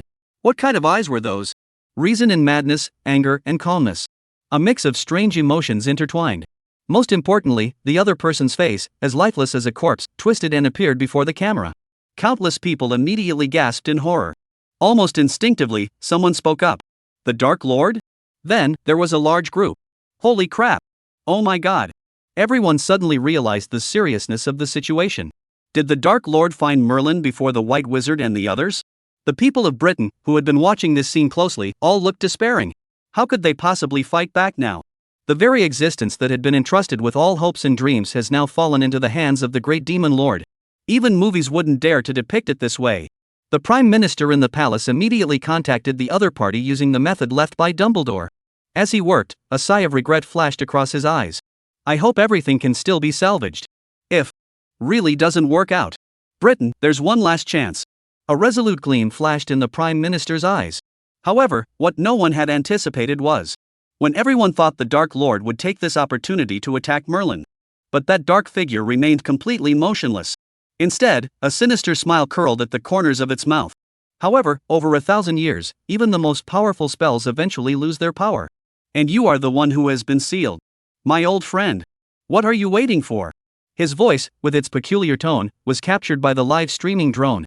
The crowd, who had been on the verge of despair, froze in place upon hearing his words. What does that mean? Has Merlin the wizard already escaped? But if that's really the case, why hasn't he come out yet? And, old friend? Are you sure? Isn't the Dark Lord from the same era as Dumbledore? And just as they were beginning to feel a bit confused, suddenly, Voldemort extended a hand and pressed it against the oak tree, causing invisible magical ripples to emerge. He spoke in an odd tone. Since you're not coming out, I'll just give you a little gift. As the hand pressed down, a surge of magical energy flowed into the oak tree. The oak tree began to emit a peculiar glow, faintly visible. Among them, it seemed as though a figure was emerging, as if resisting something. This instantly confirmed to everyone that Merlin was real. A British historian murmured. According to legend, Merlin was sealed inside an oak tree by the Lady of the Lake, Vivian. Could this be true? But how could that be possible? If myths become history, then the past. At the same time, a figure with silver hair and a silver beard suddenly appeared on the scene. Dumbledore's angry voice echoed throughout the area. Tom! What are you doing? With that sound. Suddenly, Voldemort's figure trembled slightly, and his eerie gaze suddenly returned to madness and anger. Endless magical energy erupted in an instant, transforming into a massive magical storm that swept everything away. The deafening roar caused countless ears to ring. Old woman, how dare you deceive me? Chapter 148, The Dark Lord is warning us. Old woman, how dare you deceive me? A massive magical storm erupted alongside the words, instantly overturning the entire park. Trees, benches, concrete, everything was reduced to dust in an instant and swept into the sky. The terrifying storm swept across the land like the end of the world. Everyone in the entire city of London could witness this scene. And facing such a massive magical storm, even Dumbledore was forced to retreat immediately, appearing several miles away. As for the original live streaming drone, it was instantly destroyed. However, countless people at that moment had no time to pay attention to this. Instead, a sudden doubt arose in their minds. Deception? What do you mean? Could someone be deceiving him? At that thought, suddenly, someone spoke up. Did you guys notice that the Dark Lord seemed a bit off just now? It was like two people appearing in one person, so bizarre. As soon as these words were spoken, everyone immediately realized what had happened and recalled the Black Demon King's strange behavior earlier. Instantly, they drew in a sharp breath. Could it be that even the Dark Lord isn't the real mastermind behind this? And at that moment, a sense of dread began to spread among the countless people present. The screen, which had been black, suddenly returned to normal. This was because the new live streaming equipment from Britain had just been set up. Everyone's eyes widened instantly, unable to resist turning their gaze toward the screen. They were curious about what the Dark Lord had just said. However, they were destined to be disappointed, as Voldemort clearly had no intention of revealing himself. Or perhaps, someone was preventing him from speaking. In front of the screen, the massive magical storm gradually subsided, and countless debris fell from the sky. Dumbledore stood in the center of the chaos, his face solemn as he stared at Voldemort. He spoke in a deep voice. Tom, what the hell are you doing? Who's behind all this? This isn't like the Tom I know. Originally standing motionless, Voldemort snapped out of his trance upon hearing the words. Looking at Dumbledore's familiar face, he forced himself to suppress the rage boiling within him and burst into maniacal laughter. Dumbledore! My old friend, we finally meet again. As for who was behind this, who do you think in this world could possibly tell me what to do? I'm the Dark Lord. Do you think I'm still the same old Voldemort? With a roar filled with fury, the sound shook the entire sky. A hand suddenly rose, and terrifying magic erupted in an instant. A massive blue aura shot into the sky, transforming into a gigantic pillar of light that pierced the heavens. Endless dark clouds immediately gathered from all directions. Thunder and lightning roared, and the winds howled. Voldemort's voice screamed shrilly. Who do you think can command me now? I'm the Dark Lord, after all. A massive wind pressure suddenly descended, and everyone in London felt as though the sky was about to collapse, a terrifying sensation. Countless people looked up at the sky in panic. This was countless times more exaggerated than anything seen in previous live streams or videos. Those dark clouds seemed to be right before our eyes, with bolts of lightning tearing through the sky and a massive pillar of light shooting up into the heavens in the distance. Many who had been clinging to a sliver of hope were utterly terrified. They frantically prayed to God, Merlin, and other supernatural beings, hoping for salvation. Dumbledore, seeing this, also frowned. Looking at the vast magic that could change the heavens at will, even in his eyes, a hint of awe couldn't help but show. His heart wavered slightly. Such power. If it really is someone controlling him, then how powerful must that person be? Such an entity would still need to rely on Voldemort to act on their behalf? However, before he could continue his thoughts, Voldemort spoke again, his face cold and his voice bone-chilling. Instead of thinking about that, you'd better think about yourself. I came all the way to the human world specifically to eliminate you, yet you dare to keep appearing before me time and time again. What gives you the courage? As the words fell, one of his hands suddenly erupted with a massive surge of magical energy, pressing down toward Dumbledore. A terrifying blast of pure magic surged forth. Almost in the blink of an eye, Dumbledore was struck, with no time to react at all. He was sent flying dozens of miles away, crashing into a pile of rubble. It directly pierced through the entire park, leaving a massive trail in its wake. It left countless people in awe. Mr. Dumbledore! How could the gap be so huge? Damn it! Is there really no hope at all? Even the high-ranking officials from various countries are beginning to show signs of distress on their faces. Because this is the most extraordinary event in history. The first time the forces of justice have been so thoroughly defeated, with no chance of victory. This has completely thrown off their original assessment of the extraordinary situation. When justice is no longer the mainstream among the extraordinary, what will they do if their own country also faces extraordinary circumstances in the future? If it were like the neon-lit nation of Xia, it would be better. Though evil forces exist, there are still extraordinary beings of justice to keep them in check. But what if it were like Britain this time, where hell rules heaven and demons triumph over angels? What will they do then? Almost instantly, the hearts of people around the world were filled with anxiety. And just as everyone was filled with concern, Voldemort frowned, staring at the ruins where Dumbledore had been buried. He laughed coldly. I don't think my greatest enemy would die like this, Dumbledore. Get up. What are you waiting for? A magic circle?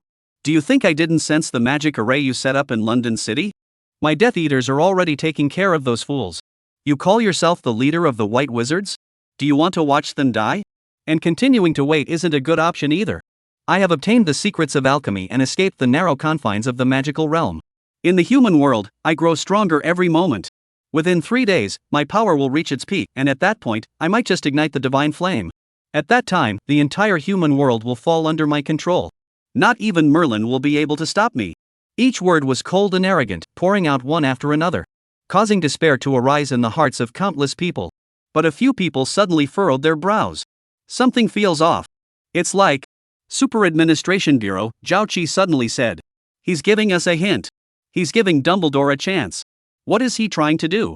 Chapter 149, The Dark Lord betrays his allies, Morgana Le Fay, long time no see.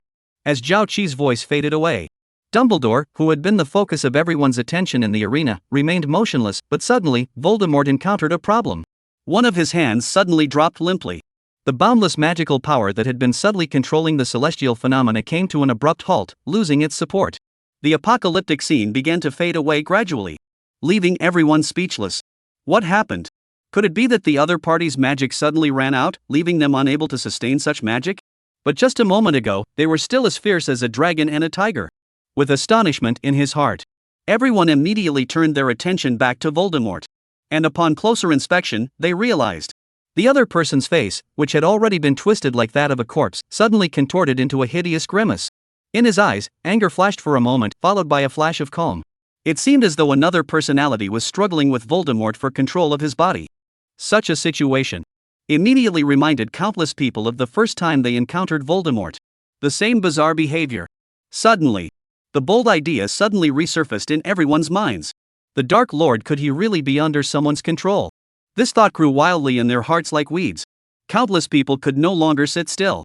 Control Voldemort, a deity about to ignite the divine flame. God, this is insane. Someone couldn't help but mutter under their breath. However, sometimes, that's just how crazy reality can be. As their thoughts arose, the situation unfolding on Voldemort's body only served to confirm this point. He suddenly began to gesticulate wildly, talking to himself, sometimes calm, sometimes. Tom, you've disappointed me. Hurry up and get rid of Dumbledore. Keep Merlin sealed. He's almost broken the spell on the lake elf. We can't let him succeed. Once Merlin is freed, neither of us will escape unscathed. As this somewhat urgent voice rang out, what followed was a maniacal, chilling laugh. I warned you not to deceive me. But you not only deceived me, you also tried to control my body and soul. I told you, you'll pay for this. The endless madness and hysteria in his eyes sent a chill down the spines of countless people. Even the one lurking in the shadows could sense the danger. He cursed silently in his heart. He never expected that this guy's soul had been twisted so badly that he could still break free from control. And after breaking free, he's still so crazy. This was something she hadn't anticipated.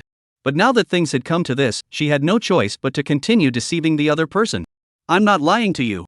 It was only because Merlin awoke prematurely that I had no choice but to act. As long as you kill Dumbledore, I will give you the magic to purify souls right now. At this point, she even went so far as to hand over a portion of her magic to enhance the persuasiveness of her words. This left Voldemort both shocked and delighted. However, she thought that this would be enough to deal with him. Little did she know, Voldemort suddenly laughed coldly. If you had done this earlier, it would have been better. Unfortunately, you no longer have the opportunity. Right? My old friend. No chance. The person lurking in the shadows suddenly froze in shock.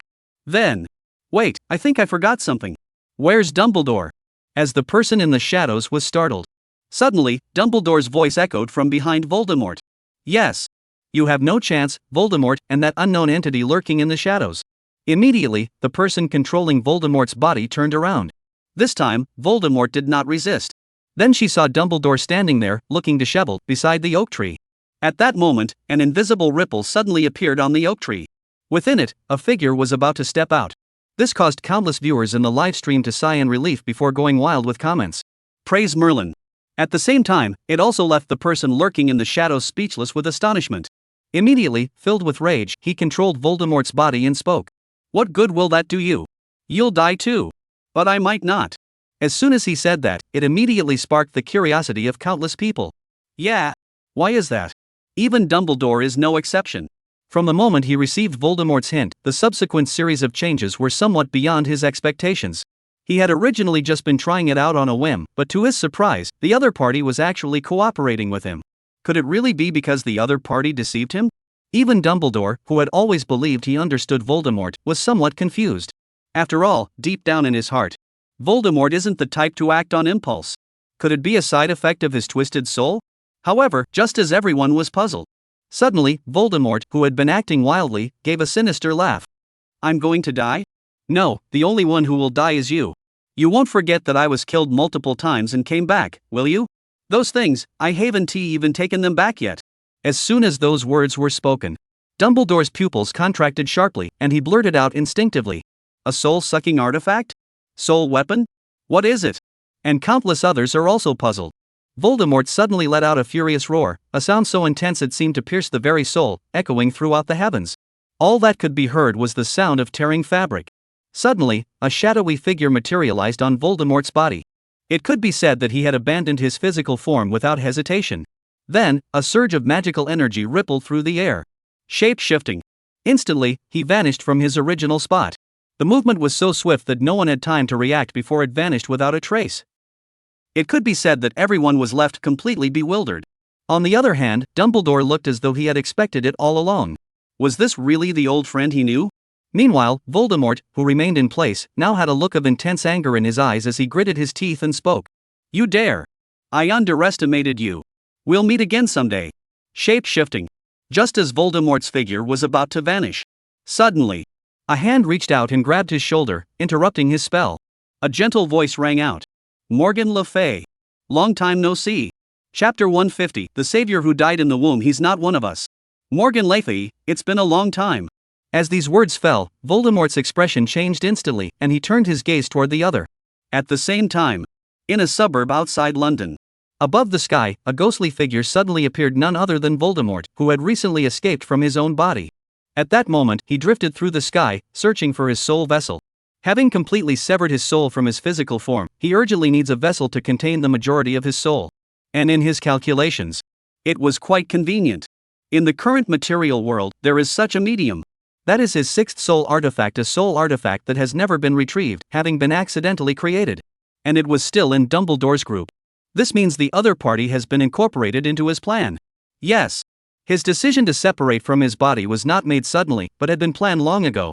After all, as a cunning and experienced being who had been killed multiple times, he had never believed Morgan Le Fay's words from the start. From the moment he realized Morgan Le Fay's scheme, he had already begun plotting how to escape her control. Even though his soul had already been twisted and even assimilated at that point, it could not stop this instinct. However, during his contemplation, he was even more vigilant about the other party discovering his thoughts. It was clear that he had successfully deceived the other party. He made Morgan Le Fay believe that he had accepted his fate and become her henchman. Relax your control over him. This also gave him the opportunity to secretly guide Dumbledore, find Merlin, and even rescue him. It was this extremely bold move that created an opportunity for him to escape. How to escape from the grasp of a powerful entity and ensure that they can never find you again. At first, Voldemort was thinking about the latter part of the question. Escaping was not difficult for him, the real challenge was how to avoid being found again. After all, for a powerful entity that now possessed a physical form, finding the original owner of that body was as easy as could be. Therefore, he needed an even more powerful entity to restrain the other party. And it was obvious. Merlin is the obvious choice. That's why the recent series of events unfolded as they did. Now, what he needs is to immediately find his most unique sixth soul artifact. Then obtain his body, flee swiftly, and wait for the opportunity to make a comeback the next day. Such incidents had occurred numerous times over the past few decades. He didn't feel the slightest bit burdened, on the contrary, he seemed to be handling it with ease. As he searched, it didn't take long. He sensed that familiar scent. The restless spirit, which had begun to calm down, once again let a cold smile appear at the corner of its mouth. Harry! I've found you! As the voice faded, he vanished once again. It wasn't until he reappeared that he suddenly froze in his tracks. Because what appeared before him was a coffin-like box loaded onto a moving vehicle. The vehicle was heading toward the coast. Inside the box at that moment, a young man lay unconscious. It was none other than his own sixth soul artifact. This was the savior once entrusted with great hopes by Dumbledore and others, believed to be the one who could ultimately defeat him. Watching the other person's disheveled appearance, and the strong aura of a dozen or so muggles surrounding them, Voldemort fell into deep thought. Is that it? The savior? How could he be captured by a few muggles? Are you sure you're not joking? Of course, such a thought only flashed through his mind for an instant before quickly disappearing. He didn't have time to dwell on such things. After all, no matter who ultimately wins, it won't be kind to him. Immediately, Voldemort's ghost raised his hand and said, "What a weak soul vessel. But that's for the best, it won't attract more attention. Now, let me deal with these foolish muggles." With an invisible surge of magical energy, I'm about to unleash the Avada Kedavra curse. Suddenly, there was a captain-like figure on the vehicle who received a phone call. Is the mission complete? What's the current situation? Yes. The task has been completed. The target is unconscious and poses no immediate danger. We are currently en route to the rendezvous point. Good job, everyone. You've done well. Reinforcements will be sent to assist you shortly. Rest assured, your efforts will not be forgotten by the White Eagle Empire. We promise.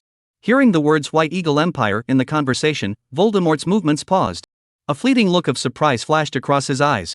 Perhaps accompanied by the thoughts swirling in one's mind. He no longer intended to harm these people. Instead, he turned his gaze toward the unconscious Harry Potter. He gave a cold, sinister smile. Then, in an instant, he vanished into the other person's body, beginning to take control of his new body. As for Harry Potter's soul? Are you referring to the weak soul that was swallowed whole? Sorry, it was really too weak.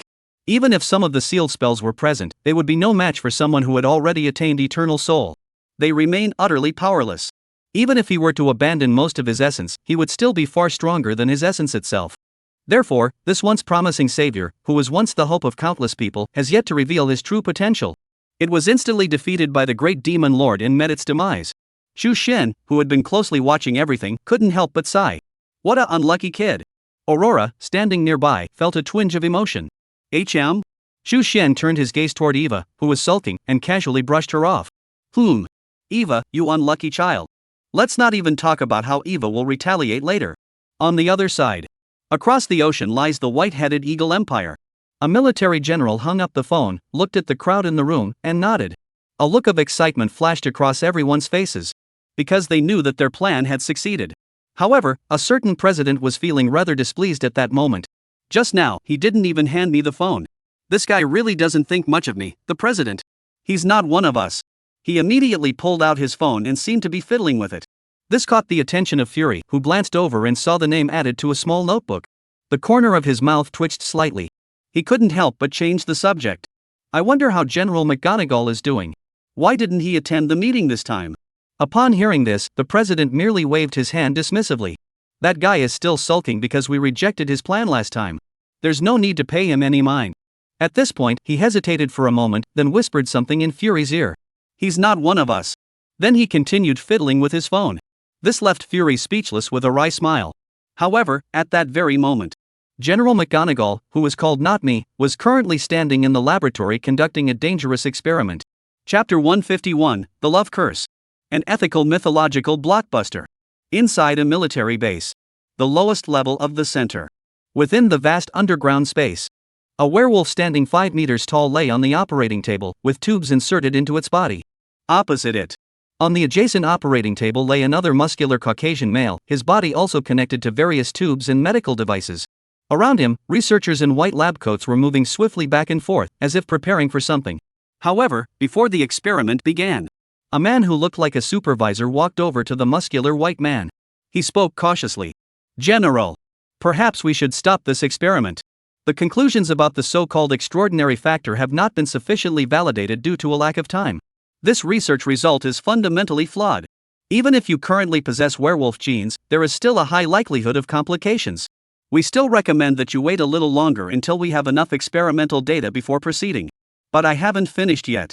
He was abruptly interrupted by a muscular middle-aged white man in the laboratory. He said disdainfully, "Enough.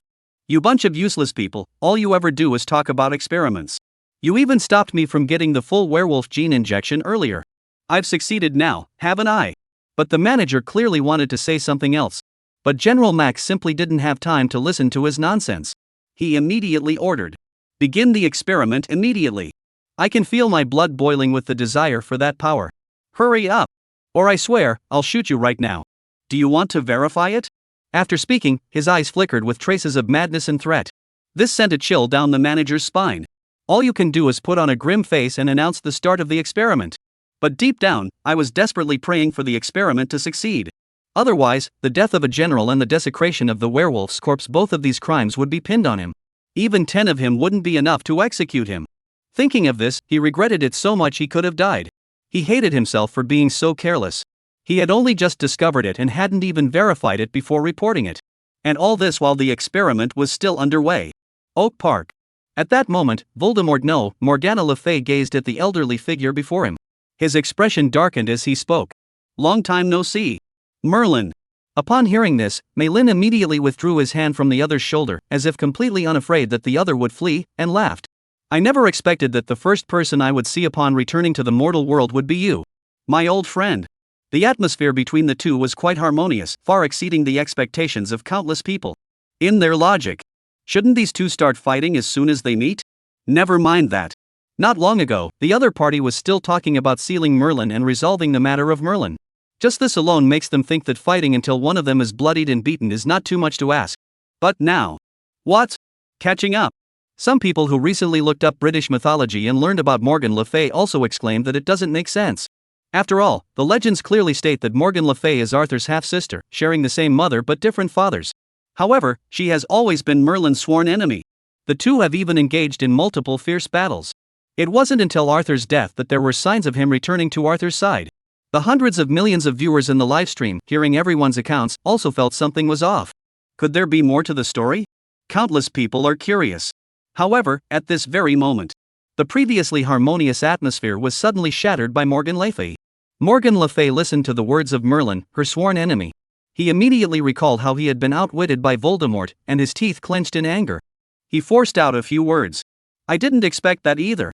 As the words fell, endless rage simmered in his eyes, ready to erupt at any moment, consuming everything in its path. This left countless viewers watching the live stream murmuring in concern. However, in the face of all this, Meilin seemed oblivious to the anger in the other's eyes. Instead, he calmly continued to provoke the other party.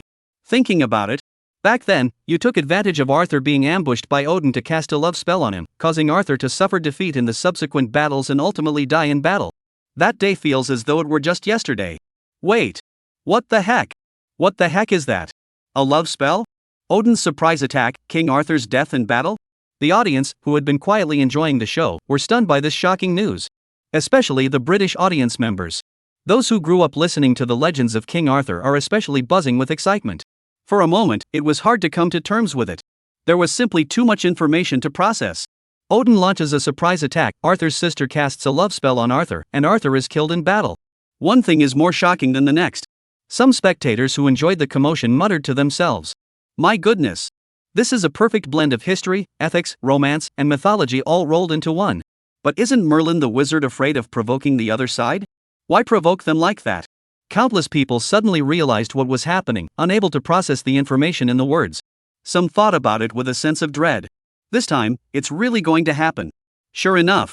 As soon as Merlin spoke, Voldemort's already pale face turned dark. The endless rage had finally erupted. The surrounding air currents silently gathered. Dumbledore, standing nearby, sensed the immense magical energy gathering around him. He couldn't help but furrow his brows. He felt a slight unease. Then, everyone heard. Voldemort's voice spoke these words. "You mean it's all my fault, right?" Her gaze was as cold as ice. It sends a chill down the spines of countless people. However, the old man's face showed no reaction whatsoever. He nodded seriously and said, "Of course, most of it is your fault." As soon as those words were spoken, countless people suddenly seemed to recall the lessons they had learned from their girlfriends in the past. Never try to reason with a woman. Immediately. Accompanied by a loud noise. A terrifying beam of light shot into the sky, illuminating the entire British night. Chapter 152, Rewriting Mythology, Avalon and the Curse. Of course, most of it is your fault. This was said with a straight face. In an instant, a massive pillar of magical light shot up into the sky. The entire British Isles were illuminated in that moment. A hoarse voice echoed throughout the heavens and earth. "It's my fault? If you hadn't cast the transformation spell on Arthur back then, none of this would have happened. You're the real culprit. This time, I awoke early from Avalon specifically to correct your mistake. Restore the epic and guide Arthur back onto the right path." As the sound faded away, immediately, a dense hail of thunder suddenly descended from the sky, resembling a divine punishment from the heavens, heading toward the spot where Mei Lin had originally been standing. Wherever they passed, even the air was blown apart. Everywhere, blue arcs of electricity filled the air, reducing countless objects to dust. If it weren't for the fact that this place was already some distance from the residential areas of Britannia City, this alone would have immediately led to the Prime Minister's resignation and shocked the world. However, even so, every person in the entire city of London was still shivering in fear as they gazed out the window at the sky. They didn't even have time to worry about Merlin's situation, because it was simply too close for them. The hearts of countless people were trembling. At this moment, they finally understood the feelings of the people of Neon City back then. Such extraordinary power erupted right before their eyes. Even someone with the biggest heart couldn't handle it. Everyone is frantically praying. They hoped someone could prevent such a natural disaster from striking. Not even the countless viewers in the live stream are exempt. After all, if this continues, not to mention Britain, London itself is sure to be doomed. The capital of a nation falling into enemy hands. And it happened while all the high-ranking officials, including the national leaders, were present. Such a situation. Countless people can't help but gasp in horror at the mere thought of such a situation, with some even feeling a chill run down their spine. And while countless others were worrying and praying, suddenly, a peaceful sigh echoed, drowning out the thunderous roar of countless thunderclaps. "You're still so naive, my old friend. Rewriting myths, correcting mistakes?" Arthur carved his existence into mythology, creating a path that leaves no room for him to clear his name. For it is Arthur who is forever etched in the annals of myth, not Pendragon. His words seemed to hint at something, containing a great secret. But before anyone could ponder further, Merlin's voice rang out once more. "Since you are so stubborn, then this time, you shall rest eternally in Avalon. Wait for His Majesty's return to decide your fate." As the words fell, an invisible ripple suddenly rippled through the heavens and earth, expanding endlessly. In the blink of an eye, it enveloped the entire sky. The countless bolts of lightning that had been raining down suddenly seemed to encounter their nemesis, as if they had been struck by a powerful force. In an instant, they were all swallowed up by the ripple. Even the beam of light was no exception. Everything returned to its original state in just a few seconds. The moon was bright and the stars were few, and the night was just right. One moment, the world is in chaos, the next, it is peaceful and serene, as if everything were but an illusion. Standing in place, Voldemort, upon seeing this, couldn't believe his eyes and shouted in disbelief. "Avalon! You've actually obtained the key to Avalon. That's impossible." As he spoke, his eyes seemed to brim with intense jealousy. But it didn't take long for that jealousy to fade away, leaving him feeling as though he had just woken up from a dream. It turns out that the reason you've been talking nonsense all this time is because you were summoning Avalon. You've been sealed away for over 1,000 years and now you don't have enough power to fight me. You. As Morgan Le Fay quickly regained his composure, an overwhelming sense of regret flooded his mind. Standing across from him, Merlin heard this and no longer bothered to hide his true feelings, instead responding with a calm smile. The seemingly is actually the one who is, while you, who seem calm, are actually the one. Morgan Le Fay. Go back and repent to His Majesty. As he finished speaking, a magic wand suddenly appeared in one of his hands. He waved it around. In the sky, the enormous ripples instantly transformed into massive waves, swirling downward toward the lurking figure below. The entire sky seemed to roll. Even though she had reached the stage of alchemically achieving an immortal soul, she was still unable to resist this overwhelming power. In an instant, she was controlled by the ripples, enveloped, and slowly pulled into them. There was no way to escape. She couldn't help but utter a curse of resentment. Merlin. I will return. I cursed you long before you escaped. Tremble in fear. When I awaken from my slumber, when the gods hanging from the world tree return, my long sword shall follow the curse's guidance and pierce your chest. In the name of Morgan Le Fay, I. Accompanied by the final sound as it echoed out. Her entire figure had vanished into the vast expanse of heaven and earth. All that remained was the ripples in the sky. And soon, the ripples also gradually seemed to be dissipating. Countless people could only catch a fleeting glimpse of the world beyond the ripples. Forests, lakes, mist, and elves. It was like a fairy tale. As everything finally returns to peace, the entire world suddenly fell into an inexplicable silence. Everyone was immersed in the vast amount of information revealed by this event. And at that very moment, a cough suddenly rang out. It startled everyone awake. The once calm and composed Melin suddenly clutched his chest and began to cough. This caused Dumbledore, who was standing nearby, to immediately step forward to offer his support. But to his surprise, Merlin smiled and refused. Oh, my friend, you look older than me. I'm not there yet. It's just that my magic has been overused. Dumbledore listened to the legendary figure of the magical world speak thus, and felt a bit embarrassed. He didn't know what to say. Then I saw Merlin continue speaking. However, it seems you have already reached the threshold of the Great Mage. Why haven't you achieved the rank of Law God yet? If this continues, your physical body will decay before you achieve anything. Our Western cultivation system is no match for the Eastern one in terms of longevity in the early stages. Dumbledore heard Merlin's words and immediately replied with a touch of regret. The method to break through has been lost in the magical world for ages. In fact, there are no longer any true wizards left. We have all taken the path of alchemy, seeking another method of immortality. Upon hearing this, Merlin nodded and said, Since that's the case, if you don't mind, then you can stay by my side for the time being. I'll teach you the methods. Before Dumbledore could even respond in surprise, in the distance, a helicopter was flying toward them. Chapter 153, Are They Still Lovers? The Dark Lord Meets the White Eagle. The loud sound of the helicopter's rotors. A figure familiar to countless people appeared before everyone's eyes. The Prime Minister of Great Britain. And with the appearance of this figure, the live stream signal was suddenly cut off. This left countless people cursing in frustration. Of course, many more people are now eagerly analyzing the various scandals that emerged during the recent incident. After all, the information surrounding this incident was simply too abundant. It is no less significant than the recent Neon incident, and even if we were to remove the still vague and unclear Diane segment, it would still hold its own. This time, it's even more exaggerated than the Neon incident. The love, hate, and intrigue of mythical figures, along with the conflicts between different pantheons. Everyone thinks this is enough to keep them entertained for a long time. Meanwhile, the British Prime Minister took the initiative, reaching out to Merlin and speaking with respect. Merlin the Wizard, hello. I am here on behalf of the British government to extend our greetings to you. Would you be willing to visit the palace? Her Majesty the Queen is waiting for you. Considering that the other party came from over 1,000 years ago, the Prime Minister even added the Queen's presence. This was done to ensure that the other party would agree to the request. In fact, he was also feeling a bit uncertain at that moment. After all, this figure was too legendary in his own mythological tales. And he was Arthur's teacher, no wonder he thought that way. However, what no one could have anticipated was, Merlin accepted the Prime Minister's invitation with a smile. He spoke in a kind and gentle manner. Of course. It would be my honor. Then, following the others, I boarded the helicopter as he had instructed. It was a way to experience something new. It's just stepping onto the plane. But suddenly, I glanced in a certain direction, barely noticeable. At the same time, the Prime Minister was inviting Merlin to the palace. Inside a certain castle. Aurora's eyebrows raised slightly. What keen perception. And it's a very unique path of cultivation. Although it bears some resemblance to the magical systems of the divine continents, it does not follow the path to divinity, does it? It seems more like continuing to delve deeper into the magical system. But it has already matched some of the deities. Interesting. I couldn't help but blurt out the last sentence. Eva looked at her with a puzzled expression.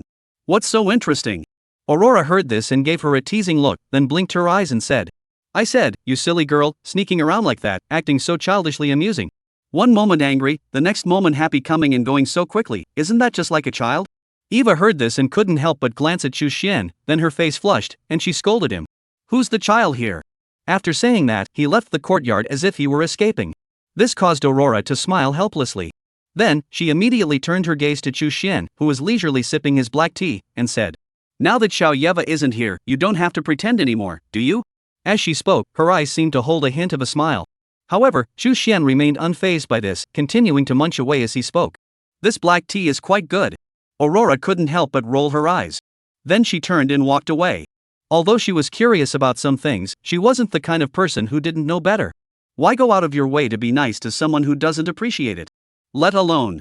Now there's also a Merlin who's taken away a lot of her interest. Avalon, King Arthur, engraved in mythology, Odin?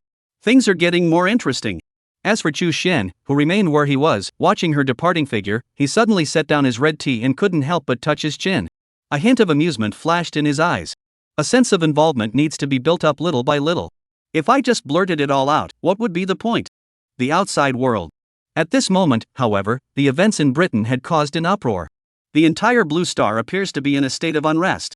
After all, there are simply too many of them. First, Arthur's sister cast a love spell on Arthur, then Arthur was ambushed by Odin, and finally Arthur was killed in battle. Then Merlin cast a transformation spell on King Arthur, and there was talk of altering the myth and the legendary Avalon. And curses. This is really exciting. The curiosity and gossip of countless people were instantly ignited. Goodness gracious. There's too much drama today. Family drama, mythical battles, and the secrets of King Arthur. I have to say, I could eat this gossip for a year. Yeah. You've really piqued my curiosity. Even the supernatural events in Xiaogui and even in Japan weren't this exciting. I agree. I've already dragged my roommate to the library to look up information. This is too thrilling. If I don't dig up some information, I'll feel like I've wasted my life. Hee. Add me too. I want to dig too. Add me. 1, 2, 10,086. With the flames of curiosity burning in the hearts of countless people, it didn't take long for the all-knowing netizens to uncover a wealth of clues. They also put forward numerous well-reasoned speculations and creative ideas. First, they delved deeply into the lives of Arthur, Merlin, and Morgan Le Fay. Then, it was revealed that Arthur and Morgan Le Fay were half-siblings with the same mother but different fathers, and even lovers. Countless people immediately exclaimed they couldn't handle it. Is it that exciting? Recalling the previous conversation between Merlin and Morgan Le Fay, they immediately began to wildly imagine a scenario. Morgan Le Fay falls in love with King Arthur, casts a love spell, and is then discovered by Merlin, who breaks them apart. Then comes Avalon and Odin. One is a British utopia, the other is the god king of Norse mythology. And while countless people are happily imagining and speculating, there was one person who had been temporarily overlooked by everyone. As the cause of everything. Voldemort, however, had already boarded the plane bound for the White Eagle Empire. Standing at the airplane window, he gazed down at the massive island below. His deep blue eyes sparkled with light. I'll be back. Behind him stood a group of white-headed eagle soldiers who had already been brought under his control. Not even the wolf soldiers were surprised. After all, they were merely creations of technology combined with the extraordinary. In the face of secret techniques that targeted the soul, they were still too fragile. Meanwhile, in the White Eagle Empire, where the call had just been hung up, the waiting crowd remained completely unaware of any such danger. Well, except for a certain president. He looked at the few military officers who were laughing and joking the most, muttering something to himself from time to time. This guy isn't one of my people either. Chapter 154, Experiment Successful, President YY. Meanwhile, as a certain president was muttering to himself. At a military base somewhere in the White Eagle Empire, a sudden, deafening wolf howl echoed through the air. The terrifying sound waves instantly shattered countless expensive experimental devices into pieces. Numerous laboratory personnel were also instantly knocked to the ground. The ground was littered with experimental personnel bleeding from their ears and eyes, unconscious. The only thing left by chance was the supervisor who was far away. There was no unconsciousness. At this moment, the supervisor, however, was kneeling on the ground, covering his ears with both hands, staring blankly at the white man who had suddenly stood up in front of him. watching the other person slowly swell, transform into a wolf, and become a 5-meter-tall werewolf figure. And there was the other werewolf corpse on the operating table, which had suddenly turned to ash. He said in disbelief. It actually worked. This is not scientific. His mutterings echoed through the laboratory, which had fallen silent after the howling sound. A dismissive voice suddenly spoke up. Science? All I feel now is endless power. Only power is eternal. Upon hearing this, the manager looked up and couldn't help but gaze at the source of the voice. A 5-meter-tall giant werewolf. Among the fur, a faintly familiar face could be seen. His lips moved. But he didn't say anything. In the end, he just said one sentence, his voice trembling. General McGonagall? McGregor felt the immense power surging within him and had no time to listen to his nonsense. At that moment, his heart was filled with nothing but endless passion. This is the power of science and the extraordinary combined, stealing the extraordinary factors of extraordinary beings. Become a special extraordinary being. Not only does it steal power, but it also fundamentally alters genes and the level of life, making it completely different from the previous werewolf soldier state. Is this truly the correct path? Sure enough. I was right. Those idiots in the palace, how could they possibly understand this? Only I can lead the White Eagle Empire and bring it to prosperity. His words were filled with intense confidence and arrogance. His eyes gradually turned a deep green. As if greedy, yet calculating something. This left a certain manager, who had been filled with anticipation, utterly terrified. He wished he could faint on the spot. And just as he was frantically trying to lower his own presence, hoping not to be noticed, suddenly, McGonagall's gaze shifted and landed on him. He grinned, revealing his sharp, icy teeth. My friend, I want even greater power. I want to become a god. You'll help me, right? The supervisor felt a terrifying gaze, as if it were tangible, moving back and forth over his body. Goosebumps broke out all over his body. He nodded frantically. He was so eager to help that he was willing to swear on his entire family. Seeing this, McGonagall nodded in satisfaction. Then, the wolf-like features on his body quickly faded away. He returned to his naked, muscular form and walked toward the other person, patting the manager on the shoulder and saying, You're a smart person, you should know what to do next. As long as you remain loyal to me, you too will have extraordinary opportunities in the future. Upon hearing this, the supervisor recalled the other party's earlier powerful display, and a flash of greed crossed his eyes. Immediately, he was thoroughly convinced. Excellent. Then, let me take control of this vast empire. Those fools, it's time for them to step down. Maggie's voice, filled with endless greed and excitement, echoed throughout the laboratory. The supervisor, as if thinking of the life he could lead then, immediately spoke with even greater respect. Your will, master. However, while they were all daydreaming about the good times to come, little did they know. Within a secret airport of the White Eagle Empire, a plane that had secretly taken off from Britain was already landing. At the forefront, a group of people led by a certain president were waiting. This was one of the few opportunities he had to demonstrate his status and authority. He cherishes it deeply.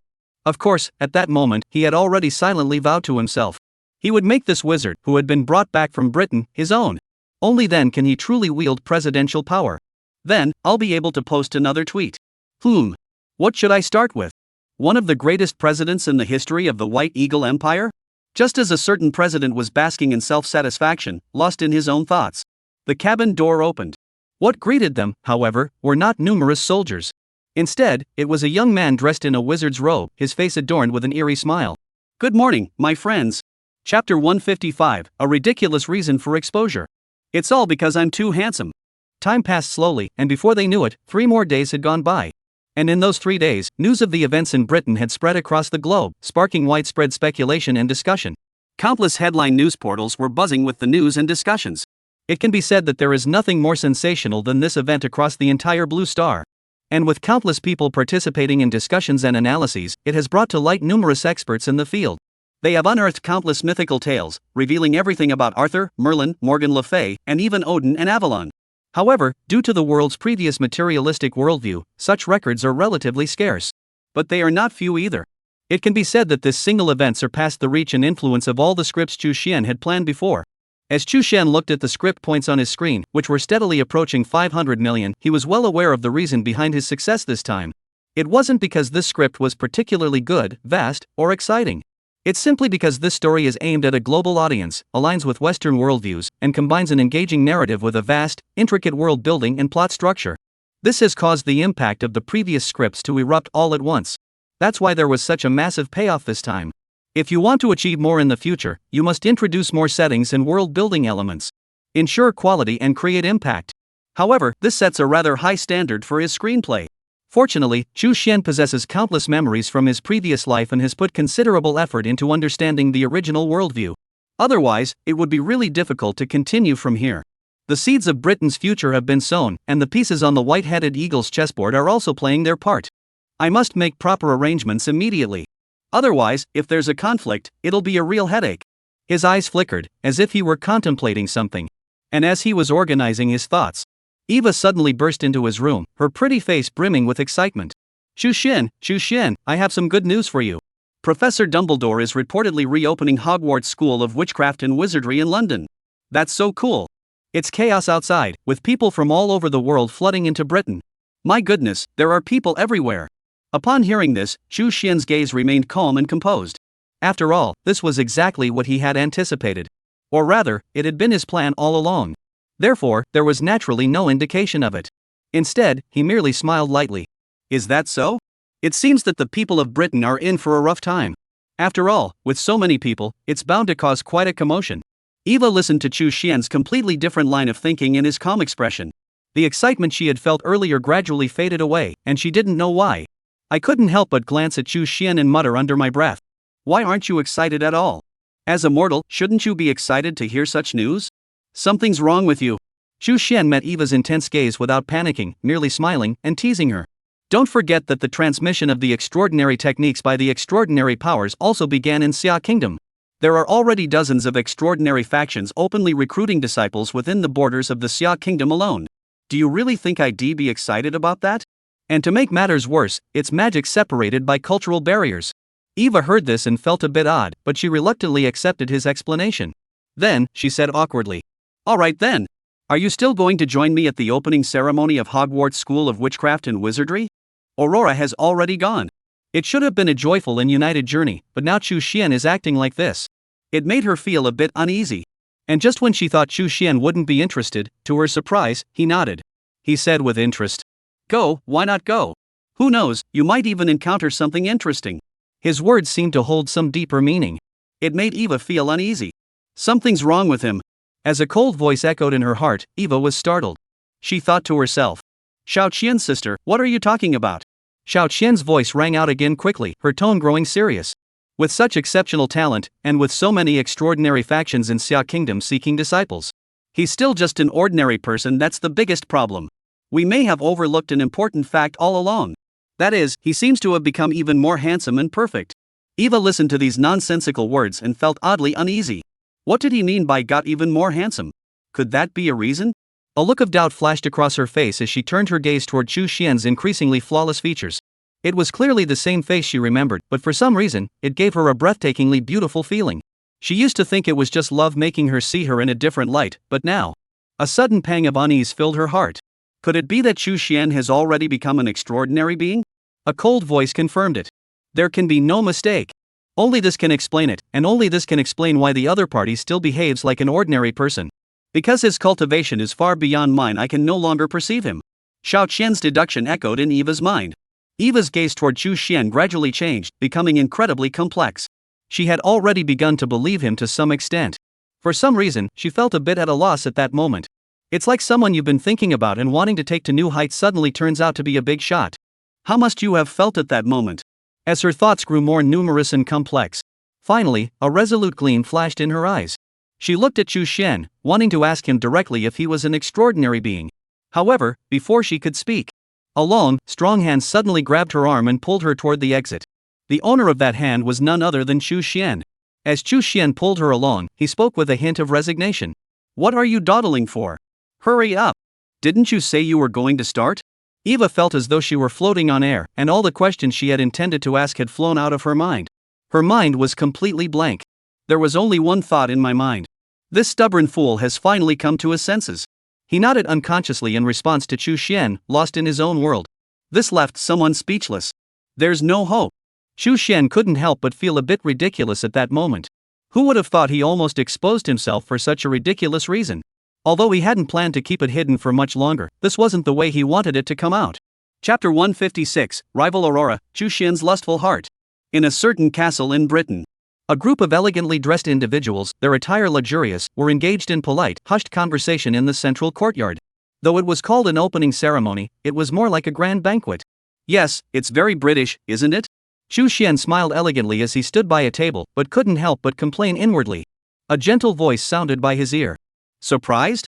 The so-called Hogwarts School of Witchcraft and Wizardry opening ceremony turned out to be this kind of scene. Aurora, dressed in a fitted waist dress, stood beside Chu Xian, drawing all eyes to them. The warm breath tickled him slightly. Countless people envied him. But Chu Xian remained unfazed, instead holding a glass of so-called expensive red wine. He said with a hint of amusement. Surprising? No, this is very British. And I also have a pretty good idea of what he's planning to do. The emergence of the magical realm has always required a more formal ceremony, and his idea was something many people had anticipated. After all, there were precedents in the East. After speaking, he took a sip of red wine, subtly furrowing his brow for an instant, causing countless affectionate noblewomen watching him in secret to feel a pang of emotion. He casually spat it out. Well, his body is increasingly rejecting magazines. Aurora didn't pay much attention to it, but instead replied thoughtfully to Chu Xian's words. Indeed. It's just that I haven't really considered understanding the world from the perspective of ordinary people. However, no sooner had she finished speaking than a beautiful noblewoman, not far away, suddenly plucked up the courage to walk over this way. Her demeanor was elegant, and her eyes and brows exuded a tender affection. This made Aurora smile and tease him playfully. Your good fortune is coming. As she spoke, she quietly stepped back a few paces from Chu Xian, signaling that she would not interfere. The noblewoman was taken aback, then glanced at Aurora with a touch of gratitude. After all, compared to Aurora's beauty, she was already quite attractive, but she still couldn't hold a candle to her. She had originally approached it with a try-it-and-see attitude, but the unexpected smoothness of the process left her feeling greatly encouraged. Then, mustering her courage, she addressed Chu Xian. Hello, my name is Camilla of the Vlad family. Would you be so kind as to allow me the honor of meeting you? I noticed that you seemed dissatisfied with the wine at the banquet. My family has a few bottles of fine wine that have been preserved since last century. Would you be interested in trying them? As she spoke, a hint of shyness flashed in her eyes, but her gaze remained boldly fixed on Chu Xian. The meaning behind her words. It's almost like you're just saying you want to be shy with me. This made Chu Xian unable to help but reveal an awkward yet polite smile. He hadn't expected the local customs to be so open here. Could it really be because I'm too handsome? Of course. Although the girl in front of me is quite attractive. However, in the presence of an existence that, despite suppressing every one of its senses to the utmost, remains incredibly sensitive and on the verge of breaking through to the Yuanshan realm, the countless impurities within her body cannot be concealed. How could I possibly bring myself to harm her? He felt a bit helpless. And as he was thinking about how to refuse the other person in the most polite way possible, suddenly, a familiar cry rang out. Chu Xian, what are you doing here? I've been looking for you everywhere. I didn't expect you to be here. As the words fell, a few hurried footsteps approached, and a delicate, charming figure burst into everyone's view.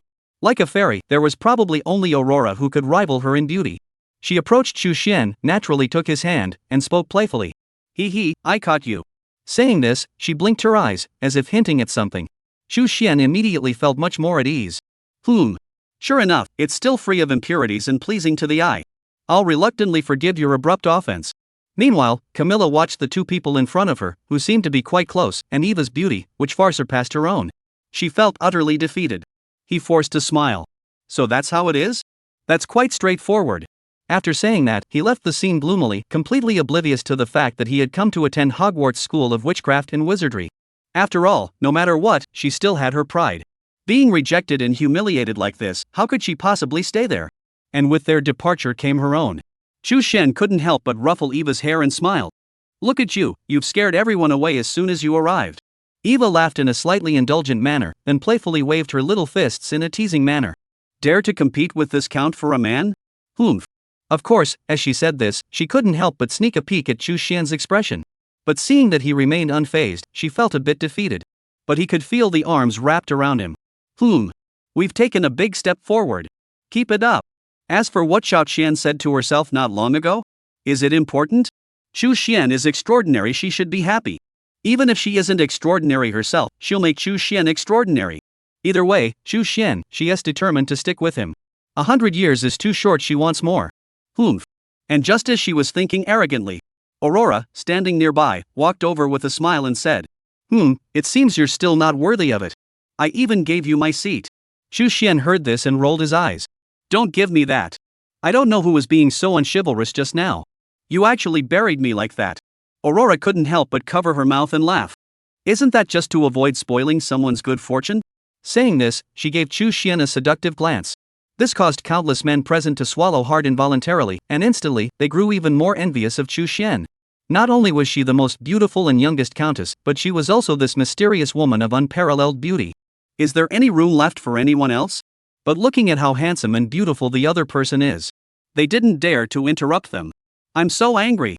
Meanwhile, Eva, who was standing nearby, immediately looked at Aurora with caution. Because just now, she had clearly felt Chu Xian move slightly, though it was barely perceptible. But she was certain she had felt it. It made her realize immediately. Her greatest opponent was still Aurora. As for Chu Xian, it can't be denied that he was a bit taken aback just now. Well, it can't be denied that he was indeed a bit taken aback just now. Of course, it wasn't entirely because of her beauty. After all, if we're talking about beauty, she was one of his most beautiful creations. Amaterasu is no less stunning than the other. It was more of a sense of reality and an attraction from a higher level of life. Although the other person was hiding it well, Chu Xian could still sense it. However, this fleeting sensation of being moved was quickly suppressed by him. Because that wasn't the reason he wasn't going to let her down. It's already been planned out in his little notebook. How could I possibly give up so easily? This is just lust, not love. And Chu Xian quietly thought to himself, reflecting on his actions. The main guest of the opening ceremony had finally arrived. Chapter 157, Blue Star is about to undergo a major transformation. A war is coming. Amidst several startled cries, the gazes of everyone present instinctively turned toward the source of the sound. Shape-shifting. Dumbledore's familiar figure immediately appeared before everyone, at the center of the hall. The open-air venue already offered an extremely wide-open view. Therefore, almost instantly, everyone noticed him as he suddenly appeared. As they gazed at his extraordinary aura, everyone's eyes immediately filled with endless admiration. This is what it means to be extraordinary. Magic, wizards, and immortality. Such an opportunity now lies before them, and even those who once held power and authority cannot remain calm. And with the appearance of Dumbledore, the live streaming equipment set up at various angles throughout the venue immediately began broadcasting. Such matters, of course, could not be concealed. After all, not only would it anger the extraordinary beings, but it would also offend the global public, making it not worth the effort. Soon, the live stream began. In just an instant, over 100 million people flooded into various live streaming rooms, with the number growing at an explosive rate every moment. Fortunately, this was the world's most advanced equipment, backed by the resources of an entire country, which barely managed to withstand this massive surge. But even so, the countless bullet screens, like waterfalls, still caused several supercomputers to run at high speed. 666. First in the front row. Great, it's finally started. Only God knows how long I've been waiting for this day. Yes. The extraordinary system of the West is finally opening up. It's time for me to put down my Xia language book. I'm crying, it's too hard. Are the magicians and wizards from the movies finally becoming a reality? That's so cool. I swear I'll become a real magician. And at the same time, countless Westerners were also excitedly saying similar things. Many people from Xiagwa stepped forward to pour cold water on the situation. Forget it, magic also depends on one's aptitude. I advise you not to get your hopes up too high. Out of the billions of people on Blue Star, how many do you think will succeed? That's right. Even the extraordinary powers of our Xia kingdom have extremely stringent criteria for taking disciples. As of now, official estimates suggest that over 10 million people have been rejected. Only a few hundred have been admitted, with a probability of 1 in 10,000. It's truly terrifying. Wow, my goodness, is it really that exaggerated? Go check the statistics on the New World website yourself. God is ultimately unfair. Why does something like qualifications even exist? Times may change, but those who are destined to fail will still fail. Though harsh, these words were indeed truthful. Even Chu Xian couldn't help but nod in agreement. In this current era, those with the potential for cultivation or even magic are indeed few and far between. After all, this is a materialistic universe. How many individuals with innate affinity for spiritual energy and magical power could it possibly produce? Even with the current revival of spiritual energy, it is still only a matter of 1 or 2 years, and its nourishment for the human body remains limited. If one truly desires to usher in an era of universal cultivation, either the broader environment must undergo another significant transformation, or the next generation born in this spirit energy revival era may be the ones to make it possible. This is inherently a gradual process.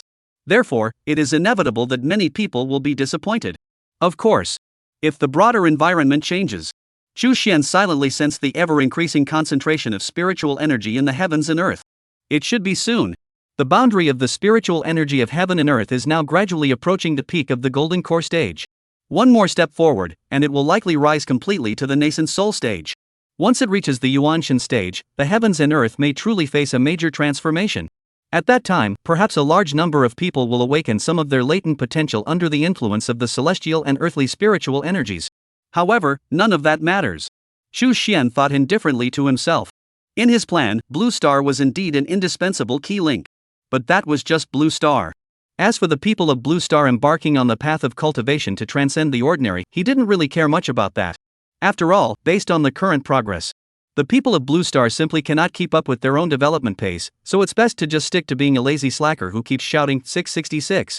Watching him gradually reveal the setting and build a well-developed worldview. He created the world and deceived it. That is the true path. Let's not even mention the complex thoughts that flashed through Chu Xian's mind in an instant. In the arena, Dumbledore looked at the crowd in the arena and the live broadcast equipment set up around them. At that moment, his heightened senses detected the immense collective will that seemed to exist in the unseen realm. A sense of awe fills my heart. Is this the opportunity that Mr. Merlin was referring to? By gathering the beliefs of countless people, a special power is generated. By leveraging this moment, one can control the fragments of the rules and break through to the realm of the law god. As his thoughts fell into place, immediately, Dumbledore no longer hesitated. His voice, enhanced by magic, echoed throughout the area. Ladies and gentlemen, we apologize for keeping you waiting. Today is the day that Hogwarts School of Witchcraft and Wizardry reopens its doors. On behalf of all the White Wizards, I warmly welcome you all.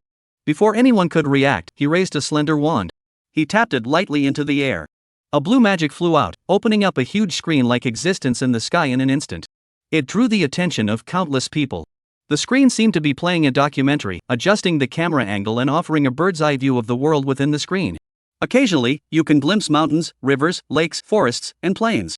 This instantly reveals a wondrous world before everyone's eyes. Mountains, rivers, houses, people, wizards, elves, goblins, unicorns, and other beings flashed before their eyes. This is a prosperous and complex real world with its own complete order and ecosystem. Some people have this thought in their minds. Could this be the magical realm? Soon, this thought spread like a plague, moving countless people. And just as everyone was puzzled, unsure of what Dumbledore intended to do, suddenly, Dumbledore's wand twitched slightly. The scene suddenly changed.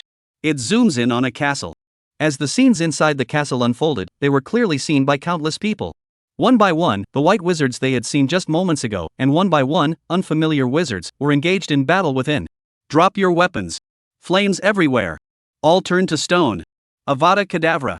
A series of sounds, magical halos rising and falling in all directions, and chaos all around. All silently introduced themselves to everyone. This is a war. Chapter 158, Long Live the Dark Lord. The arrogant General McGonagall has been defeated. Various magical spells, dazzling magical auras, flames, water currents, falling rocks, shape-shifting spells, potions, and more. In just a few glances, the wonders of the magical world were instantly revealed to countless people on Blue Star. And, cruelty. A loud bang. A magical aura erupted instantly, shattering the figure of an unfamiliar wizard into pieces. A large crater remained where he had stood. Huge flames, spewing tongues of fire, left behind one charred corpse after another on the ground, even reducing them to ashes. This scene filled the hearts of countless people with overwhelming fear and chill. The timid among them dared not even look at the screen anymore. And at this moment, the stranger, who seemed to be the leader of the group, spoke with a cold and despairing tone. Half the wizarding world are Death Eaters. Do you really think killing us will be enough? We're just a small group left behind. The Dark Lord will eventually return, and he will avenge us. Long live the Dark Lord. As his voice faded, the Death Eaters who had been retreating in defeat began to rally. Were suddenly invigorated. He also suddenly joined in with fervor. Long live the Dark Lord. That posture deeply shocked countless people watching the screen. While it made them feel a bit scared, it also made them suddenly realize. That's right, the Dark Lord we once knew hasn't been brought to justice yet. His soul has escaped. At first, everyone thought the other party couldn't cause much trouble, so they subconsciously didn't take it seriously. But now, hearing these Death Eaters' words and witnessing their behavior, suddenly, they started to panic. Even if the Dark Lord is nothing but a soul, he still has so many followers. He'd probably cause quite a stir. Countless people felt a sense of unease deep within their hearts. In a meeting room of the White Eagle Empire, the atmosphere in the room was tense, with many eyes fixed on a young figure present. Looking at that face adorned with an eerie smile, they immediately shifted their gaze, feeling a bit uneasy. It's over. It's over. This unpredictable monster is now witnessing his own men being slaughtered by his archenemy. He's definitely going to lose his temper. Everyone felt a hint of fear in their hearts and dared not show their heads, as they had learned from past mistakes. A certain arrogant military officer had now been reduced to ashes. Even the usually stubborn president is unusually quiet at the moment. With a solemn expression, he appears utterly serious. However, just as everyone thought the other party was about to lose their temper, unexpectedly, Voldemort, however, seemed unconcerned and instead asked about another matter. How is the search for the werewolf going? I sensed some special power emanating from him, but it wasn't coming from him. A werewolf of mere mage-level strength managed to escape from my grasp. I am deeply intrigued by his secrets. A high-ranking military official nearby, upon hearing this, couldn't help but step forward and speak up. We haven't found him yet. We've only narrowed it down to a general area. He seems to be heading northwest at the moment. Our men are still pursuing him. Please give us a little more time. By the day after tomorrow, we will definitely find him. After saying that, he panicked and lowered his head, afraid that the dangerous person in front of him would kill him. Voldemort, upon hearing this, merely nodded, showing no signs of anger. This caused everyone to breathe a sigh of relief. It seems that today's mood isn't too bad after all. Lucky me, I got to live another day. But as soon as they thought of that, they looked back at the screen in front of them. Something just felt off about it. Your own subordinates were slaughtered, and you're still in a good mood? Their mental state is completely shattered. What kind of lunatic is this? Of course, what they didn't know was that Voldemort's previous methods were so brutal because he wanted to quickly gain control over them. He was really planning another massacre.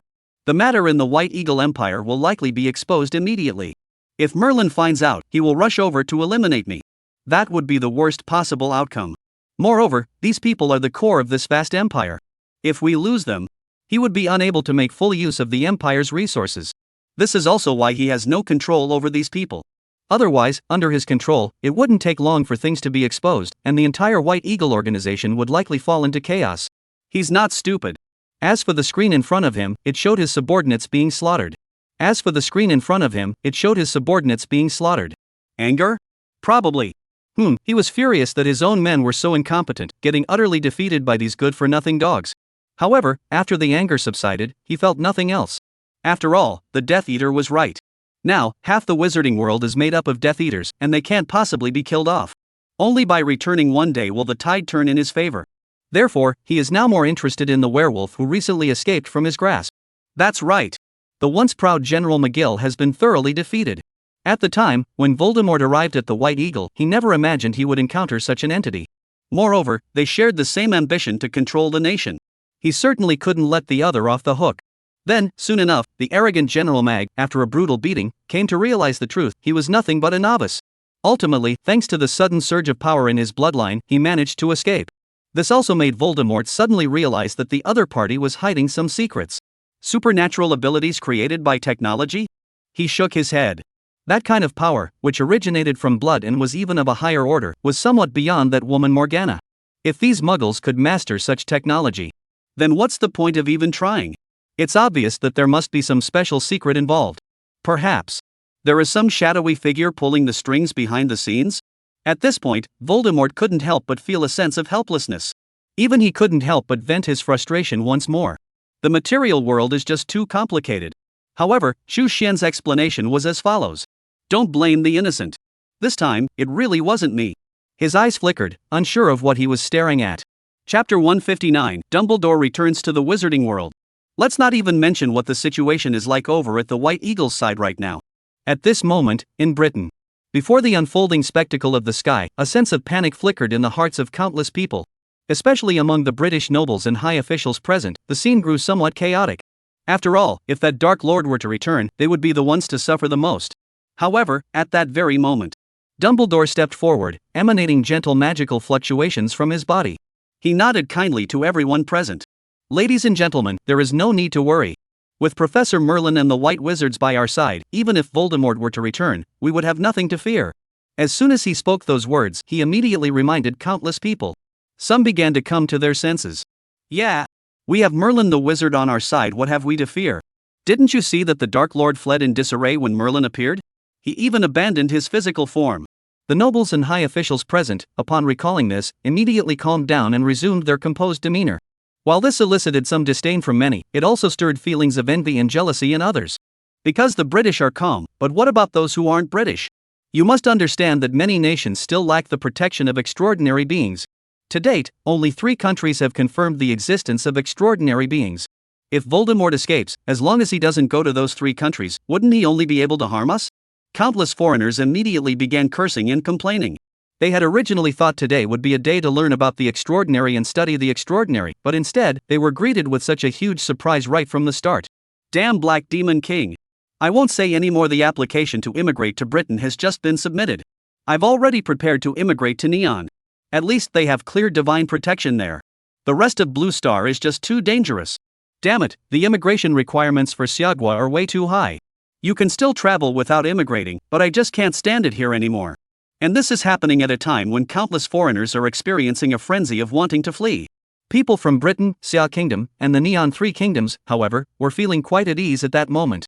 Especially the people from Xia Kingdom. They are the most confident, even though there has been relatively little international attention on Xia recently. However, this does not mean that extraordinary individuals have become fewer within Xia Kingdom. Rather, it is because there are now so many of them that encountering an extraordinary individual no longer causes a sensation across the entire network. Because cultivating immortality is spreading to the masses. Even though only a few hundred people have truly entered the path of cultivation, there are over 100 million people who have at least visited various sects. What extraordinary powers! Extraordinary beings frequently appear before the general public, so it is only natural that people no longer react with astonishment. This is also one of the key reasons why Chu Xian decided to expand into foreign markets. Of course, Xiagua does indeed have a solid foundation and significant potential, and he has left behind many unresolved issues. Giving up is simply not an option. Just the ancient dynasties, the ancient period, and the hints of the divine era, he's already fallen behind in all of that. How could he possibly give up? It's just that it needs more time to develop. Setting aside the differing emotions of the people of the 3 kingdoms and the rest of the world at this moment, after Dumbledore had comforted everyone, his gaze shifted to the magical world before him. A flash of anger crossed his eyes as he spoke. As for the remaining Death Eaters, I will handle them personally. Before anyone could react to what he meant, he suddenly raised his wand. He drew a door in front of himself. Invisible magical ripples slowly spread out, forming a passageway leading to the magical realm.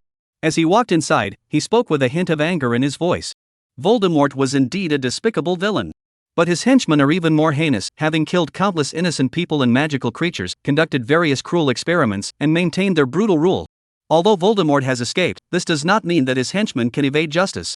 In fact, while Voldemort is the source of all evil, his minions are the ones who truly commit the atrocities. Voldemort, to be precise, is a madman who will stop at nothing to achieve immortality. However, his minions are, for the most part, embodiments of evil, wickedness, and chaos themselves. During his days on the run, Dumbledore witnessed countless tragedies. Even someone like him, who never showed anger in public, couldn't help but be enraged. Therefore, this time, he would act somewhat excited. It's not just about his chance to be promoted to a law god, it's also because they truly angered him. As he spoke, the immense magical energy surging within him began to swirl around him, growing more intense by the moment. Invisible winds and waves began to stir at the scene. Shouts of surprise echoed through the room, and many of the ladies pressed down on their skirts. But at that moment, few people were paying attention to what was happening above. Instead, they were watching the figure in the midst of the storm. Silver hair and beard fluttered as he walked toward the passageway. Everyone suddenly realized that they had all overlooked something. The leader of the White Wizards was leading them in evading the Black Wizards. He must be very powerful. Even if his brilliance pales in comparison to the mythical figures like Merlin and Morgan Le Fay. But to be acknowledged as both a friend and an enemy by Voldemort himself, how could he possibly be weak? Following Dumbledore, he stepped into the passageway. The invisible storm suddenly ceased, yet everyone's gaze remained fixed on the figure that had appeared in the magical realm. In the magical realm, the Black and White Wizards engaged in a fierce battle within the castle suddenly froze in place, gazing up at the familiar figure in the sky. The White Wizard was the first to shout excitedly. Headmaster! Mr. Dumbledore! Leader! The various titles snapped the dozens of Death Eaters present back to reality. Someone spoke with trembling voice. Albus Dumbledore! He's actually returned! Damn it! Get out of here! With several screams, the Death Eaters present scattered in all directions. Originally, they had managed to hold on because they were still hoping that other Death Eaters would discover the situation here. Come to help. But now, Dumbledore's appearance had undoubtedly shattered their delusions. This legendary figure from the Wizarding World, who had once been a legendary figure in the Wizarding World before Voldemort took control of it. He was always the one hunting down Voldemort. Even after Voldemort gained immortality, he was still unable to capture him, which speaks volumes about how powerful he is. And the only hope lies with Voldemort. The Death Eaters who had escaped from the human world had already revealed that their king had abandoned his physical form and fled. They could no longer place their hopes in their king and return to fight now. They can only flee as many as they can. As one after another shape-shifting spell was cast, one after another figure was about to vanish. The white wizards present were all excited, eager to charge forward. However, they saw Dumbledore in the sky shake his head and gently wave his wand. No spells were cast. In an instant, a terrifying magical storm instantly engulfed the entire castle. One by one, the fading figures suddenly reappeared on the field, all of them startled and terrified. Such immense magical power, this is impossible. Could Dumbledore have achieved immortality and become even more powerful? Chapter 160, The Opportunity to Break Through to the Archmage. The Scientific Formation of Lightning. Facing those stunned gazes, Dumbledore had no intention of explaining. He merely waved his wand once more. Cast the spell. Turn them all to stone. As the spell was cast, the Death Eaters who had been trying to flee were suddenly bound to the spot, unable to move an inch. Despair immediately filled their hearts. Meanwhile, the white wizards present erupted into excited shouts, gazing up at Dumbledore in the sky, their eyes ablaze with endless passion. Clearly, they shared the same thoughts as the Death Eaters. Such immense magical power. Could it be that he has truly broken through to the legendary realm of immortality? After all, such doubts are entirely justified. They all know that Dumbledore has been training with Merlin the wizard these past few days. It is said that he is being guided to break through to the legendary realm of the Archmage. Unlike the alchemist's system, this is a future belonging to orthodox magicians. Even the countless people watching the screen at this very moment are thinking the same thing. Such immense power, if it were to be compared to Voldemort, it wouldn't be much different. Didn't you see how the other wizards were fighting inside the castle earlier? The most damage they caused was to a few hundred meters of the grounds. And you still claim you're not a mage? However, Dumbledore, facing the intense stares of the crowd, had already guessed their thoughts. But the lawgiver. He really isn't now. Although his magic, under Merlin's guidance, had reached a critical point, it had not yet undergone a qualitative transformation. Just a little more. Just this little bit is the difference between humans and gods. He is still missing an opportunity. And now is the opportunity. Master the rules and seize the chance to become a law god. He raised his head and gazed at the vast expanse of the sky, where an immense, intangible force of will loomed. In a world where countless people believed him to be a god of magic. In this era of waning magic, when he had already surpassed the stage of a great mage, the powerful force manifested from the willpower finally gave him a push at this critical moment. In this era of waning magic, having already surpassed the stage of a grand mage, the immense power channeled through his resolve finally gave him the push he needed. He entered a wondrous realm. As his thoughts stirred slightly, the essence within his soul began to undergo a gradual transformation. Suddenly, an invisible wind began to blow gently, weak at first but quickly growing stronger. A deafening roar shook the heavens and earth, and a massive magical storm formed in mere seconds. Above the sky, rolling dark clouds approached, the air exploded with deafening roars, and countless lightning bolts streaked across the heavens. This left countless people completely caught off guard, staring blankly at the scene before them. Such a scene? Experienced residents of Xia Kingdom couldn't help but feel a hint of confusion in their eyes. Could it be that now is the time to become a law god? But I've never heard of having to endure a tribulation to become a law god. Is there such a saying in the West? Even in our Xia Kingdom, the concept of a heavenly tribulation only applies when one reaches the level of a true immortal.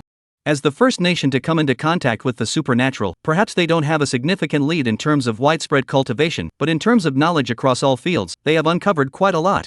For example, the term heavenly tribulation, which frequently appears in various novels. In reality, however, only true immortals experience it. True immortality comes from the backlash of the heavens and earth. And the Western law gods. Although they claim to have attained eternal life, when it comes to truly matching the true immortals, it just doesn't feel quite right. Even calling oneself an earth immortal feels a bit of a stretch. And just as countless people were murmuring in disbelief. At the banquet, Aurora's eyes flashed with a gleam of determination, and she thought to herself. The essence of the soul has been elevated. Immortality may be an exaggeration, but true longevity has indeed been achieved. To draw a comparison, it is akin to a lower-tier deity who has just ignited the divine flame, the Earth Immortal of the East. However, when compared further, the Eastern Earth Immortal is still significantly more powerful. Thinking of this, a fleeting look of unease flashed across Aurora's beautiful eyes, for she couldn't help but recall that day, when that being had looked at her with such intensity. And there was also that powerful being lurking in the East. She felt as though she had been stripped naked, left exposed for others to gaze upon at will. By all accounts, the wise choice in such a situation would be to retreat immediately. But this world holds far too many secrets. It makes her a little reluctant to leave. Moreover, she glanced at the confused little Eva beside her, and a hint of tenderness flashed across her mind. Moreover, Chu Xian. Since he had already been exposed, and with the tacit approval of those in the East, why should he worry needlessly? At least for now. There is indeed still a certain degree of tacit understanding between the East and the West. Even if one were to trace back to that ancient historical era, certain things would inevitably come to light. This fact remains unchanged. Of course, what she didn't know was that the reason she was tacitly allowed to do so was because someone had already included her in their plans. Chu glanced at the script behind him. The supreme being of light, God, humph. While everyone else was murmuring that the other party didn't seem that strong, someone quickly noticed more clues. Something's off.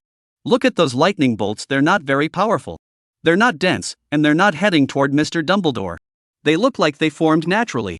As soon as he said that, countless people suddenly realized what was happening.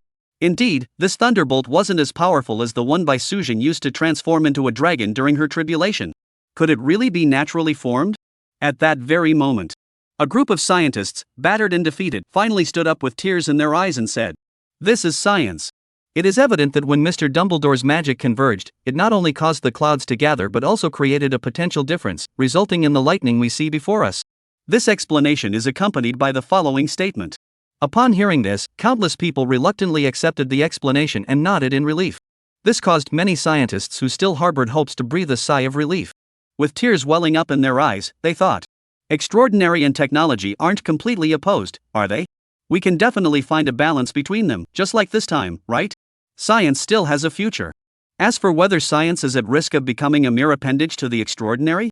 Nonsense, this is clearly mutual progress. Let's explore the essence of the power that drives us forward together. How can you put it so harshly? Your ideological awareness is lacking. However, just as they seem to be reawakening their faith or comforting themselves, unexpectedly, it happened again. Chapter 161, The Oath of the Gods, Breaking Through the Law God. Endless storms gather, with thunder and lightning flashing. In the sky. Suddenly, raindrops formed from strands of magic began to fall, enveloping the entire area within 100 miles. As the rain falls gently, countless flowers, plants, and trees thrive, and the greenery instantly spreads across the green mountains. It was as though the process of life's creation had been accelerated in an instant, leaving countless people wide-eyed in astonishment. Some white wizards felt their magic powers steadily recovering within their bodies due to the magical rain. They couldn't help but exclaim with excitement, "Mr. Dumbledore, are you really going to prove that you're the law god this time?" Far away in the palace, Merlin seemed to hear the murmurs of the crowd. He stroked his beard, his eyes filled with a complex expression. Yes. Indeed, it is time to break through to the realm of the law god. And once someone in the West breaks through to the realm of the law god, the alliance of the gods will finally begin to be broken. The divine alliance? Upon hearing this, the prime minister and others in the palace, who had been in a cheerful mood, immediately changed their expressions. The prime minister couldn't help but ask, "I don't know what Mr. Merlin meant by the alliance of the gods." Merlin heard his question, along with the curious glances of those around him. He didn't hide anything, after all, it was something that couldn't be concealed. Thinking. A hint of reminiscence flashed in his eyes as he spoke. Legend has it that the Covenant of the Gods was an agreement between several major pantheons, a pact signed by the gods after the Great War of ancient times. It is a special oath-bound power unique to the Western world, designed to restrain the gods. This power prevents the gods from appearing in the mortal realm, thereby ensuring that all supernatural phenomena vanish from the human world, also safeguarding the existence and power of the gods themselves. Even if the gods depart, retire, or even fall, this is not forever. When someone from the West once again embarks on the path to godhood, the final chapter of the oath will take effect. The gods will return to the mortal realm at the appointed time, and even those who have been lost or fallen in battle will return from history and mythology, provided they have signed this oath. Moreover, I once heard His Majesty mention that the ancient Norse gods, the Olympian gods, and even God and Satan, among others, have all signed this legendary sacred oath. As he spoke, even Merlin couldn't help but be moved, a hint of an unusual flush appearing on his face. A faint sense of excitement. After all, such a situation is truly terrifying. Even he couldn't imagine it. Years later, even when he spoke of it again, he couldn't help but feel overwhelmed. Because, even in his time, there were Arthur and the Knights of the Round Table standing tall. Those gods existed only in the distant legends of the past. No one has ever seen them. While countless people yearn for it, they also constantly doubt it. If it weren't for the fact that their extraordinary civilization was forged from the ashes of the gods themselves. Otherwise, the extraordinary beings would have long since lost their reverence for the divine. However, even so, King Arthur often sighed at that time. Even the path I have carved out for the spirits of the dead is still unimaginable compared to the age of the gods. Reality and illusion, I can no longer tell them apart. At that time, Merlin himself was also doubting the validity of the gods' existence. It was not until that day when the one-eyed god king arrived on a celestial steed and had King Arthur sign the oath of the gods. Only then did they suddenly realize that the gods had never truly departed. As Merlin spoke slowly and clearly, he gradually explained the alliance of the gods and even some matters related to King Arthur. The crowd present couldn't help but gasp in astonishment. Their heads were buzzing. This situation is truly terrifying. The legendary deities are all real, and different pantheons have signed a covenant together. Then they vanished from the mortal realm. Until a being resembling a deity appears in the mortal realm, they will not reappear. If an unexpected event occurs and a new god is born, they will also be brought under control. Even in mythological epics, even a great figure like King Arthur cannot resist. Such news is not very reassuring for Britain. The Prime Minister and the Queen exchanged glances, both seeing the concern in each other's eyes. But they glanced at the dozens of people present and knew that this matter could no longer be concealed. The more people who knew the secret, the lower the likelihood of keeping it confidential. Moreover, there were quite a few unrelated people present at the scene. At that moment, the Prime Minister's heart hardened. Since everyone already knew, it would be better to announce it publicly so that everyone would be aware, rather than letting certain individuals gain an unfair advantage. Besides, at the very least, Great Britain still holds the upper hand. With that thought, he immediately ordered those around him to get to work. And as he was doing so, the magical realm was undergoing a massive upheaval at that very moment. As magical rain fell continuously, an eerie sensation began to spread among the crowd. It seemed as though the figure of Dumbledore in the sky was growing larger and larger, more and more majestic. The entire world seemed to adapt to it involuntarily. It was as if a deity had descended to the mortal realm. Even as the surrounding storms gradually subsided, the fine threads of rain falling on that figure made it appear ordinary and unremarkable. Everyone's gaze was still drawn to it involuntarily. A crisp cracking sound echoed through the air. Countless people couldn't help but feel a sinking sensation in their hearts. Even though they were separated by an entire world, they could still sense it. God! This thought unconsciously popped into everyone's mind. It was the pressure exerted by beings from a higher plane of existence, as if they had encountered the apex predator of the food chain. Uncontrollable panic and fear. Several white wizards in the magical realm were trembling in their legs, wanting to kneel down. The closer they got, the more terrifying the effect became. However, such pressure only lasts for an instant. It vanished into thin air. They understood that this was the result of Mr. Dumbledore controlling his own power. While feeling grateful, they were also overcome with endless joy. The Law God has been born. After 1,000 years, the riddle that has plagued the magical realm has finally been solved. Does that mean I can become a god too? Such thoughts began to grow wildly in their hearts like weeds. And just when countless people thought it was over, suddenly, mutated and regenerated, a bloodstained spear suddenly appeared in the sky, spanning the entire European continent. Chapter 162, The Eternal Scar Spear Gungnir. Odin. When countless people believed that Dumbledore had broken through to become a wizard, and this matter could finally come to an end, an astonishing twist beyond everyone's imagination suddenly unfolded. A blood-stained spear suddenly emerged from the void, revealing half of its length stretching across the sky above the entire European continent. Countless eyes were frozen in shock. Such a long spear? What on earth is this? Is this the beginning of a divine war? But that's way too exaggerated. Can Mr. Dumbledore handle it? Many others also noticed that the long spear wasn't just appearing in the sky of Blue Star. It has also appeared in the skies of the magical realm. Immediately, I couldn't help but feel concerned for Dumbledore. Even Dumbledore, who had just broken through to the level of a wizard, was now frozen in place. The slight look of joy on his face vanished instantly. What's going on? My head is full of question marks. Even a ridiculous thought suddenly popped into his mind. Could this be the reason why no one has been able to break through to the level of a law god in thousands of years? Those who have broken through have all died. Just as the next moment brought a chill over his entire body, he realized he had overreacted. The massive gun silhouette was enveloped in a thick aura of death and karma.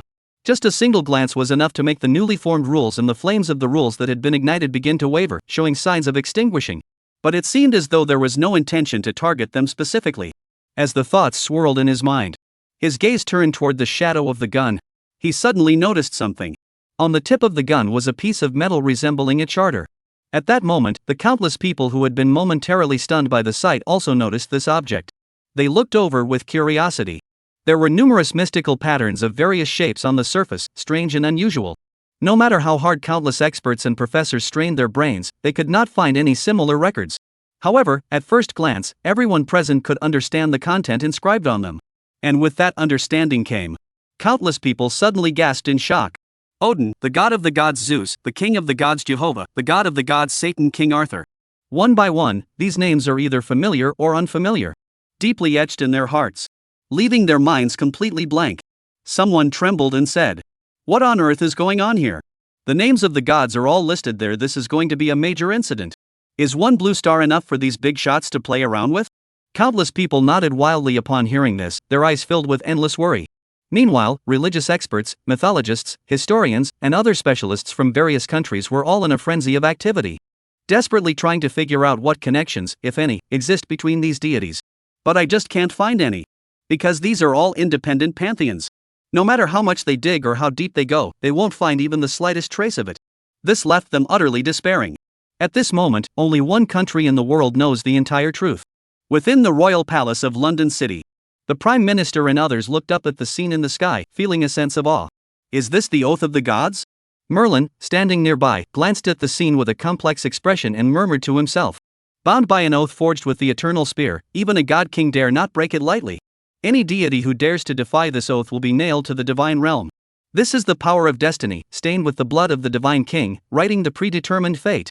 And as he spoke, on the other side, the banquet hall, a fleeting expression of emotion flashed across Aurora's eyes. Feeling the gun shadows in the sky, a sense of extreme danger arose in her heart. If hit, death would be certain. Not even her true form is an exception. Moreover, the blood on the tip of the gun belongs to the existence of the God King, transcending even the supreme God. And there is not just one. His pupils contracted slightly. And those names, each emanating powerful divine energy fluctuations, truly shocked her this time. Because it was too obvious. It's even more straightforward and realistic than when Dayu appeared last time. Dayu's blurriness hinted at the unknown secrets of the world. But this time, it is revealing the true myth. Similar cultures and similar divine powers and authority left her completely panicked. Zhu Xian watched the system screen beside him. Constant abnormal fluctuations occurred, each representing 1,000,000 units, and they continued for over a dozen times. This made him feel a bit pleased. This wool is so smooth to shear. And just as he was thinking that, above the sky, a sudden change occurred. Suddenly, everyone on the entire blue star heard the sound of horses neighing. This single sound instantly seemed to silence the entire world. The sound of horse hooves began to echo through the heavens and earth. It grew louder as it drew nearer. Every step felt like walking to the rhythm of countless heartbeats, igniting the passion of the crowd. Some sensitive individuals suddenly seemed to have guessed something. Could it be that person? As the thought arose, they all immediately fixed their gaze on that patch of sky. They remained silent, gazing intently, as if waiting for something. And as time passed, second by second, it feels like a second, yet it feels like an eternity. Finally, a figure resembling a mythical being began to appear in the sky. With a single eye, a long white beard, an eagle helmet on his head, and golden armor covering his body, he wore the golden ring of Draupnir on his hand. Seated atop a snow-white horse with 8 legs, the majestic celestial steed carried him slowly toward this era. Covered in blood, exuding a terrifying aura, a scent of impending doom emanates from his body. Wherever he passed, it was as though he carried the death of the world and the vengeance of the gods, turning everything into black and white, as if the world itself were feeling pain, with the heavens and earth mourning in lamentation. And it accompanies him wherever he goes. The long spear that had been spanning the sky across the entire European continent immediately began to shrink slowly and fell into his hands. Someone murmured, "The eternal scar gun, Gungnir. It's him." Odin, the king of the Asur gods in Norse mythology. Chapter 163, The World is Exposed, the Plastic Sisterhood of the Fates. As the figure descended from the heavens, as if stepping out of a myth, the world fell silent in its wake. Such a scene left countless people speechless in an instant. What followed was an overwhelming sense of panic. Especially when someone guessed that the other person was Odin, the god of Norse mythology. This emotion reached its peak. A god king from the divine realm has descended to the mortal realm at this very moment. What could possibly be the reason? Anxiety permeates the entire blue star. In fact, even Aurora and even Voldemort couldn't help but hold their breath and focus their senses. In their hearts, they all thought the same thing. The waters of the human world are truly deep. And as countless people wondered why the other had come, Odin's long spear suddenly began to glow. Something was wrong. It should be the scroll of the Constitution on the tip of the long spear. Everyone stared at the suddenly glowing charter halo, their eyes wide open, eager to uncover the truth behind it all. They had a premonition that this scroll of the charter must contain a tremendous secret. And as the charter suddenly detached from the gun barrel and floated in mid-air, countless divine runes suddenly flew out from it. Those were the names of the gods they had seen one after another not long ago, belonging to the various divine pantheons of the West. The brilliant divine light continued to radiate. It almost illuminated the entire European continent, causing everyone to look up in awe. This time, the experience was completely different from the previous one. Previously, I only understood the names. But this time, as their gaze fell, they seemed to catch glimpses of the legendary divine figures. There were gods holding lightning bolts in their hands, bathed in thunder, seated upon the thrones of the divine kings. There is the compassionate Heavenly Father, residing in heaven, surrounded by countless angels. There is the devil, who rules over hell, with countless demons at his command. There is also King Arthur, seated majestically in the Hall of Heroes, with an imposing presence. And there are also the familiar mythological figures such as Loki, Athena, Lucifer, and other deities. This leaves countless people dizzy and filled with endless awe. Is this the world of the gods? And at that very moment, as countless divine patterns detached from the charter, the charter, which had once resembled a scroll of parchment, suddenly transformed into countless particles of light and vanished from the world. A hoarse voice, in a language unknown to all, echoed across the heavens and earth. Yet it caused everyone to suddenly understand. The oath of the gods ends here. When the stars return to their places and the world is, that will be the day the gods return. As Odin spoke without emotion, countless divine runes instantly transformed into a massive white light, intertwining and surging skyward. And alongside the blinding light, something else also shot into the sky. A loud crack. It sounded like something breaking. Everyone suddenly felt as though the world had become a little clearer, yet as though something had appeared around them. Then, the white light vanished in an instant, dissipating like smoke, leaving everyone baffled. Soon, the rhythmic clopping of horse hooves echoed once more, gradually fading into the distance. This also brought a sigh of relief to countless people. No matter what happens. But at least, it doesn't seem like this big shot is planning to cause trouble. However, is there really no trouble? Chu Xian raised his head slightly, gazing at the figure gradually fading away in the sky above, a faint smile curling the corners of his lips. Perhaps. Meanwhile, Aurora, who had already been as skittish as a startled bird, caught sight of that smile. An ominous foreboding couldn't help but surface in her mind. It felt as though something was about to happen. In a distant yet incredibly close realm of the gods, a breathtakingly beautiful figure sits majestically within the realm of the god of light. Suddenly, it rose from the divine throne. Golden, flowing hair cascaded down, and a fleeting look of doubt flashed in his eyes as he gazed at the flickering light on the boundary wall. Threads of light continuously leaked out from the special cracks. Another world? Has it been exposed? What on earth is going on? The latest news from the other side hasn't come through yet, but we mustn't let anyone else find out. As the pleasant sound echoed, the vast realm of the god of light suddenly began to slowly rotate. Boundless divine power churned the chaotic tides, obscuring the distant radiance belonging to the blue star world. Of course, her actions also piqued the curiosity of the gods residing in the numerous divine realms suspended in the skies above the continent of the gods. What is the god of light up to? Move the divine realm? Could it be that there has been further breakthrough, preparing to redefine the location of the divine realm to rule over the gods of the stars? The gods watched this action, feeling somewhat perplexed. Even the goddess of destiny, who could always see everything in fate, couldn't help but furrow her delicate brows at this sight. She whispered softly, "What does that woman want? Could she really be planning to make a breakthrough? That can't be right." Over the years, I've been pretending to be friendly with her, but I haven't noticed any signs of her cultivation breaking through. However, as her voice echoed in my mind, my thoughts fluctuated briefly before quickly settling once more. No matter what, I must go and see for myself. Since the last Ragnarok, the God King has vanished. If anyone can be the first to break through to the God King realm, they will undoubtedly have a chance to inherit the status of the Creator God. We can't let her get there first. Immediately, a split of his consciousness transformed into a streak of light and flew toward the divine realm of the goddess of light. This caused many deities who had been preparing to pay their respects to pause in their tracks. Since the god of destiny had already passed by, they felt it would be inappropriate for them to proceed further. Otherwise, wouldn't that be holding them accountable?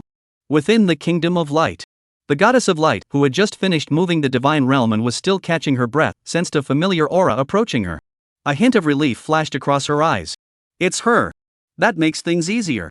As long as we can convince the other party, we can keep this secret completely hidden. With two supreme gods vouching for us, and one of them being destiny itself, even the other supreme gods would have no reason to doubt us. And just as she was about to share her discovery with destiny, she had no idea that her own best friend had already considered countless possibilities and plans. As soon as the light god shows the slightest sign of breaking through, we will immediately unite the gods to eliminate him. True plastic sisterhood, laid bare for all to see. However, while everyone's attention was focused on the light god, there was a deity who adopted a completely different attitude. Chapter 164, The Wolf God Who Bets Everything, Chu Xian welcomes you. A certain deity with a low profile, the wolf god, watched the actions of the Lord of Light just now. A fleeting look of surprise and uncertainty flashed across his eyes. Was it just a coincidence, or His thoughts hadn't fully formed yet, a flash of cruelty and resolve flickered in his eyes. Whether it was a coincidence or the other party had also discovered that world. I absolutely cannot continue to be so passive. That world must be mine. His words were filled with boundless passion and terrifying greed. Immediately, he relied on his bloodline to begin sensing that faint, elusive connection between their bloodlines. At that moment, he was willing to pay any price, and all eyes were now fixed on the goddess of light. Soon, he sensed that faint soul and bloodline. He was overjoyed.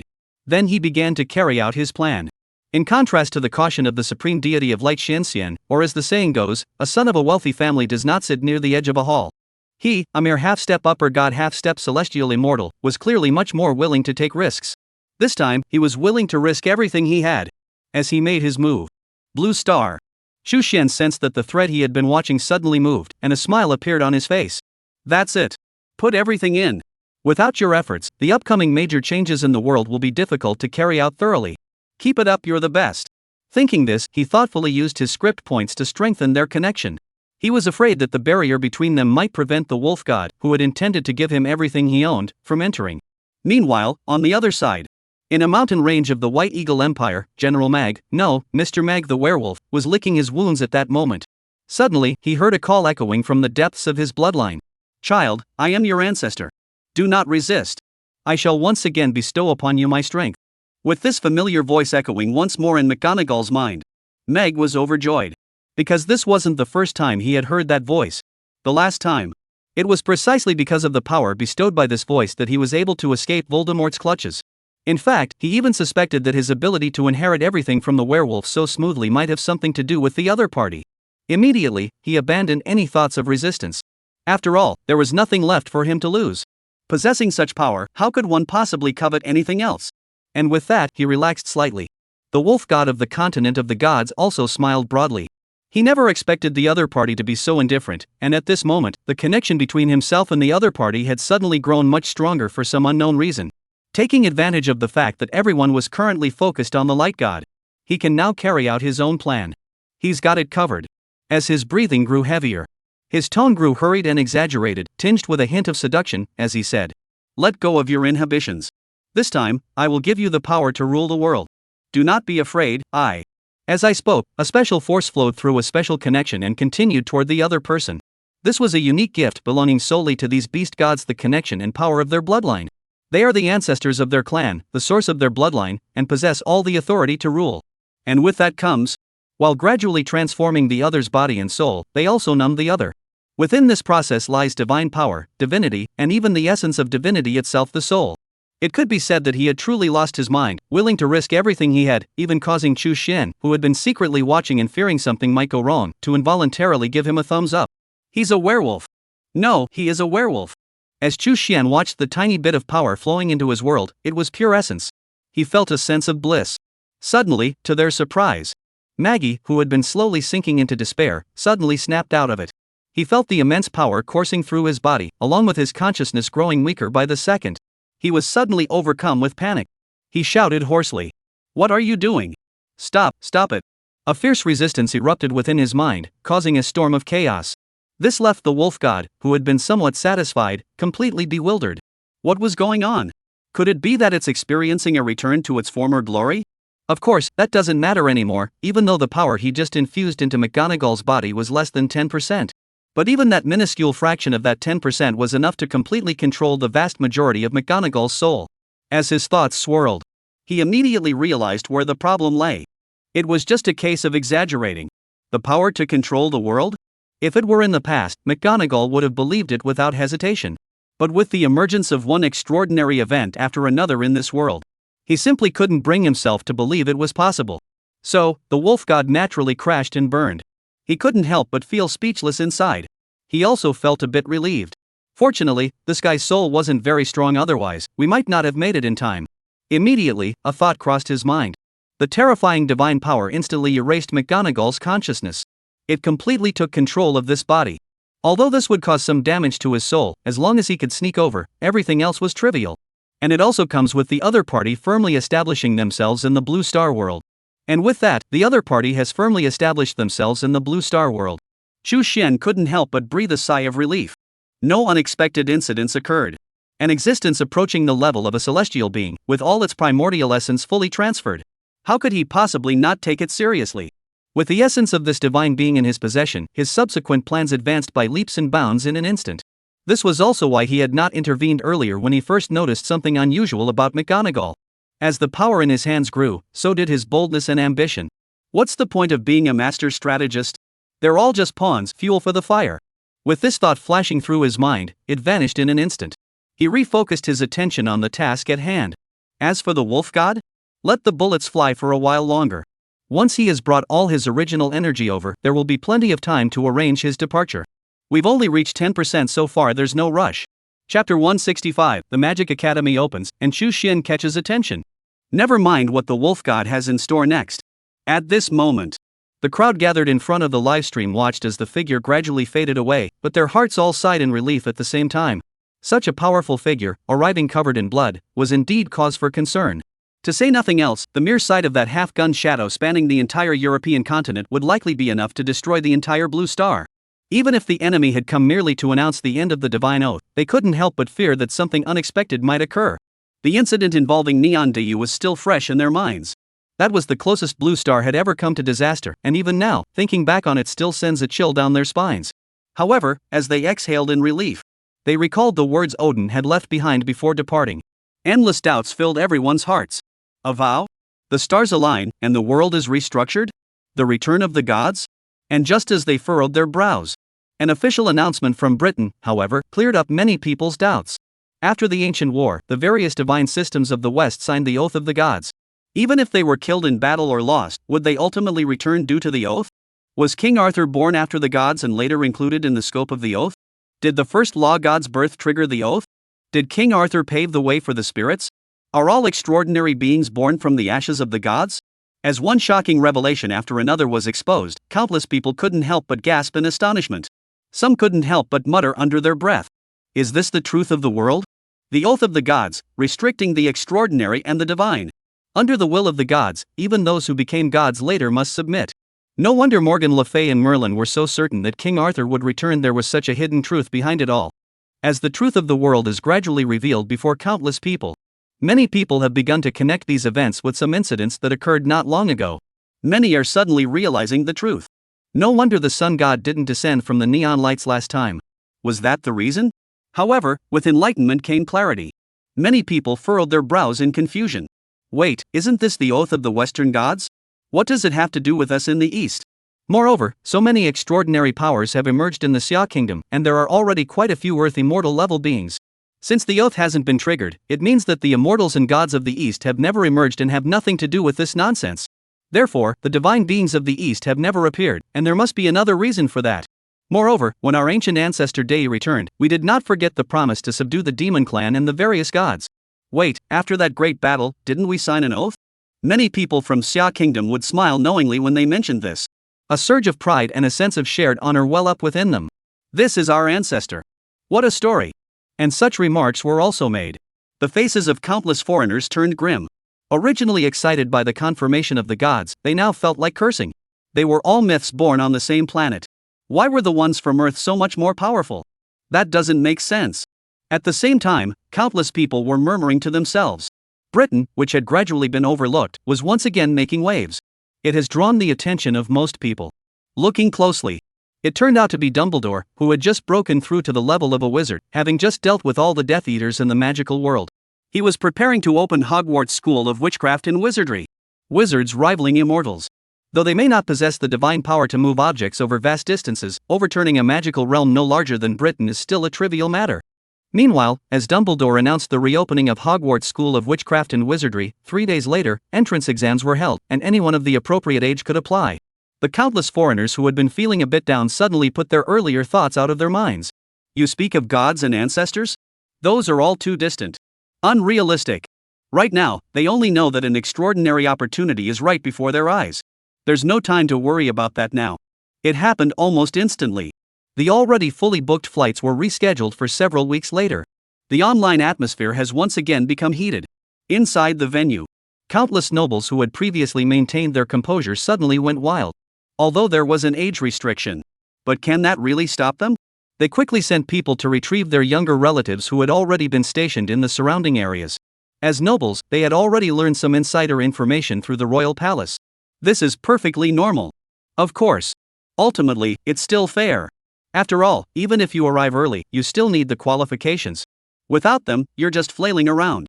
This is inherently a more equitable competition than mere learning or exams. It does not ask about one's background or family. Who knows how many crazy things we've done? Those with foresight understand that becoming an extraordinary being is not merely about the ambition for immortality and great power. It is also a complete restructuring of social order and interests. However, the current signs are still minimal, and most people have yet to feel the impact, remaining immersed in the extraordinary shock. However, it cannot be denied that this is indeed a major trend for the future. Without even realizing it, have I already brought so much change to this world? Xu Xian looked at the crowd, who were visibly excited, and a momentary sense of disorientation flashed through his mind. Of course, his attention was quickly drawn back to the system interface in front of him. All I could see was money. Nearly 1 billion script points. Excellent. It was worth the trip to Britain. And just as he nodded to himself. Little did he know that, because the live stream was still active, his unusual behavior had caught the attention of many people. However, most people didn't pay much attention to it. However, it did catch the attention of some people in Xia Kingdom. The roommates were all talking excitedly. Holy crap! Xiangu is so cool, he's gone abroad again to pick up girls. No wonder I haven't heard from him in so long. Those 2 girls are so pretty. How annoying. Lin Xie, who had just joined the Amei sect, was also watching the people in the scene, along with the increasingly handsome figure. She couldn't help but think about it with a mix of emotions. Perhaps this is just fate. Well, if we are meant to be, we will meet again someday. With those thoughts fading away. Immediately, he continued to contemplate the sword intent within his sword. The only one who sensed the slightest hint of something amiss was someone whom Xu Xian had never paid much attention to before. Mao Shan sect, Run Tingting. As she watched that familiar figure, the memories of that day suddenly resurfaced. Was it him? A faint sense of unease flashed through her mind. He couldn't shake the feeling that something was off about this person. Far away in Britain, Xu Xian was oblivious to the fact that someone was keeping an eye on him. Because he was currently embroiled in a troublesome situation. Chapter 166, Arthur's Premature Resurrection? The moon abroad seems a bit whiter. Are you leaving? Eva's delicate, charming face betrayed a look of surprise and helplessness. Even Aurora, upon hearing this, couldn't help but snap out of her complex thoughts and cast a peculiar glance at Xu Xian. She had thought that his appearance might signify the attitude of certain extraordinary individuals from the East who had taken notice of her. Or perhaps some sort of explanation. I just didn't expect that after they came to see me, there was no further communication beyond occasional small talk. This made her doubt her own judgment. Could it really just be a coincidence? Just thinking about it, she furrowed her delicate brows. No, according to their secret code, the other party clearly knew something about her identity. It's just that. What exactly does he want to do? Meanwhile, Xu Xian faced the 2 beautiful faces staring at him, sensing the different meanings in their eyes. He smiled faintly. That's right, I came here just to have some fun, but I didn't expect to run into so many things. It made me stay a few extra days. Now, everything is over, and it's time for me to go back home. Eva might have believed it, but Aurora couldn't help but snort in disbelief upon hearing this. Her beautiful eyes were filled with doubt. It was as if she could have written it right on her face, "You're trying to fool the devil." That's not right. It should be so convincing that even ghosts would be fooled. A female ghost residing within Eva's body heard this and immediately rolled her eyes. She was full of charm, but unfortunately, no one could see it. Facing the contempt of a god and a demon, Xu Xian showed no sign of self-awareness. Instead, he looked at the person he trusted and felt a sense of relief. Look at them, that's what trust looks like. Of course, or rather, it's not really trust, but rather a lack of time to question anything. Eva's mind was now completely occupied by one thought. This straight guy is leaving. If he leaves, all my feelings will be wasted. It wasn't easy to make any progress. As these jumbled thoughts swirled through her mind, she felt a bit dazed. She didn't even notice the voice of a female ghost echoing deep within her heart. Xu Xian looked at Eva, who was lost in thought, feeling slightly surprised, but he didn't bother to probe her thoughts. He still had some basic principles. As the thoughts swirled in his mind, he turned his meaningful gaze toward Aurora and smiled. Of course, I'm not leaving that early either. Why not wait until the day of the Hogwarts School of Witchcraft and Wizardry entrance exam to leave? I also need to take care of a few things. Upon hearing this, Aurora's previously confused heart suddenly settled, and she silently said to herself, "Just as I thought." Then, she gave Xu Xian a faint smile. She captivated the masses, enchanting the city and the nation. He captivated many people around him, causing countless others to envy Xu Xian's good fortune. But this guy is really handsome. Many people compared themselves to him and felt a bit discouraged. At the same time, Eva, who had been deep in thought, heard Chu Xian's words and her eyes lit up instantly. It seemed as though there were a few stars hidden within. whispering softly, "Only 3 more days." Yeah. His gaze grew increasingly determined. He didn't know what decision he had made. Instead, he didn't notice the subtle glances exchanged between Chu Xian and Aurora. London, and even the entire British Isles, were now engulfed in a fervor. Countless people continue to pour in. It can be said that this has greatly boosted people's confidence. We have God, and we have the extraordinary. In just a short time, national confidence has been significantly boosted. In fact, this is the norm for most nations that possess extraordinary capabilities. Just like the current Xia Kingdom and Neon. Neon is still okay, after all, their own god has been sealed away in exile, so their behavior isn't as obvious. However, the people of Xia Kingdom have shown some changes. It can only be said that they have truly risen up in spirit. If it weren't for the fact that, during this period, the overseas market has also begun to recover and regain its extraordinary and mythical status.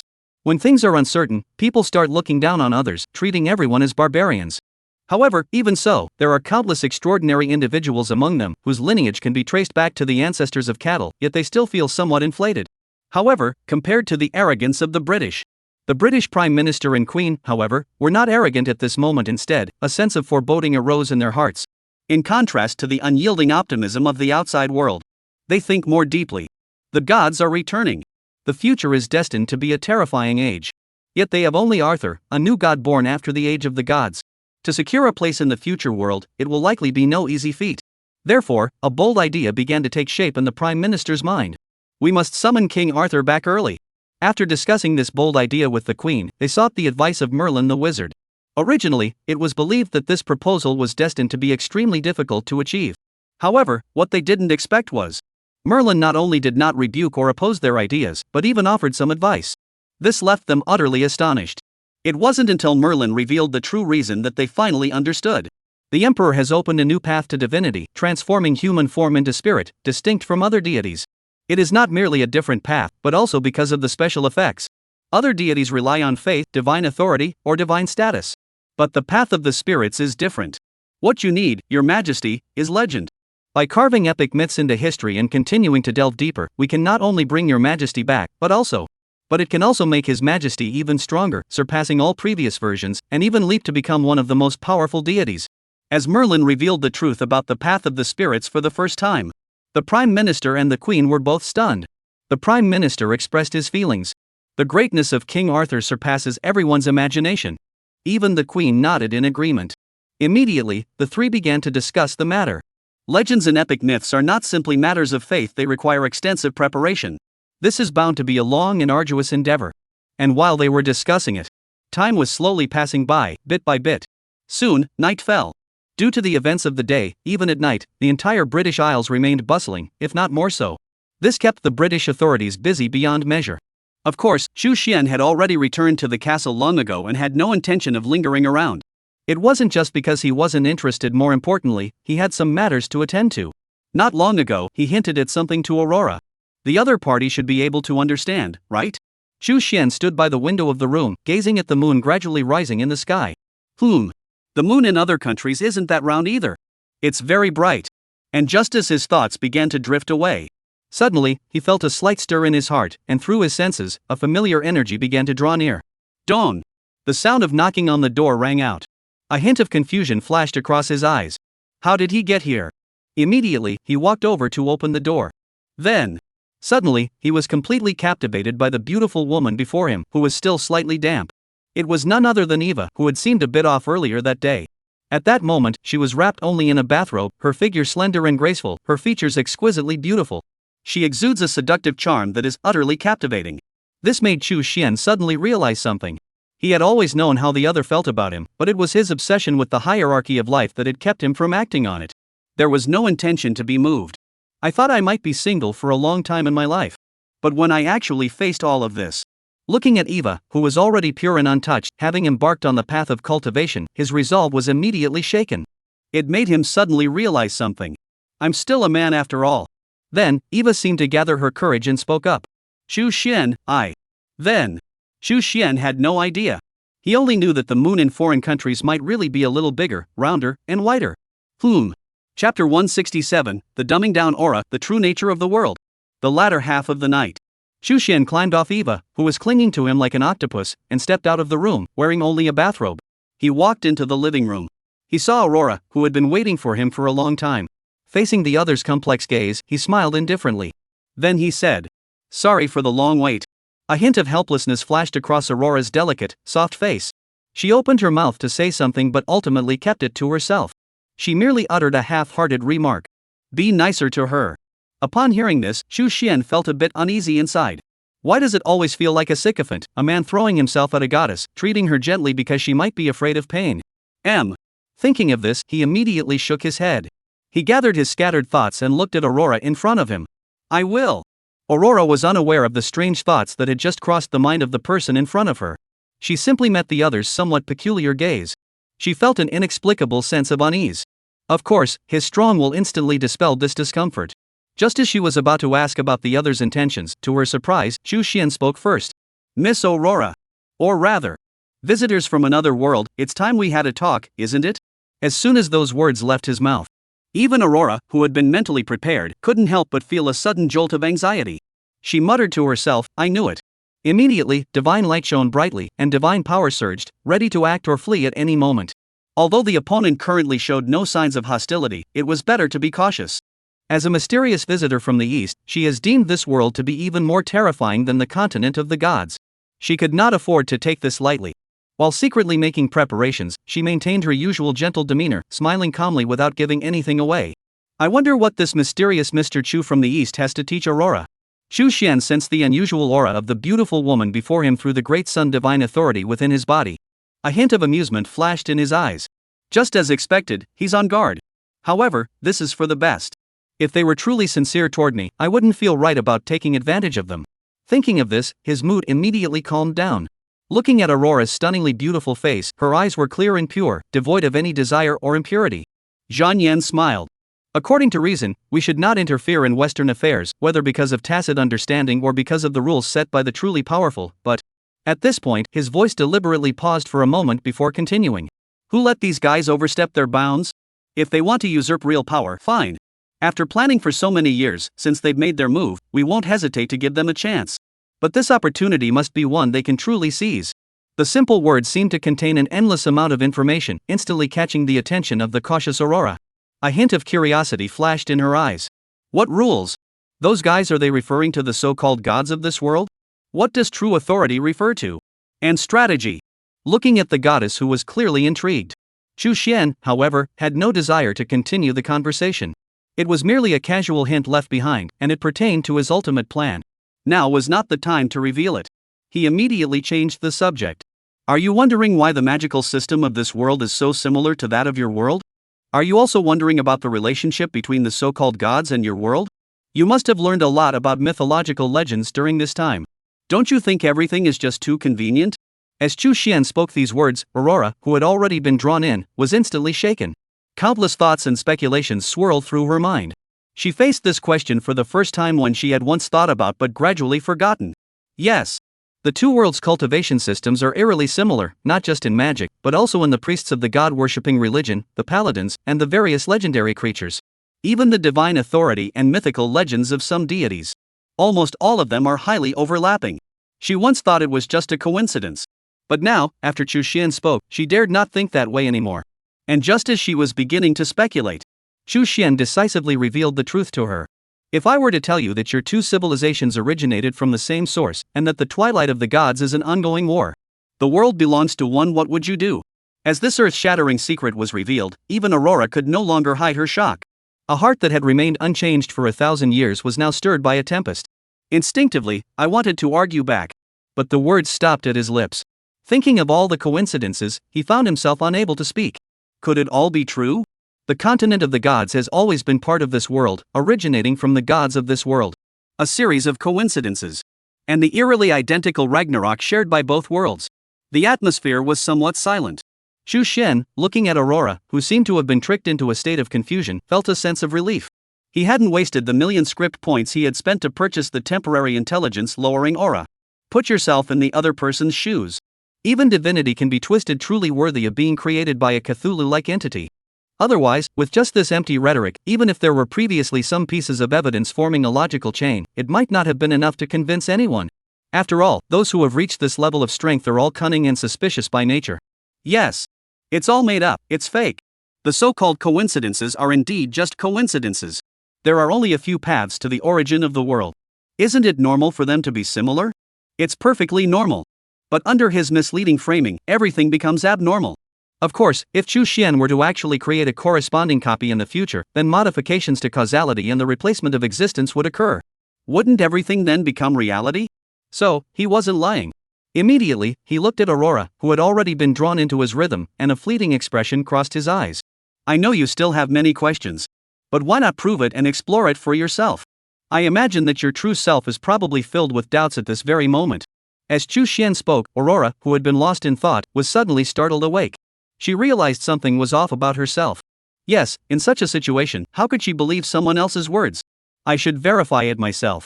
How could I have been so easily persuaded by the other party?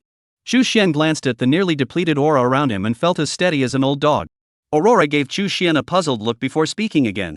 What exactly are you trying to do? Chapter 168, The Goddess of Destiny Goes Mad, The Black Demon King and the Wolf God Clash. The Continent of the Gods. The Kingdom of Light. At this moment, the true form of the Goddess of Light is still unaware that her avatar has been deceived and incapacitated. She is still discussing matters concerning Blue Star with the God of Destiny. The Goddess of Destiny, who had already prepared herself for the worst, listened to the news revealed by her close friend. A fleeting expression of surprise flashed across her eyes. You mean? You've discovered a world of unimaginable depth, where beings far surpassing even the God King and the Creator God exist. The Goddess of Light gazed at the silver-haired Fate Goddess, who exuded a youthful, innocent charm, and nodded solemnly before speaking. Indeed, the depths of that world are unfathomable, and it appears that there may exist a powerful entity capable of reversing the flow of time. Even I dare not act rashly. I can only wait for the right opportunity. Once we seize the opportunity, we might just become divine kings or even something even more powerful. As he spoke these words, a rare flush of excitement briefly appeared on his usually gentle face. The Goddess of Destiny, upon hearing this, was not as optimistic as the God of Light. Instead, she cut straight to the heart of the matter with a sharp question.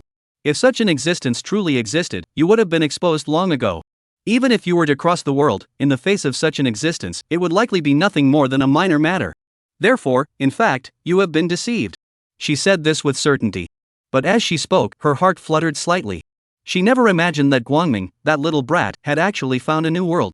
Though it might not be particularly powerful, a completely new world would undoubtedly allow her to take another step forward. Fortunately, she came this time. Otherwise, if that woman really made him a god king, he would never have a chance to rise again. Meanwhile, she was scheming on how to obtain the coordinates to the other world from the hands of the Goddess of Light. Little did she know. The originally slightly flushed Goddess of Light suddenly calmed down, a flash of wisdom appearing in her eyes. She smiled with a touch of frustration. You really can't fool me. Alright, I admit it. I've been exposed, which is why I need your help. Otherwise, even with our relationship, I wouldn't have told you this. At this point, the Goddess of Light also seemed a bit annoyed and relieved. She could have had all the benefits of the world to herself, yet she chose to share them with others, even someone with whom she had a decent relationship. This leaves her feeling reluctant and unwilling. After all, their relationship, though called best friends, was a mix of genuine feelings and self-interest, with no clear distinction between the two. She couldn't be sure.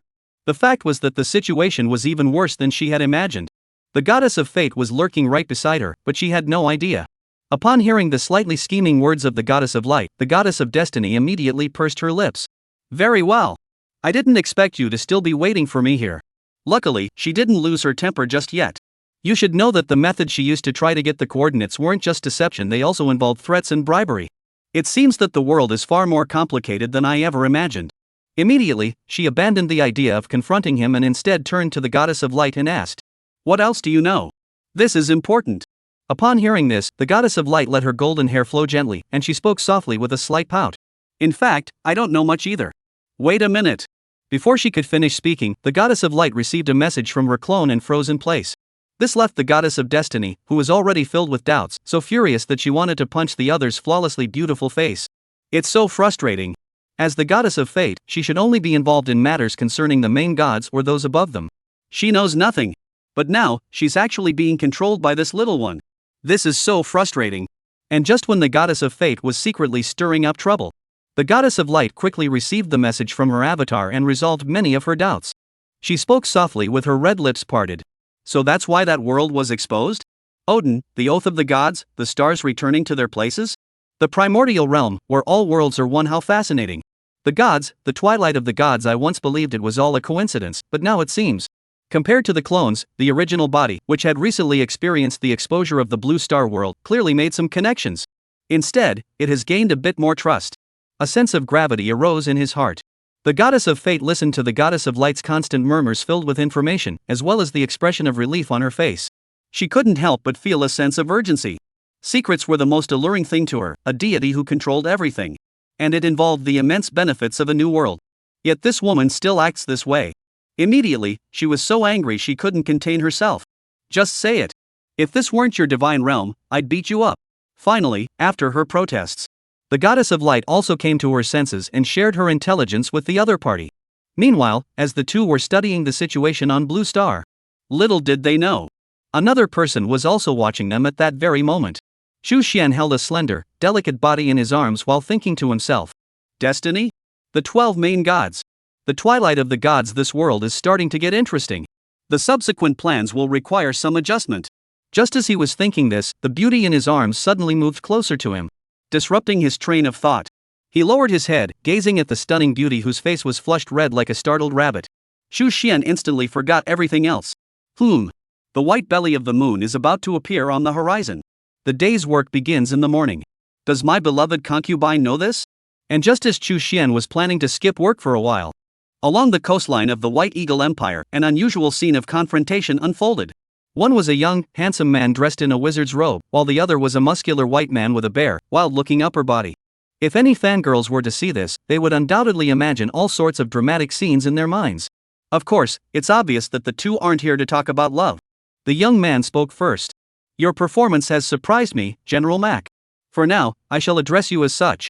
The wolf god looked at the seemingly ordinary man before him, and a flash of brutality crossed his mind. It was a lingering aftereffect from his body. It seems like the resentment from before was quite deep, doesn't it? The wolf god stared at the Voldemort before him with a pensive expression, unsure of his intentions, and spoke in a sinister tone. I'm really surprised that you noticed that. Oh, I remember now. You must be the loser who recently fled from Britain. Sacrificing your body and transferring your soul. You're a genius. The tone is peculiar, with more sarcasm than praise. But Voldemort did not grow angry. Instead, he remained calm and spoke. Taking the body of a mortal has restricted your power too much. If you think you can oppose me with just that, you will ultimately fail. Then, you will become my raw material and nourishment. No surprises. The tone is confident yet arrogant. Since severing his soul and descending into this body, Voldemort's temperament gradually changed, or rather, returned to normal. Years of fleeing and soul-twisting had driven him mad. However, as a genius, he never lacked rationality. Although his soul was severed, causing him to lose that immortal essence, prolonged exposure still allowed him to glimpse a portion of the secrets of immortality. Additionally, the secret technique granted by Morgan Le Fay at the end. He is now getting closer and closer to the realm of immortality. As his soul undergoes this transformation, his rationality gradually returns, and one day, he will truly become immortal. Dumbledore, my old friend. Just wait. I'll be back. As the true Dark Lord. With his thoughts swirling in his mind, the wolf god before him, hearing the other's words, suddenly felt a surge of rage. When did a weak and lowly creature dare to speak to me, the mighty one, in such a manner? Fool, do you know who you are facing? A low growl erupted from his throat. You ignorant mortal, you dare to be so bold. As this voice rang out, the moon, about to set, suddenly grew brighter, and a mournful wolf's howl echoed throughout the surroundings. Magic erupted in response. This is an inevitable battle. Chapter 169, Don't Let the Good Things Go to Strangers, Script 009. Time passed silently, day after day. In these brief 3 days, the entire world seemed both vibrant and ordinary. The excitement stemmed from the fact that the entire Blue Star was in a frenzy over Xu Xian from Hogwarts, while the ordinary aspect was, apart from these events, no other extraordinary occurrences took place. If we were to remove the fact that the extraordinary beings from the Xia Kingdom began to gradually interact with the human world, causing quite a stir, then, indeed. As for Voldemort and the Wolf God, the deal and plans between the God of Light and the God of Destiny, and so on. Since it hasn't been revealed, it naturally doesn't count. It doesn't count? Doesn't count? Xu Xian stood in a corner of the royal palace banquet, sipping a special spiritual wine he had exchanged for. He watched the diverse crowd moving about the hall. He thought to himself, the British move is almost complete. It's time to leave. After all, the East has had some time to cool down, so it's time to stir things up a bit. As for the West, his brows relaxed slightly, and a fleeting look of surprise flashed in his eyes. Let the bullets fly a little longer. Vampires, werewolves, wizards, the Vatican, angels, God, King Arthur, and Odin's World Tree, and more. The story has only just begun. As Chu Xian made up his mind, Eva, who had been clinging to his arm the entire time, seemed as though she might fall onto him at any moment. Suddenly, she trembled slightly. The beautiful eyelashes fluttered, and she lifted her head to look at Chu Xian's face. Speaking with a touch of sorrow. Are you leaving? Can you stay a little longer? Upon hearing this, Chu Xian turned his gaze toward her, looking at her pitiful little face, and gently rubbed her head. He smiled gently. Yes. But no, you can't. Eva heard this expected response and felt a bit annoyed, letting go of Chu Xian's hand. She looked unhappy, as if she wanted him to comfort her. But Chu Xian didn't seem to notice, instead teasing her playfully by her earlobe. You should really focus on your cultivation. Relying on dual cultivation alone will make it extremely difficult for you to survive the true immortal tribulation in the future. And next time, I want to. What if your body can't handle it anymore? Eva heard the somewhat embarrassing words in her ear and blushed instantly, her ears turning red. She immediately covered Chu Xian's mouth. Don't let him say another word. Then, she shot Chu Xian another sidelong glance, exuding irresistible charm and alluring beauty. Though there was still a hint of resentment in her eyes, she ultimately realized she couldn't keep him. Moreover, the experiences of the past few days had brought her to the peak of her innate abilities, and also made her realize just how vast the gap between herself and Chu Xian truly was. If she wanted to stay by Chu Xian's side and walk alongside him for the rest of her life, she had no choice but to cultivate diligently. Immediately, she thought to herself, Xiao Qian, let's work hard together from now on. With that thought firmly in her mind, a cold, somewhat helpless voice rang out. You finally remembered me. These past few days, I've been sealed away by your husband. For 3 whole days, I was trapped in a place with no light. If you hadn't spoken up and broken the seal, it would have continued indefinitely. Upon hearing this, Eva's beautiful eyes flashed with a hint of surprise. She glanced at Chu Xian. Then he looked at the other person, whose eyes seemed to say, I don't want to be eavesdropped on. Immediately, some unspeakable scenes came to mind. His face turned red. Then, he frantically apologized to Xiao Qian. After all, it was her own husband who did it, so she felt she had an obligation to apologize. And as she whispered to herself in her heart, Chu Xian looked at the charming young woman who had already let go of her petty emotions and said nothing more. He shifted his gaze to another spot, as if studying something intently. Endless thoughts swirled in his eyes. Aurora, standing nearby, watched Chu Xian's actions and felt a stir in her heart, wanting to say something. But in the end, she remained silent. He thought to himself. The main body told itself not to act rashly and wait for a better opportunity later. However, when she thought of this, she couldn't help but glance at Chu Xian a few times. Little did she know that those few glances would cause everything to take an unexpected turn. Eva, standing nearby, witnessed everything. It was clear that she had misunderstood. But jealousy, maybe? After going through this period, she also realized that a man like Chu Xian was definitely not someone she could keep tied down on her own. His immense power, mysterious identity, striking good looks, and refined demeanor. As she glanced around the room, she noticed the occasional fiery glances being cast her way, including those from Camilla, who had once harbored fantasies about her and whose beauty was only slightly inferior to her own. She knew that she was in for a rough time ahead. Moreover, Chu Xian, this man, from the looks of it, wasn't he the type to be faithful to one woman. Therefore, at that moment, a bold idea suddenly sprang to her mind. Don't let the good things go to strangers. Vaguely, she seemed to recall a long time ago, when the world was still unchanged, and the two of them were discussing the culture of the Xia kingdom. Chu Xian had once mentioned that in ancient times, when a woman reached the age of 29, she would voluntarily take a concubine for her husband, and he had sighed over the loss of this excellent traditional custom. At that moment, she felt a surge of anger welling up inside her. This guy got off easy. After giving Chu Xian a puzzled glare, he shifted his gaze back and forth between the two of them. He didn't know what he was thinking. Of course, Chu Xian and Aurora didn't notice this. Both of them were lost in their own thoughts at that moment. At that moment, Chu Xian was gazing toward the north, where a massive tree was steadily growing taller and stronger. It was a white wax tree with a diameter of dozens of meters. Its dense, thick branches and broad leaves can even grow up to several meters in length. If it were to appear in the outside world, it would undoubtedly astonish countless people. It might even be associated with the extraordinary. But it's clear that under someone's deliberate and sleazy development, it's been quietly making moves all along. Even when it comes to stealing faith and status, they dare only target a specific primitive tribe in the local area. Especially after he recently witnessed the gigantic gun-shaped shadow in the sky. He swore that he would never reveal himself until he had accumulated enough strength. However, no matter how cautious he was, he had already been targeted and marked. He was destined not to develop quietly and grow strong in the shadows, only to astonish everyone in the end. Of course, the time isn't right yet. Shu Xian merely glanced at him, then chuckled and shook his head before looking away. Then, he shifted his attention to someone who would soon be assigned a task. Even if the climax of the extraordinary plot didn't unfold so quickly, there were some arrangements that Shu Xian had already made long ago. In a certain notebook, a page that was once blank is now filled with dense writing. Clearly written on it are several large characters. Script number 009. Inside a church on the European continent. Wolf God. Chapter 170, Werewolves and Vampires, 2 scripts. Inside a dilapidated church. A blood-stained white figure lay there, struggling to breathe, accompanied by faint, low growls. In the blue eyes, a faint greenish hue occasionally flickered. Damn fool, how dare you hurt the great victor? How dare you? If this body couldn't withstand the power of a god, how could this have happened? And along with his voice, a low, angry murmur could be heard. Not far away, a middle-aged man's voice suddenly rang out. Buddy? Are you sure? What's the point of coming to such a rundown church in the middle of nowhere? I think we'd be better off going to Britain and taking that entrance exam. Another middle-aged man heard this and immediately grew slightly annoyed. If we hadn't failed to secure the tickets, would we have come here? Do you think I didn't want to go? Well, while we're waiting for the tickets, we might as well explore these old churches and some historical sites. I've heard that in Xia Kingdom, it's quite popular to find those extraordinary items lost in history in some dilapidated temples. Maybe we'll get lucky too. The male voice from earlier could only complain upon hearing this.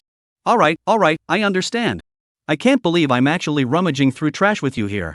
Amidst the constant clanging sounds around us, the wolf god Victor, who had been growing increasingly annoyed, suddenly shifted his gaze. Are you searching for the extraordinary lost in history? Interesting. Perhaps I should be more daring with my plans. This body's adaptability to divine power is simply too slow. If I really have to wait until everything is complete, by then, the gaze of the gods will likely be upon us. That's not in my best interest. So now I need an identity. And the lost werewolf ancestors returning from history, isn't that the perfect identity? At this thought, Victor's gaze immediately grew sharp. The low growl of a wolf's howl echoed through the air. Werewolves, it is time to emerge from the shadows and walk the earth. The hoarse voice echoed throughout the entire church. The two middle-aged men who had been rummaging around outside immediately froze, a look of terror fleeting across their faces. Werewolves? Could it be the werewolves from movies and TV shows? With a muttered curse, the two exchanged glances and immediately prepared to turn and run, but they hadn't taken a few steps before. A massive force suddenly pulled them back. Turning their heads, they saw only a pair of eyes glowing with a faint green light, and they lost consciousness completely. In the ancient, dilapidated country church, which should have been a sacred place enveloped in the divine presence of the Lord, it had now become a place where evil was born. From here, a new storm will begin, engulfing the entire European continent. Shu Xian murmured to himself, as the thoughts floated through his mind. Camilla, who had been staring intently at Shu Xian, felt a sudden pang of panic in her heart. A thought seemed to be urging her to go home. Oh. The Vlad family has always had a very famous figure who has been the inspiration for countless films and TV shows. His name is Vlad Dracula. And Camilla also disappeared from the banquet. A faint smile appeared on Shu Xian's lips. The script has begun to unfold. However, this time, the cycle may be a bit longer.